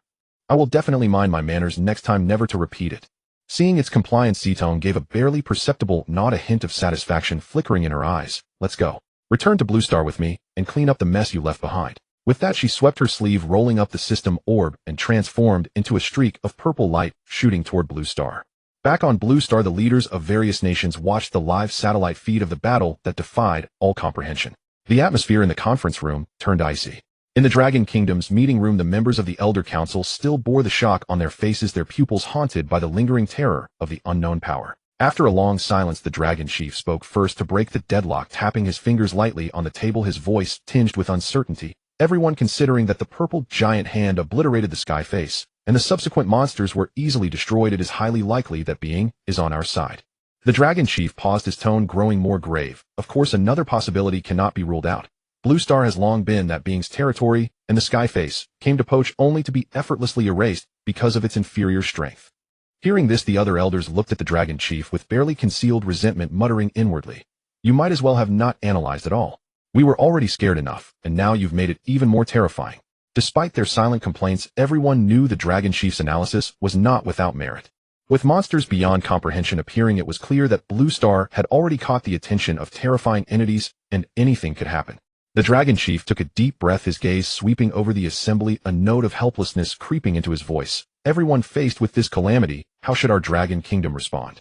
The time has come to formulate a concrete plan. It was this very elder who had led the Dragon Kingdom to become one of the 5 great powers of Blue Star within decades, a testament to his capability. Yet confronted with an existence that exceeded the bounds of science, even he was at a loss. The other elders lowered their heads in silence. They were but mortals, what could they possibly do against a situation that overturned all understanding? Just as the world's leaders were at their wits' end, Zedong had already returned to Blue Star with the system orb. Find a place to wait for a while. They'll come find you later. Upon hearing this, the system orb immediately stiffened, mimicking a Blue Star soldier's stance, standing at attention with a respectful and loud voice. Roger that, sister. I promise not to disturb you. Zedong glanced at it, then turned her gaze back to her own energy panel.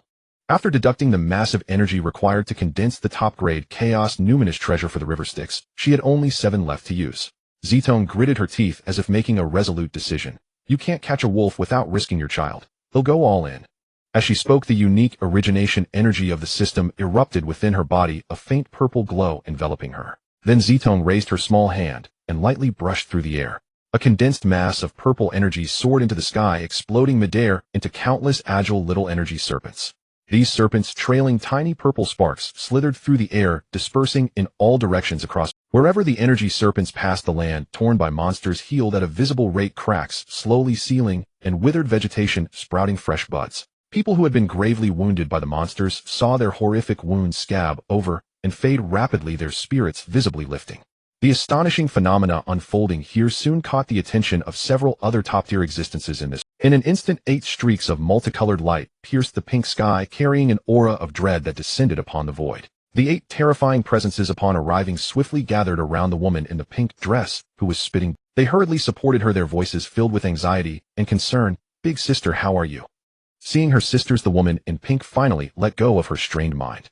Her exhausted body collapsed, and she closed her eyes, falling into a dead faint. Earlier in her battle with the white-browed elder, she had appeared calm and even composed enough to issue threats.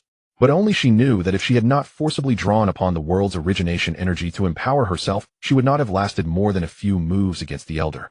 Now that the battle was over, the backlash from forcibly using the world's power had arrived as expected.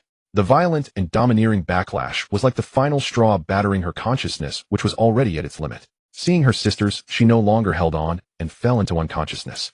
A woman with a single horn on her head, clad in a purplered silk dress, rushed forward when she saw the other faint. She scooped the unconscious woman into her arms and turned to the others, her voice urgent. Quick!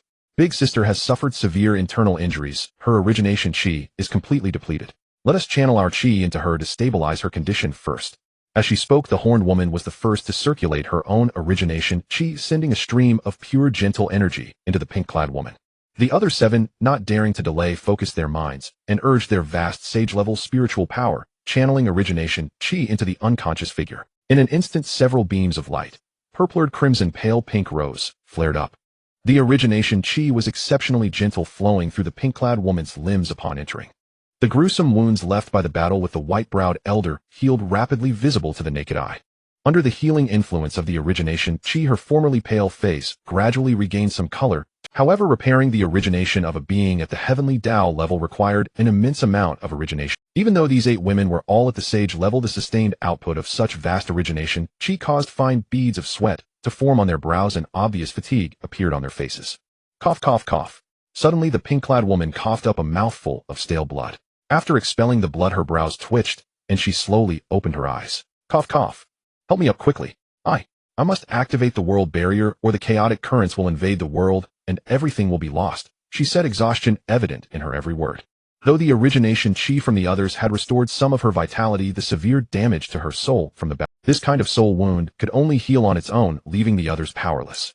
Big sister, you are too weak to speak now. Let me take you back to rest. Once you recover, we can discuss everything else. The woman in the purpler dress words were quickly echoed by the others. Yes, big sister. You should rest. The 8 of us can manage maintaining the world barrier for a short time. Leave the activation to us. The woman in purpler agreed. Big sister, ninth sister is right. Your priority now is to recover. Leave the... As she spoke, she helped the woman in pink toward the Dao Palace. Seeing this, the pink-clad woman did not refuse her sister's kindness. After all, she knew her own condition best. If she did not recover soon, she might damage her foundation. With that thought, she allowed herself to be led back to the Dao Palace. Watching them leave, Minghe, hiding in the ruins, let out a long breath of relief. Damn, what kind of world is this? There are more sage-level beings here than in the primordial world. Confusion filled Minghe's brows. Under his perception, every woman in the air was a sage-level existent. Moreover, including the pink-clad woman, 6 of them had cultivation levels he could not see through. What did that mean? With the boost from the chaos mark, Minghe's cultivation had reached the peak of the 3rd layer of the sage realm. The only ones he could not perceive were those of even greater strength. This meant that among the 9 women, just now 6 had cultivation above the 4th layer of the sage realm. This discovery shocked Minghe deeply, for even in the primordial world, there were few sages above the 4th layer. Just as Minghe was stunned, the world suddenly began to tremble violently. He quickly scanned his surroundings, trying to find the source of the tremor. As his gaze shifted, 7 dazzling pillars of light came into view. This is... Minghe stared in astonishment at the pillars rising from 7 different directions. At that moment, 7 different female voices sounded simultaneously. 7 absolute formation rise. World barrier open. With the voice, a translucent barrier appeared around the world. Under the shields cover, the chaotic gales from outside could no longer enter, and the entire pink world was sealed off from the outer chaos. The sudden shaking naturally sent the inhabitants below into extreme panic. What is happening? Why is the world trembling? Only sage blood can crush a building so easily. What kind of being could have wounded a saint? Is a great enemy coming? Seeing the commotion below, the sage-level figures, after activating the world barrier, immediately calmed the crowd. Do not panic. As the Dao resonance of the sage's divine power resounded, the turbulent emotions of the saints below were instantly calmed. This is the phenomenon produced by my opening of the realm barrier. All of you may disperse.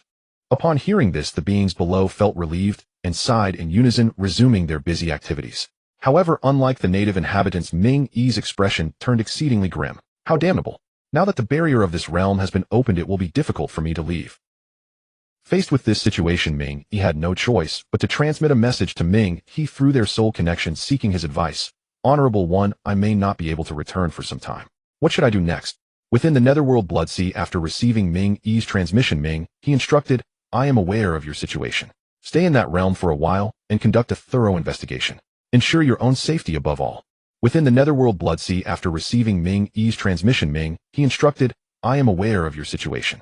Stay in that realm for a while, and after finishing all this, Minghe left a strand of divine sense to receive the images transmitted by Minghe, while his main body slowly rose and retrieved the primordial supreme treasure he had previously put away, the primordial chaos seal. It seems I need to continue condensing more chaos seals to distribute among my clones, so that in future situations similar to Minghe's, the clones can act with greater confidence. As he spoke, Minghe once again infused his fully restored primordial chaos grand unity level divine power into the primordial chaos seal, beginning to condense chaos seals. Meanwhile, at the novice area of the netherworld Bloodsea, time flowed swiftly. 200 years had passed since the first batch of blue star humans was summoned to the primordial world. During this long period, with the assistance of the cultivation assistant and the enhancement of top-tier post-natural origins, these blue star humans made rapid progress in their cultivation. However, the path of cultivation was not always smooth. It was closely tied not only to talent and spiritual energy, but also to one's nature, character, and numerous other factors. Thus, the cultivation progress among these summoned blue star humans showed an uneven pattern. With the vast immortal spiritual energy of the primordial world as an aid, those with resolute character advanced swiftly, reaching the nascent soul fusion stage. Even the lazy ones, driven by the powerful immortal spiritual energy of the primordial world, had reached the golden core stage. Before attaining immortality, the cultivation realms were in order: chi, refining foundation, establishment, golden core, nascent, soul transformation of spirit, refining, void, nascent, soul fusion, great vehicle, tribulation, transcendence, and ascension to immortality. A cultivator at the nascent soul fusion stage could enjoy a lifespan of 10,000 years, while those at the golden core stage could only live for 500. Of course, the lazy were only a tiny minority. These summoned blue star humans were not foolish. They were unwilling to miss such an opportunity to strengthen themselves and extend their lifespan, so they all began to cultivate fervently. At this moment, Minghe, disguised as an ordinary-looking man, strolled leisurely through the city built by the blue star humans. Gazing down at the people below, his mood was rather complex.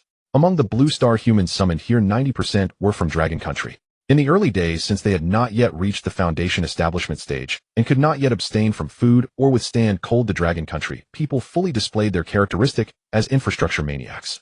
Combining cultivation with technology, magnificent high-rises sprang up like bamboo shoots after rain, and many facilities familiar on Blue Star were constructed one after another. This city was established by the Blue Star humans at the core of the novice village, providing a living space for those below the foundation establishment stage. What pleased Minghe most was that these billion Blue Star humans did not forget to reproduce while cultivating. Due to the high level of the primordial world, only those at the grand golden immortal level and above faced difficulties in bearing offspring. Thus, over these 200 years, the population of these billion Blue Star humans exploded dramatically. After several generations of reproduction, the human population here had reached over 50 billion. This clearly demonstrated that no matter where, humans are always eager to procreate. However, what shocked Minghe the most was that these fetuses born from blood god sun clones with other blood god sun clones were also deemed seeds of the blood god sun clones. The cultivation of these blood god sun clone seeds could also be reverted to Minghe, the Honorable One. Regarding this, Minghe's feelings were extremely mixed. The birth of these fetuses always gave him a bizarre sense of self-fertilization. Despite his inner discomfort, Minghe naturally would not miss this rare opportunity. After all, in this world, strength was everything. As long as he could enhance his power, everything else could be overlooked. Moreover, those Blue Star humans had completely merged with the blood god sun clones. The clones were tightly bound to them, becoming independent individuals, so the notion of self-fertilization did not exist. The origins of the offspring born from these blood god sun clones varied greatly. Some possessed top-tier post-natural spirit roots, while others had merely mortal origins. Currently, these tens of billions of humans were still insignificant in Minghe's eyes for some large tribes in the primordial world numbered in the trillions. To enable the rapid reproduction of humans in the novice village, Minghe specially established a talent activation pool at the core of the novice village. The purpose of this pool was to activate the bloodline power within the seeds of blood god sun clones with inferior origins, prompting a transformation in their innate foundation. Although this could not elevate every one of them to top-tier post-natural spirit beings, it could unearth hidden geniuses with latent bloodlines. The energy consumed by the talent activation pool came from the negative emotions generated by the humans in the novice village.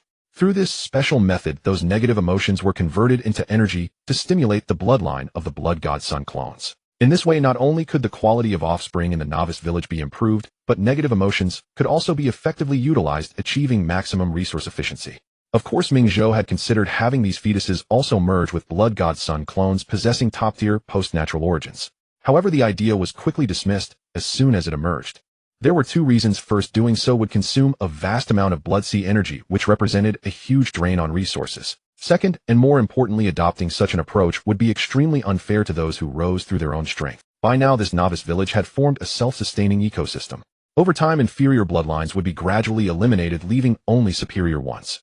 With an excellent bloodline and the unique cultivation environment of the primordial world, it would be difficult not to rise. Just as Minghe was sighing, the space around him rippled faintly. The next moment, a flash of purple light streaked across, and then a petite figure slowly emerged from it. "Yo, Zitong, you're back." Minghe looked at Zitong, before him a glint of delight flashing in his eyes. Zitong nodded and replied softly, Host, I've collected the souls of the remaining over 7 billion people from Blue Star. How is your physical Bodhis condensation coming along?" Hearing this, Minghe glanced at the over 7 billion Blue Star humans within Zitong's system space and let out a light sigh. Alas, how did I forget the trait of human reproduction? The several 100 million humans summoned earlier were not originally from the primordial desolate. Their offspring are likewise not governed by the laws of the primordial desolate. As long as they keep reproducing, they will be more than enough to supply the consumption of the blood god avatars. Though he thought so, since Zitong had already gathered the remaining over 7 billion humans, he couldn't just ignore them. With this in mind, Minghe spoke softly to Zitong, "Come with me." With these words, he turned and walked toward the newbie village, and Zitong followed without a second thought.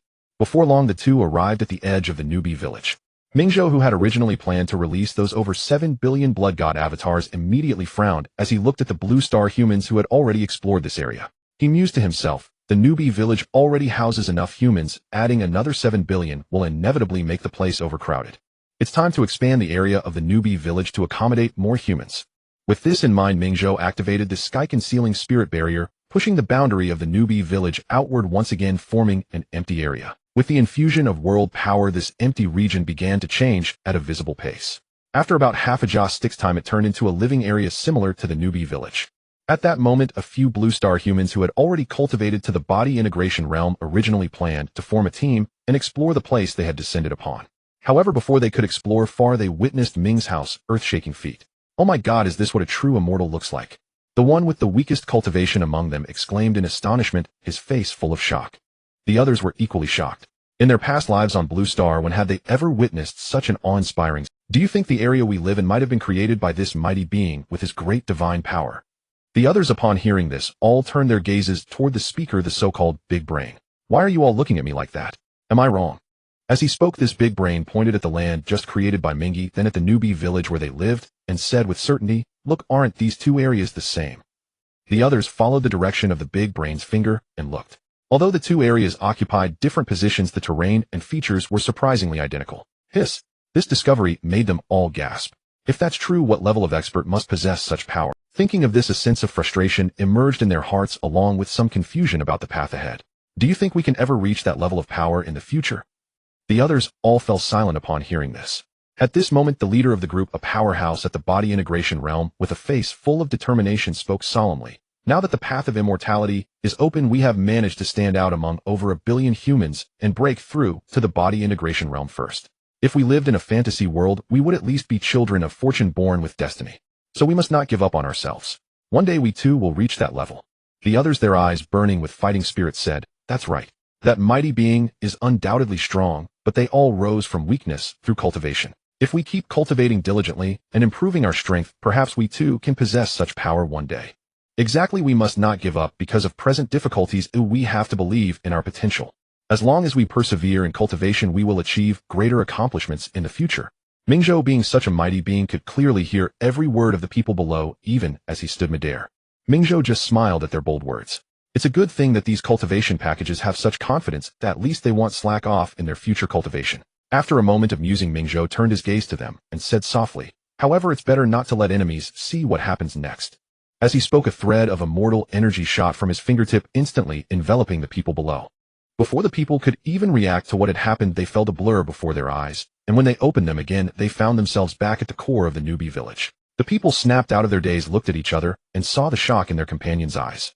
At that moment, they instantly understood something, but they all decided to keep it buried in their hearts. After doing all this, Minghe gently waved his sleeve, and over 7 billion blood god avatars, with supreme acquired creature roots, densely lined up on the land below.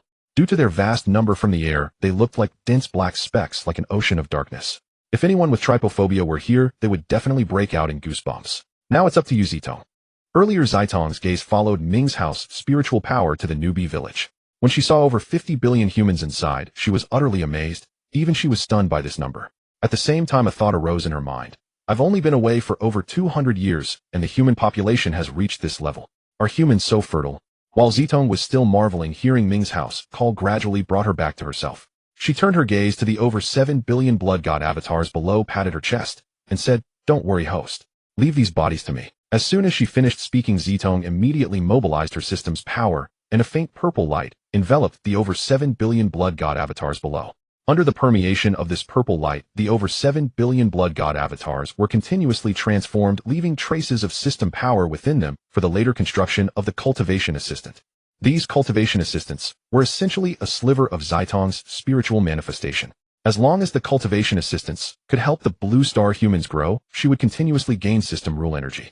After performing a simple data processing on these blood god clones, Zitong submerged her consciousness into the system space, summoning the souls of the humans from launching one by one and placing them within these blood god clones. With another gentle wave of her delicate hand, a surge of system power instantly enveloped the more than 7 billion blood god clones below, aiding the souls of the launching humans and fusing with the clones.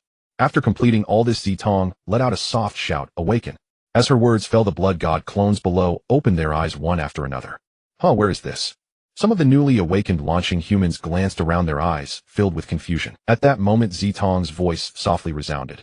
I have brought you all to the primordial world and forged a new immortal body for each of you, so that you may journey further on the path of immortality. Do not disappoint my expectations. Hearing Zitong's words, the confusion in the eyes of the launching humans below gradually dissipated, replacing someone, a person whom even the author could not be bothered to name, exclaimed excitedly, we humbly obey the Heavenly Dao's decree, and we shall not fail your expectations. The next moment, voices rang out one after another. We shall not fail the Heavenly Dao's expectations. Zitong smiled contentedly at the scene below, then spoke softly, very well. I know that coming to this strange world may cause you discomfort, and that you lack basic knowledge of this realm. Therefore, I have specially arranged a cheat for you, the cultivation assistant. This cultivation assistant is similar to the artificial intelligence on your launching. Any doubts you have, you may ask the cultivation assistant, and it will answer them one by one. Hearing this, some curious souls below could no longer contain their excitement, and immediately murmured in their minds, Cultivation assistant, are you there? No sooner had this launching human spoken than a clear melodious voice echoed in his mind. Greetings, esteemed cultivation player. I am your cultivation assistant, Xiaolu. Feel free to ask me anything you don't understand, and I will answer for you. At the same time, a transparent panel visible only to this launching human suddenly materialized before his eye. Name Yongwei. Realm mortal. Life status 78. Due to excessive indulgence in sensual pleasures, severe leakage of yang energy has led to impotence causing great harm to the body. Lifespan 2865. Storage space none. Hearing the voice in his ears and seeing the transparent panel before his eyes, Yongwei blurted out in shock. What the hell? Below, a considerable number of people, amounting to millions, reacted similarly to Yongwei. After all, among the more than 7 billion launching humans, there was always a small group with particularly strong curiosity. Get familiar with the cultivation assistant, for the path of immortality is long, and in the days to come only the cultivation assistant will be able to accompany you. Zitong's voice came, and instead of reprimanding the launching humans for their astonished reactions, she actually encouraged them to actively explore this cultivation assistant. After all, as long as the launching humans below interacted with the so-called cultivation assistant, she could gain Hearing Zitong's permission, the crowd of launching humans below began to study the cultivation assistant. They carefully examined the various information on the transparent panel and attempted to communicate with the cultivation assistant. After a moment, seeing that the launching humans below had become sufficiently familiar with the cultivation assistant, Zitong slowly spoke again to continue her instructions. To ensure your smooth progress in the early stages, the area I have teleported you to poses no great danger. In your terms, it can be called the newbie zone. In this zone, you can gradually adapt to the life of cultivation and learn various techniques and methods of cultivation. No sooner had Zitong said this than the crowd below burst into laughter. It's good that there's a beginner protection period. Otherwise, after finally obtaining the qualification for cultivation, I wouldn't want to die halfway. Yes. I just wonder how long this so-called beginner period will last. As if hearing the murmurs below, Zitong's explanation sounded slowly. Before you came here, I already told you that this is the primordial world. In the primordial world, those who have not reached the immortal level are like ants. A slightly powerful great one, even by casually sneezing, can easily annihilate you all. Therefore, until you have the ability to protect yourselves, do not leave the novice village lightly. Hearing Zitong's words, some of the launching humans couldn't help but breathe a sigh of relief. Phew. According to the Heavenly Dao's words, that means we don't have to leave the novice village until we reach the... A follower of the turtle philosophy chimed in. I'm going to stay in the novice village until the end of time and become the big boss of the novice village. Looking at the excited crowd below, Zitong seemed to recall something and spoke softly to remind them. You must cultivate diligently and not slack off. Among the first batch of 10 billion people sent to the primordial world, some have already reached the body integration realm. If you encounter them and are no match, or even get killed, I will not intervene. After all, this is the law of the survival of the fittest in the cultivation world. You need to adapt quickly. Zitong said all this for one purpose. To create a sense of urgency among these launching humans, spurring them to cultivate desperately and make full use of the cultivation assistant. Zitong said all this for one purpose. To create a sense of urgency among these launching humans, spurring them to cultivate desperately and make full... What? Body integration? Are you sure the Heavenly Dao hasn't misspoken? A man with an ordinary face frowned at the speaker and said in a stern tone, Are you out of your mind? Even the words of the Heavenly Dao you dare to question? The one who had spoken earlier showed a conflicted expression with even fine beads of sweat forming on his forehead. He waved his hands hastily in denial. How could that be? How would I dare to question the Heavenly Dao's words? I just can't believe that the first batch of cultivators arrived only half a day earlier than us, and while we are still mortals, they have already reached the body integration realm. Hearing this, the ordinary-faced man also came to his senses. His eyes showed the same look of disbelief as he muttered to himself, That's right. I looked up the cultivation realms earlier, and body integration is the 7th major realm. How monstrously talented must one be to reach body integration in just half a day? This completely defies common sense. Overhearing the conversation, another man nearby interjected, What are you discussing? The two, upon hearing this, recounted the topic they had been debating. The man gazed at them as if they were fools, causing them to feel extremely uncomfortable. Puzzled, they asked, What's wrong? Is there something off? The man shook his head, withdrew his gaze, and explained, Nothing. I'm just wondering. Didn't the great Dao Lord say we could ask the cultivation assistant any questions? With that, the man spoke softly to his own cultivation assistant. Xiaolu, please explain the principle behind it. As he uttered Xiaolu, he couldn't help but sigh inwardly. How strange. In this day and age, an assistant is called Xiaolu. Doesn't that make us the users the Lao Lu? Lao Lu it is as long as the cheat works. While the man was muttering to himself, a voice echoed in their ears. Esteemed cultivator, analyzing why the blue star humans reached the hegemony stage in half a day. Would you like to enable deep thinking? Without any hesitation, the man selected yes. Proceeding with deep thinking. Please wait. In less than half a breath, the voice sounded again. Esteemed cultivator, based on your description, there are many possibilities that match your request. For example, consuming celestial treasures or inheriting the legacy of a great power. These methods can rapidly boost a cultivator's power.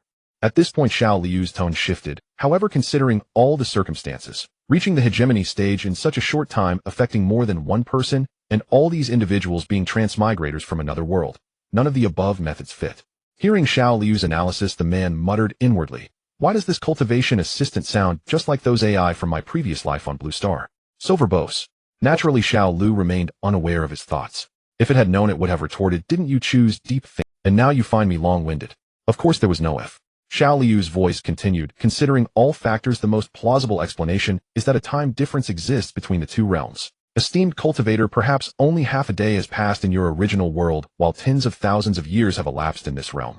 Having obtained the answer he sought, the man proceeded to explain it to the two arguers. Stunned by his operation, they immediately gave him a thumbs up and praised, "You're awesome." At the same time, another man exclaimed with admiration, "High school students are truly impressive, so quick to learn." The high school student, initially proud, then asked with confusion, "Brother, you don't look much older than me. Probably just started college. Why are you sighing like that?" The man who had sighed earlier felt ashamed. Alas, one must accept the passage of time. This exchange was merely a microcosm of the 70+ billion Blue Star humans below, and Zitong had no interest in watching further. After confirming that the Blue Star humans below could skillfully use the cultivation assistant, Zitong withdrew her gaze. With a flicker, she gracefully appeared beside Minghe. Seeing Zitong approach, Minghe greeted her. "Hey Zitong, how did things go?" Zitong nodded lightly and said softly, "The 70+ billion Blue Star humans have been initially settled. However, there will likely be more matters requiring our attention in the future." Minghe looked puzzled and asked, "Why is that?" Zitong observed his bewildered expression and understood. "It's understandable. With his foundation upon taking form, he possessed golden immortal strength, so he naturally finds it hard to grasp the struggles of lower beings." With this thought, Zitong decided to explain, "Host, you may not know this. Cultivators who start from scratch must pass the heavenly tribulation to achieve the earth immortal realm. Only by successfully overcoming the tribulation can they fully integrate into the primordial world and harness the power of heaven and earth to empower themselves." Minghe pondered for a moment and found her reasoning sound. The reason he hadn't considered this was entirely due to his unique circumstances. When he was born from the river Styx, he possessed an innate sacred root of top quality. Although not as formidable as the three pure ones who attained golden immortal peak upon transformation, he himself had already reached the late golden immortal stage. Minghe was born a true primordial world creature, thus naturally exempt from such concerns. Coming back to his senses, Minghe fixed his gaze on Zitong and asked with a hint of inquiry, "Zitong, do you mean we need to personally protect these Blue Star humans when they undergo their ascension tribulation?" Zitong nodded gently in agreement. "Exactly. Based on the aptitude of the first batch of Blue Star beings, I estimate that within 1,000 years some will reach the peak of tribulation. At that time we will need to provide protection, activate the barrier of the novice village, and guide them into the outer primordial world to undergo the tribulation." Minghe frowned, voicing his concern. With so many Blue Star humans, protecting them one by one would consume a tremendous amount of time, wouldn't it?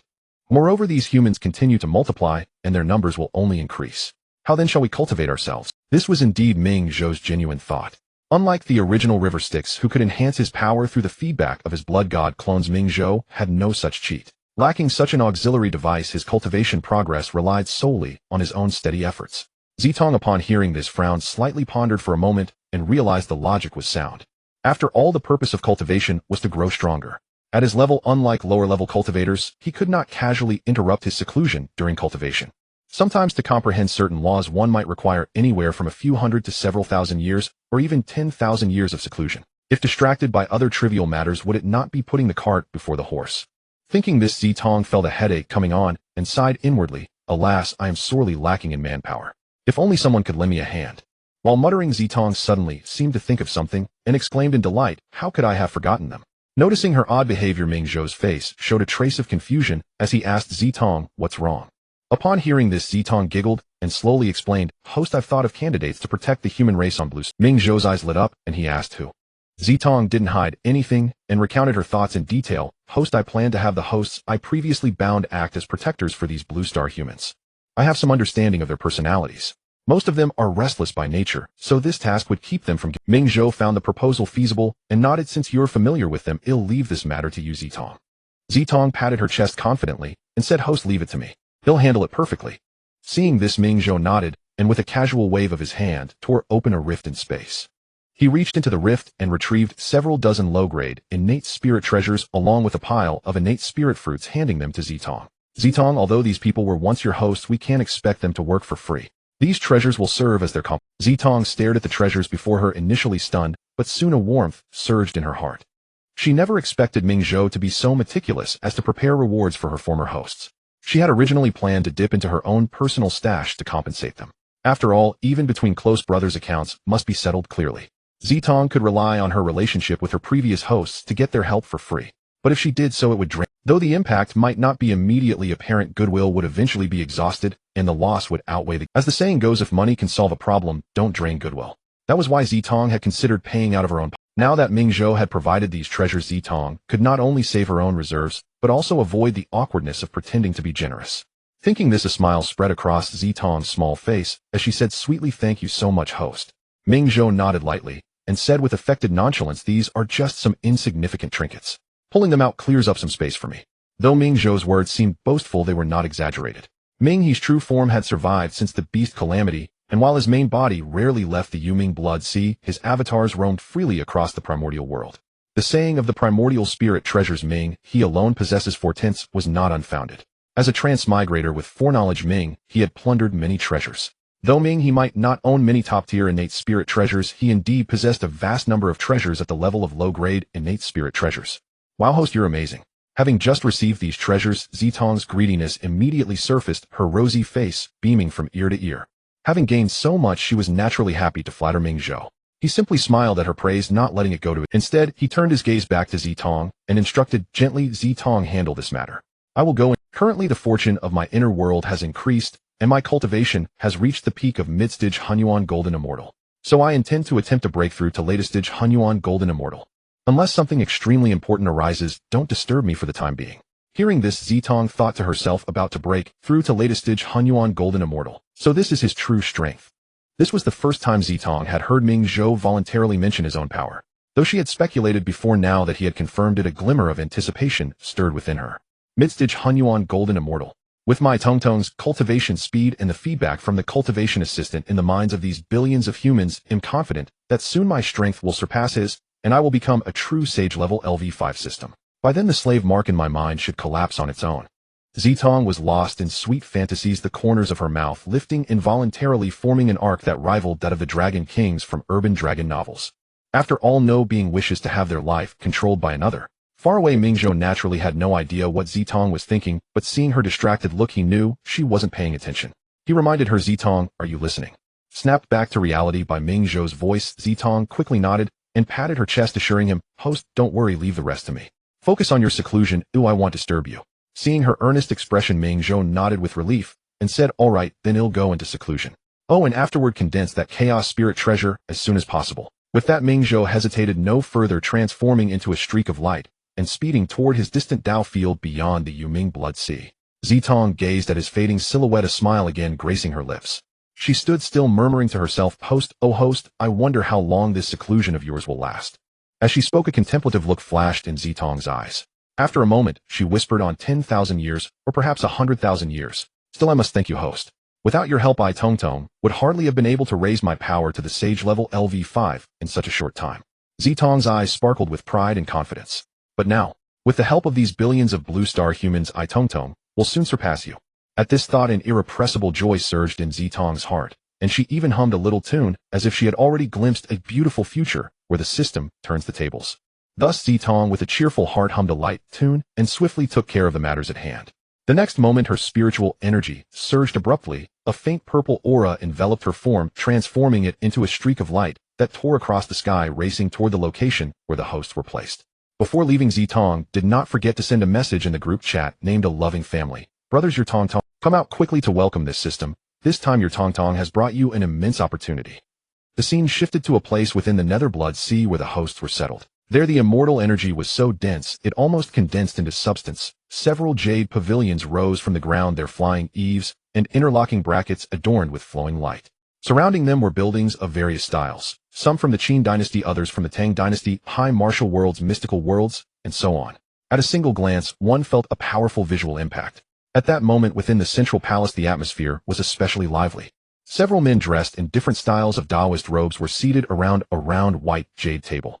The tea on the table curled with fragrant steam brewed from immortal spirit water that could nourish the soul, yet the objects they toyed with were ordinary playing cards. Bomb! A man in white Tang-style clothing slammed his cards down, raising an eyebrow at the person opposite. Zhu Laosan, do you want to play? If you can't top that crimson spirit fruit of yours will be mine, ha. The man called Zhu Laosan's round face flushed red as he stared at the scattered cards in his hand, his brows knitted tight. His voice carried a hint of anger. Li Lauer, don't push your luck. Leave some leeway for future encounters. Li Lauer, looking at Zhu Laosan's expression, more bitter than if he had eaten dung, was overjoyed inside, determined to win that crimson spirit fruit. He took a sip of tea, secretly calculating, once I win this innate spirit fruit from Fatty Zhu, it'll have, then Guanyinbi, Qingxian, Lizzie Qingxue Zhenu, and Xiao Xier, each of them can have one. With the miraculous effect of the innate spirit fruit adding 10,000 years of longevity to their lives should be no problem. At this thought, Li Lauer could no longer hide the smile on his lips. However, just as Li Lauer was mentally allocating the fruit, 2 cards with gesture patterns suddenly flew in from the side, landing with a slap on the round table. Immediately after, a clear male voice rang out, double jokers. Sorry, I win this round. Li Lauer's smug grin froze instantly. He raised his eyes sharply and looked toward the source of the voice. He saw a man with flowing blue hair leaning against a pillar, a faint smile curling at the corners of his lips. Seeing the 2 gesture cards slapped on the table, Li Lauer nearly burst with fury. His rage surged to his crown, and suppressing his anger, he pointed at Tang 13's nose and said through gritted teeth, Tang 13, are you targeting me?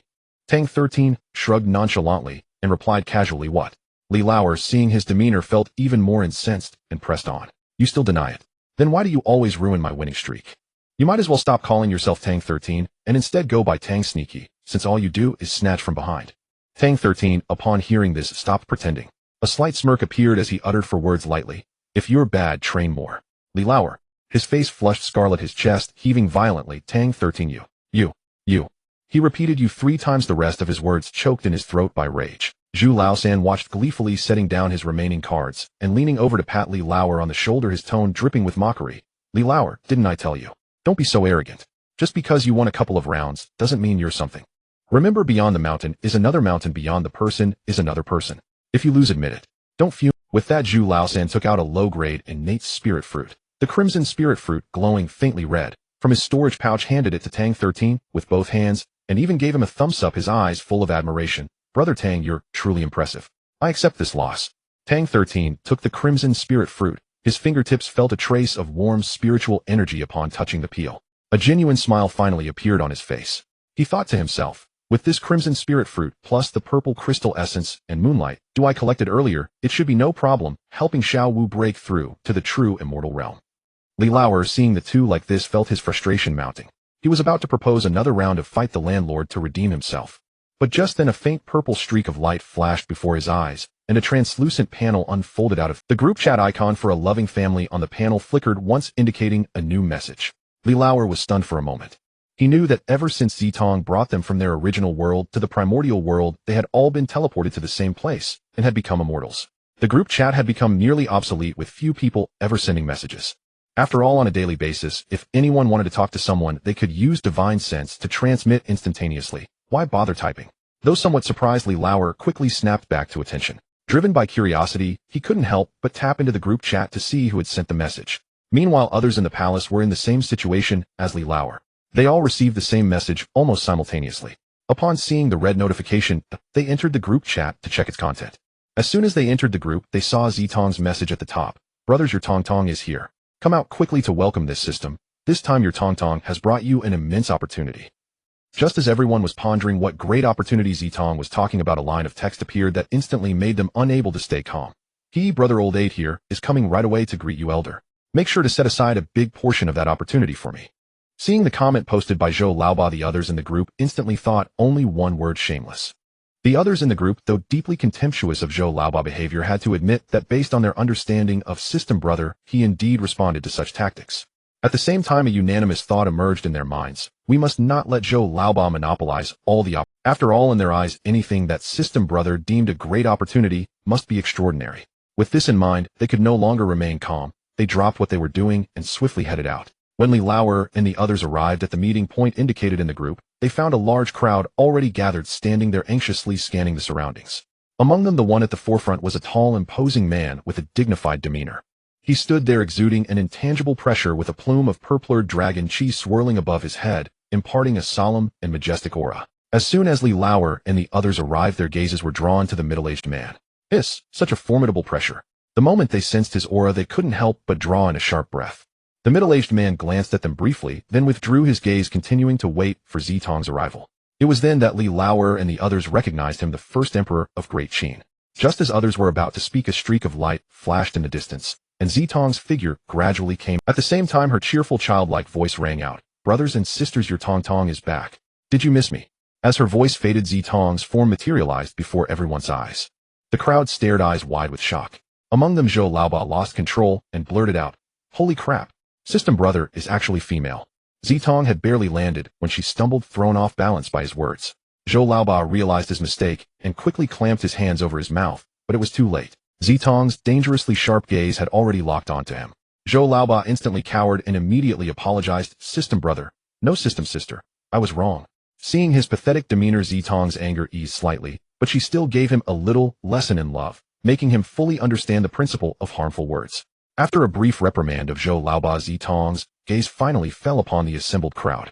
Sensing their cultivation level, she revealed a satisfied smile. "Not bad, not bad. In just a few tens of thousands of years, most of you have reached the mysterious immortal realm, and a few have even reached the golden immortal realm." Hearing Zitong's praise those who had attained the golden immortal realm wore proud expressions. However, their pride was short-lived, as Zitong's next words left them utterly stunned. "Early Great Luo Golden Immortal. How is that possible? In such a short timing, how could you possibly have reached the early Great Luo Golden Immortal stage?" Zitong's exclamation successfully drew everyone's attention to Minghe, and they all stared at him with expression. This news was even more shocking than learning that the system was female. After all, we all started cultivating from scratch together. We've only reached mysterious immortal or golden immortal, but you've skipped the Tai golden immortal stage and reached Great Luo Golden Immortal. We're all cultivating, so why are you so outstanding? Unlike the others' envious gazes, Zitong's eyes were filled with sheer astonishment. Breaking through to Great Luo Golden Immortal in 10,000 years, such a cultivation speed was simply breathtaking. Even Wang Ba and Li Yang, who possessed system modules, could only achieve that much. Zitong couldn't help but wonder, could Minghe have awakened some powerful system module? After all, he had once been her. With this doubt, Zitong carefully scanned Minghe's physical condition once more and repeatedly probed his cultivation level. Yet no matter how hard she tried, she found no trace of a system module. "Strange. Could I have guessed wrong?" she muttered to herself. Zitong murmured under her breath. Just as she was about to probe deeper, Minghe slowly spoke, "System brother, or system sister, you don't need to keep checking. You're not mistaken, and my cultivation has indeed reached the early Great Luo Golden Immortal stage." Hearing this, Zitong stopped her actions and fixed her gaze on Minghe, her eyes filled with confusion. Seeing this, Minghe continued to explain, "System sister, rest assured, I haven't been possessed by some ancient freak. The reason my strength has advanced so rapidly is that after breaking through to the golden immortal realm, I awakened my past memories." Minghe chose to reveal this for two main reasons. First, he didn't want to arouse the system's suspicion, as they had been together for a while and had developed some mutual affection. Second, now that he had broken through to Great Luo Golden Immortal, even if someone coveted his legacy, he was confident he could escape safely. Hearing Minghe's words, the crowd marveled inwardly. "Good heavens, you're also a transmigrator, but you're so much like the favorite of fate in novels." Minghe had expected to need a lot of persuasion to make the system believe him. To his surprise, as soon as he spoke, Zitong nodded without hesitation and said, "I see." Zitong withdrew her gaze, and with a small wave of her hand, the system space opened instantly. Dozens of low-grade primordial spirit treasures and a pile of primordial spirit fruits appeared before everyone. "Come over and take a look, everyone. This is the great opportunity one mentioned." Zitong's sudden shift caught. One moment they were marveling at Minghe's cultivation, the next she was talking about treasures. "System sister, isn't that a bit of a non sequitur?" Just as they were about to complain about the system's abrupt topic change, the sudden appearance of the treasures dazzled their dog eyes. "Holy crap! These are all primordial treasures," Zhou Laoba exclaimed, and was the first to pounce toward the pile of treasures. The others reacted much the same, staring at the heap of primordial treasures with expressions of utter, awesome. At that moment, they had completely forgotten about Minghe. After all, no matter how strong he was, that strength was his own. But according to the system, these treasures were meant to be distributed among them. Seeing the crowd's eager yet hesitant desire to touch the treasures, Zitong found it amusing. "What, just because I've been busy with serious matters lately and haven't chatted with you all in the group, we've become strangers?" Her voice carried a hint of teasing. Upon hearing her words, Zhou Laoba was the first to lose restraint, stepping forward to the array of treasures. He picked up a low-grade, innate spiritual treasure, turning it over in his hands. Gazing at the innate Dao resonance flowing around the longsword, Zhou Laoba couldn't help but exclaim, "Fine sword, truly a fine sword." After his exclamation, Zhou Laoba's gaze once again swept over the remaining treasures, his eyes filled with. Zitong quickly interjected, "Zhou Laoba, stop looking. Everyone gets a share, don't even think about hogging them all." Hearing this, Zhou Laoba reluctantly withdrew his covetous gaze and said wistfully, "Fine." Zitong ignored him and pointed at the innate treasures, addressing the others, "Don't just stand there. Come pick one." With Zitong's permission, the others stepped forward without hesitation and made their selections. Soon each had chosen a treasure suited to them. Having seen the system take the form of a young girl, they naturally changed their former address of Tongzi Gu to Tongzi. Having seen the system take the form of a young girl, they naturally changed their former address of Tongzi Gu to Tongzi. Her earlier beating of Zhou Laoba had been purely to lighten the mood. They hadn't seen each other for tens of thousands of. Her earlier beating of Zhou Laoba had been purely to lighten the mood. They hadn't seen each other for tens of thousands of years, and relationships inevitably grew distant. Appropriate physical contact could also strengthen bonds, couldn't it? Of course, a thorough beating counted as a special form of contact. Zhou Laoba, seeing everyone holding their treasured items and exclaiming in delight, Zitong cleared her throat, ready to reveal the purpose of her visit. "Ahem, so how do you like the treasures in your hands?" Zitong asked. Zhou Laoba was the first to answer, "Absolutely top-notch. With this sword, Zhou Laoba will become the peerless sword immortal ancestor of the Zhaqian gang." Zitong rolled her eyes, ignoring the jester. She looked at the joyful faces and continued, "Actually, these treasures don't belong to this system. They are from the host I've bonded with in this primordial world." Her words drew everyone's attention. "I've come on his behalf to discuss something with you. He hopes you can lend a hand. These innate treasures are the payment for this task." No one showed any sign of refusal. Not only did the offer include innate treasures as compensation, but their very ability to cultivate here in peace depended on his protection. None of those present were ungrateful. They understood the principle of returning kindness. "Tongzi Jie, just tell us what needs to be done. As long as it's within our abilities, we won't refuse." The others echoed, "Lao Lu is right. We've received so much from him, it's time to repay." Seeing their earnest response, Zitong felt deeply gratified. Indeed, this system's judgment in choosing hosts has never been wrong. None of them are ungrateful wretches. With that thought, she no longer hesitated and laid out the plan to help the Blue Star human race overcome the Ascension Tribulation. As I mentioned, all you need to do is take up positions in the novice village where the Blue Star human race resides. Whenever someone is about to undergo the Ascension Tribulation, you must open the village's barrier so they can connect with the laws of the primordial world and successfully ascend. Zitong continued to explain. "Once they ascend, their future is entirely their own choice. Our duty is simply to guard the barrier." Knowing that some of these former hosts preferred quiet cultivation, she elaborated on her plan. "Of course, guarding the barrier is a task that can be handled by one person alone. To avoid wasting everyone's cultivation time, I suggest you take turns." Her gaze swept across the group, eyes gleaming with wisdom. "If you 58 people share the duty over every 50 million years, each of you would only need to guard for about 100 years. What do you think?" She smiled, awaiting their response. For these former hosts, the task was laughably easy. Though they had ascended to immortality in the primordial world, their old habits remained. They spent half their time on leisure activities.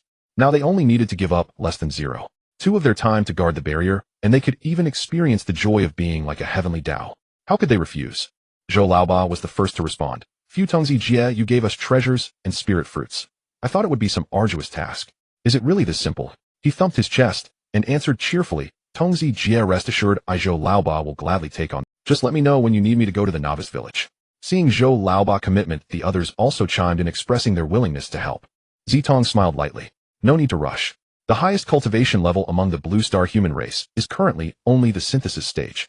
It will take at least 1,000 years before they face the Ascension Tribulation." Zhou Laoba felt a twinge of disappointment. He had never witnessed an Ascension Tribulation and was eager to see it, but now he had to wait a millennium.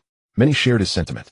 Seeing their crestfallen expressions, Zitong was momentarily at a loss for words. She had thought this would be a hindrance to cultivation, yet they were so eagerly anticipating it. All right. Since we've finally gathered and this system has taken human form, let's have a feast together, and let me truly experience the joy of dining together."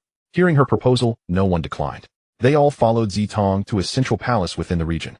After the gathering with her former host, Zitong took out a token from her bosom and gently placed it at the center of the table. "Here, this token is the key to controlling the novice village barrier. I'll leave it with you for now. In about 500 years, one of you can go." Zhou Laoba looked at the token on the table, picked it up without hesitation, and patted his chest vigorously, swearing solemnly, "Sister Tong, rest assured, leave it to me." As he spoke, Zhou Laoba let out a loud, resonant burp, clearly having drunk a great deal. A strong smell of alcohol, mixed with the rancid odor of rotting food, rushed towards Zitong. Zitong frowned slightly, enduring the pungent smell, and said, "You all continue, I have some matters to attend to, so I'll take my leave first." Upon hearing this, the others showed reluctance and tried to persuade her, "Since we're all gathered here, why not stay a little longer?" Zitong smiled and clapped her hands gently, declining, "No, I've been away for quite a while now. I need to return and continue refining the unfinished spiritual treasure. We can meet again when we have time." Seeing that Zitong was determined to leave, the others did not insist further. They intended to see her off, but before they could rise, Zitong's figure transformed into a streak of light and vanished. Gazing at the direction where Zitong disappeared, someone couldn't help but sigh, "Alas, when will I ever possess such formidable power as Sister Tong? If only I could. Roaming the primordial wilderness would be no problem."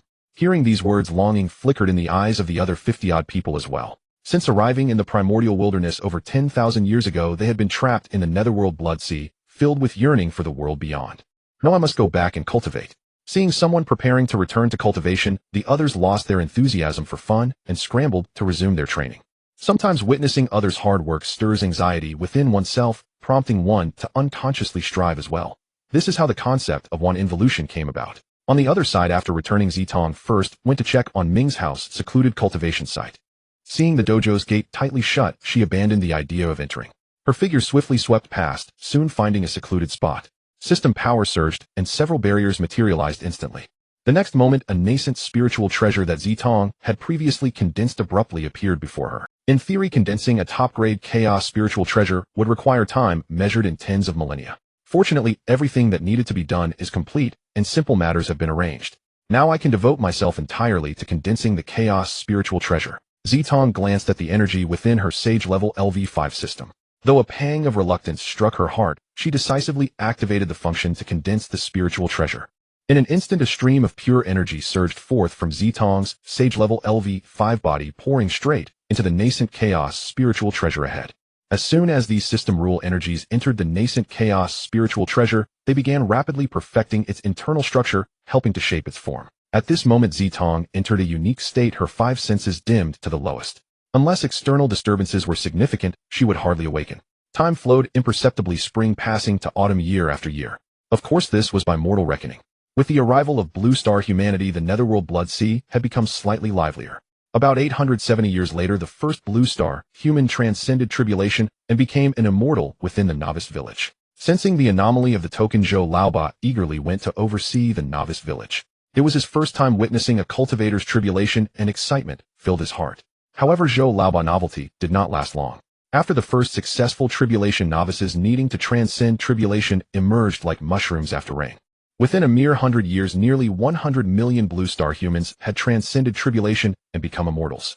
Each needed Zhou Laoba personal supervision, exhausting him. Fortunately, he had already attained the golden immortal realm, otherwise he might have been worked to death. In the following period, Zitong's former hosts took turns every 100 years overseeing the novice village of Blue Star humanity. Under such protection, Blue Star humanity developed rapidly, their number of powerhouses growing at an astonishing rate. The population growth within the novice village was even more exaggerated. In this environment where food and drink were abundant and cultivation possible, the original population of just over 50 billion soared to 1.3 trillion within a mere 1000 years. Due to the limited space of the novice village, the high-ranking Blue Star humans had to impose population restrictions. After all, the novice village's space was finite. If the population continued to grow unchecked, living space would inevitably become insufficient, forcing some to leave. They had no desire to leave. Zitong's words were etched in their memory. In the primordial wilderness outside, a single sneeze from a mighty being can easily wipe out a vast swath of weaklings like you. Thus, through artificial intervention, the human population within the novice village was successfully controlled at around 1 trillion. Though occasional fluctuations occurred, the overall number remained stable. In this way, the population of Blue Star humanity did not increase further, but their quality continuously improved. Of course, the rapid development was not limited to Blue Star humanity, other races in the primordial wilderness also advanced. In the primordial wilderness, the race with the fastest growth and strength was undoubtedly the primordial humans. Relying on the world law left by Minghe, the primordial humans had produced 23 great emperor realm powerhouses capable of rivaling Daluo golden immortals over the past 10,000 years. Moreover, the human Emperor Fuxi, being the reincarnation of the demon Emperor Fuxi, had displayed astonishing talent and temperament since childhood. Under the meticulous guidance of the 3 human ancestors and the blessing of human race's fortune, Fuxi advanced 2 realms from the golden immortal stage directly to the Daluo golden immortal realm in just 10,000 years. He became the fourth cultivator of the Daoyuo Golden Immortal Path among the primordial humans after the three ancestors. At this point, the primordial humans, including the three ancestors Lai and the human Emperor Fushi, possessed nearly 30 Daoyuo Golden Immortal level combatants. With nearly 30 Daoyuo level combatants, the primordial humans finally began to resemble a major race in the primordial wilderness. Time slipped by like a white colt passing through a crack, and in the blink of an eye 20,000 years of leisurely years had passed. Throughout this long period, Minghe and Zitong, who had entered seclusion, showed no signs of emerging. In contrast, the other avatars of Ming, he had experienced remarkably rapid growth and strength. In particular, Mingxian, who had become the Heavenly Dao of Tianyuan realm, continuously refined the authority of the Heavenly Dao, allowing his own strength to break through from the third level of the Saint realm to the mid-sixth level of the Saint realm. Relying on his unique talent that his own strength equaled the sum of his avatar's power, Ming, he broke through to the peak of the fifth level of the Hunyuan Great Luo realm. At that time, Ming he had just discovered that his avatar Ming Xian's cultivation had actually surpassed his own as the original body, which truly startled him. After all, if an avatar's strength exceeded the original body, it would become uncertain who was the avatar and who was the original. Fortunately, through the soul connection Ming, he sensed the strength of Ming Xian at the mid-sixth level of the Saint realm. He found that although the other's strength was formidable, it was still slightly inferior to his own original Bodhi's peak of the fifth level of the Hunyuan Great Luo realm. Perhaps this was the gap between the path of the Hunyuan Great Dao and the path of merging with the Dao. This incident made Minghe deeply realize a truth: those with high cultivation levels are not necessarily This further strengthened Minghe's belief in staying low-key. After all, what if one day a being like Pan Gu appeared seemingly at the same realm as himself, but in reality capable of defeating thousands of him with ease? The consequences would be unimaginable. Freedom is precious, but life is even more valuable. A life is only one, and he had no intention of risking his own. With this thought, he resolved not to leave the blood sea of the underworld until his original body had cultivated to an invincible level. In stark contrast to Minghe's rapid progress, the cultivation speeds of the three time travelers first summoned by the system were excruciatingly slow. With the passage of 20,000 years, Li Yang had now been in the primordial world for nearly 40,000 years, except for the first 10,000 years, during which Li Yang rapidly raised his strength to the Daluo Golden Immortal level. With the help of the system, his cultivation speed had since become sluggish. Especially after Li Yang reached the half-step Hunyuan Golden Immortal realm, he could clearly feel that he was somehow restricted by certain rules, making it significantly more difficult to continue producing offspring. Over these 20,000 years, despite Li Yang working tirelessly like an old ox day after day, the result, compared to the previous 10,000 years during which he could produce nearly 2,000 offspring, now, after 20,000 years of hard labor, Li Yang had only fathered 213 children, averaging one child every 100 years. It was fortunate that Li Yang's body had become immortal, otherwise practicing this sword-drawing technique day and night for 100 years. If he drew the sword once per second, he would have to draw it billions of times. The friction alone would be enough to destroy. However, although the time required to conceive each child increased, the quality of the offspring also improved. Almost every one of the 213 children brought Li Yang a golden chest, and one even brought him From these chests, Li Yang obtained over 2 million years of infusible cultivation and 2200 system currency units. It was precisely because of this support of over 2 million years of infusible cultivation that Li Yang did not need to arduously cultivate his mana like other cultivators. He only needed to comprehend his own kidney Dao and strengthen his kidney law to enhance his strength. What delighted Li Yang the most was that whenever he experienced the wonderful process of conceiving offspring, the kidney law within him would be greatly strengthened. At that moment, he finally understood the deep meaning of the system's words, that the kidney law was tailor-made for him. One day, Li Yang ended a fierce battle and gently swept his divine sense over Jiu Yu's lower abdomen. After sensing a small life growing inside, he could not help but let out a long sigh of relief. "You are to take good care of the pregnancy. He'll go out to get some fresh air." As Li Yang spoke, he waved his finger, and a surge of powerful mana gently wrapped around Jiu Yu's body, like a spring breeze, cleansing her of all sweat. At the same time, a warm and soft mink blanket was carefully draped over Jiu Yu by Li Yang. Jiu Yu's eyes were hazy. She nodded slightly. After nearly 100 years of intense battle, with Li Yang a Hunyuan Golden Immortal level powerhouse equivalent to a quasi-saint, she was utterly exhausted and drowsy. Li Yang, seeing her tired appearance, felt great concern and decided not to disturb her rest.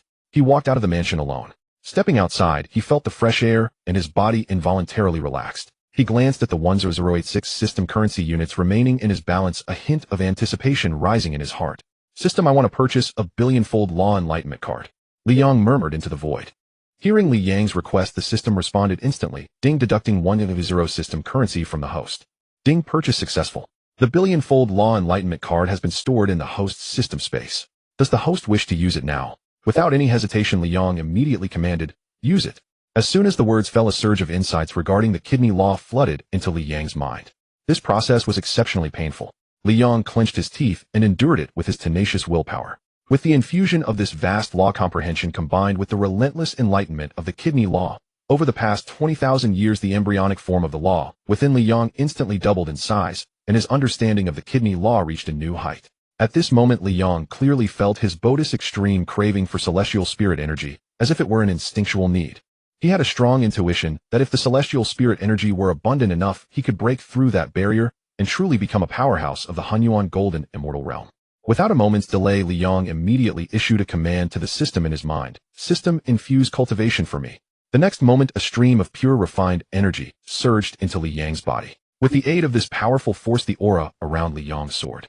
At the same time as his aura intensified, the number of kidneys within Liang's body began to multiply at an astonishing rate. 3, 4, 15, 16. When the number of kidneys inside Liang reached 16, his surrounding aura became turbulent and a deafening shattering sound suddenly erupted. Boom. In that moment, Liang successfully broke through the bottleneck of the Deluo golden immortal realm and stepped into the ranks of the Hunyuan golden immortal. However, this was not the end. As the system's cultivable energy continued to infuse, the number of kidneys within Liang's body kept increasing. When the number of kidneys inside Liang reached 19, the growth finally stopped. At the same moment, Liang's cultivation reached the peak of the first layer of the chaos golden immortal realm. Liang exhaled a turbid breath, feeling the surging power within him. He even had the illusion that one punch could blast an entire world. In fact, this was not an illusion. With Liang's current strength, he was indeed capable of easily annihilating a small world and all its living beings. However, if he really did that, the karma of that small world's destruction would fall upon him. The karma-induced retribution, though not enough to take Liang's life, would end his Dao path. Over 2 million years of cultivable energy, not even enough to break through a minor realm. Is this the difficulty of cultivation beyond the chaos golden immortal realm? In Liang's perception, his comprehension of the kidney principle had already reached the level of the second layer of chaos golden immortal. As long as he had enough energy, he could break through directly to the second heaven of chaos golden immortal. Other primordial cultivators are stuck because of insufficient principle comprehension, while my inability to break through is due to insufficient energy accumulation. I suppose that makes me an anomaly among chaos golden immortals. Liang gave a wry smile, unable to help but sigh deeply. I never expected that the energy required for a minor breakthrough in chaos golden immortal realm would nearly equal the mana from zero cultivation to the peak of great Luo golden immortal. Liang had originally thought that after breaking through to chaos golden immortal, the cultivable energy from treasure chests would be of little use, so he had used it for upgrading treasures. At this moment, Liang somewhat regretted his past actions. If he had kept that portion of cultivable energy, he would probably have already broken through to the second layer of chaos golden immortal. After a soft sigh, Liang set aside his complicated feelings, slowly stood up, and briefly familiarized himself with his chaos golden immortal level power. He then planned to take a good rest during Jiu Yu's pregnancy confinement. After all, even the most diligent old ox working the fields needs rest. However, just at that moment, Liang seemed to sense something in the void and couldn't help but slightly furrow his brows. Strange, why is there an extremely repulsive aura? Murmuring, Liang began to form hand seals, and after a long while Liang came back from his calculation, his brows already knitted into a Chuan character. Strange, how is there not a single clue? After this round of calculation, Liang still hadn't found the source of that repulsive aura. Well then, over the next period, let me see where exactly this repulsive aura comes from. With that, Liang flicked the dust off his clothes. Chaos golden immortal level mana gathered at his fingertip, and with a slight stroke in the void, a spatial passage appeared before him. Now that Liang had reached the chaos golden immortal realm, he could preliminarily manipulate the spatial laws of the primordial world and create spatial passages. However, since it was his first time opening a spatial passage, he was inevitably a bit unfamiliar, and the passage was somewhat unstable. But for Liang, this was already quite satisfying. With that, Liang stepped into the spatial passage, and the next moment the passage began to close. On the other side, inside a cave dwelling, a palm-sized emerald green little turtle was sleeping soundly. Suddenly a voice slowly sounded in its mind. Ding, congratulations, host. Wang Ba, your created work, Zhitsong Tian, has passed the system's review. The generated 10 books have been stored in the system space. The host can retrieve them at any time. Wang Ba was startled awake by the sudden sound. He sneezed, rubbed his eyes, and reviewed the system's broadcast. He had been sleeping soundly, just now only vaguely hearing the system say something had been deposited into his system space. He hadn't heard the specifics clearly. However, when Wang Ba saw the 10 copies of Zhitsong Tian placed in the system space, his sleepy drowsiness vanished without a trace, replaced by an uncontrollable excitement. Brother Tong, the novel I wrote has passed the review. Wang Ba eagerly asked the system in his mind. The system immediately gave an affirmative answer. Yes, host, your created work, Zhitsong Tian, has passed this system's review and has been modified. Anyone who reads this book, once they have a deep comprehension of a certain plot, a progress bar will appear. When the progress bar reaches 100, the reader will randomly obtain an item related to that plot. At this point, the system also brought up Wang Ba's system panel and displayed it before him, continuing. At the same time, whenever someone obtains a reward by reading the host's created work, the host will also receive a copy stored in the system backpack. The system then brought up the recycle page and explained in detail, if the host is dissatisfied with the obtained item, they can recycle it on this page. The system will offer a reasonable price based on the item's value. Wang Ba listened intently to the system's explanation, his excitement indescribable. He eagerly ordered the system, "Brother Tong, help me take out 1 copy of Zhitsong Tian." As soon as Wang Ba finished speaking, the system's voice chimed with a ding, received host command. Retrieving the book, Zhitsong Tian. In the blink of an eye, an object resembling a book from later ages was lifted as if by an invisible hand, slowly floating above Wang Ba's head. At this moment, the massive book formed a strong visual contrast with Wang Ba's petite body. From the looks of it, it would be a fantasy for Wang Ba to lift this book. It would be fortunate if he wasn't crushed by it. Wang Ba seemed to realize the limitations of his body size and the difficulty in reading the book. So without hesitation, he activated his mana and began to transform his form. A green light like a mysterious veil tightly enveloped Wang Ba's entire body. The next moment, a stunning scene occurred. Wang Ba's body began to dramatically change at a visible speed. First, his figure gradually blurred, as if disappearing into the air. Then his original turtle body slowly.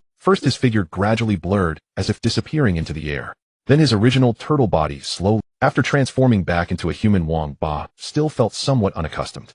After all, he had traversed through the primordial wilderness for over 30,000 years, and the mere decade or so of his previous life on Blue Star was negligible compared to this vast expanse of time. The experiences of his past life felt like a dream to Wang Ba. As time passed, his hatred towards his aunt from his previous life gradually faded. Having transformed back into human form, Wang Ba suppressed the tumultuous emotions within his heart, picked up the book sheltering the vast heaven floating before him, and scrutinized it closely. Having transformed back into human form, Wang Ba suppressed the tumultuous emotions within his heart, picked up the book sheltering the vast heaven floating before him, and scrutinized it closely. Looking at his own creation, a peculiar feeling surged within him.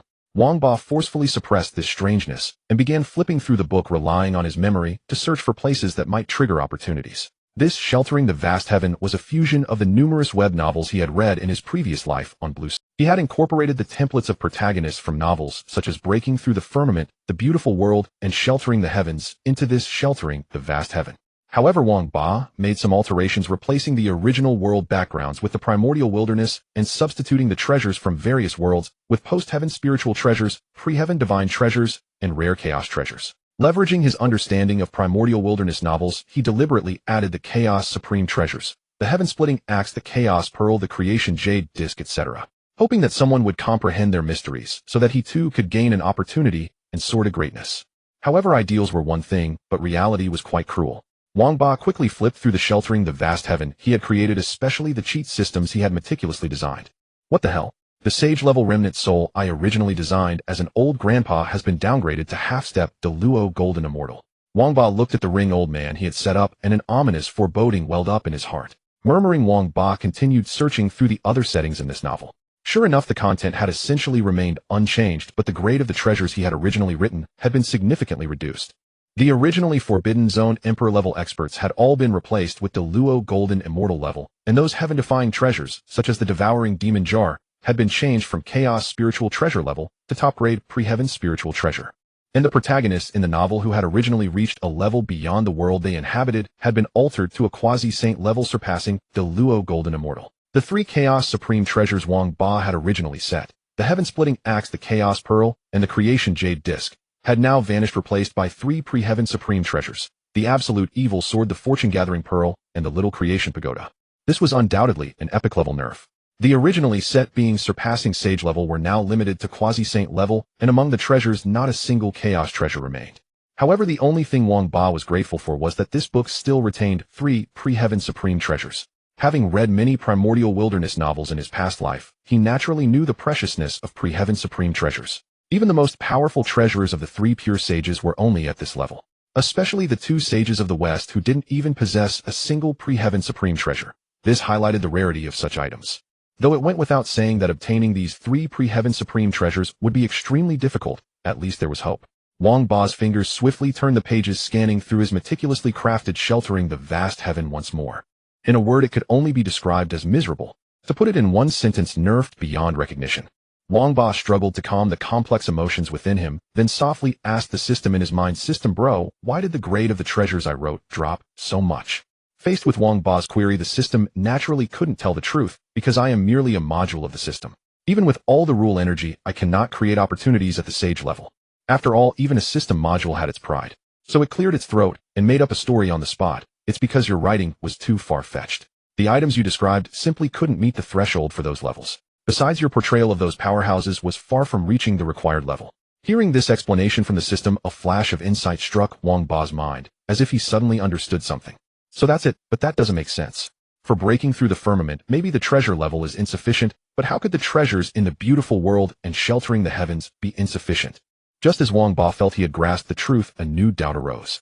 After all, he had great confidence in the strength of the red-haired monster from his previous life. Sensing that Wang Ba was about to press further, the system quickly interjected to remind him, "All right, now that the book is completed and the grades are fixed, dwelling on it further won't help. Once you accumulate enough energy, you can start creating new works. By then you must strive to improve your writing skills, so the level of your next book will naturally rise accordingly." Wang Ba felt the system's explanation held some merit, so he stopped fussing over it. Seeing that Wang Ba had dropped the matter, the system breathed a sigh of relief. It was truly afraid that Wang Ba would continue questioning and find flaws in its words. "System, if any living being reads this book, can they obtain treasures? Are there any restrictions?" Wang Ba's eyes burned with curiosity as he asked the question in his heart. He thought to himself, if there were no restrictions, he could promote the book on a large scale, letting more people read it, thus gaining more benefits. The system quickly answered, answering host, "As long as one reads the books created by this system, they can receive rewards. There are no major restrictions." Hearing this, Wang Ba's heart surged with ecstasy. Just as he was about to launch a full-scale campaign, the system continued, "Of course, beings of different cultivations and different fortunes will face varying difficulties in obtaining treasures after reading books created by this system." Wang Ba's smile instantly froze, realizing he had been too naive. The system, fearing that Wang Ba might misunderstand, quickly explained, "Host, this is a restriction of the rules. This system is helpless." Hearing this, a pang of disappointment surged in Wang Ba's heart. This one restriction thoroughly extinguished his idea of casting a wide net. Enough. Since the path of the masses is inaccessible, I must walk the path of the elite." Wang Ba shook his head, helplessly picked up the book Zhitsong Tian, and said to the system, "Brother Tong, help me retrieve the remaining 9 copies of Zhitsong Tian from the system space." Upon receiving Wang Ba's command, the system swiftly sprang into action. Ding! The system is manifesting the books. Please wait. After about a single breath, 9 ancient books identical to the first suddenly materialized before Wang Ba. Gazing at the 10 floating volumes, Wang Ba fell into contemplation. If I want more people to see the books created by the system, what should I do? After clarifying how to obtain rewards for his creations, a new problem surfaced before Wang Ba. Though Wang Ba now resided on Jineo Island and had attained the power of a half-step Hunyuan Golden Immortal, he faced a thorny issue. That was his lack of a legitimate identity within Jineo Island. While this might have been trivial under normal circumstances, it made spreading the system's books across Jineo Island exceeding. To be honest, Wang Ba genuinely wished to avoid revealing his strength and drawing attention. Perhaps due to his rebirth as a turtle, his temperament had shed some restlessness, gaining a measure of serenity. Just then the system, as if perceiving his dilemma, reminded him, "Host, if you don't want to reveal your identity, you can annotate these books as treasures capable of bestowing artifacts, then place them in frequented areas. Surely there will be beings who, unable to resist curiosity, will step forward to try." With that, the system's voice carried a note of certainty. "Once a being obtains a treasure from the book, you won't have to worry. After all, few would miss an opportunity to acquire fortune." Wang Ba had actually considered this method long ago, but he had decisively rejected it because the risks were simply too great. Thus, upon hearing the system's suggestion, he unreservedly voiced his concern. "But brother system, if we do this, once Saint Tongtian becomes aware, the consequences would be disastrous." The system paused for a moment, then suddenly understood. So that's what the host is worried about. In the past, faced with such a problem, the system might have chosen to avoid Tongtian Jiaozhu conceal itself and develop. However, times had changed. Zitong's soul had successfully broken through to the quasi-sage LV4 level, and her true form was a bona fide sage level LV5 system. It was no exaggeration to say that. Although the system in Wang Ba's mind was merely one of Zitong's system modules, its shielding power was now terrifyingly strong. Any existence below the sage level, no matter how thoroughly they probed, would find it difficult to detect its traces. Even for beings above the sage level, as long as Wang Ba did not actively stand before a sage, they too would be unable to perceive it. Therefore, after learning about Wang Ba's concerns, the system confidently declared, "Rest assured, host, as long as you don't ride on a sage's neck and slap their face, this system guarantees your safety." Wang Ba was initially skeptical upon hearing this. After all, Tontian Jiaozhu was a transcendent sage. What is a sage? A sage is a supreme being who transcends this world beyond the reach of karma, immortal through countless calamities. How could such a formidable entity be handled by the system? However, when Wang Ba recalled how the system had elevated him from a mere novice to a half-step Hunyuan golden immortal in just 10,000 years, he began to trust its words. After all, a system capable of such feats must be a being of the same tier as a sage, if not a sage itself. With this thought, Wang Ba's reverence for the system deepened.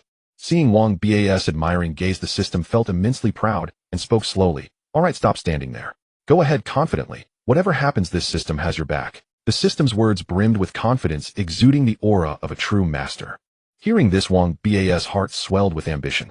Without further hesitation, he said, "Rest assured, brother system, I'll go and distribute these books immediately." The system nodded in satisfaction. "Good. As my host, you should never be timid. Leave Tontian Jiaozhu to me. He'll completely shield your aura. Go ahead and act with full force." With the system's support, Wang Ba gently waved his magical power, and the 10 volumes of Zhitsong Tian were lifted by an invisible hand, settling steadily into his grasp. With the system's support, Wang Ba gently waved his magical power, and the 10 volumes of Zhitsong Tian were lifted by an invisible. He floated silently in midair, overlooking the bustling disciples of the GS sect below. The highest cultivation among them was merely at the golden immortal realm, which filled him with confidence for his next move. The system did not overreach. The moment Wang Ba appeared, a pure shielding energy enveloped his entire body.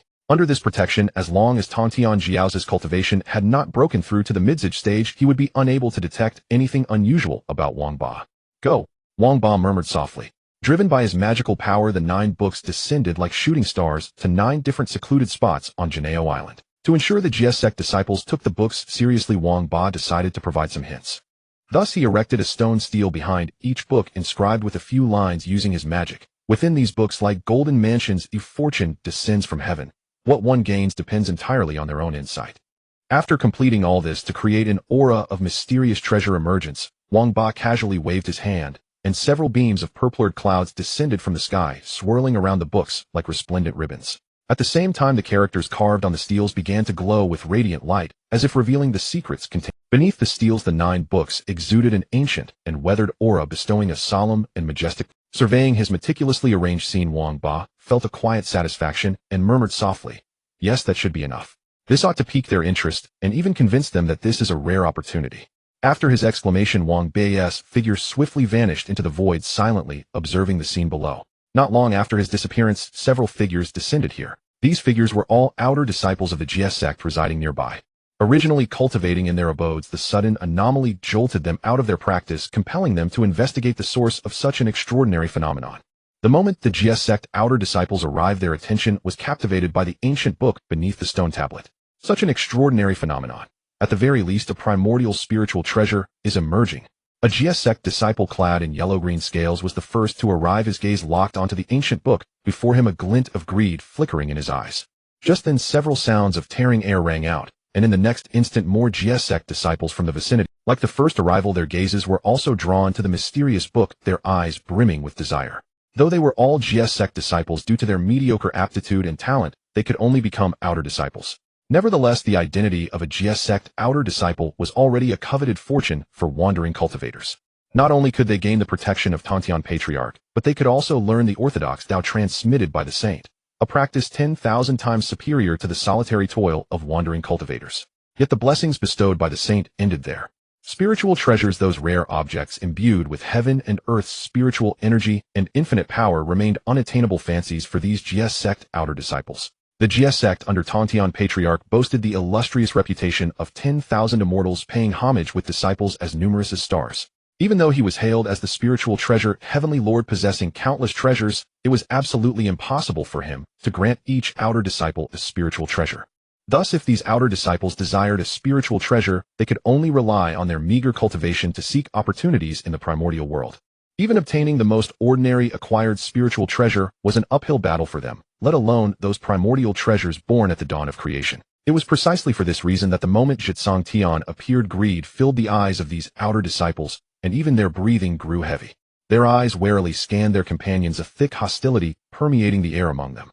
It would not be an exaggeration to say that whoever dared to step forward and lay a hand on Zhisang first would instantly become the common enemy of everyone present. It was this mutual fear that kept the disciples poised to act, yet none dared to take the first step. At the height of this tense standoff, a figure slowly emerged from the crowd and strode toward Zhisang. The figure was a Taoist clad in a golden robe with finely embroidered cloud patterns at the hem and an ancient golden circlet atop his head. Seeing someone step forward, the other outer disciples bristled, mobilizing their inner power and causing spiritual light to flicker around them, ready to swarm and attack. But when they recognized the newcomer's face and the distinctive golden circlet, all movements ceased abruptly, and the hostility on their faces transformed into reverence and wariness. They clasped their hands and bowed respectfully, saying, "Greetings, Senior Brother Ma Sui." The Taoist bold enough to come forth under everyone's gaze was none other than one of the 7 attendant immortals under Tongtian Patriarch, Golden Hoop Immortal Ma Sui. Golden Hoop Immortal Ma Sui merely nodded slightly at the flattery of these Jie sect outer disciples, then continued walking toward the mysterious Zhisang. Witnessing this, the other outer disciples felt a pang of resentment, but dared not voice it. Not to mention his status as one of the 7 attendant immortals, his peak golden immortal cultivation alone was beyond their ability to challenge. Under the gaze of the expectant crowd, Ma Sui arrived before Zhisang. He stared at the characters carved on the stone tablet, a faint, barely perceptible smile curling at the corners of his mouth. How intriguing. A fortune descends from heaven, and what one gains depends entirely on one's own understanding. So saying, he reached out to pick up Zhisang and delve into its mysteries. Yet the moment his fingers touched the book, a strange force surged forth, and his consciousness became dazed. When he opened his eyes again, he found himself in an unfamiliar space, utterly silent, with only his own figure. He looked around, filled with confusion and alertness. Suddenly, a massive panel materialized before him, emitting a dazzling glow. The light on the panel gradually coalesced into several lines of text. Ma Sui focused his gaze and saw clearly. Please select one of the following perspectives. 1. The Dou Emperor Shao, who pioneered engagement break. 2. The Wasteland Emperor, reborn after bone excavation. 3. The Leaf Emperor of the 9-Dragon Coffin. Ma Sui's eyes widened in astonishment. Before he could ponder what was happening, his body was bound by an invisible force, rendering him immobile. What is this? Why can't I control my body? Am I not on Golden Ao Island? Fear surged within Ma Sui, his scalp tingling, and for a moment he was at a loss. He struggled, but his efforts proved futile. Then the light screen above, sensing the cultivation of Golden Hoop Immortal Ma Sui, automatically displayed another line of text.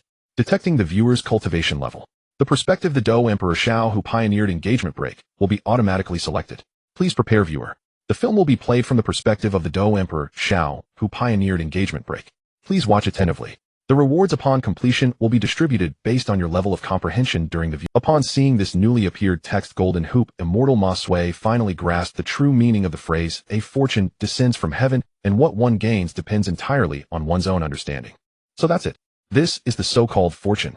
It seems this place is akin to a realm of inheritance. My gains here depend entirely on my level of comprehension of the scenes to come. Having realized this, Golden Hoop Immortal Ma Sui fear gradually dissipated. He took a deep breath, concentrated his mind, and began to watch the screen above with full attention. As if sensing that Golden Hoop Immortal Ma Sui was ready, the text on the screen in the void vanished, abruptly replaced by a series of images flashing rapidly before Ma Sui's eyes. Episode 1: The Fallen Genius. As time silently slipped by, scenes unfolded like a movie before the eyes of Golden Hoop Immortal Ma Sui. Especially for Golden Hoop Immortal Ma Sui, who had already reached the pinnacle of the Golden Celestial Realm, he could clearly capture every detail, no matter how fast the scenes played. However, to ensure that Golden Hoop Immortal Ma Sui could fully comprehend the storyline, the images on the great screen did not fast-forward excessively. The grand narrative, spanning over 1,000 chapters, was skillfully condensed into a length that could be played within. At this moment, Golden Hoop Immortal Ma Sui, who had never been exposed to the baptism of laterage web novels, was deeply shaken by the soul-stirring scenes before him. In his excitement, he could not help but cheer, his voice echoing through the entire space. Well said. 30,000 years on the east side of the river, 30,000 years on the west. Don't bully a youth for being poor. This Xiaohuahua is simply too cool. The innocent Golden Hoop Immortal Ma Sui, his surging emotions fully ignited by the images before him, seemed to have completely immersed himself in the role of Xiaohuahua, embarking on a path of showing off, counterattacking, and face-slapping. Just as Golden Hoop Immortal Ma Sui cheered in excitement, a crisp voice sounded in his ear. Detected that the viewer is watching the film for the first time and has been fully engaged emotionally, triggering the novice protection mechanism. Congratulations, host, you have received a golden treasure chest, which can be opened after the viewing ends. Hearing the unexpected voice, Golden Hoop Immortal Ma Sui was momentarily stunned, his eyes filled with delight. So this is what they call a fortuitous opportunity. After understanding the method of obtaining opportunities, Golden Hoop Immortal, Ma Sui's enthusiasm grew even stronger. He watched the film before him with rapt attention, afraid to miss a single thrilling moment.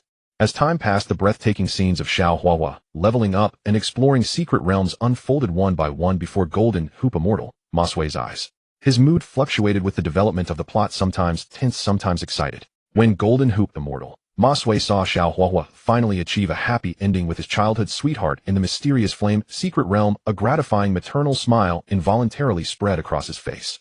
Just then the familiar voice rang again in Golden Hoop Immortal, Ma Sui's ear. Ding. Congratulations, viewer, you have received a silver treasure chest. Hearing that he had obtained another silver treasure chest, Golden Hoop Immortal, Ma Sui's face was wreathed in smiles, his eyes nearly disappearing. Getting another opportunity. This is absolutely delightful. Time continued to flow, and finally the story of Xiao the Flame Emperor, the pioneer of broken engagements, came to a complete end. Watching the 5 quasi-saints ascend to the heavens, Golden Hoop Immortal, Ma Sui felt a surge of inexplicable loss in his heart. He stared blankly at the great screen as if still immersed in the captivating plot, muttering to himself, how can it be over? I haven't had my fill of watching.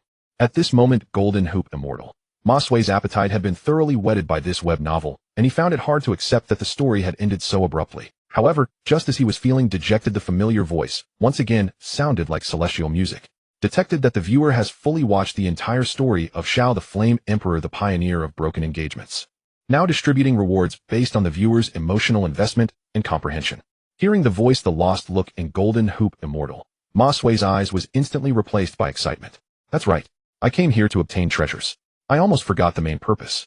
Golden Hoop Immortal, Ma Sui shook his head ruefully and muttered softly, I didn't expect this inheritance to not only offer treasures, but also such an engaging story. As he muttered Golden Hoop Immortal, Ma Sui unconsciously rubbed his hands together as if eagerly anticipating the treasures about to be bestowed. I can move. Golden Hoop Immortal, Ma Sui then realized with surprise that he had regained control over his body. However, he did not pay much attention to it as his gaze was already firmly fixed on the great screen ahead. As if sensing Golden Hoop Immortal, Ma Sui's gaze, the voice sounded again. Settlement complete.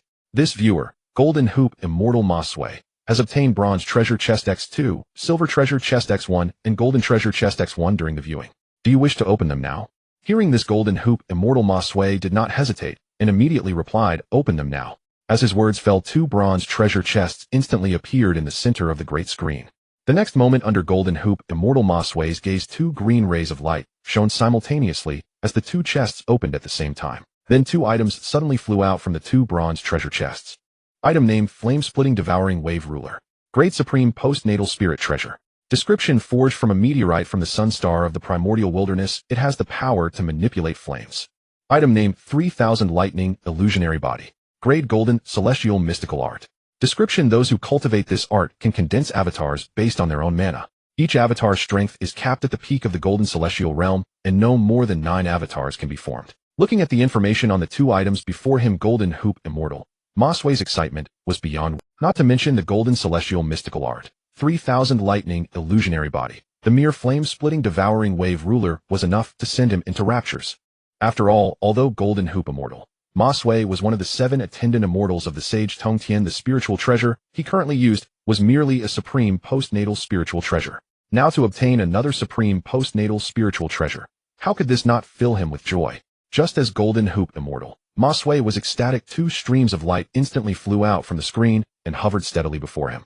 One was a heavy giant ruler covered with flame patterns, and the other was an ancient jade slip. Without any hesitation, Golden Hoop Immortal, Ma Sui quickly stowed both items away. Then he looked expectantly at the remaining silver and golden treasure chests on the screen. If a bronze chest can yield treasures of such caliber, what rare and precious items will the more valuable silver and golden chests produce?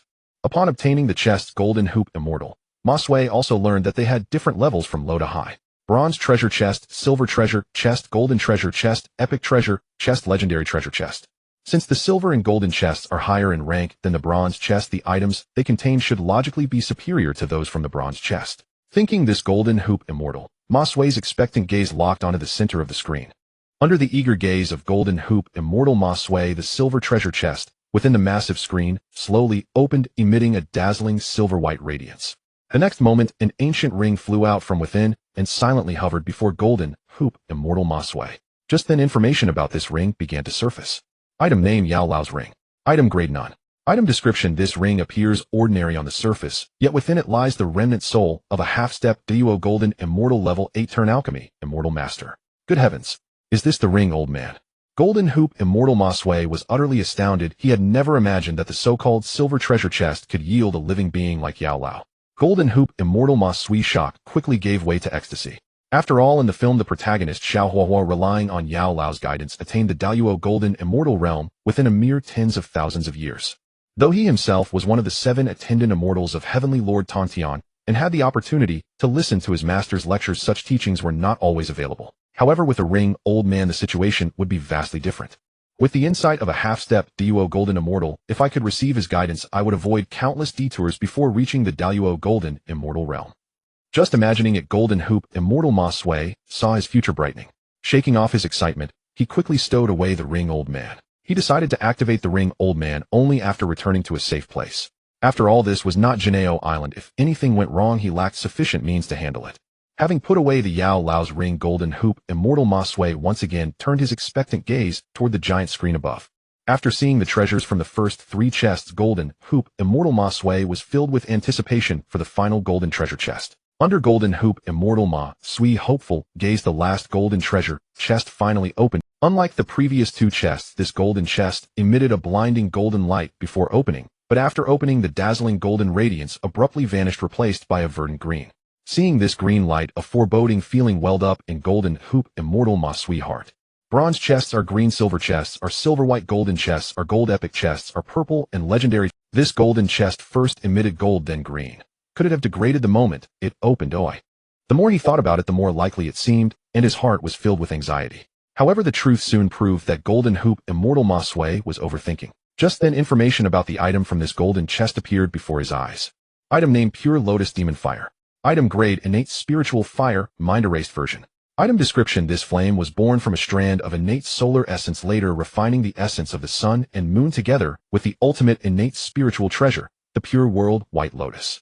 Because it imitated the latter's breathing method, it was thus named Pure Lotus Demon Fire. In its prime, its power was terrifying, capable of even burning Daoyuo Golden Immortals. Golden Hoop Immortal Ma Sui, upon seeing the description of the Pure Lotus Demon Fire, felt his anxiety gradually replaced by joy. Whoa, I never thought it would be this. Haha, I'm about to soar. Golden Hoop Immortal Ma Sui was filled with elation. He had seen in the film how the Pure Lotus Demon Fire, after taking form, single-handedly contended with several Daoyuo Golden Immortals, and knew well the power of this treasure. Come here. After confirming that this so-called Pure Lotus Demon Fire had come from the golden treasure chest, Golden Hoop Immortal Ma Sui immediately called out to it, intending to summon it before him for a closer look. As if responding to his call, the Pure Lotus Demon Fire transformed into a palm-sized lotus, swiftly flew out of the screen, and hovered steadily before Golden Hoop Immortal Ma Sui. Thump, thump, thump. Feeling the scorching heat emanating from the palm-sized lotus before him, Golden Hoop Immortal Ma Sui heartbeat involuntarily quickened. Knowing his own situation, though he was one of the 7 attendant immortals of Heavenly Lord Tongtian, his foundation was merely above average. By his own talent, reaching the Daoyuo Golden Immortal Realm would be his limit. Now, with the Pure Lotus Demon Fire, he possessed a means to confront Daoyuo Golden Immortals ahead of time. How could this? Just as Golden Hoop Immortal Ma Sui put away the final item, the Pure Lotus Demon Fire, the voice sounded again. Viewer, Golden Hoop Immortal Ma Sui, this reward distribution is complete. Each time the viewer's cultivation breaks through a major realm, you may enter the space to comprehend a fortune. Detecting viewer's current cultivation, Golden Immortal Realm. Next viewable cultivation shall be Tai Golden Immortal Realm. Please prepare, viewer. You will be teleported out in approximately 3 breaths. Hearing this, Golden Hoop Immortal Ma Sui felt a twinge of disappointment, but he quickly adjusted his emotions and consoled himself. Ma Sui, when did you become so greedy? Think about it. If such a fortune had no restrictions, wouldn't a person be able to obtain rewards endlessly? After comforting himself, Golden Hoop Immortal Ma Sui confirmed that the 4 treasures from the chests were all safely stored, then slowly closed his eyes, waiting to be teleported. The next moment, he felt his body spin as if the world were turning upside down until it gradually steadied. The moment he opened his eyes, he saw a group of disciples from the GS sect looking at him with curious gazes. I'm back, Ma Sui thought to himself. Just then he suddenly felt the ancient book in his hand become immensely heavy. If he did not let go, the book would drag him down along with it. Startled, Ma Sui wondered how a book could overpower him, a golden immortal. But then, recalling his experiences in that special space, he understood. It seems that since I have already obtained the fortune within this book, it will have no connection with me until I break through to the Tai Golden Immortal Realm. Ma Sui shook his head helplessly, did not force it, and loosened his grip on the ancient book, allowing it to fly out. The book flew to the stone tablet inscribed with the words, "Within books there are golden houses of opportunities fall from the heavens. What one gains depends entirely on one's own comprehension." There it once again radiated an ancient and mysterious light. Witnessing this scene, some disciples of the Jie sect rolled their eyes, and certain conjectures arose in their minds. They secretly gloated. It seems that Golden Hoop Immortal Ma Sui has not been recognized, otherwise the treasure would not have flown away from his hand. It seems I still have a chance to obtain this treasure. This thought was quite common among the outer disciples of the Jie sect. After all, witnessing this scene, many present would harbor such an idea. Ignoring the strange looks from the disciples of the Jie sect, Ma Sui walked down from the stele with a beaming smile. At that moment, a bolder disciple of the Jie sect slowly approached Golden Hoop Immortal Ma Sui. He cupped his hands in salute and said respectfully, "Greetings, Senior Brother Ma Sui. May I ask if you have obtained the recognition of this spirit treasure?" This outer disciple of the Jie sect, like the others, had originally thought that Ma Sui had not been acknowledged by the spirit treasure. However, when he saw the barely concealed smile on Ma Sui's face, his doubts grew stronger, and he mustered the courage to ask the question. At that moment, all the disciples of the Jie sect present held their breath in unison. This disciple's question seemed to voice their collective thoughts, and everyone turned their eyes to Golden Hoop Immortal Ma Sui, awaiting his answer. Hearing the disciple's question, Golden Hoop Immortal Ma Sui couldn't help but smile smugly, a proud expression on his face. Of course. With that, Ma Sui waved his hand lightly, and the supreme acquired spirit treasure, the flame-splitting, wave-swallowing ruler, that he had obtained earlier, was produced. As soon as the flame-splitting, wave-swallowing ruler appeared, its domineering patterns instantly captivated the gazes of all the disciples of the Jie sect. Fellow junior brothers and sisters, look, this is the supreme acquired spirit treasure I obtained from that ancient book. Ma Sui's voice carried a hint of pride. He knew it was impossible to conceal this secret. After all, as long as any disciple of the Jie sect could enter the ancient book's secret realm, the secret of obtaining treasures within the book would inevitably be exposed sooner or later. Rather than hiding it, it was better to be open and speak frankly. Of course, Ma Sui was not foolish, but he would not reveal all the opportunities he had gained in the ancient book's secret realm without reservation. In his view, producing one supreme acquired spirit treasure was enough to awe everyone present. Sure enough, seeing Golden Hoop Immortal Ma Sui so straightforwardly display this supreme acquired spirit treasure, the flame-splitting, wave-swallowing ruler, all the disciples of the Jie sect looked at Ma Sui, and then at the distant book, exuding an ancient aura with incredulous eyes. The disciple who had previously questioned Ma Sui was the first to come to his senses. With a flicker of doubt in his eyes, he asked uncertainly, "Senior Brother Ma Sui, are you saying that as long as one gains the recognition of that ancient book ahead, one can obtain a spirit treasure?" Golden Hoop Immortal Ma Sui nodded and explained in a steady voice, "Junior brother, your understanding is not incorrect. However, gaining its recognition does not directly give you a spirit treasure, but rather a treasure chest. Treasure chests are divided into 5 grades: bronze treasure chest, silver treasure chest, gold treasure chest, epic treasure chest, and legendary treasure chest. And the supreme acquired spirit treasure I obtained, the flame-splitting, wave-swallowing ruler, was opened from a bronze treasure chest." The moment Ma Sui's words left his mouth, they stirred a commotion among the other disciples of the Jie sect. These disciples all showed expressions of disbelief, as if doubting their own ears. "Senior Brother Ma Sui, are you truly speaking the truth?" The disciple who had first spoken had a face full of anticipation, a tremble in his voice. Golden Hoop Immortal Ma Sui nodded again, pointed at the flame-splitting, wave-swallowing ruler he had just taken out, and said lightly, "Of course. If you don't believe me, look carefully, junior brother. Did I ever have such a supreme acquired spirit treasure before?" The disciple's gaze locked tightly onto the flame-splitting, wave-swallowing ruler in Ma Sui's hand, scrutinizing the spirit treasure carefully, his eyes shimmering with awe and envy. "Indeed, I have never seen you use this spirit treasure before, senior brother." Ma Sui shrugged and said nonchalantly, "There you have it. I don't have the ability to refine a supreme acquired spirit treasure. Could this supreme acquired spirit treasure have been conjured out of thin air?" The other disciples of the Jie sect thought it over and felt that it indeed made sense. With this in mind, their gazes at the ancient book before the stele became fervent, as if they saw the hope of obtaining a powerful spirit treasure.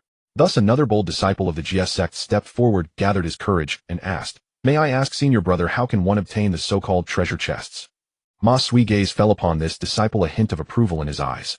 He replied with a smile, "Junior brother, to be honest, I don't know much about this sudden ancient book. He'll just share my—" The disciple who had asked nodded, a hint of expectation in his eyes. "Senior brother, please speak freely." The other disciples of the Jie sect also became intrigued, straightening their postures and beginning to listen attentively. Seeing everyone's eyes focused on him, Golden Hoop Immortal Ma Sui felt it was not appropriate to keep them in suspense any longer. He cleared his throat and began to explain, "Fellow junior brothers and sisters, after I touched that ancient book, I felt the world spin before my eyes. When I opened my eyes again, I found myself in another space. Hearing Ma Sui's words, a distant outer disciple of the Jie sect couldn't help muttering quietly, "That doesn't make sense." Senior brother Ma Sui clearly stood before the steel for a whole day. When did he go to another space? Though his voice was not loud, it was especially clear in the silent atmosphere. An outer disciple next to the speaker nudged him with an elbow and explained softly, "Don't interrupt." What senior brother meant is that his consciousness went to another space. "Don't you understand?" The disciple's tone carried a hint of dissatisfaction, as if feeling a bit helpless at his companion's ignorance. Hearing this, the questioning disciple suddenly realized the truth, a trace of embarrassment on his face. "Oh, I see." Golden Hoop Immortal Ma Sui naturally heard the murmurs of the two from afar. This also made him realize that only his consciousness had entered the ancient book space, while his body remained outside. This discovery sent a chill through his heart, and a thin layer of sweat broke out on his forehead. He secretly rejoiced that he was on Janeo Island, where only disciples of the Jie sect lived. If he were outside, entering such a state might have cost him his life, without even knowing how. Wiping the cold sweat from his brow, the gold circlet Immortal Ma Sui silently admonished himself never to be so careless again, then continued recounting the wonders from the ancient tome to these disciples of the Jie sect. These Jie sect disciples listened with absolute concentration, for this concerned their future opportunities. Time slipped by imperceptibly. After about half a day, Ma Sui had merely offered a succinct account of his experiences and insights from the ancient book. At that moment, having heard Ma Sui's narration, some of the Jie sect disciples could no longer contain themselves. They rubbed their hands, eyes sparkling with excitement, fixing their gaze on the archaic volume before the stone stele. A few quick-witted disciples had already approached the ancient tome, their hands nearly touching its surface. Seeing this, Ma Sui hastily interjected, "I almost forgot. There is a limit to how many times one can enter this ancient book space to claim treasure chests." Upon hearing this, the restless fervor among the Jie sect disciples was instantly quelled, and they silently awaited Ma Sui's further words. "Before being expelled from the ancient book space, a mysterious voice told me that to re-enter and acquire its treasures, one must reach the Tai Golden Immortal Realm." Ma Sui paused slightly, then voiced his conjecture. "If I am not mistaken, the ancient book space seems to permit each cultivator entry only once per realm." These words caused the disciples who had been eager to plunge into the space to calm themselves. Clearly, entering later yielded greater advantages. The disciples began plotting to let others go first as scouts. Only by understanding the ancient book's interior sufficiently could their chances of obtaining treasures increase. After all, without breaking through their current realm, they had but a single chance, and none wished to squander it. Meanwhile, similar scenes unfolded simultaneously at 9 other locations on Golden Ao Island. Now in midair, Wang Ba concealed himself within the void, quietly overlooking the events below. The instant gold circlet Immortal Ma Sui was teleported out, a system prompt suddenly rang in his ears. Ding! Detected that the book Shitsong Tian written by the host has been read by gold circlet Immortal Ma Sui, who comprehended from it the Yin Fen Shi Lang Qi, San Qian, Lei Huan Shun Yao Lao Jie, and Jing Lian Yao Hua. These 4 items have been duplicated and stored in the system space. The host may retrieve them at any time. After receiving the system notification, Wang Ba naturally turned his attention to the 4 newly appeared items in his system space. Tut! I never expected the first items obtained to all be renowned treasures once used by the Flame Emperor. After sighing, Wang Ba gazed at the 4 items and began to hesitate. These 4 items were far from worthless, yet for him at present, they served no practical purpose. Not to mention the postnatal ultimate spiritual treasures, the Yin Fen Shi Lang Qi and the San Qian Lei Huan Shun. Even the most powerful of the 4, the Jing Lian Yao Hua, could no longer breach his defenses. What use then did Wang Ba have for such items? With that thought, he wasted no time in commanding the system within his mind. "Brother system, I want to recycle these 4 items." Responding to Wang Ba's demand, the system swiftly reacted. Ding! Detected host's request. Scanning 4 items and evaluating. Please wait. After about a breath, the system's voice sounded again. Ding! Scan successful. Item name Yin Fen Shi Lang Qi. Recycling price 98 system coins. Item name San Qian Lei Huan Shun. Recycling price 12 system coins. Item name Yao Lao Jie. Recycling price 736 system coins. Item name Jing Lian Yao Hua. Recycling price 999 system coins. Total 1845 system coins. Does the host wish to proceed with recycling? Hearing the offered price, Wang Ba felt a surge of pleasant surprise. I never imagined that after the system upgraded, once acquiring system coins would be so effortless. Wang Ba clearly recalled that in the past, obtaining such coins required writing a diary continuously for over 500 years. Now in just a single day, he had achieved what would have taken over 5 centuries. How could this not fill him with a yes? System, go ahead and recycle them. Wang Ba commanded impatiently. The system responded promptly. Ding! Recycling complete. 1845 system coins have been deposited into the host account. Please check. The moment the system's voice faded, Wang Ba's eyes fell upon his balance. Indeed, as he expected, the number on the balance leapt from the previous 18006 system coins to the current 19851 system coins. At this rate, if the system coins keep growing, he'll soon be able to save up 100 system coins. By then I can purchase a primordial supreme treasure of my own and make it my life bond artifact. Wang Ba fantasized blissfully, as if already beholding the splendid future. After all, having transmigrated to the primordial chaos world, who wouldn't desire a mighty divine artifact? Just as Wang Ba was lost in his reverie, things finally stirred below. So what if I'm the second one to enter the ancient book space? What's there to fear? If none of you dare to go, then I will. A voice suddenly rang out. Everyone turned to see a GS-sect disciple whose true form was the blazing flame lion proudly striding toward the ancient tome under the gaze of the crowd. Witnessing this, the onlookers initially showed expressions of admiration, but upon sensing his cultivation level, a trace of contempt rose in their hearts. What a fake! He's obviously at a bottleneck and about to break through. If he doesn't enter now, he'll lose his chance. Yet he speaks with such righteous grandiosity. Nevertheless, despite their discontent, they did not intervene. After all, having someone willing to scout ahead was actually the GS-sect disciples, who were in the same predicament as the blazing flame lion, brightened, muttering inwardly. Right, we're all at our cultivation bottleneck. Well, break through soon. If we don't enter now, after breaking through, won't we simply lose one opportunity? With this thought, a flicker of anticipation surged in the hearts of these GS-sect disciples. They stepped forward one after another, lining up behind the GS-sect outer disciple, whose true form was the blazing flame mad lion, quietly awaiting their turn to enter the ancient book's secret realm. Other GS-sect disciples who had been hesitating also cast their gazes silently, watching the blazing flame mad lion who was about to enter the secret realm, their eyes shimmering with expectant light. Meeting the crowd's stares, the blazing flame mad lion showed no hesitation. It extended its massive paw and grasped firmly toward the ancient book before it. The moment the ancient book touched its hand, a surge of mysterious power erupted. The blazing flame mad lion felt its consciousness grow hazy, its divine sense drawn by a powerful force into an unknown world. When it opened its eyes again, it found itself transported to another space. Much like the scene Jingu, immortal Ma Sui, had once experienced, within moments a film began playing before the blazing flame mad lion's eyes, presented from the perspective of the ancestor of broken engagements, Shao the Flame Emperor. It was worth noting that as the blazing flame mad lion watched the fierce battle between Shao Huohuo's father and the other great families, a crisp voice suddenly rang in its ears, detected that the viewer is watching the film for the first time with emotions fully engaged, triggering the novice protection mechanism. Congratulations, host, you have obtained a bronze treasure chest, which can be opened after the viewing concludes. A surge of joy and excitement flickered in the blazing flame mad lion's eyes. Is this the chest that senior brother Ma Sui spoke of, which can yield a post-heaven top-grade spiritual treasure?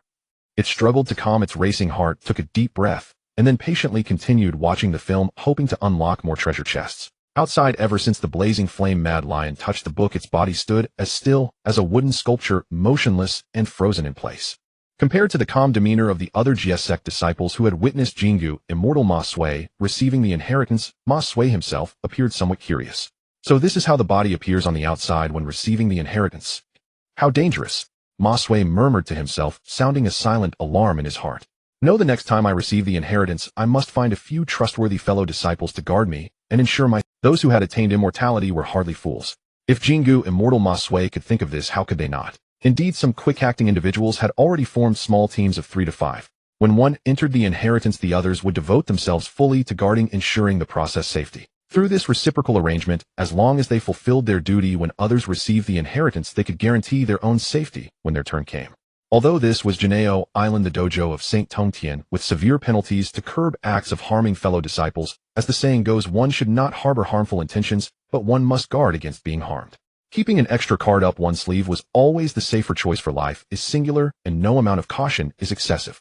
As time passed, a day slipped by in the blink of an eye. Within the ancient book space, the film played through in its entirety. From start to finish, the blazing flame mad lion had only obtained the initial bronze treasure chest, yet it still felt immensely pleased. Not bad. I got a bronze treasure chest, just like senior brother Ma Sui. At this moment, a touch of smugness crept into the blazing flame mad lion's heart. However, the naive creature was unaware that Ma Sui had obtained far more than just a bronze chest. If it knew the truth, it would surely laugh at its own naivety. But alas, there are not so many ifs in the world. Just as the blazing flame mad lion was reveling in excitement, a voice suddenly rang out, detected that the viewer has watched the complete storyline of ancestor of broken engagements, Shao the Flame Emperor, now calculating rewards based on the viewer's emotional investment and comprehension.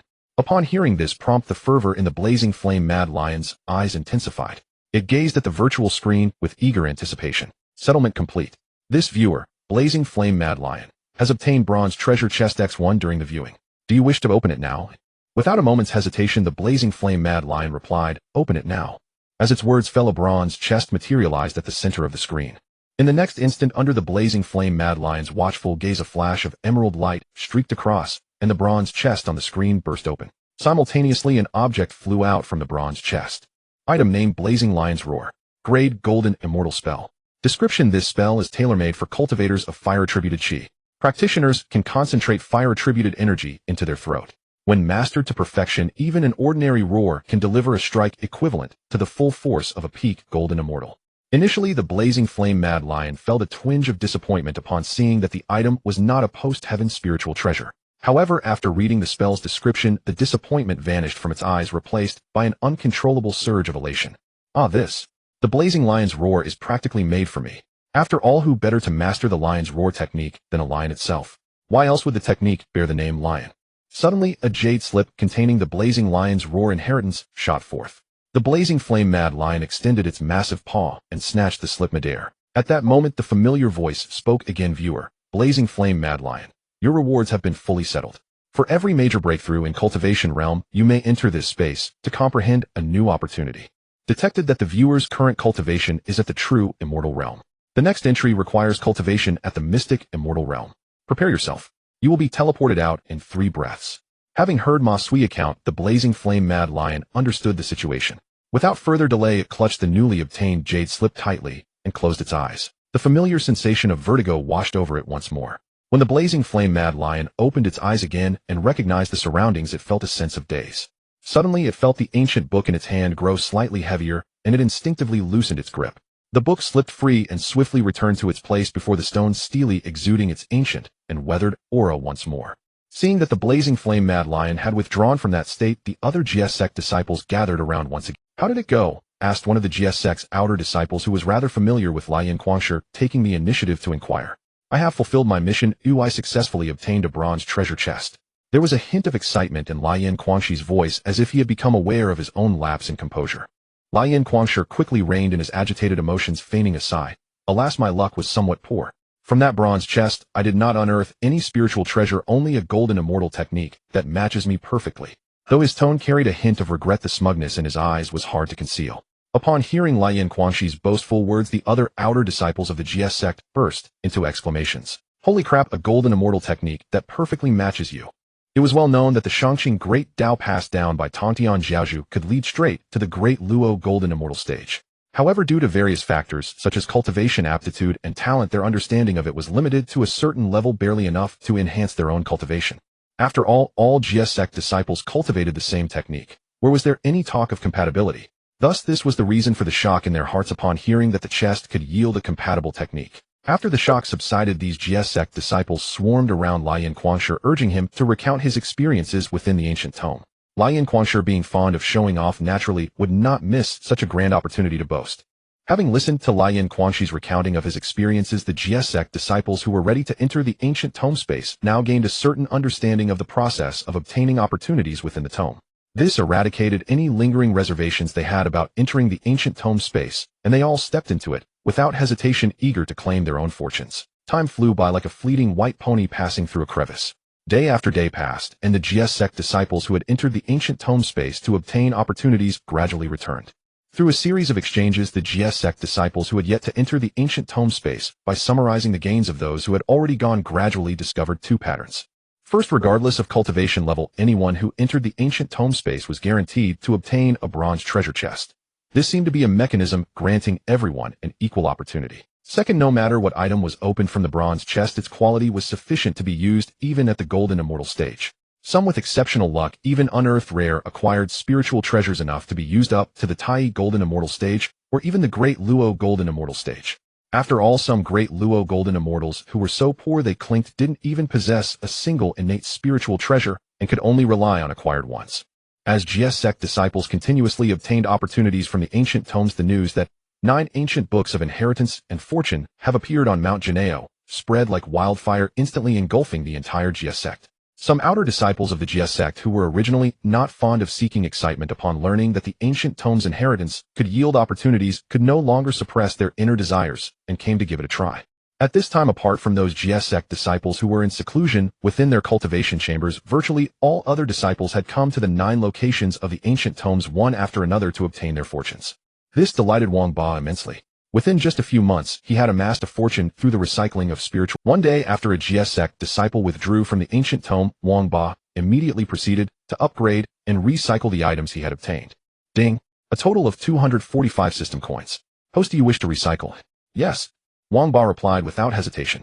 Ding! 245 system coins have been deposited into the host's balance. Please check. Wang Ba looked at his system coin balance, which had increased to 66536, yet his brow furrowed involuntarily. Alas, I didn't realize that the treasures within the so-called books of the system are only for a single user. That is, if someone before me has comprehended a particular treasure, those who come after can no longer comprehend it. Because of this, the treasures Wang Ba obtained diminished day by day. In the past, when his luck was good, he could earn several thousand system coins in a single day. Now earning a few hundred system coins daily had become the norm. This immense disparity can only be understood by those who have experienced the great ups and downs of life. Alas, at this rate, who knows how long it will take for me to gather 100 system coins to exchange for a supreme innate treasure. No, I can't wait any longer. I should first break through to the Hunyuan Golden Immortal stage. Wang Ba mused inwardly, his eyes revealing a resolute determination. System, I want to purchase a billionfold law enlightenment card. The moment Wang Ba's words fell, the system responded swiftly, detecting the host's request. Deducting 100,000 system coins. Deduction successful. The billionfold law enlightenment card has been stored in the host's system space. You may use it at any time. Hearing the system prompt in his ear, Wang Ba glanced at the line of GS-sect disciples waiting to comprehend opportunities and murmured to himself. Now that several books have been left behind, as long as those disciples comprehend opportunities from them, I can continuously obtain system coins. There's no need for me to keep my attention here. With this thought, Wang Ba no longer lingered and turned to leave. Before long, he arrived at a secluded cave dwelling on Mount Janeo. System, please help me conceal my aura and use that billionfold law enlightenment card. As soon as Wang Ba spoke, he felt a gentle force immediately envelop his entire body.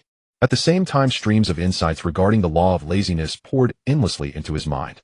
At that moment, Wang Ba's understanding of the law of laziness soared, rapidly breaking through the shackles of the Hunyuan Golden Immortal and successfully stepping into the realm of the first heaven of Hunyuan. Yet the effect of the billionfold law enlightenment card had not ended. More insights into the law of laziness continued to flood into Wang Ba's mind. Soon Wang Ba clearly sensed that his comprehension of the law of laziness was about to cross a new threshold, reaching an unprecedented height. Just at this critical moment, the effect of the billionfold law enlightenment card completely expired, and Wang Ba's understanding of the law of laziness was precisely stuck at this tipping point. This feeling of being caught halfway like a fishbone stuck in the throat left Wang Ba extremely frustrated. Yet before he could complain, his body began to emit a fierce craving for spiritual energy.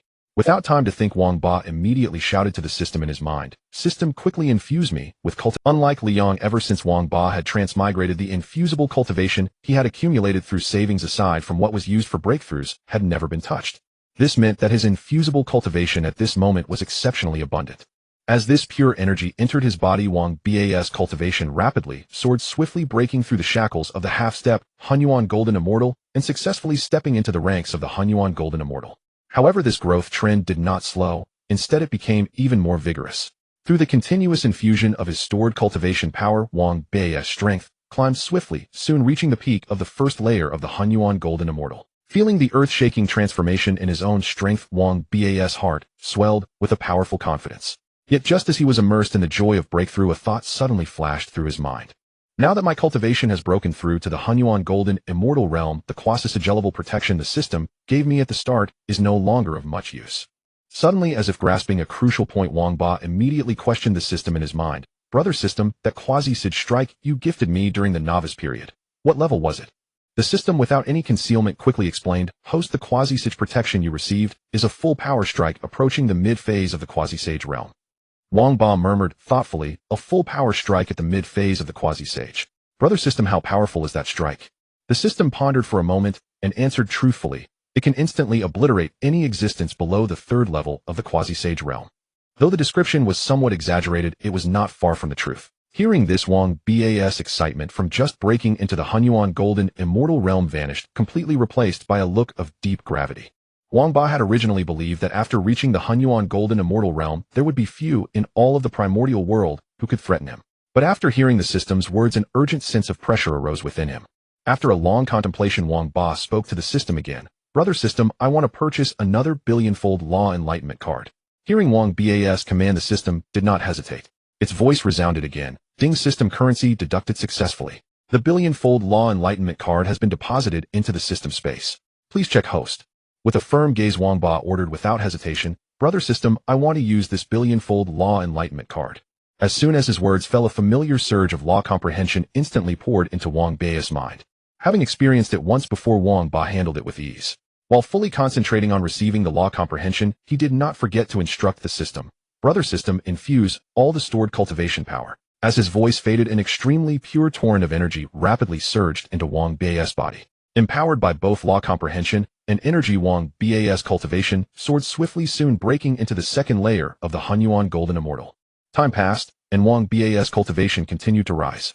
Yet after a while, the energy being infused suddenly halted at the initial mid-level of the second layer of the Hunyuan Golden Immortal.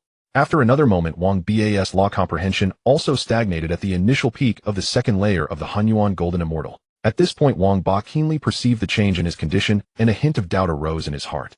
He questioned the system in his mind. Brother system, what is going on?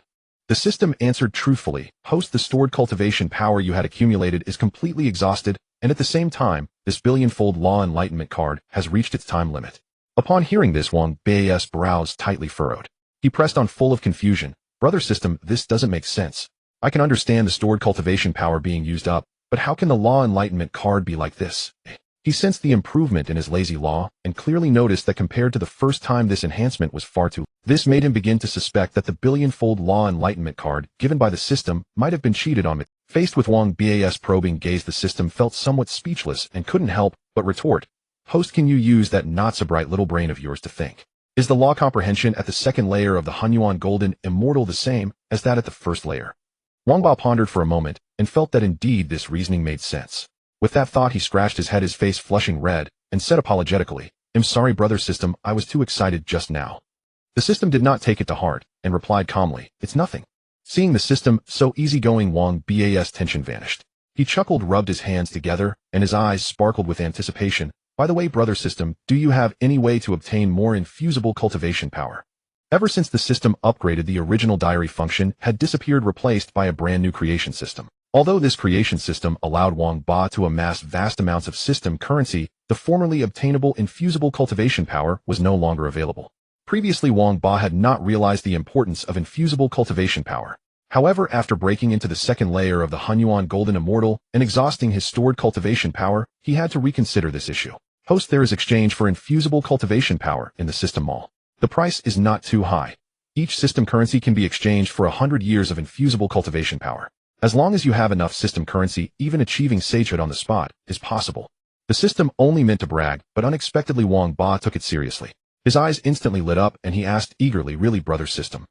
Then brother system, how many system currency do I need to become a sage? Seeing Wang Ba's earnest expression, the system felt somewhat awkward. Now that the boast had been made, how could it be taken back? So the system pretended to ponder for a moment, and then gave a staggering number. Host, to become a sage on the spot, you need at least 20 million system currency.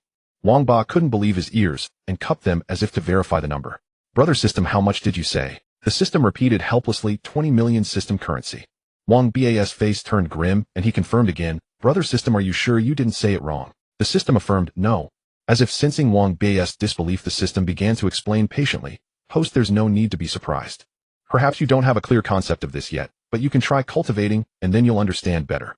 The system continued. After the Hunyuan Golden Immortal realm, the difficulty of comprehending laws multiplies with each subsequent realm. Especially when reaching the later stages of the Hunyuan Golden Immortal, even breaking through a single minor realm becomes extraordinarily difficult, like ascending to the heavens. Wang Ba felt a trace of disappointment upon hearing the system's words. However, after a moment's reflection, he realized the reasoning was not without merit. After all, if attaining sagehood were so effortless, how could a sage remain a supreme and unattainable existence? Sensing Wang Ba's dejection, the system quickly comforted him, host, there's no need to be so disheartened. With me by your side, your chances of becoming a sage far exceed others. Though the path is arduous, hope remains above. Wang Ba pondered deeply and silently encouraged himself, the system is right. With this system, my starting point is already far ahead of those transmigrators with waste-level beginnings. Now that I have achieved the second heaven of the Primordial Golden Immortal Realm, can the Primordial Grand Supreme Immortal Realm, equivalent to sagehood, be far behind? Filled with boundless determination, Wang Ba assured the system, brother system, rest assured. I will strive to earn system currency and hasten my path to sagehood. Seeing Wang Bas resolute gaze, the system smiled satisfactorily and silently commended him. Not bad. This host has already shown the potential to become a diligent workhorse. From now on I may hold back less and grant him more benefits. With that the system ceased its musings and asked, by the way host, since you created 10 books, why did you keep one back? Isn't leaving it and used a waste? The 10 books provided by the system were akin to 10 non-refreshable secret realms, each containing identical and independent treasures and opportunities. In other words, for the book Shitsong Tian that Wang Ba created, there existed 10 copies of the same treasure, and Wang Ba could at most obtain a tenfold return. This meant that if Wang Ba released all the books, he would reap the greatest rewards. However, when initially distributing the books, Wang Ba did not release all 10. He only put out 9 and said, by now the lower-tier treasures from the first 9 books had mostly been claimed by the disciples of Jia sect.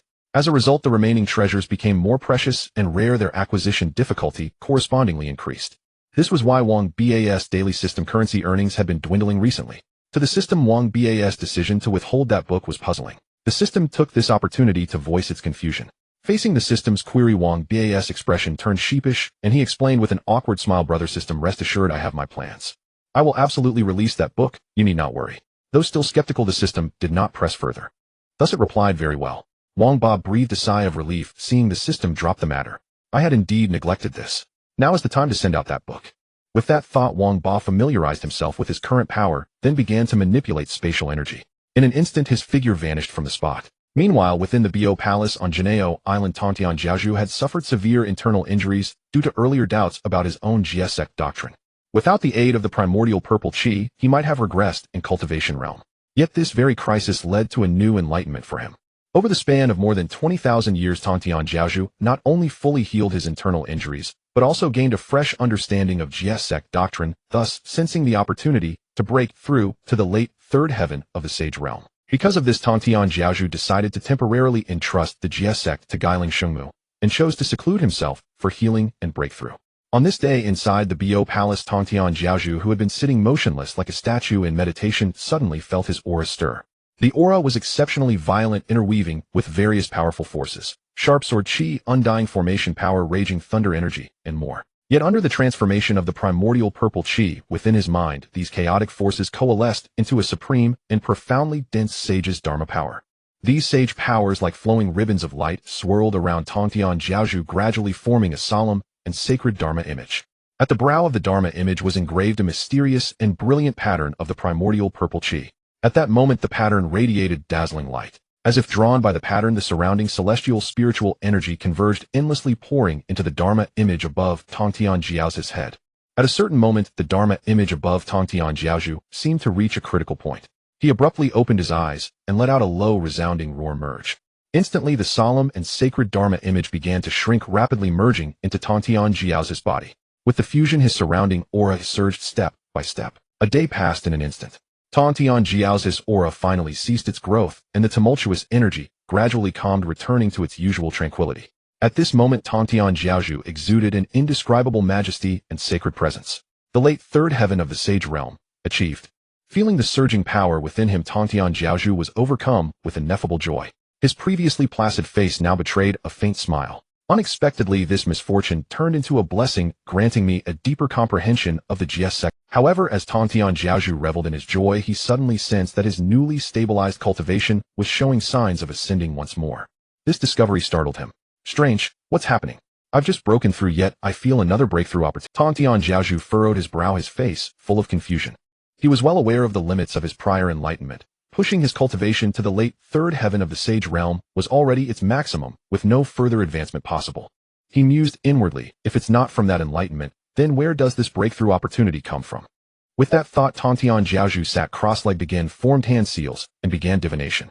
Sages are called sages precisely because they are nearly omnipotent. In less than a moment, Tontian Jiaozhu discovered a clue. Ah, this is the power of fortune. Tontian Jiaozhu's eyes blazed with insight as he swiftly traced the faint clues pinpointing the source that had triggered his cultivation breakthrough. Having confirmed it was the force of fortune, Tontian Jiaozhu slowly extended his right hand and lightly drew it across his eyes.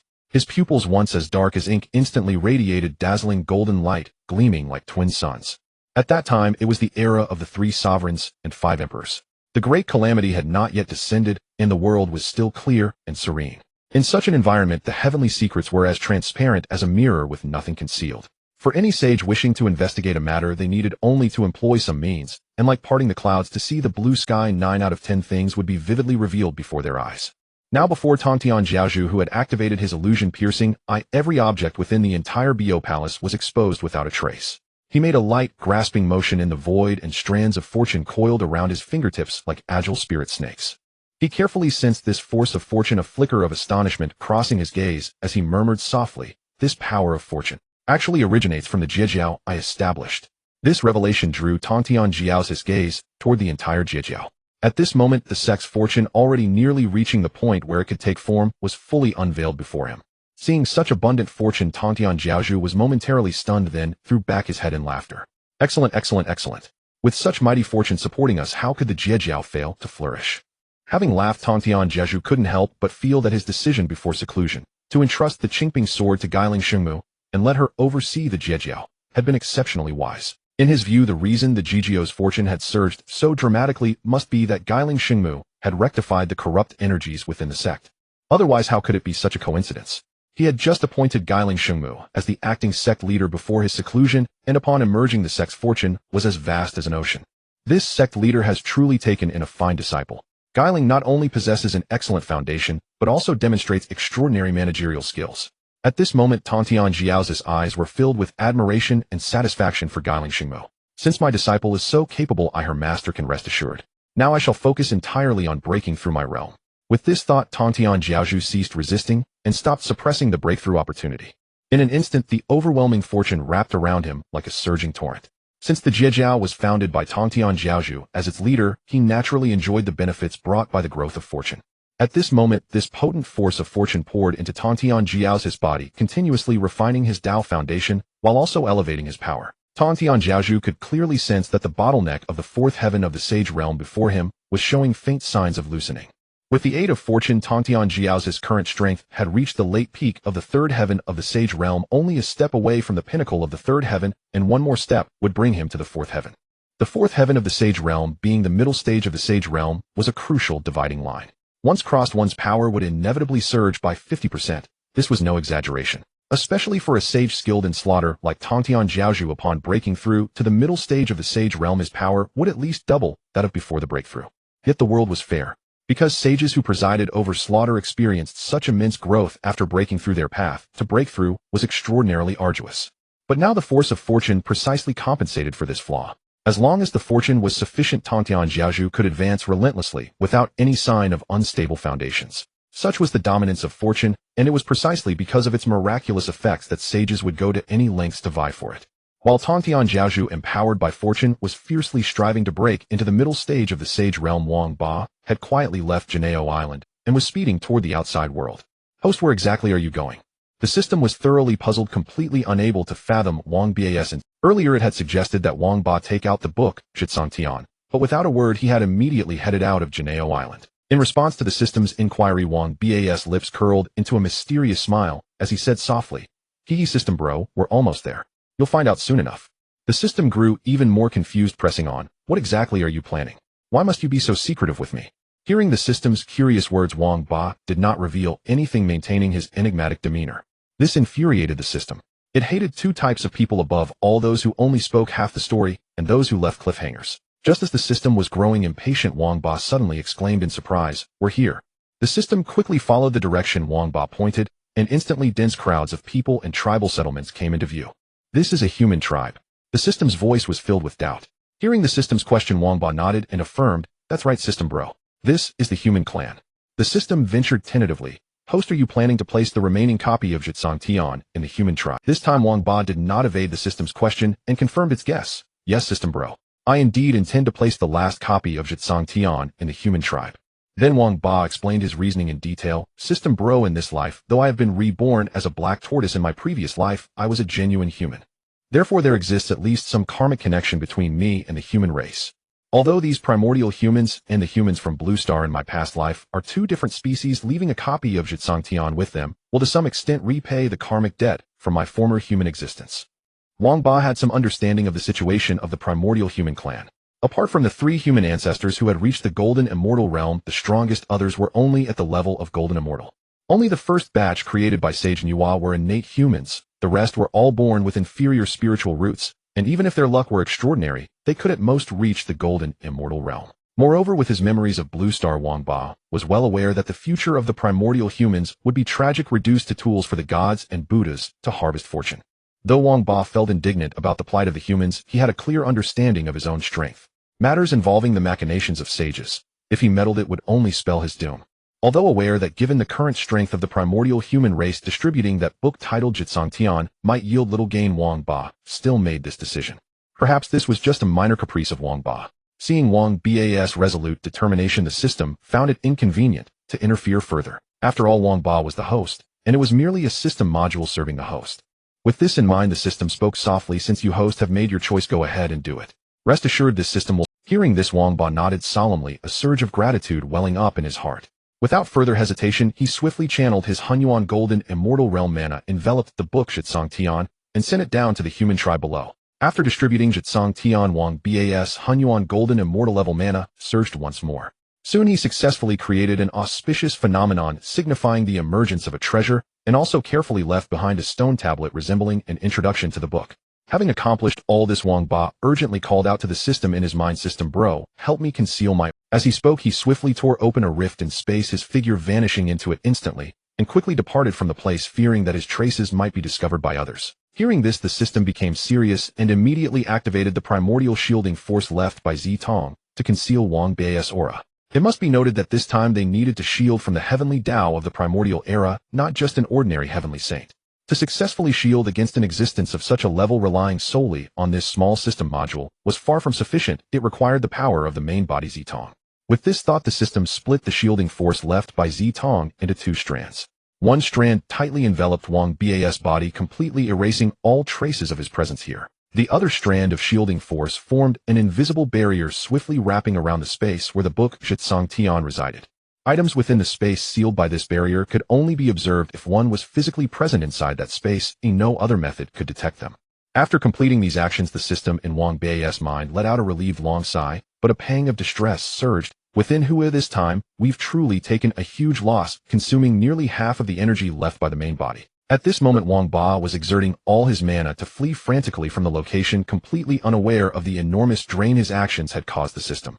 However, since the boast had already been made, the system could only grit its teeth and endure. The system had originally thought that indulging Wang Ba in such reckless behavior would result in a near total loss. Yet when rewards began to flow in later days, the system would realize how wise this action had been. Of course, that is a story for another time. Wang Ba, after entering the spatial rift, reappeared in his mansion on Janeo Island. "System bro, I was so quick this time. Surely I wasn't detected by the primordial Heavenly Dao." Recalling his previous actions, Wang Ba couldn't help but ask the system. The system replied with a haughty tone, "Naturally, just look who I am. How could such a trivial aura concealment stump me?" Hearing the system's smug words, the stone in Wang Ba's heart finally settled. That's good. To be honest, this trip to deliver Jitsang Tian to the primordial humans was not a rash impulse on Wang Ba's part. Rather, after breaking through to the Hunyuan golden immortal realm, he could clearly perceive the karmic ties upon himself. Though this strand of karma was not fatal to someone who in a past life would even tap to open a little red dot on WeChat, it was indeed quite uncomfortable. Now, with that book Jitsang Tian sent to the human tribe by Wang Ba, he could distinctly feel that he no longer owed any karma to humanity. Instead, the primordial humans now owed him a karmic debt. This realization brought Wang Ba a wave of profound satisfaction. At the same time, his body gradually relaxed, and a powerful drowsiness swept over him. Wang Ba couldn't help but let out a big yawn, and murmured softly, "Now that I've distributed all 10 copies of Jitsang Tian I created, it counts as completing an important task. It's time for a good rest." As he spoke, Wang Ba turned his gaze to the system in his mind, and instructed solemnly, "System bro, please take care of the treasures we acquire from now on. He'll deal with them after I wake up." Due to cultivating the law of laziness, Wang Ba was naturally prone to sleepiness. During this period, he had been tirelessly occupied with earning system currency. Now that everything that needed handling was settled, he could finally rest in peace. The law of laziness was originally imparted to Wang Ba by the system, so the system was well aware of his condition. Upon hearing Wang Ba's request, the system did not hesitate for a moment, and immediately replied, "Rest assured, host. Leave everything here to me." Wang Ba nodded, and a beam of light instantly enveloped his entire body. The innate Dao body gradually faded, and he transformed back into a palm-sized emerald green little tortoise. The little tortoise Wang Ba slowly flew to the small nest built for him by guiling Holy Mother, lazily stretching its limbs, its head gently resting on a soft object. Its tortoise eyes slowly closed, and it drifted into a sweet slumber. From a distance, Wang Ba appeared exceptionally serene at this moment. In stark contrast to this tranquil scene, an atmosphere of solemnity pervaded a magnificent palace high in the 33rd heaven. This place was originally the site of the demon clan's heavenly court, which had fallen into prolonged desolation after the war between the sorcerer and demon clans. However, over 200 years ago, when Hao Yin and Yao Qi were appointed by Dao ancestor Han Jun as the heavenly emperor and queen mother of the heavenly court, they came here. The two had initially thought that even if the demon clan's heavenly court had declined, there should still be some treasures left in the treasury. With these treasures, they believed rebuilding a heavenly court would be feasible. However, upon arriving, they realized they had been too naive. None of the anticipated heavenly court treasures remained. Even the very location of the treasury had been dug 3 feet deep and thoroughly looted. Witnessing this sight, Hao Yin was nearly driven mad with rage. Hao Yin had originally planned to use the remaining treasures from the demon clan's heavenly court to recruit a group of powerful experts to join the heavenly court. Once the faction grew stronger, subsequent matters would be much easier to handle. But now, faced with such a situation, no matter how ambitious Hao Yin was, there was nothing he could do. After all, one cannot make bricks without straw. Fortunately, with Yao Qi's encouragement by his side, Hao Yin did not abandon himself to despair. To assist Hao Yin in realizing his aspirations and fulfilling the task left by Dao ancestor, Hongzhu and Yao Qi chose to bring out the peach tree, one of the 10 innate spiritual roots bestowed by the Dao ancestor earlier. Relying on the fame of the 9,000-year grand peaches from the peach tree and the various benefits, he promised Hao Yin successfully recruited several great cultivators to join the heavenly court. With several great Luo golden immortals stationed there, the renown of the heavenly court gradually spread throughout the primordial world. Meanwhile, Hao Yin and Yao Qi were not idle. They began to meticulously construct the new heavenly court using their own great divine powers. After centuries of effort, the new heavenly court, in its outward appearance, was in no way inferior to the ancient demon clan's heavenly court, and even surpassed it in terms of majesty. After all, Hao Yin, as the attendant of Dao ancestor Hongjuan, although his cultivation level was inferior to Dijuan and Donghuang Tai, his knowledge far exceeded theirs. As word spread over this period, some cultivators were attracted by the news of the heavenly court's recruitment and came to pledge their allegiance. When the new heavenly court was completed, a large number of independent cultivators swarmed toward its location like locusts ready to join. The scale of this movement was even more magnificent than the 10,000 immortals paying homage of sect. However, behind this superficial grandeur and spectacle, only Hao Yin and Yao Qi knew that although many cultivators had come to pledge allegiance, there were very few who were truly presentable. Apart from a few scattered golden immortals and Tai golden immortals, most were cultivators below the golden immortal realm. The reason these cultivators chose to pledge allegiance to the heavenly court was actually quite simple. They were originally independent cultivators who had endured hardships in the primordial world and deeply understood the importance of background. With their meager cultivation base, joining a sage's sect was nearly impossible. Now that they had finally obtained such an opportunity for protection, these independent cultivators would naturally not let it slip away. Although Hao Yin and Yao Qi knew the intentions of these cultivators, they did not refuse them. After all, the two had just entered the primordial world and were in a stage of manpower shortage. Although these independent cultivators were not highly cultivated, they were more than sufficient to handle miscellaneous tasks in the heavenly court. However, it was precisely because of Hao Yin and Yao Qi's such ostentatious actions that they brought unexpected trouble upon themselves.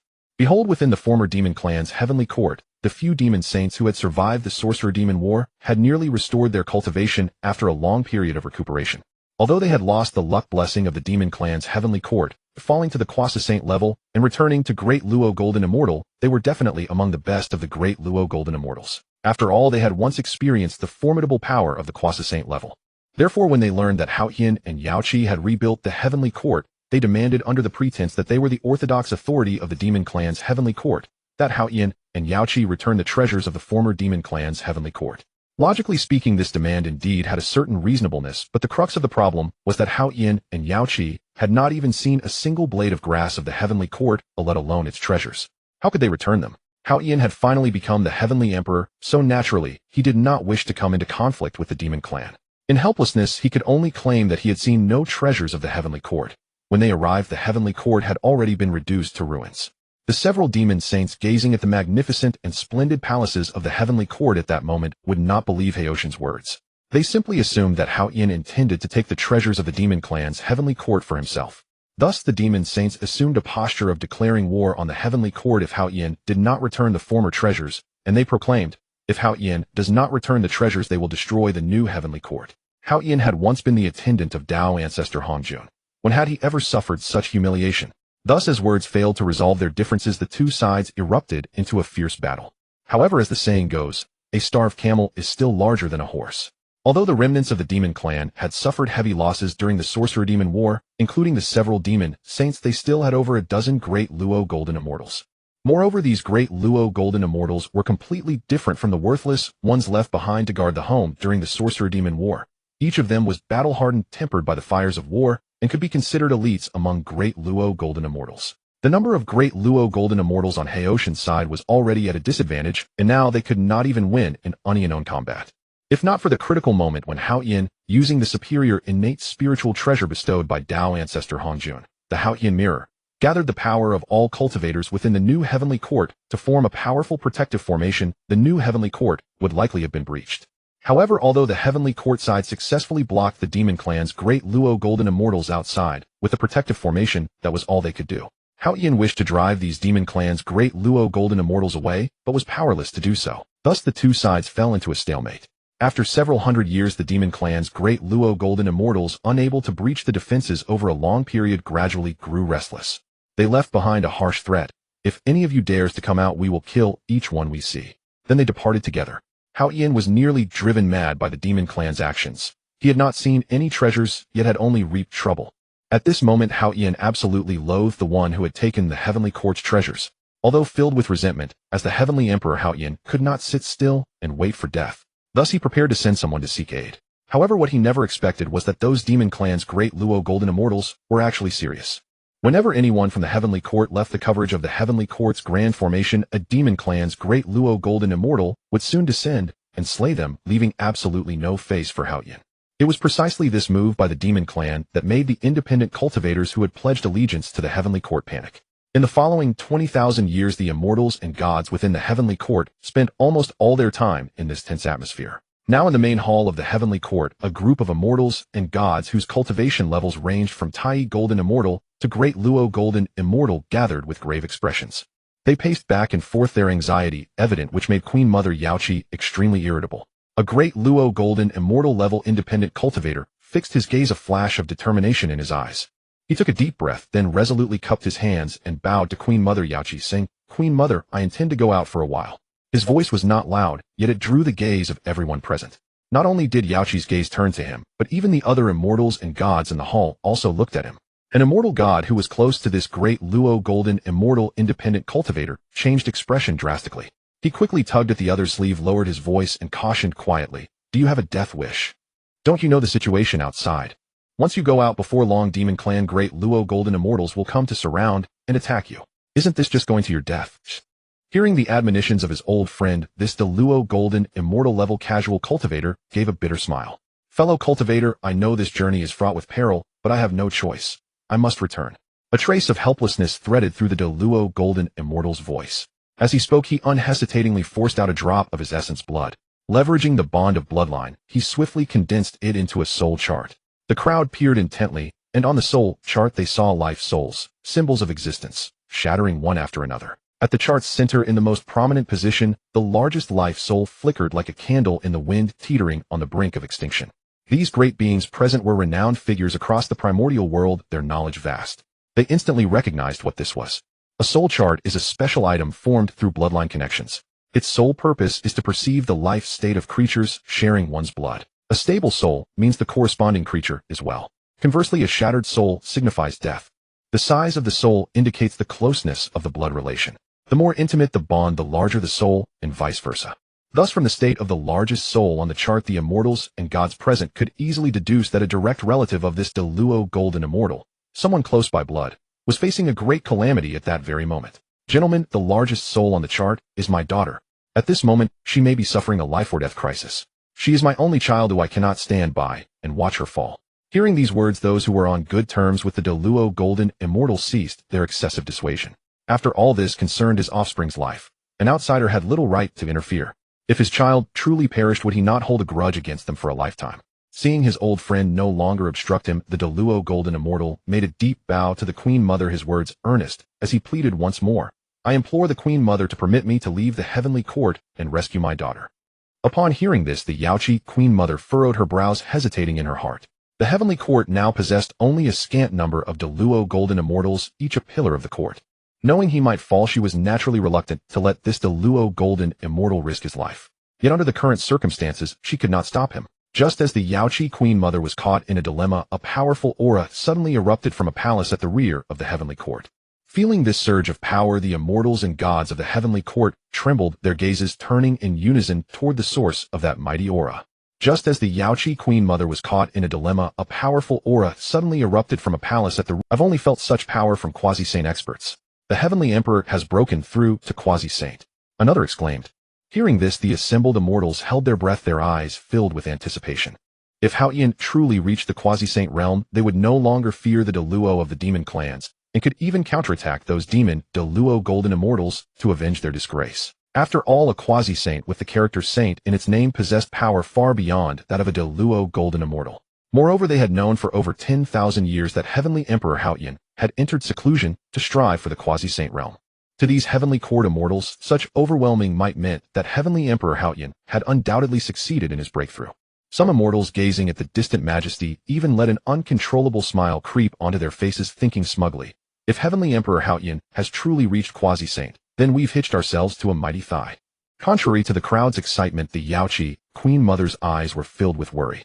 She had once served as an attendant to Dao ancestor Hongjuan, and while she herself had not broken through to quasi-saint, she was all too familiar with the process.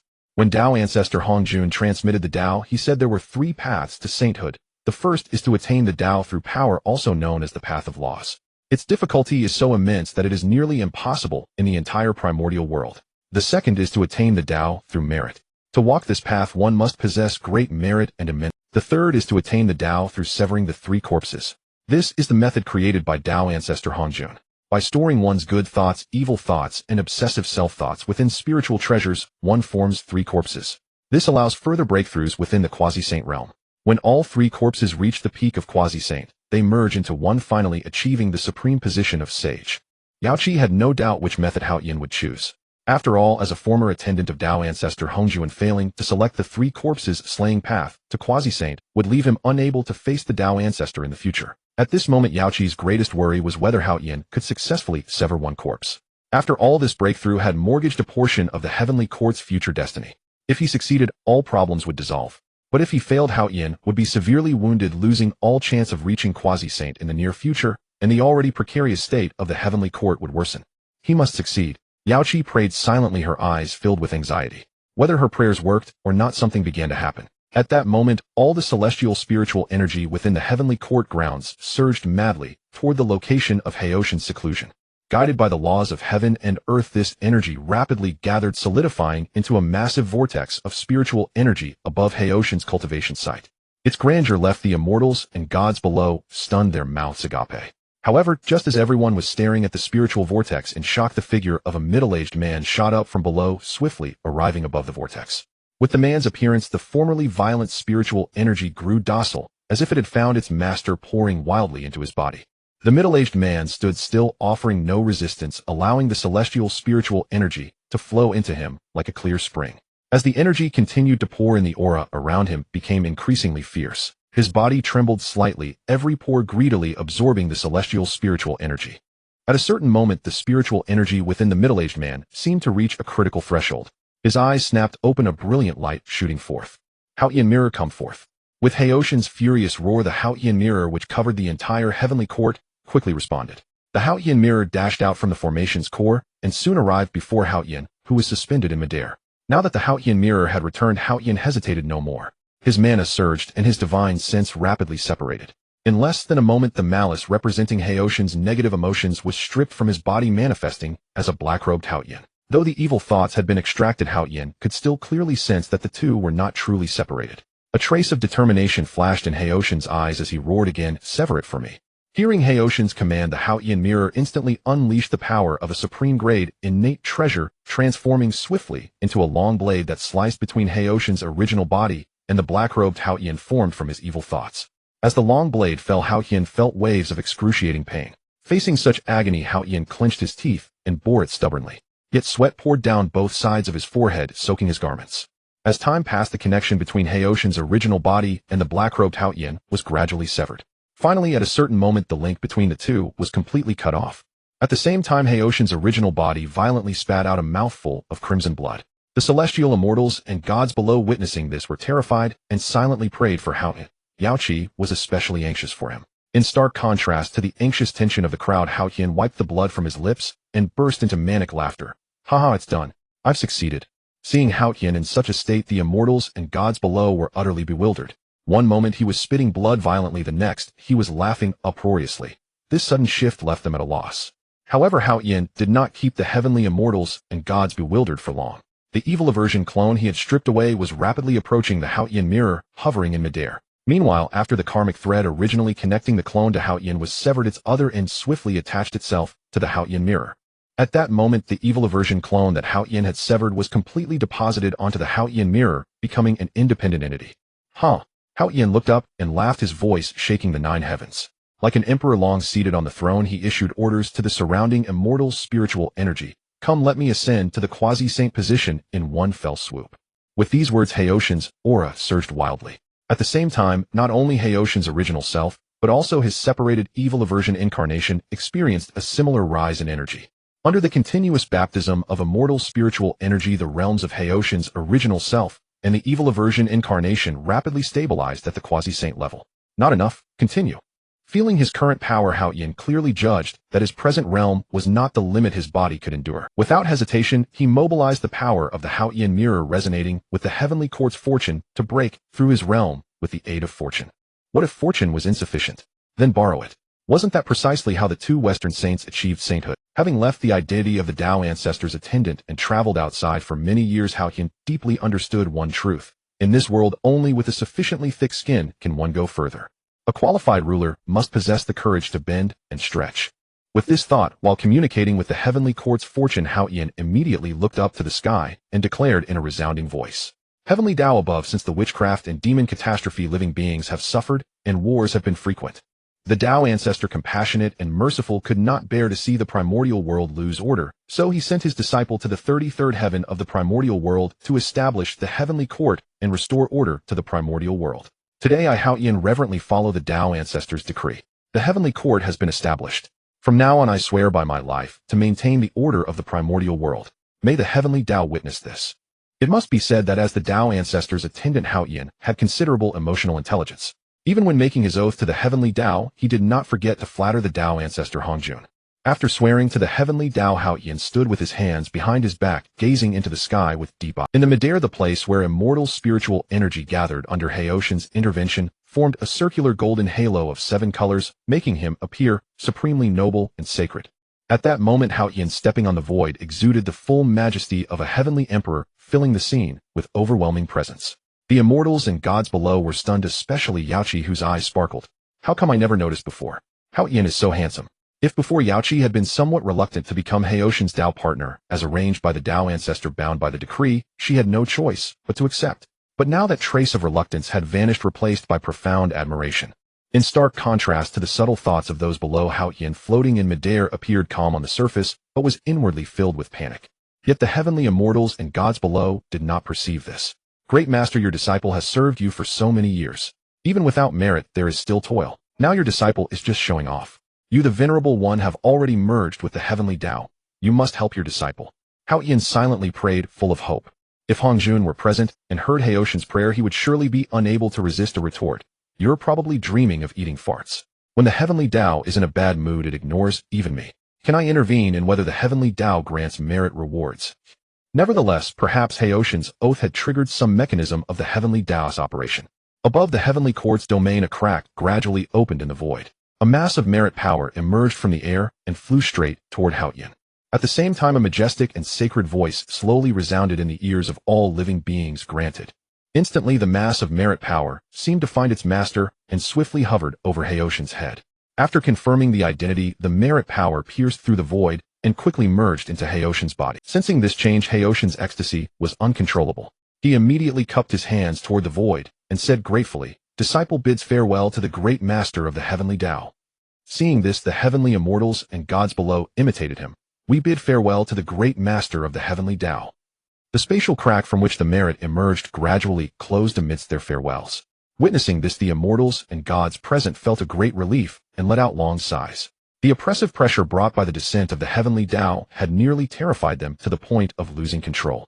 Ignoring the awkwardness of the gods and immortals below, Hao Yin swiftly utilized the freshly acquired merit power to elevate his own strength. As the merit power obtained from the Heavenly Dao merged into his body, Haoshin's cultivation base, which had just broken through to the quasi-sage realm, surged upward once more. The golden wheel of the sun formed by the vortex of spiritual energy behind Hao Yin spun rapidly, like a dazzling star, continuously gathering spiritual energy and pouring it into his body. Time passed like a fleeting white horse. After an unknown duration, the magnificent spectacle in the sky gradually faded. Hao Yin, exuding a sacred aura, stepped through the void and slowly descended. Evidently, Hao Yin had completed his breakthrough and reached a new realm. Greetings, Heavenly Emperor. This old minister congratulates your majesty on successfully breaking through to quasi-sage. Among the gods and immortals below, a white-bearded elder whose strength barely reached the great Luo golden immortal level was the first to bow with clasped hands and flatter. The others, as if waking from a dream, echoed the flattery toward Hao Yin. Congratulations to your majesty for successfully breaking through to quasi-sage. Hao Yin gave a slight nod, his gaze sweeping over the crowd and pausing briefly on the white-bearded elder at the front. He was deeply satisfied. Not bad. This great Luo golden immortal, named Tai, by Jin Xing, knows how to read the room. He can be promoted later. This thought flashed through Haoshin's mind, and he quickly composed himself, turning his attention to the gods and immortals below. A surge of powerful magic lifted the assembled crowd like a spring breeze, and his voice resounded slowly. Rise, everyone. During this time, due to the heavenly court's circumstances, you have suffered much. Hereby I offer you my apologies. Every god and immortal present was exceptionally shrewd. They were well aware of Haoshin's superficial politeness. One by one they immediately feigned a look of panic and unease, bowing slightly, and speaking with trepidation. Your servant dares not. Seeing this, Hao Yin waved his hand slightly, and continued, there is no need for this. You are all indispensable pillars of our heavenly court. Now that I have broken through to the quasi-sage realm, it is time to wash away the humiliation the demon clan has inflicted upon us. As he spoke, Haoshin's fierce aura fully unfolded, and the hatred in his eyes for the demon clan was The gods and immortals of the heavenly court below felt a tremor in their hearts. They stole glances at Hao Yin, and seeing that he was not joking, a stirring arose within them. Heaven knew how miserably they had been oppressed by the demon clan over the past 10,000 years. The bitterness was known only to them. Now that Hao Yin had broken through to the quasi-sage realm, he indeed possessed the strength to confront the demon clan. As the gods and immortals pondered, the great Luo golden immortal who had previously intended to leave to rescue his daughter stepped forward, cupped his hands toward Hao Yin, and spoke resolutely. This old minister wishes to accompany the heavenly emperor. I beseech your majesty's permission. Hao Yin looked at him, a glint of approval flashing in his eyes. Granted. Then he swept his gaze over the others. Who else wishes to accompany me? Hearing this, the assembled gods and immortals understood that this was an opportunity to render meritorious service and display loyalty, a key to becoming Haoshin's confidant. Naturally, none were unwilling, and they all declared, your servant is willing to go. Hao Yin, seeing that besides Yaoqi, all 7 great Luo golden immortal level combatants in the heavenly court had agreed to accompany him, burst into arrogant laughter. Good. As long as I have a bite to eat in the future, I will not treat you all poorly. The gods and immortals who had already pledged their support felt a surge of joy. They had been waiting for Haoshin's words. Now that he had made his promise, the heavy stone in their hearts finally settled. Thank you, Heavenly Emperor. Amid the chorus of flattery, Hao Yin, brimming with elation, immediately connected with the Hao Yin mirror, attempting to contact his quasi-sage level incarnation born from his evil thoughts. Although the connection between Haoshin's main body and the incarnation had been severed since the incarnation was attached to the Hao Yin mirror, he could still control the severed incarnation by activating the mirror. Before long, the black-robed Hao Yin appeared before the gods and immortals. Everyone, this is one of my 3 corpses possessing quasi-sage level combat power. Next, he will lead you to crusade against the demon clan. The gods and immortals below gazed at the black-robed figure before them, sighing inwardly. Is this the realm of severing the 3 corpses to attain quasi-sage? Not only can one break through to quasi-sage oneself, but one can also gain 3 quasi-sage level incarnations. Truly, this is the method of attaining sainthood passed down by the Dao ancestor.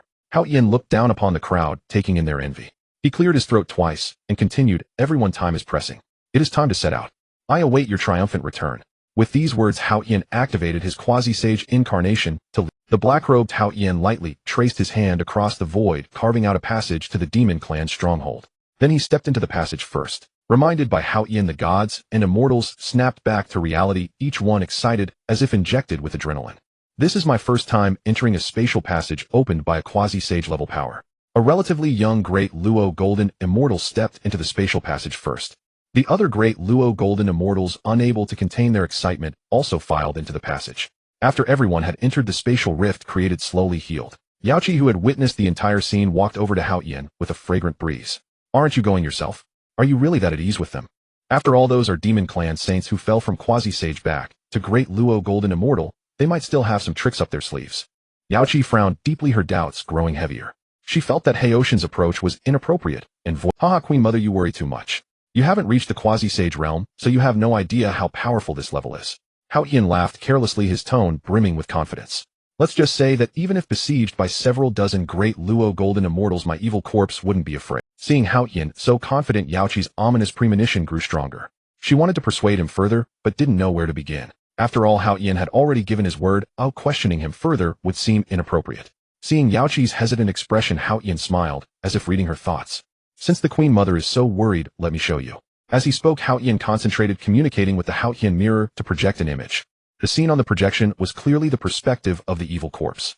Through the images transmitted by the Hao Yin mirror, Hao Yin initially appeared calm and composed, but as the scenes unfolded, the confident smile that suggested he had everything under control gradually faded, replaced by a hint of gravity. In the images, the celestial deities of the heavenly court, led by the evil corpse, a malevolent avatar, swiftly traversed the spatial passage and arrived in the territory of the demon clan. Coincidentally, the clan of that Luo golden immortal who had initially requested to go out and heal his offspring happened to reside in this region. Therefore, that Luo golden immortal addressed the black-robed Hao Yin. Heavenly Emperor, my clan is nearby. I beseech your majesty to permit me to rescue my tribesmen. As an avatar possessing a portion of Heoshin's consciousness, the black-robed Hao Yin was naturally well-versed in the art of governance. He nodded slightly and spoke in a calm tone. Since it is not far, I shall accompany you. Lead the way ahead. Upon hearing the black-robed Heoshin's consent, that Luo golden immortal was moved to tears of gratitude and promptly took the lead. Before long, the celestial deities arrived at the clan settlement. As soon as they arrived, they beheld a land ravaged and ruined with several nine-tailed celestial foxes trapped within a great formation. Outside the formation, a large group of demons were assaulting it. You stinking foxes! How dare you resist oblivious to death? If it weren't for the fact that you possess some charm, you would have long been annihilated for your Luo golden immortal's act of defecting to the heavenly court. However, this formation won't hold much longer. Once it breaks, I will make your lives worse than death. As he spoke, a monster with a human head and a dragon's body let out a sinister cackle from afar. With a single glance, the Luo golden immortal in midair recognized the identity of that human-headed, dragon-bodied monster. It was the offspring of Jiming, one of the original 10 demon saints. Inside the formation, a fox maiden with a 9-colored tail stared fixedly at the oncoming collapse of the formation, her eyes filled with boundless exhaustion and despair. Relying on her early Tai golden immortal cultivation, she had managed to sustain the formation for 8,000 years, reaching her absolute limit. Within at most 100 years, her spiritual energy would be depleted and the formation would shatter. She was helpless, able only to watch it happen. At that moment, the Luo golden immortal in midair saw that his daughter had not yet perished, and a great weight was lifted from his heart. However, when he saw that his clan members were few and that his progeny was in such a wretched state, an uncontrollable rage surged within him. Nevertheless, he managed to maintain his composure and refrained from overstepping his authority. Instead, he immediately sought instruction from the black-robed Hao Yin. Heavenly Emperor, how should we handle the situation below? Hearing this, the black-robed Heoshin's gaze turned icy cold, and he said indifferently, since they are of the demon clan, slay them. Receiving Heoshin's consent, the Luo golden immortal's eyes instantly blazed with fierce killing intent, and he replied respectfully, Thank you, Heavenly Emperor. Then he swiftly descended. Though the Celestial Fox clan was not adept at combat, a Luo golden immortal was still a Luo golden immortal. His power was not to be underestimated. Annihilating a few golden immortals and Tai golden immortals was naturally within his capability. As the Fox Luo golden immortal channeled his magical power, strands of laws that roamed the primordial chaos were quickly summoned and coalesced into a colossal phantom of a 9-tailed celestial fox. The phantom, with its fox mouth slightly parted, lunged at the demons attacking the formation below. In an instant, the sounds of bones snapping and excruciating screams intertwined, echoing across the heavens and earth. However, the sounds soon faded into the air and everything returned to calm. After finishing this, the Fox Luo golden immortal lightly flicked his sleeve, and the phantom of the 9-tailed celestial fox quickly dissipated. Witnessing the scene outside, the fox maiden with the 9-colored tail inside the formation was momentarily stunned, then a flash of ecstasy lit up her eyes. Father is back. Muttering in her heart, the maiden could no longer hold up her weary body. It was as if all strength had been drained from her, and she instantly fainted. The Fox Luo golden immortal in midair was alarmed at this sight, and he quickly cast an immortal art, catching his daughter in an instant. Gazing at his unconscious daughter in his arms, the Fox Luo golden immortal's heart was filled with self-blame. However, before he could attend to his daughter's condition, Heoshin's voice rang in his ears. Finish handling matters here quickly. We are about to head to the demon clan. The Fox Luo golden immortal nodded and replied, Yes, Heavenly Emperor. He understood that from the moment he killed Jiming's son, he had been irrevocably bound to the heavenly court, with no chance of turning back. Steadying his mind, the fox de Luo Golden Immortal briefly instructed the remaining clan members, then departed with his daughter, following Haotian. Of course, the process of eliminating these minor fry was transmitted clearly through the Haotian mirror to Haotian, and this was why Haotian's gaze had initially been so calm and composed, but the scenes that followed utterly shattered. In the images, Jiming, upon discovering the death of his only son, let the flames of rage blaze in his eyes. Just as Jiming was about to avenge his son, a spatial passage slowly opened above the new settlement of the demon. The black-robed Haotian, leading a host of celestial deities of the heavenly court, it gradually descended upon the place. The commotion soon alerted the entire demon clan tribe. In an instant, countless powerful auras surged upward, and the great demons nearby rushed over. These demonic powerhouses were the elite of the former demon clan heavenly court. In that court, they had witnessed many quasi-saint level beings in action, as some among them had even once been quasi-saints themselves. Naturally, they understood what it meant to open a spatial passage. Ascending into midair, Jiming fixed his gaze intently on Haotian, who led the group, and spoke with a cold glare. Haotian, you have actually broken through to quasi-saint. The moment Jiming spoke, sharp sounds of wind splitting echoed one after another. Accompanying these sounds, the de Luo Golden Immortal level demons dwelling nearby sped over, ultimately gathering around Jiming, with most choosing to stand behind him. However, two figures positioned themselves on either side of Jiming, standing shoulder to shoulder with him, clearly. Indeed, it was so. The two standing shoulder to shoulder with Jiming were none other than Guiche and Bifong, the other two of the three demon saints who, along with Jiming, had survived the war of Wu and Demon. At this moment, led by the three great Yao saints of the former Yao clan heavenly court, a host of Yao clan great Luo Golden Immortals unleashed their formidable auras, confronting the celestial immortals and gods of the heavenly court. Their overwhelming might swept toward the opposing side like a tidal wave. Haotian, upon seeing this, curled his lips in disdain and casually waved his hand. The surrounding space, previously tranquil, began to ripple with faint undulations. The spatial power surged forth, quickly suppressing the overwhelming pressure. At the same time, Haotian's voice, brimming with confidence and authority, echoed through heaven and earth like a resonant bell. How dare you? Since you already know that I have attained the quasi-saint realm, you still dare to act so arrogantly. Considering your cultivation was not easy, submit to me, and I will grant you a chance to live. As he spoke, Haotian did not conceal his quasi-saint level pressure, directly bearing down upon the Yao clan side. Compared to the earlier Yao clan great Luo Golden Immortal pressure, the pressure Haotian released was like a chasm between heaven and earth, immeasurably stronger. After all, he was a quasi-saint. Jiming, Guiche, and Bifong, the three former Yao saints, snorted coldly and shouted, Haotian, you brat, you've only just entered the quasi-saint realm. This is not a place for you to run rampant.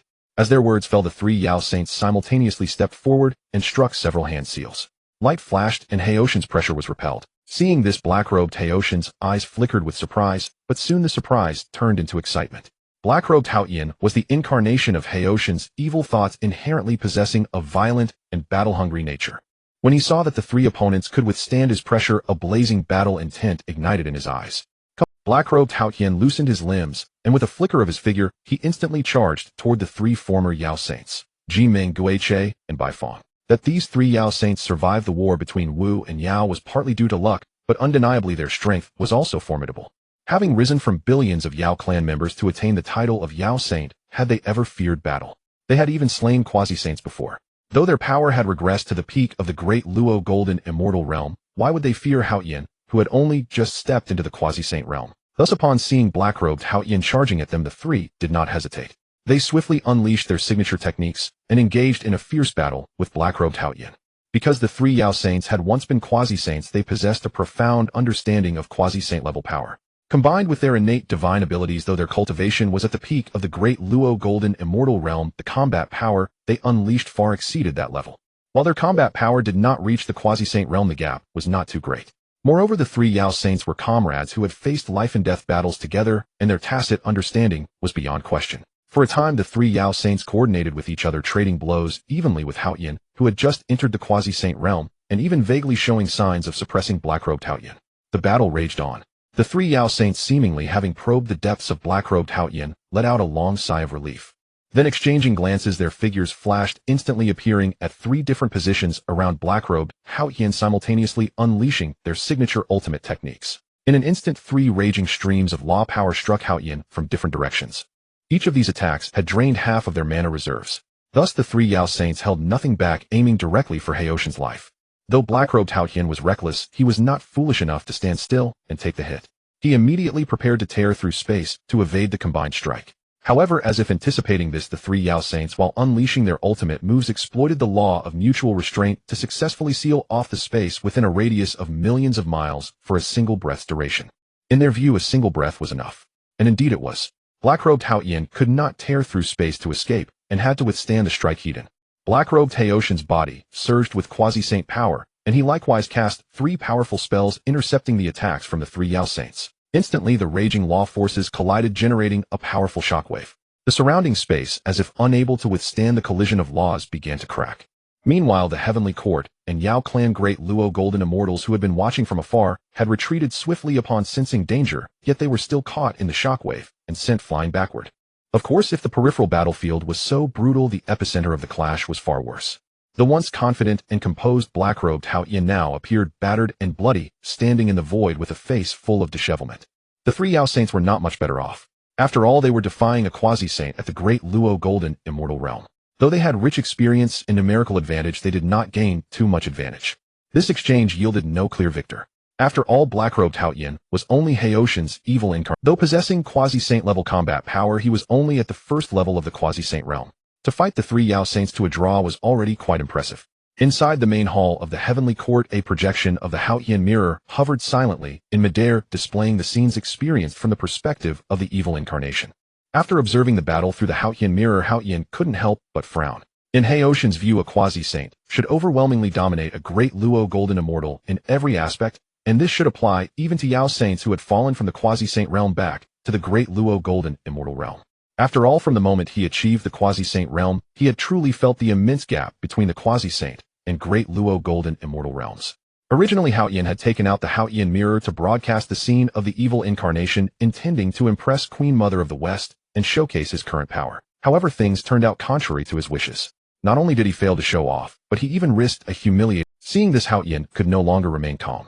He immediately activated the Haotian mirror, continuously transmitting his own power to the distant self, who was locked in fierce combat with black-robed Haotian. Despite the distance of millions of miles, because black-robed Haotian was attached to the Haotian mirror, Haotian, even from the Heavenly Court, could transmit power to black-robed Haotian through the mirror. At the center of the battlefield, the black-clad Haotian, drenched in blood, suddenly felt a mysterious force surge into his body. With the influx of this power, the previous state of lethargy within the black-clad Haotian rapidly dissipated, and his mental state was instantly renewed. His nearly depleted quasi-saint mana was replenished and overflowed like parched land after a long-awaited rain. At this moment, a fierce light flickered in the black-clad Haotian's eyes, and the blood on his body ignited the cruel nature within him. Fight! Fight! Fight! As the words fell, Haotian's body vanished instantly, and the next moment, he suddenly appeared before the demon Saint Guiche. Not could fall back. Minghe, who had some proficiency in spatial arts, looked at the changes in the black-clad Haotian with an extremely grim expression. The worst has happened. However, before he could think of a countermeasure, he saw the black-clad Haotian's figure vanish instantly. At the same time, he felt the spatial force around Guiche churning violently, like boiling water. Without a doubt, this was Haotian's doing. Now, only by joining forces could the three of them barely suppress the black-clad Haotian. If any one of them was taken out first by Haotian, they would surely lose this battle. Seeing that Guiche had not yet reacted, Minghe immediately shouted a warning. Guiche's reaction was not slow. As soon as he heard Minghe's reminder, his body swiftly retreated. Within less than a breath of Guiche's retreat, a spear shimmering with cold sharp light swiftly pierced through the spot where he had just been. At the sight of this heart-stopping scene, beads of cold sweat trickled down Guiche's spine. What a pity. So close. Meanwhile, taking advantage of the opportunity, the two demon saints Minghe and Baifeng quickly moved to Guiche's side. After the three gathered together, their gazes pierced coldly in one direction, full of vigilance. There the space rippled like water, and then a black-clad figure holding a spear stepped out from within. The owner of this figure was none other than Haotian's evil avatar. Facing the wary gazes of the three demon saints, the black-clad Haotian paid them no heed. He licked his crimson lips, and the medium-grade innate spiritual treasure, the Gongjin spear in his hand, reflected Haotian's Dao shadow in the sunlight. Just as Haotian was about to strike again, Baifeng, one of the three demon saints, immediately called out, "Wait." Upon hearing this, the black-clad Haotian, who was about to charge forward, paused slightly, a hint of mockery in his eyes. What, ready to surrender? Baifeng, suppressing his anger, exchanged glances with the other two demon saints, took a deep breath, and slowly spoke. "This time we demons admit defeat. We no longer want the treasures of the former Heavenly Court. If you retreat now, from now on our demon race and your Heavenly Court will keep a respectful distance from each other. How about that?" The black-clad Haotian flicked the Gongjin spear in his hand and spoke leisurely. I don't think that's such a good idea. Unless... Hearing Haoshan's first words, the demon saints' hearts tightened, thinking that Haoyan intended to fight to the death, and they couldn't help but grip their spiritual treasures tightly. But when they heard Haoshan's final, unless, they couldn't help but breathe a sigh of relief. Bargaining, they understood that. Although it pained them to part with some treasures, they were willing to grit their teeth and accept. After all, like a tiger that has fallen from the mountain, they were no longer the mighty demon saints of the past. Although the three demon saints were ready to admit defeat, Haoyan had no intention of letting them off. He had finally become the heavenly emperor above all, and before he could even warm his dragon throne, he was besieged at his doorstep, forced to hide, like a turtle in its shell, for over 20,000 years. This humiliation was unbearable for any man, let alone someone like Haoyan, who was in the prime of his pride and ambition. Then Haoshan's next words struck the three demon saints like a thunderbolt, filling their hearts, which had been ready to... Unless the three of you are willing to submit to me, become my mounts, and offer 10 innate spiritual treasures, then I might consider forgiving your previous insolent behavior. Upon hearing Haoshan's outrageous demand, Minghe, who already had a blood feud with Haoyan over his son's death, was the first to explode with rage. Haoyan, you brat! How dare you humiliate us like this? The other two demon saints also snapped out of it, realizing that Haoyan had no intention of negotiating. It was blatant humiliation. Although they had been willing to back down, it was not out of fear of Haoyan, but because they wanted to avoid unnecessary sacrifice. With this in mind, Baifeng and Guiche also glared at Haoyan with wide, furious eyes. Baifeng, suppressing his murderous intent, spoke again. Haoyan, are you planning to fight to the death with our demon race? The black-clad Haoyan licked his crimson lips and replied arrogantly, fight to the death. You're not worthy. Today you have only two paths: submit or die. Hearing these extremely arrogant words, even the usually composed demon saint Baifeng could no longer contain his fury and roared, fine. Haoyan, do you really think we are afraid of you? Haoyan, you will pay a heavy price for your foolishness. Seeing that negotiations had broken down, the three demon saints Baifeng exchanged glances and instantly reached a consensus. The next moment, the three attacked, simultaneously charging at Haoyan. At the same time, Baifeng shouted to the distant group of demon great Luo golden immortals, what are you still standing there for? Hurry up and come help. Hearing this shout, the demon great Luo golden immortals, who had been knocked back by the shockwave, suddenly came to their senses, snapping out of their daze and stopping their observation from afar. First, three great Luo golden immortals at the peak level stepped forward, followed by 5 at the late stage. Seeing this, the heavenly court's great Luo golden immortals tried to prevent the demon great Luo golden immortals from aiding the three demon saints. However, they were quickly surrounded by other demon great Luo golden immortals at the early and middle stages. At this moment, the great Luo golden immortals brought by the black-clad Haoyan were barely able to defend themselves and had no strength to stop those who left. This allowed the 8 demon great Luo golden immortals to successfully reach the 3 demon saints and quickly join the battle. Although these 8 demon great Luo golden immortals were not as powerful as the 3 demon saints, each of their attacks could inflict some damage on Haoyan. Though not fatal with their numerical advantage, they could easily assist the 3 demon saints from a distance. With the addition of these 8 great Luo golden immortals, Haoyan now had to face 11 great Luo golden immortals simultaneously, making the difficulty skyrocket. Haoyan, who had regained his confidence, once again wore a grim expression. After receiving the power transmitted from the Haoyan mirror, Haoshan's confidence soared, firmly believing that he could easily defeat the 3 great Yao saints. Indeed, this proved true. After the fierce battle among the 4, Haoyan swiftly reversed his disadvantage, demonstrating formidable strength and driving the 3 Yao saints back step by step. However, when the other 8 Luo golden immortals of the Yao clan joined the fight, the situation instantly reversed, and Haoyan was once again forced into a passive position. Under the combined assault of numerous Yao clan Luo golden immortals, the black-robed Haoyan, though battered and disheveled, managed to rely on the quasi-saint's ability to tear space apart. Despite the joint efforts of several Yao clan Luo golden immortals to slay him, it remained difficult to achieve in a short time. In contrast, the several heavenly court Luo golden immortals brought by Haoyan were not so fortunate. Under the siege of the Yao clan Luo golden immortals, those heavenly court Luo golden immortals who were not adept at combat were on the verge of death. If the battle continued, they would be utterly annihilated. In the grand hall of the heavenly court, Haoyan, watching this scene through the Haoyan mirror, wore an extremely grim expression. He had originally thought that by transmitting energy to his evil avatar through the Haoyan mirror, the avatar could turn the tide. Unexpectedly, the result was so disastrous. Damn it, these fellows are truly a bunch of useless trash. I should never have let the evil avatar bring them along. Not only did they fail to help, but they also dragged him down. After venting his fury, Haoshan's eyes flickered as he pondered inwardly, should I personally go to the Yao clan and join forces with the evil avatar to eliminate them? This thought merely flashed through Haoshan's mind before he dismissed it. Not only was it inconvenient for his true body to leave the heavenly court due to the Haoyan mirror, but even if he went personally, he was not fully confident of defeating the Yao clan. Still my strength is insufficient. If I could reach the mid-stage of quasi-sage, I could not only elevate the evil avatar's power to that level, but also sever another avatar. At that time, annihilating a mere Yao clan would hardly be so laborious. With this thought, Hao Yin took a deep breath and finally made the decision he least wanted to make. He infused a trace of his mana into the Hao Yin mirror, and through its connection with the evil avatar, transmitted a command, retreat. Bring those useless ones back safely. On the battlefield, upon receiving Heoshan's order, the black-robed Heoshan's eyes flickered for a moment. Then with a swift and fierce spear thrust, he successfully forced back the crowd of Yao Clan de Luo Golden Immortals. Seizing the opportunity, Hao Yin quickly utilized spatial power to create a spatial passage behind the various heavenly court deities. Simultaneously, the evil avatar's voice resounded in the ears of all the heavenly court immortals, retreat. Having witnessed the evil avatar's abilities, the heavenly court immortals naturally recognized the spatial passage as Heoshan's doing. Without hesitation, they repelled their foes with a single strike, then instantly retreated backward, entering the spatial passage. Once all the heavenly court immortals had stepped into the spatial passage, the passage Hao Yin had opened quickly healed. The Yao Clan de Luo Golden Immortals who had been besieging them could only watch helplessly as they departed, unable to intervene. Having witnessed the heavenly court immortals being teleported away, the black-robed Hao Yin no longer entangled with these Yao Clan de Luo Golden Immortals. He channeled most of his remaining mana into the innate spiritual treasure, the Gongjin Spear, and aimed its tip at the 11 Yao Clan de Luo Golden Immortals, thrusting it forward. In an instant, a 5-clawed golden dragon soared out from the spear tip, swiftly charging toward the opposing. Seizing this brief respite, the black-robed Hao Yin mobilized spatial power, tore open another spatial passage, and swiftly slipped inside.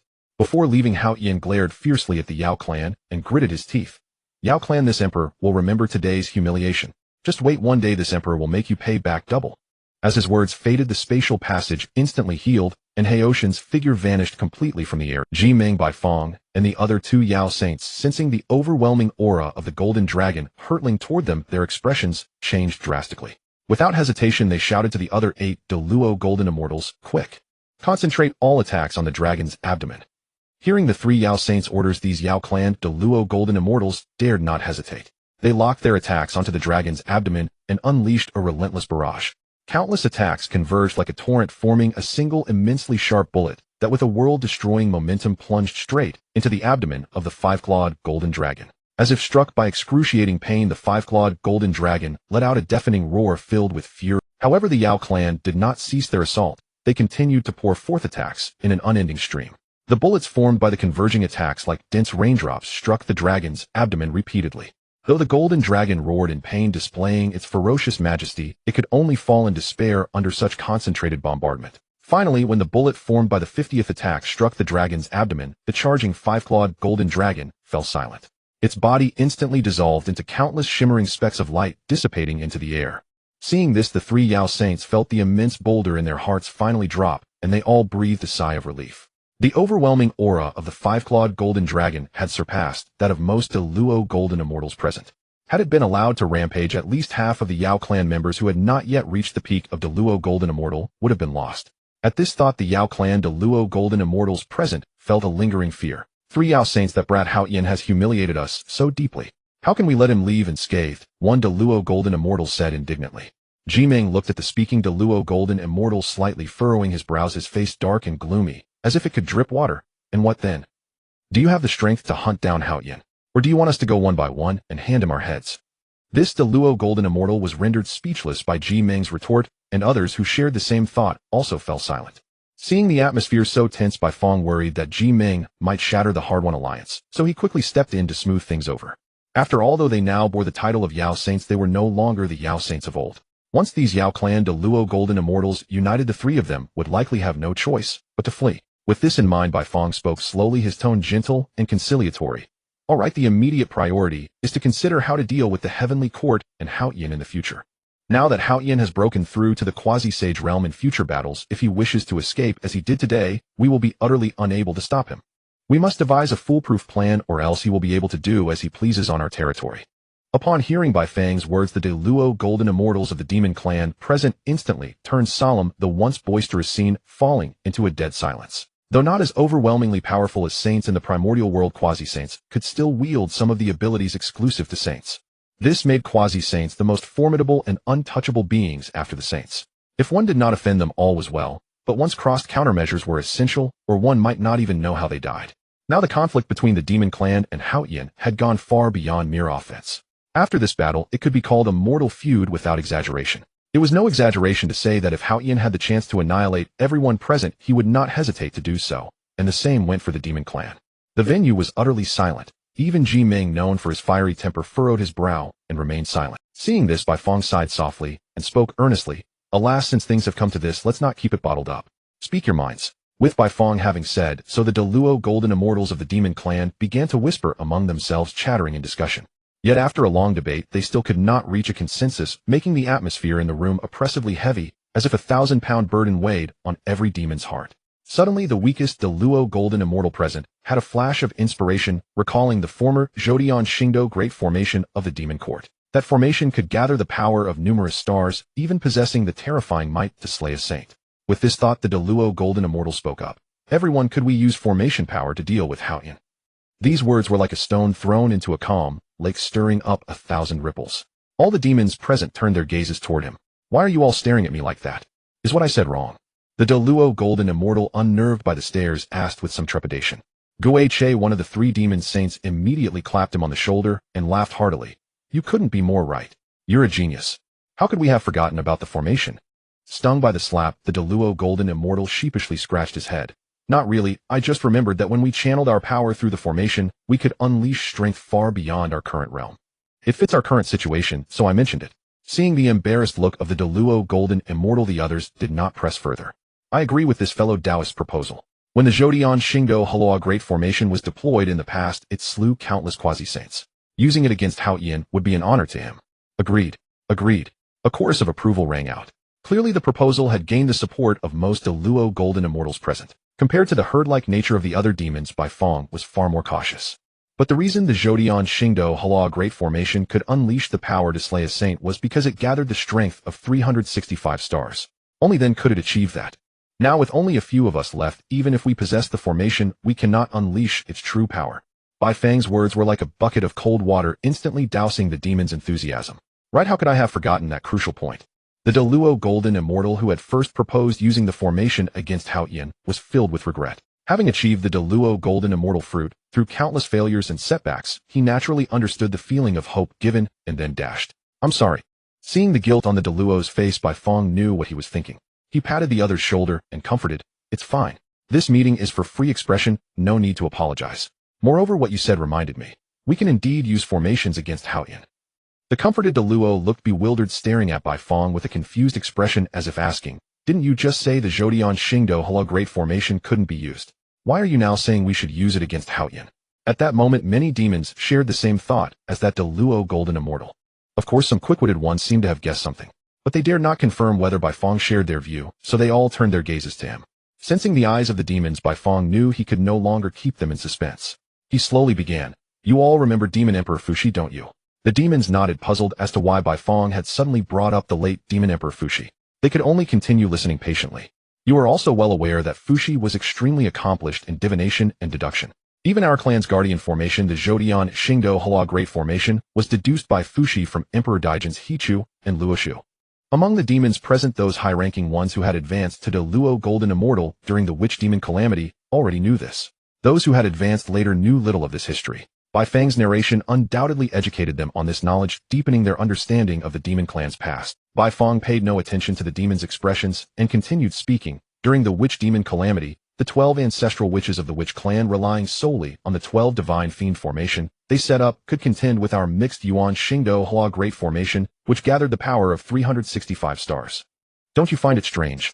Although the 12 ancestral witches were all quasi-saints, did our demon clan have fewer, setting aside the others, just our 10 great demon saints plus the 3 demon emperors, Diju and Donghuang and Fushi, and the traitor Kunping, we already had 14 quasi-saints. Why was it that with so many quasi-saints and numerous Deluo Golden Immortals, the Zhodian Xingdo Hua Great Formation could only achieve a draw with the Witch Clan's 12 Divine Fiend formation? Hearing Bai Fang's reminder, the Deluo Golden Immortals present suddenly awakened, as if from a dream. They had never considered this question before, and now, with Bai Fang's prompting, they sensed the anomaly. Seeing the expressions of sudden realization on the demons' faces, Bai Fang smiled with satisfaction. It must be said that if Bai Fang were on Earth, he would make an excellent storyteller. His masterful use of cadence and rhythm was flawless. Just as the demons were lost in thought, Bifong spoke again. Of course, precisely because of this, Fushi the demon emperor grew curious about the Wu clan's 12 capital gods killing array, and thus began to deduce it. Saying this, a trace of admiration involuntarily appeared in Bifang's eyes. One must admit that Fushi the demon emperor was undoubtedly among those great beings who had the opportunity to achieve sainthood. Based on the 12 capital gods killing array of the 12 ancestral witches, he actually deduced a similar array. Bifong couldn't help but sigh. Unfortunately, even if this array gathered 12 quasi-saints of the same level as the ancestral witches, the power it could unleash was only 30% of the 12 capital gods killing array. Bifong glanced at the crowd below, seemingly perceiving the confusion in their eyes, and continued to explain. Naturally, Fushi the demon emperor was unwilling to accept this result. After long-term deduction, he learned that the reason the ancestral witches' 12 capital gods killing array was so powerful was precisely due to the bloodline connection among the 12 ancestral witches.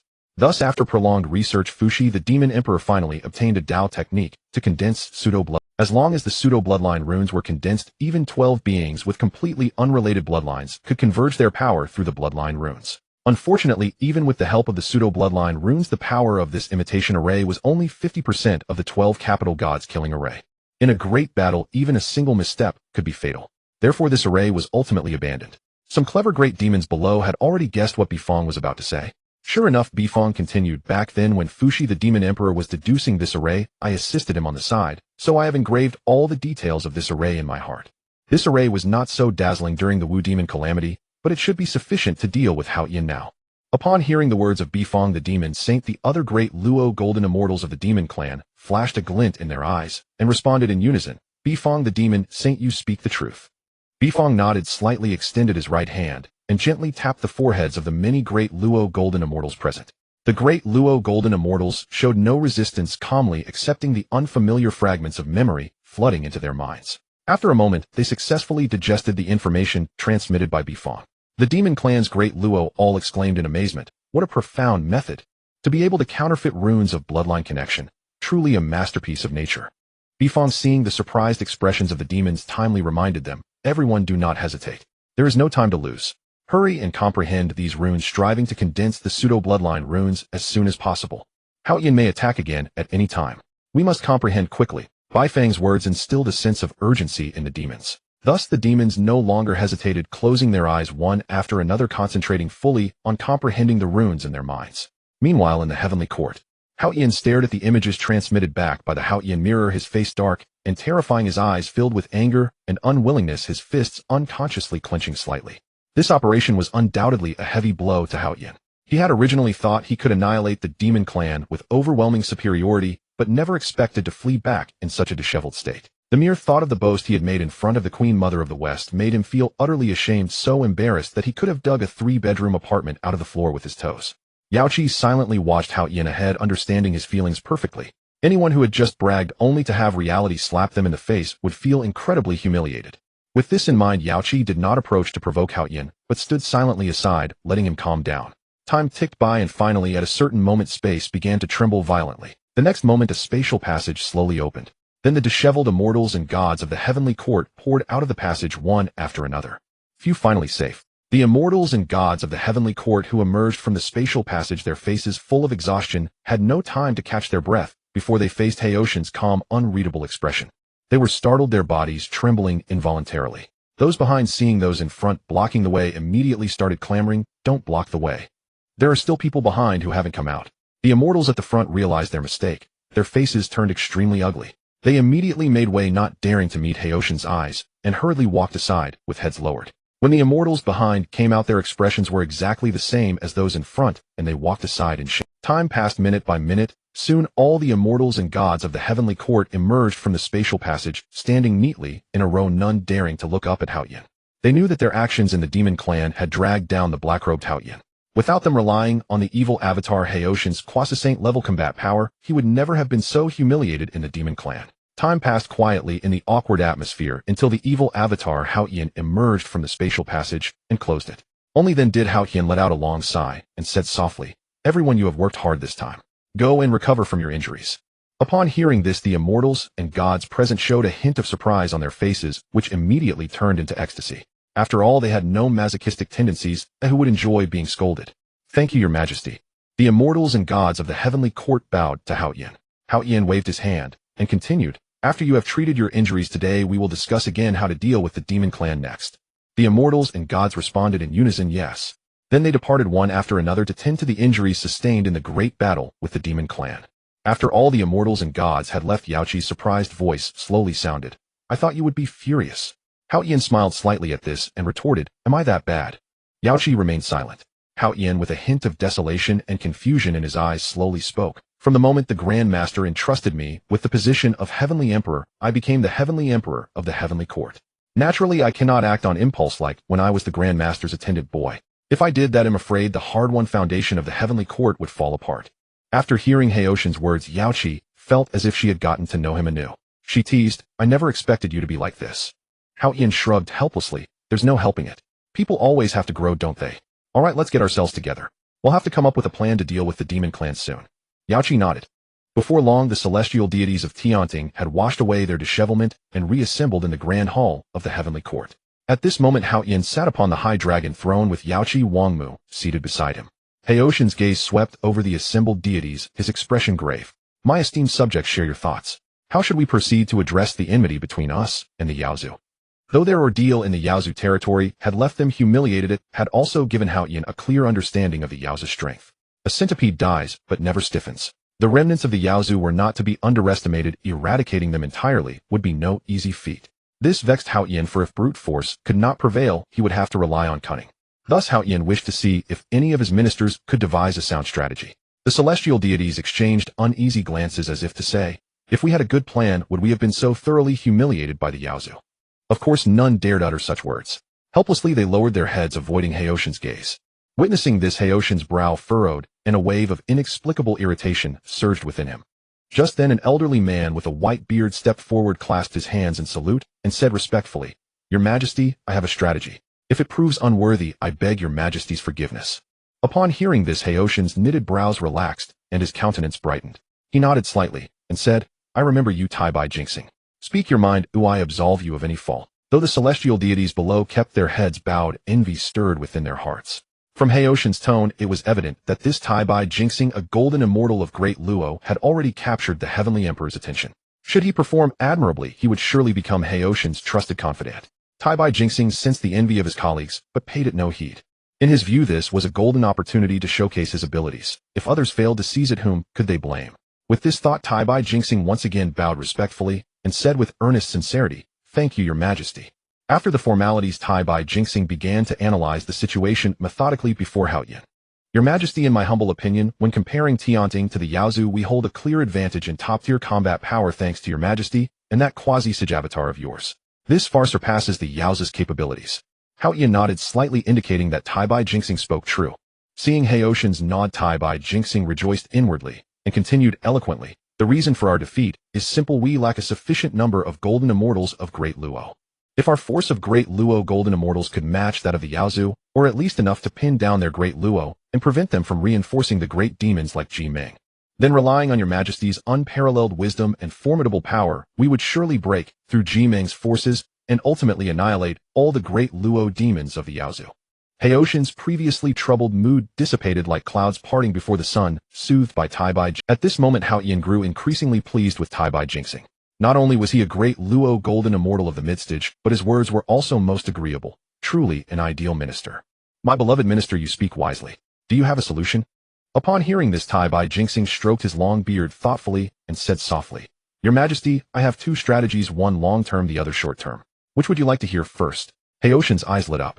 He had thought one strategy would be impressive enough, but to hear that Tai-Bai Jinxing had devised two methods to deal with the Yaozu was truly unexpected. Oh, my minister, pray tell both. Tai-Bai Jinxing immediately clasped his hands in acceptance and spoke with steady composure. Your Majesty, the long-term strategy is simply to wait. As the saying goes, revenge is a dish best served not in haste. The reason your avatar failed to achieve overwhelming dominance is that it did not possess a vast realm advantage over great demons like Minghe. After the calamity of the Wu and Yao, the former Yao saints like Minghe survived by luck, but they are burdened with karma. For the rest of their lives, they will likely make no further progress, forever trapped at the Great Luo golden immortal stage. Here Tai-Bai Jinxing paused briefly to gauge Heoshin's reaction, and seeing him nod slightly, he offered another flattering remark. Your Majesty is different from them. You are the Heavenly Emperor personally appointed by the Dao ancestor, a man destined to become a saint. Given time, your realm will surely break through rapidly. Whether sincere or not, Tai Bai Jingxing's eyes shimmered with reverence as he continued. Needless to say, if your majesty can break through to the mid-stage of quasi-sage, the Yaozu will pose no further threat. Though aware of the flattery, Hao Yin could not help but feel a spark of delight upon hearing these words. Excellent, my minister truly understands my heart. Indeed, I had planned just so. The other celestial deities, witnessing Tai Bai Jingxing receive Heotian's praise, could only beat their breasts and stamp their feet in frustration.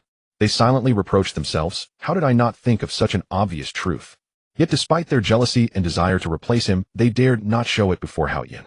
Clearly after this, Tai Bai Jingxing's future shone brightly, and there was no need to offend him out of petty envy. Seeing the expressions of the deities below, Heotian's eyes revealed satisfaction.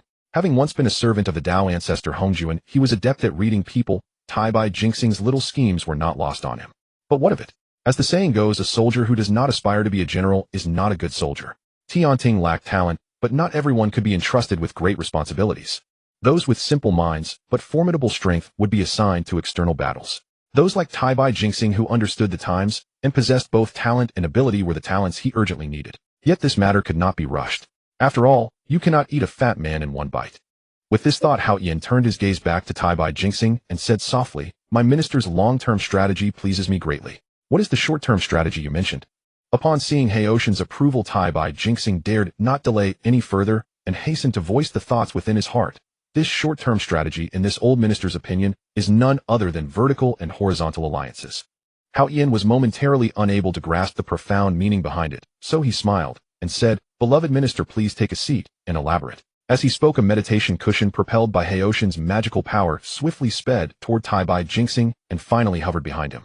Seeing this, Tai Bai Jingxing was overjoyed in his heart, yet on the surface he still presented a look of utmost deference, trembling as he said, your subject dares not. Hao Yin waved his hand and murmured, it is nothing, just be seated, beloved minister. The heavenly court I have established is a realm where merit is rewarded and faults are punished. Now that you offer counsel, it is an act of merit. How could I ever let a meritorious minister feel disheartened? After hearing Heotian's words, Tai Bai Jingxing, whether genuinely moved or feigning emotion, had tears glistening in his eyes.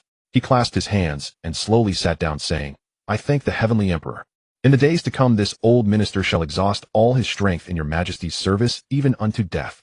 Hao Yin waved his hand again upon hearing this and gently soothed him, beloved minister, there is no need for such words. The immortal officials of the heavenly court below, witnessing this scene, stared wide-eyed, each wishing they were the one granted a seat by Hao Yin. At that moment, their resolve to excel before Hao Yin deepened further. Sensing the thoughts of all present, Hao Yin merely smiled faintly and continued, beloved minister, please elaborate on the method of vertical and horizontal alliances you mentioned. Upon hearing this, Tai Bai Jingxing wiped the tears that had just appeared at the corners of his eyes and said with clasped hands, as your majesty commands. The vertical and horizontal alliances this old minister speaks of refers to our ability to unite with those forces that bear enmity toward the demon clan, forming an alliance with us. As the saying goes, the enemy of my enemy is my friend. By winning over the demon clan's foes, we not only increase our chances of victory against them, but also allow them to help us draw the demon clan's hatred. In this way, even if we engage in a great war with the demon clan, our losses can be minimized. Though this idea of Tai Bai Jingxing was not exceptionally brilliant, the eyes of all present brightened after hearing it. After Tai Bai Jingxing's explanation, everyone saw the feasibility of this plan. Meanwhile, some quick-witted immortals lamented in their hearts, sighing secretly, such a simple idea. Why did I know? If it had been I who thought of it, wouldn't I have been the one to latch onto Heotian's favor? Though filled with regret, the opportunity had slipped away. At this moment, all the immortals could only caution themselves to be more thorough in their deliberations when encountering matters next time. Hao Yin, who had just ascended to the dragon throne, first had his eyes light up at Tai Bai Jingxing's suggestion, but then his gaze dimmed. Beloved minister, your method can indeed ease the heavenly court's burden. However, the Wu Yao calamity has already ended, the Wu clan is nearly annihilated, and the remnants have hidden themselves in the underworld. Not to mention that we cannot even contact them. Even if we could, they might not be willing to help us fight against the demon clan. When it came to the demon clan's enemies, 99% of the primordial world's beings would immediately think of the Wu clan. After all, those who had lived through the Wu Yao era bore an unforgettable hatred between the two clans. However, for beings like Hao Yin, who had reached a certain level of power, the major events occurring in the primordial world were not. Earlier, Pingxin Sage had personally acted before the underworld, slaying several Deluo of the demon clan and taking Jiu Feng into the underworld. This was no secret to those great cultivators. Now the Wu clan, which was hostile to the demon clan, was no longer in the primordial world. One could not even meet them, so how could an alliance be formed? That was why Heotian's eyes had dimmed after hearing Tai Bai Jingxing's words. The other immortals of the Heavenly Court also realized this, and they all turned their gaze to Tai Bai Jinxing. In their eyes, Tai Bai Jinxing was always the quickest thinker among them. He could not have missed this point. Sure enough, facing Heotian's query, Tai Bai Jinxing remained composed and confidently explained, "Your Majesty, the demon clan's enemies I speak of are not the Wu clan." Hao Yin furrowed his brow at this and asked softly, "If not the Wu clan, then who?" At this moment, not only Hao Yin was puzzled, the other immortals in the Heavenly Court were equally perplexed, though none dared to speak up easily. As if anticipating this, Tai Bai Jinxing unhurriedly gave his answer. "Your Majesty, Queen Mother, and fellow colleagues, do you still recall that during the Wu Yao calamity the demon clan committed every conceivable evil, slaughtering countless beings?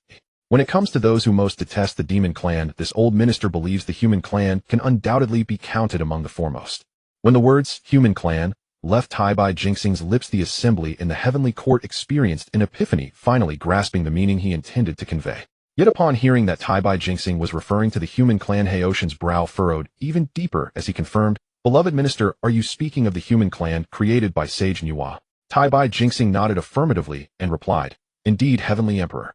Seeing the frown on Heotian's face, Tai Bai Jinxing seemed to guess his concern, so he bowed slightly and explained, "Heavenly Emperor, the human clan is not as simple as it appears on the surface." Hao Yin, who had originally planned to wait until his cultivation broke through to the quasi-saint medium stage before seeking vengeance against the demon clan, now felt a flicker of interest in Tai Bai Jinxing's words. "Oh, pray tell, beloved minister, what is so special about the human clan?"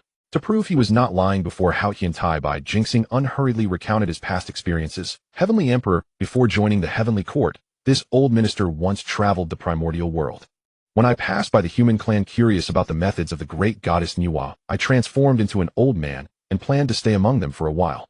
Tai Bai Jinxing paused, then continued, "But it was precisely that stay that allowed this old minister to discover the true hidden depth within the human clan." Tai Bai Jinxing's words instantly drew everyone's attention.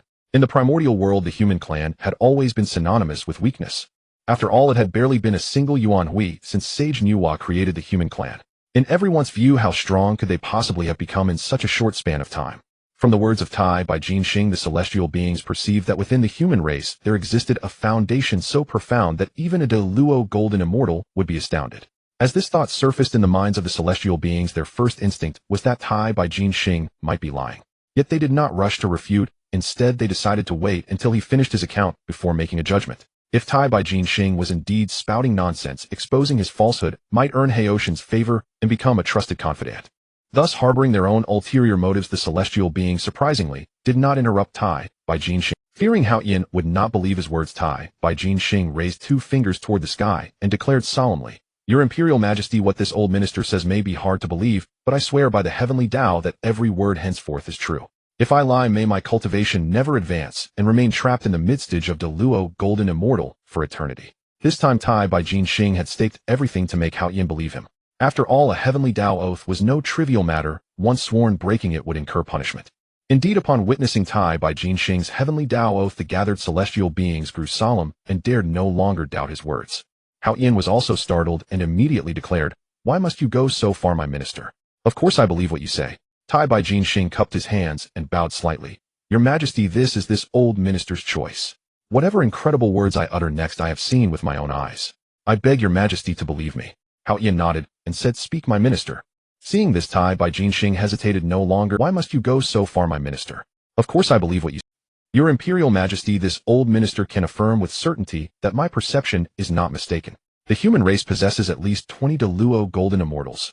Tai Bai Jinxing's voice echoed through the Heavenly Court hall, laden with unwavering conviction. "It is precisely for this reason that I advise your Majesty to form an alliance with the human race to jointly crusade against the demon clan." After his words, the Heavenly Court hall fell into deathly silence. Over 20 Deluo golden immortals. What an astonishing number. Even during the great calamity of the Wu and Yao, a tribe with over 20 Deluo golden immortals would be considered a major tribe. In the present era, it was even more remarkable. Consider Hao Yin himself as the Dao ancestor's attendant. He commanded fewer than 10 Deluo golden immortals under his rule, which only underscored the significance of over 20 such beings in the primordial world. "My minister, are your words true?" At this moment, the calm demeanor on Heotian's face had vanished, replaced by sheer astonishment. Though the other celestial beings of the Heavenly Court had witnessed Tai Bai Jinxing's Heavenly Dao oath, they still harbored doubts about his words. After all, it was utterly inconceivable. Each of them had endured hundreds or even thousands of kalpas of tempering, relying on certain fortunes to attain the realm of the Luo Golden Immortal. Even if the human race had begun cultivating from the moment of their creation, they could not have achieved such astonishing feats. Seeing the shock in the celestial being's eyes, Tai Bai Jinxing fully understood. When he himself first discovered this secret, he was no better off than those present. Yet this was the truth, though beyond reason it existed undeniably. Tai Bai Jinxing took a deep breath, nodded, and replied, "Your Imperial Majesty, this minister is absolutely certain. If the Heavenly Court allies with the human race, we need no longer fear the threat of the demon clan." Hao Qian tapped the armrest of his dragon throne, lost in thought, as if weighing all possible consequences. The celestial beings below dared not even breathe loudly. They bowed their heads, refraining from speaking, lest they interrupt Haoshan's contemplation and incur his displeasure. After a long pause, Hao Qian raised his eyes, slightly swept his gaze over Tai Bai Jinxing and the assembled ministers, and spoke slowly. "I have taken note of this matter. You have all worked hard to let today's deliberation end here." Tai Bai Jinxing remained behind. The celestial beings understood that what followed was likely something Hao Qian did not wish them to know. Thus they nodded wisely, cupped their hands, and said, "As you command." Then they quickly withdrew from the hall, fearing to provoke Haoshan's displeasure. Once all the celestial beings had departed, only Hao Qian, Yaoqi, and Tai Bai Jinxing remained in the hall.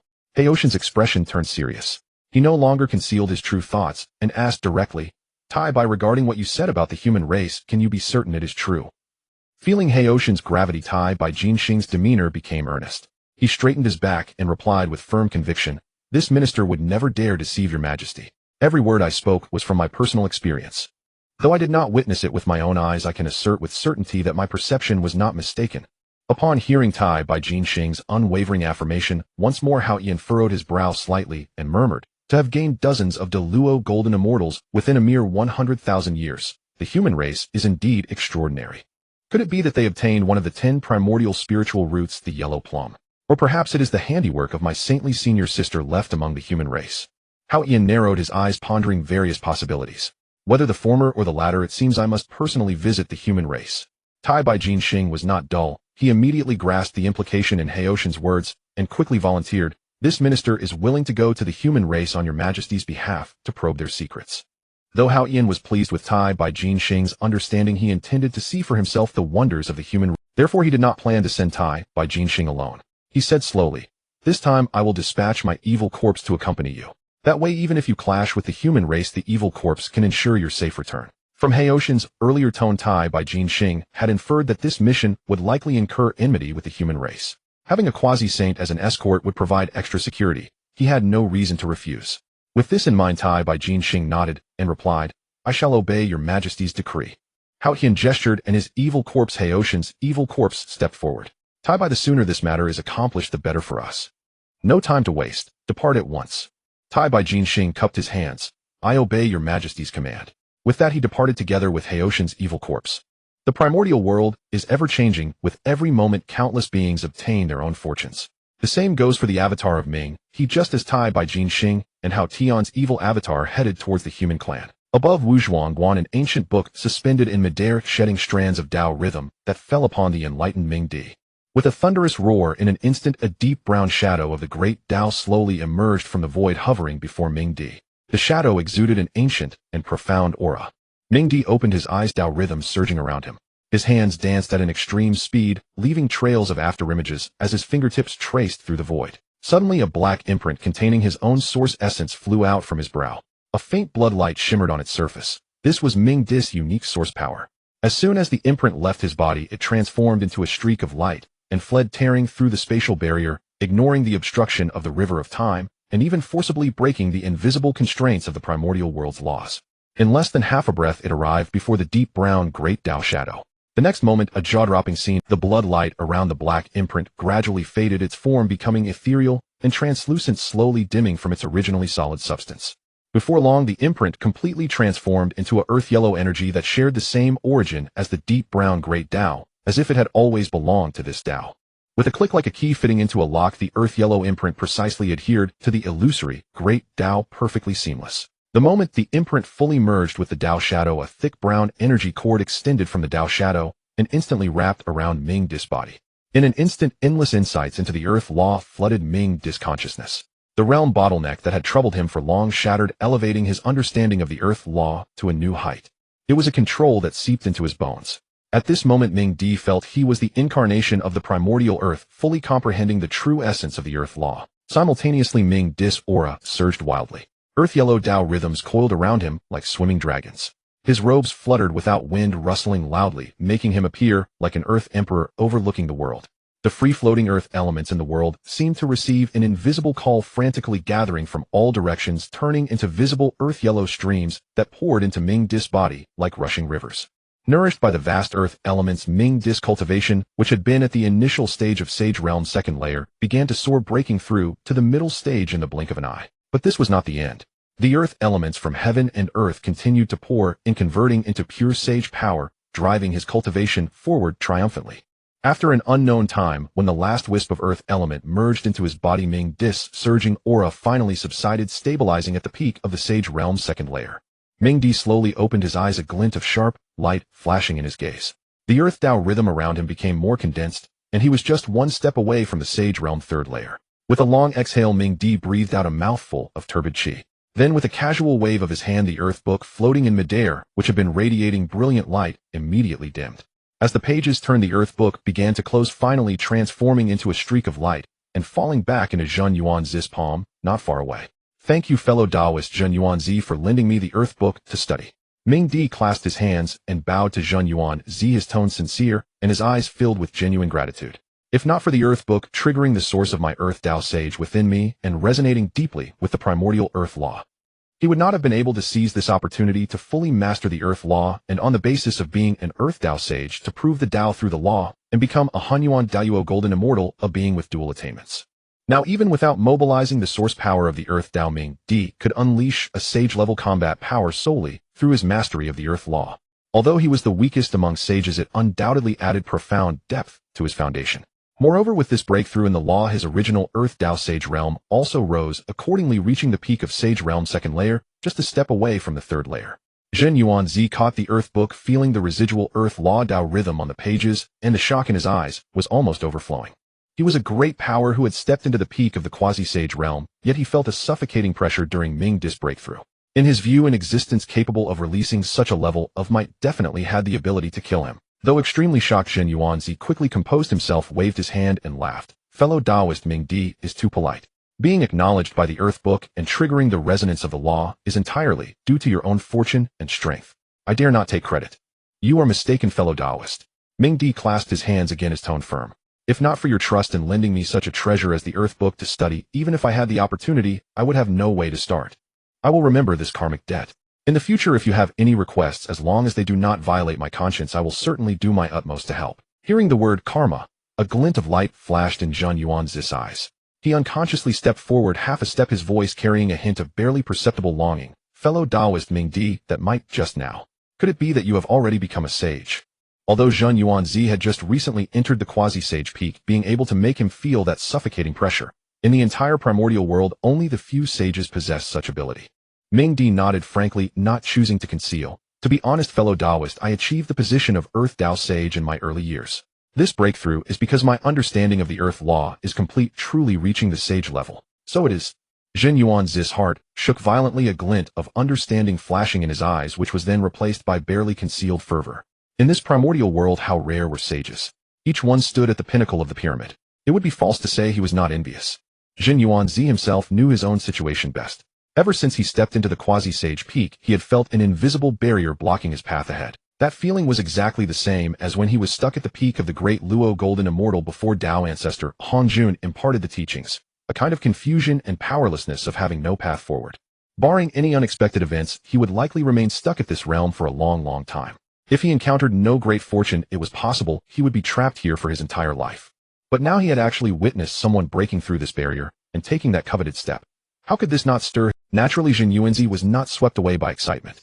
He clearly caught the key term in Minghe's words and murmured in puzzlement, "Earthly Dao Sage." However, to Minghe's surprise, the moment he laid eyes on the earth book, the subtle connection between the earthly Dao Sage's fruit and the earth book instantly stirred his Dao heart, plunging him into a state of However, to Minghe's surprise, the moment he laid eyes on the earth book, the subtle connection between the earthly Dao Sage's fruit and the earth book instantly stirred his Dao heart, plunging him into a state of enlightenment.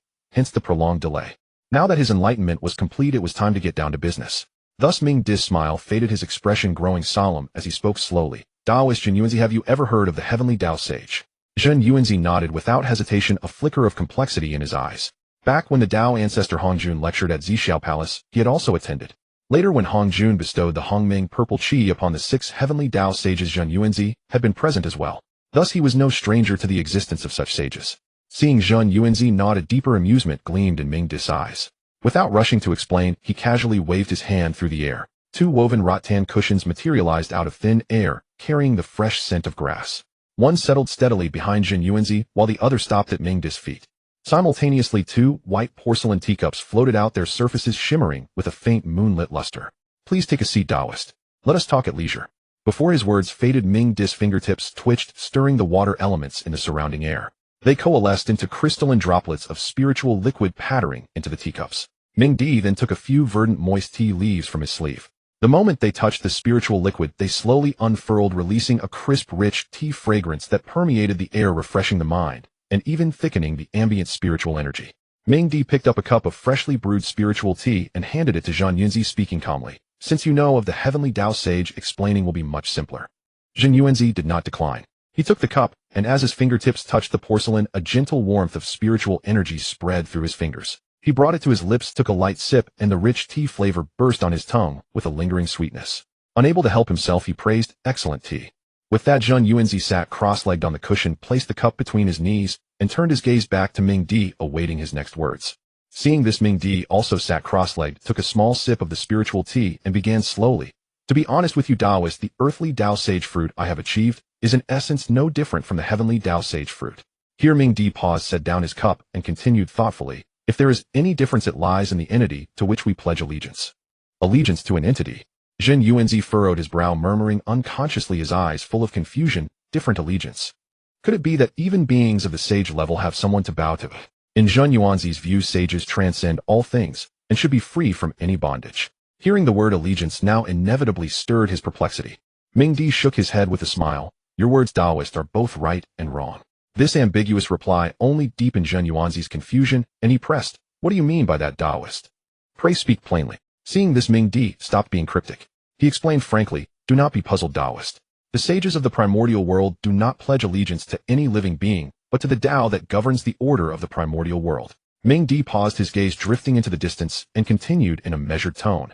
As the name implies, the Heavenly Dao sage relies on the Heavenly Dao for existence and attains enlightenment through its power. Naturally, they are loyal to the Heavenly Dao. And the earthly Dao sage, I have realized, relies on the earthly Dao, attains enlightenment through its power, and pledges allegiance to the earthly Dao of this primordial world. Hearing this, a wave of enlightenment surged in Zhen Yuanzi's heart, but new doubts also arose.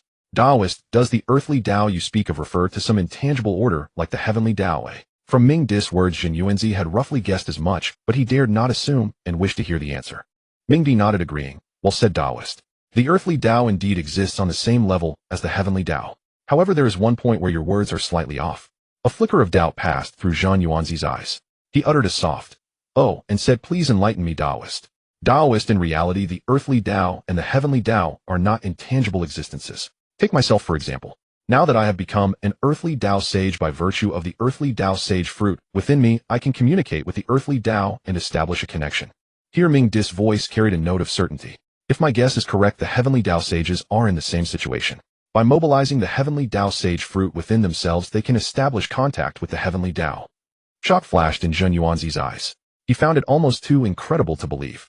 Does that mean Heavenly Dao sages can communicate with the Heavenly Dao at any time? Minghe nodded in affirmation. Exactly as you say, Taoist. In essence, we sages draw upon the power of the corresponding Dao to fight. Therefore, every time we battle, we must communicate with that Dao to obtain power. After Minghe's explanation, a sudden understanding dawned upon Zhen Yuanzi, granting him an entirely new perspective on the sage realm. Many thanks for your clarification today, Taoist. Zhen Yuanzi drained his cup of tea in one gulp, set it down, clasped his hands in gratitude, and expressed his thanks. Seeing this, Minghe smiled, faintly signaling that there was no need for ceremony. It is but a trifle, Taoist. Please do not dwell on it. Zhen Yuanzi gently shook his head, a complex torrent of emotions surging in his eyes, both longing for the sage realm and a sigh for his own predicament. You are now a supreme sage, Taoist, so perhaps these secrets do not surprise you. But for one like me, stuck at the peak of quasi-sage, lost and uncertain, your words are like the clouds parting to reveal the sun, allowing me a glimpse of an entirely new path of the Dao. As his words ended, Zheng Yuanzi flicked his sleeve, and several dozen fruits as delicate and flawless as a newborn baby materialized in the air between them. Each fruit was translucent white, tinged with pink, its skin so fine it seemed it might break at the slightest touch. A faint golden light shimmered within, and they were enveloped by an intensely rich, life-infused spiritual energy. A single whiff refreshed the mind, and even calmed the Dao heart. Fellow Taoists, these are the ginseng fruits produced by the innate spiritual root that accompanied my birth, the ginseng fruit tree. It blooms once every 3,000 years, bears fruit once every 3,000 years, and takes another 3,000 years to ripen. Only after 10,000 years can they be consumed, and it produces merely 30 fruits. Zheng Yuanzi's hearty laughter rang out, his tone tinged with pride. Today, coinciding with your breakthrough, I invite you to taste these as a small gesture of my sincerity. With that, Zheng Yuanzi pointed with his fingertip, and half of the ginseng fruits, as if endowed with intelligence, slowly floated toward Minghe, finally hovering steadily 3 feet in front of him, exuding an enticing fragrance. Minghe, who possessed a portion of Ming's memories, was naturally no stranger to ginseng fruits. Although the fruits now held little practical benefit for him, they could still satisfy a curiosity. Minghe nodded and replied with equal cheerfulness, "Since you are so generous, I will accept it without pretension." As he spoke, he made a grasping motion in the void, and the ginseng fruits floating before him fell into his palm. After examining them closely, Minghe could not help but marvel inwardly. Truly the renowned ginseng fruit, it is as delicate and exquisite as a baby, with even the hair strands clearly visible. Fruits born from innate spiritual roots like the ginseng fruit have long been recognized throughout the primordial wilderness Honghuang as extraordinary treasures of heaven and earth. They inherently contain pure spiritual energy and are enveloped by an invisible barrier, so that even after prolonged exposure to air, not a speck of dust touches them.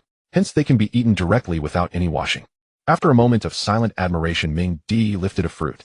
When his fingertip touched the flesh, it felt warm, smooth, and fine like the finest mutton fat jade. Without further hesitation, he brought the ginseng fruit to his lips and took a gentle bite. The flesh melted instantly upon entering the mouth, with no fibrous texture. The sweet juice burst in his mouth, spreading across his tongue and over his taste buds. A crisp, refreshing aroma shot straight to the crown of his head, and even the Tao resonance circulating through his body seemed nourished and enriched by this spiritual energy. Delicious. A flash of admiration passed through Minghe's eyes as he chewed slowly and praised sincerely. Truly a celestial fruit from the ginseng fruit tree, one of the 10 innate spiritual roots. Even this flavor alone deserves the reputation of being the foremost among spiritual roots. Not far away, Zheng Yuanzi, seeing his appreciation, broke into a smile, his eyes brimming with pride. He had always believed in the philosophy that more friends mean more paths, and now being able to befriend a powerhouse of the saint realm like Minghe, his heart was naturally elated. Watching Minghe eat with relish, he also picked up a ginseng fruit and savored it slowly. Although the taste of the ginseng fruit had long lost its initial novelty for Zheng Yuanzi, it now carried a sense of warmth. Just as Zheng Yuanzi was reminiscing about the shock of his first taste of the ginseng fruit, a casual remark from Minghe suddenly came, nearly causing him to choke on the fruit pulp in his throat. Fellow Taoist Zheng Yuanzi, I see that your cultivation has reached the peak of the quasi-saint stage. Might you desire to achieve the position of an earthly sage, Dao sage like me? Minghe's tone was flat, as if speaking of the most ordinary matter. He still held half a ginseng fruit in his hand, nibbling slowly, but his gaze suddenly fell upon Zheng Yuanzi. Cough, cough, cough. Zheng Yuanzi erupted into violent coughing, hastily putting down the half-eaten ginseng fruit and staring at Minghe in disbelief, his voice trembling uncontrollably. Fellow Taoist Minghe, what did you say just now? Minghe had already anticipated this shocked and flustered reaction. So Minghe put down the ginseng fruit, wiped the juice from the corner of his mouth with his hand, revealing a knowing smile, and patiently repeated himself with a tone more solemn than before. I mean, fellow Taoist Zheng Yuanzi, do you wish to become a saint? This time Zheng Yuanzi heard clearly Minghe was indeed asking whether he wanted to become a saint. After confirming that Minghe was asking whether he wanted to become a saint, Zheng Yuanzi's heart tightened violently. He could even clearly hear the thump-thump of his heartbeat in his chest, and his breathing involuntarily grew heavier. Zheng Yuanzi looked at Minghe incredulously, his eyes filled with barely restrained hope, and his voice carried a faint, almost imperceptible tremor as he tentatively asked, fellow Taoist Minghe, what exactly do you mean by this? Minghe spread his hands, his tone frank, and without any beating around the bush. Exactly what I said. What I am asking is, fellow Taoist Zheng Yuanzi, are you willing to achieve the position of an earthly sage, Dao sage? Boom. This remark exploded in Zheng Yuanzi's mind like a thunderclap. It caused Zheng Yuanzi's pupils to contract sharply, and a bold thought uncontrollably sprang up in his heart. He swallowed hard and spoke with difficulty. Could it be that you fellow Taoist Minghe have a way to help me become a saint? Minghe nodded slowly, his tone certain indeed. Fellow Taoist Zheng Yuanzi, your cultivation has already reached the peak of the quasi-saint stage, and you have long possessed the foundation to strive for sainthood. Moreover, the Earth Book Di Shu is your innate treasure, and the path you cultivate is the Tao of the Earth, which aligns perfectly with the earthly Tao. It is no exaggeration to say that you are a natural candidate for an earthly sage. These words were like hot oil poured into boiling water. Zhen Yuanzi's heart instantly stirred, and even the spiritual energy around him became slightly chaotic. But Zhen Yuanzi, having cultivated to the peak of the quasi-saint stage, was by no means a fool. He quickly suppressed his surging emotions. After all, nothing good falls from the sky for free. He and Minghe had known each other for only a little over 20,000 years. Though they seemed to get along well, it was still a relatively new acquaintance. In the world of the primordial wilderness Honghuang, where timelines are often measured in millions of years, this span was but a snap of the fingers. Even those cultivation masters with profound power would take seclusions lasting tens of thousands of years. Zhen Yuanzi had a clear understanding of his relationship with Minghe. How could Minghe easily grant such a heaven-defying opportunity as becoming a saint to someone he had only known for a short time? At this moment, a myriad of thoughts raced through Zhen Yuanzi's mind. There was an intense longing for sainthood, but at the same time, he couldn't help feeling some suspicion toward Minghe. How could such a heaven-defying opportunity fall upon him so easily? This caused his brows to knit deeply as he fell into profound contemplation. Minghe read his expression clearly and understood. If it were himself facing such a gift from heaven, he would also be filled with doubt. So Minghe hesitated no more and directly broke the silence. Fellow Taoist Zhen Yuanzi, do you know Lady Pingxin Yang Yang? This sudden question, like a stone thrown into Zhen Yuanzi's tangled thoughts, abruptly brought him back to his senses. Zhen Yuanzi steadied himself, the confusion in his eyes gradually fading. After a moment's thought, he nodded slowly, his tone carrying a hint of admiration. Naturally, I know. Fellow Taoist Hutu sacrificed herself to transform into the cycle of reincarnation, opening the path of rebirth for billions of beings in the primordial wilderness. With such immense benevolence and righteousness, she is truly a great virtuous person worthy of veneration. Seeing the profound, heartfelt reverence in Zhen Yuanzi's eyes when he spoke of Hutu, even his tone unconsciously becoming more respectful, Minghe breathed a sigh of relief. There's a chance. This recruitment is almost certainly solid. With this thought, Minghe no longer beat around the bush and said directly, to be honest, fellow Taoist Zhen Yuanzi, if you are willing to become an Earth Tao saint, then from now on you will be serving under Lady Pingxin. Afraid that Zhen Yuanzi might have reservations, Minghe added another sentence, deliberately using an analogy. Lady Pingxin is the one who merges with the Earth Tao, her status comparable to ancestor Hongjun. But rest assured, the latter's temperament is gentle, far less majestic than the ancestor. As long as you are willing to enter the Earth Tao, you need not take her as your master like the 6 saints of heaven. You may still address her as a fellow Taoist. Minghe knew very well that cultivators of the primordial world valued lineage the most. A consummate expert at the peak of quasi-saint like Zhen Yuanzi had a strong sense of pride. Unless absolutely necessary, he would never easily submit to another's tutelage. These words were precisely meant to dispel his worries and make the recruitment proceed more smoothly. It must be said that the conditions Minghe offered were indeed tempting. Even Zhen Yuanzi, upon hearing them, narrowed his eyes, and his breathing grew uneven, clearly thoroughly tempted. Soon he pieced everything together. After pondering for a moment, he looked at Minghe and said softly, Fellow Taoist,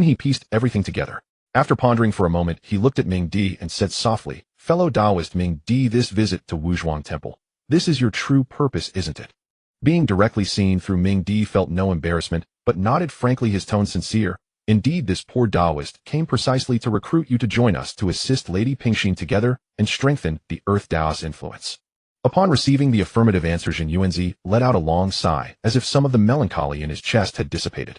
He looked up at Minghe, a trace of confusion and inquiry in his eyes. Fellow Taoist, can you tell me why the choice fell on me?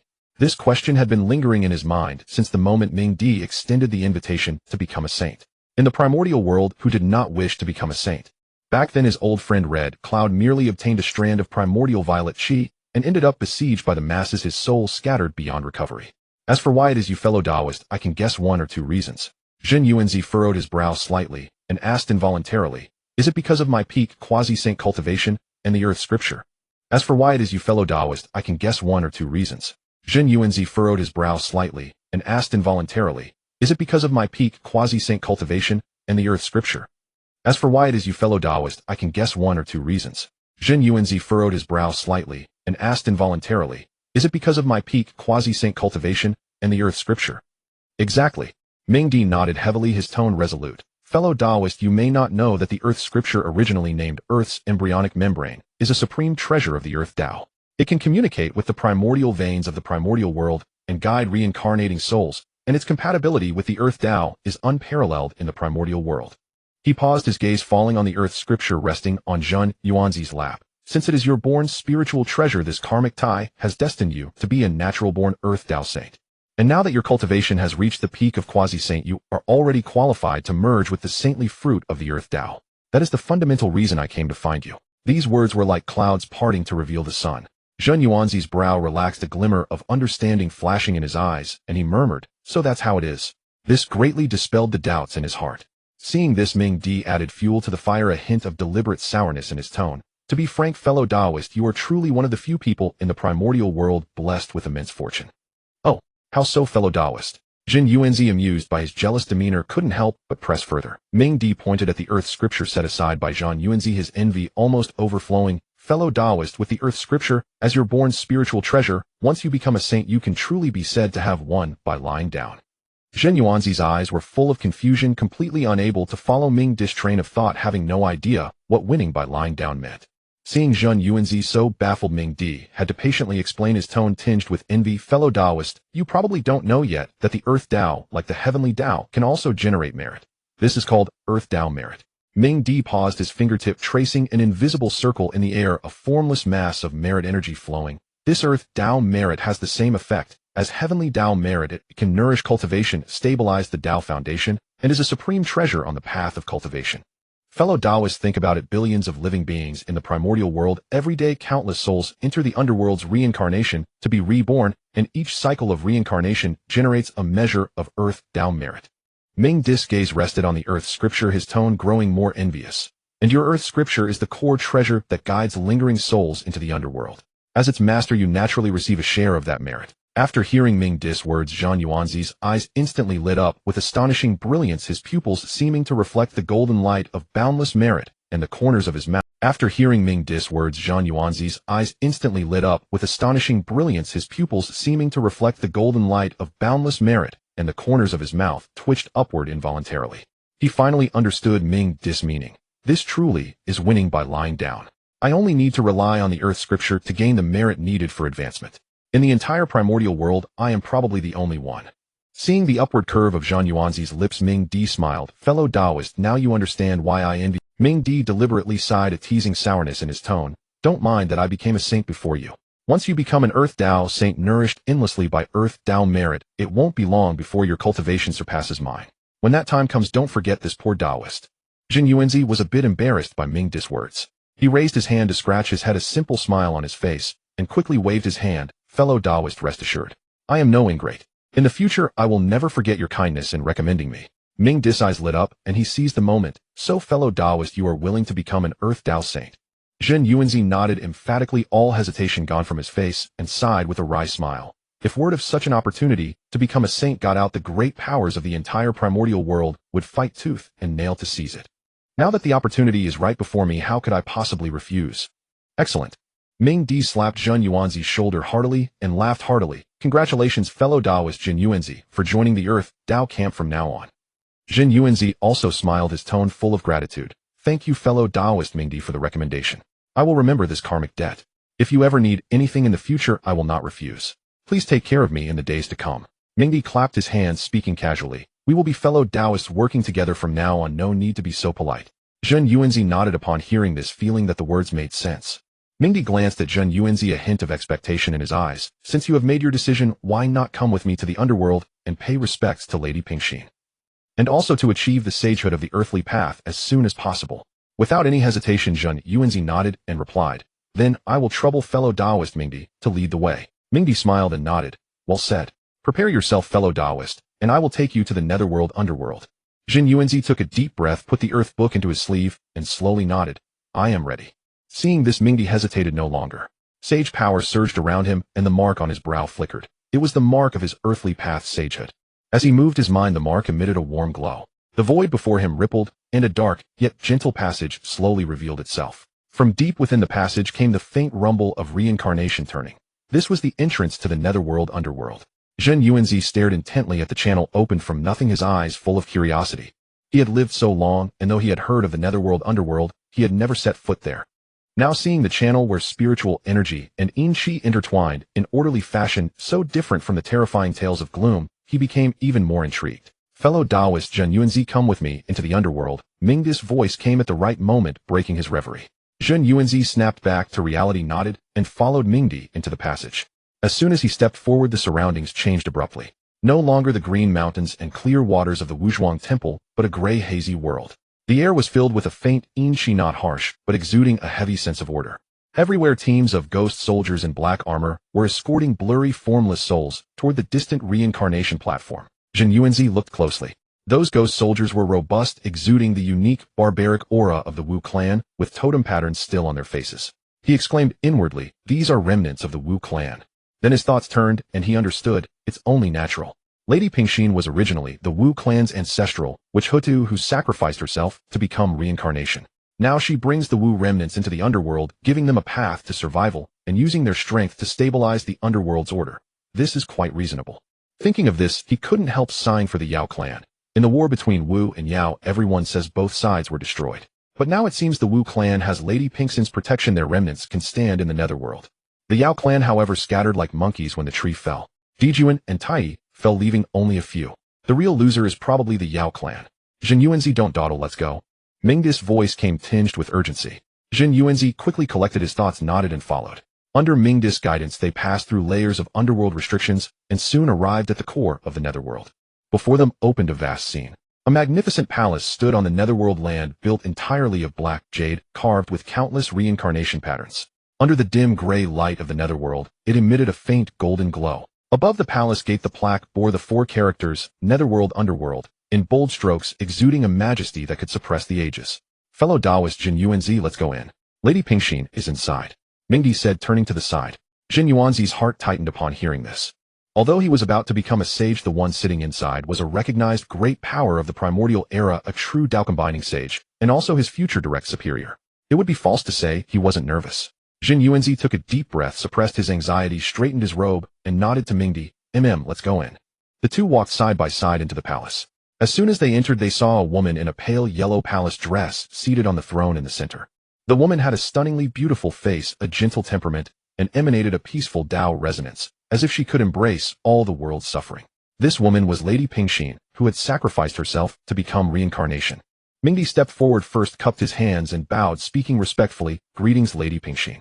Although Hutu had privately said they could address each other as fellow Taoists in the main hall facing this Dao combiner of the earthly path, Minghe still adhered to his subordinate's duty. Seeing this, Zhen Yuanzi quickly stepped forward, cupped his hands, and bowed, his tone tinged with awe. "Greetings, sage." Hutu waved her jade-like hand gently, and a warm flow of magical power slowly emerged, gently lifting the two bowing figures.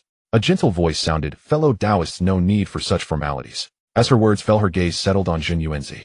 Her beautiful eyes held a hint of scrutiny, but more so peace. "Fellow Taoist Zhen Yuanzi, you're coming to the Netherworld Underworld today, suggest you have accepted my invitation and are willing to join the earthly path and attain sagehood, correct?" Facing this sage who had sacrificed herself to become reincarnation, Zhen Yuanzi suppressed his emotions and bowed slightly. In response to Sage Pingxin, after hearing fellow Taoist Minghe's detailed explanation, "I am indeed deeply tempted by the sagehood of the earthly path. Thank you for your favor granting such a tremendous opportunity."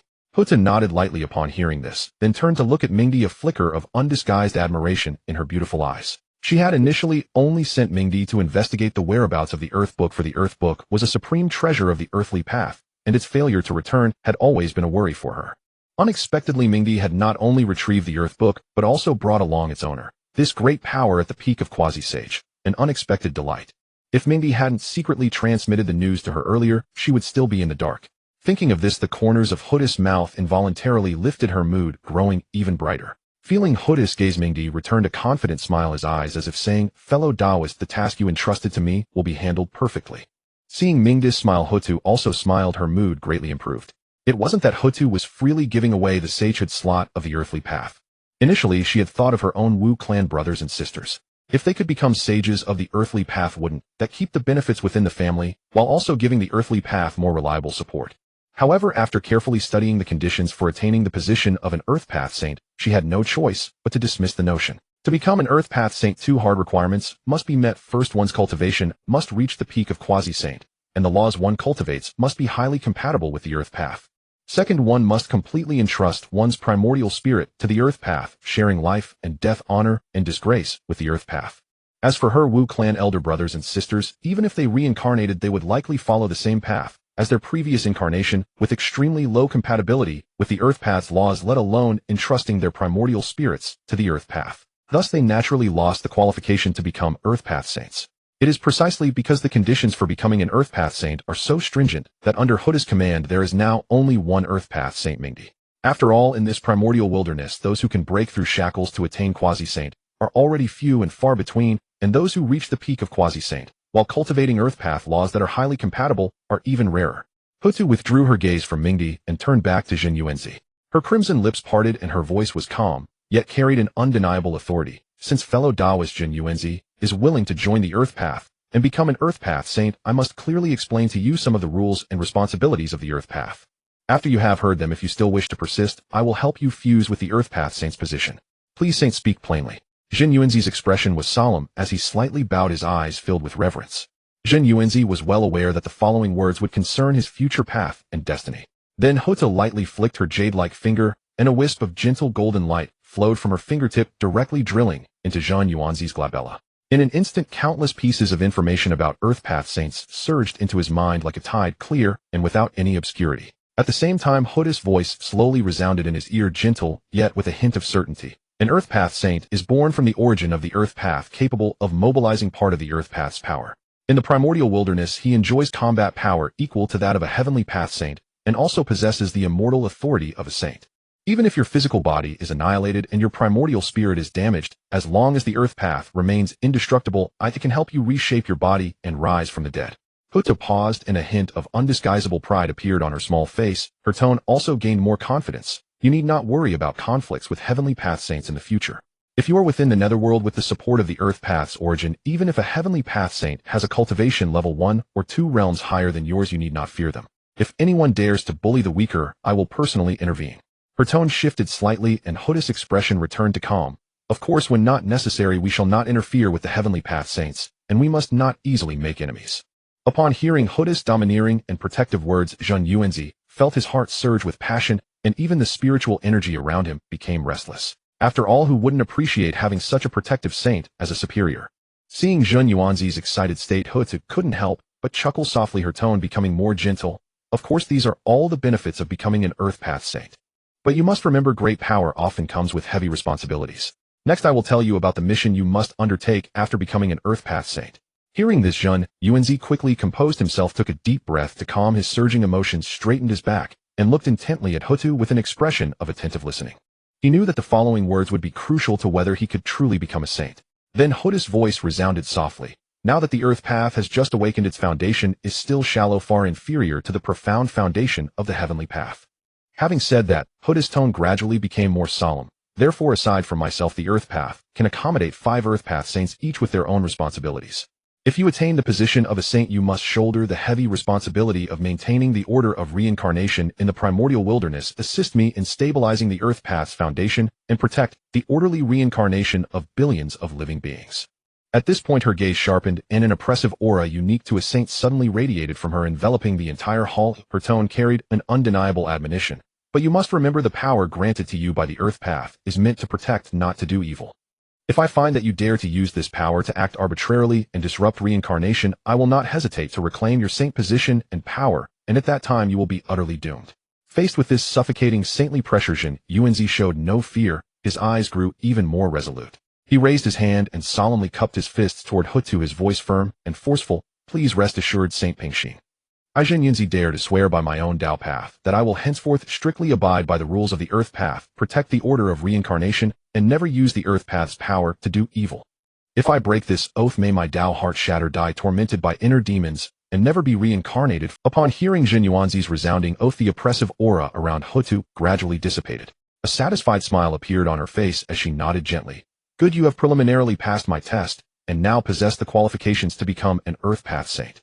I hope that in the future your actions will match your words, and you will not betray my trust. Jin Yuanzi's heart leaped with joy. From Hutu's words, it was not hard to tell that she had already decided to help him become an Earth Path saint. His long-cherished wish was about to be fulfilled at this moment. How could he not be excited? Thank you for your appreciation, Saint. May I ask, Saint, what should I do? Certain that Hutu genuinely intended to help him become a saint, Jin Yuanzi completely abandoned all pretense. His tone was urgent and solemn, and his eyes were filled with barely restrained anticipation. Hutu smiled gently at his words, and her warm voice sounded. To become an Earth Path Saint, the most crucial step is to entrust your primordial spirit to the Earth Path's origin. You only need to relax your mind and release your primordial spirit. Then I will extract a wisp of your soul origin and store it in the Earth Path. In the future, even if your physical body is annihilated and your primordial spirit disperses during a duel, I can use this wisp to help you reshape your form and rise from the dead. Alright. Zhen Yuanzi nodded firmly without any hesitation. He immediately closed his eyes, a faint primordial spirit radiance emanating from him, and a solid golden soul shadow slowly rose from the top of his head. This was Zhen Yuanzi's primordial spirit cultivated for millennia. Then, gritting his teeth with veins faintly visible on his forehead, he quickly stripped a wisp of lustrous white soul origin from his primordial spirit and offered it to Hoodoo. After completing all this, Zhen Yuanzi's face instantly turned pale, and his voice carried a hint of weakness. Thank you for your trouble, Saint. The primordial spirit is the foundation of a cultivator. Such an extraction of the soul origin was no different from gouging out one's heart and scraping one's bones. At this moment, Zhen Yuanzi's temples were quietly touched with a few strands of frost. His once upright figure slightly stooped, as if he had aged a dozen years in an instant, and even the aura around him had dimmed considerably. No matter. Huta nodded gently, her jade-like hand slightly raised, and that strand of glistening white soul origin fell into her palm. The next moment, the divine light of reincarnation burst forth from Huta's body, as the yin qi and spiritual energy in the hall wildly converged, beginning to communicate with the earthly path. Nurturing a new saint of the earthly path was a monumental matter. Even though she was the one who had merged with the earthly path, she still needed to seek permission from the earthly path's origin and could not act arbitrarily. However, Hutu was already confident. Zhen Yuanzi possessed the Earth Book, and his compatibility with the earthly path was among the highest in the primordial world. Absorbing him as a saint of the earthly path would bring nothing but benefits to the path itself. It was impossible for the earthly path to refuse. As expected, in just an instant, a profound and gentle will was conveyed. This was the approval of the earthly path's origin. Huta's gaze sharpened, and her jade hand gently held Zhen Yuanzi's strand of soul origin. With a light push, the soul drifted along the guidance slowly toward the earthly path's origin. The earthly path seemed to have been waiting for a long time. A mighty suction force emanated from the depths, instantly drawing Zhen Yuanzi's soul origin into itself. In an instant, a gentle yet weighty will was sent back. Clearly, that strand of soul had been stored in the core origin of the earthly path, fully bound to it, sharing life and death. The moment of binding, Zhen Yuanzi felt his entire body shudder, and a wondrous sensation surged from his limbs into his heart. It was as if the entire netherworld, and even every inch of soil in the primordial world, were now connected to him by blood. He could clearly sense the flow of earth veins, the turning of reincarnation, and even faintly hear the whispers of billions of deceased souls. At that moment, Huta's voice, imbued with the majesty and profundity of the earthly path's origin, slowly sounded in his ear. Zhen Yuanzi, in the name of the one who has merged with the earthly path, I hereby appoint you as a saint of the earthly path to assist me in governing the 6 paths of reincarnation and maintaining the order of reincarnation in the primordial world. This is a mission and a responsibility. Are you willing? I am willing. Without a moment's hesitation, Zhen Yuanzi stepped forward, bowed with clasped hands, and his voice was resolute and powerful. Boom. The moment his words fell above the netherworld, a visible black river of fate descended from the sky, like a surging dragon charging fiercely towards Zhen Yuanzi. Before he could react, that fate stream surged into his body, instantly transforming into an overwhelming torrent of power that wildly rushed through his meridians. An extreme sensation of bliss swept over his entire body, and the accumulated shackles were instantly shattered. Zhen Yuanzi couldn't help but let out a low moan. His eyes slightly closed, a look of enjoyment on his face. This power was too vast, yet it was perfectly aligned with his Dao path, nourishing his primordial spirit and cleansing his physical body. At the same time, a flash of black gold light suddenly flickered across his smooth brow. Immediately after, a complex rune slowly emerged. A symbol resembling reincarnation, yet imbued with the weight of the earth, exactly like the mark on Nether Earth's brow not far away. It was the emblem of a saint of the earthly path. It's done. Nether Earth's eyes flashed with joy as he murmured. Hutu also nodded slightly, a satisfied smile spreading across her face. The appearance of the mark meant that Zhen Yuanzi had initially gained the recognition of the earthly path. Next, it would depend on whether he could smoothly refine this power and condense the fruit of sainthood of the earthly path. Zhen Yuanzi was naturally aware of this. Suppressing his excitement, he immediately held his breath, focused his mind, and fully activated his cultivation technique, frantically refining the sudden surge of immense power within his body. Time passed second by second, and the atmosphere in the hall grew increasingly solemn. Zhen Yuanzi's cultivation level soared rapidly, breaking through from the peak of quasi-saint all the way to the peak of sub-saint, and the Dao rhythm around him became more profound. At that moment, above his head, wisps of black gold divine light converged, and a vague embryonic fruit of the Dao began to slowly condense. the very fruit of sainthood of the earthly path. As if sensing the aura of the fruit, the earth book in Zhen Yuanzi's sleeve suddenly flew out on its own and hovered above his head. The pages rustled, showering countless streams of gentle divine light, like sweet rain, nourishing his primordial spirit and providing endless power for the condensation of the fruit, accelerating the process. Upon seeing the earth book appear, the earthly path immediately sent back a joyful emotion. The next moment, a pillar of light from the earthly path's origin shot toward the earth book. The earth book, already emitting strands of spiritual light, instantly burst into dazzling golden radiance, intertwining with the pillar and creating ripples of energy throughout the hall. The ancient runes of earthly embryonic membrane on the earth book's title page faintly emerged, echoing the reincarnation runes within the earthly path's light pillar, causing the entire netherworld to tremble. At the same time, with the earth book returning to its place, Hotu, who had been using her own body to substitute for the earth book and guide the deceased into the netherworld, felt a sudden lightness throughout her body. The sense of constraint that had bound her since she sacrificed herself to transform into reincarnation also. Hotu slowly stretched her limbs, savoring the long-lost freedom, and a flash of incredulous ecstasy gleamed in her eyes. This is my original body being liberated. She looked inward and found that her true self, which had been firmly bound to the netherworld since she transformed into reincarnation, could now move freely. From now on, even if she left the netherworld, the 6 paths of reincarnation would operate smoothly with the earth book as the core, no longer requiring her constant presence. Finally, I have finally become a free saint roaming the heavens and earth. An indescribable joy welled up in Hotu's heart, and she couldn't help but curl her lips. But this excitement did not last long. She quickly calmed down, her gaze darkening slightly as she murmured inwardly, "The earth book's return has freed me from the bonds of reincarnation, but the Heavenly Dao is still unaware of this matter. Now that the earthly path's foundation is not yet stable and far from being a match for the Heavenly Dao, the secret of my ability to freely roam the primordial world must never be revealed. After all, the asymmetry of information often determines victory or defeat. This hidden trump card might one day catch the Heavenly Dao off guard at a critical moment, bringing unexpected fortune." With this thought, Hotu collected herself and turned her gaze back to Zhen Yuanzi, who was undergoing his ascension. At this moment, under the nourishment of the earth book's divine light and the blessing of the earthly path's fate, Zhen Yuanzi's saintly Dao rhythm grew increasingly dense.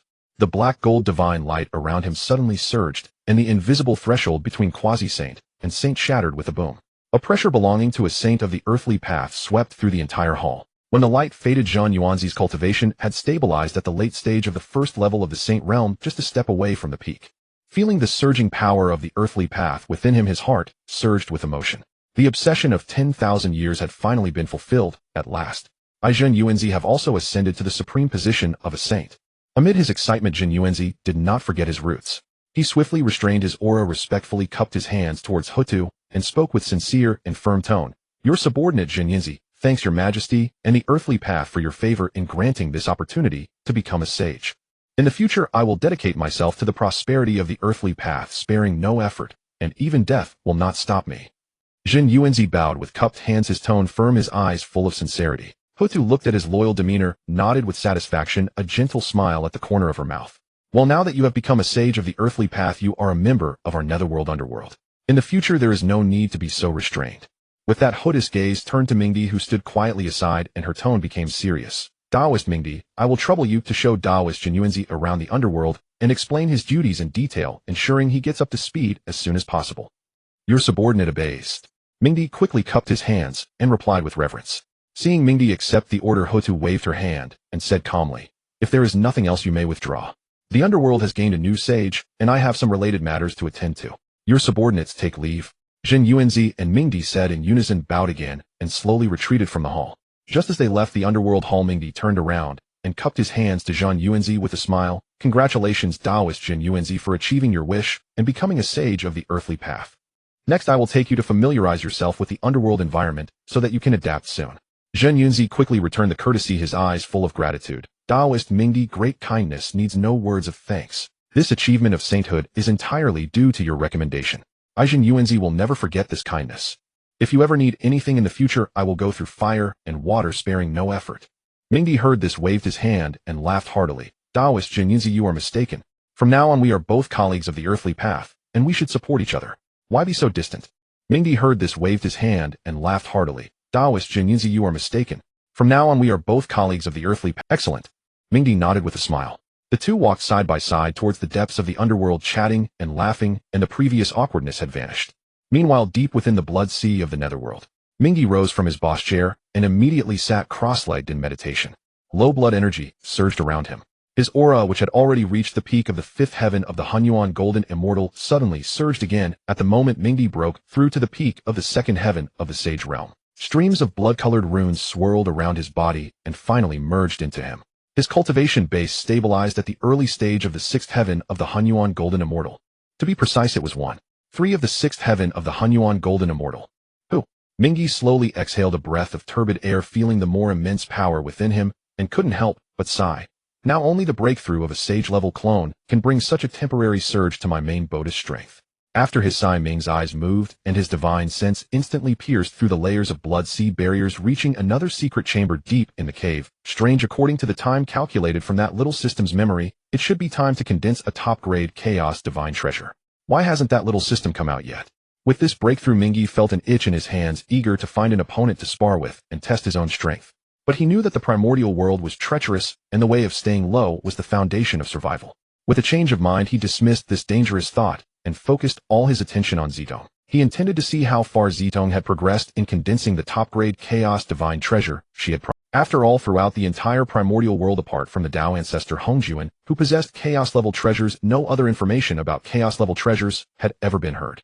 If he had a top-grade chaos divine treasure in hand, Ming's strength would definitely rise to another level.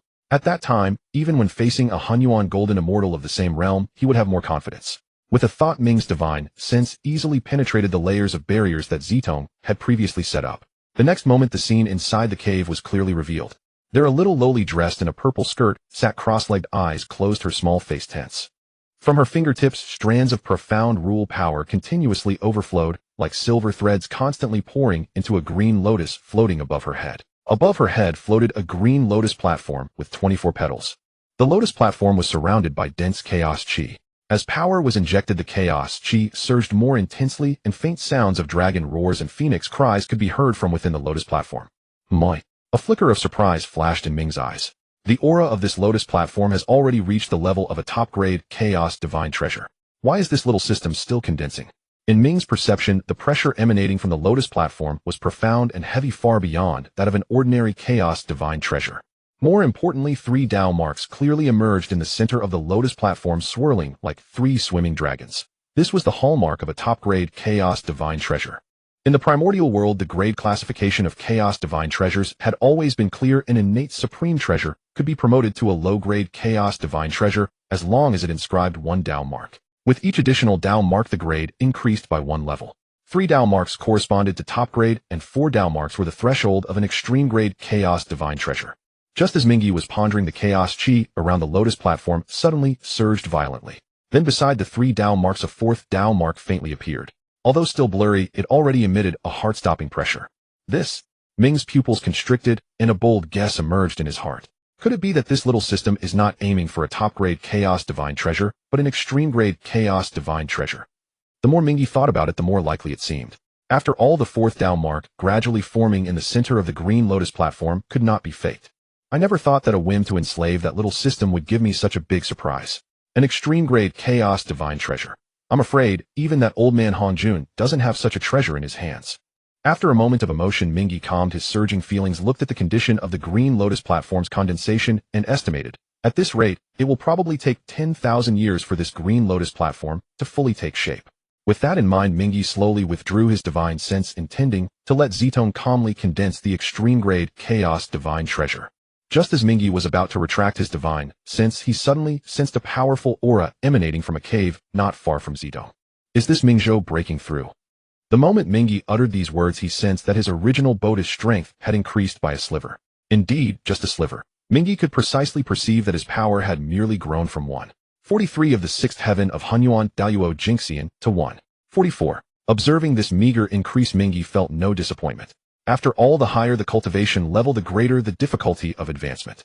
Was it not evident that Minghe, being at the 2nd heaven of the Sage Realm, had broken through 3 minor realms in succession, yet only boosted Ming's strength by less than 2? Thus it was hardly puzzling that Mingzhou, the avatar who had advanced from the mid-stage of Hunyuan Jingxian to the latest stage, granted him merely a 0.01 enhancement. Not bad, truly worthy of the path of nurturing oneself through the world.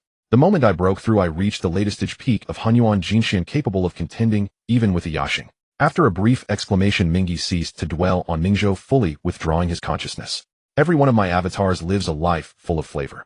These scenes are simply too dazzling to behold. Withdrawing his awareness from Mingzhou, Minghe decided to check on Minghe, the avatar trapped in that pink-hued world. He had no idea what to expect, but what he saw gave him quite a start. The messages transmitted back from Minghe read, 20,000 years ago, Minghe. Honored one, I have discovered a peculiar place. It seems to hold a tremendous. I can sense that within this world lies my opportunity to attain sagehood, but it may be perilous. I am uncertain whether to proceed. Minghe, honored one, are you there? Are you there? If you see this, could you reply, are you there? 19,000 years ago, Minghe. Honored one, still not responding. Sigh. I've decided to take the risk. If you see this message, I hope I can successfully attain the sage fruit. 18,000 years ago, Minghe. Honored one, I have now touched the entrance. Success or failure hinges on this one move. May fortune favor me. 17536 years ago, Minghe. Honored one, come quickly and save me. Think of something. I'm about to be captured. That demon wants me to bear her a brood of children. Honored one, save me quickly. I don't want to lose my chastity. At that point, Minghe could almost picture Minghe's death. 17535 years ago, Minghe. Honored one, save me. That demon. Since I refuse, she intends to use force. 17500 years ago, Minghe. Honored one, save me. 1700 years ago, Minghe. Honored one, save me. 100 years ago, Minghe, sigh. After that, perhaps because sending messages yielded no response from the honored one, Minghe never sent another. Reading through these chat records, Minghe felt a stir in his heart, his mind flooded with confusion. It shouldn't be like this. Though I silenced the message source for a better sleeping experience, if an avatar encountered danger, there should still be a warning. 100 years ago, Minghe, sigh. After that, perhaps because sending messages yielded no response from the honored one, Minghe never sent another. His eyes were met with a dazzling sight. In the transmitted image, a woman with a curvaceous figure and a single ice blue crystal horn on her head was leaning against Minghe, caressing his chest. Below them, a group of exquisitely adorable toddlers were playing and laughing. A careful count revealed. What shocked Minghe even more was that he sensed the same aura as Minghe's from these 23 children. Combining this with Minghe's earlier messages, a bold conjecture surfaced in Ming's mind. Could it be that these children are all Minghe's offspring from these past 10,000 years? Once this audacious thought arose, it refused to be dispelled from Ming's mind. Helpless Minghe had to use the connection between himself and Minghe to inquire, hoping for a satisfactory answer. In truth, Minghe could have directly read Minghe's memories to obtain the answer.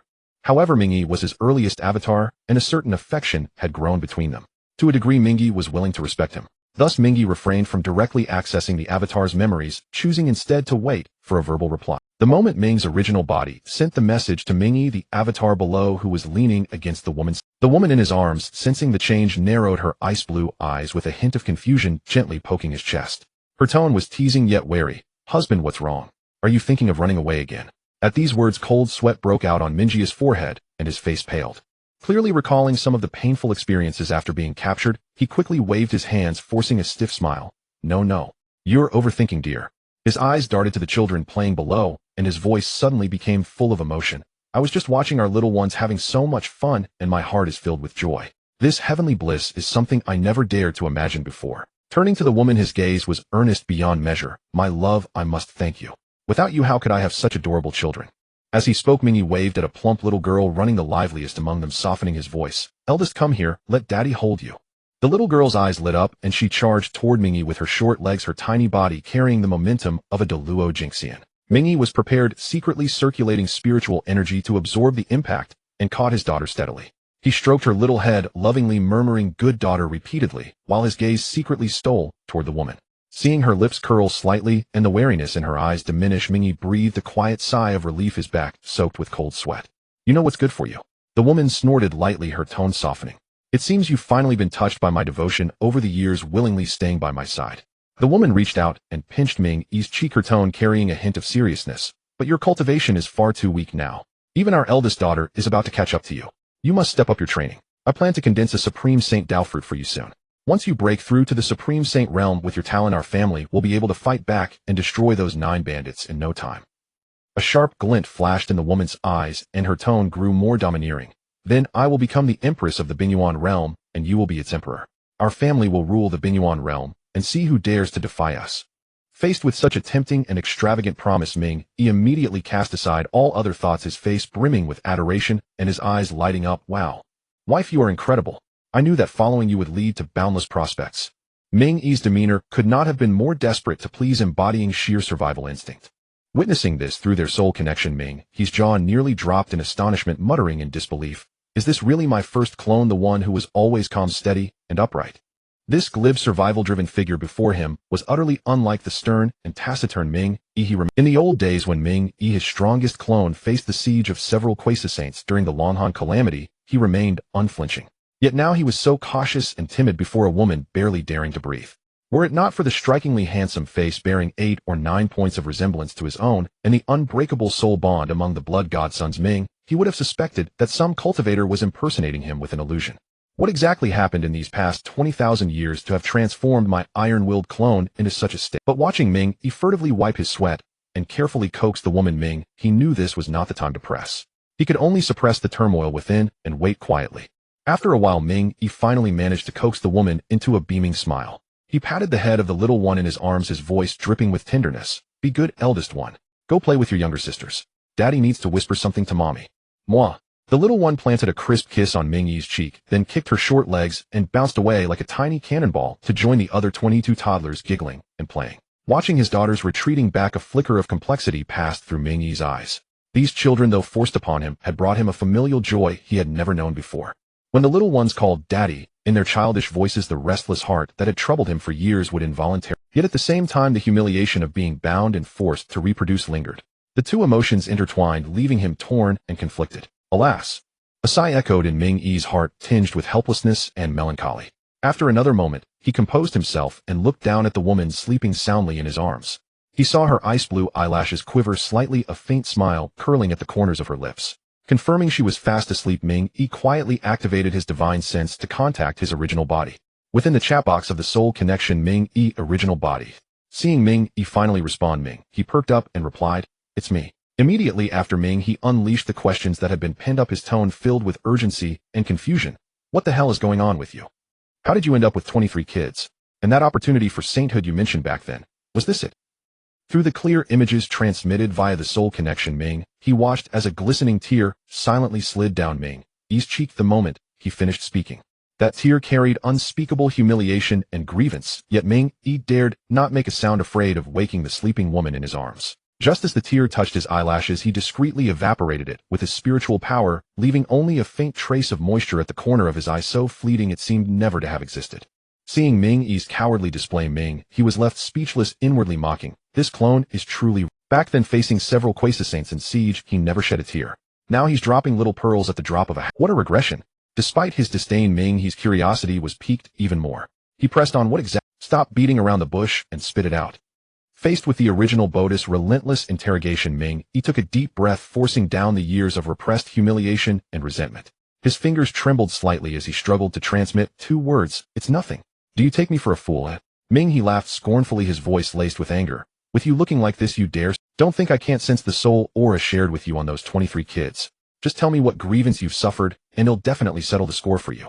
Whoever dares to harm my clone will pay the price." Seeing the original Bodhi's grand promise, Minghe's face remained impassive. He merely cast his gaze slowly toward the woman sleeping in his arms. Her breathing was even and long, a faint smile on her lips. Minghe's tone carried a mix of helplessness and certainty. "It's useless to say. You are no match for her." That look and tone were blunt and unadorned, as if to say, "You simply can't defeat this person in my arms." Saying anything is pointless. Back in his cave abode within the Minghe blood sea, Minghe he felt his authority as the original body severely challenged.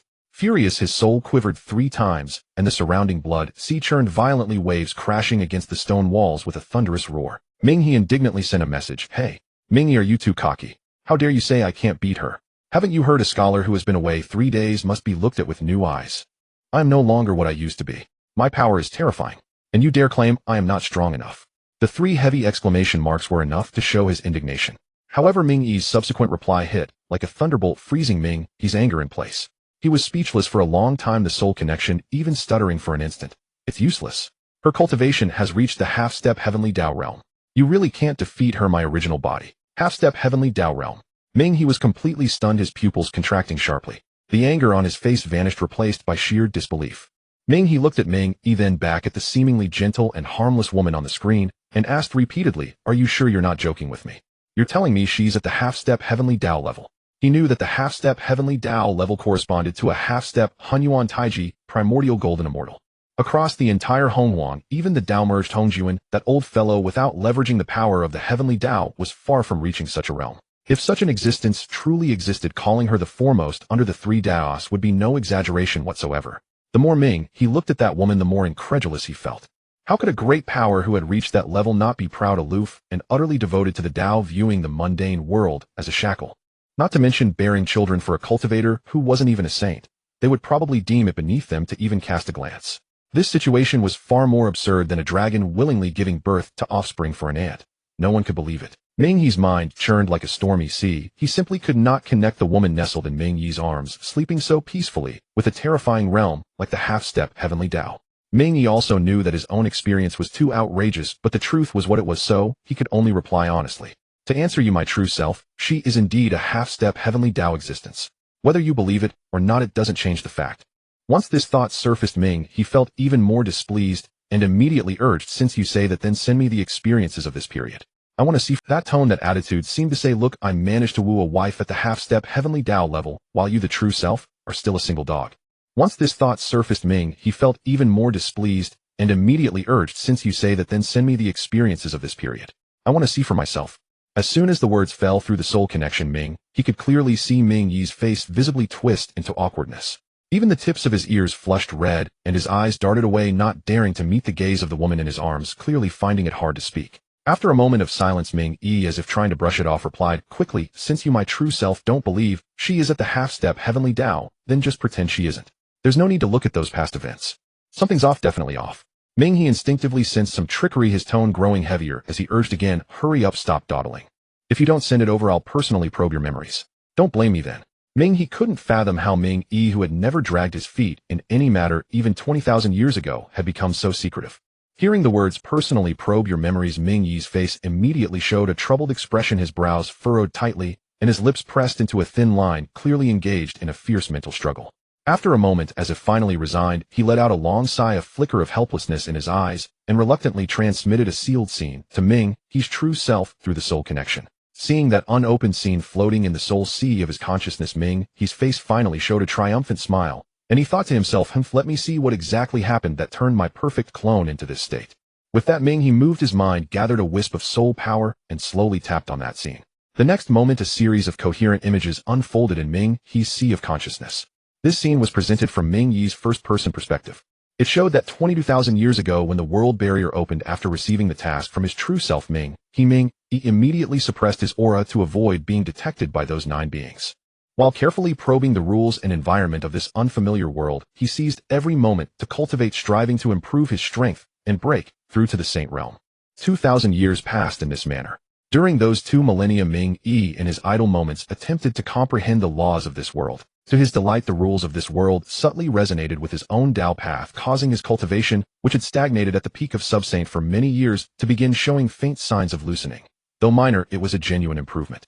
Yet joy was soon followed by deep frustration. Minghe was, after all, merely a top-tier innate sacred being, far from the level of a chaos godfiend, and entirely unable to rely on his own talent to break through to the saint realm. Even with the assistance of this world's laws, his cultivation improvement remained limited. His cultivation was still stuck at the peak of sub-saint, only a step away from the saint realm, yet he could never cross that threshold, like a heavenly chasm filling his heart with boundless irritation. However, on a certain day, 2,000 years later, a mysterious sensation suddenly intruded into Minghe's sea of consciousness. Minghe could clearly discern that this ethereal feeling was his opportunity to become a saint. A great power who had reached the peak of sub-saint possessed an instinctive ability to foresee the future. After some divination, Minghe sensed that this opportunity could help him knock open the door to sainthood, but it also carried great danger, potentially causing him to lose something precious.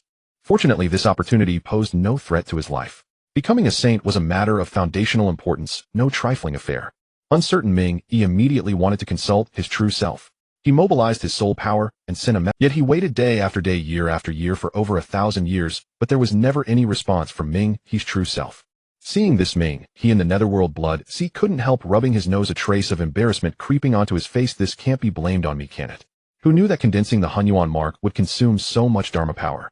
Back then, after giving instructions to his clones, Minghe, he plunged into the core of the netherworld blood sea, focusing entirely on condensing the Hunyuan mark. After all, his true self had already become a Hunyuan primordial golden immortal, and his clones had also reached the Hunyuan golden immortal or quasi-saint level. If he didn't leave them some solid trump cards, they wouldn't be able to help share the pressure when facing danger. Thus Minghe settled into a 9-to-5 working life.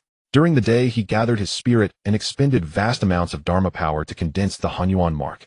Fortunately, ever since Minghe achieved the Hunyuan primordial golden immortal, his physique had undergone a transformation.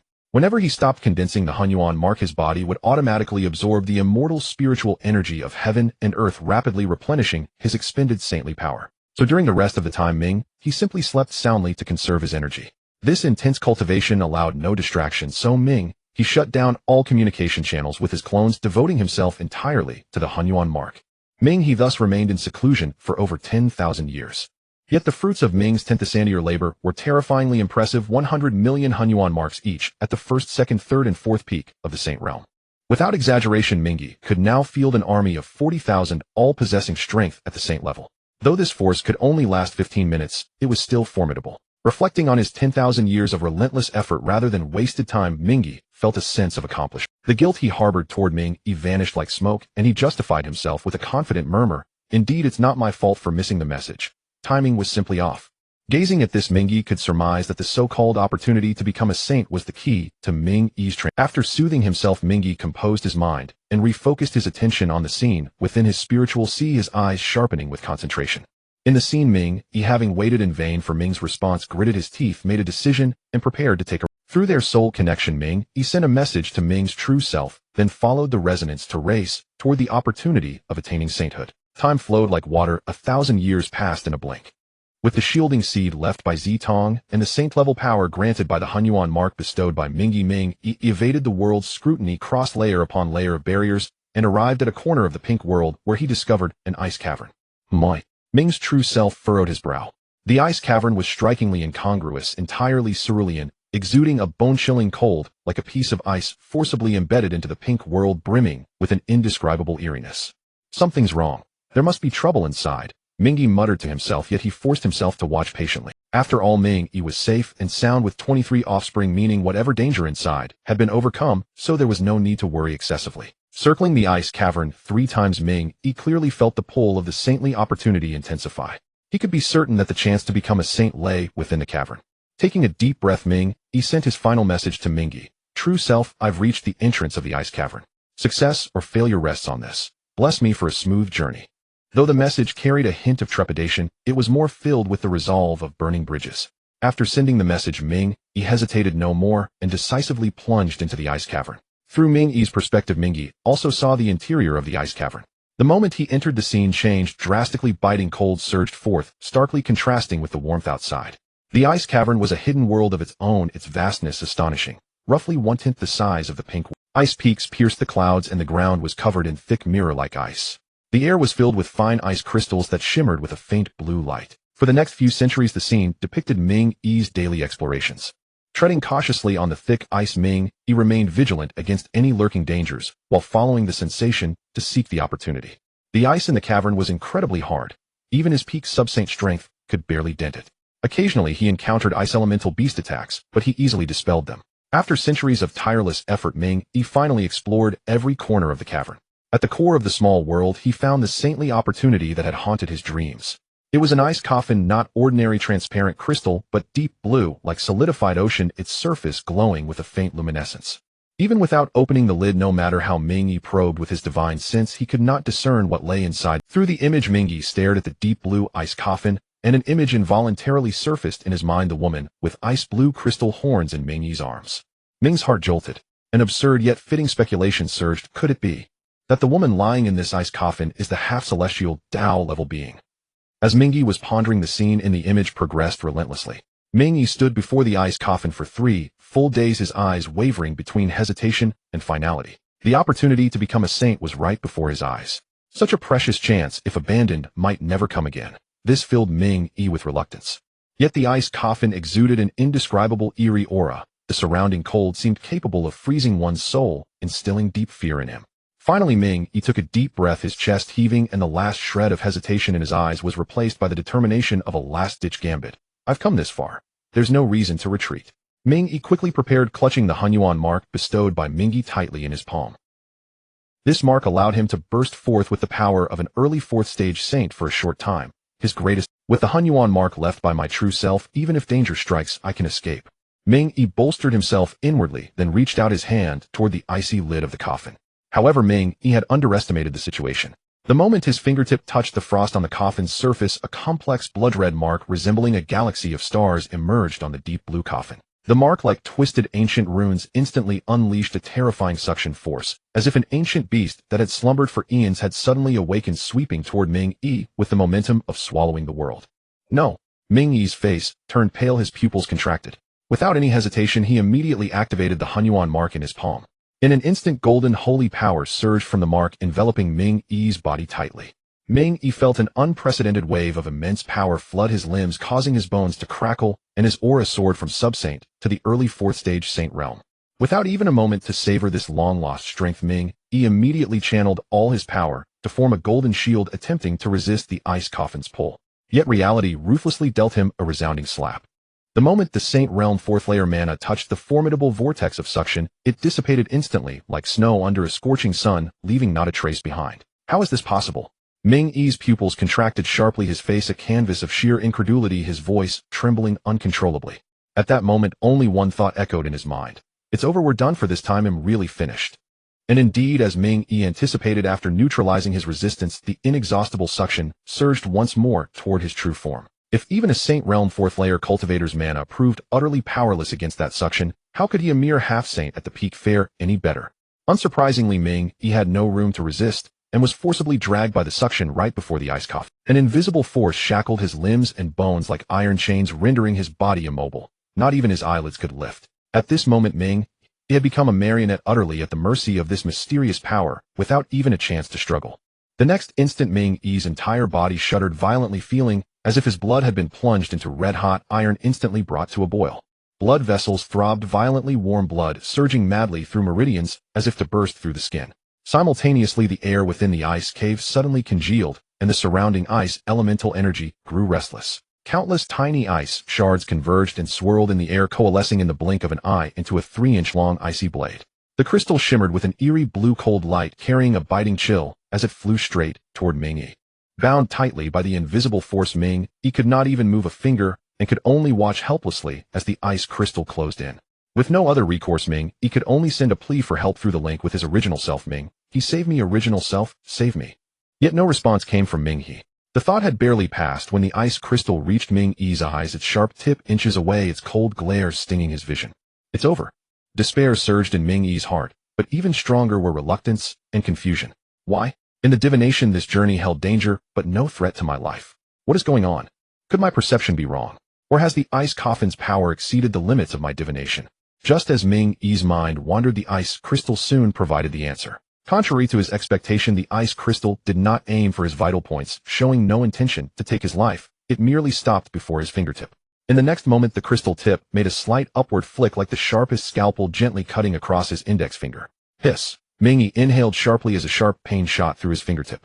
Then the boiling blood in his body seemed to find an outlet, instantly surging forth as a crimson column from this blood column did not follow. Instead, it was pulled tightly by the invisible suction from the ice coffin, tracing an eerie arc through the air and continuously converging toward the coffin.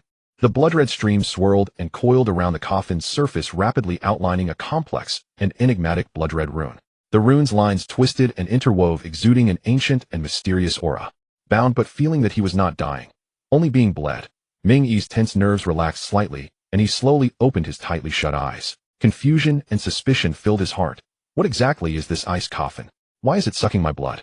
And what purpose does this blood rune serve? Yet no one could answer Minghe's doubts. His blood continued to gush, endlessly drawn by the suction, constantly filling in the rune's lines, making them ever clearer and more radiant. This continued for 7 full days and nights. Had Minghe not reached the half-saint peak, possessing a formidable physique and abundant blood energy, any ordinary cultivator subjected to such high-intensity bloodletting would have long since bled dry. Even so, over those 7 days, Minghe's face visibly paled, his lips cracked, and his aura weakened considerably. Blood is the foundation of a cultivator's body function, every drop contains essence, blood, and spiritual power. Such a loss dealt a heavy blow to his foundation. Sensing his own condition, Minghe could not help grumbling inwardly. Back when my original self read those primordial chaos novels, those systems always rewarded Pangu's essence blood. I wonder if that blood is real. If it were real, then the great god Pangu must have been truly miserable. At this moment Minghe deeply felt the agony of being drained of blood. Just as Minghe was drowning in despair, the suction that had been drawing his essence blood suddenly vanished. His boiling blood seemed to hit a pause button, calming abruptly. The burning pain in his meridians gradually receded, leaving only a hollow, empty weakness. Finally, done sucking. Minghe gasped weakly, his cracked lips seeping blood. His eyes held both the relief of a narrow escape and a resentful bitterness. You damn thing, you finally stopped. Any more, and my blood would be completely drained. In the outer blood sea of the netherworld, Minghe, watching Minghe's ghastly pale face on the screen, actually felt a twinge of guilt. At the same time, he quietly congratulated himself. Good thing I always stick to the principle of survival above all, never taking risks lightly. Otherwise, if my true body had gone this time, I would surely have been pinned down and bled just the same. The mere thought sent a shiver of fear through Minghe. Meanwhile, his curiosity about the ice coffin grew. For it to possess this level of power, this coffin is definitely extraordinary. It's likely at the chaotic spiritual treasure level, perhaps even high grade or higher. Minghe's speculation was not groundless. Treasure grades have always been distinct. Back in the days before chaos was divided, chaotic spiritual treasures were not as scarce as they are now. Most of the stronger chaos demon gods were born with accompanying treasures. These treasures, along with the demon gods, were nurtured and refined by chaotic chi before emerging into the world. Consequently, most of them reached the chaotic spiritual treasure level. Even more top-tier chaos demon gods like Pangu were accompanied by chaotic supreme treasures from birth. Simply put, the strength of an accompanying treasure depended entirely on the innate talent of the chaos demon god. The greater the talent, the higher the treasure's grade. During the Primordial era, chaos treasures were divided into chaos spirit treasures and chaos supreme treasures based on their power. Born from the chaos itself, each possessed extraordinary might. Even the weaker chaos spirit treasures could display combat prowess comparable to a Hunyuan Taiyuo golden immortal, though slightly inferior to a cultivator of the same rank. The gap was not vast. If a Hunyuan Taiyuo golden immortal of the same level wielded a chaos spirit treasure, the unleashed power could effortlessly overwhelm any existence of equal standing. If chaos spirit treasures were already that formidable, chaos supreme treasures were even more so. In the present era, chaos spirit treasures were also known as sage artifacts. As the name implied, a chaos spirit treasure with the aid of its artifact spirit could truly contend with a sage and even retreat unscathed from a confrontation. This was precisely why the primordial world forbade the existence of chaos spirit treasures. After all, sages stood at the apex of the pyramid within this realm. A sage-level powerhouse exerted an overwhelming influence on the grand tides of the primordial world. The Heavenly Dao of the primordial world could never tolerate such a tremendous variable. For this reason, the moment Minghe witnessed the power of the ice coffin, he immediately concluded it was a chaos. After all, the only thing that could effortlessly suppress Minghe, who had erupted with the combat strength of a sage at the fourth heaven, was a chaos spirit treasure. Minghe could think of no other artifact capable of such a feat. After deducing the grade of the ice coffin, Minghe grew even more curious about its occupant, musing to himself, a supreme grade chaos spirit treasure ice coffin. If used to seal or slumber a half-step Heavenly Dao existence, that would be plausible. Such a specification befits that level of power. At this moment, Minghe had somewhat come to believe that the other party was indeed a half-step Heavenly Dao existence. Suppressing his thoughts, he once again turned his gaze to the scene transmitted by Minghe. In the scene after the deep blue ice coffin had drained Minghe's origin blood essence, the blood-colored runes around the coffin suddenly erupted in a blinding red light. Simultaneously, the ice coffin began to tremble slightly, the vibrations growing increasingly intense.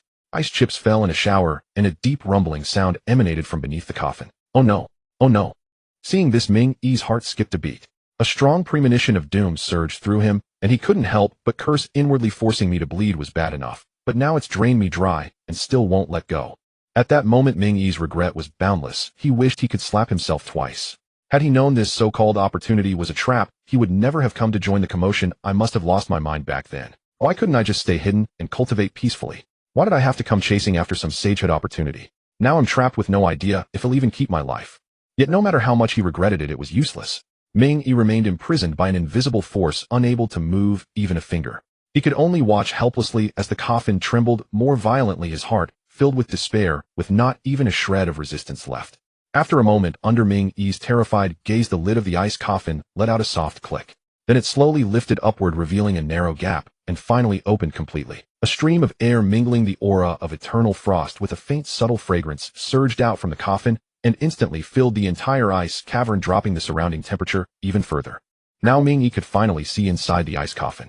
Lying there was a humanoid creature with small ice blue crystal horns resting peacefully within. Her long hair spread like a waterfall across the coffin's base.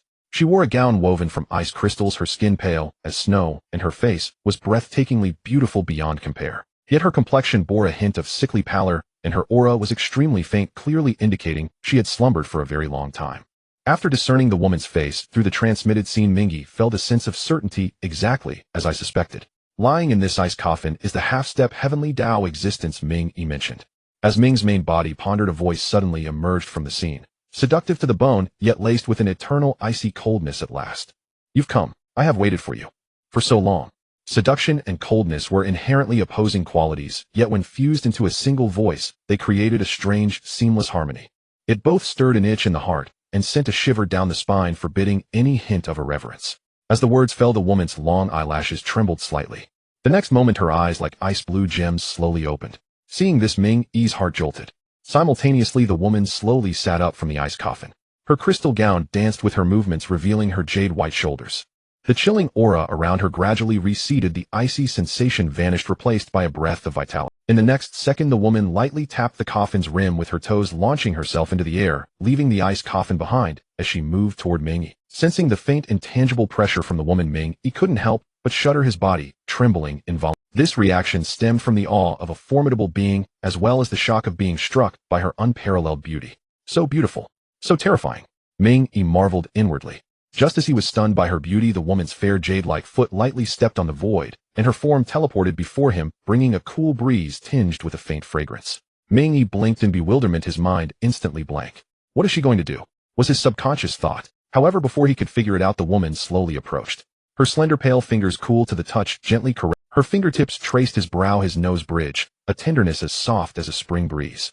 She murmured, her voice tinged with a sob of rediscovery, "Chin, I have waited for you for 7,000 kalpas.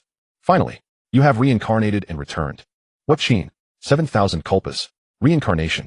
Minghe was utterly bewildered. What is all this? Although filled with confusion, Minghe remained bound by the invisible force, unable to speak a word, forced to simply stare at her. Just as Minghe was perplexed, the woman's demeanor suddenly shifted. Her once gentle gaze slowly traveled down from his handsome face over his chest and waist, finally settling on his body. Her ice blue pupils lit up with excitement, as if she had discovered a rare treasure. "Chin, I never expected this incarnation of yours to have such an excellent physique." The coldness in her voice had vanished entirely, leaving only exuberance. Even the fingers caressing Minghe's chest pressed slightly harder, her excitement nearly overflowing. At these words, Minghe's heart gave a violent lurch. A powerful premonition of calamity surged within him, and cold sweat began to trickle down his spine, soaking through his inner garments. No, it can't be. Surely not what I'm thinking. As the first clone to follow Minghe knew his original self's past like the back of his hand. When he was first condensed into existence, the original Minghe, he had just crossed over into the primordial world, and his memories of Blue Star were still vivid. In particular, the incident of his past life, where he was accidentally crushed to death by a girl weighing over 200 Jin, was often mentioned by the original self, deeply etched into Minghe's consciousness. Since then, female creatures had become the source of Minghe's terror. Even after countless epochs in the primordial world, as the original's Blue Star memories faded, his innate fear of females remained unshakable. This was why Minghe, despite his handsome features, always maintained a gentlemanly demeanor and kept away from women. In truth, he was terrified of female beings from the bottom of his heart. Earlier, his astonishment at the woman's beauty was purely a bodily reflex, but now reason had regained the upper. At this moment, seeing the undisguised excitement in the woman's eyes, Minghe was terrified out of his wits. Cold sweat poured down like rain, and only one thought filled his mind: it's over, it's completely over. Sure enough, the ice blue woman's next words confirmed Minghe's suspicions. "What I owe you, I will repay in this." As she spoke, the ice blue woman began to help Minghe undress, while slowly slipping off her own robes. At this point, the images transmitted back to Minghe began to be censored with pixelation. Inside the blood sea of netherworld, Minghe, who had been planning to watch a live-action film, suddenly felt terrible. Just as Minghe's face darkened, Minghe timely sent back a message: "Original self, from now on, this is my private matter. You wouldn't want to watch, would you?" Minghe looked at the line of text, the corner of his mouth twitching. What could he say? He couldn't very well say, "Yes, you guessed right, I do want to watch." If he said that, where would his dignity as the original self be? If the other clones found out, wouldn't they become disloyal? With this in mind, Minghe immediately cleared his throat twice and replied with a straight-faced nonsense. "Do I look like someone who would spy on a clone's privacy?" In the pink world far away, Minghe saw the reply and finally breathed a sigh of relief. He was truly afraid that the original would disregard propriety and forcibly view this memory, leaving him utterly humiliated. But before Minghe could fully relax, a second message from Minghe popped up, dripping with teasing. "Tisk, you lucky devil, you've got quite the fortune. A half Heavenly Dao level peerless beauty like this. Even I have never encountered one. You've hit the jackpot.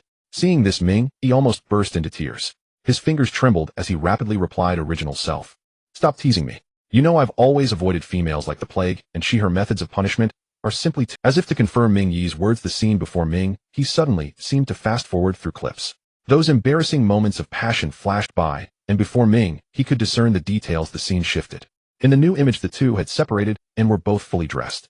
The woman with ice blue crystal tiny horns had flushed cheeks, her eyes filled with satisfied laziness, and her gaze toward Minghe now held a touch of possessiveness and tenderness. With a light wave of her sleeve, the invisible binding force that had restrained Minghe instantly dissipated.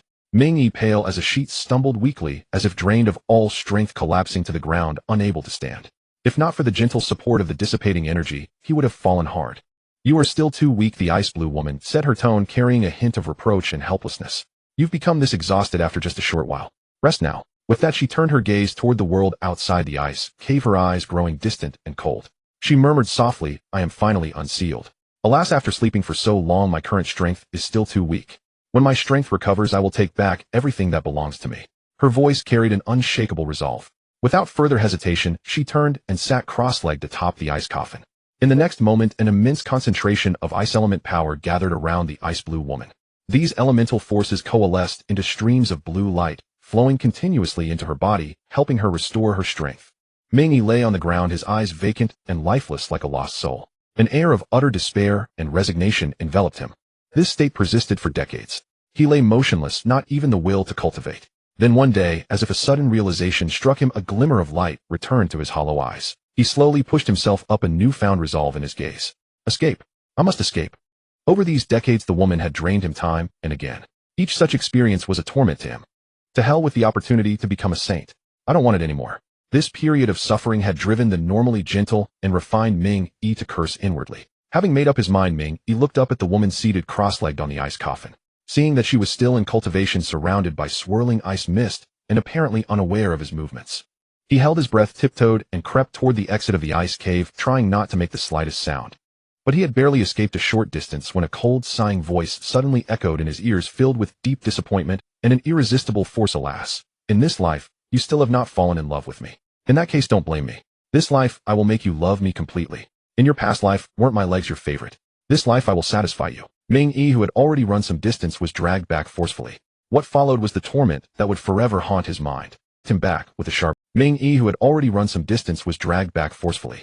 What followed was the torment that would forever haunt. Perhaps to punish his attempted escape, or to completely tame him, the woman became even more domineering. What drove Minghe to the brink of collapse was that she would sometimes shove her delicate pale feet into his mouth. Just as the image froze on the moment when the woman stuffed her icy blue foot into Minghe's mouth, Minghe's message came through rapidly, as if laced with sobs. Venerable one, did you see that? She's absolutely outrageous. How could anyone do something like this? As if millennia of pent-up grievances had finally found an outlet, message after message erupted, each line steeped in despair. Boo-hoo, venerable one. Do you have any idea how I've endured all these years? Tortured like this day after day. I'm almost traumatized. Watching his clone whine and pour out his heart on the other end, the Minghe venerable one felt not a shred of sympathy. Instead, he thought the guy was simply being ungrateful despite his good fortune. Minghe replied without restraint, don't be so blind to your own blessing. This so-called punishment from her is a fortune that countless perverts would kill for. And you dare to play the victim here with me. After sending the message, Minghe reflected for a second. I definitely am just genuinely concerned about my clone's living situation. Yes, that's it. Pure concern. Minghe kept reassuring himself, but the more he thought, the more indignant he grew. A flame dubbed envy blazed ferociously in his chest, nearly throwing his Dao heart into chaos. This is so infuriating. Why does this guy get to stumble into such romance while I have none? Minghe stared at the venerable one's reply, utterly baffled, his mind buzzing. What on earth is this about? I'm the one suffering here, and the venerable one is actually jealous. At that moment, Minghe seriously suspected that if he stood before the venerable one, the latter might not be able to resist kicking him twice. This was nothing but rubbing salt into his wounds. Sigh, in the end I bear it all alone. Minghe heaved a heavy sigh inwardly, his eyes filled with bewilderment and helplessness, too drained even to complain.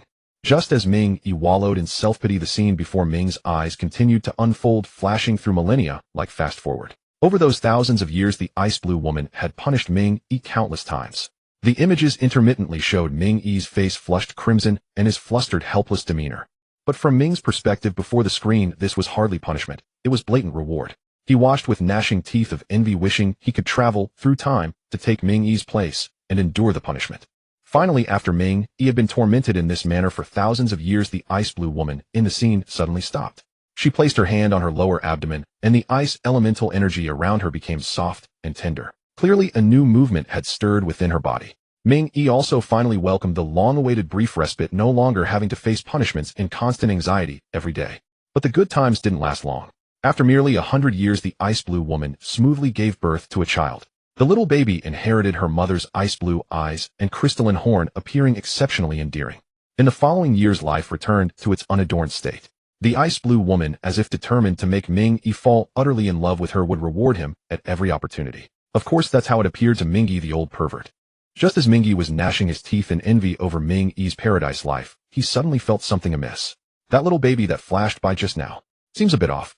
With that thought, Minghe immediately manipulated his primordial spirit, rewinding and pausing the images transmitted by Minghe. The screen was instantly filled with a delicate, exquisitely carved little one. Her ice blue eyes sparkled brightly, and a tiny crystal horn was embedded in her forehead, lending her a unique cuteness. But what shocked Minghe the most was the aura of immortality that enveloped the little one, along with the faint embryonic form of laws taking shape within her.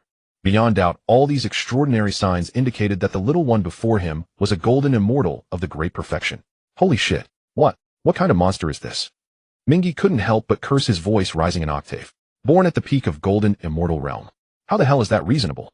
After all, when Minghe himself had traversed here, his foundation had reached the grade of superior innate saint, and after transforming, he was barely at the golden immortal level. Even the most gifted of the three pure ones, Tai Ching Laozi, with an ultimate innate saint foundation, only reached the peak of golden immortal upon transformation. And now they tell Minghe that a newborn baby possesses the realm of golden immortal perfection. Ridiculous. Yet the facts lay before him, forcing Minghe to believe. Born with the power of a golden immortal at great perfection. Just how formidable must her foundation be? Minghe swallowed hard, his mind churning. He could hardly imagine the future achievements of this little one. Suppressing his shock, Minghe quickly sent a message. Minghe, what's the story with your daughter? Born at the peak of golden immortal. Spill the truth, you rascal. When Minghe saw the venerable one's message, he didn't need to guess to know what shocked him. After all, when he himself first discovered his daughter's realm, he was scared stiff. His reaction at the time was even more exaggerated than the venerable one's now. With that thought, Minghe cautiously glanced at the sleeping beauty in his arms, then turned his gaze into the distance where his eldest daughter was leading a group of younger siblings playing on the ice. Suppressing the complex emotions in his heart, he replied honestly, "Venerable one, your eyes do not deceive you. My eldest daughter was indeed born with the strength of a golden immortal at the peak." Fearing the venerable one might misunderstand Minghe, he quickly typed out a few more lines to explain. "Venerable one, it might not be what you think. My eldest daughter's talent and foundation, well, they're not really that good." Upon reading Minghe's reply, Minghe was utterly bewildered. He wanted to ask, have you gone cocky just because you latched onto a rich beauty at the half-step Heavenly Dao realm? A child born with golden immortal peak, and you say her foundation is poor. Do you think you're a chaotic godfiend born at the Hunyuan Daluo level? Just as Minghe was grumbling inwardly, Minghe's explanation arrived. After reading it, Minghe finally understood. He had been mistaken. Erase the thing, venerable one. Minghe began explaining patiently. The reason my eldest daughter was born at golden immortal peak isn't because her foundation is incredibly heaven-defying. It's because the rules of this pink world are quite special. With that, Minghe sent over another picture. In the image, more than 20 exquisitely cute little ones were chasing and playing on the ice. Some had crystal horns embedded in their foreheads, others had faint blood-colored strands in their hair. Each was brimming with spiritual energy, and their bodies were wreathed in ripples of magical power of varying intensities. Minghe stared at the image, counting the cultivation levels of the little ones one by one. The more he counted, the more shocked he became, and finally, he drew a sharp breath, leaving only one thought in his mind. This is simply outrageous. 3 at the mid-stage of Tai Golden Immortal, 4 at the latest stage, 3 at the peak stage, 5 at the early stage of Daluo Golden Immortal, 4 at the mid-stage, 2 at the latest stage, and 1 at the peak stage. What a marvel! Among Minghe's offspring, not a single one had a cultivation level lower than Tai Golden Immortal. Systems like many children, many blessings, or Liang were simply inferior before Minghe. It was no exaggeration to say that with Minghe leading these 23 children, even if he couldn't directly annihilate an entire great world, he could easily. But to take root and establish an unrivaled hegemon force would be no difficulty at all, as easy as drinking. Just as Minghe was clicking his tongue in amazement at the group of mobile Daluo Golden Immortals, on the screen Minghe's explanation followed immediately. Honored one, as you can see, these children were born into the Tai Golden Immortal and Daluo Golden Immortal realms, but at this point Minghe paused his reply as if weighing his words, and after a moment continued, but that is all there is to it. Upon hearing this, Ming's brows furrowed instantly. He couldn't understand what Minghe meant. Starting at Dao Golden Immortal is not enough. Minghe asked with full puzzlement why. Minghe looked at the sleeping woman beside him, then gazed at the frolicking children in the distance. A trace of bitterness flickered in his eyes as he explained without any concealment, the rules of this pink world are like this. From the moment each living being is born, the upper limit of their cultivation in this life is completely locked. Basically, whatever realm one is born into, one can only remain in that realm for life with no possibility of further progress. After hearing this, Minghe fell silent. Are the realms of Tai Golden Immortal and Dao Golden Immortal high? The answer is beyond doubt. A being of such levels, if placed in a small thousand world or a middle thousand world, such a level of cultivation is comparable to a heavenly Dao capable of turning clouds with a hand and rain with the other, revered by countless beings. But as for how strong they are, not necessarily. Take the primordial world for example. Although it's not to the extent that Dao Golden Immortals are as common as dogs or Tai Golden Immortals walk everywhere. But such level of experts are definitely not that rare. In any large tribe there could be a few or dozens of cultivators at the Dao Golden Immortal realm, not to mention those at the Tai Golden Immortal realm. With this in mind, Minghe suppressed the shock in his heart and tentatively asked, do you mean that these children born as Dao Golden Immortals can only stop here for life and can no longer break through cultivation? That's right.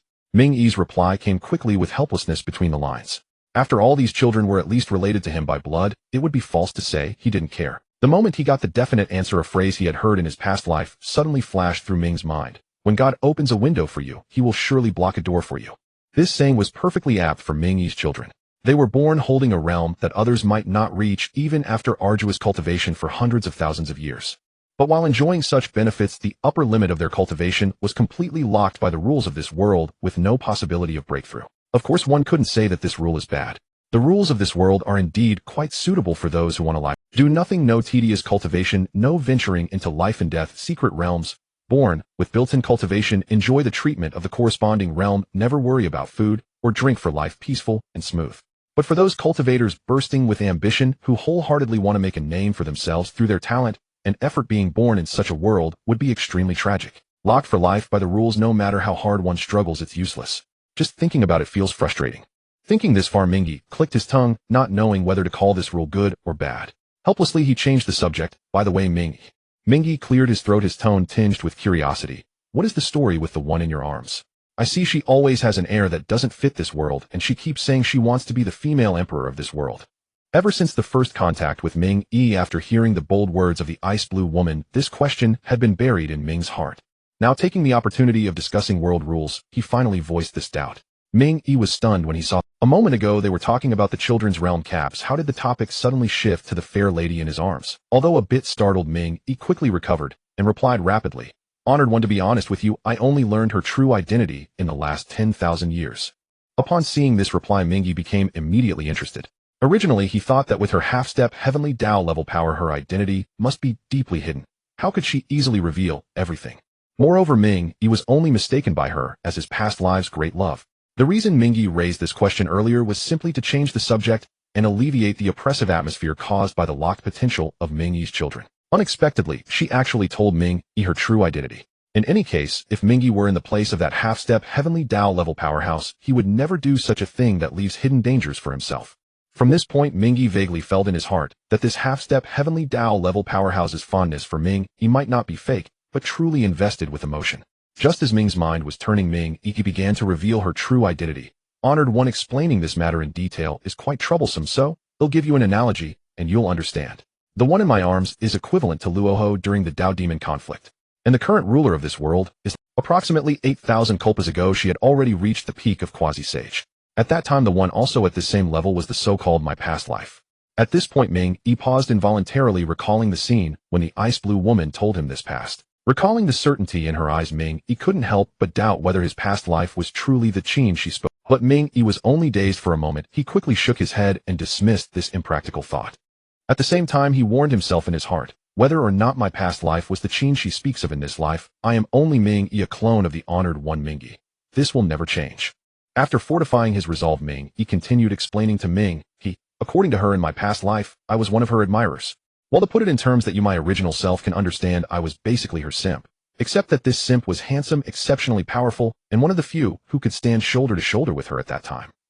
Having inherited some of Minghe's memories of the blue star, Minghe's speech carried a modern flair, making his explanation of the past remarkably accessible and free of obscurity. In my past life, to simp for this goddess, I humbled myself to the utmost.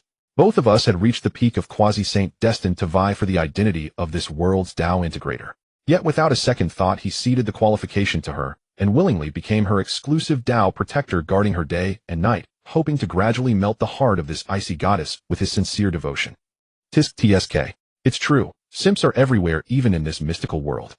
Just as Minghe was silently mocking, Minghe's explanation continued, laced with a wistful sigh for his past self. Despite all my past life efforts, Bing Yuan only developed a slight fondness for him. She never showed any intention of accepting his pursuit, maintaining an aloof, distant attitude. But that past self of mine was a true romantic. He never felt discouraged, persisting day after day, year after year with unwavering determination. After nearly 2,000 kalpas of this relentless pursuit, perhaps touched by his persistence, or perhaps the goddess finally relented, she unexpectedly nodded, agreeing to his courtship and willing to become his Dao companion. At this point, Minghe seemed to recall that he had yet to introduce the name of the woman in his arms. Thus he quickly added, "By the way, her name is Bing Yuan. This world was originally named after her, a suggestion put forth by my past self." Good heavens! Minghe was utterly dumbfounded, unable to suppress a sharp intake of breath. Over 2,000 converted to mortal years, that's over 260 million years. How obsessive must this brother be to persist so long? Indeed, those who failed to win the goddess in their past lives simply didn't simp long enough. Far away in the pink world, Minghe, oblivious to his original self's inner mockery, continued his explanation with an even deeper sigh. "Speaking of this, I can't help but feel wrong for my past self." He finally managed to sway the goddess on the verge of winning her heart, but before they could formally become Dao companions, she prepared to undergo He Dao and seize control of this world's Heavenly Dao. Of course, He Dao itself wasn't a big deal. In my past self's view, after the goddess succeeded and became the incarnation of the Heavenly Dao, they could still become Dao companions then. However, fate is unpredictable, and the unexpected struck without warning. Just as Bing Yuan was about to undergo He Dao, 9 terrifying, uninvited guests burst through the void of this world. Each of these 9 was immensely powerful, most having reached the peak of Hunyuan Golden Immortal, while their leader had cultivated to the perfection of Hunyuan de Luo Golden Immortal. Their target was clear, the primordial source of this world. They had been waiting for this very moment. Bing Yuan's He, taking advantage of the world's Heavenly Dao in its weakened state. During He Dao, they planned to breach the world's barrier and seize complete control of the entire source. Minghe paused here, fell silent for a moment, then continued with a complex expression. In the end, those 9 intruders succeeded. My so-called past self, determined to protect Bing Yuan from any harm during the critical moment of He Dao, charged forward without hesitation and engaged the intruders in a fierce battle. Although the Hunyuan de Luo Golden Immortal expert was fully occupied suppressing the nascent Heavenly Dao of this world, the remaining 8 were all at the peak of Hunyuan Golden Immortal. 8 against 1, a hopeless, doomed situation. My so-called past self, without any chance, was besieged by the 8 experts, his soul utterly destroyed, dying right before Bing Yuan's eyes. With his dying breath, he said to her, "I'm sorry, Bing Yuan, I failed to protect you. If there is a next life, I will strive to become stronger and never let you suffer any harm again." Seeing this, a cliched yet dramatic scene flashed through Minghe's mind. "In the future, if anyone wishes to harm you, they will have to step over my dead body. Arise, my love." Damn, wrong channel. Minghe quickly shook his head to dispel the absurd thought, but couldn't help sighing inwardly. Indeed, a simp who knows how to simp. In the end, they get everything they simped for, huh? After shaking off the unrealistic fantasies, Minghe refocused on Minghe's reply. When the Hunyuan de Luo Golden Immortal expert breached the world to suppress the Heavenly Dao, Bing Yuan was already in a state of half He Dao, her soul deeply bound to the world's source. She couldn't interrupt the process and could only watch helplessly as my so-called past self was slain, powerless to do anything. Perhaps it was those final words before my past self's death and the image of him sacrificing everything to protect her that became etched in the depths of her heart. So when she recognized me as his reincarnation, she became so frantic. This must be the reason she is so obsessed with keeping me by her side. As he spoke, Minghe's tone was tinged with an unmistakable bitterness, his heart a tangled mix of emotions. Later, after the Heavenly Dao of this world was suppressed by the foreign Hunyuan de Luo Golden Immortal expert, he immediately began to refine the world's source, intending to claim it entirely for himself. But the Heavenly Dao of this world refused to submit. It was only one step away from fully ascending to a true Heavenly Dao level, provided Bing Yuan could complete He Dao. Then the outcome would have been uncertain. Thus, to preserve a glimmer of hope for a comeback, the Heavenly Dao expended its last vestige of source power, sealing Bing Yuan, who was in the half He Dao state, within an isolated space. It severed the connection between this space and the main world, making Bing Yuan the sole hope of escaping the enslavement of the foreign realm. And that Hunyuan Teyuo golden immortal perfection powerhouse, at that time fully occupied in refining the world origin, was unable to attend to other matters and couldn't stop the Heavenly Dao's move, helplessly watching Bing Yuan being sealed and taken away. After he completely suppressed the Heavenly Dao and regained his senses, he also guessed the Heavenly Dao's intention. To prevent future variables, he set up a restriction in this world. From then on, all living beings from the moment of birth had their cultivation realms completely fixed, unable to advance even a fraction through cultivation. Master, this is the origin of the rules I mentioned to you earlier. From then on, Bing Yuan, along with that independent space, was permanently sealed here by the Heavenly Dao of this world. However, the Heavenly Dao of this world never anticipated that Bing Yuan, due to the forceful interruption of her Dao integration process, suffered severe damage to her origin, directly falling into a deep slumber that lasted nearly 6,000 eons. If I hadn't stumbled into this world and been forcibly drained of my essence blood to replenish her origin deficiency, she would probably still be unable to wake up, forever trapped in this ice coffin. Having said this, Minghe let out a long sigh, finally having explained the entire sequence of events clearly. As for what to do next, whether to stay in this world or take some other action, he couldn't decide and could only quietly await the instructions of his original being, Minghe. But after waiting and waiting, instead of a serious directive from his original being, he received a teasing remark. "Oh, I never expected this from you, Minghe." He spent nearly 300 million years showing concern and protecting her with his life, never even touching the goddess' hand, yet you ended up being the lucky one. Not only did you win over a beauty at the half-step Heavenly Dao level, but she willingly gave you 23 children. Your luck is simply outrageous. Seeing this frivolous message from his original being, Minghe felt a lump in his chest and wanted to retort, but when he opened his mouth, he found he didn't know what to say.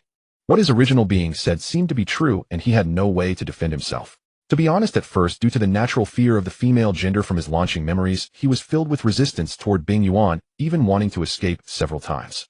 But after spending so many years together, he gradually became accustomed to her presence, to her occasional assertiveness and occasional tenderness. This phrase, "since you can't resist, you might as well enjoy it," could not be more apt to describe Minghe's current state. Moreover, there were those 23 children, exquisite as jade and bound by blood. Every day, watching the children gather around him calling daddy, and watching them play, this bond had long penetrated to the marrow of his bones, making it impossible for Minghe to leave as resolutely as he once might have. Minghe, who was in the Netherblood Sea, could easily sense Minghe's conflicted and reluctant expression through the spiritual connection between the original being and the avatar. Thus, he withdrew his earlier teasing, his tone becoming exceptionally serious as he asked, "Minghe, do you want to leave this world? Don't answer immediately. Think carefully. I want to hear the truest thoughts from the depths of your heart. If you truly want to leave this world, then I will find a way to help you leave. Although this matter is somewhat difficult, it's not too much trouble for me, your original being. With a bit of effort, I can still rescue. I respect your opinion." On the other side, Minghe, upon receiving this message from his original being Minghe, he felt a mix of emotions and fell into a long silence. He lowered his head to look at his sleeping family beside him, then turned to gaze at the 23 children playing in the distance, the reluctance in his eyes growing stronger. Minghe, seeing that Minghe had not replied for a long time, knew he was thinking seriously, so he didn't urge him. He sat back down in his office chair and patiently waited for the final answer. Time passed. How long, no one knew. Minghe looked again at the children rolling around him and acting spoiled, and his gaze gradually became resolute. He had left too many attachments here, he could no longer just walk away.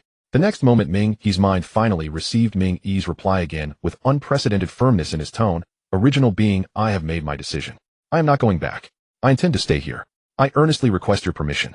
Minghe's reply was entirely within Minghe's expectations. After all, he had already seen from Minghe's expression earlier that he had formed too many bonds in this world, and it was not so simple to sever them completely and leave. "Since there is no danger where you are, if you want to stay, then stay." Minghe replied calmly, his tone carrying a hint of tacit approval and a hint of indulgence toward his avatar. Upon seeing the reply, Minghe's face instantly broke into a relieved smile. Through this guidance from his original being Minghe, he fully confirmed his true inner thoughts. The long-suppressed melancholy in his heart dissipated, and he felt much lighter. "Since you have decided to stay in that world, I will pass on the method of condensing the blood god sun to you." Minghe shifted his tone, his voice becoming more solemn. "I see that your cultivation aura has grown. It seems the rules of that world cannot restrict you, an outsider. If that's the case, you can try using this blood god power to transform the physiques of your daughters. In this way, the shackles that bind their cultivation realms might be broken." As Minghe saw this passage from Minghe, a vast stream of information instantly flooded into his mind. This was precisely the complete method of converting the negative emotions of living beings into blood god power. Realizing what had happened, Minghe's face was filled with ecstasy, and he couldn't help shouting in his heart, "That's right. Why didn't I think of this method before?" As expected, only the original being could come up with this. After being excited for a long while, Minghe finally suppressed his agitated emotions and replied gratefully, "Thank you, original being." Upon hearing this, Minghe replied similarly, "No need to thank me. However, whether this method will succeed is still uncertain. Don't be too happy too early, I'll be mentally prepared." As soon as the words were sent, Minghe saw through the spiritual connection the eager look on Minghe. He saw Minghe's eyes blazing as he looked toward his daughters, and his voice, transmitted back, was full of excitement. Whether it works or not, only trying will tell. Original being, I'll go try it right now. Minghe's trembling body soon startled the beauty in his arm. Bing Yuan's long eyelashes fluttered, and she slowly opened her ice blue beautiful eyes with a trace of drowsiness and confusion from just waking up. She raised her hand and gently touched Minghe's trembling shoulder, her voice tinged with confusion as she spoke. "Hey, what's wrong with you? Why are you trembling so much?"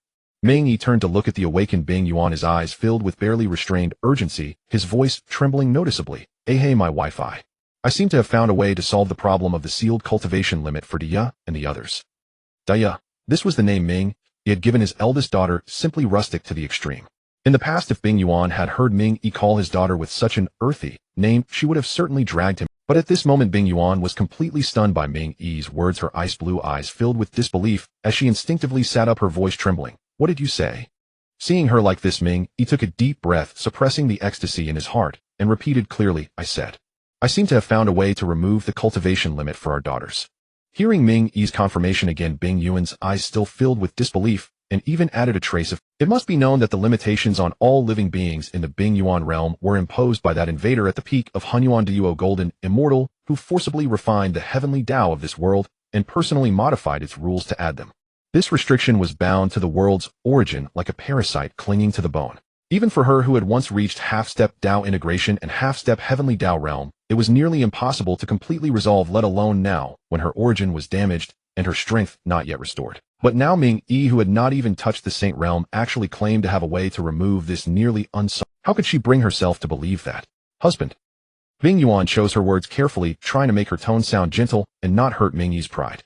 "It's not that I don't believe you, but you may not fully understand the shackles on our daughters. The restrictions on them are not ordinary. They are rules, shackles personally planted by the Heavenly Dao.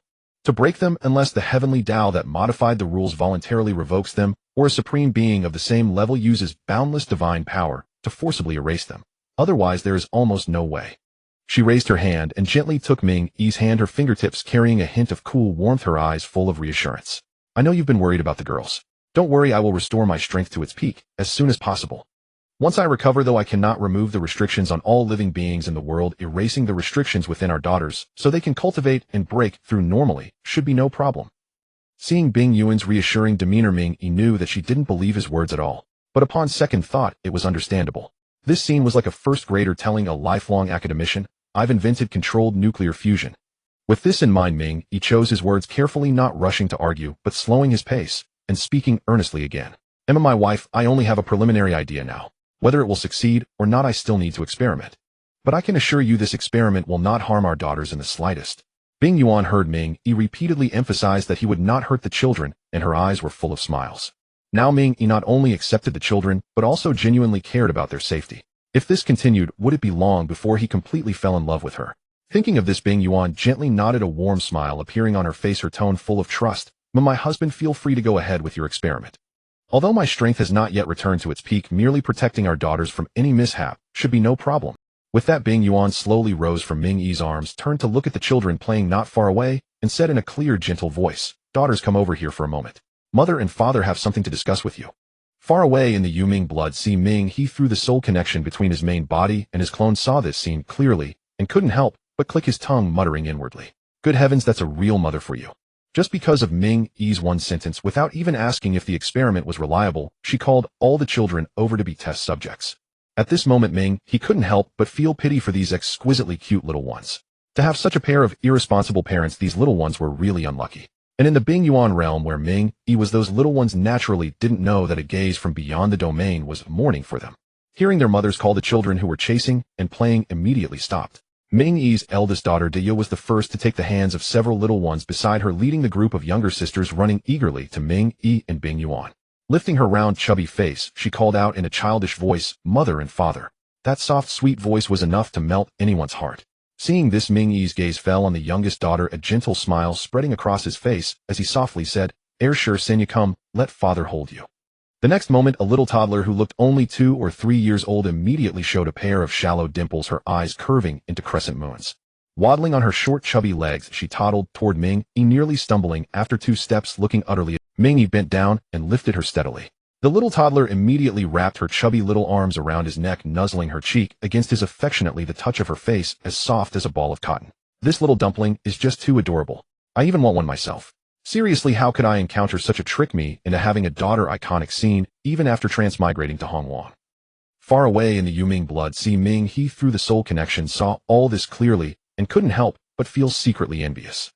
Just as the main body of Minghe, he was sighing inwardly. Minghe, he had already sat down with the little toddler, gently stroked her small nose with his finger, and said in a gentle tone, "Good daughter, in a moment father will help you modify your physique. Good daughter, don't resist, okay?" The reason Minghe chose the youngest heir Sanya as the first candidate for physique modification was that this daughter had just been born not long ago, and the law suppression planted by the Heavenly Dao in her body had not yet fully solidified. Just like freshly formed clay can still be reshaped, conducting the physique modification at this moment was undoubtedly the easiest to succeed. The little baby blinked her big round eyes, listening with a semblance of understanding, then nodded quickly, her head bobbing like a pestle, and spoke in a soft, earnest voice, "Daddy, don't worry, I'm not afraid." Her serious grown-up demeanor almost made Minghe laugh. He couldn't help but ruffle her soft hair, his eyes full of affection, and the tension in his heart dissipated considerably. Without further hesitation, Minghe began to concentrate and activate the power of the blood god according to the method transmitted by the original Minghe. Although this world had reached the level of a great thousand world, the fact that it had not established a dedicated place to contain negative energy since its inception showed that its upper limit was ultimately inferior to that of the primordial world. Because of this, without a place like the netherworld blood sea to store negative energy, the negative emotional force of the entire world drifted freely in the air like the celestial spiritual energy between heaven and earth. The moment Minghe began to circulate his technique and gather the power of the blood god, the negative energy wandering in the surrounding heavens and earth converged wildly towards him as if fish had found a water source. However, Minghe's current strength had not yet reached the level of a sage, and his realm was limited, so he could only draw and gather the negative energy drifting within this particular space. But this was already sufficient. Within half an instant stick of time after Minghe activated the technique, he had drawn a tenth of the vast negative energy stored in this independent space. Though it was only a tenth, this portion of energy was enough to support him in reshaping the physiques of all his daughters. It must be known that the negative energy in this space had been naturally accumulating since the formation of the world. Over billions of years there had been almost no depletion, and its total amount had long since become unimaginably vast. In the distance, Bing Yuan, who had been silently observing, was utterly shocked by the technique Minghe had just displayed. Her ice blue, beautiful eyes widened slightly, her gaze filled with disbelief, and a storm of astonishment surged in her heart. Husband, how did he manage to do this? To be able to extract and concentrate the negative energy that hinders cultivation from the space with such precision. The moment these negative energies were concentrated by Minghe, Bing Yuan clearly felt that the concentration of pure celestial spiritual energy drifting in the air had visibly increased. This made the spiritual energy of heaven and earth exceptionally pure at that moment. Bing Yuan estimated in her heart that if she were to cultivate in such an environment, her speed of recovering her peak strength would increase by at least 3 times. Such a startling change left even this former half-step Heavenly Dao level powerhouse unable to remain calm. Although she was filled with curiosity and longed to immediately ask Minghe how he had done it, she also knew that at this moment Minghe was in a critical phase of performing the technique and could not be disturbed in the slightest. Thus Bing Yuan forcibly suppressed her doubts, deciding to inquire in detail after this matter was concluded. At the same time, her divine sense had quietly spread out, enveloping the entire area, silently guarding Minghe and guarding against any potential accidental interference. After another half an instant stick of time, Minghe slowly raised his head to look at the sky. Gazing at the thick, dark red-black mist that had gathered above with the turbulent negative energy churning inside, he nodded with satisfaction. That's about enough. This amount should be sufficient to reshape the physiques of all 23 girls. With those words, the quasi-saint peak-level mana within Minghe's body instantly surged, gathering at his fingertips.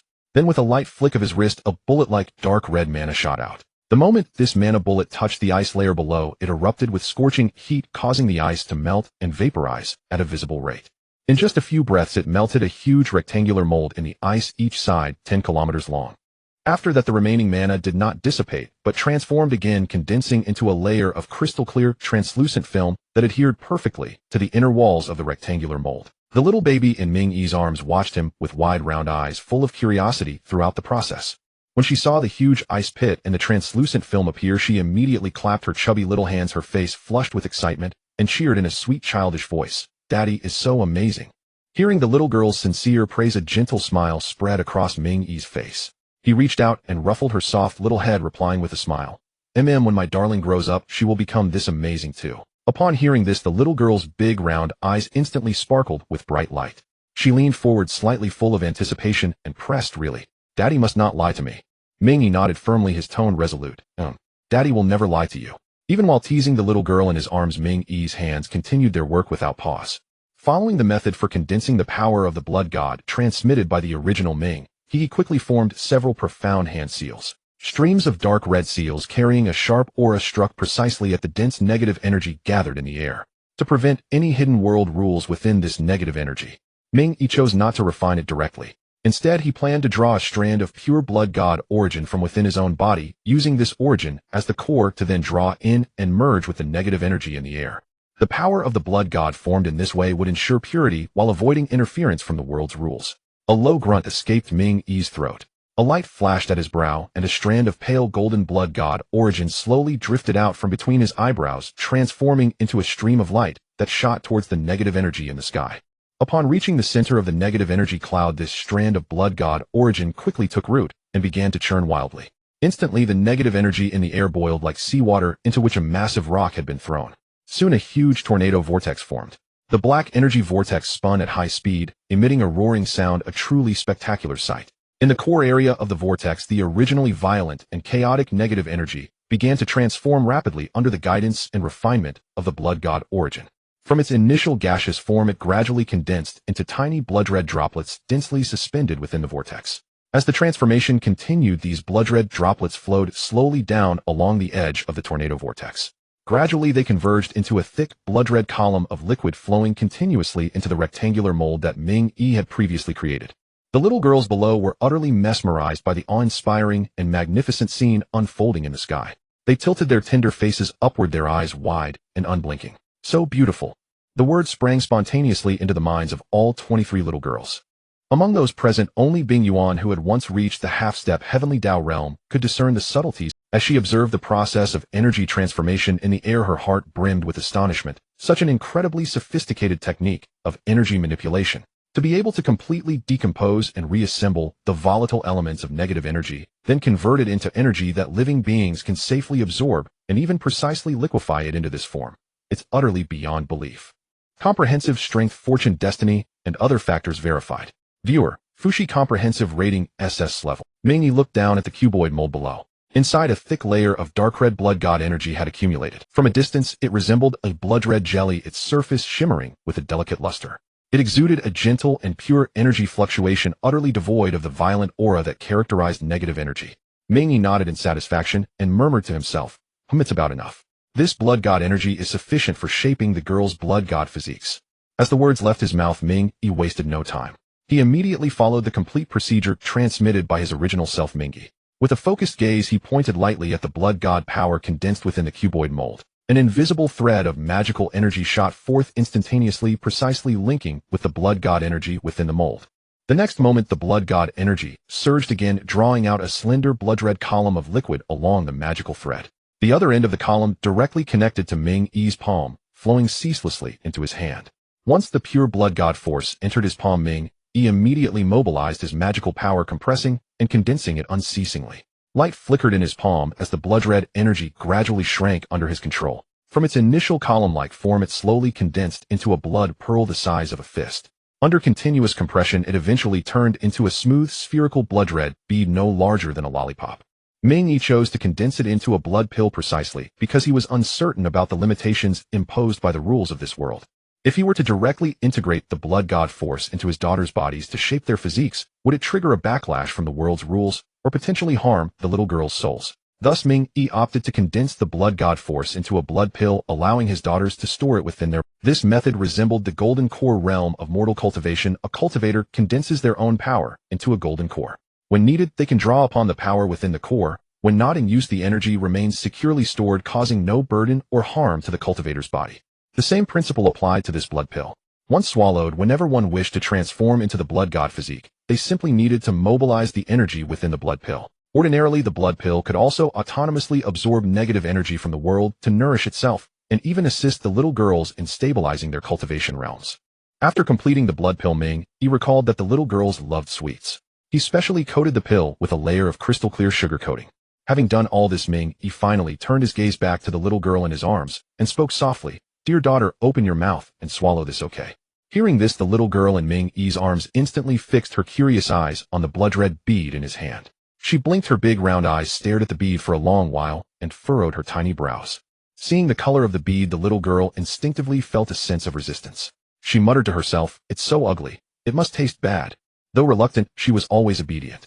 Knowing this was something her father had specially given her, she hesitated for a moment, then slowly opened her little mouth and let out a soft, sweet sound. Ah! Seeing his daughter's endearing obedience, Minghe couldn't help but smile. He didn't hesitate further, gently pinching the sugar-coated blood pill and placing it into the little girl's mouth. The moment the blood pill entered her mouth, the outer sugar coating melted instantly. A fresh, sweet, fruity fragrance mingled with a light sweetness surged into the little girl's heart, completely free of the strange taste she had anticipated. The little one narrowed her big eyes in contentment, her face beaming with satisfaction. She mumbled indistinctly, "So sweet." Minghe reached out and gently stroked her soft hair, his voice brimming with affection. "It's good, isn't it?" The little girl nodded her head vigorously. Her utterly captivated expression made the 22 elder sisters watching from the sidelines yearn with envy. They stood on tiptoe, their small eyes fixed intently on Minghe's hands, their throats moving involuntarily. Just then, a little girl who appeared only slightly older than the 23rd child squeezed out from among her sisters, wobbling as she came forward. She had 2 short braids. She reached out her chubby little hand, tightly grabbing the hem of Minghe's pants. Her small mouth pouted as if it could hang an oil bottle, and she grumbled, "Papa is being unfair. You only give good things to little sister and never save any for us." Minghe looked down at the pouting 22nd daughter by his feet and couldn't help but chuckle. He reached over and scooped her up, gently bumping his forehead against her little head. His tone was both helpless and fond. "You little greedy girl, this isn't an ordinary candy. It's a test for your little sister. If it works, I'll make one for each of you later. Promise you'll all get one."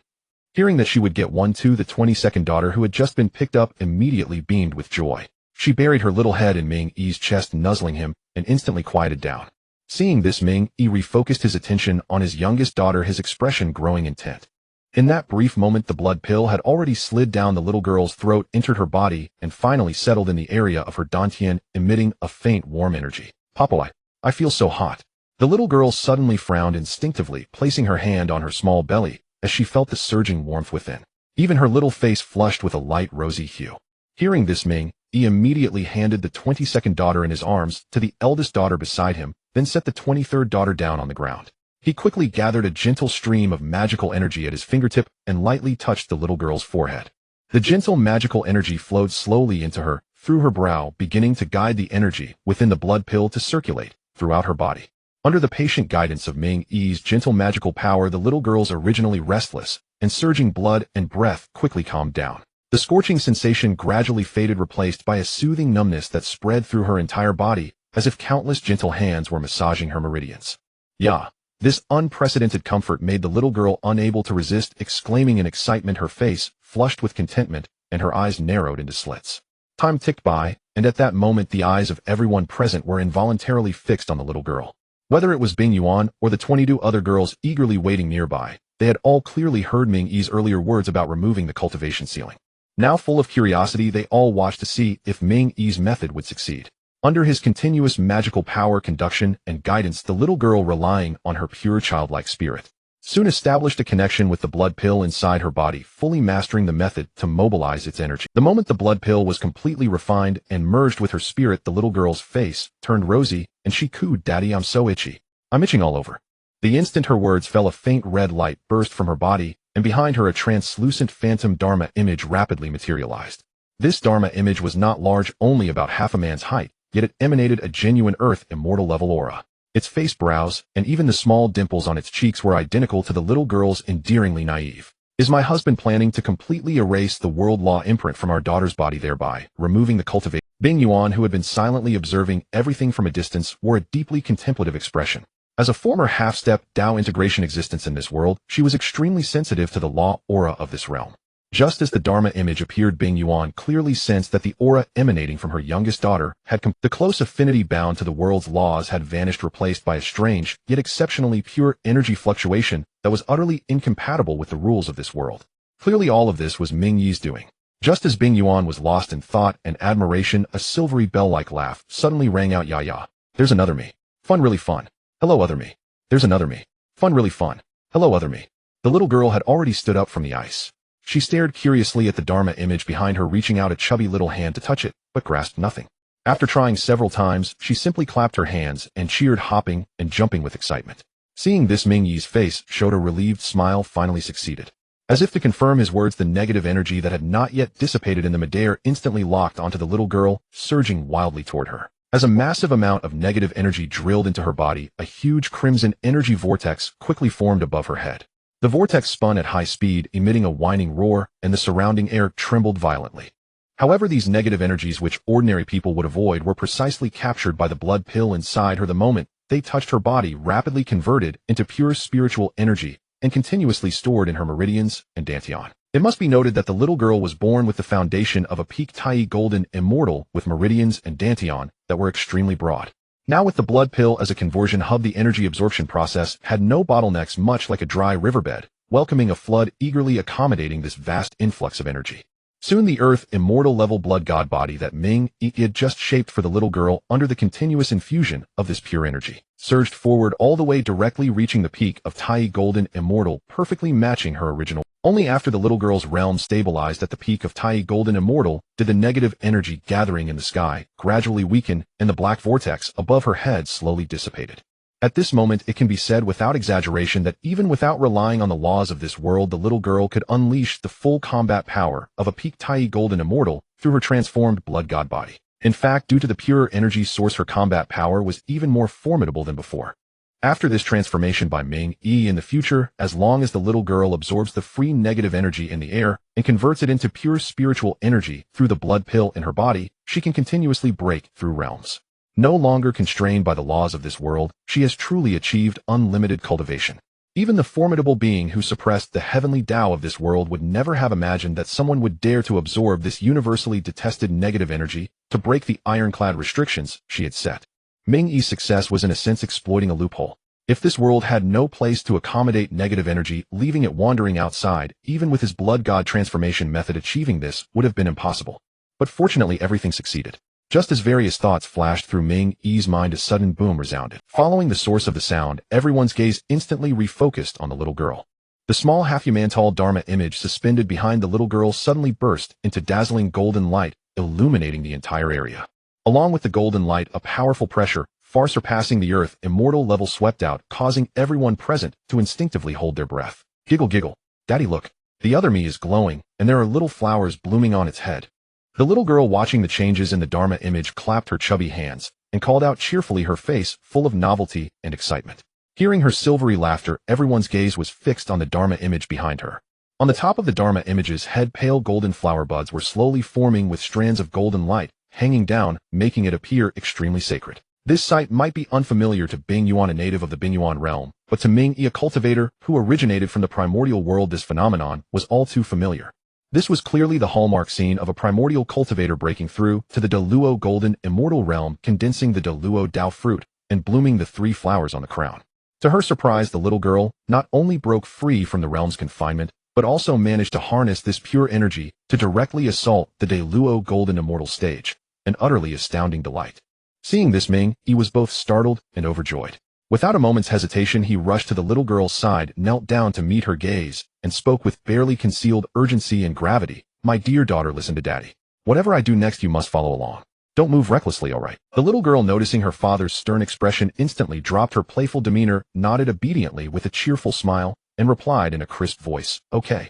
Whatever Daddy says I'll do." Having received her affirmative answer, Minghe immediately sat cross-legged before her, his hands swiftly forming profound Dao seals, while he softly chanted the incantation to guide the condensation of the Dao fruit.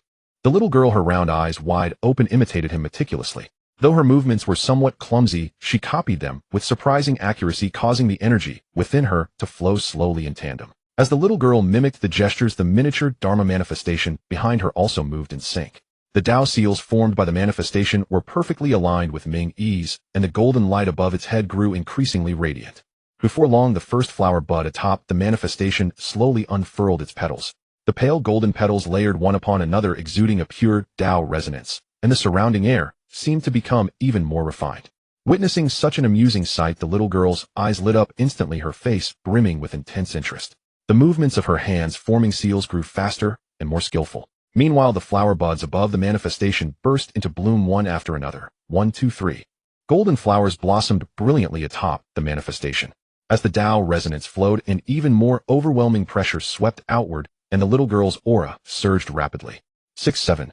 Minghe watched intently, counting the flowers on the little girl's manifestation under his breath, his voice laced with barely concealed anticipation. Only when the 7th flower bud bloomed did the little girl's seal-forming movements noticeably slow down.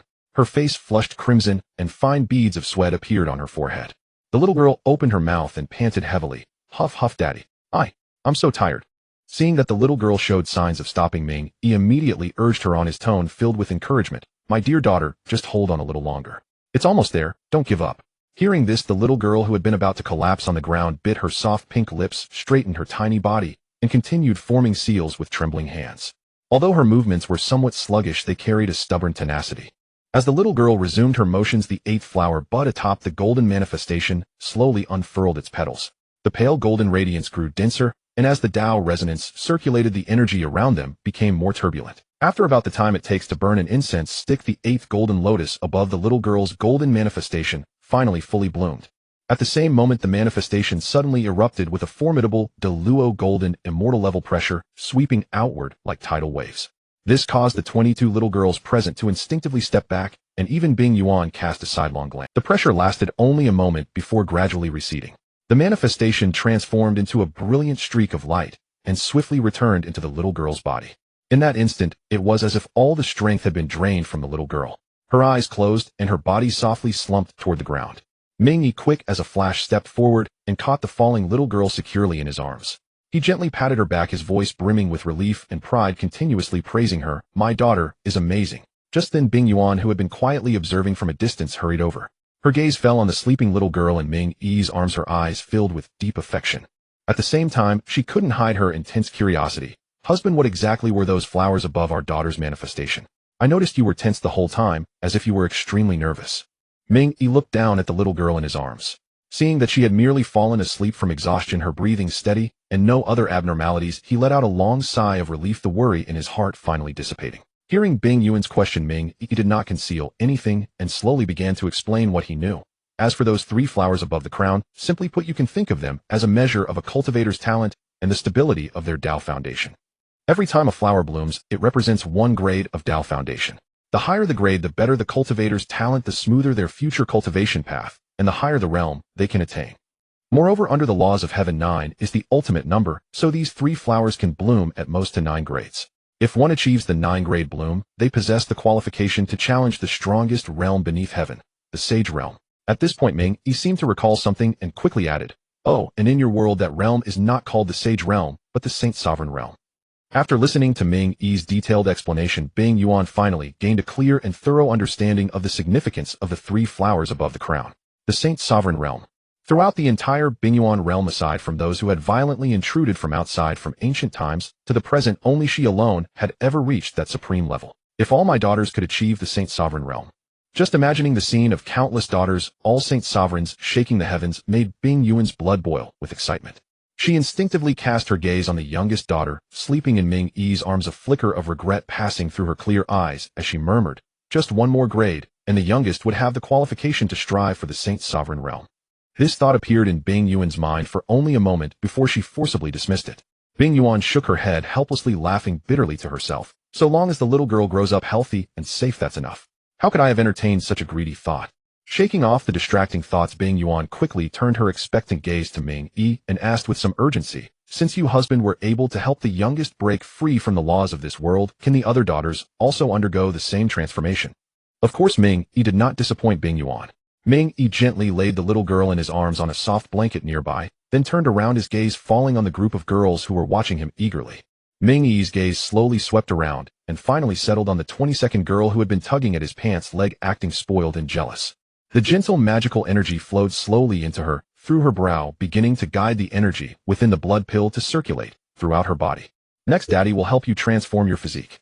Hearing that Minghe had called her the 22nd girl's eyes instantly lit up, her expression full of surprise. She immediately trotted on her little legs squeezed out from the circle of her sisters and ran all the way to Minghe. Tilting her chubby face up, she eagerly opened her mouth. Her pleading look clearly said, "Daddy, daddy, I'm ready. Quickly feed me the sweet candy." Seeing this, Minghe was both amused and exasperated. He reached out and pinched the 22nd girl's soft cheek. Helpless, he had to gather his thoughts and once again mobilize the blood sea energy within him to begin condensing a blood pill. In the following time, Minghe became completely busy. Behold, he stood by the rectangular mold measuring 10 kilometers in length, width, and height, simultaneously drawing the residual negative energy from the air to transform it into blood god power while compressing it. Meanwhile, in the primordial world, the netherworld blood sea, the moment the 23rd girl completed her physique transformation and by absorbing negative energy, soared from Earth Immortal all the way to Deluo Golden Immortal, the main body of Minghe, he trembled violently within. He could clearly sense that his cultivation at the 6th heaven of Hunyuan Deluo Golden Immortal had actually increased by a whopping 0.001. Although the increase was minuscule, this sudden change made Minghe's main Bodis eyes instantly light up. Minghe had never imagined that casually passing the method of condensing blood god power to his clone Minghe, he's simply wanting to help those little ones. After all, they were his clone's children, so calling them half his own was not unreasonable. It seems that as long as they are blood sons condensed through blood god power, I can synchronize their cultivation and enjoy the benefits alongside them. This sudden discovery made Minghe's heart pound with excitement, his eyes full of anticipation, feeling that this held great potential. Just as Minghe was deep in thought, a message transmitted through soul connection nearly made him jump up and switching back to the Binyuan realm, Minghe had just mobilized blood god power to condense a round blood pill and was about to hand it to the 22nd girl, who was staring at him eagerly. However, out of the corner of his eye, Minghe noticed the other 21 little girls all staring at him with pitiful and resentful looks, like a group of abandoned little wretches. Minghe sighed helplessly. All right, flesh is flesh on both sides of the hand. I can't neglect any of them. He'll wait until all the blood pills are condensed, then help these little girls transform their physiques together. With that thought, Minghe turned his head away, resolutely ignoring the 22nd girl's drooping face, and refocused on the blood pill in his palm, speeding up the condensation. After an unknown time, when the last wisp of blood god power was compressed into a pill, 22 blood pills with a dark red luster were neatly arranged before Minghe. Of course, Minghe, well aware of these little girls' nature, did not forget to coat each blood pill with a layer of sugar. After finishing, Minghe distributed the 22 neatly arranged blood pills to his daughters in turn. As soon as the blood pills exuding a sweet fruity fragrance touched their hands, the greedy little girls eagerly stuffed them into their mouths, instantly squinting their eyes in delight. Seeing all the little girls had swallowed the blood pills, Minghe did not dare delay a moment. He immediately concentrated his mind and divided the vast magical power within him into 22 streams. He transmitted them one by one into the little girls' bodies to help warm and nourish their meridians and adapt to the pure power contained within the blood pills. At the same time, the moment the little girls began refining the blood pills within them, the negative energy in the air, which had calmed down suddenly, seemed to find its destination. It boiled up again, transforming into streams of black air that madly poured into the little girls below. With the help of this vast and pure energy torrent, the blood pills within the little girls spun rapidly, soon transforming all their physiques into pure blood god bodies. Since 13 of the little girls were already at the Deluo Golden Immortal level, before the physique transformation, their foundations were far deeper than those of their other sisters. Therefore, the moment they stabilized their Deluo Golden Immortal realm by absorbing negative energy, their Dharma images simultaneously emerged and began to condense the 3 flowers on their crowns. Seeing this, Minghe stepped forward and patiently demonstrated the hand seal techniques and the mental method for guiding the condensation of the Dao fruit over and over, afraid that any little one might fall behind. Under Minghe's meticulous guidance, the quality of the Deluo Dao fruits condensed by these little girls was not low. Even the worst reached the level of 7-petal bloom, indicating a smooth path of cultivation ahead. The best Deluo Dao fruits belonged to Minghe's eldest and 9th daughters. They had reached the peak of Deluo Golden Immortal since birth, showing that their talent was by no means ordinary. It was precisely because of this extraordinary talent that when condensing their Deluo Dao fruits, they directly achieved a 9-petal bloom, the pinnacle beneath the Heavenly Dao. Seeing that she had 2 daughters with such heaven-defying talent, Bing Yuan revealed a genuine smile, the joy spilling over from the corners of her eyes and brows. Although this level of talent was still a notch below her own in her prime, it was already the top talent in this world. Amid her joy, a thought quietly arose in Bing Yuan's mind. She couldn't help secretly glancing at Minghe beside her, pondering. Could I also ask my husband to condense a blood pill that stores power, so I can break free from the constraints of this world's laws? Bing Yuan didn't need to think to know that the being who suppressed this world's Heavenly Dao must have left some contingent. After all, no one would allow a powerful being who could become their enemy to lurk in the shadows, possibly striking out from the dark one day to land a blow. Previously, Bing Yuan risked everything to restore her strength to its peak as quickly as possible, which was already an extremely risky move. After all, as the original He Daoist of this world, she had no retreat. But now it was different. Having witnessed with her own eyes Minghe's astonishing ability to help her daughters completely break free from the shackles of the world's laws, Bing Yuan's heart could not help but stir. Since that bandit could suppress the Heavenly Dao of this world, he must have already seen through all my auras and every trace of my past. Perhaps right now he has set up a net of heaven and earth waiting for me to walk right into the trap. Thinking of this, Bing Yuan hesitated no longer. She raised her eyes to look at Minghe not far away, who was panting from exhaustion after consecutively helping more than 20 daughters construct blood god bodies. A faint blush crept across Bing Yuan's cheeks, and with a rare touch of bashfulness, she spoke softly, "Husband, could you also condense a blood pill for me that can absorb the negative energy from the air?" Hearing Bing Yuan's words, Minghe, who was carefully settling the little girls who had fallen asleep from overexertion, was startled and paused in his movements. He looked at Bing Yuan in the distance with astonishment, his face full of disbelief, and asked uncertainly, "Wife, what did you just say?" Seeing Minghe's dumbfounded expression, Bing Yuan pursed her lips helplessly and had to repeat what she had said. "I said, husband, can you also condense a blood pill for me that can absorb the free negative energy in the air?" After confirming that he had heard correctly, the astonishment on Minghe's face gradually faded, replaced by full confusion and bewilderment. He really couldn't understand. This woman before him was a dignified half-step Heavenly Dao existence, far stronger than himself. Why would she take a fancy to the blood pill he had condensed? Just as Minghe was filled with confusion, one urgent thought after another came quickly through the soul link from Minghe's true form. "What are you still dazed about? If she asked you to condense a blood pill, just do it." Immediately after, another anxious urging followed. "Why are you dawdling there?" She finally spoke up. "You quickly agree." From these continuous thoughts, Minghe could clearly feel the unrestrained urgency of the true form Minghe. How could Minghe not be anxious? Bing Yuan before him was a genuine half-step Heavenly Dao powerhouse. If she could refine the blood pill, it would be equivalent to having an additional half-step Heavenly Dao blood god incarnation in that world. With the blood pill's ability to convert free negative energy in the air, it was believed that before long, Bing Yuan's strength could be restored to its peak half-step Heavenly Dao level. As long as Bing Yuan became Minghe's blood god incarnation Minghe, he would be able to trigger his special talent. His own strength equals the sum of all his avatar's cultivation. At that time, his strength would inevitably undergo a cataclysmic surge. If luck was on his side, he might even be able to leap to the realm of Hunyuan Taiji de Luo Golden Immortal in one go. Hunyuan Taiji de Luo Golden Immortal. That was a formidable realm that even among the 3,000 chaos demons could be considered noteworthy. Just imagining it, Minghe's heart surged with irrepressible longing. Seeing the true form Minghe's such urgent urging Minghe, he was momentarily stunned, but then he quickly understood. He was naturally aware of the true form's special ability to merge the cultivation of all avatars.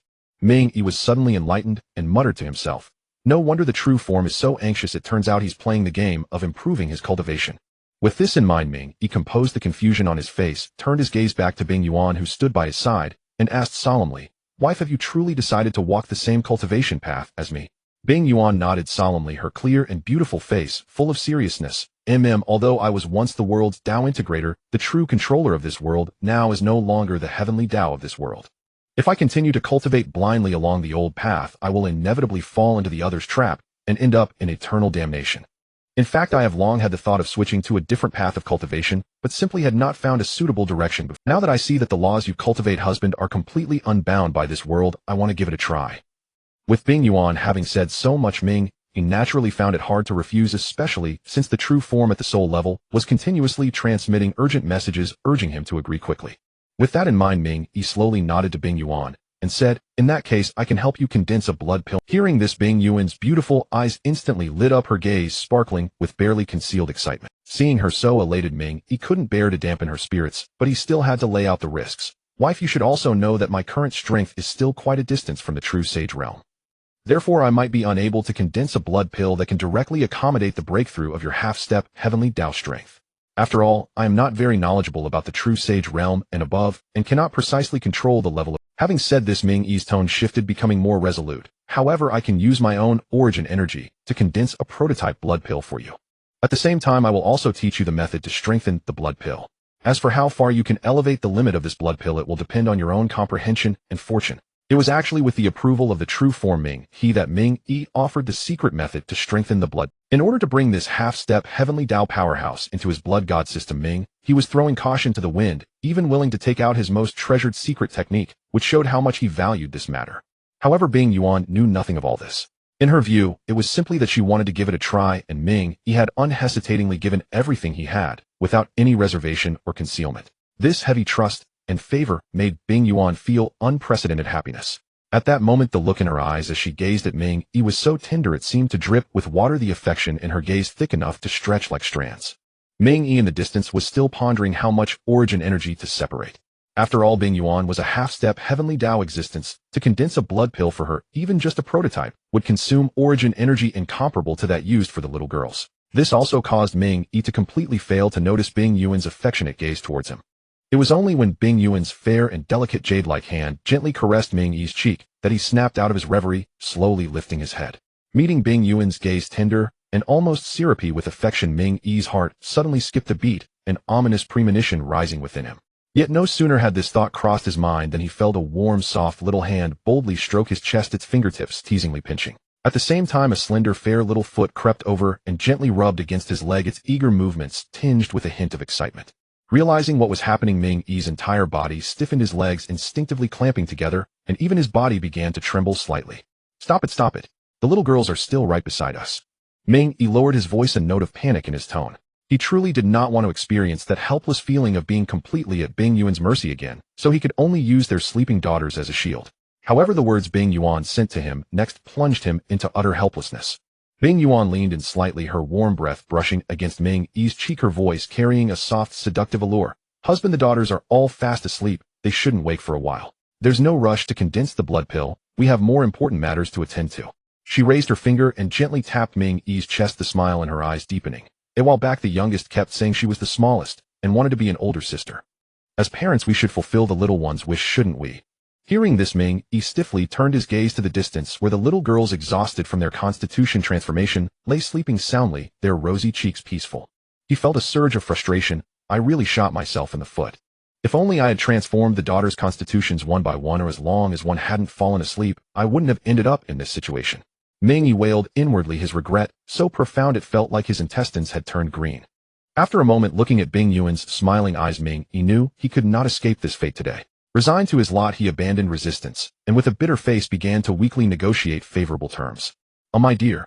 Minghe's voice carried a pleading tone, his eyes full of supplication. Can we not use your feet this time?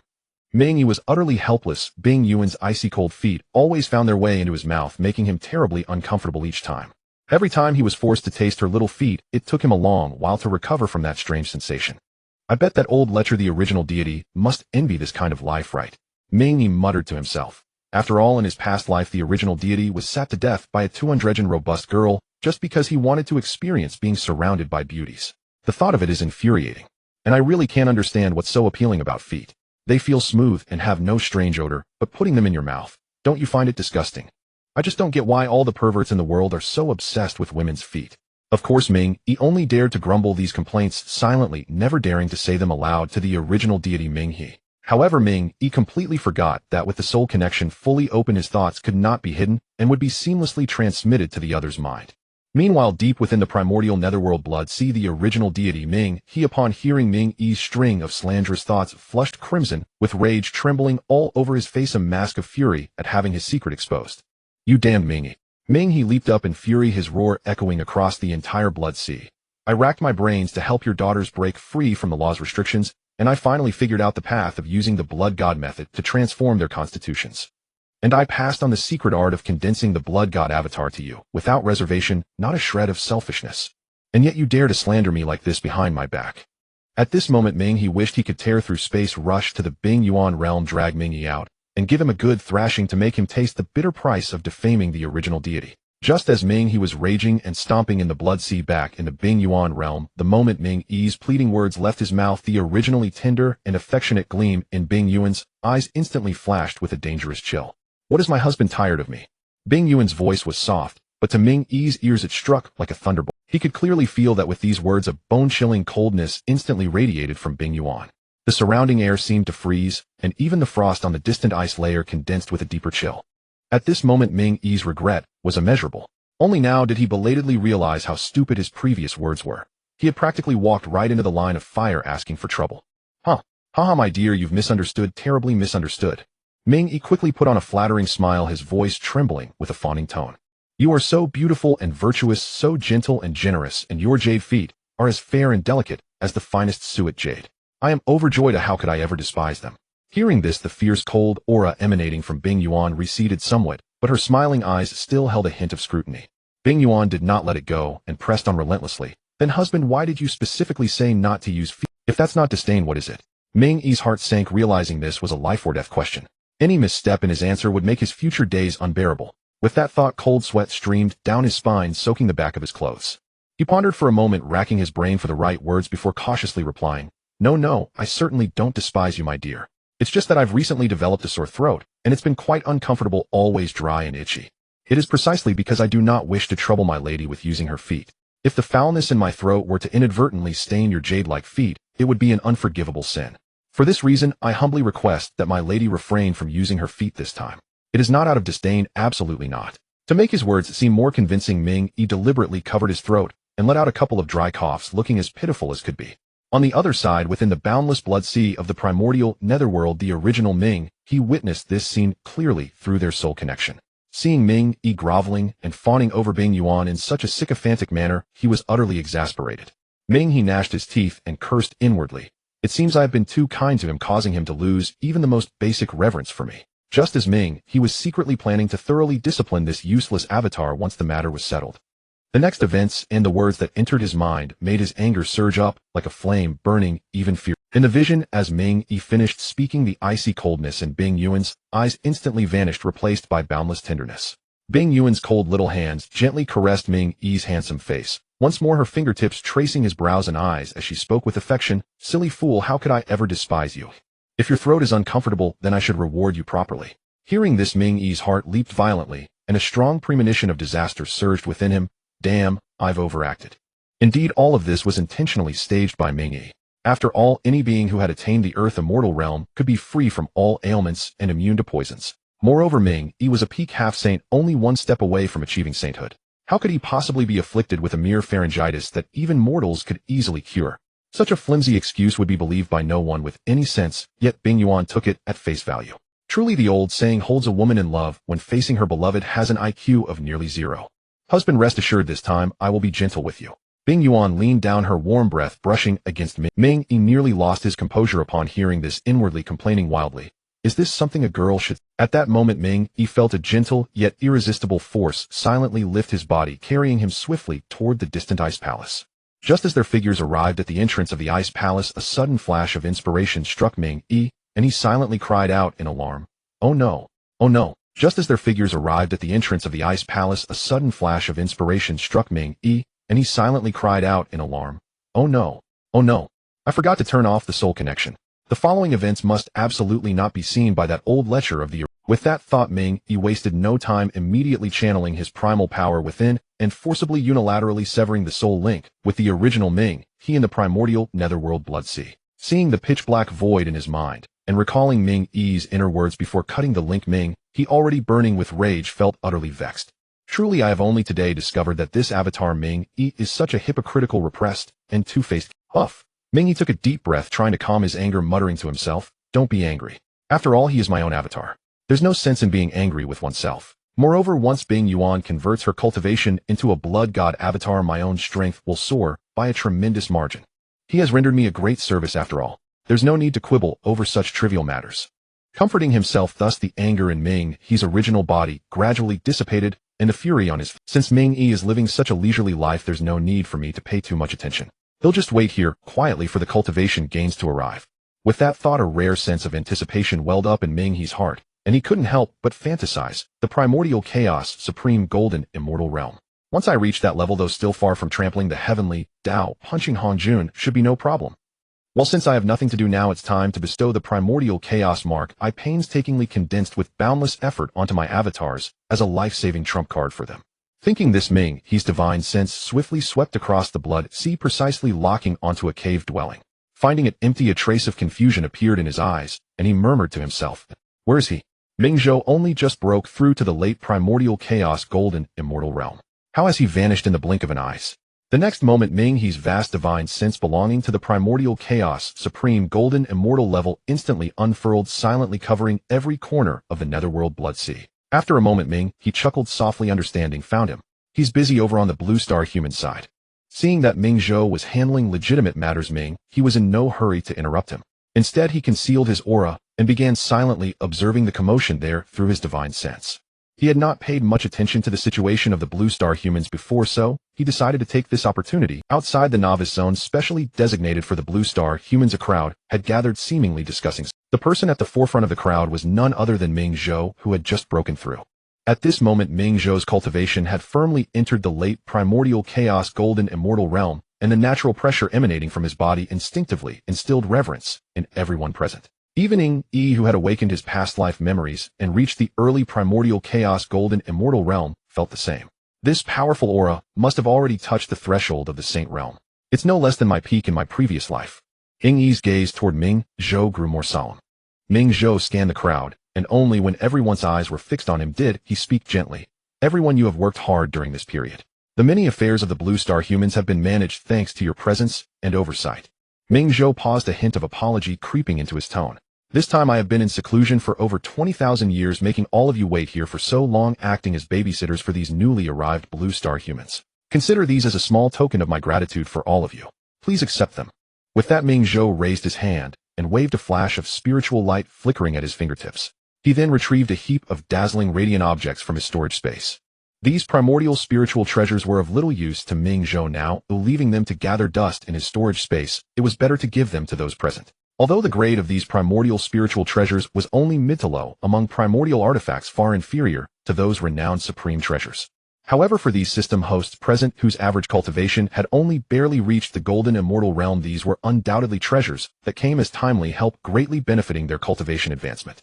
Previously sensing the formidable aura emanating from Minghe, each of them had appeared somewhat restrained, not daring to even take a deep breath. After all, at this moment Zitong, the intermediary between them and Minghe, was not present, and they had only met this great figure once before, so a bit of nervousness in their hearts was inevitable. But when they saw the kind smile on Minghe's face, heard his gentle and considerate words, and then saw those valuable primordial spiritual treasures he casually took out, the original restraint and apprehension born from the gap in cultivation instantly vanished without a trace, replaced by an irrepressible delight. The lively Zhou Laoba eyes instantly went wide as saucers upon seeing the heap of primordial spiritual treasures. Rubbing his hands together he chuckled, "Senior, you said it yourself, so I won't stand on ceremony." Looking at his eager expression, Minghe couldn't help but smile and spoke soothingly. "Everyone, no need to be so formal. Just think of me as another transmigrated chosen by the system, just like you. No need to be so distant." Actually, this statement wasn't entirely wrong. Minghe's original memories originated from Minghe, and wasn't Minghe precisely a visitor from another world who had transmigrated into the Honghuang world. It's just that when Minghe had transmigrated back, then it wasn't due to the system. Hearing Minghe's approachable words, everyone present completely shed their restraint and swarmed over to the pile of treasures, beginning to choose. Before long, everyone had picked their desired treasures, their faces beaming with satisfaction. Seeing this, Minghe cleared his throat and spoke again. "Everyone, for the time being, you no longer need to remain stationed in the human novice zone. I observe that your cultivations have basically reached the golden immortal realm, the Tai golden immortal realm, and one of you has even stepped into the early stage of the Daoyuo golden immortal realm. Such strength is already quite formidable in the current Honghuang world. At a time when the calamity of the Wu and Yao has just ended, and the order of heaven and earth has yet to fully stabilize, you already possess a certain ability to protect yourselves. If any of you are interested in venturing out into the Honghuang world to gain experience, feel free to come find me anytime. I can leave you with some means to protect your lives. Though it may not make you invincible in the Honghuang world, as long as a sage does not personally intervene, ensuring your safety will be no problem." As he spoke, an unparalleled confidence flashed in Minghe's eyes. Upon hearing Minghe's words, everyone present couldn't help but inhale sharply. They exchanged glances, seeing the irrepressible shock in each other's eyes. Everyone present was no longer naive newcomers. Having cultivated in the Honghuang world for tens of thousands of years, they naturally understood what a sage meant in this world. That was an existence standing at the pinnacle of the Honghuang pyramid, whose words enacted laws and who wielded control over the cosmos. Their numbers were scarce. All the sages in the entire Honghuang world combined would not exceed the count of 2 hands. From Minghe's assured tone and confident demeanor, they could easily judge that his words were no empty boast. "This one before us is absolutely a true thick thigh to cling to." This thought simultaneously surfaced in the minds of everyone present. It added a few more degrees of fervor to the way they looked at Minghe. Seeing the eager light in everyone's eyes, Minghe smiled calmly and continued, Of course, if you don't wish to travel the Honghuang world, but instead want to return to your own worlds, your strength is sufficient for that. You can register with me, once Zitong awakens and hands me the coordinates of your world, I can send you back. As these words were spoken, Minghe could clearly sense that the breaths of everyone present involuntarily grew heavier. You may return and think it over carefully. Once you have made a decision, feel free to come find me. For the time being, I will remain stationed in the Blue Star Human Novice Zone. With that, Minghe did not linger any longer. He lifted his foot and walked slowly toward the Blue Star Human Novice Zone ahead, and the faint pressure of his Hunyuan Golden Immortal cultivation also receded. As soon as he stepped into the Novice Zone's range, Minghe unfurled his divine sense, without reservation, instantly enveloping the entire area. The cultivation levels of every Blue Star human within the Novice village were clearly reflected in his mind. Minghe nodded slightly, a satisfied curve touching his lips. 1/10 of the Blue Star humans have successfully reached the Earth Immortal realm. Although 1/10 may not seem like a large proportion, this 1/10 was based on a population of trillions. In other words, this seemingly ordinary novice village already contained nearly 100 billion Earth Immortal cultivators. Although the Earth Immortal realm is the most basic and weakest among the immortal paths, it still qualifies as a true immortal and already possesses the most fundamental conditions for survival in the Honghuang world. Minghe murmured to himself, his gaze deepening. However, if we are to implement that plan in the future, those involved will need at least the Golden Immortal realm cultivation. Minghe's gaze slowly swept over the Blue Star humans in the novice village below, some engrossed in cultivation and others sparring with each other. He calculated inwardly, I wonder how many of these Blue Star humans will ultimately break through the shackles and achieve the Golden Immortal realm. Is it 10 billion or perhaps 100 billion? Minghe lowered his head and pondered for a moment, counting on his fingers to estimate the time. He muttered softly, the celestial energy stored in the novice zone can no longer allow these Blue Star humans who have reached the Earth Immortal realm to break through further. It seems it's time to release them into the outer Honghuang world to let them venture and train on their own. With this thought, Minghe hesitated no more. His divine sense raced swiftly, and soon he communicated with the artifact spirit of the mid-grade innate spirit treasure that had constructed this novice village, the heaven-obscuring spirit shielding cover, smoothly taking control of the village. The next moment, within the previously tranquil novice village, every living being suddenly felt a boundless majestic power descend from the void, sweeping across the entire realm. The earth began to tremble violently, and the walls of the immortal cities quaked. In the novice village and the immortal cities, those beings whose cultivation had reached Earth Immortal or above all wore expressions of astonishment, unable to help exclaiming, what exactly is happening? Why has the earth suddenly started to tremble? Exclamations arose one after another. The next moment, countless streams of immortal force surged from the crowd, swirling and lifting countless figures of various shapes, instantly soaring into the air and hovering above. These Earth Immortal cultivators, their expressions grave, swiftly scanned the novice village below and the surrounding heavens, attempting to locate the source of the great earth tremor. Just then, amidst the vast heavens and earth, a series of grand Dao sounds echoed leisurely. Now some Blue Star humans have attained the Earth Immortal realm, qualifying them to explore the outer primordial world. The laws of this world are incomplete and cannot provide the conditions for you to break through to higher realms. Now some Blue Star humans have attained the Earth Immortal realm, qualifying them to explore the outer primordial world. The laws of this world are incomplete and cannot provide the conditions for you to break through to higher realms. Therefore, I will soon open the ascension gate to the outer primordial world. Cultivators who have reached the Earth Immortal realm or above, please prepare. As soon as this rumbling Dao sound fell, the Blue Star human cultivators hovering in midair burst into commotion. After exchanging glances, they belatedly realized what had occurred. This voice is so unfamiliar. It sounds nothing like Blue Star's Heavenly Dao. In the crowd, an Earth Immortal cultivator clad in a blue Daoist robe couldn't help but shrink his neck, muttering lowly with a wary expression. Could there be some conspiracy? Perhaps it's a trap set by outer demons waiting for us to walk right into it. We absolutely must not fall into the trap. Before crossing into the primordial world, Blue Star was not lacking in conspiracy theorists. Now, having crossed into this perilous primordial world where danger lurks at every turn and death is a constant risk, and with the added benefit of extending life through cultivation, their fear of death grew ever stronger, and those fond of speculating about conspiracies became even more numerous. Hearing this, a burly Earth Immortal cultivator standing nearby, known for his hot temper, immediately lost his composure and bellowed, "What the hell is wrong with you? Are you out of your mind? If you want to die, then get the hell out of here on your own and stop spreading rumors to drag us down with you.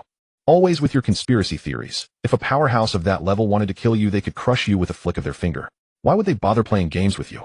Just think, do you even deserve it? Do you?" These last three words the hot-tempered cultivator nearly roared, making the eardrums of nearby cultivators with weaker cultivation ring. As these merciless words fell, the cultivator who had been spreading conspiracy theories instantly reddened. His face flushed bright red, and the veins on his forehead bulged and throbbed. He glared at the hot-tempered cultivator, silently memorizing the other's appearance. His heart instantly filled with intense murderous intent. Just wait. Daring to humiliate me like this in front of so many people. Once I get back, I'll have my parents kill you.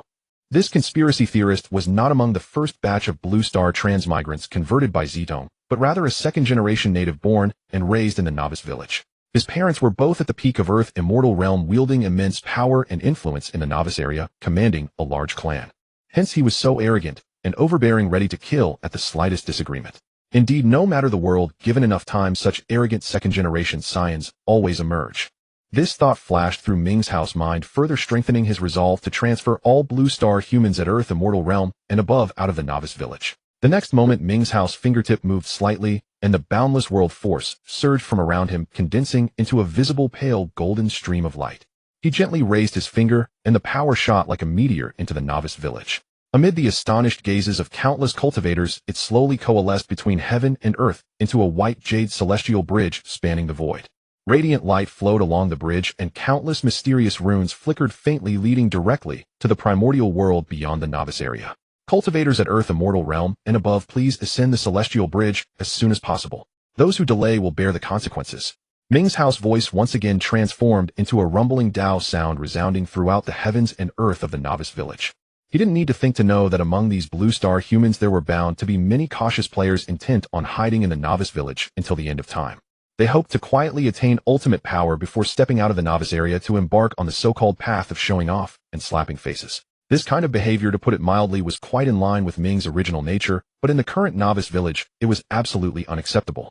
After all, when he first established this novice village, it was designed as a sanctuary for mortals below the immortal. The heavenly laws within this novice village were incomplete. The Earth immortal realm was the limit of cultivation, and breaking through to higher realms was nearly impossible. Of course, the great Dao has 50 and heaven derives 49. There is always a sliver of chance. Minghe did not guarantee that among those who remained, the one that escaped might truly break the shackles and advance against the odds. Thus, he would let those who wished to stay remain. After teleporting all cultivators at Earth immortal realm and above out, Minghe would communicate with the artifact spirit of the heaven obscuring spirit shielding cover to set a rule within the novice village. All those above the DCN realm were forbidden to act. Any violation would result in direct annihilation by the treasure's power. As for the consequences of those who stayed, being unable to break through due to incomplete laws, that was no longer his concern. After all, Minghe had already left the warning. Those who delay will bear the consequences when he opened this passage to the outer primordial world. Since they made their own choice, they must bear the corresponding consequences. As soon as Ming's house words fell, a burly figure stepped forward from the crowd, striding onto the resplendent white jade celestial bridge. With a sweep of his gaze, Minghe saw that the first to step onto the white jade celestial bridge was none other than the hot-tempered cultivator who had refuted the conspiracy theories earlier. Although he had no need for the other's defense, Minghe appreciated the fact that the man had spoken up with a fair word. With a casual wave of his hand, Minghe sent 2 condensed streaks of light into the body of this hot-tempered fellow. At the same time, a gentle voice slowly echoed in the hot-tempered fellow's mind. Little one, do not resist. I have left a protective magical power within you. Should you encounter a situation of certain death, it can save your life. Also, I have stored a spirit treasure within your sea of consciousness. Once you refine its prohibitions, you will be able to wield its power. I have high hopes for you. Strive to grow, and I look forward to seeing you at the pinnacle of the immortal path one day. The sudden voice in his mind made the hot-tempered fellow's body jolt. After he absorbed the meaning of the words, his eyes instantly widened in astonishment. He immediately sank his divine sense into his sea of consciousness, and indeed saw a small, exquisite pagoda suspended there, emitting a hazy, mysterious light. Dao patterns swirled on its surface, exuding a faint pressure. Overwhelming joy surged through his heart. He quickly stopped, bowed solemnly toward the void, and said in a clear voice, Junior Chen Beixian, thanks the senior for this opportunity. Hearing the name, Ming's house expression turned somewhat peculiar. He muttered inwardly, Chen Beixian. He recalled that in his past life he had read a novel about showing off and slapping faces, and the infamous king of showing off in that book seemed to bear that name. The thought flickered through Ming's house mind, and was quickly cast aside. The events of his past life were already like fleeting clouds to the original Minghe, let alone this clone of his. Minghe turned his gaze back to the white jade celestial bridge.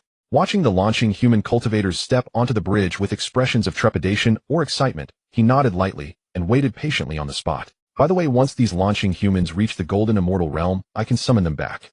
Now that Luo Mihu has also broken through to the great Luo golden immortal realm, he is the most suitable person to handle this task. During the wait, Minghe suddenly remembered the boy he had brought back earlier. He raised his hand and a divine thought shot through the air, transmitting a message to Luer, come to me. In a secluded cave, Minghe, who had been meditating and cultivating, was startled by Ming's house transmission resonating in his ears. He abruptly opened his eyes, a glint of golden light flashing within them. He immediately withdrew from his deep meditation and murmured to himself, "This is the great master's transmission." With that thought, Minghe dared not delay. He rose to his feet, his vast, great Luo golden, immortal-grade spiritual power surging around him. Stepping onto a golden, auspicious cloud, he sped off in the direction Minghe had indicated. Before long, a streak of golden light, carrying Minghe, appeared before Minghe. Minghe hurriedly bowed and said respectfully, "Greetings, master." Minghe waved his hand, dispensing with pleasantries, and cut straight to the point. Now that you have broken through to the great Luo golden immortal realm, and your divine abilities have grown, I have an important task for you. Would you be willing to undertake it? Minghe immediately straightened his back and replied solemnly, "Whatever the master commands, I am at your disposal." Minghe was very satisfied with Minghe's respectful attitude. He casually waved his hand, and a streak of light flew out from his sleeve, landing steadily in his palm. It was a pure white staff engraved with mysterious Dao patterns. "This is the middle-grade innate spirit treasure, the Hunyuan Suishin stick. Take it." Minghe paused, then continued, "Next, I need you to leave the Yuming Shuahai and go to the outer Hongwang. Find a place with excellent feng shui and establish a Taoist sanctuary. As for those launching humans who were teleported out, as long as their character is not too corrupt, you may secretly look after them. Once any of them breaks through to the golden immortal realm, immediately inform me, and I will personally come to take." This task, though seemingly vast, was easily within the capabilities of Minghe, a great Luo golden immortal adept at the art of listening and tracking across thousands of miles. "Rest assured, master. I will dedicate myself wholeheartedly to completing the mission you have entrusted." Minghe clasped his fists in acceptance. Hearing the assurance, Minghe nodded with satisfaction. Then he casually tossed a black token engraved with chaotic patterns, landing it precisely in Minghe's hand. "If you encounter dangers beyond your ability to handle in the outside world, activate this token. It contains 5 of my full power strikes capable of instantly killing any cultivator below the late quasi-saint stage." Minghe took the token with both hands, feeling its weight and the overwhelming pressure emanating from it. He bowed again. "Thank you, great master, for bestowing this life-saving treasure." Minghe waved his hand dismissively and continued, "By now some launching humans should have already been teleported out. Time is pressing, you may go and attend to your duties." Hearing this, Minghe respectfully acknowledged with a yes, then turned and transformed into a streak of golden light rushing toward the outer Hongwang. Time passed slowly until at last all launching human cultivators in the novice village who had reached the earth immortal realm or above were teleported to the outer Hongwang by Minghe. Looking at the novice village below, now left only with mortal cultivators, Minghe stretched his limbs and yawned lazily, sighing, "Finally done. This phase is over." Just as his languor had not yet faded, a familiar voice suddenly sounded in his ear. "Well done." Ming's house body stiffened slightly. He immediately recognized the voice of the original Minghe, and the lazy expression on his face vanished instantly. He quickly replied, "It was no trouble, original self. May I ask why you have contacted me? Is there something you wish?" He knew the original Ming's temperament all too well. He never came without a reason and rarely initiated contact.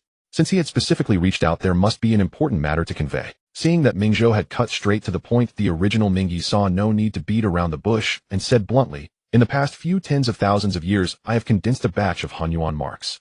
Come and collect them. Distribute them to the few clones who have not yet attained sainthood as a means of protection. This way you will have more confidence when traveling through the Hongwang in the future." Upon hearing this message from the original self, Ming's house eyes instantly brightened, and he could not help but ponder inwardly. The original self has managed to condense another Hunyuan seal capable of unleashing sage-level combat power in a short duration. I wonder how many there are this time.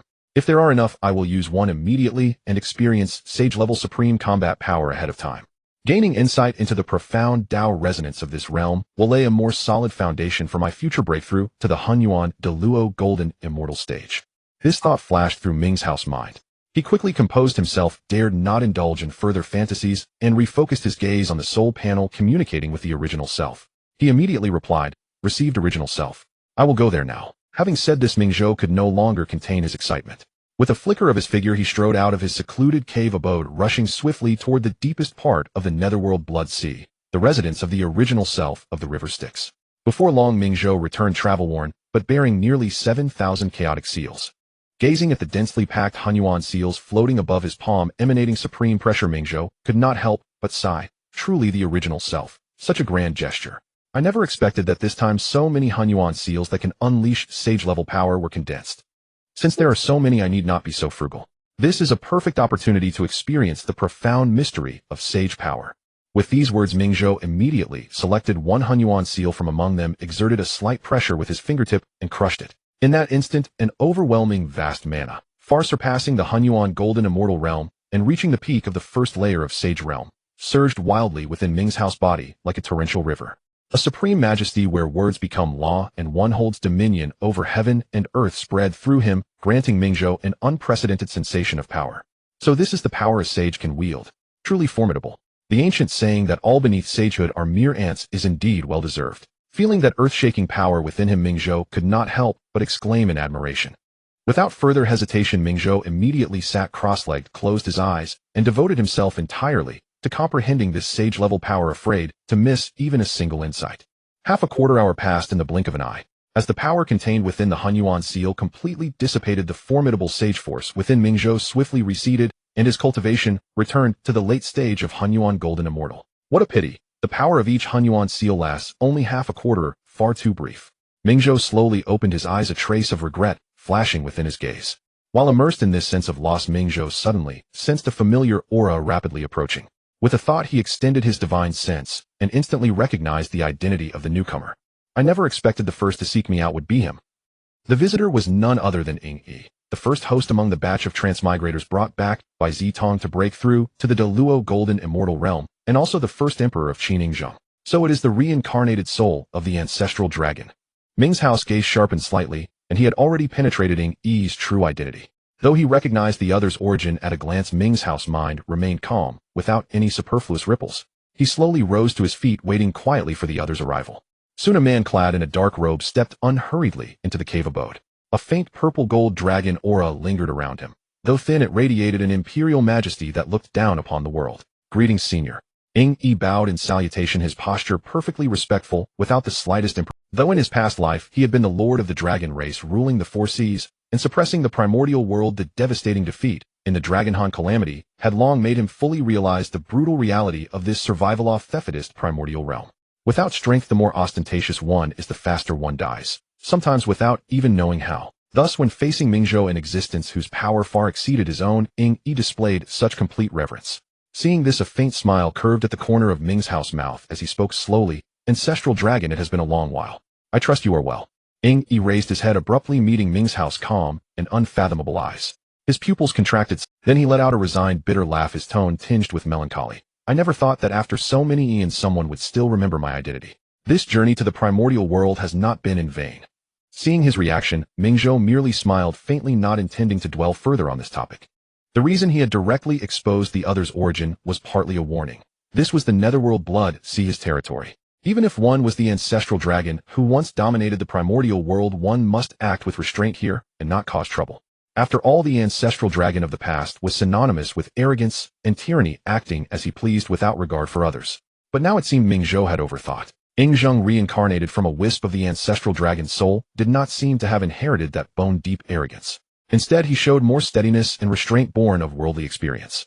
Since that was the case, there was no need to cling to the subject. Changing tack, Minghe continued to ask, Ancestral dragon, have you come this time to leave my netherworld blood sea and return to the dragon race?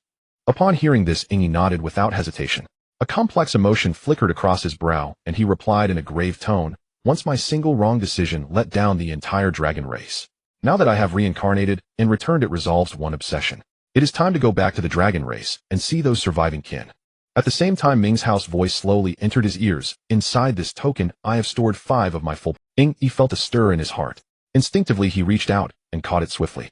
As it landed in his palm, he sensed a profound pressure. At the same time, Minghe's voice slowly entered his ears. Inside this token, I have stored 5 of my full power attacks.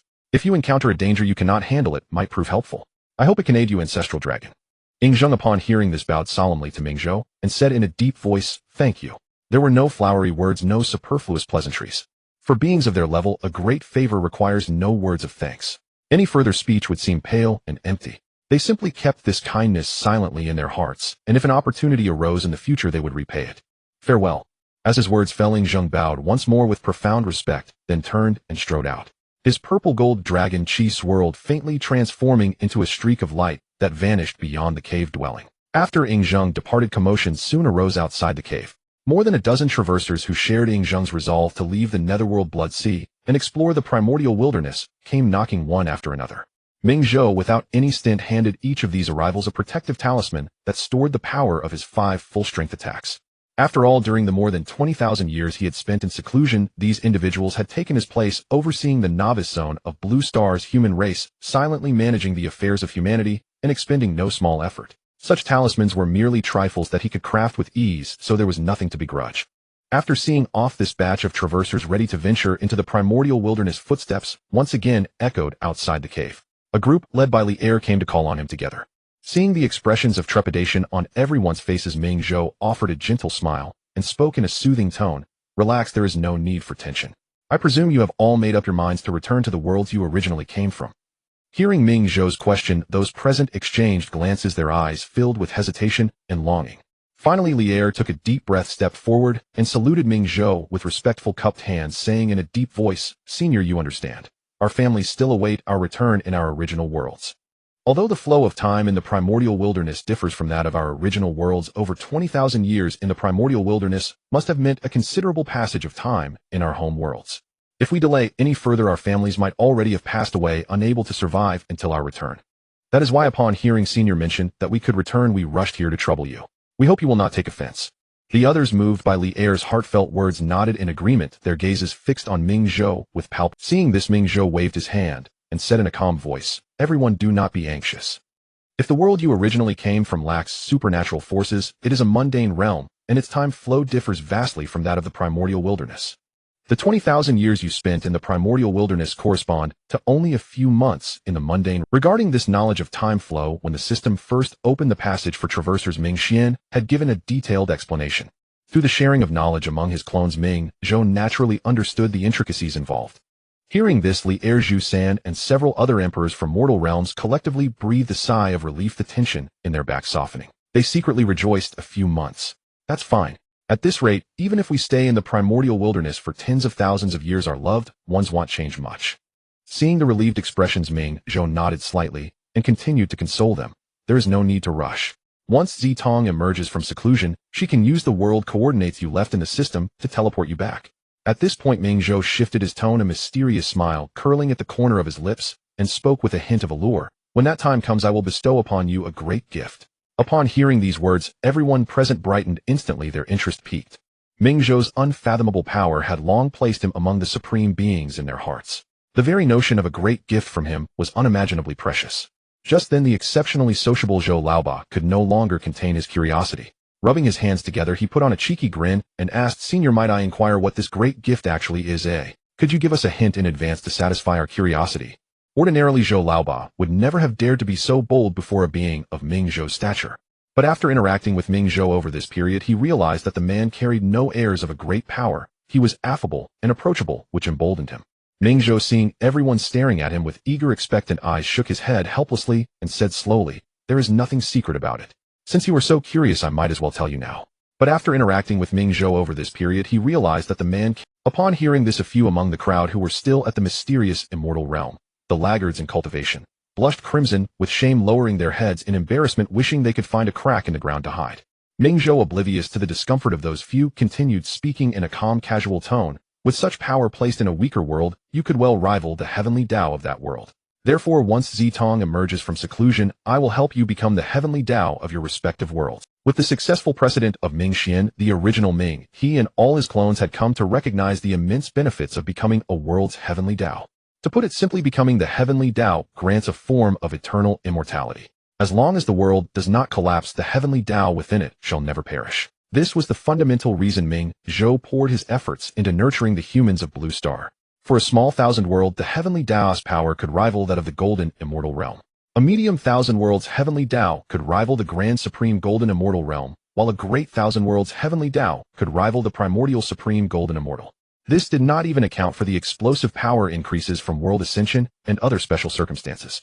Imagine if all of Minghe's blood god clones could each become the Heavenly Dao of their own worlds. With the unique attribute that the original's power equals the sum of his clone's power, what terrifying level would Minghe's cultivation reach? When this idea was first proposed, Minghe himself had a strong intuition. If he could truly achieve all this, perhaps even the realm of the Great Dao, which even the primordial Pangu had not attained, might not be beyond his reach. However, the traversers below were unaware of Minghe's plan. When they heard that the great gift Minghe intended to bestow was to make them the heavenly Dao of their own worlds, their eyes widened in disbelief, overwhelmed by the sheer magnitude of the revelation. The term heavenly Dao has always been synonymous with supreme power. Even in the desolate age of spiritual depletion, the mortal realm's scripts and operas could never escape its presence. Especially since they arrived in the primordial world, witnessing the earth-shattering battles of mighty beings and countless inconceivable wonders. This only deepened the reverence the crowd held for the ethereal, yet omnipotent existence known as. Upon hearing Minghe declare his intention to help them become the heavenly Dao, their first instinct was disbelief.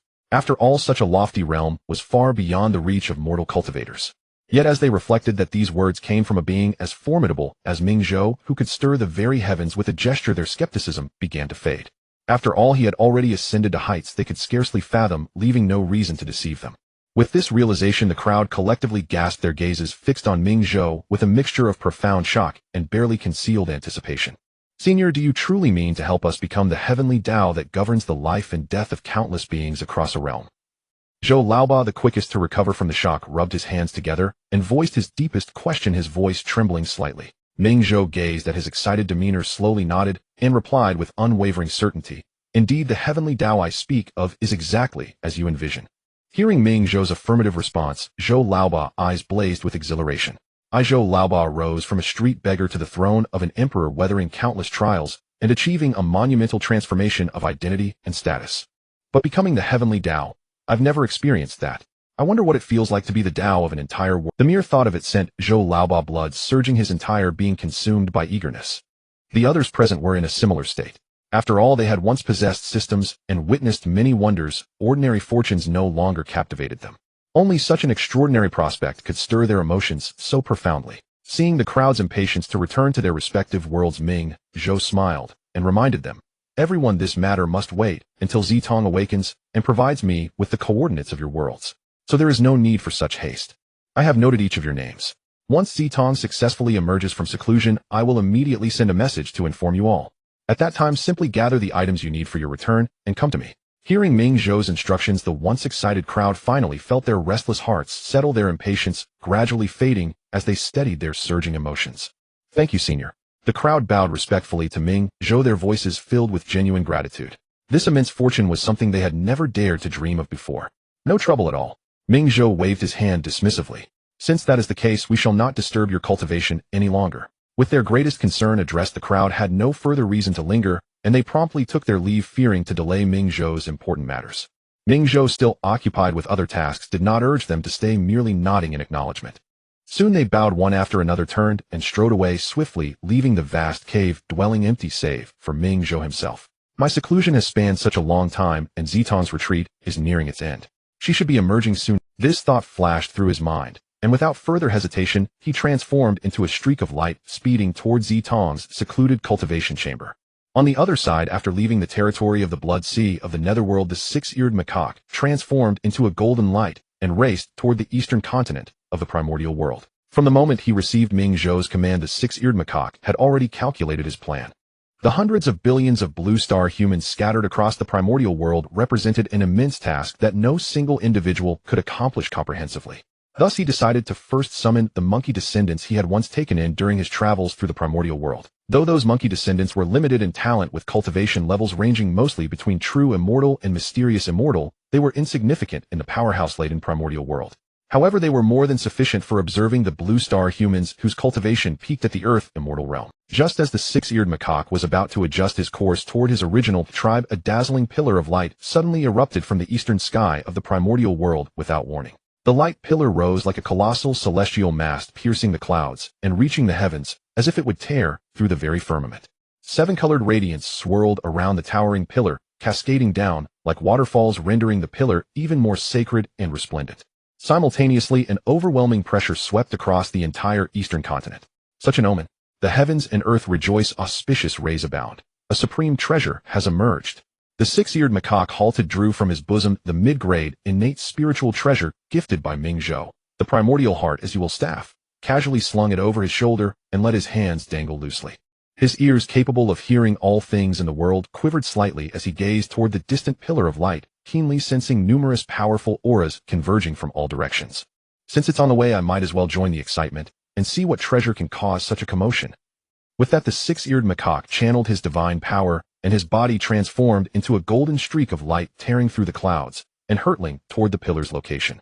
Meanwhile, the great white star who was traveling toward the human settlements and the expressionless evil avatar of Haotian beside him were both startled to a halt by the sudden golden radiance. From the hall of the Jade Emperor in the 33rd heaven, the heavenly Emperor Haotian, through his evil avatar's perspective, also witnessed the awe-inspiring sight in its entirety. As a former attendant by the side of Dao ancestor Hongjuan, he was all too familiar with celestial phenomena, precisely because he knew what this phenomenon signified. Haotian's breath grew heavy, and his heart pounded violently. It was the omen of a primordial supreme treasure appearing. This is truly heaven's blessing for our. With this treasure, the authority of our heavenly court in the Honghuang will surely ascend to new heights. No matter what, this primordial supreme treasure must belong to our heavenly court. As his words fell, Haotian's evil avatar's eyes blazed with sharp light. He instantly reached out and grabbed the still dazed Tai Bai Jinxing using spatial power without any hesitation. With a flicker, he accelerated toward the place where the beam of light appeared. Before Tai Bai Jinxing could react, he felt his collar tighten and was lifted by Haotian's evil avatar as easily as a chicken.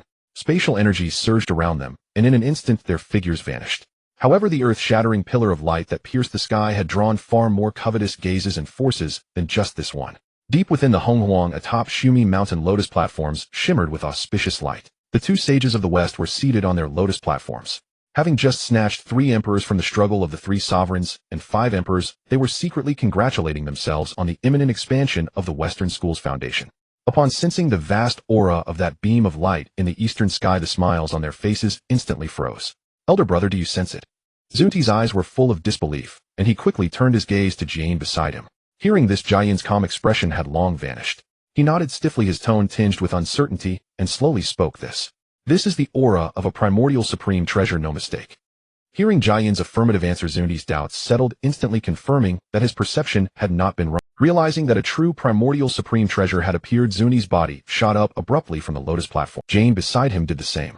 His originally drooping eyelids snapped open, and he too rose sharply, his withered hands slowly clenching, his eyes surging with uncontrollable emotion. "Elder brother, our Western school has always been impoverished. Now we are in dire need of a treasure to suppress our school's fortune. This primordial supreme treasure appears out of thin air, and we encounter such a coincidence. It clearly shows that this treasure is destined for our Western school." Zunti's tone was urgent, his eyes blazing with fervor, every word radiating determination. Hearing Zunti's words, Jane nodded in profound agreement and said in a deep voice, "Junior brother, you speak wisely. If this treasure can belong to our Western school, our school's fortune will surely rise to another level, and the West will flourish greatly in the future."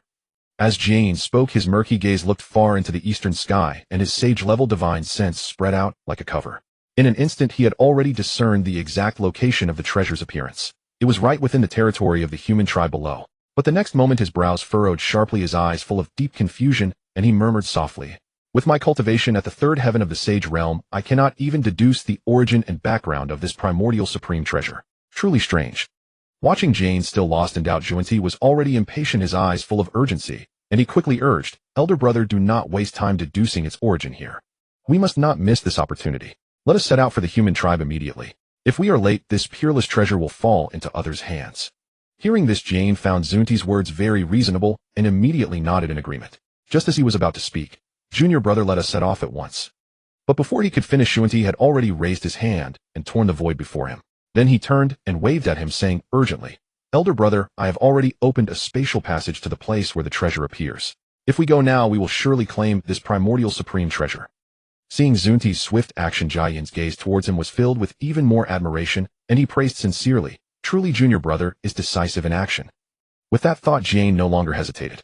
His lotus platform moved slightly, and with a flicker, he quickly came to Zunti's side. He then stepped into the spatial passage together with him, and their figures vanished from the top of Shumi Mountain in an instant. On the other side, above Janeo Island, immortal mist swirled. Tontian Patriarch sensed the aura of the primordial supreme treasure sweeping through the Honghuang, and couldn't help but sigh softly, his tone full of regret. "Alas, what a pity. If it weren't for me being in the critical period of breaking through to the 4th heaven of the sage realm, which cannot be interrupted easily, I would definitely go personally today to bring this primordial supreme treasure back to Janeo Island." With such a treasure to suppress the fortune of my GS school with myriad immortals under my command, the GS school will surely truly flourish in the Hongwang in the future. As this sigh fell, Tontian Patriarch forcibly suppressed his thoughts of the treasure, cast aside all distractions, closed his eyes, and let the aura of the great Tao surge around him once again, focusing wholeheartedly on breaking through the barrier of the fourth heaven of the Sage Realm. On Kunlun Mountain before Yushu Palace, immortal mists drifted, and 10,000 rays of light shone. Yuanshi Tianzuan slowly opened his closed eyes, a flash of golden light passing through his gaze. His tone was calmly assured, this vast oppressive aura is a primordial supreme treasure appearing. Yuanshi Tianzan's divine sense and eyes pierced through the numerous barriers of the Hongwang heaven and earth with no effort at all. He clearly saw the exact location of the treasure's appearance, as well as the various forces racing toward it. A bunch of hairy-horned, moisture-born, egg-hatched heretics. How dare they covet a primordial supreme treasure? Truly laughable. Yuanshi Tianzan's tone was icy and full of disdain, his words carrying an innate arrogance. As soon as he finished speaking, he moved his body, quickly stood up, and gently traced a line with his finger before him, instantly tearing a rift in space. Then he stepped into it and sped toward the location of the primordial supreme treasure's appearance. Inside Bairing Palace, Taiching Laozi, who had always been as calm as an ancient well, slowly opened his murky eyes. His gaze calmly looked toward the eastern sky, his brows furrowed slightly imperceptibly, and he pondered inwardly. The primordial spirit treasures in the Hongwang have long had their owners. How could a primordial supreme treasure suddenly appear out of thin air? Such suddenness. Could it be a scheme set by the teacher against Minghe? Since parting ways at Zishao Palace, Taiching Laozi had clearly felt as if he was being watched by Hongjun. This primordial supreme treasure's sudden appearance inevitably led him to overthink. Now, having walked the path of Hunyuan Dao, I have long since broken free from the constraints of the Hongwang Tian Dao, and am qualified to strive for a higher realm. Therefore, there is truly no need to take unnecessary risks for a congenital supreme treasure. Thinking thus, it is better to play it safe. I should not get involved in the emergence of this treasure after all. With this thought, Taiching Laozi suppressed all doubts in his eyes, his aura subsided into stillness, and his mind once again regained its former calm, like a placid ancient well. Meanwhile, in the Nuwa Palace, the scene was entirely different. Unlike Taiching Laozi's serene composure, Nuwa's expression shifted rapidly the moment she sensed the treasure's aura. First, her gaze tightened in shock at the overwhelming pressure, then an uncontrollable ecstasy surged in her eyes. But before the joy could fade, a trace of worry crept onto her brows. Her expression was truly a kaleidoscope of emotions. This congenital supreme treasure that has suddenly appeared actually carries my brother's aura. Could it be that this treasure has already acknowledged him as its master? Moreover, my brother's cultivation has actually reached the consummate great Luo golden immortal realm, only a step away from the quasi-saint realm. After clearly perceiving these 2 points, Nuwa's face instantly beamed. With sheer joy, the corners of her mouth involuntarily lifting, her heart filled with relief. But the next moment, when she swept her divine sense over the group of Haoyan and his followers rushing toward the treasure's emergence site, she sensed the greed in their hearts.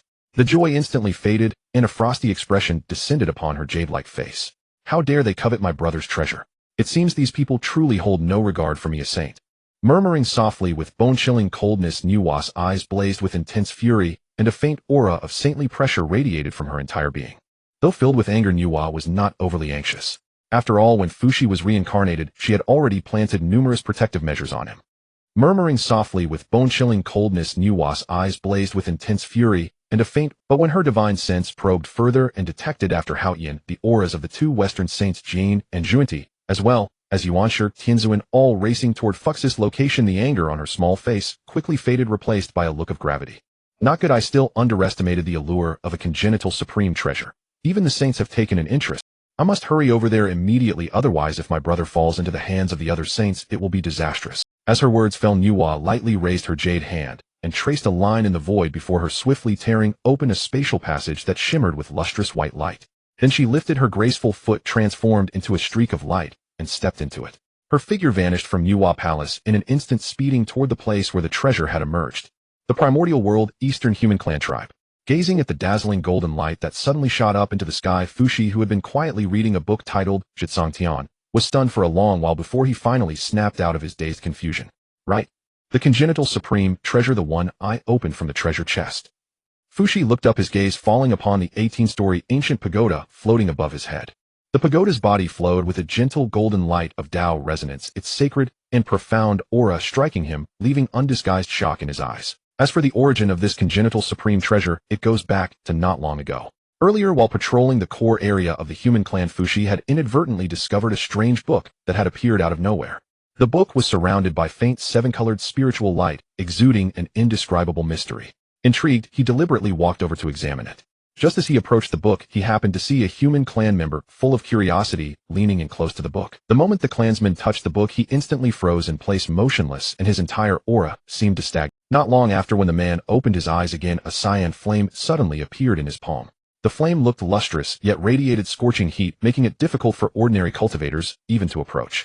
The primordial world was full of wonders, but Fushi had never seen such a bizarre and strange occurrence before. Driven by curiosity, he immediately stepped forward and asked the clansman softly, "Hello, could you let me examine the flame in your hand?" Upon hearing this, the man's first reaction was displeasure, and he instinctively wanted to refuse. But when he looked up and saw that the speaker was none other than Fushi, the displeasure vanished instantly, and his attitude made a complete 180-degree turn, becoming extremely respectful. The reason was simple. Fushi was extremely famous throughout the entire human clan tribe.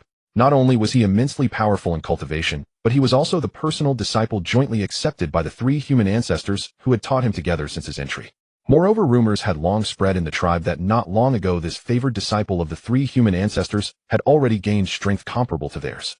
Although the truth of this rumor had never been confirmed, the three human ancestors had never come forward to deny it, which was essentially a tacit acknowledgement. No matter where people inherently admire strength, Fushi at such a young age possessed strength comparable to the three human ancestors. His future achievements were simply boundless.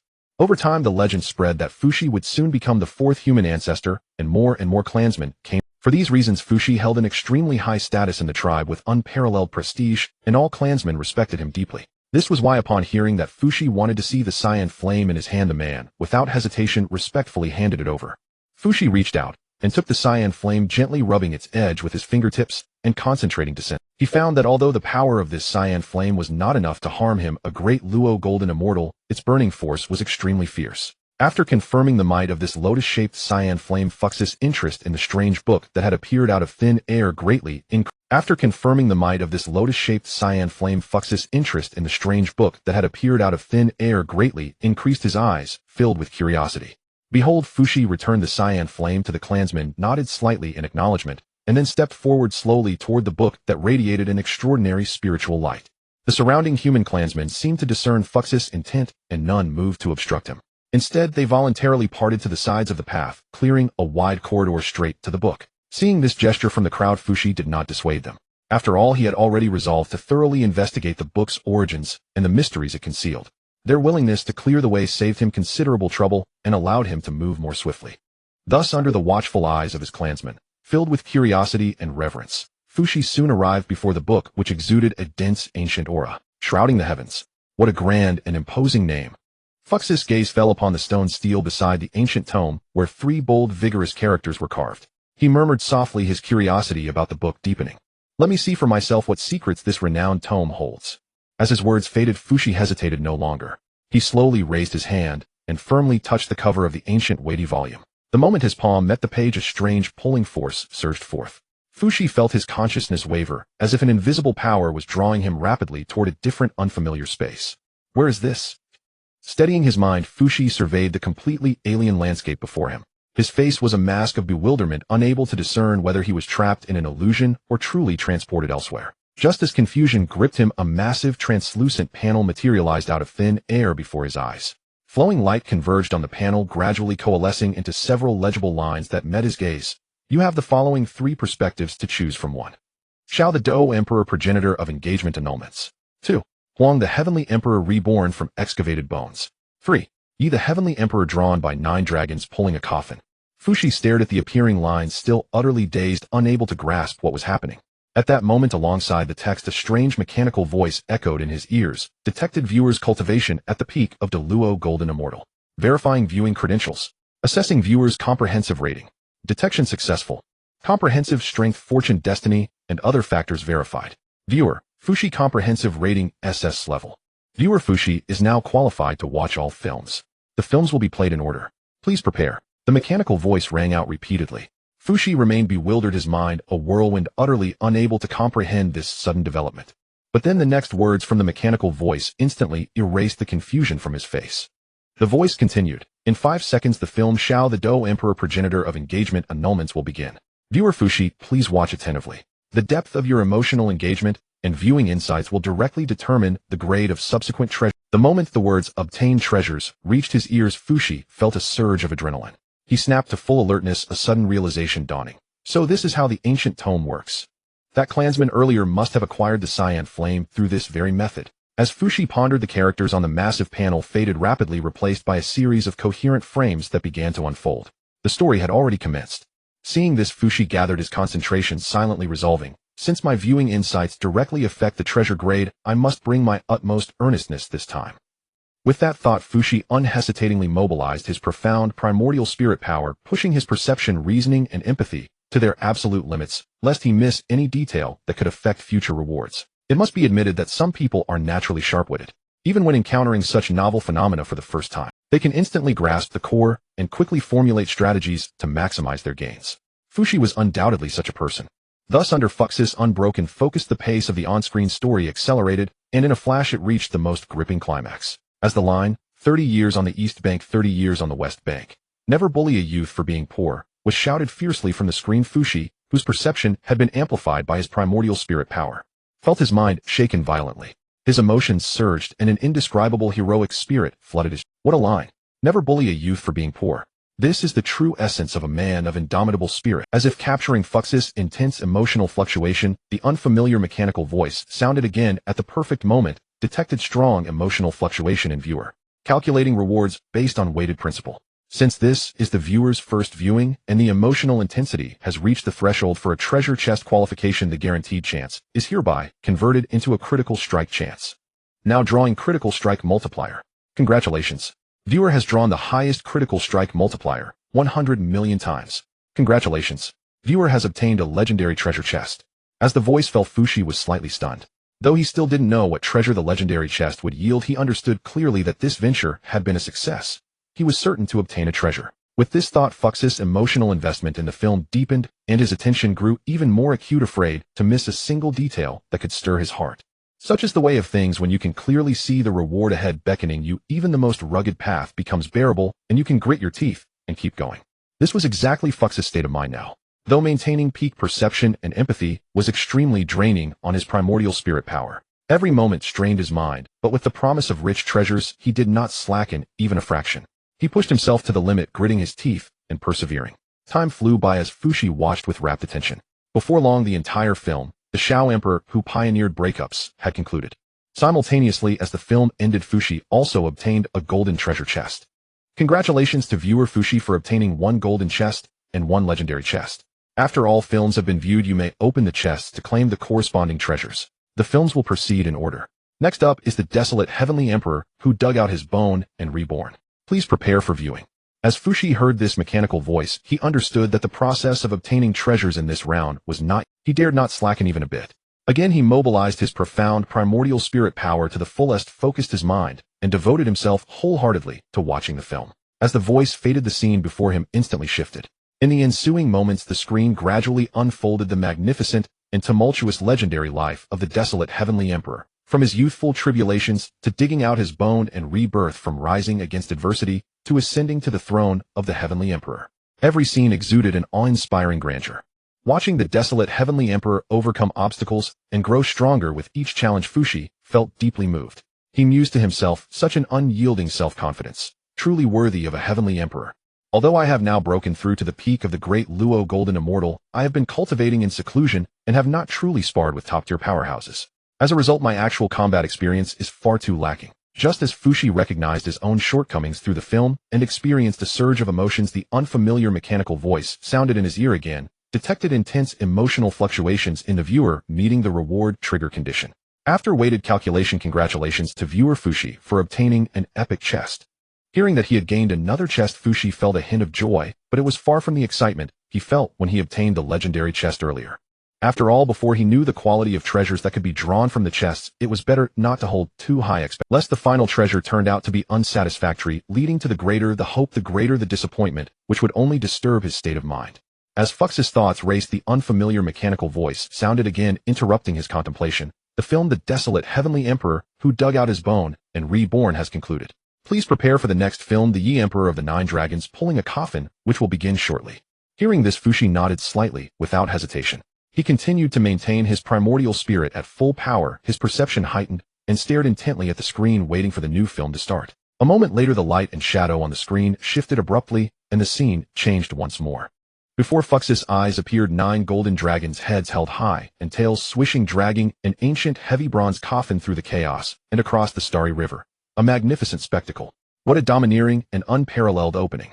Having watched the first 2 films, Fushi had already grasped the pattern of such viewings and developed some appreciation. The film had just begun, yet he was already captivated by this stunning and awe-inspiring scene, silently praising it in his heart. His fleeting admiration passed, and Fushi quickly composed his mind, once again immersing himself fully in the. Sometimes when you set aside all distractions and focus wholeheartedly on one thing, time seems to pass extraordinarily. Fushi was in such a state. In the blink of an eye, the entire film, the Yi Emperor of the 9 Dragons pulling a coffin, had reached its conclusion and was ending. Detected that the viewer was fully engaged throughout. After weighted calculation, congratulations to viewer Fushi for obtaining 1 epic chest. As the final scene gradually faded, the mechanical voice sounded on time. At this point, Fushi had finished viewing the legendary journeys of the 3 protagonists recorded in the book, Shitsong. Finally, all the viewing is done. The chests I obtained earlier should now be openable, right? Fushi murmured softly as he looked at the darkened screen. As if it had precisely captured his words, the moment his murmur faded, the unfamiliar mechanical voice sounded in his ear. All films have been viewed. Final reward settlement in progress. Settlement successful. Viewer Fushi, the cumulative rewards from this viewing are as follows: 1 golden chest, 2 epic chests, 1 legendary chest. Would you like to open all chests now? Hearing the choice presented by the voice, Fushi did not hesitate for a moment and decisively responded in his mind, yes. As Fushi made his choice, the mechanical voice sounded again, announcing the progress clearly. Opening the golden chest. Randomly drawing from the corresponding opportunities in the film. Draw complete. Congratulations to viewer Fushi for obtaining 9 Revolutions Golden Pill. With the voice, a detailed introduction of the 9 Revolutions Golden Pill appeared before Fux's eyes. Item name: 9 Revolutions Golden Pill. Function description: swallow a golden pill, and from then on your fate is in your own hands, not the heavens. Even an ordinary person without the strength to truss a chicken can instantly ascend to the great Luo Golden Immortal by taking this pill. Fushi stared at the description, a complex expression on his face. To be fair, this 9 Revolutions Golden Pill was not without value. After all, it could directly elevate a mortal to the great Luo Golden Immortal. Such a miraculous effect was a rare treasure, even in the Primordial era. However, it must be said that a great Luo Golden Immortal achieved through this pill would, without exaggeration, be the weakest among those of the same realm. Perhaps it could not even defeat a profound Tai Golden Immortal. Although the 9 Revolutions Golden Pill seemed somewhat underwhelming, it was still a free opportunity. Fushi naturally had no reason to refuse it. He raised his hand and stored the radiant golden pill into his storage treasure. After storing the 9 Revolutions Golden Pill, Fux's heart immediately lifted. He eagerly awaited the opening of the next chest, curious about what treasure it would yield. Soon the mechanical voice sounded again, opening the epic chest. Randomly drawing rewards. Congratulations to viewer Fushi for obtaining a Supreme Bone. Supreme Bone. Fux's eyes sparkled with gold at the 3 words. He thought excitedly, could it be that legendary Supreme Bone from the desolate Heavenly Emperor? Fushi had witnessed the might of the Supreme Bone clearly in the film. It was described as an unparalleled treasure of divine legend, possessing heaven-defying divine abilities and boundless combat power. Even though his current foundation was already extremely rich, who would ever complain about having too many such treasures? After all, an extra Supreme Bone means an extra path, right? Completely recovering from the immense surprise, Fushi suppressed the turmoil in his heart and reached out to take the radiant golden Supreme Bone before him into his pouch. The very next moment after the Supreme Bone was taken away, that familiar yet strange mechanical voice sounded again in his ear. The second epic chest has been opened successfully. Randomly selecting rewards. Congratulations viewer, you have obtained the item 3 Life Burial Heaven Coffin. As the voice faded, the detailed information about this treasure clearly appeared before Fux's eyes, every word radiating an extraordinary aura. Item name: 3 Life Burial Heaven Coffin. Item grade: top grade, innate spiritual treasure. Function description: the 3 Life Burial Heaven Coffin contains partial laws of time and space, enabling its owner to nurture avatars of the past, present, and future. The 3 avatars can descend upon the world simultaneously to assist the owner in battle. If the 3 avatars are merged into one, the owner can for a short time unleash a combat power far exceeding his current realm. Moreover, the 3 Life Burial Heaven Coffin contains a self-contained small world, and the passage of time within that small world can be freely controlled by the owner's will. When he saw that the grade of this treasure was actually a top-grade, innate spiritual treasure, Fushi felt his heart skip a beat. Having already cultivated to the great Luo Golden Immortal realm, he naturally understood the weight and significance of a top-grade, innate spiritual treasure. In the primordial world, there are countless spiritual treasures, but top-grade innate spiritual treasures are extremely rare. Each one is enough to cause mighty figures to fight desperately for its serving as a supreme heavy treasure for suppressing luck and amplifying combat power. Stifling the emotions in his heart, Fushi immediately looked at the three-life burial heaven coffin before him, which exuded a vast and ancient aura. The next second, the three-life burial heaven coffin, which was glowing with an ancient bronze luster, began to rapidly shrink in accordance with his will. The patterns on the coffin also slowly contracted, and in just a moment it shrank into a miniature ancient coffin the size of a palm, looking exquisite yet substantial. Fushi gave a soft command, "Come." Hearing his words, the palm-sized bronze miniature ancient coffin instantly transformed into a dazzling stream of light, moved as summoned, and flew straight into Fux's open palm, landing steadily. Fushi carefully sensed the rich innate Dao rhythm emanating from the three-life burial heaven coffin in his palm. That thick and mysterious aura spread from his fingertips throughout his whole body, and a joyful expression instantly spread across his face as he exclaimed, "Excellent! Excellent! Excellent! Truly a heaven-defying treasure. This journey has not been in vain." After putting away the three-life burial heaven coffin, Fushi turned his gaze back to the remaining legendary chest, his eyes filled with irrepressible anticipation. Unlike his mood when opening the previous chests after having already obtained a top-grade innate spiritual treasure, Fushi was filled with great anticipation for this last chest of the highest grade, the legendary chest. Having already obtained such supreme treasures as the supreme bone and three-life burial heaven coffin, if this last chest can yield another innate spiritual treasure, then this viewing journey will truly be considered complete. He mused inwardly, his gaze fixed on the legendary chest ahead. As Fux's mind stirred, that last legendary chest began to open as promised. Completely different from the scenes of the previous chests opening, as soon as the legendary chest loosened, 7 colored divine lights, red, orange, yellow, green, cyan, blue, and purple, burst forth violently from the chest. Instantly the radiance was brilliant and dazzling, and the surrounding space was illuminated in a riot of color. Seeing such an earth-shattering phenomenon as the chest opened, Fushi instantly held his breath, his heart pounding wildly, and couldn't help but entertain a bold speculation. With such a terrifying phenomenon, could this be another top-grade innate spiritual treasure? Or even something more precious than a top-grade innate spiritual treasure?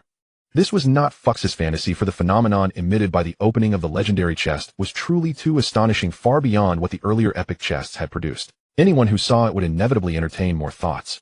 Under Fux's expectant gaze, the legendary chest, radiating 7-colored divine light, finally opened completely, and a wave of ancient Dao rhythm that could shake one's soul instantly swept forth.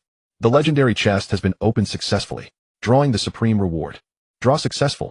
Congratulations, viewer. Fushi, you have obtained the item creation small tower. As the mechanical voice just faded, an ancient small tower, surrounded by 7-colored rosy clouds, slowly spiraled out from the chest.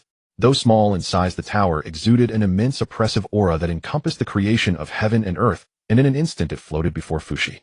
At the same time, the detailed information about this creation small tower followed closely, clearly appearing before Fux's eyes, revealing all the mysteries of this supreme treasure. Item name: creation small tower. Item grade: innate supreme treasure. Function description: 1. Auxiliary function: the creation small tower has a total of 18 floors, each corresponding to a major realm in a cultivator's path of cultivation. Cultivators can voluntarily enter the tower. The tower will, based on the entrant's current strength, create a one-ton replica of the entrant's own shadow of equal strength, specifically for the entrant to spar and battle, helping them polish their Dao foundation, refine their techniques and skills, effectively enhance their combat ability, and at the same time, it possesses the function of suppressing the luck of a clan. 2. Offensive function: the creation small tower possesses supreme suppression power, which can be directly deployed to powerfully suppress enemies, integrating offense and defense. In addition, the tower can, according to the users, will transform into any type of killing treasure. If the level of the transformed killing treasure is equal to or higher than that of the creation small tower, its imitation strength can reach up to 80 of the original treasure's power. If the level of the transformed killing treasure is lower than the creation small tower, it can perfectly replicate all the offensive capabilities of that treasure. 3. Defensive function: when the user activates the tower to confront enemies, the tower will automatically condense a layer of protective aura shield, firmly enveloping the user's entire body, forming a 360-degree physical protection with no blind spots, and the protection strength is equal to the creation small tower's own strength. At the same time, it can also block 99 of soul attacks for the user, safeguarding the soul from harm. After reading through this long list of detailed functional introductions, Fushi was completely stunned, letting out a series of exclamations. Wow! Heavens! Heavens! Heavens! This is actually a primordial supreme treasure. Ah, this is truly a genuine primordial supreme treasure. At this moment, Fushi was already so excited that he was incoherent, his face brimming with incredulous ecstasy. He was completely immersed in this sudden immense surprise, utterly unable to come back to his senses. But before he could recover from his elation, the viewing space, having finished opening the last treasure chest, had already initiated the expulsion procedure. The mechanical voice sounded again with an irrefutable tone. This viewing session has been exhausted and all rewards have been distributed. Detected that the viewer Fux's current strength is at the peak of the great Luo Golden Immortal Realm and no longer has viewing privileges. Please have the viewer Fushi break through to the Hunyuan Golden Immortal Realm before entering this space to view again.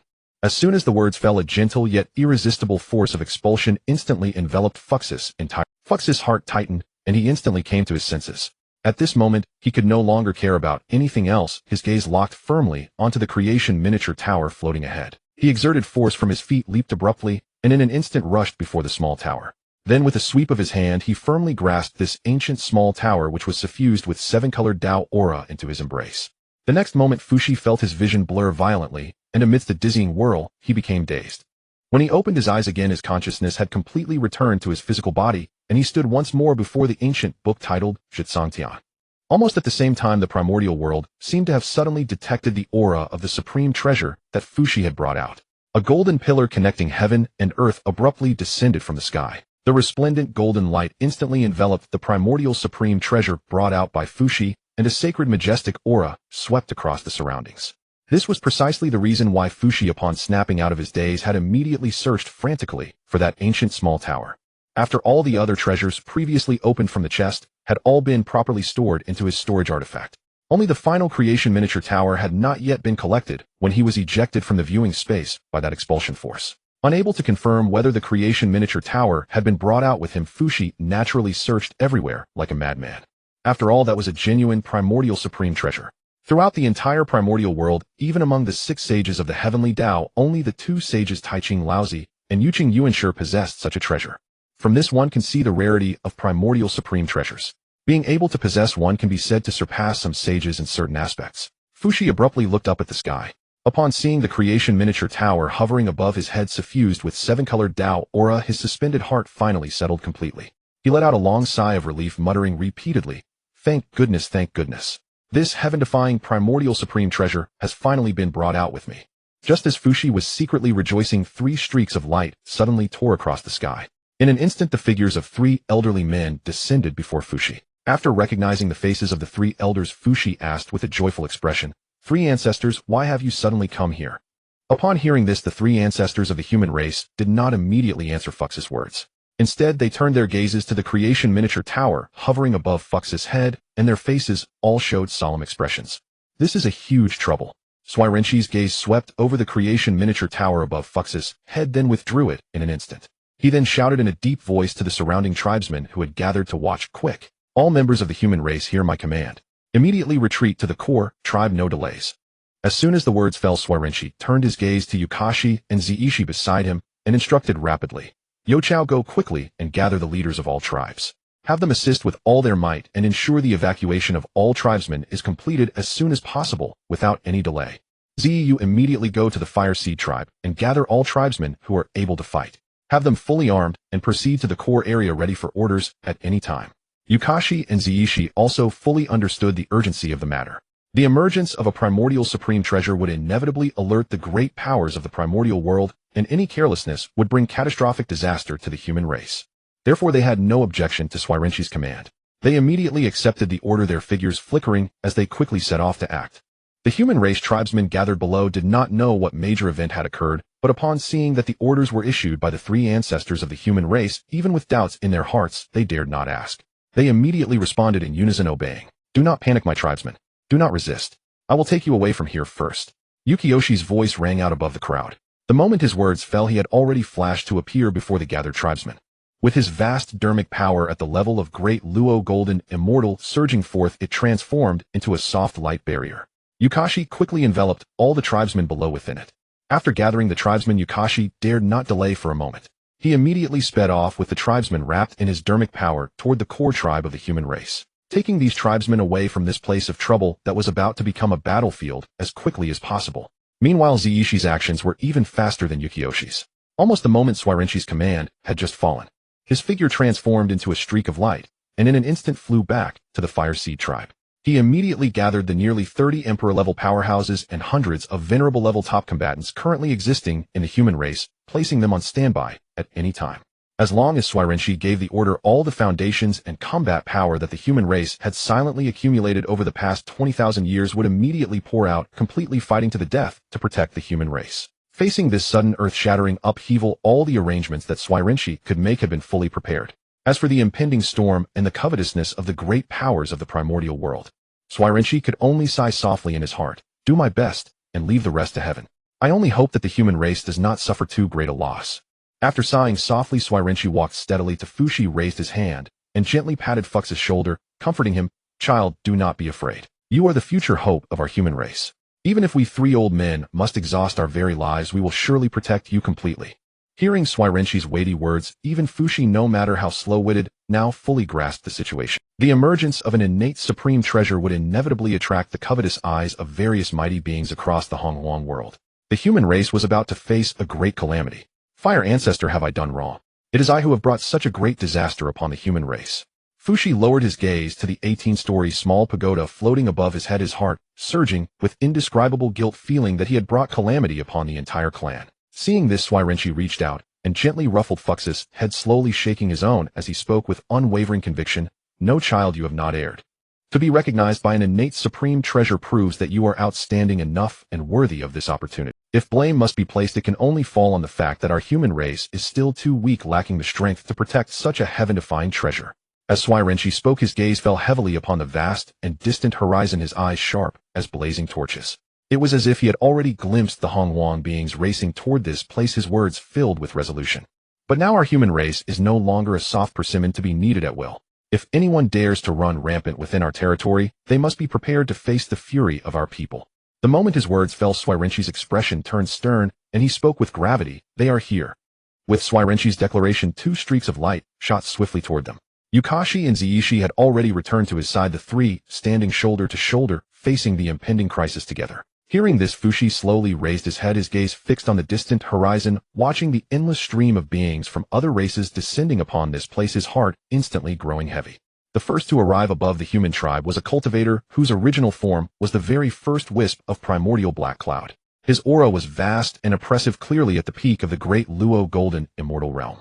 The moment this cultivator landed, his gaze locked onto the 18-story pagoda hovering above Fux's head like a falcon's, his eyes instantly brimming with greed. It truly is an innate supreme treasure. If I can possess this treasure in this vast Honghuang world, as long as I don't provoke the saints, there is no place I cannot go.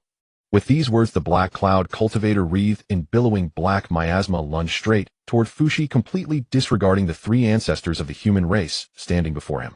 In his eyes, the 3 ancestors were merely 3 great Luo golden immortals of the later stage with unstable foundations. Their strength was pitiful, unworthy of concern. Seeing his reckless advance, the 3 ancestors exchanged a glance, then shifted their forms and stood firmly in front of Fushi, blocking his path. 3 old fools who don't know when to die? Since you insist on stopping me, I'll send you all to the afterlife. With his vicious words barely spoken, the cultivator at the peak of the great Luo golden immortal realm fully mobilized the primal power of his innate black cloud. Billowing black mist coalesced into a colossal sky-covering claw, radiating the might to tear heaven and earth as it slammed toward the 3 ancestors. But what this cultivator never expected was that his seemingly surefire colossal black claw not only failed to shred the 3 ancestors before him, but upon colliding with the defensive barrier jointly erected by the 3, it was shattered to pieces in barely a moment, the black mist scattering and dissipating into nothingness. Ever since the war with the demon race concluded, the 3 ancestors of the human race had recognized their own shortcomings and weaknesses. Thus, over the past 20,000 years, they had never dared to slack in honing their combat abilities day and night without pause. They also gathered the corpses of great Luo golden immortal level demons to forge a set of suitable spiritual treasures, thereby bolstering their own battle power. Now it seemed that the 20,000 years of painstaking cultivation and preparation had not been in vain. Oh, quite interesting. I didn't expect you 3 insignificant ants to have some real skill. The cultivator at the peak of the great Luo golden immortal realm fixed his gaze on the weapons in the hands of the 3 ancestors, which glinted with a frigid cold. Realizing they were forged from the bodies of great Luo golden immortal level demons, he couldn't help but murmur softly, a note of surprise coloring his tone. Swirenshi's expression grew even more solemn as he barked out, "This is the territory of the human race. Please leave immediately, fellow Taoist, and we may consider this matter never happened." This was not because Swirenshi feared the black cloud cultivator before him. Rather, he understood that the enemies they would face next were certainly more than just this one. Persuading him to retreat would naturally be the best outcome. But in the end, it was nothing more than Swirenchi's wishful. The black cloud cultivator threw back his head and laughed arrogantly, his tone dripping with contempt and greed. You want me to give up on such an innate supreme treasure and just walk away? Your human race is not worthy. Swirenchi frowned deeply at these words, sighed inwardly, and said gravely, it seems that today's affair cannot be resolved peacefully. Less nonsense. Either hand over the innate supreme treasure obediently, or die here, every last one of you. With his vicious words barely out, the cultivator at the peak of the great Luo golden immortal realm, whose original form was the primordial black cloud, once again mobilized his surging formidable mana. Black mist roiled with earth-shattering might as he lunged towards Swirenchi and the other two. Seeing this, Swirenchi hesitated no longer. He spoke solemnly to a certain void beside him. Come out. Finish this quickly. We still have more enemies to face. We must slay this one completely before the others arrive. Hearing these words, the black cloud cultivator at the peak of the great Luo golden immortal realm was first stunned, unable to comprehend what Swirenchi meant.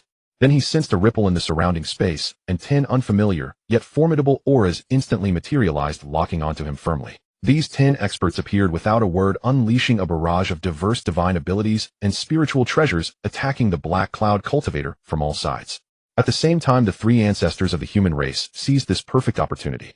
They converged their full power into a single overwhelming force and launched a fierce assault on the black cloud cultivator. Suddenly feeling 13 great Luo golden immortal level attacks converging on him simultaneously, an overwhelming pressure instantly enveloped him. The black cloud cultivator was terrified out of his wits and burst into a torrent of curses. Damn it. That's utterly dishonorable. You actually sent 13 great Luo golden immortals to gang up on me alone. However, before this cultivator at the pinnacle of the Luo golden immortal realm could spew more venom, the 13 attacks, each condensed with the full power of a Luo golden immortal, had already arrived before him with an earth-shattering might. Even though his cultivation had reached the peak of the Luo golden immortal realm, surrounded by these 13 formidable attacks, he had no room to resist. After all, among these 13 individuals was Lai, who had cultivated the world law left behind by Minghe, and had thus reached the pinnacle of the great emperor realm. Although the lifespan of a great emperor is somewhat shorter than that of a Luo golden immortal, in terms of offensive and defensive capabilities, a great emperor is not inferior to a Luo golden immortal of the same rank. In fact, he might even be superior. With a thunderous roar, the 13 attacks capable of tearing mountains asunder simultaneously struck the cultivator, wrapped in black clouds from every direction. Since the defensive capabilities of different parts of the body varied, the wounds on his body differed drastically. For instance, the chest and arms, which were relatively well defended, were only deeply indented with bones and cracked with ferocious blood wounds under such a violent assault. But the head, a naturally vulnerable vital point, was directly exploded under the impact of the powerful attacks. In an instant, red and white matter splattered everywhere, with fragments of flesh and blood mist filling the air, presenting a terribly gruesome sight. No one present sympathized with the exploded cultivator. In this primordial chaos, the law of the jungle prevailed.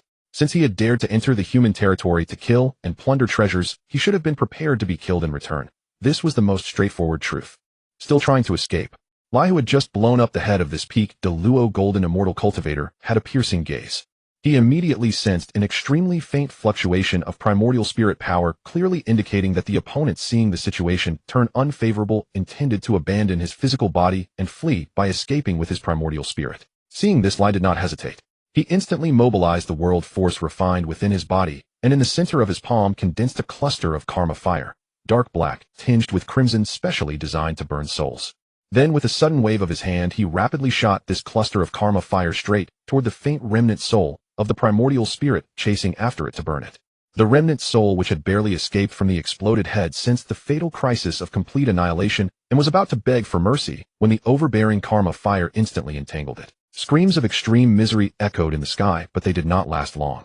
In just a blink, that lingering remnant of the primordial spirit was completely burnt to nothing by the karma fire. Having done all this, Lai, along with 10 other great emperor-level experts, including himself, quickly strode to the 3 human progenitors, bowed with clasped hands, and reported in a deep voice, "To the 3 progenitors, the invading enemy cultivator has been completely slain, his soul scattered, leaving no future trouble." Upon hearing this, Swiren's stern face relaxed slightly, and he nodded gently. Then, once again casting his gaze toward the distant, boundless horizon, he warned, "Everyone, prepare yourselves. The true battle is upon us." The others did not dare to neglect. Following Swiren's gaze, they looked toward the distant sky. There at the horizon, a dark mass of figures was approaching rapidly, each exuding a different aura. A quick glance revealed that among these primordial beings the weakest were at the Tai Golden Immortal level, and there were several Deluo Golden Immortal level experts. Although none of the invaders had a cultivation level at the peak of the Deluo Golden Immortal realm, the sheer number of strong cultivators still exerted considerable pressure on the entire human race present. Swearin did not speak further, and simply commanded, "Everyone attack." Upon hearing this, the human experts present did not hesitate. Their vast magical power surged forth instantly, and multicolored spiritual light soared into the sky. The next moment, they all rushed out, colliding violently with the onslaught of primordial beings. The great battle erupted instantly. In an instant, the entire heaven and earth were shrouded in war. All kinds of spells and divine abilities filled the sky, with the clanging crashes of spiritual treasures colliding and the booming explosions of magical power shaking the very fabric of heaven and earth. Those primordial beings who had only reached the Tai Golden Immortal level were utterly powerless against the torrent of spells unleashed by the combined human experts. In just a few moments, they were all annihilated within that torrent, not even leaving behind their bones. As for the Deluo Golden Immortal level primordial beings, they showed no intention to lend a hand. After all, they had no connection with those Tai Golden Immortals. Moreover, they were now rivals competing for the primordial supreme treasure, so they were even more eager for those lower-level cultivators to die. With fewer competitors, the chance of that primordial supreme treasure falling into one's own hands would be greater. In a hidden void beyond the battlefield, Lu Ermihu concealed his form, taking in the brutal battle below with eyes full of shock. The human race actually has nearly 20 experts whose strength is not inferior to mine, lurking in secret to ensure that the combatants do not fall. I never imagined that in just a few tens of thousands of years the human race would have developed to such a level. The world law passed down by the Grand Master is indeed powerful. Long before Minghe came to teach the law to the human race, he had already accepted Lu Ermihu as a disciple and made him his attendant. For this reason, Lu Ermihu had always paid close attention to the affairs of the primordial human race. Now, seeing that the human race possessed so many Deluo Golden Immortal level combatants, he was deeply shaken. It seems I should not meddle down there. If I were mistakenly regarded as an enemy and attacked by the humans, it would be a loss rather than a gain. Lu Ermihu muttered to himself. No sooner had the words left his mouth than his extremely sensitive ears suddenly twitched and his expression turned grave. This is the sound of spatial disturbances. Such a powerful fluctuation indicates that some great power of the quasi-saint level or higher is about to arrive. Lu Ermihu's innate divine ability went far beyond merely hearing the surface sounds of the world. He could precisely capture the subtle spatial fluctuations caused by the execution of divine abilities and spells. Just a moment ago, Lu Ermihu clearly heard a muffled sound of the surrounding void being forcibly torn apart. The disturbance carried a strong sense of spatial tearing, which was definitely not something an ordinary cultivator could produce. When he was taken to the netherworld, Blood Sea by Minghe had used a great divine ability to open a spatial passage for travel. At that time, Lu Ermihu had firmly remembered the peculiar sound produced when a spatial passage was opened. The sound now reaching his ears was identical to the one in his memory down to the minutest detail. He could be absolutely certain that what he had just heard was the unmistakable noise of a supreme powerhouse tearing open a spatial passage. Based on the frequency and intensity of the sound waves that returned, Lu further deduced with precision that the powerhouse who had opened the spatial passage was extremely close, so close that within moments he would directly appear on this battlefield. Alas, my strength is still too weak, utterly insufficient to sustain my presence in a battle of this caliber among such great powers. If I don't leave quickly, I'm afraid I won't be able to escape it all soon. With these thoughts racing through his mind, Lu Ermihu dared not hesitate a moment longer. A flash of spiritual light enveloped his body, and in an instant he transformed into a streak of blazing radiance. With a whoosh, he tore through the air and vanished from this place of strife. No sooner had Lu Ermihu departed than a section of the sky above the battlefield began to warp and churn violently. Waves of formidable spatial energy radiated outward, stirring the surrounding celestial chi into rest. In the blink of an eye, that twisting void was forcibly rent open, revealing a jagged gash through which dark spatial currents surged and roiled. This sudden anomaly instantly seized the attention of everyone on the battlefield. The humans and primordial beings who had been locked in fierce combat all instinctively paused their actions. Every gaze shifted as one toward the source of the violent spatial disturbance, and a wave of inexplicable unease swept through their hearts. The torn spatial rift continued to expand, and within mere moments it had grown into a colossal gateway wide enough for 5 people to pass through side by side. Then a figure stepped out from within that spatial portal. A man clad in a dark black robe, his countenance exuding authority, and in his hand he held a white-bearded old man whose aura was feeble and drained. The oppressive aura radiating from him caused every living being present to feel a heavy weight in their hearts. A quasi-saint. The same 4 words echoed in the minds of all, filling them with terror. The black-robed Hao Tian paid no heed to the stunned expressions of the crowd. His gaze pierced through the layers of cultivators fixed directly on the 18-story miniature pagoda that radiated a cascade of colorful Dao light.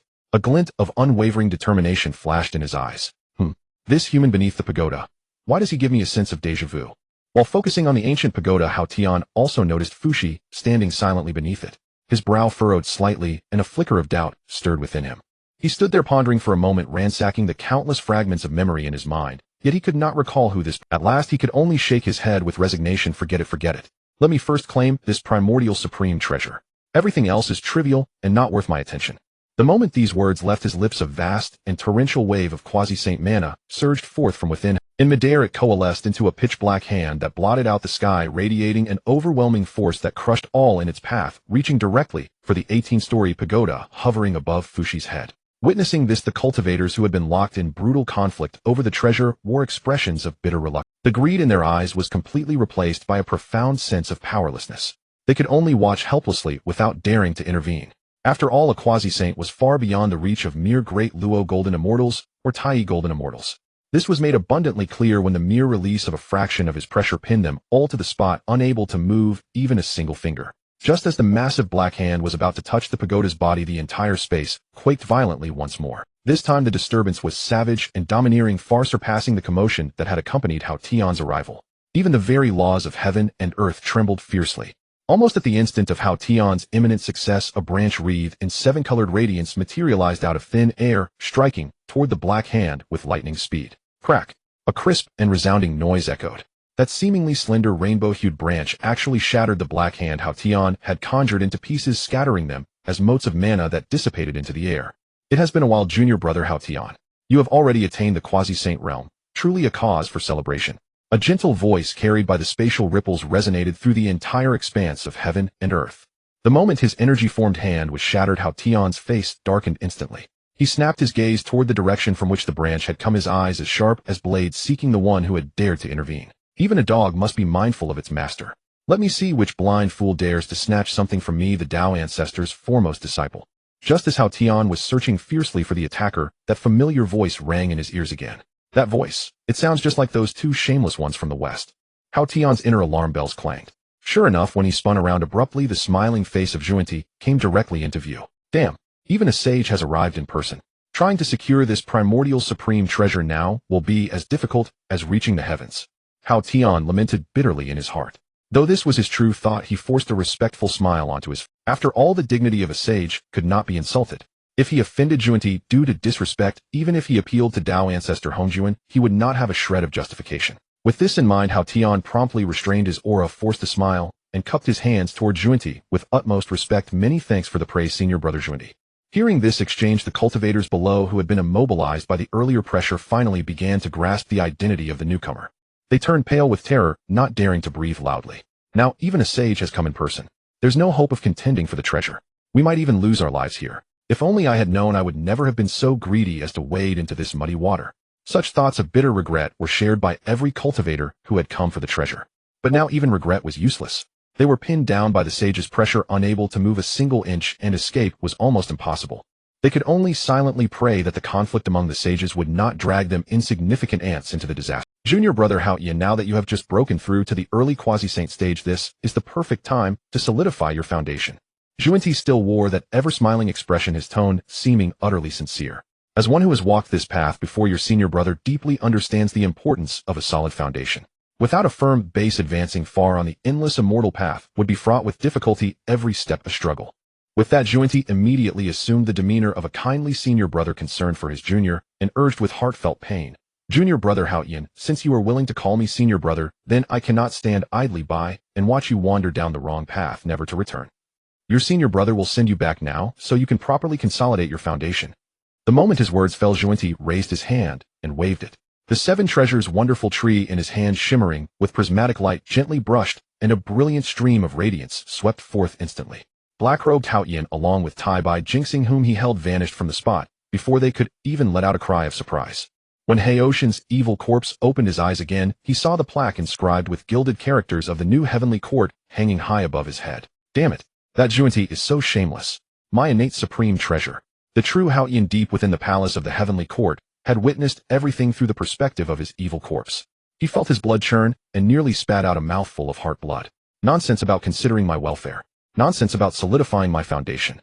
One of my evil corpses has nothing to do with my foundation. Ah, Junti, I'm not done with you. At this moment, the true Haotian, seeing Zunti's blatant plundering, was so furious that his chest heaved violently. He was on the verge of madness, and the table in the palace was shattered by a single slap. Yet no matter how Haotian roared and howled, or how he beat his chest and stamped his feet, it was all just impotent rage. The chasm between a saint and a quasi-saint was like a heavenly moat. He had no right whatsoever to challenge a saint. On the other side, right after Junti teleported Haotian's evil corpse and Tai-Bai jinxing away Jian's voice, tinged with regret, slowly sounded in his ear. Junior brother, this is troublesome. Hearing this, Junti frowned slightly and cast a puzzled glance at Jian beside him. Just as he was about to ask what was the matter, he saw his senior brother slowly raise his finger pointing toward a certain direction ahead. Junti followed Jian's gaze, and his eyes quickly fell upon Fushi, who stood silently beneath the 18-story small pagoda. Unlike Haotian, both Junti and Jian had attained the supreme position of sainthood, merged with the Heavenly Dao, possessing the unparalleled ability to communicate with the primordial world and perceive all things. With a single glance, they could penetrate a person's past, future, and previous incarnations. The moment their eyes fell upon Fushi, they instantly discerned that this seemingly ordinary human cultivator was none other than the reincarnation of the ancient demon Emperor Fushi, who once shook the primordial world. If it were merely the reincarnation of Emperor Fushi, the two would not have been so cautious. After all, even at his peak in his previous life, Emperor Fux's cultivation was only at the quasi-saint pinnacle. Compared to saints like themselves who were merged with the Heavenly Dao, they belonged to completely different levels of existence. What truly made them most wary was Fux's sister, the Saintess Nuwa. After the last incident, Nuwa's current strength was still vivid in their minds.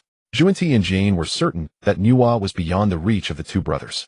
The saying "one realm, one heaven" for saint-level cultivators was not an empty phrase.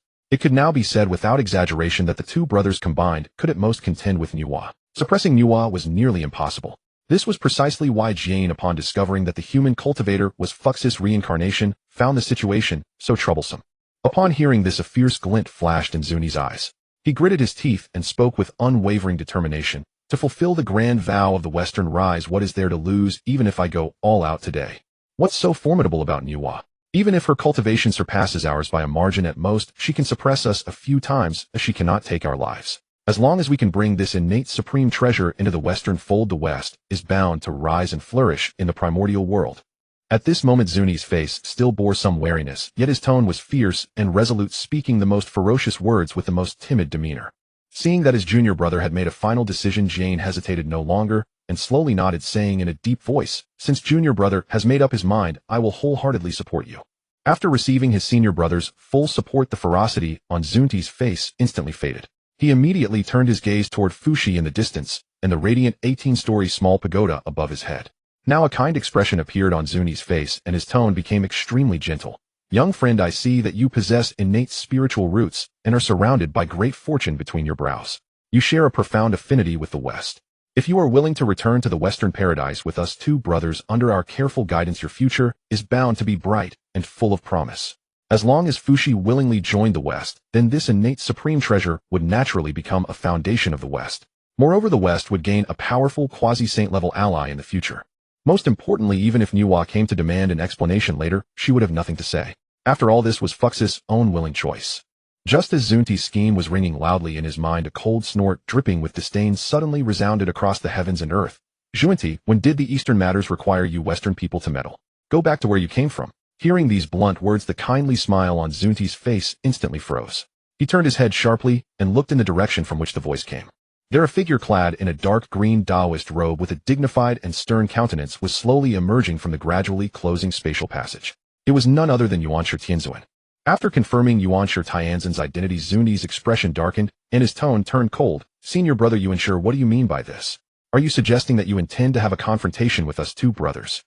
Yuanshi Tianzuan had always harbored a deep-seated dislike for the two Western saints, beings who had attained their saintly status through opportunism and cunning. Compounded by the recent conflict between him and Tongtian, Zhaozhu's mood had plummeted to rock bottom, leaving him with no hint of a pleasant expression for days on end.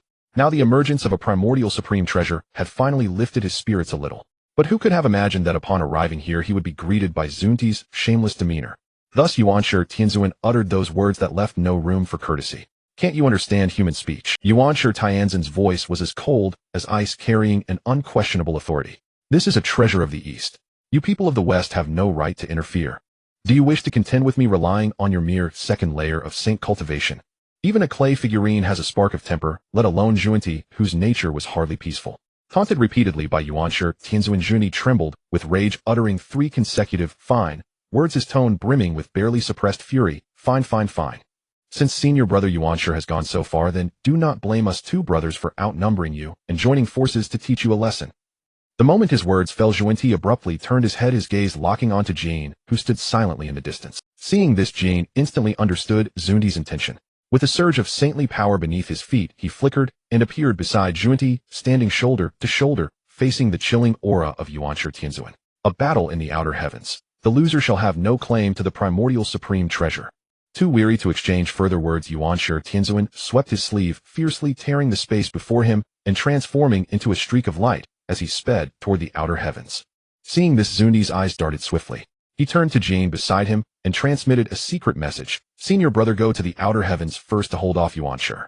I will follow shortly. Jin nodded slowly in response. With a thunderous surge of saintly power, he too raised his hand, tore open a spatial rift, and swiftly raced toward the outer heavens. With a bird in the hand, how could I let it fly away? Watching Jian's departing back, Junti curled his lips into a sinister smile. As he spoke, his figure had already arrived before Fushi. The 7 treasures wonderful tree in his hand, shimmering with multicolored radiance, gently swept forth, unleashing a force that was both gentle and overbearing. He intended to claim both Fushi and the primordial supreme treasure above his head. Junti, how dare you trick me? You're courting death. By this time, Yuanshi Tianzuan had already reached the outer heavens. Sensing Junti's underhanded move in the primordial world, he burned with rage. At the same time, the sweeping force of the 7 treasures wonderful tree struck, causing the creation miniature tower above Fux's head to feel a tremendous offense. As a dignified primordial supreme treasure, if it were to be casually swept away by a mere primordial spiritual treasure, how could it ever hold its head high in the primordial world and be called a supreme treasure? Thus, the very moment the multicolored light carrying its overbearing power came crashing down, the creation miniature tower activated on its own without needing Fux's divine power. In an instant, the tower emitted a dazzling golden light of 10,000 feet, enveloping itself and Fushi below completely within its radiance. The moment the multicolored light collided with the golden barrier, the 7 treasures wonderful tree did not directly sweep away the tower, as Junti had anticipated. Instead, the 2 forces locked in a fierce stalemate, emitting a resonant hum and sending ripples of energy across the sky. Witnessing this, Junti's brows furrowed slightly and a flicker of surprise passed through his eyes. He then remarked in a low voice, truly worthy of a genuine primordial supreme treasure. Even without the empowerment of a saint, it can unleash such formidable might. With this thought, Junti wasted no time and immediately sent a telepathic message to Jin, who was far away in the outer heavens. Senior brother, you must hold off that Yuanshi for a while. Once I have fully claimed this primordial supreme treasure, I will come to the outer heavens to help you deal with Yuanshi. Hearing this message in the outer heavens, Jian's heart stirred with turmoil, though he felt that such conduct was somewhat beneath the dignity of a saint. Yet, considering that Junti's actions were all for the sake of acquiring an additional primordial supreme treasure for the West, he had no choice but to make his final decision. Alas, it is all for the prosperity of the West. Jin murmured to himself. With a sudden surge of saintly power, his figure transformed into a streak of light, instantly blocking the path of Yuanshi Tianzuan, who was about to tear through space and return to the primordial world. You dare to block me? Yuanshi Tianzuan's voice turned icy in an instant. Jin, are you going to abandon your dignity as a saint just like Junti? A look of obvious struggle crossed Jian's face. His brows were tightly knit, and his expression shifted. After a moment, he let out a long, heavy breath. His gaze grew resolute once more, and his tone, though calm, carried an unyielding determination, everything for the prosperity of the West. A look of obvious struggle crossed Jian's face. His brows were tightly knit, and his expression shifted. Yuanshi Tianzuan laughed in fury, a chilling, killing intent exploding from him. If that is the case, then let me see today just how far your cultivation has advanced over the years. The moment his words fell, a flash of iridescent light appeared on Yuanshi Tianzuan's right hand, and the chaotic-colored Pangu banner materialized. With a gentle shake of the banner, an overwhelming force akin to the primordial separation of heaven and earth surged forth, carrying an earth-shattering might as it hurtled toward Jin. Jin dared not be careless. A vast and majestic surge of saintly power erupted from him, and beneath his feet a 12-petal golden lotus instantly bloomed. The petals unfolded layer by layer, and a dense golden light of merit quickly enveloped Jin, forming a massive bud to withstand the heaven and earth-rending killing force unleashed by the Pangu banner. The moment the killing force collided with the bud formed by the 12-petal golden lotus of merit, it stirred up colossal energy ripples that swept across the surrounding chaos. Under the impact of this violent force, the golden lotus encasing Jane was actually sent flying, smashing through several lifeless planets along the way, sending debris and stardust scattering across the void. The lotus radiance dimmed somewhat, and fine cracks appeared along the edges of its petals. Yet it still held firm, protecting Jayan's physical form without sustaining critical damage. Although the Panga banner was far superior in grade to the 12-petal golden lotus of merit, given that Yuanshi Tianzhen's divine power was not significantly greater than Jayan's, it was still somewhat difficult to overcome the deeply rooted Jane in a short time. Seeing that his senior brother had successfully intercepted Yuanshi, Tianzhen Zuni's anxious heart immediately settled. He withdrew his gaze from the chaos beyond the heavens and turned his attention back to the Zhaohua small tower. When he saw that his 7 treasures' divine light was about to break through the protective golden light emitted by that innate supreme treasure, a confident smile of assured victory involuntarily appeared on his face. Meanwhile, Zunti's lips curled slightly upward, and he spoke with a hint of temptation. "Artifact spirit of the supreme treasure, I admit that you are powerful enough. But you have also seen that even a treasure as mighty as you without a powerful master to wield it can unleash no more power than when I activate an ordinary, innate spiritual treasure. If your master at this moment were a sage like me, I believe you would undoubtedly be able to easily break through the multicolored light I have released." In Zunti's view, an innate supreme treasure that had reached the level of the Zhaohua small tower would inevitably have given birth to its own artifact spirit. If he could persuade the artifact spirit of this supreme treasure to voluntarily recognize a master, wouldn't this innate supreme treasure naturally fall into his possession? With this thought, Zunti quickly added fuel to the fire and continued to entice. "So a supreme treasure like you deserves a master who is at least at the sage level. Following a mere Duo golden immortal offers you no future." The moment these words fell, Zunti finally revealed his true intention, his tone full of feigned sincerity. "My senior brother and I have both reached the sage level. If you are willing to come to our western realm, my brother, and I will place your opinions above all else. Every time you manifest, one of us will provide you with saintly power, ensuring that you will never disgrace your name as an innate supreme treasure." At the same time, Zunti also feared that this innate supreme treasure might take a liking to Yuanshi Tianzhen and refuse to join their western realm. He immediately changed his tone and decisively extinguished that option in the artifact's mind. "Artifact spirit, you have seen that my senior brother and I are your best choice at present. Another sage is named Yuqing Yuanshi, who also possesses an innate supreme treasure called the Panga Pennant. The Panga Pennant has followed him for so long that feelings have developed between them.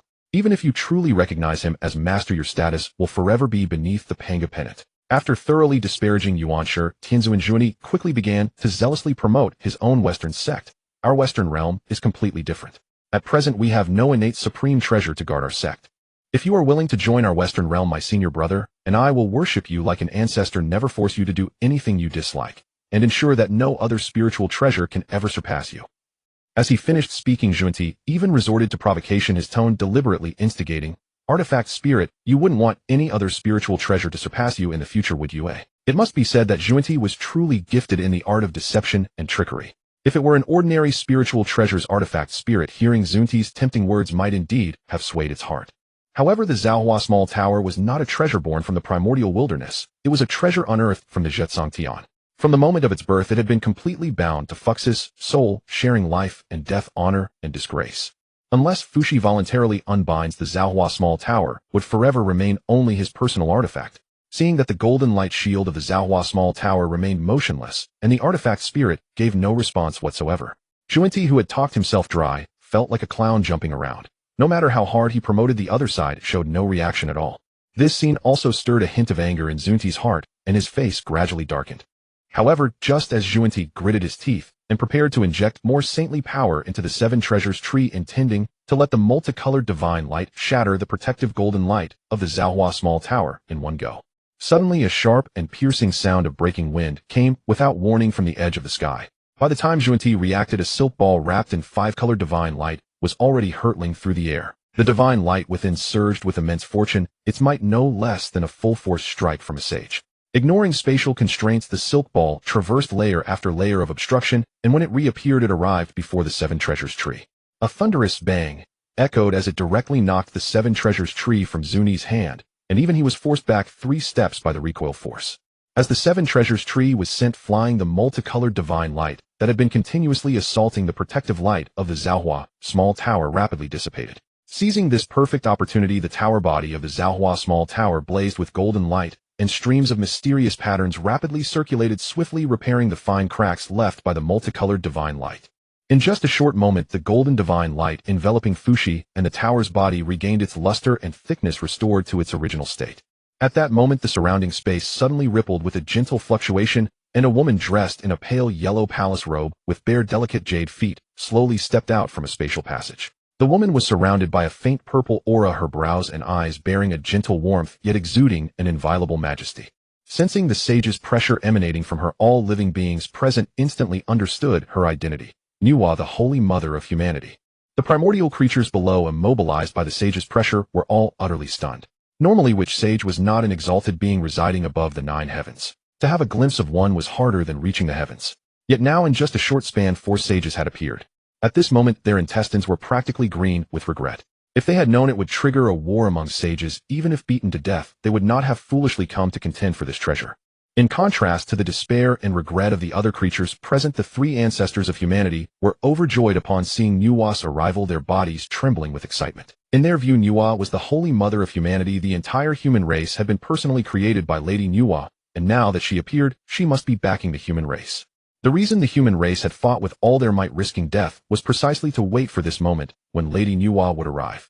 After all, the 3 ancestors of humanity were well aware that with the current strength of the human race, there was no way they could retain this innate supreme treasure. Therefore, the 3 ancestors of humanity only sought to preserve the foundation of the entire human race amidst the great turmoil triggered by this innate supreme treasure. The 3 ancestors of the human race understood that no matter who ultimately received this innate supreme treasure, it would incur the displeasure of other great beings, and those narrow-minded individuals might even target the human race in the future. At this moment, there was a need for an immensely powerful existence capable of deterring petty villains from rash actions, one who also harbored goodwill toward humanity. After much deliberation, Goddess Nuwa was undoubtedly the most suitable choice. This was precisely why the 3 ancestors fought desperately to resist outsiders. Zhuanti, you clearly know that is my brother's treasure, yet you shamelessly try to snatch it away. As she spoke, Nuwa's bare jade feet gently trod upon the void as she slowly approached Zhuanti, the oppressive aura radiating from her intensifying with each step. At that moment, sensing the overwhelming aura emanating from Nuwa far surpassing that of an early-stage Saint, Zhuanti's heart skipped a beat, a terrifying thought forming. Damn it. This Nuwa has grown even stronger. Her cultivation must have reached the mid-stage saint realm. Zhuanti hastily suppressed his agitation, haphazardly adjusting his robes now somewhat disheveled from the earlier impact of the colorful embroidery ball. A stiff smile forced onto his face, he feigned bewilderment, spreading his hands, and saying, Taoist Nuwa, whatever are you talking about? What brother of yours? I don't understand a word. At this moment, Zhuanti would never admit that even after recognizing the human cultivator below as Fux's reincarnation, he still chose to seize the treasure. As long as he steadfastly denied it being a saint who snatched an innate treasure from an ordinary cultivator, even Nuwa would have no grounds to condemn him. Seeing Zhuanti's shameless demeanor, a chill flashed deep within Nuwa's eyes. She chose not to argue further. With an icy countenance, she spoke in a frigid tone. Then, Taoist Zhuanti, I now solemnly inform you that he is the reincarnation of my brother Fuxi, and that innate supreme treasure has long since acknowledged him as its master. You may leave. The moment Nuwa uttered these words, all the primeval beings present were utterly stunned. Their eyes wide with disbelief, they stared fixedly at Fuxi beneath the 18-story small pagoda above their heads, astonishment written across their faces. I am the sage's brother. I didn't know that. At this time, Fux's cultivation remained at the peak of the great Luo golden immortal realm. He had not yet broken through to the quasi-sage stage to awaken his past life memories. Thus, upon hearing Nuwa's earth-shattering proclamation, he too was utterly bewildered. Compared to the astonishment and confusion of the others, Zhuanti's face turned extremely unpleasant, alternating between pale and livid, filled with indescribable frustration. Now that Nuwa had laid the matter bare, if he continued to linger and contend for the treasure, it would be a blatant act of enmity against Nuwa. Yet leaving in disgrace was equally unbearable. These conflicting thoughts swirled in his mind, plunging him. Just then, as if sensing Nuwa's arrival, the furious battle between Yuanshi, Tianzuan, and Jian amid the chaos of the outer heavens abruptly ceased. 2 saintly auras briefly clashed. The 2 figures exchanged a glance across the void, a look of understanding flashing in their eyes. Almost simultaneously, they turned and sped toward the primeval world. Before long, 2 streaks of light pierced through the chaotic barrier, returning to the vast land, following the dense saintly aura directly toward the confrontation between Zhuanti and Nuwa. Upon arrival, without pausing, they swiftly positioned themselves on opposite sides. Jian's 12-rank golden lotus emitted a golden flash as he quickly stood beside Zhuanti, shoulder to shoulder. Meanwhile, Yuanshi Tianzuan stood with his hands behind his back, choosing to stand alone in the void on the other side. The auras of the 3 saints faced off at a distance, instantly creating a tense tripartite stalemate. At this moment Nuwa gracefully moved, slightly bowing toward Yuanshi Tianzuan with sincere gratitude in her voice. Many thanks, Senior Brother Yuanshi, for your righteous intervention.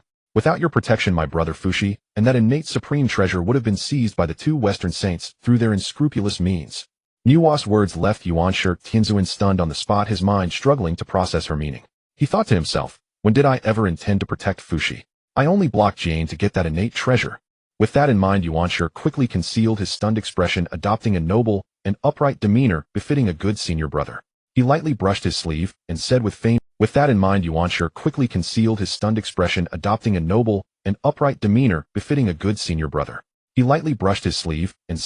indifference, Haha, junior sister Nuwa, you flatter me. Taoist Fushi was once our fellow disciple listening to the Dao ancestors' teachings at Zhixiao Palace. During the Great War between the witch and demon tribes, Taoist Fushi regrettably fell. I, too, was deeply grieved. Now that Taoist Fushi has finally reincarnated and gained the recognition of an innate treasure, how could I stand by and watch him be forcibly taken away by such petty villains? The faces of Zhuanti and Jane turned extremely stern. Saints, a faint, subtle smile curved at the corner of Nuwa's lips.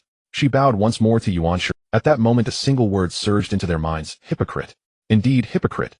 In the eyes of the two Western saints, Yuanshi Tianzuan was nothing short of a thorough hypocrite. He himself had come for that treasure, yet after a few flattering words from Nuwa, he completely lost his bearings and turned them into stepping stones. In stark contrast to the livid expressions of the Western saints, a faint, subtle smile curved at the corner of Nuwa's lips. She bowed once more to Yuanshi Tianzuan, speaking earnestly, regardless, I shall remember this kindness, senior brother. Since my brother's memories have not yet fully returned, I, as his younger sister, thank senior brother Yuanshi for his care and protection. Yuanshi Tianzuan was utterly speechless, his aged face flushing crimson with suppressed frustration. Now that Nuwa had put it so plainly, she had effectively extinguished his intention to compete for the treasure. If Yuanshi Tianzuan continued to stay here, the towering and majestic image of the righteous sage he had painstakingly cultivated over hundreds of millions of years would instantly collapse. At this moment Yuanshi Tianzuan was exactly like Zhuanti moments ago, caught in the same dilemma. Enough. Even if I stay here, judging by junior sister Nuwa's attitude, the chances of obtaining this primordial supreme treasure are slim. In that case I might as well take the opportunity she offered and step down. Between the small chance of obtaining the treasure and the image built over hundreds of millions of years, Yuanshi Tianzuan ultimately chose the latter. With this in mind, Yuanshi Tianzuan cleared his throat, put on an indifferent expression, and said, since junior sister Nuwa has arrived, I need not worry too much about the safety of fellow Taoist Fushi.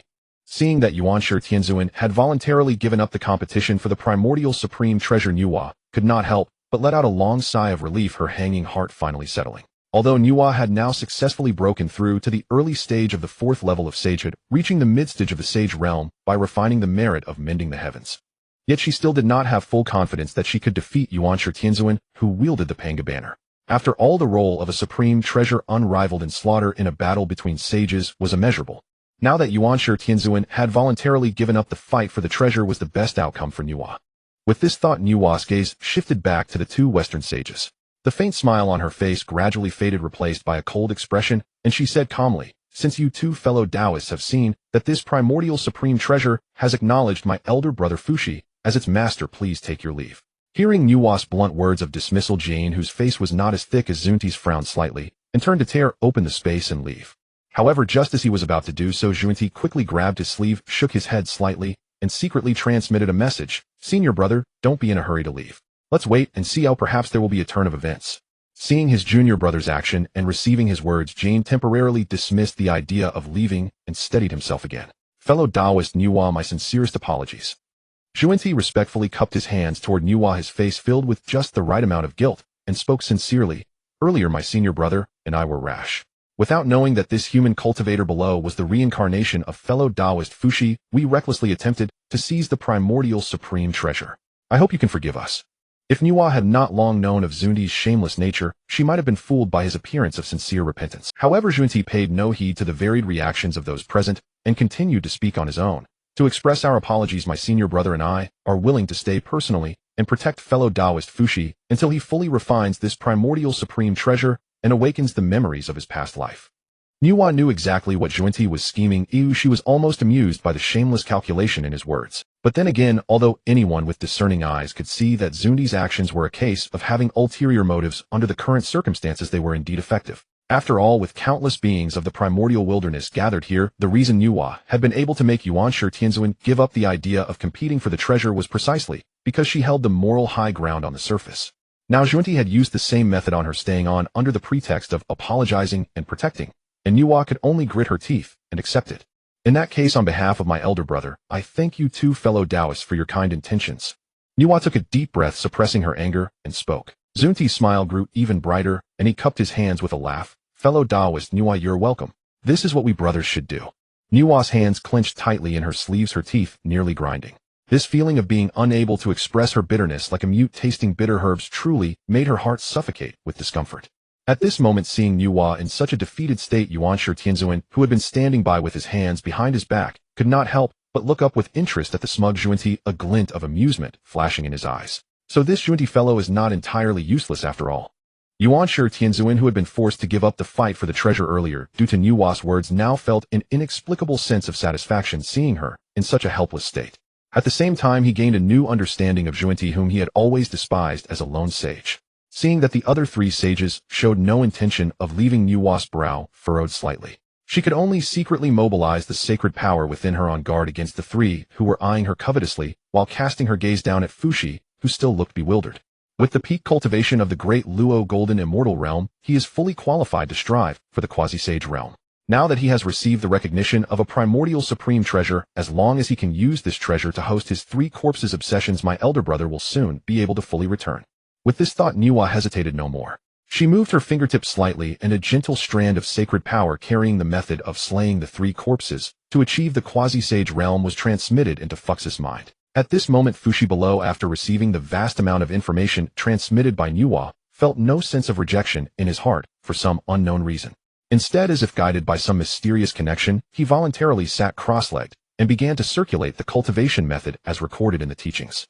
Before long, a strand of evil thought carrying a violent aura was separated from Fux's Niwen Palace, transforming into a black streak of light that flew toward the 18-story creation small tower floating above his head. Sensing its master's will, the creation small tower trembled slightly, shedding a gentle golden light. Without any resistance, it allowed Fux's evil thought to be firmly hosted upon it. At the same time, the moment the evil thought was successfully hosted on the primordial supreme treasure, a vast and mighty force erupted within Fux's body, rapidly sweeping through his limbs and bones, driving his cultivation level to rise swiftly.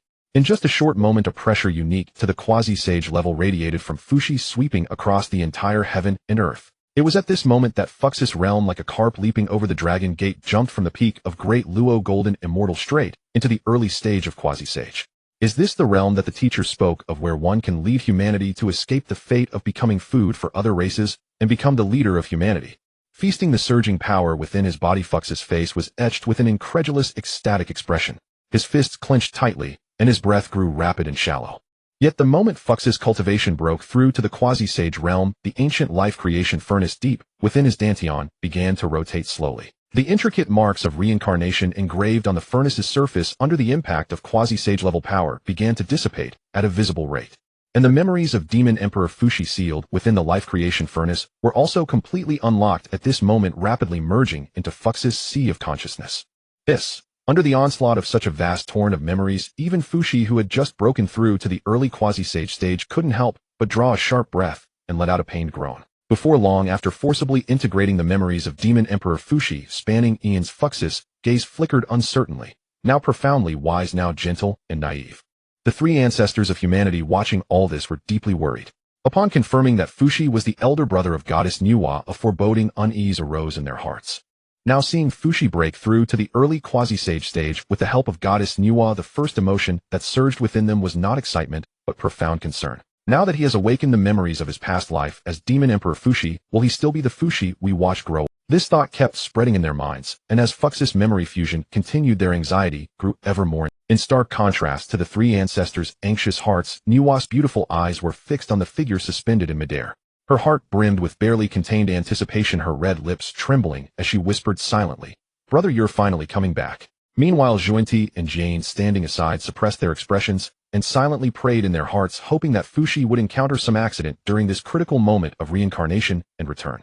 Preferably memory disorder or soul damage. Then they would once again have a chance to contend for the supreme primordial. Just as everyone harbored their own thoughts, the boundless memories of Demon Emperor Fuxi finally fully surged into Fux's sea of consciousness, slowly intertwining and beginning to merge with his memories as a human cultivator in this life. Who am I? Demon Emperor Fuxi, or human Fuxi? With the constant collision and fusion of these two completely different memories, Fuxi clutched his head in agony, murmuring lowly, his eyes filled with a tearing confusion and his quasi-sage pressure becoming chaotic. Seeing this, the hearts of the three ancestors of humanity leaped to their throats, not daring to even breathe. Nuwa's jade-like hands silently clenched her palm, soaked with sweat. If anyone was happiest at this moment, it was Yuanti, who stared at Fuxi intently, a glimmer of barely concealed glee flashing in his eyes, as he silently cheered, "Chaos is good. Chaos is what's best. Let him be utterly lost, forgetting the memories of both past and present lives." In the midst of this utter silence, Fuxi, whose gaze had been flickering uncertainly, suddenly raised his head. His pressure abruptly solidified the confusion in his eyes, completely fading, replaced by an unprecedented resolve. "I am Fuxi." The two threads of memory fully merged. Fuxi hovered silently in midair, his gaze sweeping slowly over the myriad beings below, each with varied expressions. Finally, his eyes rested on the worried Nuwa. He smiled gently and declared in a clear voice, "Fellow Taoists, long time no see." Hearing this, Nuwa's eyes instantly welled up with mist crystalline tears swirling at the corners. Her voice choked with emotion as she replied, "Brother, welcome back." Seeing Nuwa take the lead, all the primordial beings present, whether sincere or compelled by fate, cupped their hands toward Fuxi and said in unison, "Welcome back, fellow Taoist." Fuxi nodded faintly, then slowly turned his gaze to the anxious three ancestors of humanity below. He descended slightly in posture, bowed solemnly, and said with sincere tone, "Thank you, three teachers, for your years of guidance. Fuxi will never forget this kindness. Rest assured, my teachers. As long as I am human in this life, I will remain human forever." Seeing such a clear stance from Fuxi, the three ancestors' suspended hearts finally settled. They let out a long sigh of relief, the anxiety on their faces completely vanishing, replaced by indescribable excitement. In stark contrast to the three ancestors' relief, Nuwa's face was filled with confusion. She couldn't help but ask, "Brother, what is this about?" Fuxi shook his head gently, his eyes showing unwavering determination as he said solemnly, "Little sister, my mind is made up." Seeing Fux's resolute attitude, although Nuwa still had many questions, she could no longer dissuade him and could only sigh helplessly. At that moment, Fuxi slowly raised his head, fixed his gaze on the 18-layered small pagoda hovering above him, and closed his eyes. The quasi-sage pressure around him quietly receded, as if he were silently sensing something. Time seemed to freeze at this moment, and the entire world fell into an eerie stillness. Suddenly, as if sensing a call from the unseen, Fuxi snapped open, his eyes, golden light bursting from his pupils. His voice boomed like a bell, each word firm and resounding across the entire primordial land. "By the Tao of humanity, I, Fuxi, possess the imperial destiny. I am willing to shoulder the burden of humanity's rise, to advance and perish with humanity. If humanity prospers, I live. If humanity falls, I die. I vow to use the supreme primordial treasure, the human emperor creation pagoda, to suppress humanity's destiny and lead its rise. Please, Tao of humanity, grant your favor." As soon as these words left Fux's mouth, not only did the primordial beings below instantly become dazed, their eyes wide and faces blank, but even the four sages present, Nuwa, Yuanshi, Yuanti, and Jane, were frozen in place, their expressions filled with incredulous astonishment. The Tao of humanity. What is this? Almost simultaneously, the same thought surfaced in everyone's mind. However, before anyone could react, with Fux's words falling, the entire destiny of humanity began to fluctuate violently. Radiant golden pillars of light shot up from every inch of human territory and from the heads of every human, frenziedly converging toward Fuxi, casting his figure in an ever more sacred and majestic glow. At the same time, an ancient and majestic voice slowly echoed in Fux's mind, "Have you truly decided? Are you willing to become the human emperor? Once you make this decision, you will inevitably stand opposed to the Heavenly Dao. I am willing to bear the heavy responsibility of humanity's rise, even if it means opposing the Heavenly Dao." Fuxi, reborn after reincarnation, had already seen through many things he could not comprehend in his past life amid the collision and fusion of two sets of memories. It could be said that his previous death and the dissipation of his Tao were entirely due to the Heavenly Dao's covert. The reason he was granted the chance to be reborn was that his sister Nuwa had protected a wisp of his remnant soul, thus enabling the possibility of reincarnation. Therefore, in this life, as Fuxi saw it, it was enough to do whatever he could to be true to his own heart and to his sister. To hell with the Heavenly Dao and the primordial rules. It seemed that the human Dao perceived Fux's determination, and the voice it transmitted carried a hint of joy. "Excellent." The tone of the human Dao's voice abruptly shifted, carrying a touch of lingering melancholy, as it continued, "Originally, your sister Nuwa, as the first being to awaken me, was the most suitable candidate to become my Dao union partner. But unfortunately, she has already fused with the primordial purple chi of the Heavenly Dao, possesses Heavenly Dao merits, and is too deeply entangled with the Heavenly Dao. In this life, she cannot become my Dao Union partner. Upon hearing this, Fux's heart surged with tumultuous waves. He was evidently stunned by these primordial secrets. However, he did not interrupt, merely holding his breath and listening intently. Your appearance has given me new hope. Especially that small pagoda above your head. Oh, I can clearly sense that it is an object that should not exist in this world, yet it truly appears within the primordial heavens and earth. The human Taoist voice continued leisurely. It can be called an anomaly in the primordial world, and as its master you have thus become a variable within this primordial world. I am certainly willing to take a gamble. Would you be willing to become my Dao Union partner, to become an existence on the same level as the heavenly Taoist Hongjun and the earthly Taoist Pingxin? Hearing this, Fuxi finally snapped out of his daze. In an instant he felt as if he had been struck by a colossal fortune, leaving him utterly stunned. Without a moment's hesitation, Fuxi quickly replied, Senior, I am willing to become the Dao Union partner of the human Dao. Seeing Fux's generous acceptance, the human Dao did not delay at all. Instantly, a radiant golden contract condensed from the void, steadily floating before Fuxi. The contract was densely inscribed with profound human Dao runes radiating majestic authority. Unlike the heavenly Dao and earthly Dao, which directly forged Dao lineages with beings possessing the corresponding Dao Union destiny, the human Dao, in order to unite with an existence like Fuxi, a human sovereign, required both parties to jointly establish this contract. Gazing at the golden scroll of the human Dao contract floating before him, Fuxi did not hesitate. He raised his hand, condensed a profound rune from the essence blood of his fingertip, and solemnly imprinted it onto the contract. In the very moment the contract was concluded, a gentle yet vast force of the human Dao swept over. Fuxi could clearly feel that his divine soul was now closely linked to the fortune of the billions of human subjects, truly achieving a union of shared glory and shared loss. At the same time, the wisp of evil thought that had previously been lodged in the creation's small pagoda transformed into a stream of light and returned to Fux's body, making his soul whole and complete from then on. As the evil thought returned, Fux's cultivation realm rapidly fell from the early quasi-saint stage back to the peak of Daluo Golden Immortal. The people outside did not know what earth-shattering changes had occurred in the void above. They only saw Fux's aura suddenly plummet. Nuwa and the three ancestors of humanity, who were close to Fuxi, all turned pale with extreme worry. Beings like the two sages of the West, who were eager to reap the benefits of the conflict, could not help but secretly rejoice, a glimmer of schadenfreude flashing in their eyes. However, before their elation could last long, Fux's aura suddenly surged and began to skyrocket wildly.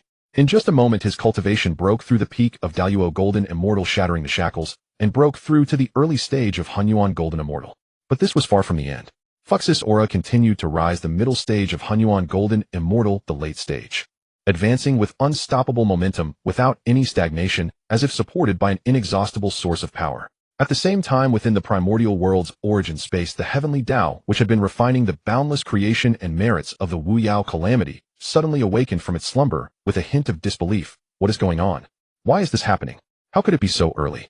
Only a little over 20,000 years have passed. How has the human sovereign attained full merits so quickly? No. The primordial heavenly Dao seemed to sense something amiss and immediately exclaimed in shock. This is not the human sovereign achieving full merits. This is the human Dao, selecting a Dao Union partner and preparing to formally unite with the Dao. Realizing this, the primordial heavenly Dao could no longer remain calm. The entire space trembled violently due to its agitation. Now the earthly Dao, which already had a Dao Union partner, was troublesome enough for it.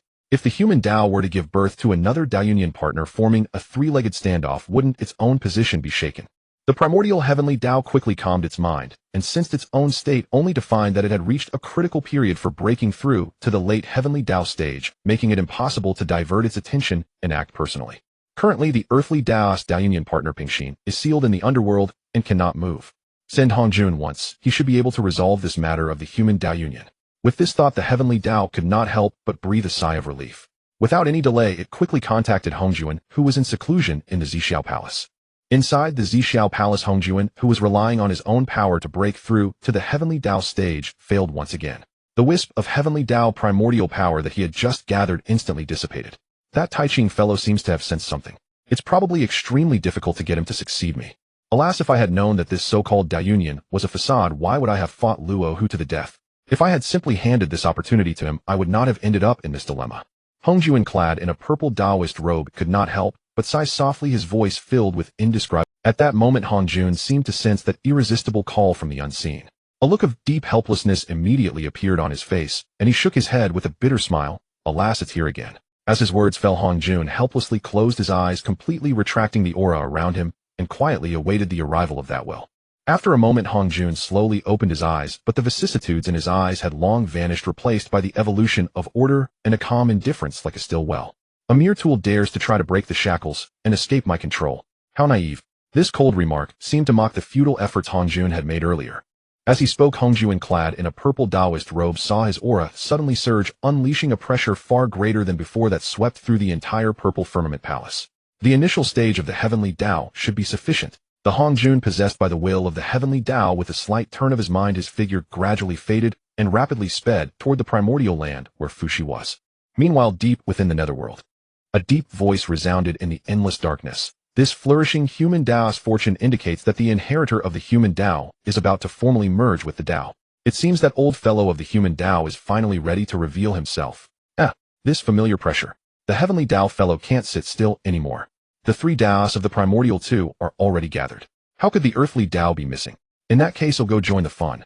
Now that my Dao merge partner has broken free from the Heavenly Dao's restrictions, I imagine the Heavenly Dao's expression will be quite interesting when it sees this. With that thought, the primordial earthly Dao did not hesitate. It immediately transmitted a thought into the consciousness of its Dao merge partner Hutu, who was in the Netherworld's underworld palace. In the Netherworld underworld palace, Hutu, who was maintaining the order of reincarnation, felt the request from the earthly Dao. She slowly released her mind and allowed the earthly Dao's will to descend upon her smoothly. The next moment, a majestic pressure suddenly erupted from Hutu's body, profound and steady, no weaker than the Hongjun possessed by the Heavenly Dao earlier. The reincarnation laws of the entire netherworld trembled at this moment. Let's go. The earthly Daos will fully merged with Hutu's mind. After leaving a brief word, her figure turned into a dark light and also sped toward the direction of the human race on the primordial land. In the human realm, as if sensing the 2 powerful auras rapidly approaching the human, Dao urgently transmitted a message to Fushi. You need to speed up. The Heavenly Dao and earthly Dao are heading here. Judging by the momentum of their auras, they come with ill intent. As long as you can break through to the sage realm, I can descend upon your physical body and merge with you. At that time, even if both of them descend simultaneously, we will still have some ability to protect ourselves. Hearing the unprecedented solemnity in the human Dao's words, Fushi did not dare to slack off. He immediately replied in a deep voice, Senior, rest assured. I am now only 1 step away from the sage realm. Soon I will be able to break through to the true sage realm. The human Dao looked at Fushi in the sea of consciousness, whose cultivation had reached the peak of sub-saint, and whose aura was continuously rising. He nodded and said urgently, hurry. Outside, before anyone could react, Fux's aura suddenly surged.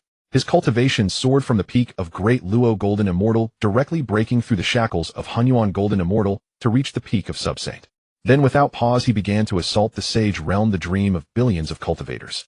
Such a heaven-defying speed of improvement. If the creatures of the primordial present said they were not envious, that would be a lie. After all, if they could obtain the method Fushi used to rapidly improve his realm, they could leap to become top-tier great powers.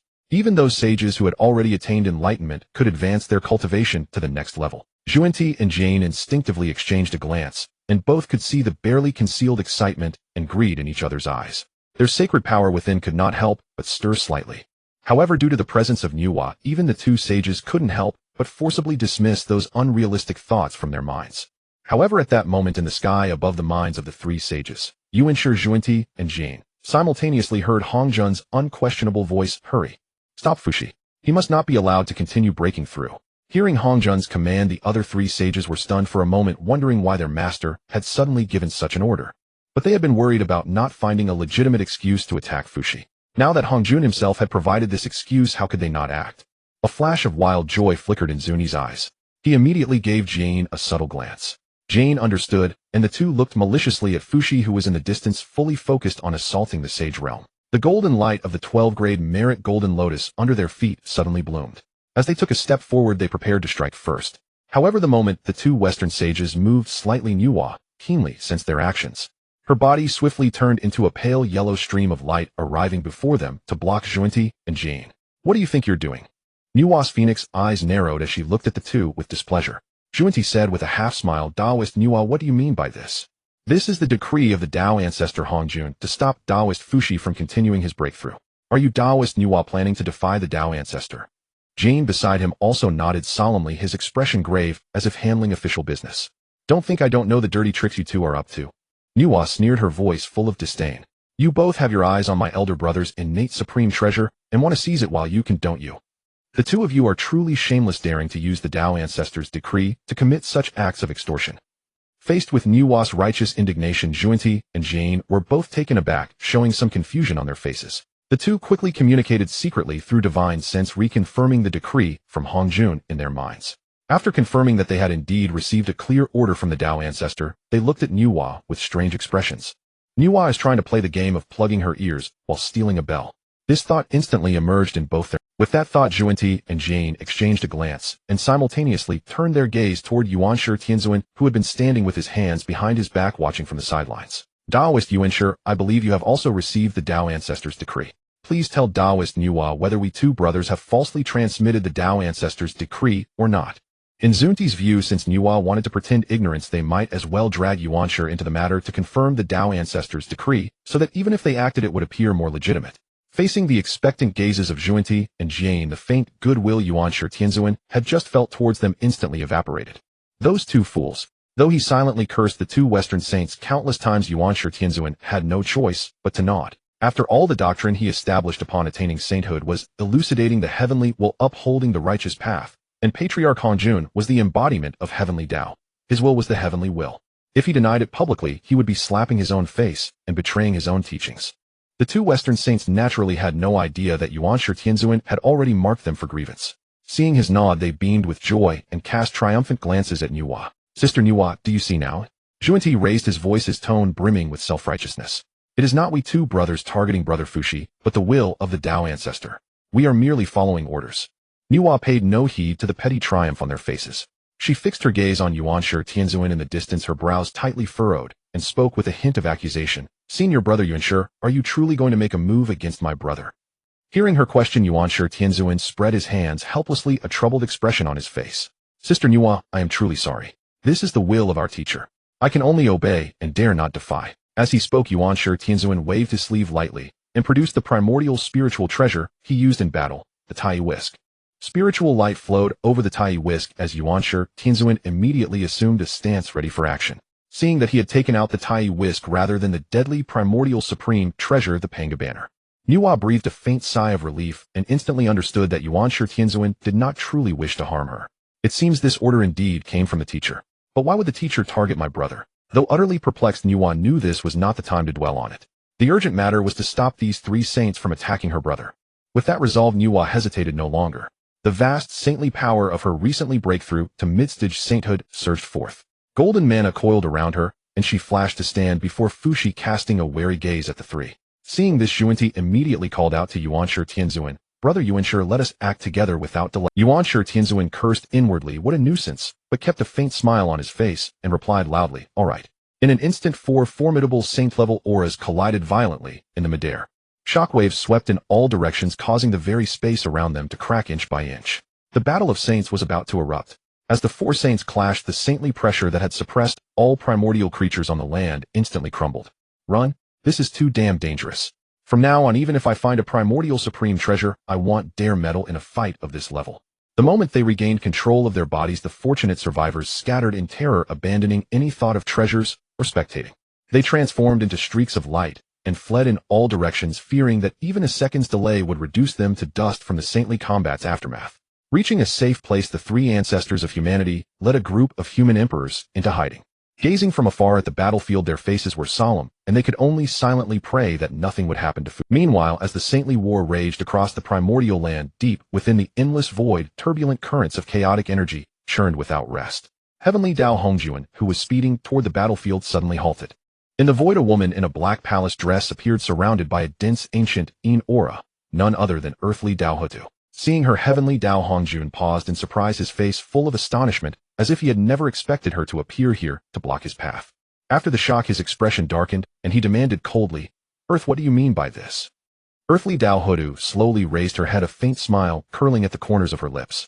Her voice was calm, but carried an undeniable authority. The three Dao should coexist in the primordial realm. None can be missing. According to the generational hierarchy among living beings, I am also an elder of humanity. Now that the human Dao is about to awaken as an elder, it is only right for me to safeguard its path.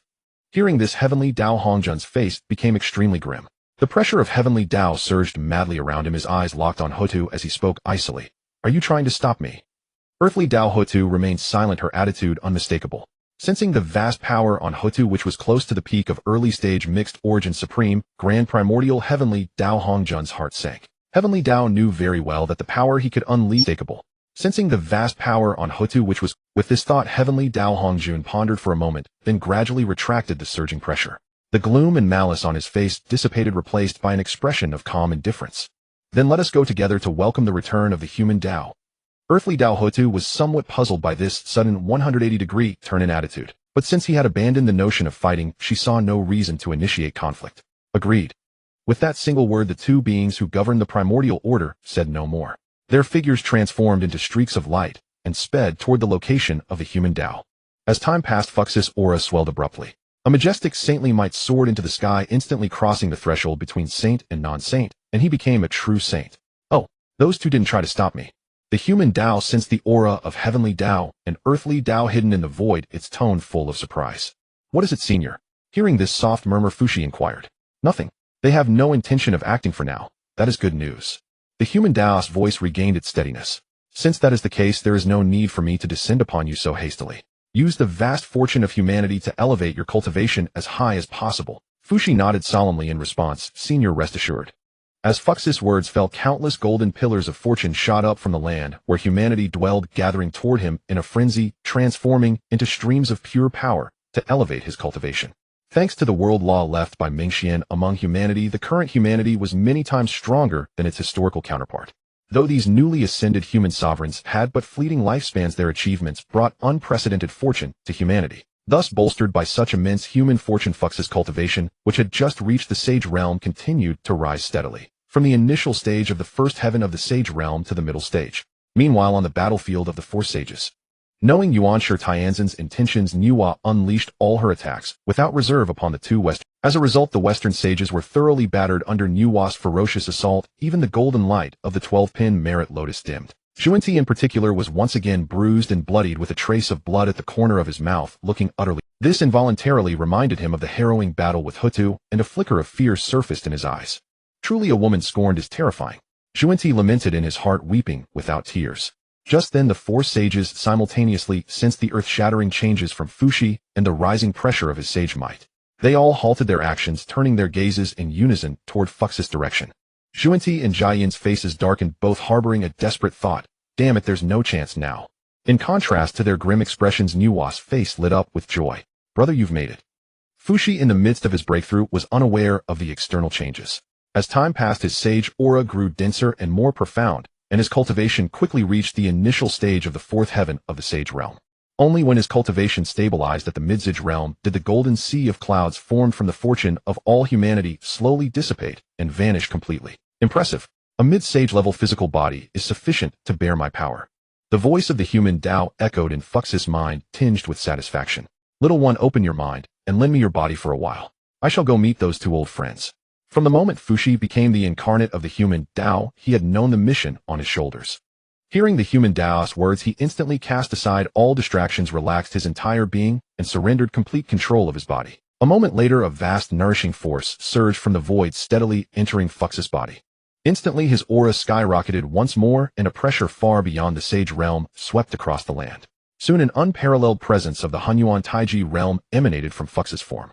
Though this aura was slightly weaker than that of Heavenly Dao Hongjun and Earthly Dao Hutu, the mere ripples of its release suppressed the four sages present, rendering them immobile and gasping for breath. Fux's eyes now mirrored the cyclical order of sun and moon, the rise and fall of heaven and earth. His entire demeanor turned majestic and ancient, no longer resembling a mere human cultivator. With a whoosh, Fuxi, now under the control of the human Dao, transformed into a streak of light. Under the stunned gazes of the four sages, he vanished in an instant, bound for an unknown destination. At the same time, the oppressive Hunyuan Taiji realm pressure binding the four sages dissipated without a trace. After eons of standing atop the primordial world as sages, they had not felt such suffocating helplessness, as insignificant as ants. After eons of standing atop the primordial world as sages, they had not felt such suffocating helplessness, as insignificant as ants for countless ages. How terrifying, utterly terrifying. Xuanti muttered, still trembling. He turned to Jane, who was equally pale, and urged, Brother, let us leave this place at once. Xuanti's urgency was understandable. They had repeatedly antagonized Fuxi, attempting to seize his innate treasures, and had thoroughly offended him. If they did not flee now, were they to wait for Fux's return and settle old scores? Zunti's urgency was understandable. They had repeatedly antagonized Fuxi, attempting to seize his innate treasure. With that, the two sages hesitated no longer. They tore open a dark spatial rift, slipped through, and hastened back to the west, unwilling to linger. Seeing the western sages flee in disgrace, Yuanshi Tianzuan turned slowly, cupped his hands toward Nuwa, and said calmly, "Junior sister Nuwa, since matters are settled, I take my leave." Nuwa nodded slightly, and replied sincerely, "Thank you for your restraint, senior brother. I bid you farewell." Yuanshi Tianzuan acknowledged her with a faint nod, then transformed into a streak of light, and departed swiftly. Soon 3 of the 4 sages had left, leaving only Nuwa standing alone in midair. Her gaze lingered on the direction where the human Dao-controlled Fuxi had vanished silently, awaiting her brother's return. "I hope my brother will be safe," she murmured in her heart, a slight frown creasing her brow, her eyes full of worry. Meanwhile, in the endless void, 3 figures, the pinnacle of the primordial world, stood facing each other. After reaching some earth-shattering agreement, they gradually retracted their auras and departed as streaks of light. "Oh!"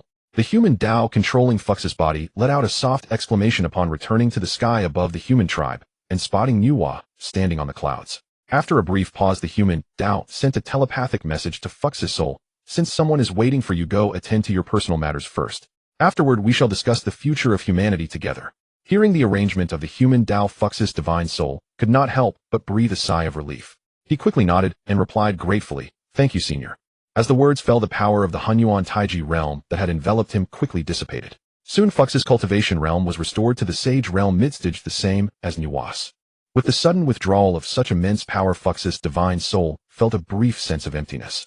He immediately circulated his saintly power to regulate his breathing. After adjusting his condition, Fux's figure slowly descended and soon walked toward Nuwa, who was quietly waiting below, a gentle smile on his face. "Little sister, long time no see." Hearing this, Nuwa's eyes instantly filled with crystalline mist. She nodded vigorously, unable to contain her emotions any longer, and walked quickly toward Fuxi.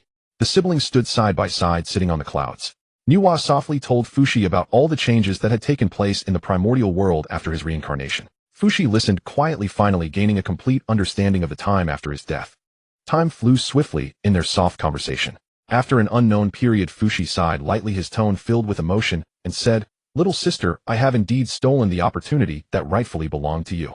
Hearing Fux's words, Nuwa naturally knew what her brother was referring to. With that, Nuwa waved her hand dismissively, a relieved smile on her face, and said softly, "Brother, didn't that senior say? I have already fused with the Heavenly Dao Hongming Purple Chi and lost the qualification for Dao integration long ago, so there is no such thing as stealing."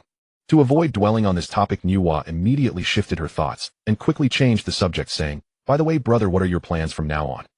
Upon hearing this, Fuxi furrowed his brows slightly, gazing toward the distant human tribe, and slowly said, "I am now the Dao integrator of human Dao, and also the human sovereign of the human race. Naturally, I will stay with the humans and help them grow stronger." "I see." Hearing Fux's answer, Nuwa couldn't help but feel a hint of disappointment in her heart. Fuxi saw through Nuwa's little thoughts at a glance. He reached out and gently rubbed her head, comforting her in a tender tone. "Little sister, you have grown up, now no longer the little girl who used to follow me around. Between us siblings, separation is inevitable. In the future, if you miss me, you can come to the human tribe to find. Compared to our previous separation by life and death, this is already much, much better." After Fux's consolation, most of Nuwa's disappointment dissipated. She nodded vigorously, a smile blooming again in her eyes. "Oh, I almost forgot about them." Fuxi seemed to suddenly remember something and turned to Nuwa. "Little sister, come with me to bring back our human kin." Nuwa naturally knew that Fuxi was referring to the 3 patriarchs of humanity and the group of great emperors watching from afar. She smiled and nodded, replying, "All right." As the words fell, 2 sage silhouettes simultaneously tore through the sky, rushing swiftly toward the hiding place of the 3 patriarchs of humanity and the others. Soon the 2 sages arrived before the crowd. Seeing their approach, the 3 patriarchs of humanity stepped forward from the crowd, respectfully cupped their hands toward Fuxi and Nuwa, and declared loudly, "We pay homage to the human sovereign. We pay homage to the Holy Mother." Following the 3 patriarchs, the more than 20 great emperors of humanity also bowed solemnly to the 2. "We pay homage to the human sovereign. We pay homage to the Holy Mother." Fuxi and Nuwa both nodded simultaneously. Fuxi spoke first. "Everyone, there is no need for such formalities. Please rise." Hearing this, everyone straightened up. 3 patriarchs, and all this is not a place for discussion. It is too close to the battlefield, and the aftershocks have not yet dissipated. Let us return to the human tribe to talk. Hearing Fux's suggestion, everyone naturally had no objections and nodded in agreement. Soon they followed behind Fuxi and Nuwa, heading toward the human tribe to discuss the next strategy for humanity. On the other side, this conflict has finally ended. Luer Minghe's ears twitched slightly. All the changes that had occurred on the primordial land were presented in his mind in the form of sound waves. Good thing I dodged fast enough. I never expected that a contest for a primordial supreme treasure would even alert beings of the sage level. Just recalling the overwhelming sage pressure that swept through heaven and earth made Luer tremble all over, filled with lingering fear. Although he was self-assured and gifted as one of the 4 primordial monkeys, he was not arrogant enough to believe he could survive under a sage's hand. Indeed, before one's strength is sufficient, any greedy thought will only bring utter disaster. Luer Minghe restrained the sharp glint in his eyes, warning himself inwardly, and then grinned. Now that the excitement is over, it's time to complete the task assigned by the Great Lord. With that thought, Luer Minghe's eyes suddenly emitted 2 brilliant golden beams piercing through layers of void toward the direction of the netherworld blood sea. This was the divine eye of illusion piercing. As one of the 4 primordial monkeys, this special divine ability passed down by the ancestor Hunyuan demon ape was deeply imprinted in his mind from the moment he activated his bloodline. Tsk. I didn't expect that after all this time they have just left the range of the netherworld blood sea. Luer Minghe clicked his tongue. But that's understandable. With their earth immortal realm cultivation, they are merely at the lowest level in this primordial world. How fast could they possibly travel? After confirming the position of the blue star humans through the divine eye of illusion piercing, Luer Minghe slowly withdrew his gaze. With a flicker, he transformed into a stream of light and swiftly headed toward his former demon kingdom. Netherworld blood sea core area. Minghe suddenly sat up from his boss chair, feeling the surging power continuously growing within his body. He couldn't help but cast his gaze over his numerous avatars. After examining each one, Ming's eyes brightened slightly as he murmured with satisfaction, "That fellow Minghe has finally finished his task." I have to say, as a being at the half Heavenly Dao level, his speed of cultivation recovery is truly fast. At this rate, it will take no more than a few tens of thousands of years for that fellow to fully recover to the peak of half Heavenly Dao level. By then, with the power fed back from him, I can also attempt to break through to the realm of the Hunyuan Taiji, Auo Golden Immortal. With this thought, Minghe abandoned his previous inclination to idle away his days and swiftly sat cross-legged. In the next moment, the sea of blood around him surged violently, as an immense torrent of baleful energy and primordial power converged upon him, aiding him in refining the explosively expanding force within his body. Ever since Minghe's cultivation reached the 6th level of the Hunyuan Duo Golden Immortal Realm, he had come to realize that he could no longer rely on his body to automatically temper and assimilate his increased power and Dao attainments. He had to personally calm his mind and actively refine that power to fully stabilize his foundation. This sudden phenomenon, Minghe could roughly surmise the reason behind it. After all, an identical situation had occurred when he first broke through his bottleneck and attained the Hunyuan Duo Golden Immortal position. This state likely indicated that his current fundamental roots and inherent potential could no longer bear any more cultivation power and Dharma power. If he wished to continue advancing, he must temper and elevate his foundational roots once more, otherwise it would be utterly impossible to break through realms with the same ease as drinking water as he had before. Therefore, upon sensing that the rate of his Dharma power accumulation had exceeded the limit of his Bodhis automatic refinement, he immediately sat cross-legged and began to proactively refine the overwhelming surplus energy within him. To ensure absolute safety during his seclusion, before concentrating on refining the excess Dharma power, Minghe deployed a total of 999 layers of saint-level protective arrays around his retreat site, thereby guaranteeing no unforeseen incidents would occur during his meditation. While the main body of Minghe was deeply immersed in seclusion, on the other side Luer Minghe had transformed into a streak of light and returned to the outer realms of the demon kingdom he once belonged to. The Duansong mountain range, an endless stretch of peaks, was formed from a fallen fingerbone of the great god Pangu during the creation of the world. Surrounded by countless steep and layered mountains, it was difficult for spiritual energy to gather, and the amount of heaven and earth spiritual energy contained here was incomparably inferior to that of blessed cave paradises. For this very reason, few supreme powerhouses were willing to settle here. Consequently, it became an ideal haven for weaker primordial creatures to dwell and rest. Luer Minghe was originally a native of this mountain range. Previously relying on his exceptional innate divine ability, he had eavesdropped on Patriarch Hongjuan's sermon, only to be gravely wounded by Patriarch Hongjuan's decree that the law shall not be transmitted to the six-eared macaque.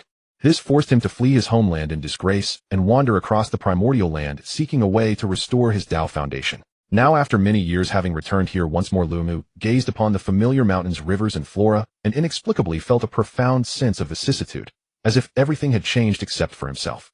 Luer Minghe slung his ever-present Hunyuan Suishin staff over his shoulder, and the aura around him abruptly shifted. No longer concealing anything, he unleashed the formidable pressure of a Daluo Golden Immortal sweeping across the entire Duansong mountain range. By releasing his aura without reservation, Luar Mihu intended to announce to his old friends that he Luar Mihu. At the same time, it was a subconscious impulse to show off a little. After all, as the old saying goes, returning home in glory, but keeping it hidden is like wearing fine clothes in the dark. The moment Luar Mihu's aura was unleashed without restraint, countless living beings dwelling within the Duansong mountain range trembled in terror. The moment Luar Mihu's aura was unleashed without restraint, countless living beings dwelling within the Duansong mountain range trembled in terror. Such a terrifying presence. Terrified whispers arose from all directions. Among them, the 8 demon kings who occupied various parts of the mountain range and had reached the golden immortal realm felt it most acutely. That overwhelming pressure nearly caused their demonic chi to scatter. The 8 golden immortal demon kings dared not delay a moment and hastily flew out from the depths of their caves. Flustered, they gathered atop the main peak of the Duansong mountain range, gazing toward the figure rapidly approaching from the horizon. "Oh, old boss, take a look." A deer demon stretched its neck and widened its eyes, addressing the stalwart, pitch-black furred bear demon beside it uncertainly. "That figure in the sky, doesn't it look like old Six? What nonsense. Monkey, old Six strength surpasses mine, so why would I be the boss back then?" The bear demon thought to himself, ready to deliver a bear paw to the deer demon and tell him not to speak rashly. However, before his bear paw could descend, the figure carrying a staff in the sky blinked and arrived above the main peak. Demon kings who had cultivated to the golden immortal realm naturally possessed vision far beyond ordinary beings. Even across tens of thousands of li, they could clearly discern another's features. At this moment, Luar Mihu's appearance was fully exposed to the eyes of all the demons. Upon recognizing that familiar monkey face, the bear boss's paw poised to strike froze midair. With a face full of disbelief, he stammered, this. It really does seem like monkey, old Six." Without needing the bear boss to say more, all the demon kings present had already fixed their gazes on Luar Mihu, hovering in midair. Logically, with their mere golden immortal cultivation, they had no right to even lift their heads and look directly at a Daluo golden immortal level powerhouse. But if that Daluo golden immortal was none other than Luar Mihu, who had once struggled alongside them in the Duansong mountains and sworn a blood oath, then it was a different matter. After all, the 9 demon kings of the 3 veins of Duansong had once been sworn brothers. At this moment, the 8 demon kings' hearts were in turmoil. The only uncertainty was whether the suddenly arrived Daluo golden immortal was truly the same Luar Mihu who had called them brothers. Yet before they could recover from their shock, the figure's next words dispelled all their lingering doubts. They heard Luar Mihu in midair grin broadly, revealing 2 rows of gleaming white teeth, and say, "Leisurely brothers, it's been a while. I trust you're all well." Seeing his distinctive 6 ears and hearing that familiar phrase, the faces of the 8 demon kings present revealed expressions of utter incredulity. After a moment, it was the most composed bear boss who first snapped out of it. He swallowed his saliva, stepped forward cautiously, and ventured, "Old Six, is it really you?" Luar Mihu grinned, shrugged the Hunyuan Suishin staff on his shoulder, and replied with undisguised pride, "Aside from me, is there any monkey in this primordial heaven and earth so handsome?" Hearing that familiar, arrogant tone, the demon kings present finally confirmed that the golden immortal before them was none other than the 6-eared macaque who had sworn brotherhood with them in the past. Once this was certain, the tension that had gripped the demon kings along with the restraint they felt in the presence of such a supreme being began to ease. "Sixth brother, your ears are healed." A massive golden gorilla stepped forward, his voice rumbling as he spoke, and due to their kindred lineage, this golden gorilla was the closest among the 8 demon kings to the 6-eared macaque, so he spoke, without hesitation, voicing the question that weighed most on his mind. Seeing this, the other demon kings pricked up their ears, as well, their curious gazes converging on the 6-eared macaque, all eager to hear about his experiences over the years. The 6-eared macaque had no intention of hiding anything. He nodded openly, a hint of relief in his voice. "Indeed, while wandering the primordial world, I was fortunate enough to encounter the Great Elder. The Great Elder not only healed the damage to my Dao foundation inflicted by Dao ancestor Hongjun back then, but also restored my primordial essence, awakening the ancestral heritage passed down from our forebears. That is why I was able to make such rapid progress in strength over just a few tens of thousands of years, reaching the realm of Golden Immortal." The moment the 6-eared macaque finished speaking, the demon kings present erupted into murmurs, each drawing in a sharp breath, their faces etched with astonishment. "Sixth brother, you have acknowledged a master." The golden gorilla's eyes widened as he blurted out. In the primordial world, the term Great Elder was typically used by menial servants in a Taoist sanctuary to address their master. Realizing this, the golden gorilla asked in such shock. The 6-eared macaque naturally understood the implication behind the question. After all, for demon kings who had long reveled in freedom, acknowledging a master was hardly a matter of pride. Of course, it also depended on the level of the master in question. If it were a supreme being of the primordial world, the matter would be entirely different. With this thought, the 6-eared macaque puffed out his chest, even more, raising his voice with a note of pride. "Indeed, I am now the page boy of the Lord of the Netherworld blood, see the blood venerable Minghe. The demon kings were momentarily dumbfounded, blinking as they murmured under their breath, "The Lord of the Netherworld Blood Sea, the blood venerable Minghe." Suddenly they all realized who the great elder the six-eared macaque spoke of truly was. "Sixth brother, are you saying that the Lord of the Blood Sea is the peak quasi-sage powerhouse who created the Azura clan?"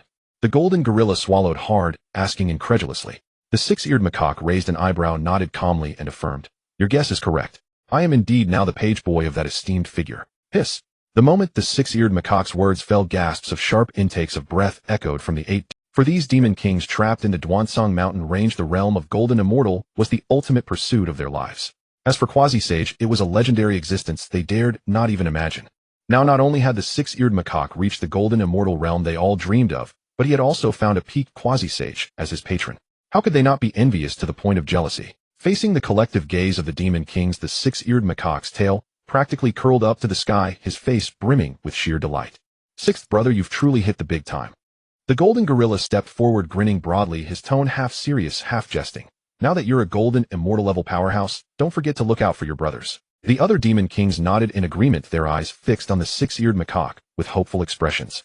Seeing this, the six-eared macaque laughed heartily, thumped his chest, and replied generously, "Of course.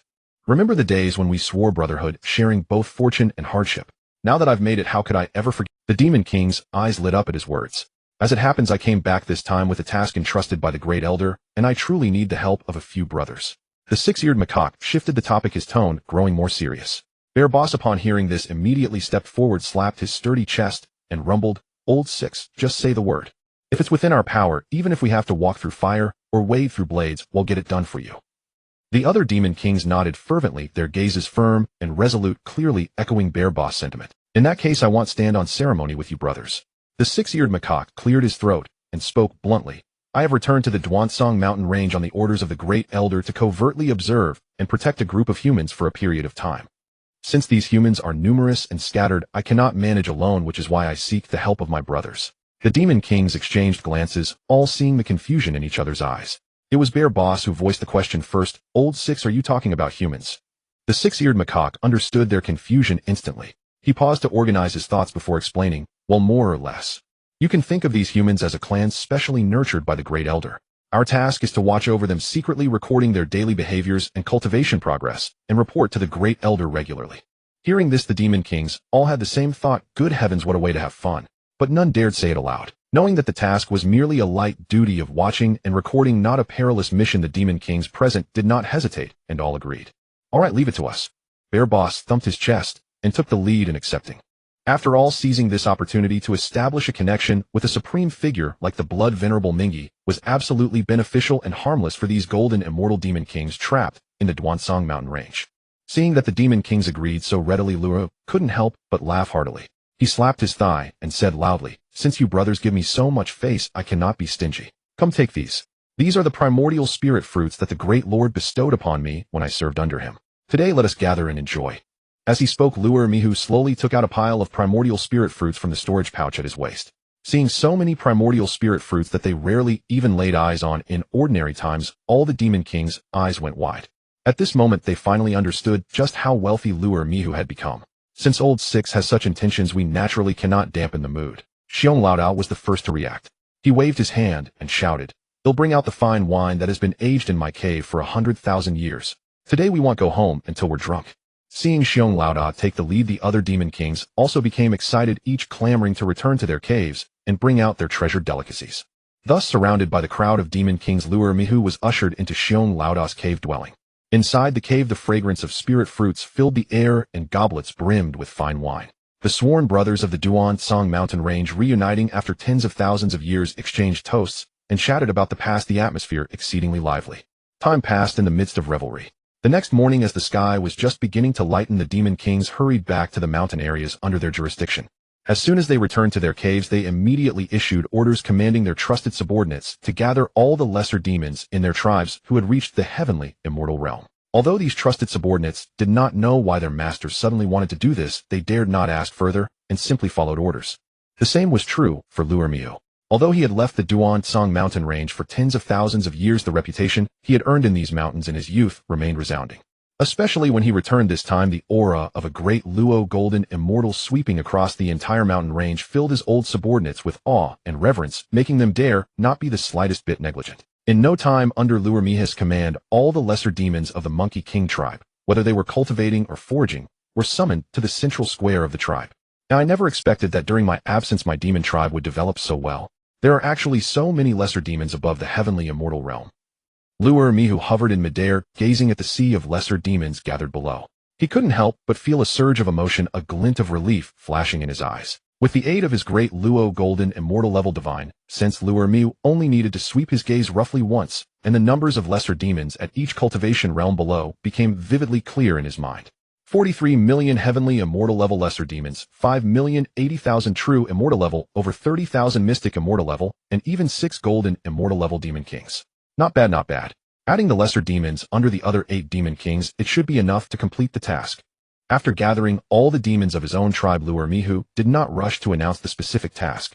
He simply hovered in midair, closing his eyes to rest, quietly waiting for news from the other 8 demon kings. Around noon, the sun hung high in the center of the sky, dispelling the last traces of morning mist. From all directions of the Duan Song mountain range came thunderous clamor. Hundreds of millions of lesser demons, personally led by the 8 demon kings, marched in a mighty procession toward the core area of the Duan Song mountain range. When the 8 demon kings arrived with their respective clans, they saw Luo Minghe already waiting in the flat valley of the core area, accompanied by a large group of golden-furred monkey demons. Old 6 were here. Xiong Laoda spoke first, his rough voice echoing through the valley. Apart from the lesser demons needed for the daily operation of the tribes, all the capable fighters from our 8 tribes have been gathered. Take a look. Are these enough? Luo Minghe slowly opened his eyes, his gaze sweeping over the tide-like demon horde below. He nodded with satisfaction and replied loudly, "We don't need that many. For this task, we only need about 100 million lesser demons. Let's do this. Each of our 9 tribes will gather about 20 million, and that should be enough." Hearing Luo Minghe's words, the demon kings all nodded without any objection and immediately prepared to issue orders, letting the excess clansmen return to their posts and attend to their own affairs. Soon after, in the flat valley at the core of the Duan Song mountain range, a massive army composed of lesser demons from different races had formed. "Brothers, now that we have enough manpower, I intend to set off immediately to complete the task assigned by the Great Lord. Would you like to join me?" Luo Minghe hovered in midair, his gaze sweeping over the demon horde below, then turned to the 8 demon kings beside him and spoke softly. Hearing this, the 8 demon kings were all deeply tempted. After all, this was a rare opportunity to show themselves before a quasi-saint powerhouse. But they also knew clearly that their own tribes still needed someone to guard them, so it was impossible for all of them to go. Thinking of this, Xiong Laoda stroked his chin, pondered for a moment, and then slowly spoke. Old 6, after we hand over the tribal affairs to trusted subordinates, we will accompany you." Hearing this, the other demon kings' eyes lit up in the mortal realm, and each had several capable subordinates.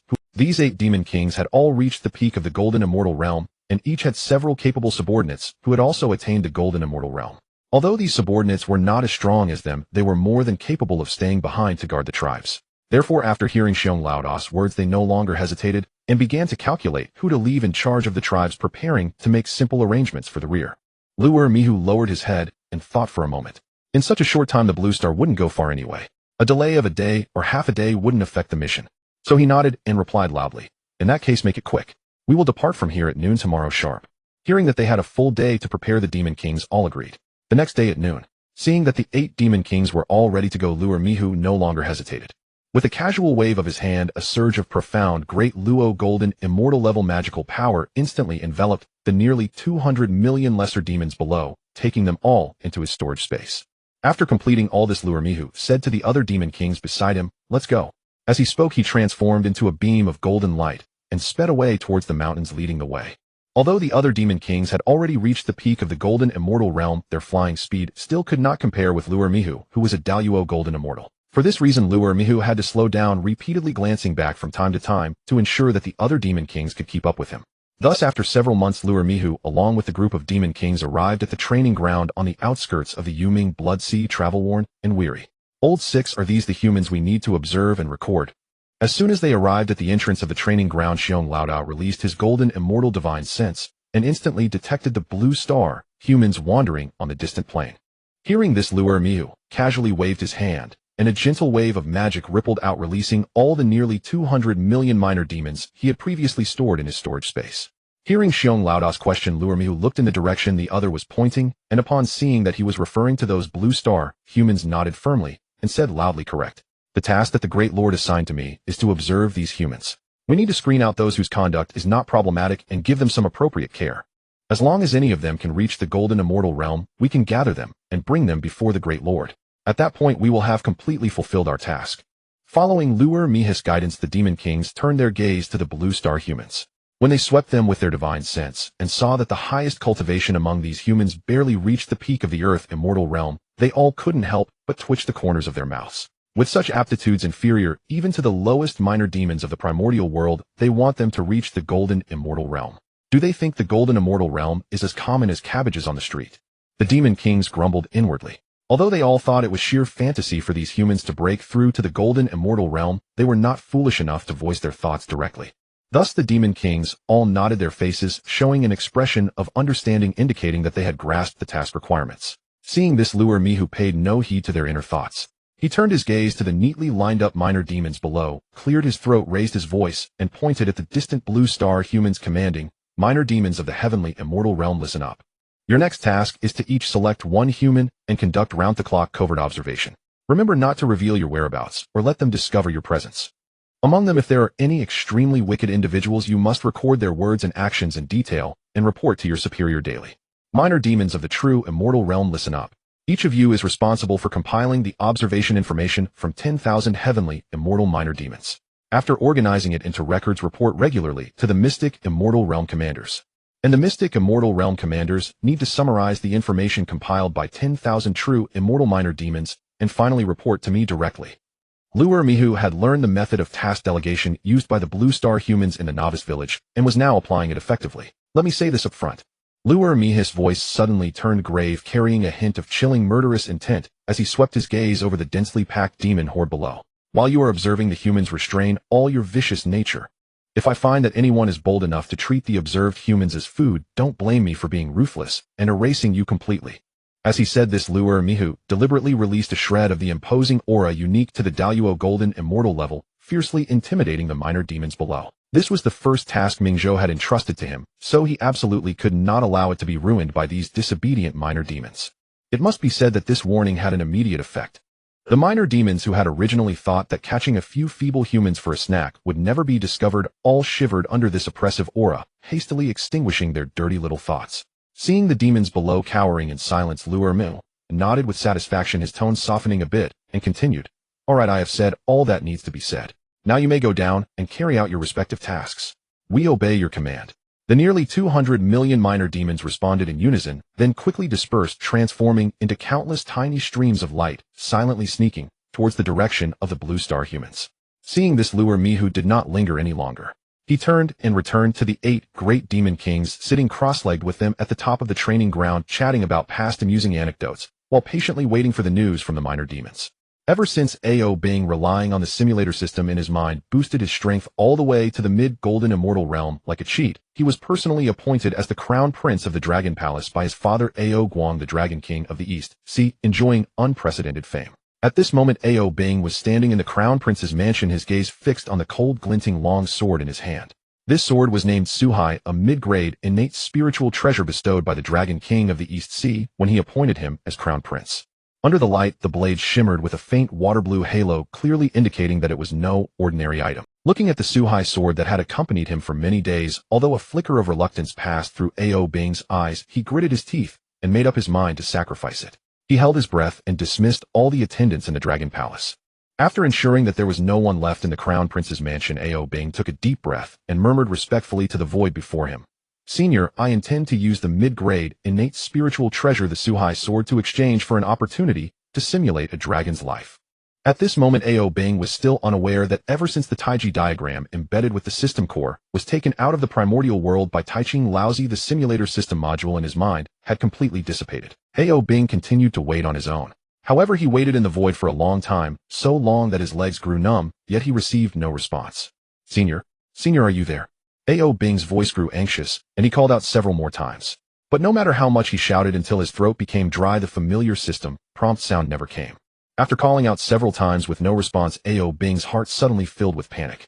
The reason he had reached the mid-stage golden immortal realm at such a young age and become a pivotal figure within the entire Dragon clan was entirely due to the inexplicably appearing dragon life simulator in his mind. Now this cheat had vanished without a trace, and this abrupt change left him thoroughly disoriented. While Ao Bing was at a complete loss, the surface of the entire East Sea suddenly erupted without warning.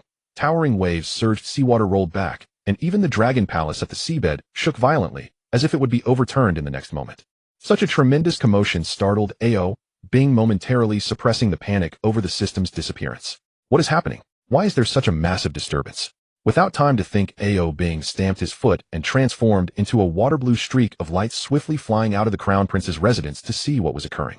The moment Ao Bing rushed out of the Dragon Palace gates, he saw his father, the East Sea Dragon King Ao Guang, standing solemnly in midair. All the Golden Immortal Realm Dragon Clan elders stationed in the East Sea Dragon Palace were also present, their gazes fixed on the depths of the East Sea. Seeing this, Ao Bing dared not delay and quickly flew toward Ao Guang. Father, what exactly is happening? How could such a huge disturbance be caused? The East Sea Dragon King looked down, and upon seeing his most favored son asking, his furrowed brow relaxed slightly. He explained in a deep voice, I do not know the exact cause either. For now, the only certainty is that this unusual fluctuation originates from our dragon clan's ancestral land. Ancestral land. Ao Bing murmured the words under his breath, his brows tightly knitted as he frantically searched through all his memories of the dragon clan, yet he could not recall when the East Sea Dragon Palace had such a place. The East Sea Dragon King clearly had no intention of letting Ao Bing ponder further. His eyes sharpened, and he immediately spoke, since Binger is already here, you shall accompany us to the ancestral land to see what change has occurred. Faced with the Dragon King's command, Ao Bing had no reason to refuse. He quickly nodded and replied respectfully, your son obeys. The East Sea Dragon King nodded, said no more, and with a sweep of his dragon might transformed into 100 Zanglong golden dragon, leading the way ahead. The other Golden Immortal Realm Dragon Clan elders, seeing this, also revealed their true forms and followed closely. Their dragon might surged, causing the surrounding seawater to halt its roiling. Seeing this, Ao Bing did not hesitate any longer.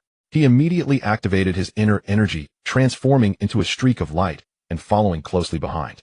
Before long, under the lead of the East Sea Dragon King, the group of Dragon Clan powerhouses traversed myriad layers of restrictions and arrived at a sea region at the deepest part of the East Sea. There an ancient palace stood silently on the seabed. On its plaque were carved 3 archaic characters. Ao Bing gazed at the palace ahead and murmured to himself, Dragon Ancestor Hall. I never thought our Dragon Clan had hidden such a secret sanctuary. Just as the East Sea Dragon King was leading the group of Dragon Clan powerhouses forward to open the palace's restrictions, a vast and overwhelming wave of energy suddenly erupted from the depths of the Dragon Ancestor Hall. This force, like a furious sea tide, instantly sent Ao Bing and the other dragons hurtling backward. Fortunately, they had not yet stepped into the hall's range, so the energy impact they endured was not too severe and did not injure their foundations. While flying backward, Ao Bing forcibly suppressed the surging blood and chi within him, rapidly circulating his energy to steady his descending form. He stepped several times in the void before finally coming to a halt. The East Sea Dragon King and the other Dragon Clan elders were in a similar state. After stabilizing themselves, their faces all showed shock and terror. At that moment, a scene that would stun all dragons slowly unfolded before Ao Bing's eyes. Roar! A clear, high-pitched dragon roar suddenly echoed through the deep sea, penetrating the thick seawater and causing Ao Bing's and the other dragons' ears to ring. Then a massive dragon covered in red-black scales coiled out from the gap of the palace doors. The dragon's body was a full 10,000 zhang long. Its scales gleamed with a metallic luster under the spiritual light. Its pair of golden vertical pupils blazed like 2 suns, exuding an authority that looked down upon the world. Along with the dragon, a fist-sized pearl emitting brilliant blue light flew out.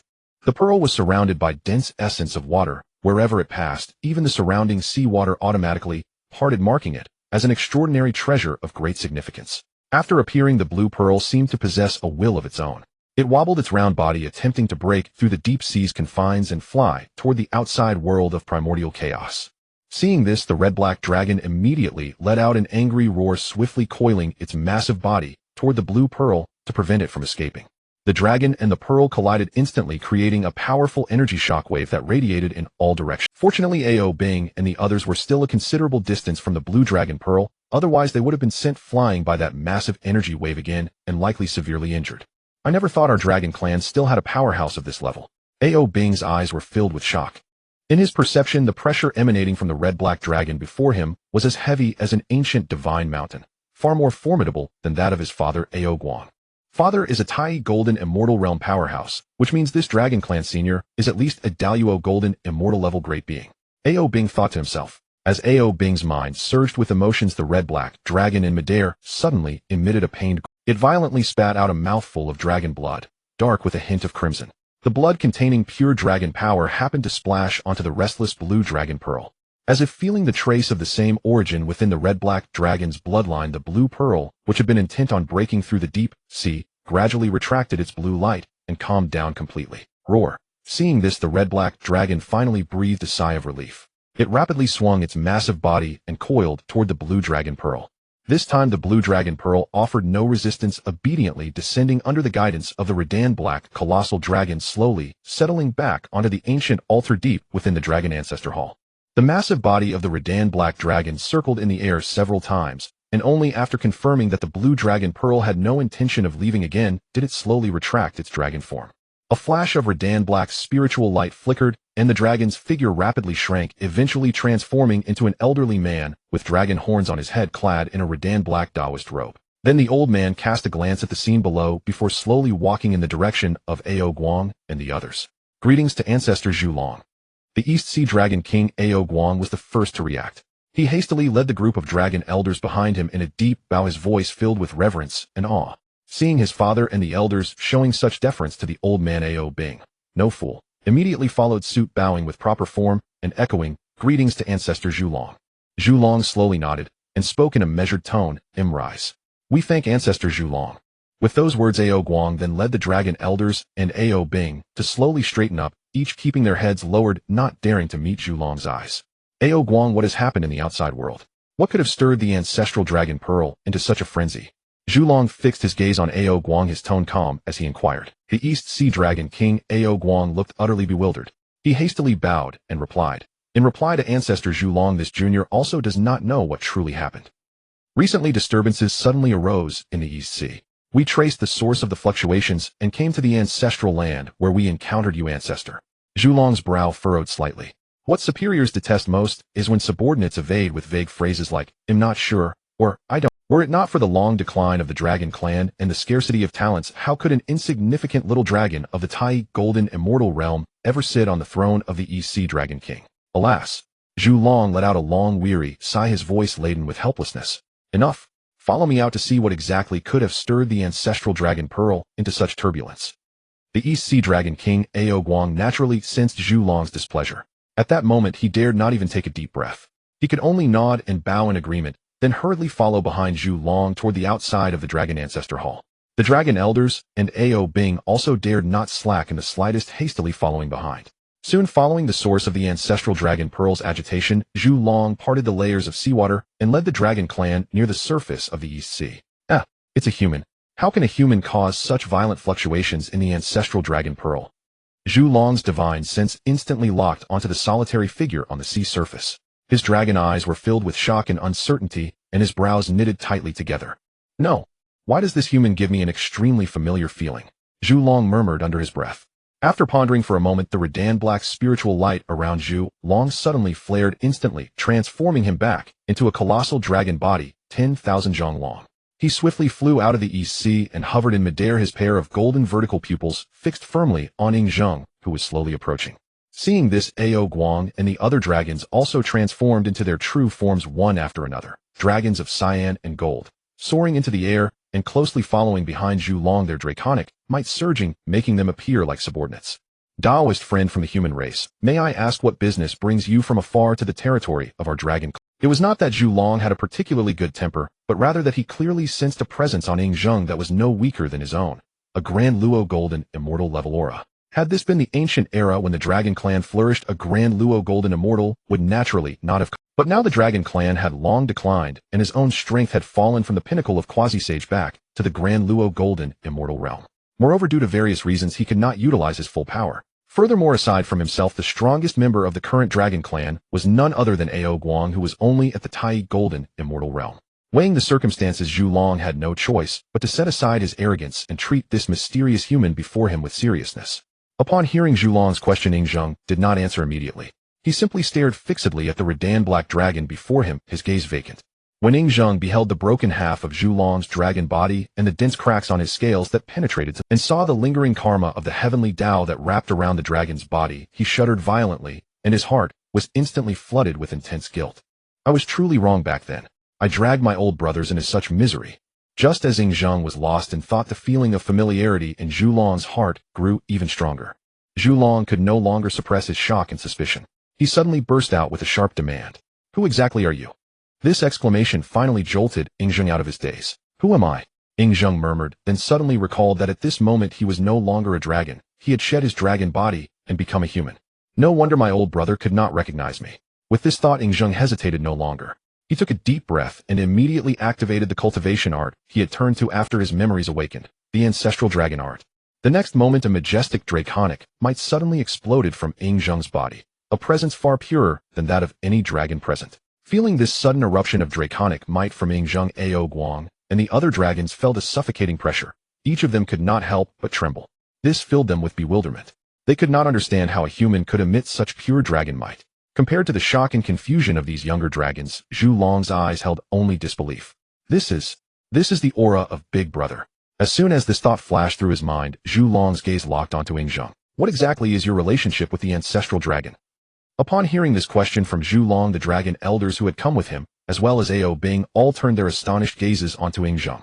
After all, in the entire history of the dragon clan, the ancestral dragon was the supreme existence. The progenitor of their race, the legend who ushered in the golden age of the dragons. Zhang merely smiled faintly. Instead of answering Zhulong's question directly, he raised his eyes to survey the surging seawater around him and the faint outline of the dragon palace in the distance, then spoke slowly. This hardly seems like a place for conversation, does it? Won't you invite me in for a visit? Faced with Zhang's request, a hint of hesitation arose in Zhulong's. But after a moment of deliberation, Zhulong suppressed his doubts and spoke slowly. Since you Taoist friend have put it that way, please accompany me into the dragon palace for a chat. With that, Zhulong withdrew his full pressure, turned his dragon body, and began to lead the way ahead. Zhang nodded in satisfaction, stepping lightly across the void and following unhurriedly. With their ancestral patriarch having spoken, Ao Guang and the other dragons harbored no objections. They exchanged glances and promptly trailed behind Zhulong and Zhang. Yet the moment they set foot within the bounds of the Eastern Sea Dragon Palace, as if sensing the pure ancestral dragon aura emanating from Zhang, the ancestral dragon pearl within the dragon ancestor hall once again erupted into turmoil. This time Zhulong was leading Zhang toward the main hall of the dragon palace, leaving him no opportunity to rush back and suppress it. The humming of the ancestral dragon pearl breaking through layer upon layer of seals reverberated through the deep sea. In the span of just a few breaths, it shattered the final binding, transforming into a brilliant blue light that flew directly toward Zhang. Sensing this sudden upheaval, Zhulong's expression shifted drastically. He muttered a silent "not good" and was about to summon his magical power to intercept when he saw that the ancestral dragon pearl had already burst through the numerous halls and appeared before the assembled dragons. The ancestral dragon pearl hovered in midair, perceiving the kindred aura emanating from Zhang, and instantly became exceedingly jubilant. Without a moment's hesitation, it flew affectionately toward the top of Zhang's head, gently rubbing its smooth round body against his hair while emitting a cheerful hum. Observing this, Zhang revealed a gentle smile. He lifted his hand and lightly stroked the cool surface of the ancestral dragon pearl, murmuring softly, "Long time no see, old friend." As if comprehending his words, the ancestral dragon pearl increased the frequency of its nuzzling. Beside them, Zhulong was utterly stunned, his face filled with disbelief. When had he ever seen the ancestral dragon pearl behave like this? Ever since the ancestral dragon fell, this supreme grade, innate spiritual treasure had remained in the dragon clan, yet it acted like an aloof little princess, indifferent to everyone. Even when he wished to borrow its power, he had to expend great effort to seek its consent. Never had he seen it display such intimacy toward anyone. Gazing at the ancestral dragon pearl, which now resembled a love-struck fool, Zhulong couldn't help but doubt whether this was truly their dragon clan's most precious treasure. "All right, stop that," Zhang said, gently patting the ancestral dragon pearl as he continued to soothe it. "Now that I have returned, I will not allow the dragon clan to decline any further." Those words seemed to carry a double meaning, both responding to the pearl's affection and making a promise to all the dragons present. Hearing this, Zhulong's eyes widened sharply, the light in his pupils flickering unsteadily. The ancestral dragon pressure that Zhang had exuded earlier had already sparked his suspicion. Now, witnessing the ancestral dragon pearl's drastically different behavior, he felt as if he had touched the edge of the truth. Unable to contain his shock any longer, and without much thought, the words tumbled out, "You are the ancestral dragon." No sooner had Zhulong spoken than a crisp flick landed on his forehead. Zhang withdrew his hand and shot him a vexed glare. "You scoundrel, still so disrespectful." Below, Ao Guang and the other dragons witnessed this scene, their hearts trembling with fear as they dared not even breathe too loudly. They knew Zhulong's temper all too well, a fiery personality that could explode at the slightest provocation. Seeing a human dare to flick Zhulong on the head, all the dragons' hearts leaped into their throats. They could almost envision the scene of Zhulong flying into a rage. With that thought, the dragons began to secretly brace themselves, channeling their magical power ready to respond to any sudden turn of events. However, to the dragon's astonishment, Zhulong showed not the slightest trace of anger. Instead, a look of ecstatic joy instantly bloomed across his face. Zhulong, clutching his flicked forehead, spoke with incredulity, this familiar sensation. Big brother, is it really you? At that cry of big brother, Ao Guang and the other dragons froze in place. Is this a joke? This human before us is actually our dragon clan's progenitor, the ancestral dragon. The thought had barely crossed their minds when Yingzheng smiled and teased, so you finally recognized me. I was beginning to think you had forgotten me. Hearing this, Zhulong's old face flushed crimson. He scratched his head in embarrassment, unable to suppress the grin spreading across his lips, a mixture of awkwardness and delight. All right, don't just stand there like a fool. Yingzheng's smile faded and his expression grew serious. Now that my memories of my past life have only recently reawakened, I know little of the Dragon Clan's situation these years. Tell me in detail, what has the Dragon Clan experienced? From Mingzheng's words, Zhulong seemed to suddenly connect the dots. He slapped his thigh, and much of the doubt in his eyes dissipated. Now that the 6 paths of reincarnation have long been established in the primordial world, all deceased beings can enter the cycle of reincarnation and cultivate anew. Surely Big Brother has returned in this way. With that thought, the last shred of doubt in Zhulong's heart vanished completely. It wasn't that Zhulong was easily deceived. The reason he was so convinced that Yingzheng was the reincarnation of the ancestral dragon was entirely due to the ancestral dragon pearl's attitude. The ancestral dragon pearl had been the ancestral dragon's companion spiritual treasure, having accompanied him since the dawn of its existence. Within its body lay a trace of the ancestral dragon's origin. In this world, anyone might mistake the ancestral dragon, but the ancestral dragon pearl never would. Thus, upon hearing Yingzheng's request, Zhulong dared not show the slightest negligence. He quickly gathered his thoughts and recounted faithfully the recent state of the Dragon Clan. From the decline after the war of the sorcerer and demon tribes to the present predicament of merely struggling to survive, he narrated everything to Yingzheng. Yingzheng listened in silence, his expression growing increasingly grave. When Zhulong finished, he slowly closed his eyes, his heart churning with guilt. I never imagined that one wrong decision of mine would reduce the Dragon Clan to such a state, bringing suffering upon so many descendants. Zhulong quickly shook his head and spoke in a deep, comforting tone. Big brother, you must not blame yourself so. What happened back then was never your fault. Who could have foreseen that it was a trap set by Luoho? Yingzheng slowly opened his eyes and let out a heavy sigh, his voice brimming with remorse. Alas, in the end, it was my overconfidence that led to the loss of so many brothers who had faced life and death with me and brought the Dragon Clan to this state. After the sigh, Yingzheng lifted his head abruptly, the regret in his eyes fading, entirely replaced by unwavering determination. The Dragon Clan was once glorious beyond measure, and now it has fallen so low because of me. Since I have returned, I vow to lead the Dragon Clan out of this eastern sea and restore the splendor of our former days. Hearing Yingzheng's promise, there was not a trace of doubt in Zhulong's eyes, only complete conviction. After all, the human before him was the ancestral dragon who, in the barbaric era of the 3 clans' struggle for supremacy, single-handedly led the Dragon Clan to break through the encirclement and forcibly elevate them to the position of sovereign rulers of the primordial era. Big brother, now that you have returned, the entire Dragon Clan will naturally obey your commands without reservation. Since Zhulong had already expressed his stance, Ao Guang and the others naturally had no objections. Thus Yingzheng, though a human, once again assumed authority over the Dragon Clan. With his strength as a Deluo golden immortal and his identity as the reincarnation of the ancestral dragon, he instilled unparalleled confidence in the future among all dragons. While harmony prevailed among the East Sea Dragon Clan deep within the Netherworld Blood Sea and Zitong's secluded cultivation chamber, a lotus platform of pure cyan with 24 petals floated silently in midair. Upon the petals, mystical patterns flowed endlessly, each seemingly containing the birth and destruction of an entire world, rendering the lotus platform supremely sacred, with an oppressive aura so heavy that the void itself trembled slightly.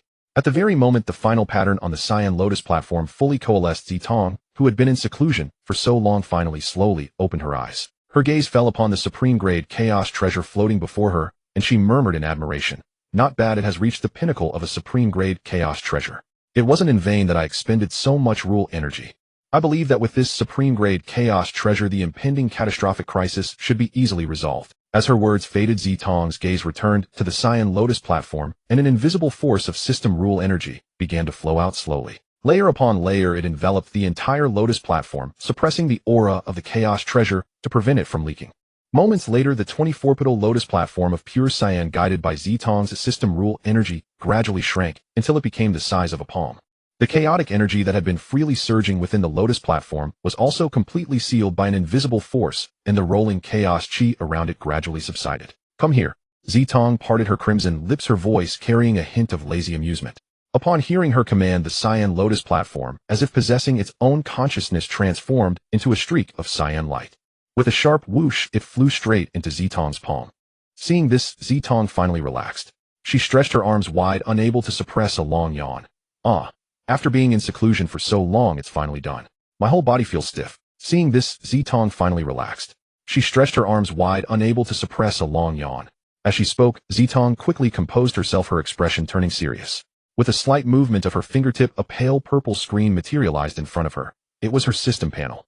Holy crap, how long have I been in seclusion this time? Zitong couldn't help but exclaim in shock, her face filled with disbelief as she stared at the numbers on the panel. It couldn't be helped that Zitong was so astonished, for the experience points displayed on the system panel had already surpassed the limit of Sage level LV5, 10600 points, reaching 101631 points. Meanwhile, the system rule energy, which had been nearly depleted due to forging the supreme grade chaos treasure, had now fully recovered to 100. Woo. How much rule energy have I lost? Zitong winced in pain at the vivid 100, as if watching precious rule energy slip away before her eyes. No, I must upgrade the system carrier. The current system at Sage level LV5 has too low a storage limit for rule energy. Zitong gritted her teeth and muttered angrily. The downside of system rule energy storage is that once it reaches the system's limit, the system will no longer automatically store any subsequently generated rule energy, and any excess energy would simply dissipate into the world for lack of space. Knowing this, Zitong felt her heart bleeding. Before switching to the Heavenly Dao level Golden Codex system carrier, I must first elevate my soul level to the Sage realm. Otherwise, I won't even qualify to enter the Heavenly Dao level Golden Codex system carrier. Zitong sighed, softly, carefully planning her next moves. But before that, I should first inform my host that I've emerged from seclusion. With this thought, Zitong hesitated no longer. She raised her hand and waved it gently through the void. A surge of immense system power instantly gathered. The layers of barriers and seals she had arranged around her seclusion chamber began to crack under the impact. Then they shattered with a loud bang, dissolving into motes of spiritual light and dissipating into the air. As the seals collapsed, Zitong's unique system aura spread out without reservation. Minghe, who was not far from Zitong's secluded cave, immediately detected this familiar aura. Zitong has emerged from seclusion. Minghe abruptly opened his eyes from his meditative state, a barely concealed joy spreading across his face. With a flicker of his form, he sped toward Zitong's residence. In no time, Minghe traversed the distance and appeared at the entrance of Zitong's cave. Without a moment's hesitation, he stepped inside. You're here. Minghe nodded, but his gaze was already firmly fixed on the object in Zitong's hand. Gazing at the palm-sized Lotus platform, Minghe asked in a deep voice, Zitong, is this the chaos treasure you forged? Sensing Minghe's curious gaze, Zitong's face immediately lit up with a smug smile, her tone brimming with pride. That's right, this is the chaos treasure I forged. Let me tell you, at the critical moment of forging the chaos treasure, the rule energy stored in the system happened to accumulate to a level sufficient to forge a supreme-grade chaos treasure. Zitong explained animatedly, her words filled with a desire to show off. So on top of what would have been only a high-grade chaos treasure, I added a massive amount of rule energy and forcibly upgraded it to supreme grade. Although Minghe had already learned from Ming's true form that Zitong had forged a supreme-grade chaos treasure, upon seeing her eager to show off, he chose to play along and maximize the emotional payoff. Minghe deliberately widened his eyes and exclaimed in an exaggerated tone, "Wow, you're actually this amazing." Seeing Minghe's stunned expression, Zitong's pride grew even more. She straightened her back and said with a matter-of-fact tone, "Of course." As she spoke, Zitong gently handed the cyan Lotus platform to Minghe, her eyes filled with anticipation. Here, take a closer look. What do you think of this top-grade chaos spirit treasure? Minghe did not stand on ceremony. He reached out and took the cyan Lotus platform. The lotus felt cool to the touch, its mysterious patterns flowing lightly beneath his fingertips. After examining it carefully for a moment, Minghe looked up at Zitong and asked curiously, Zitong, what exactly are the functions of this chaos spirit treasure? Zitong instinctively shook her head and replied frankly, I'm not sure. Minghe was taken aback, then stared at her in surprise. The look in his eyes clearly said, are you kidding me? You personally condensed this spirit treasure, and yet you're telling me you don't know what it does. Having spent so much time together, they knew each other so well that a single glance told Zitong exactly what Minghe. Host, you really don't understand chaos spirit treasures. Minghe grew even more confused, completely unsure what Zitong meant, so he could only wait for her to explain. Host, treasures of the chaos level are fundamentally different from those of the innate level. Zitong explained patiently, chaos level treasures have already developed complete intelligence. When the system condenses a chaos spirit treasure, it can only set a general direction. The specific functions are entirely perfected by the treasure's own intelligence. Therefore, without damaging the treasure's body, if it doesn't want to reveal itself, it's almost impossible to thoroughly investigate all its abilities. Zitong paused and added in a lighter tone, however, this isn't a big problem. Once the treasure acknowledges its master, all its functions will be actively revealed to its owner. After hearing this explanation, Minghe finally understood. He nodded subconsciously and murmured, so that this chaos spirit treasure was originally forged for Minghe, he himself, and only Minghe, he could unleash its true power. Thus Minghe had no intention of refining it. After inspecting it, he simply stored it into his own dimensional. Seeing Minghe's action, Zitong didn't ask further. Now that the chaos spirit treasure had been successfully handed over, her task was complete. Host, thank you. The experience points you've helped me accumulate over this period are enough to raise my soul level to the Sage LV5. Zitong nodded, filled with emotion. Even she hadn't expected that after being enslaved by Minghe, her cultivation progress would. Zitong nodded, filled with emotion. Even she hadn't expected that after being enslaved by Minghe, her cultivation progress would be so rapid. Once I break through to the Sage level, the soul enslavement contract in my mind should automatically shatter. Zitong thought gleefully, a hint of anticipation flickering in her eyes. While Zitong was secretly scheming, Minghe nodded at her and said curtly, "All right, go ahead and break through. He'll stand guard for you here." Zitong didn't hesitate. She immediately sat cross-legged, quickly mobilizing and consuming the massive experience points generated from the interaction between the cultivation assistant and the humans of Blue Star, as well as the pure rule energy stored in the system space. As time passed, Zitong's aura began to surge wildly. The rule energy scattered between heaven and earth was stirred into turbulent waves, forming visible energy vortexes that swirled around her. Soon a pressure far surpassing the quasi-saint level erupted. Zitong's soul level had transcended the quasi-saint realm, successfully reaching the Sage LV5 level. When her soul level finally matched her physical level, Zitong felt an unprecedented sense of perfect completeness, and the energy flow within her body became smoother than ever. So this is what it feels like to fully master a Sage level system body. Truly mysterious and wondrous. Zitong slowly opened her eyes, a glint of spiritual light flashing in them, her heart filled with awe. Meanwhile, in the deepest seclusion chamber of the Netherblood Sea, with Zitong's breakthrough the soul level of the meditating Minghe, he suddenly surged, instantly surpassing his current physical level. Because of this, Minghe's speed in refining the energy within his body increased several times over.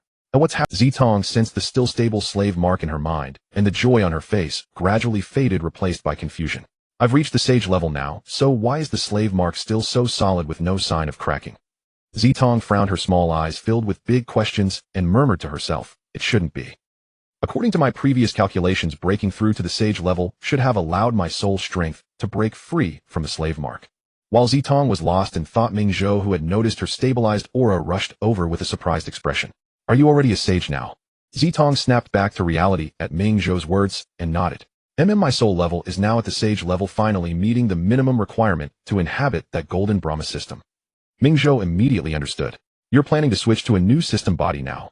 Zitong nodded again, her gaze firming. After switching to a higher level system body, my system functions will become stronger, and the speed of accumulating experience points and improving cultivation will also increase greatly. As she spoke, Zitong willed it and opened her system space. A pale purple light screen unfolded. She quickly searched through the dedicated area for system bodies and soon retrieved the strongest golden Brahma peak level system body. The next moment, a massive system body materialized, floating before them. Seeing how much larger this body was compared to her current one, Zitong hesitated no longer. She began to slowly sever the connection between her soul and her current system body. As strand by strand of energy threads snapped, before long a mass of soft white light, a spherical energy body, flew out from her old vessel and rapidly sped toward the Gene Fan system vessel. The aura of the blood god sun has also elevated, Minghe murmured softly, sensing the synchronously surging pressure of the blood god sun avatar within his body. It seems that the original idea was indeed feasible. As a clone of Minghe, he was naturally well aware of the contingency measures that Minghe's true self had planted on Zitong beforehand. Now witnessing firsthand how both the blood god sun's aura and Zitong's power rose in tandem, Minghe couldn't help but breathe a sigh of relief and thought to himself, in that case, it seems Zitong truly cannot escape the grasp of the true self. In the distance, Zitong, fully absorbed in replacing her system vessel, naturally had no idea about Minghe's schemes. If she were to learn that no matter how much she broke through, she could never shatter the slave seal, she would probably give up on the spot. After all, if there is not a glimmer of hope in life, what meaning is there in struggling so desperately?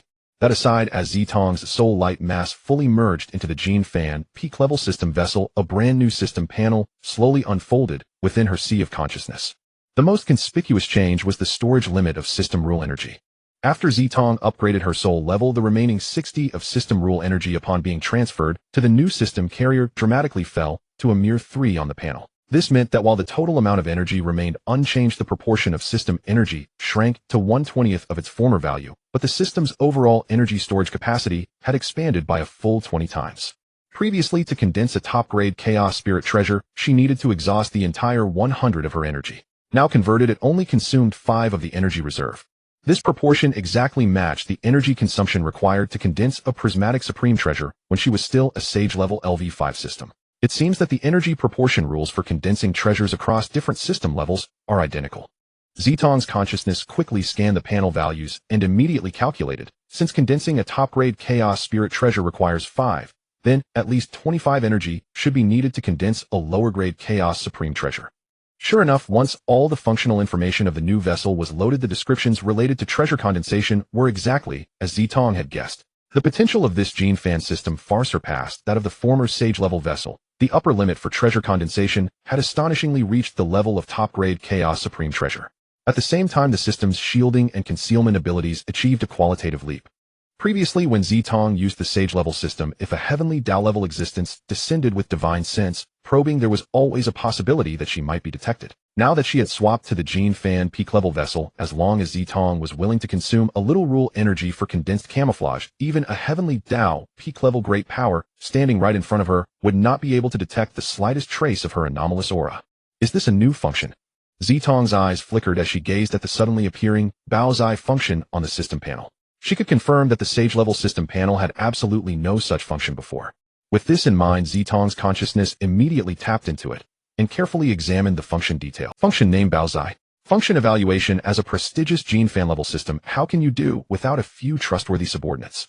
The Bao's-Eye function fulfills your needs. Function description: after activating the Bao's-Eye function, the system can consume a certain amount of rule energy to create systems modeled after itself that can autonomously grow and travel across the myriad heavens. 50% of the experience and energy gained by these systems will be fed back to the mother system. After reading this description, the corners of Zitong's mouth couldn't help twitching as she inwardly grumbled. If it's about creating systems, just call it that. Why give it such a strange name like Bao's-Eye? It sounds so awkward. Though she couldn't help grumbling, Zitong had to admit in her heart that this indeed seemed like an extremely powerful. The system modules that Zitong had previously created for Li Yang and the others, though equally powerful, each required her to sacrifice a portion of the system's origin essence to complete. 1 or 2 could barely be sustained, but once the number grew, even with her soul level having reached the Sage realm, she might not be able to handle it and might even harm her own foundation. When I need to create systems in the future, I can try out this Bao's-Eye function. Zitong's mind raced. And coincidentally, I have many idle system vessels stored in my system space. Using these system vessels as carriers, I should be able to create a batch of higher functioning subsystems. No loss of origin, and I can passively receive experience and energy. It's simply perfect. After finishing her review of the new functions brought by the vessel replacement, Zitong's thoughts stirred, and the golden light around her body slowly receded. Her form also changed, reverting to that of a 15 or 16-year-old girl. Is it successful, eh? Minghe asked, unable to resist inquiring, his eyes full of curiosity as he looked at the system's completely renewed aura. Hearing Minghe's words, Zitong nodded with a faint smile on her face. Hiss, what does it feel like to become an existence equivalent to the Heavenly Dao level, eh? Minghe rubbed his hands together, his tone full of longing. To be honest, he was quite curious about the Heavenly Dao level. After all, even the true self Ming, he was still lingering at the Hunyuan Dayuo golden immortal realm. How shall I put it? Zitong tilted her head, carefully choosing her words. Although I have now settled into a Gene Fan level system, I can only utilize a portion of its functions, so I'm not truly at the Heavenly Dao level yet. I estimate that only when my soul level also reaches the Heavenly Dao level can I unleash the true power of this system vessel. Hearing this, the expectation on Minghe's face faded somewhat, as he sighed with slight disappointment. Seeing this, Zitong quickly added, well, but after this system replacement, all my functions have been comprehensively. Now the upper limit for condensing treasures has been raised to the top-grade Chaos Supreme Treasure level, and I've also gained the ability to create systems. The moment Minghe heard top-grade Chaos Supreme Treasure, his eyes suddenly lit up. Then his expression fell again. He subconsciously touched the top-grade Chaos Spirit Treasure in his storage space, suddenly feeling that the treasure in his hand had lost its luster, and said regretfully, If I had known that after the upgrade you could condense Chaos Supreme treasures, I should have waited until you upgraded before asking you to condense a treasure. Upon hearing this, Zedong rolled her eyes dramatically and said with exasperation, "You speak as if condensing a Chaos Supreme treasure doesn't consume any rule energy. With the energy we've accumulated so far, it's not even enough to cover a fraction of the cost for one Chaos Supreme treasure." Minghe pondered for a moment and realized that Zedong had a point. Even during the Chaos era, there were only a few Chaos Supreme treasures, which illustrates their rarity. They were not something that could be condensed so easily. I'm being a bit too greedy. Minghe tapped his forehead and muttered to himself, "This is a major taboo in cultivation. I must be more careful next time." After admonishing himself, Minghe turned his gaze back to Zedong and suggested cheerfully, "By the way, since you're free now, how about we go see your former hosts?" Zedong's eyes flickered with confusion, and she frowned, asking, "What happened to them?" In her mind, her former hosts should have had no interaction with Minghe. Nothing major. I noticed they had all reached the golden immortal realm, and a few were eager to travel, so I simply let them go out, Minghe said with a wave of his hand, his tone light. Zedong's face showed a hint of shock, then, as if suddenly realizing something, she pressed, "By the way, how long was I in seclusion refining the Chaos Numinous treasure?" Minghe lowered his head in thought, estimating for a moment before saying slowly, "It should be about 25,000. That's equivalent to the duration of 10,000 trainees." As soon as the sensitive number 2.5 came to mind, Minghe inexplicably thought of a certain trainee who had trained for 2.5 years, and the corner of his mouth twitched. Speaking of which, that fellow should have reached the Earth Immortal realm by now, right? When I opened the teleportation channel earlier, I think I caught a glimpse of him. Zedong, of course, had no idea about the erratic thoughts running through Minghe's mind. She stood frozen, murmuring, 25,000 years. I didn't expect this seclusion to last so long. Knowing that such a vast amount of time had passed, Zedong found it unsurprising that her former hosts had reached the golden immortal realm. After all, in their original worlds, those former hosts were undoubtedly chosen ones, blessed with extraordinary. Since they were all children of fate, it was only natural that they cultivated quickly, right? Since they've all reached the golden immortal realm and wish to travel, let them go. Zedong nodded, her tone calm and composed. Hearing this, Minghe nodded as well, then shifted the topic, adding, "However, some of your former hosts still have lingering attachments in their original worlds. They said that you once promised them that once they achieved mastery in cultivation, they could return to their homelands. Now that they have all reached the golden immortal realm, but you were in seclusion refining the treasure at that time, and they couldn't, so they came to me, but I didn't know the coordinates of their original worlds. I had to wait for you to emerge from seclusion to handle this matter." Minghe naturally couldn't admit that he had made a casual promise, so he deftly shifted the blame to Zedong. Zedong thought for a moment, then muttered uncertainly, "I think I did say something like that." A trace of embarrassment crept into her heart. After a moment, she quickly composed herself and said seriously to Minghe, "In that case, let's go now." Minghe nodded, and together they walked side by side toward the dwelling of the Transmigrator hosts. Minghe casually remarked, "By the way, you're quite something. You even managed to bring back the reincarnation of the ancestral dragon." Zedong paused mid-step, looking bewildered. "What reincarnation of the ancestral dragon?" Seeing her utterly confused expression, Minghe raised an eyebrow and said with some surprise, "Didn't you bind Zheng specifically, because he is the reincarnation of the ancestral dragon?" From Minghe's words, Zedong belatedly realized that the Zheng she had casually bound was actually the reincarnation of the primordial dragon, ancestor of the primordial era. Zedong muttered to herself, "Can I say that I bound him back then simply because I wanted to unlock new system functions quickly, and I happened to see Zheng on the verge of death, so I just bound him on the spot?" Seeing Zedong's hesitant expression, Minghe roughly guessed that she had no idea about Zheng's true identity. With that in mind, Minghe did not press further, but tactfully changed the subject, chatting about some trivial matters concerning the netherworld blood sea. Thus the two chatted idly as they walked their steps, never pausing, and soon they arrived outside the dwelling where the Transmigrator hosts lived. Without concealing their auras, the two distinct pressures intertwined, immediately alerting those inside the dwelling. The Transmigrators, who had been playing chess or chatting idly in the courtyard, sensed the familiar auras and immediately stopped what they were doing, rushing out from their rooms. As soon as they appeared, their gazes fell upon Zedong beside Minghe. Had it not been for the familiar purple dress she wore, they might not have recognized her. After all, the transformation in her aura and demeanor was quite significant after she had upgraded to the golden tier. Under the curious gazes of the crowd, the two slowly walked to the center of the courtyard and came to a halt. Although they had grown close to Minghe over the years and often joked with him in this formal setting, they respectfully cupped their hands and bowed, their tones filled with deference. The gap in status and strength was plain to see. It was nearly impossible for Minghe to fully integrate into their group. Minghe had expected this. He waved his hand helplessly and said casually, "No need for formalities." Upon hearing this, the crowd slowly straightened up, their eyes fixed on Zedong, standing beside Minghe, brimming with anticipation. Seeing that Zedong had also followed them, the quick-witted among the crowd had already vaguely guessed their purpose. "Senior Sister Tong, now that you both have come, does it mean we can go home?" Lier, who had first guessed their intent, could no longer contain his excitement. He stepped forward, hastily cupping his hands in a bow once more, and asked in an urgent tone. Although they had learned from Minghe that during the 25,000 years in the Hongwang world, only a few months had passed in their original world. Yet over those 25,000 years their longing for family and friends was genuine. Lier had not seen his loved ones for far too long, and the suppressed yearning in his heart could no longer be restrained, hence his earlier actions. Zitong looked at the undisguised anticipation in everyone's eyes, nodded gently, and said in a crisp tone, "Your cultivation levels are sufficient to return, and I still have the coordinates of your original world.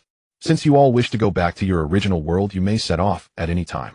Hearing Zitong's affirmative words, joy flashed across the eyes of everyone present, and they turned their even more fervent gazes toward Zitong, waiting for her subsequent arrangements. Zitong did not dawdle.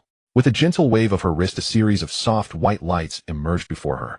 The original physical bodies of everyone present stored in the system space were taken out one by Zitong and neatly arranged in the center. "Here, these are your original bodies."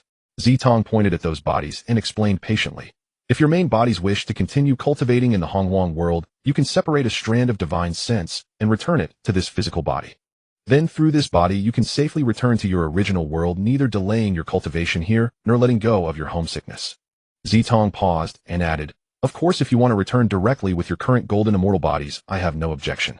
It's entirely your choice." Hearing this, the crowd exchanged glances and saw the same decision in each other's eyes.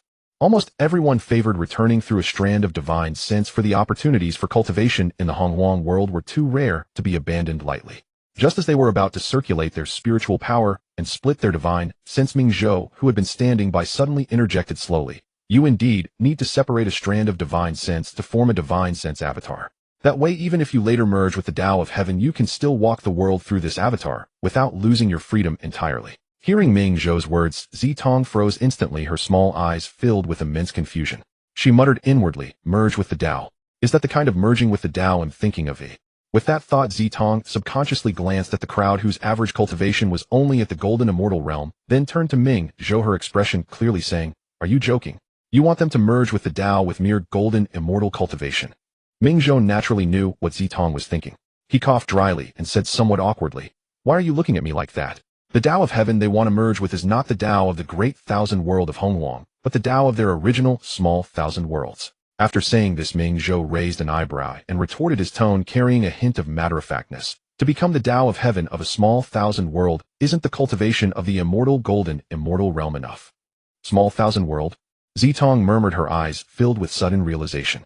"Indeed, a small thousand." Minghe, hearing Zitong's mutter, nodded lightly, and then turned to everyone present, his voice ringing out clearly, "As I promised you all before, I would help you become the Tao of Heaven of your own worlds. If you succeed in becoming the Tao of Heaven of your original world, your combat power will be fully supported by that world, making you truly invincible within it. Moreover, I have a special cultivation method. Once you become the Tao of Heaven, you can further incorporate your own small thousand world into your body.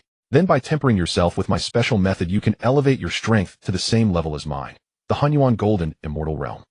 As he spoke, Minghe did not hold back. He raised his hand and waved, and a hazy phantom appeared in midair. Within that phantom, mountains, rivers, sun, moon, and stars were all present. It was clearly the epitome of a small thousand world, the world nurtured within his body.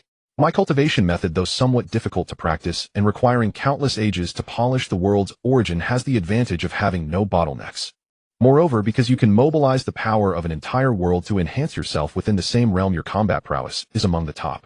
As Minghe's voice faded, he directly took out a jade slip containing the cultivation method and suspended it. The crowd, who had been about to split their souls, also stopped their motions one after another, turning their eager gazes. After all, being able to witness the path of cultivation of such a great being, and even have the chance to inherit, it was a rare opportunity. Hearing Minghe say that they could become a great being of his level, Zhu San's eyes lit up instantly.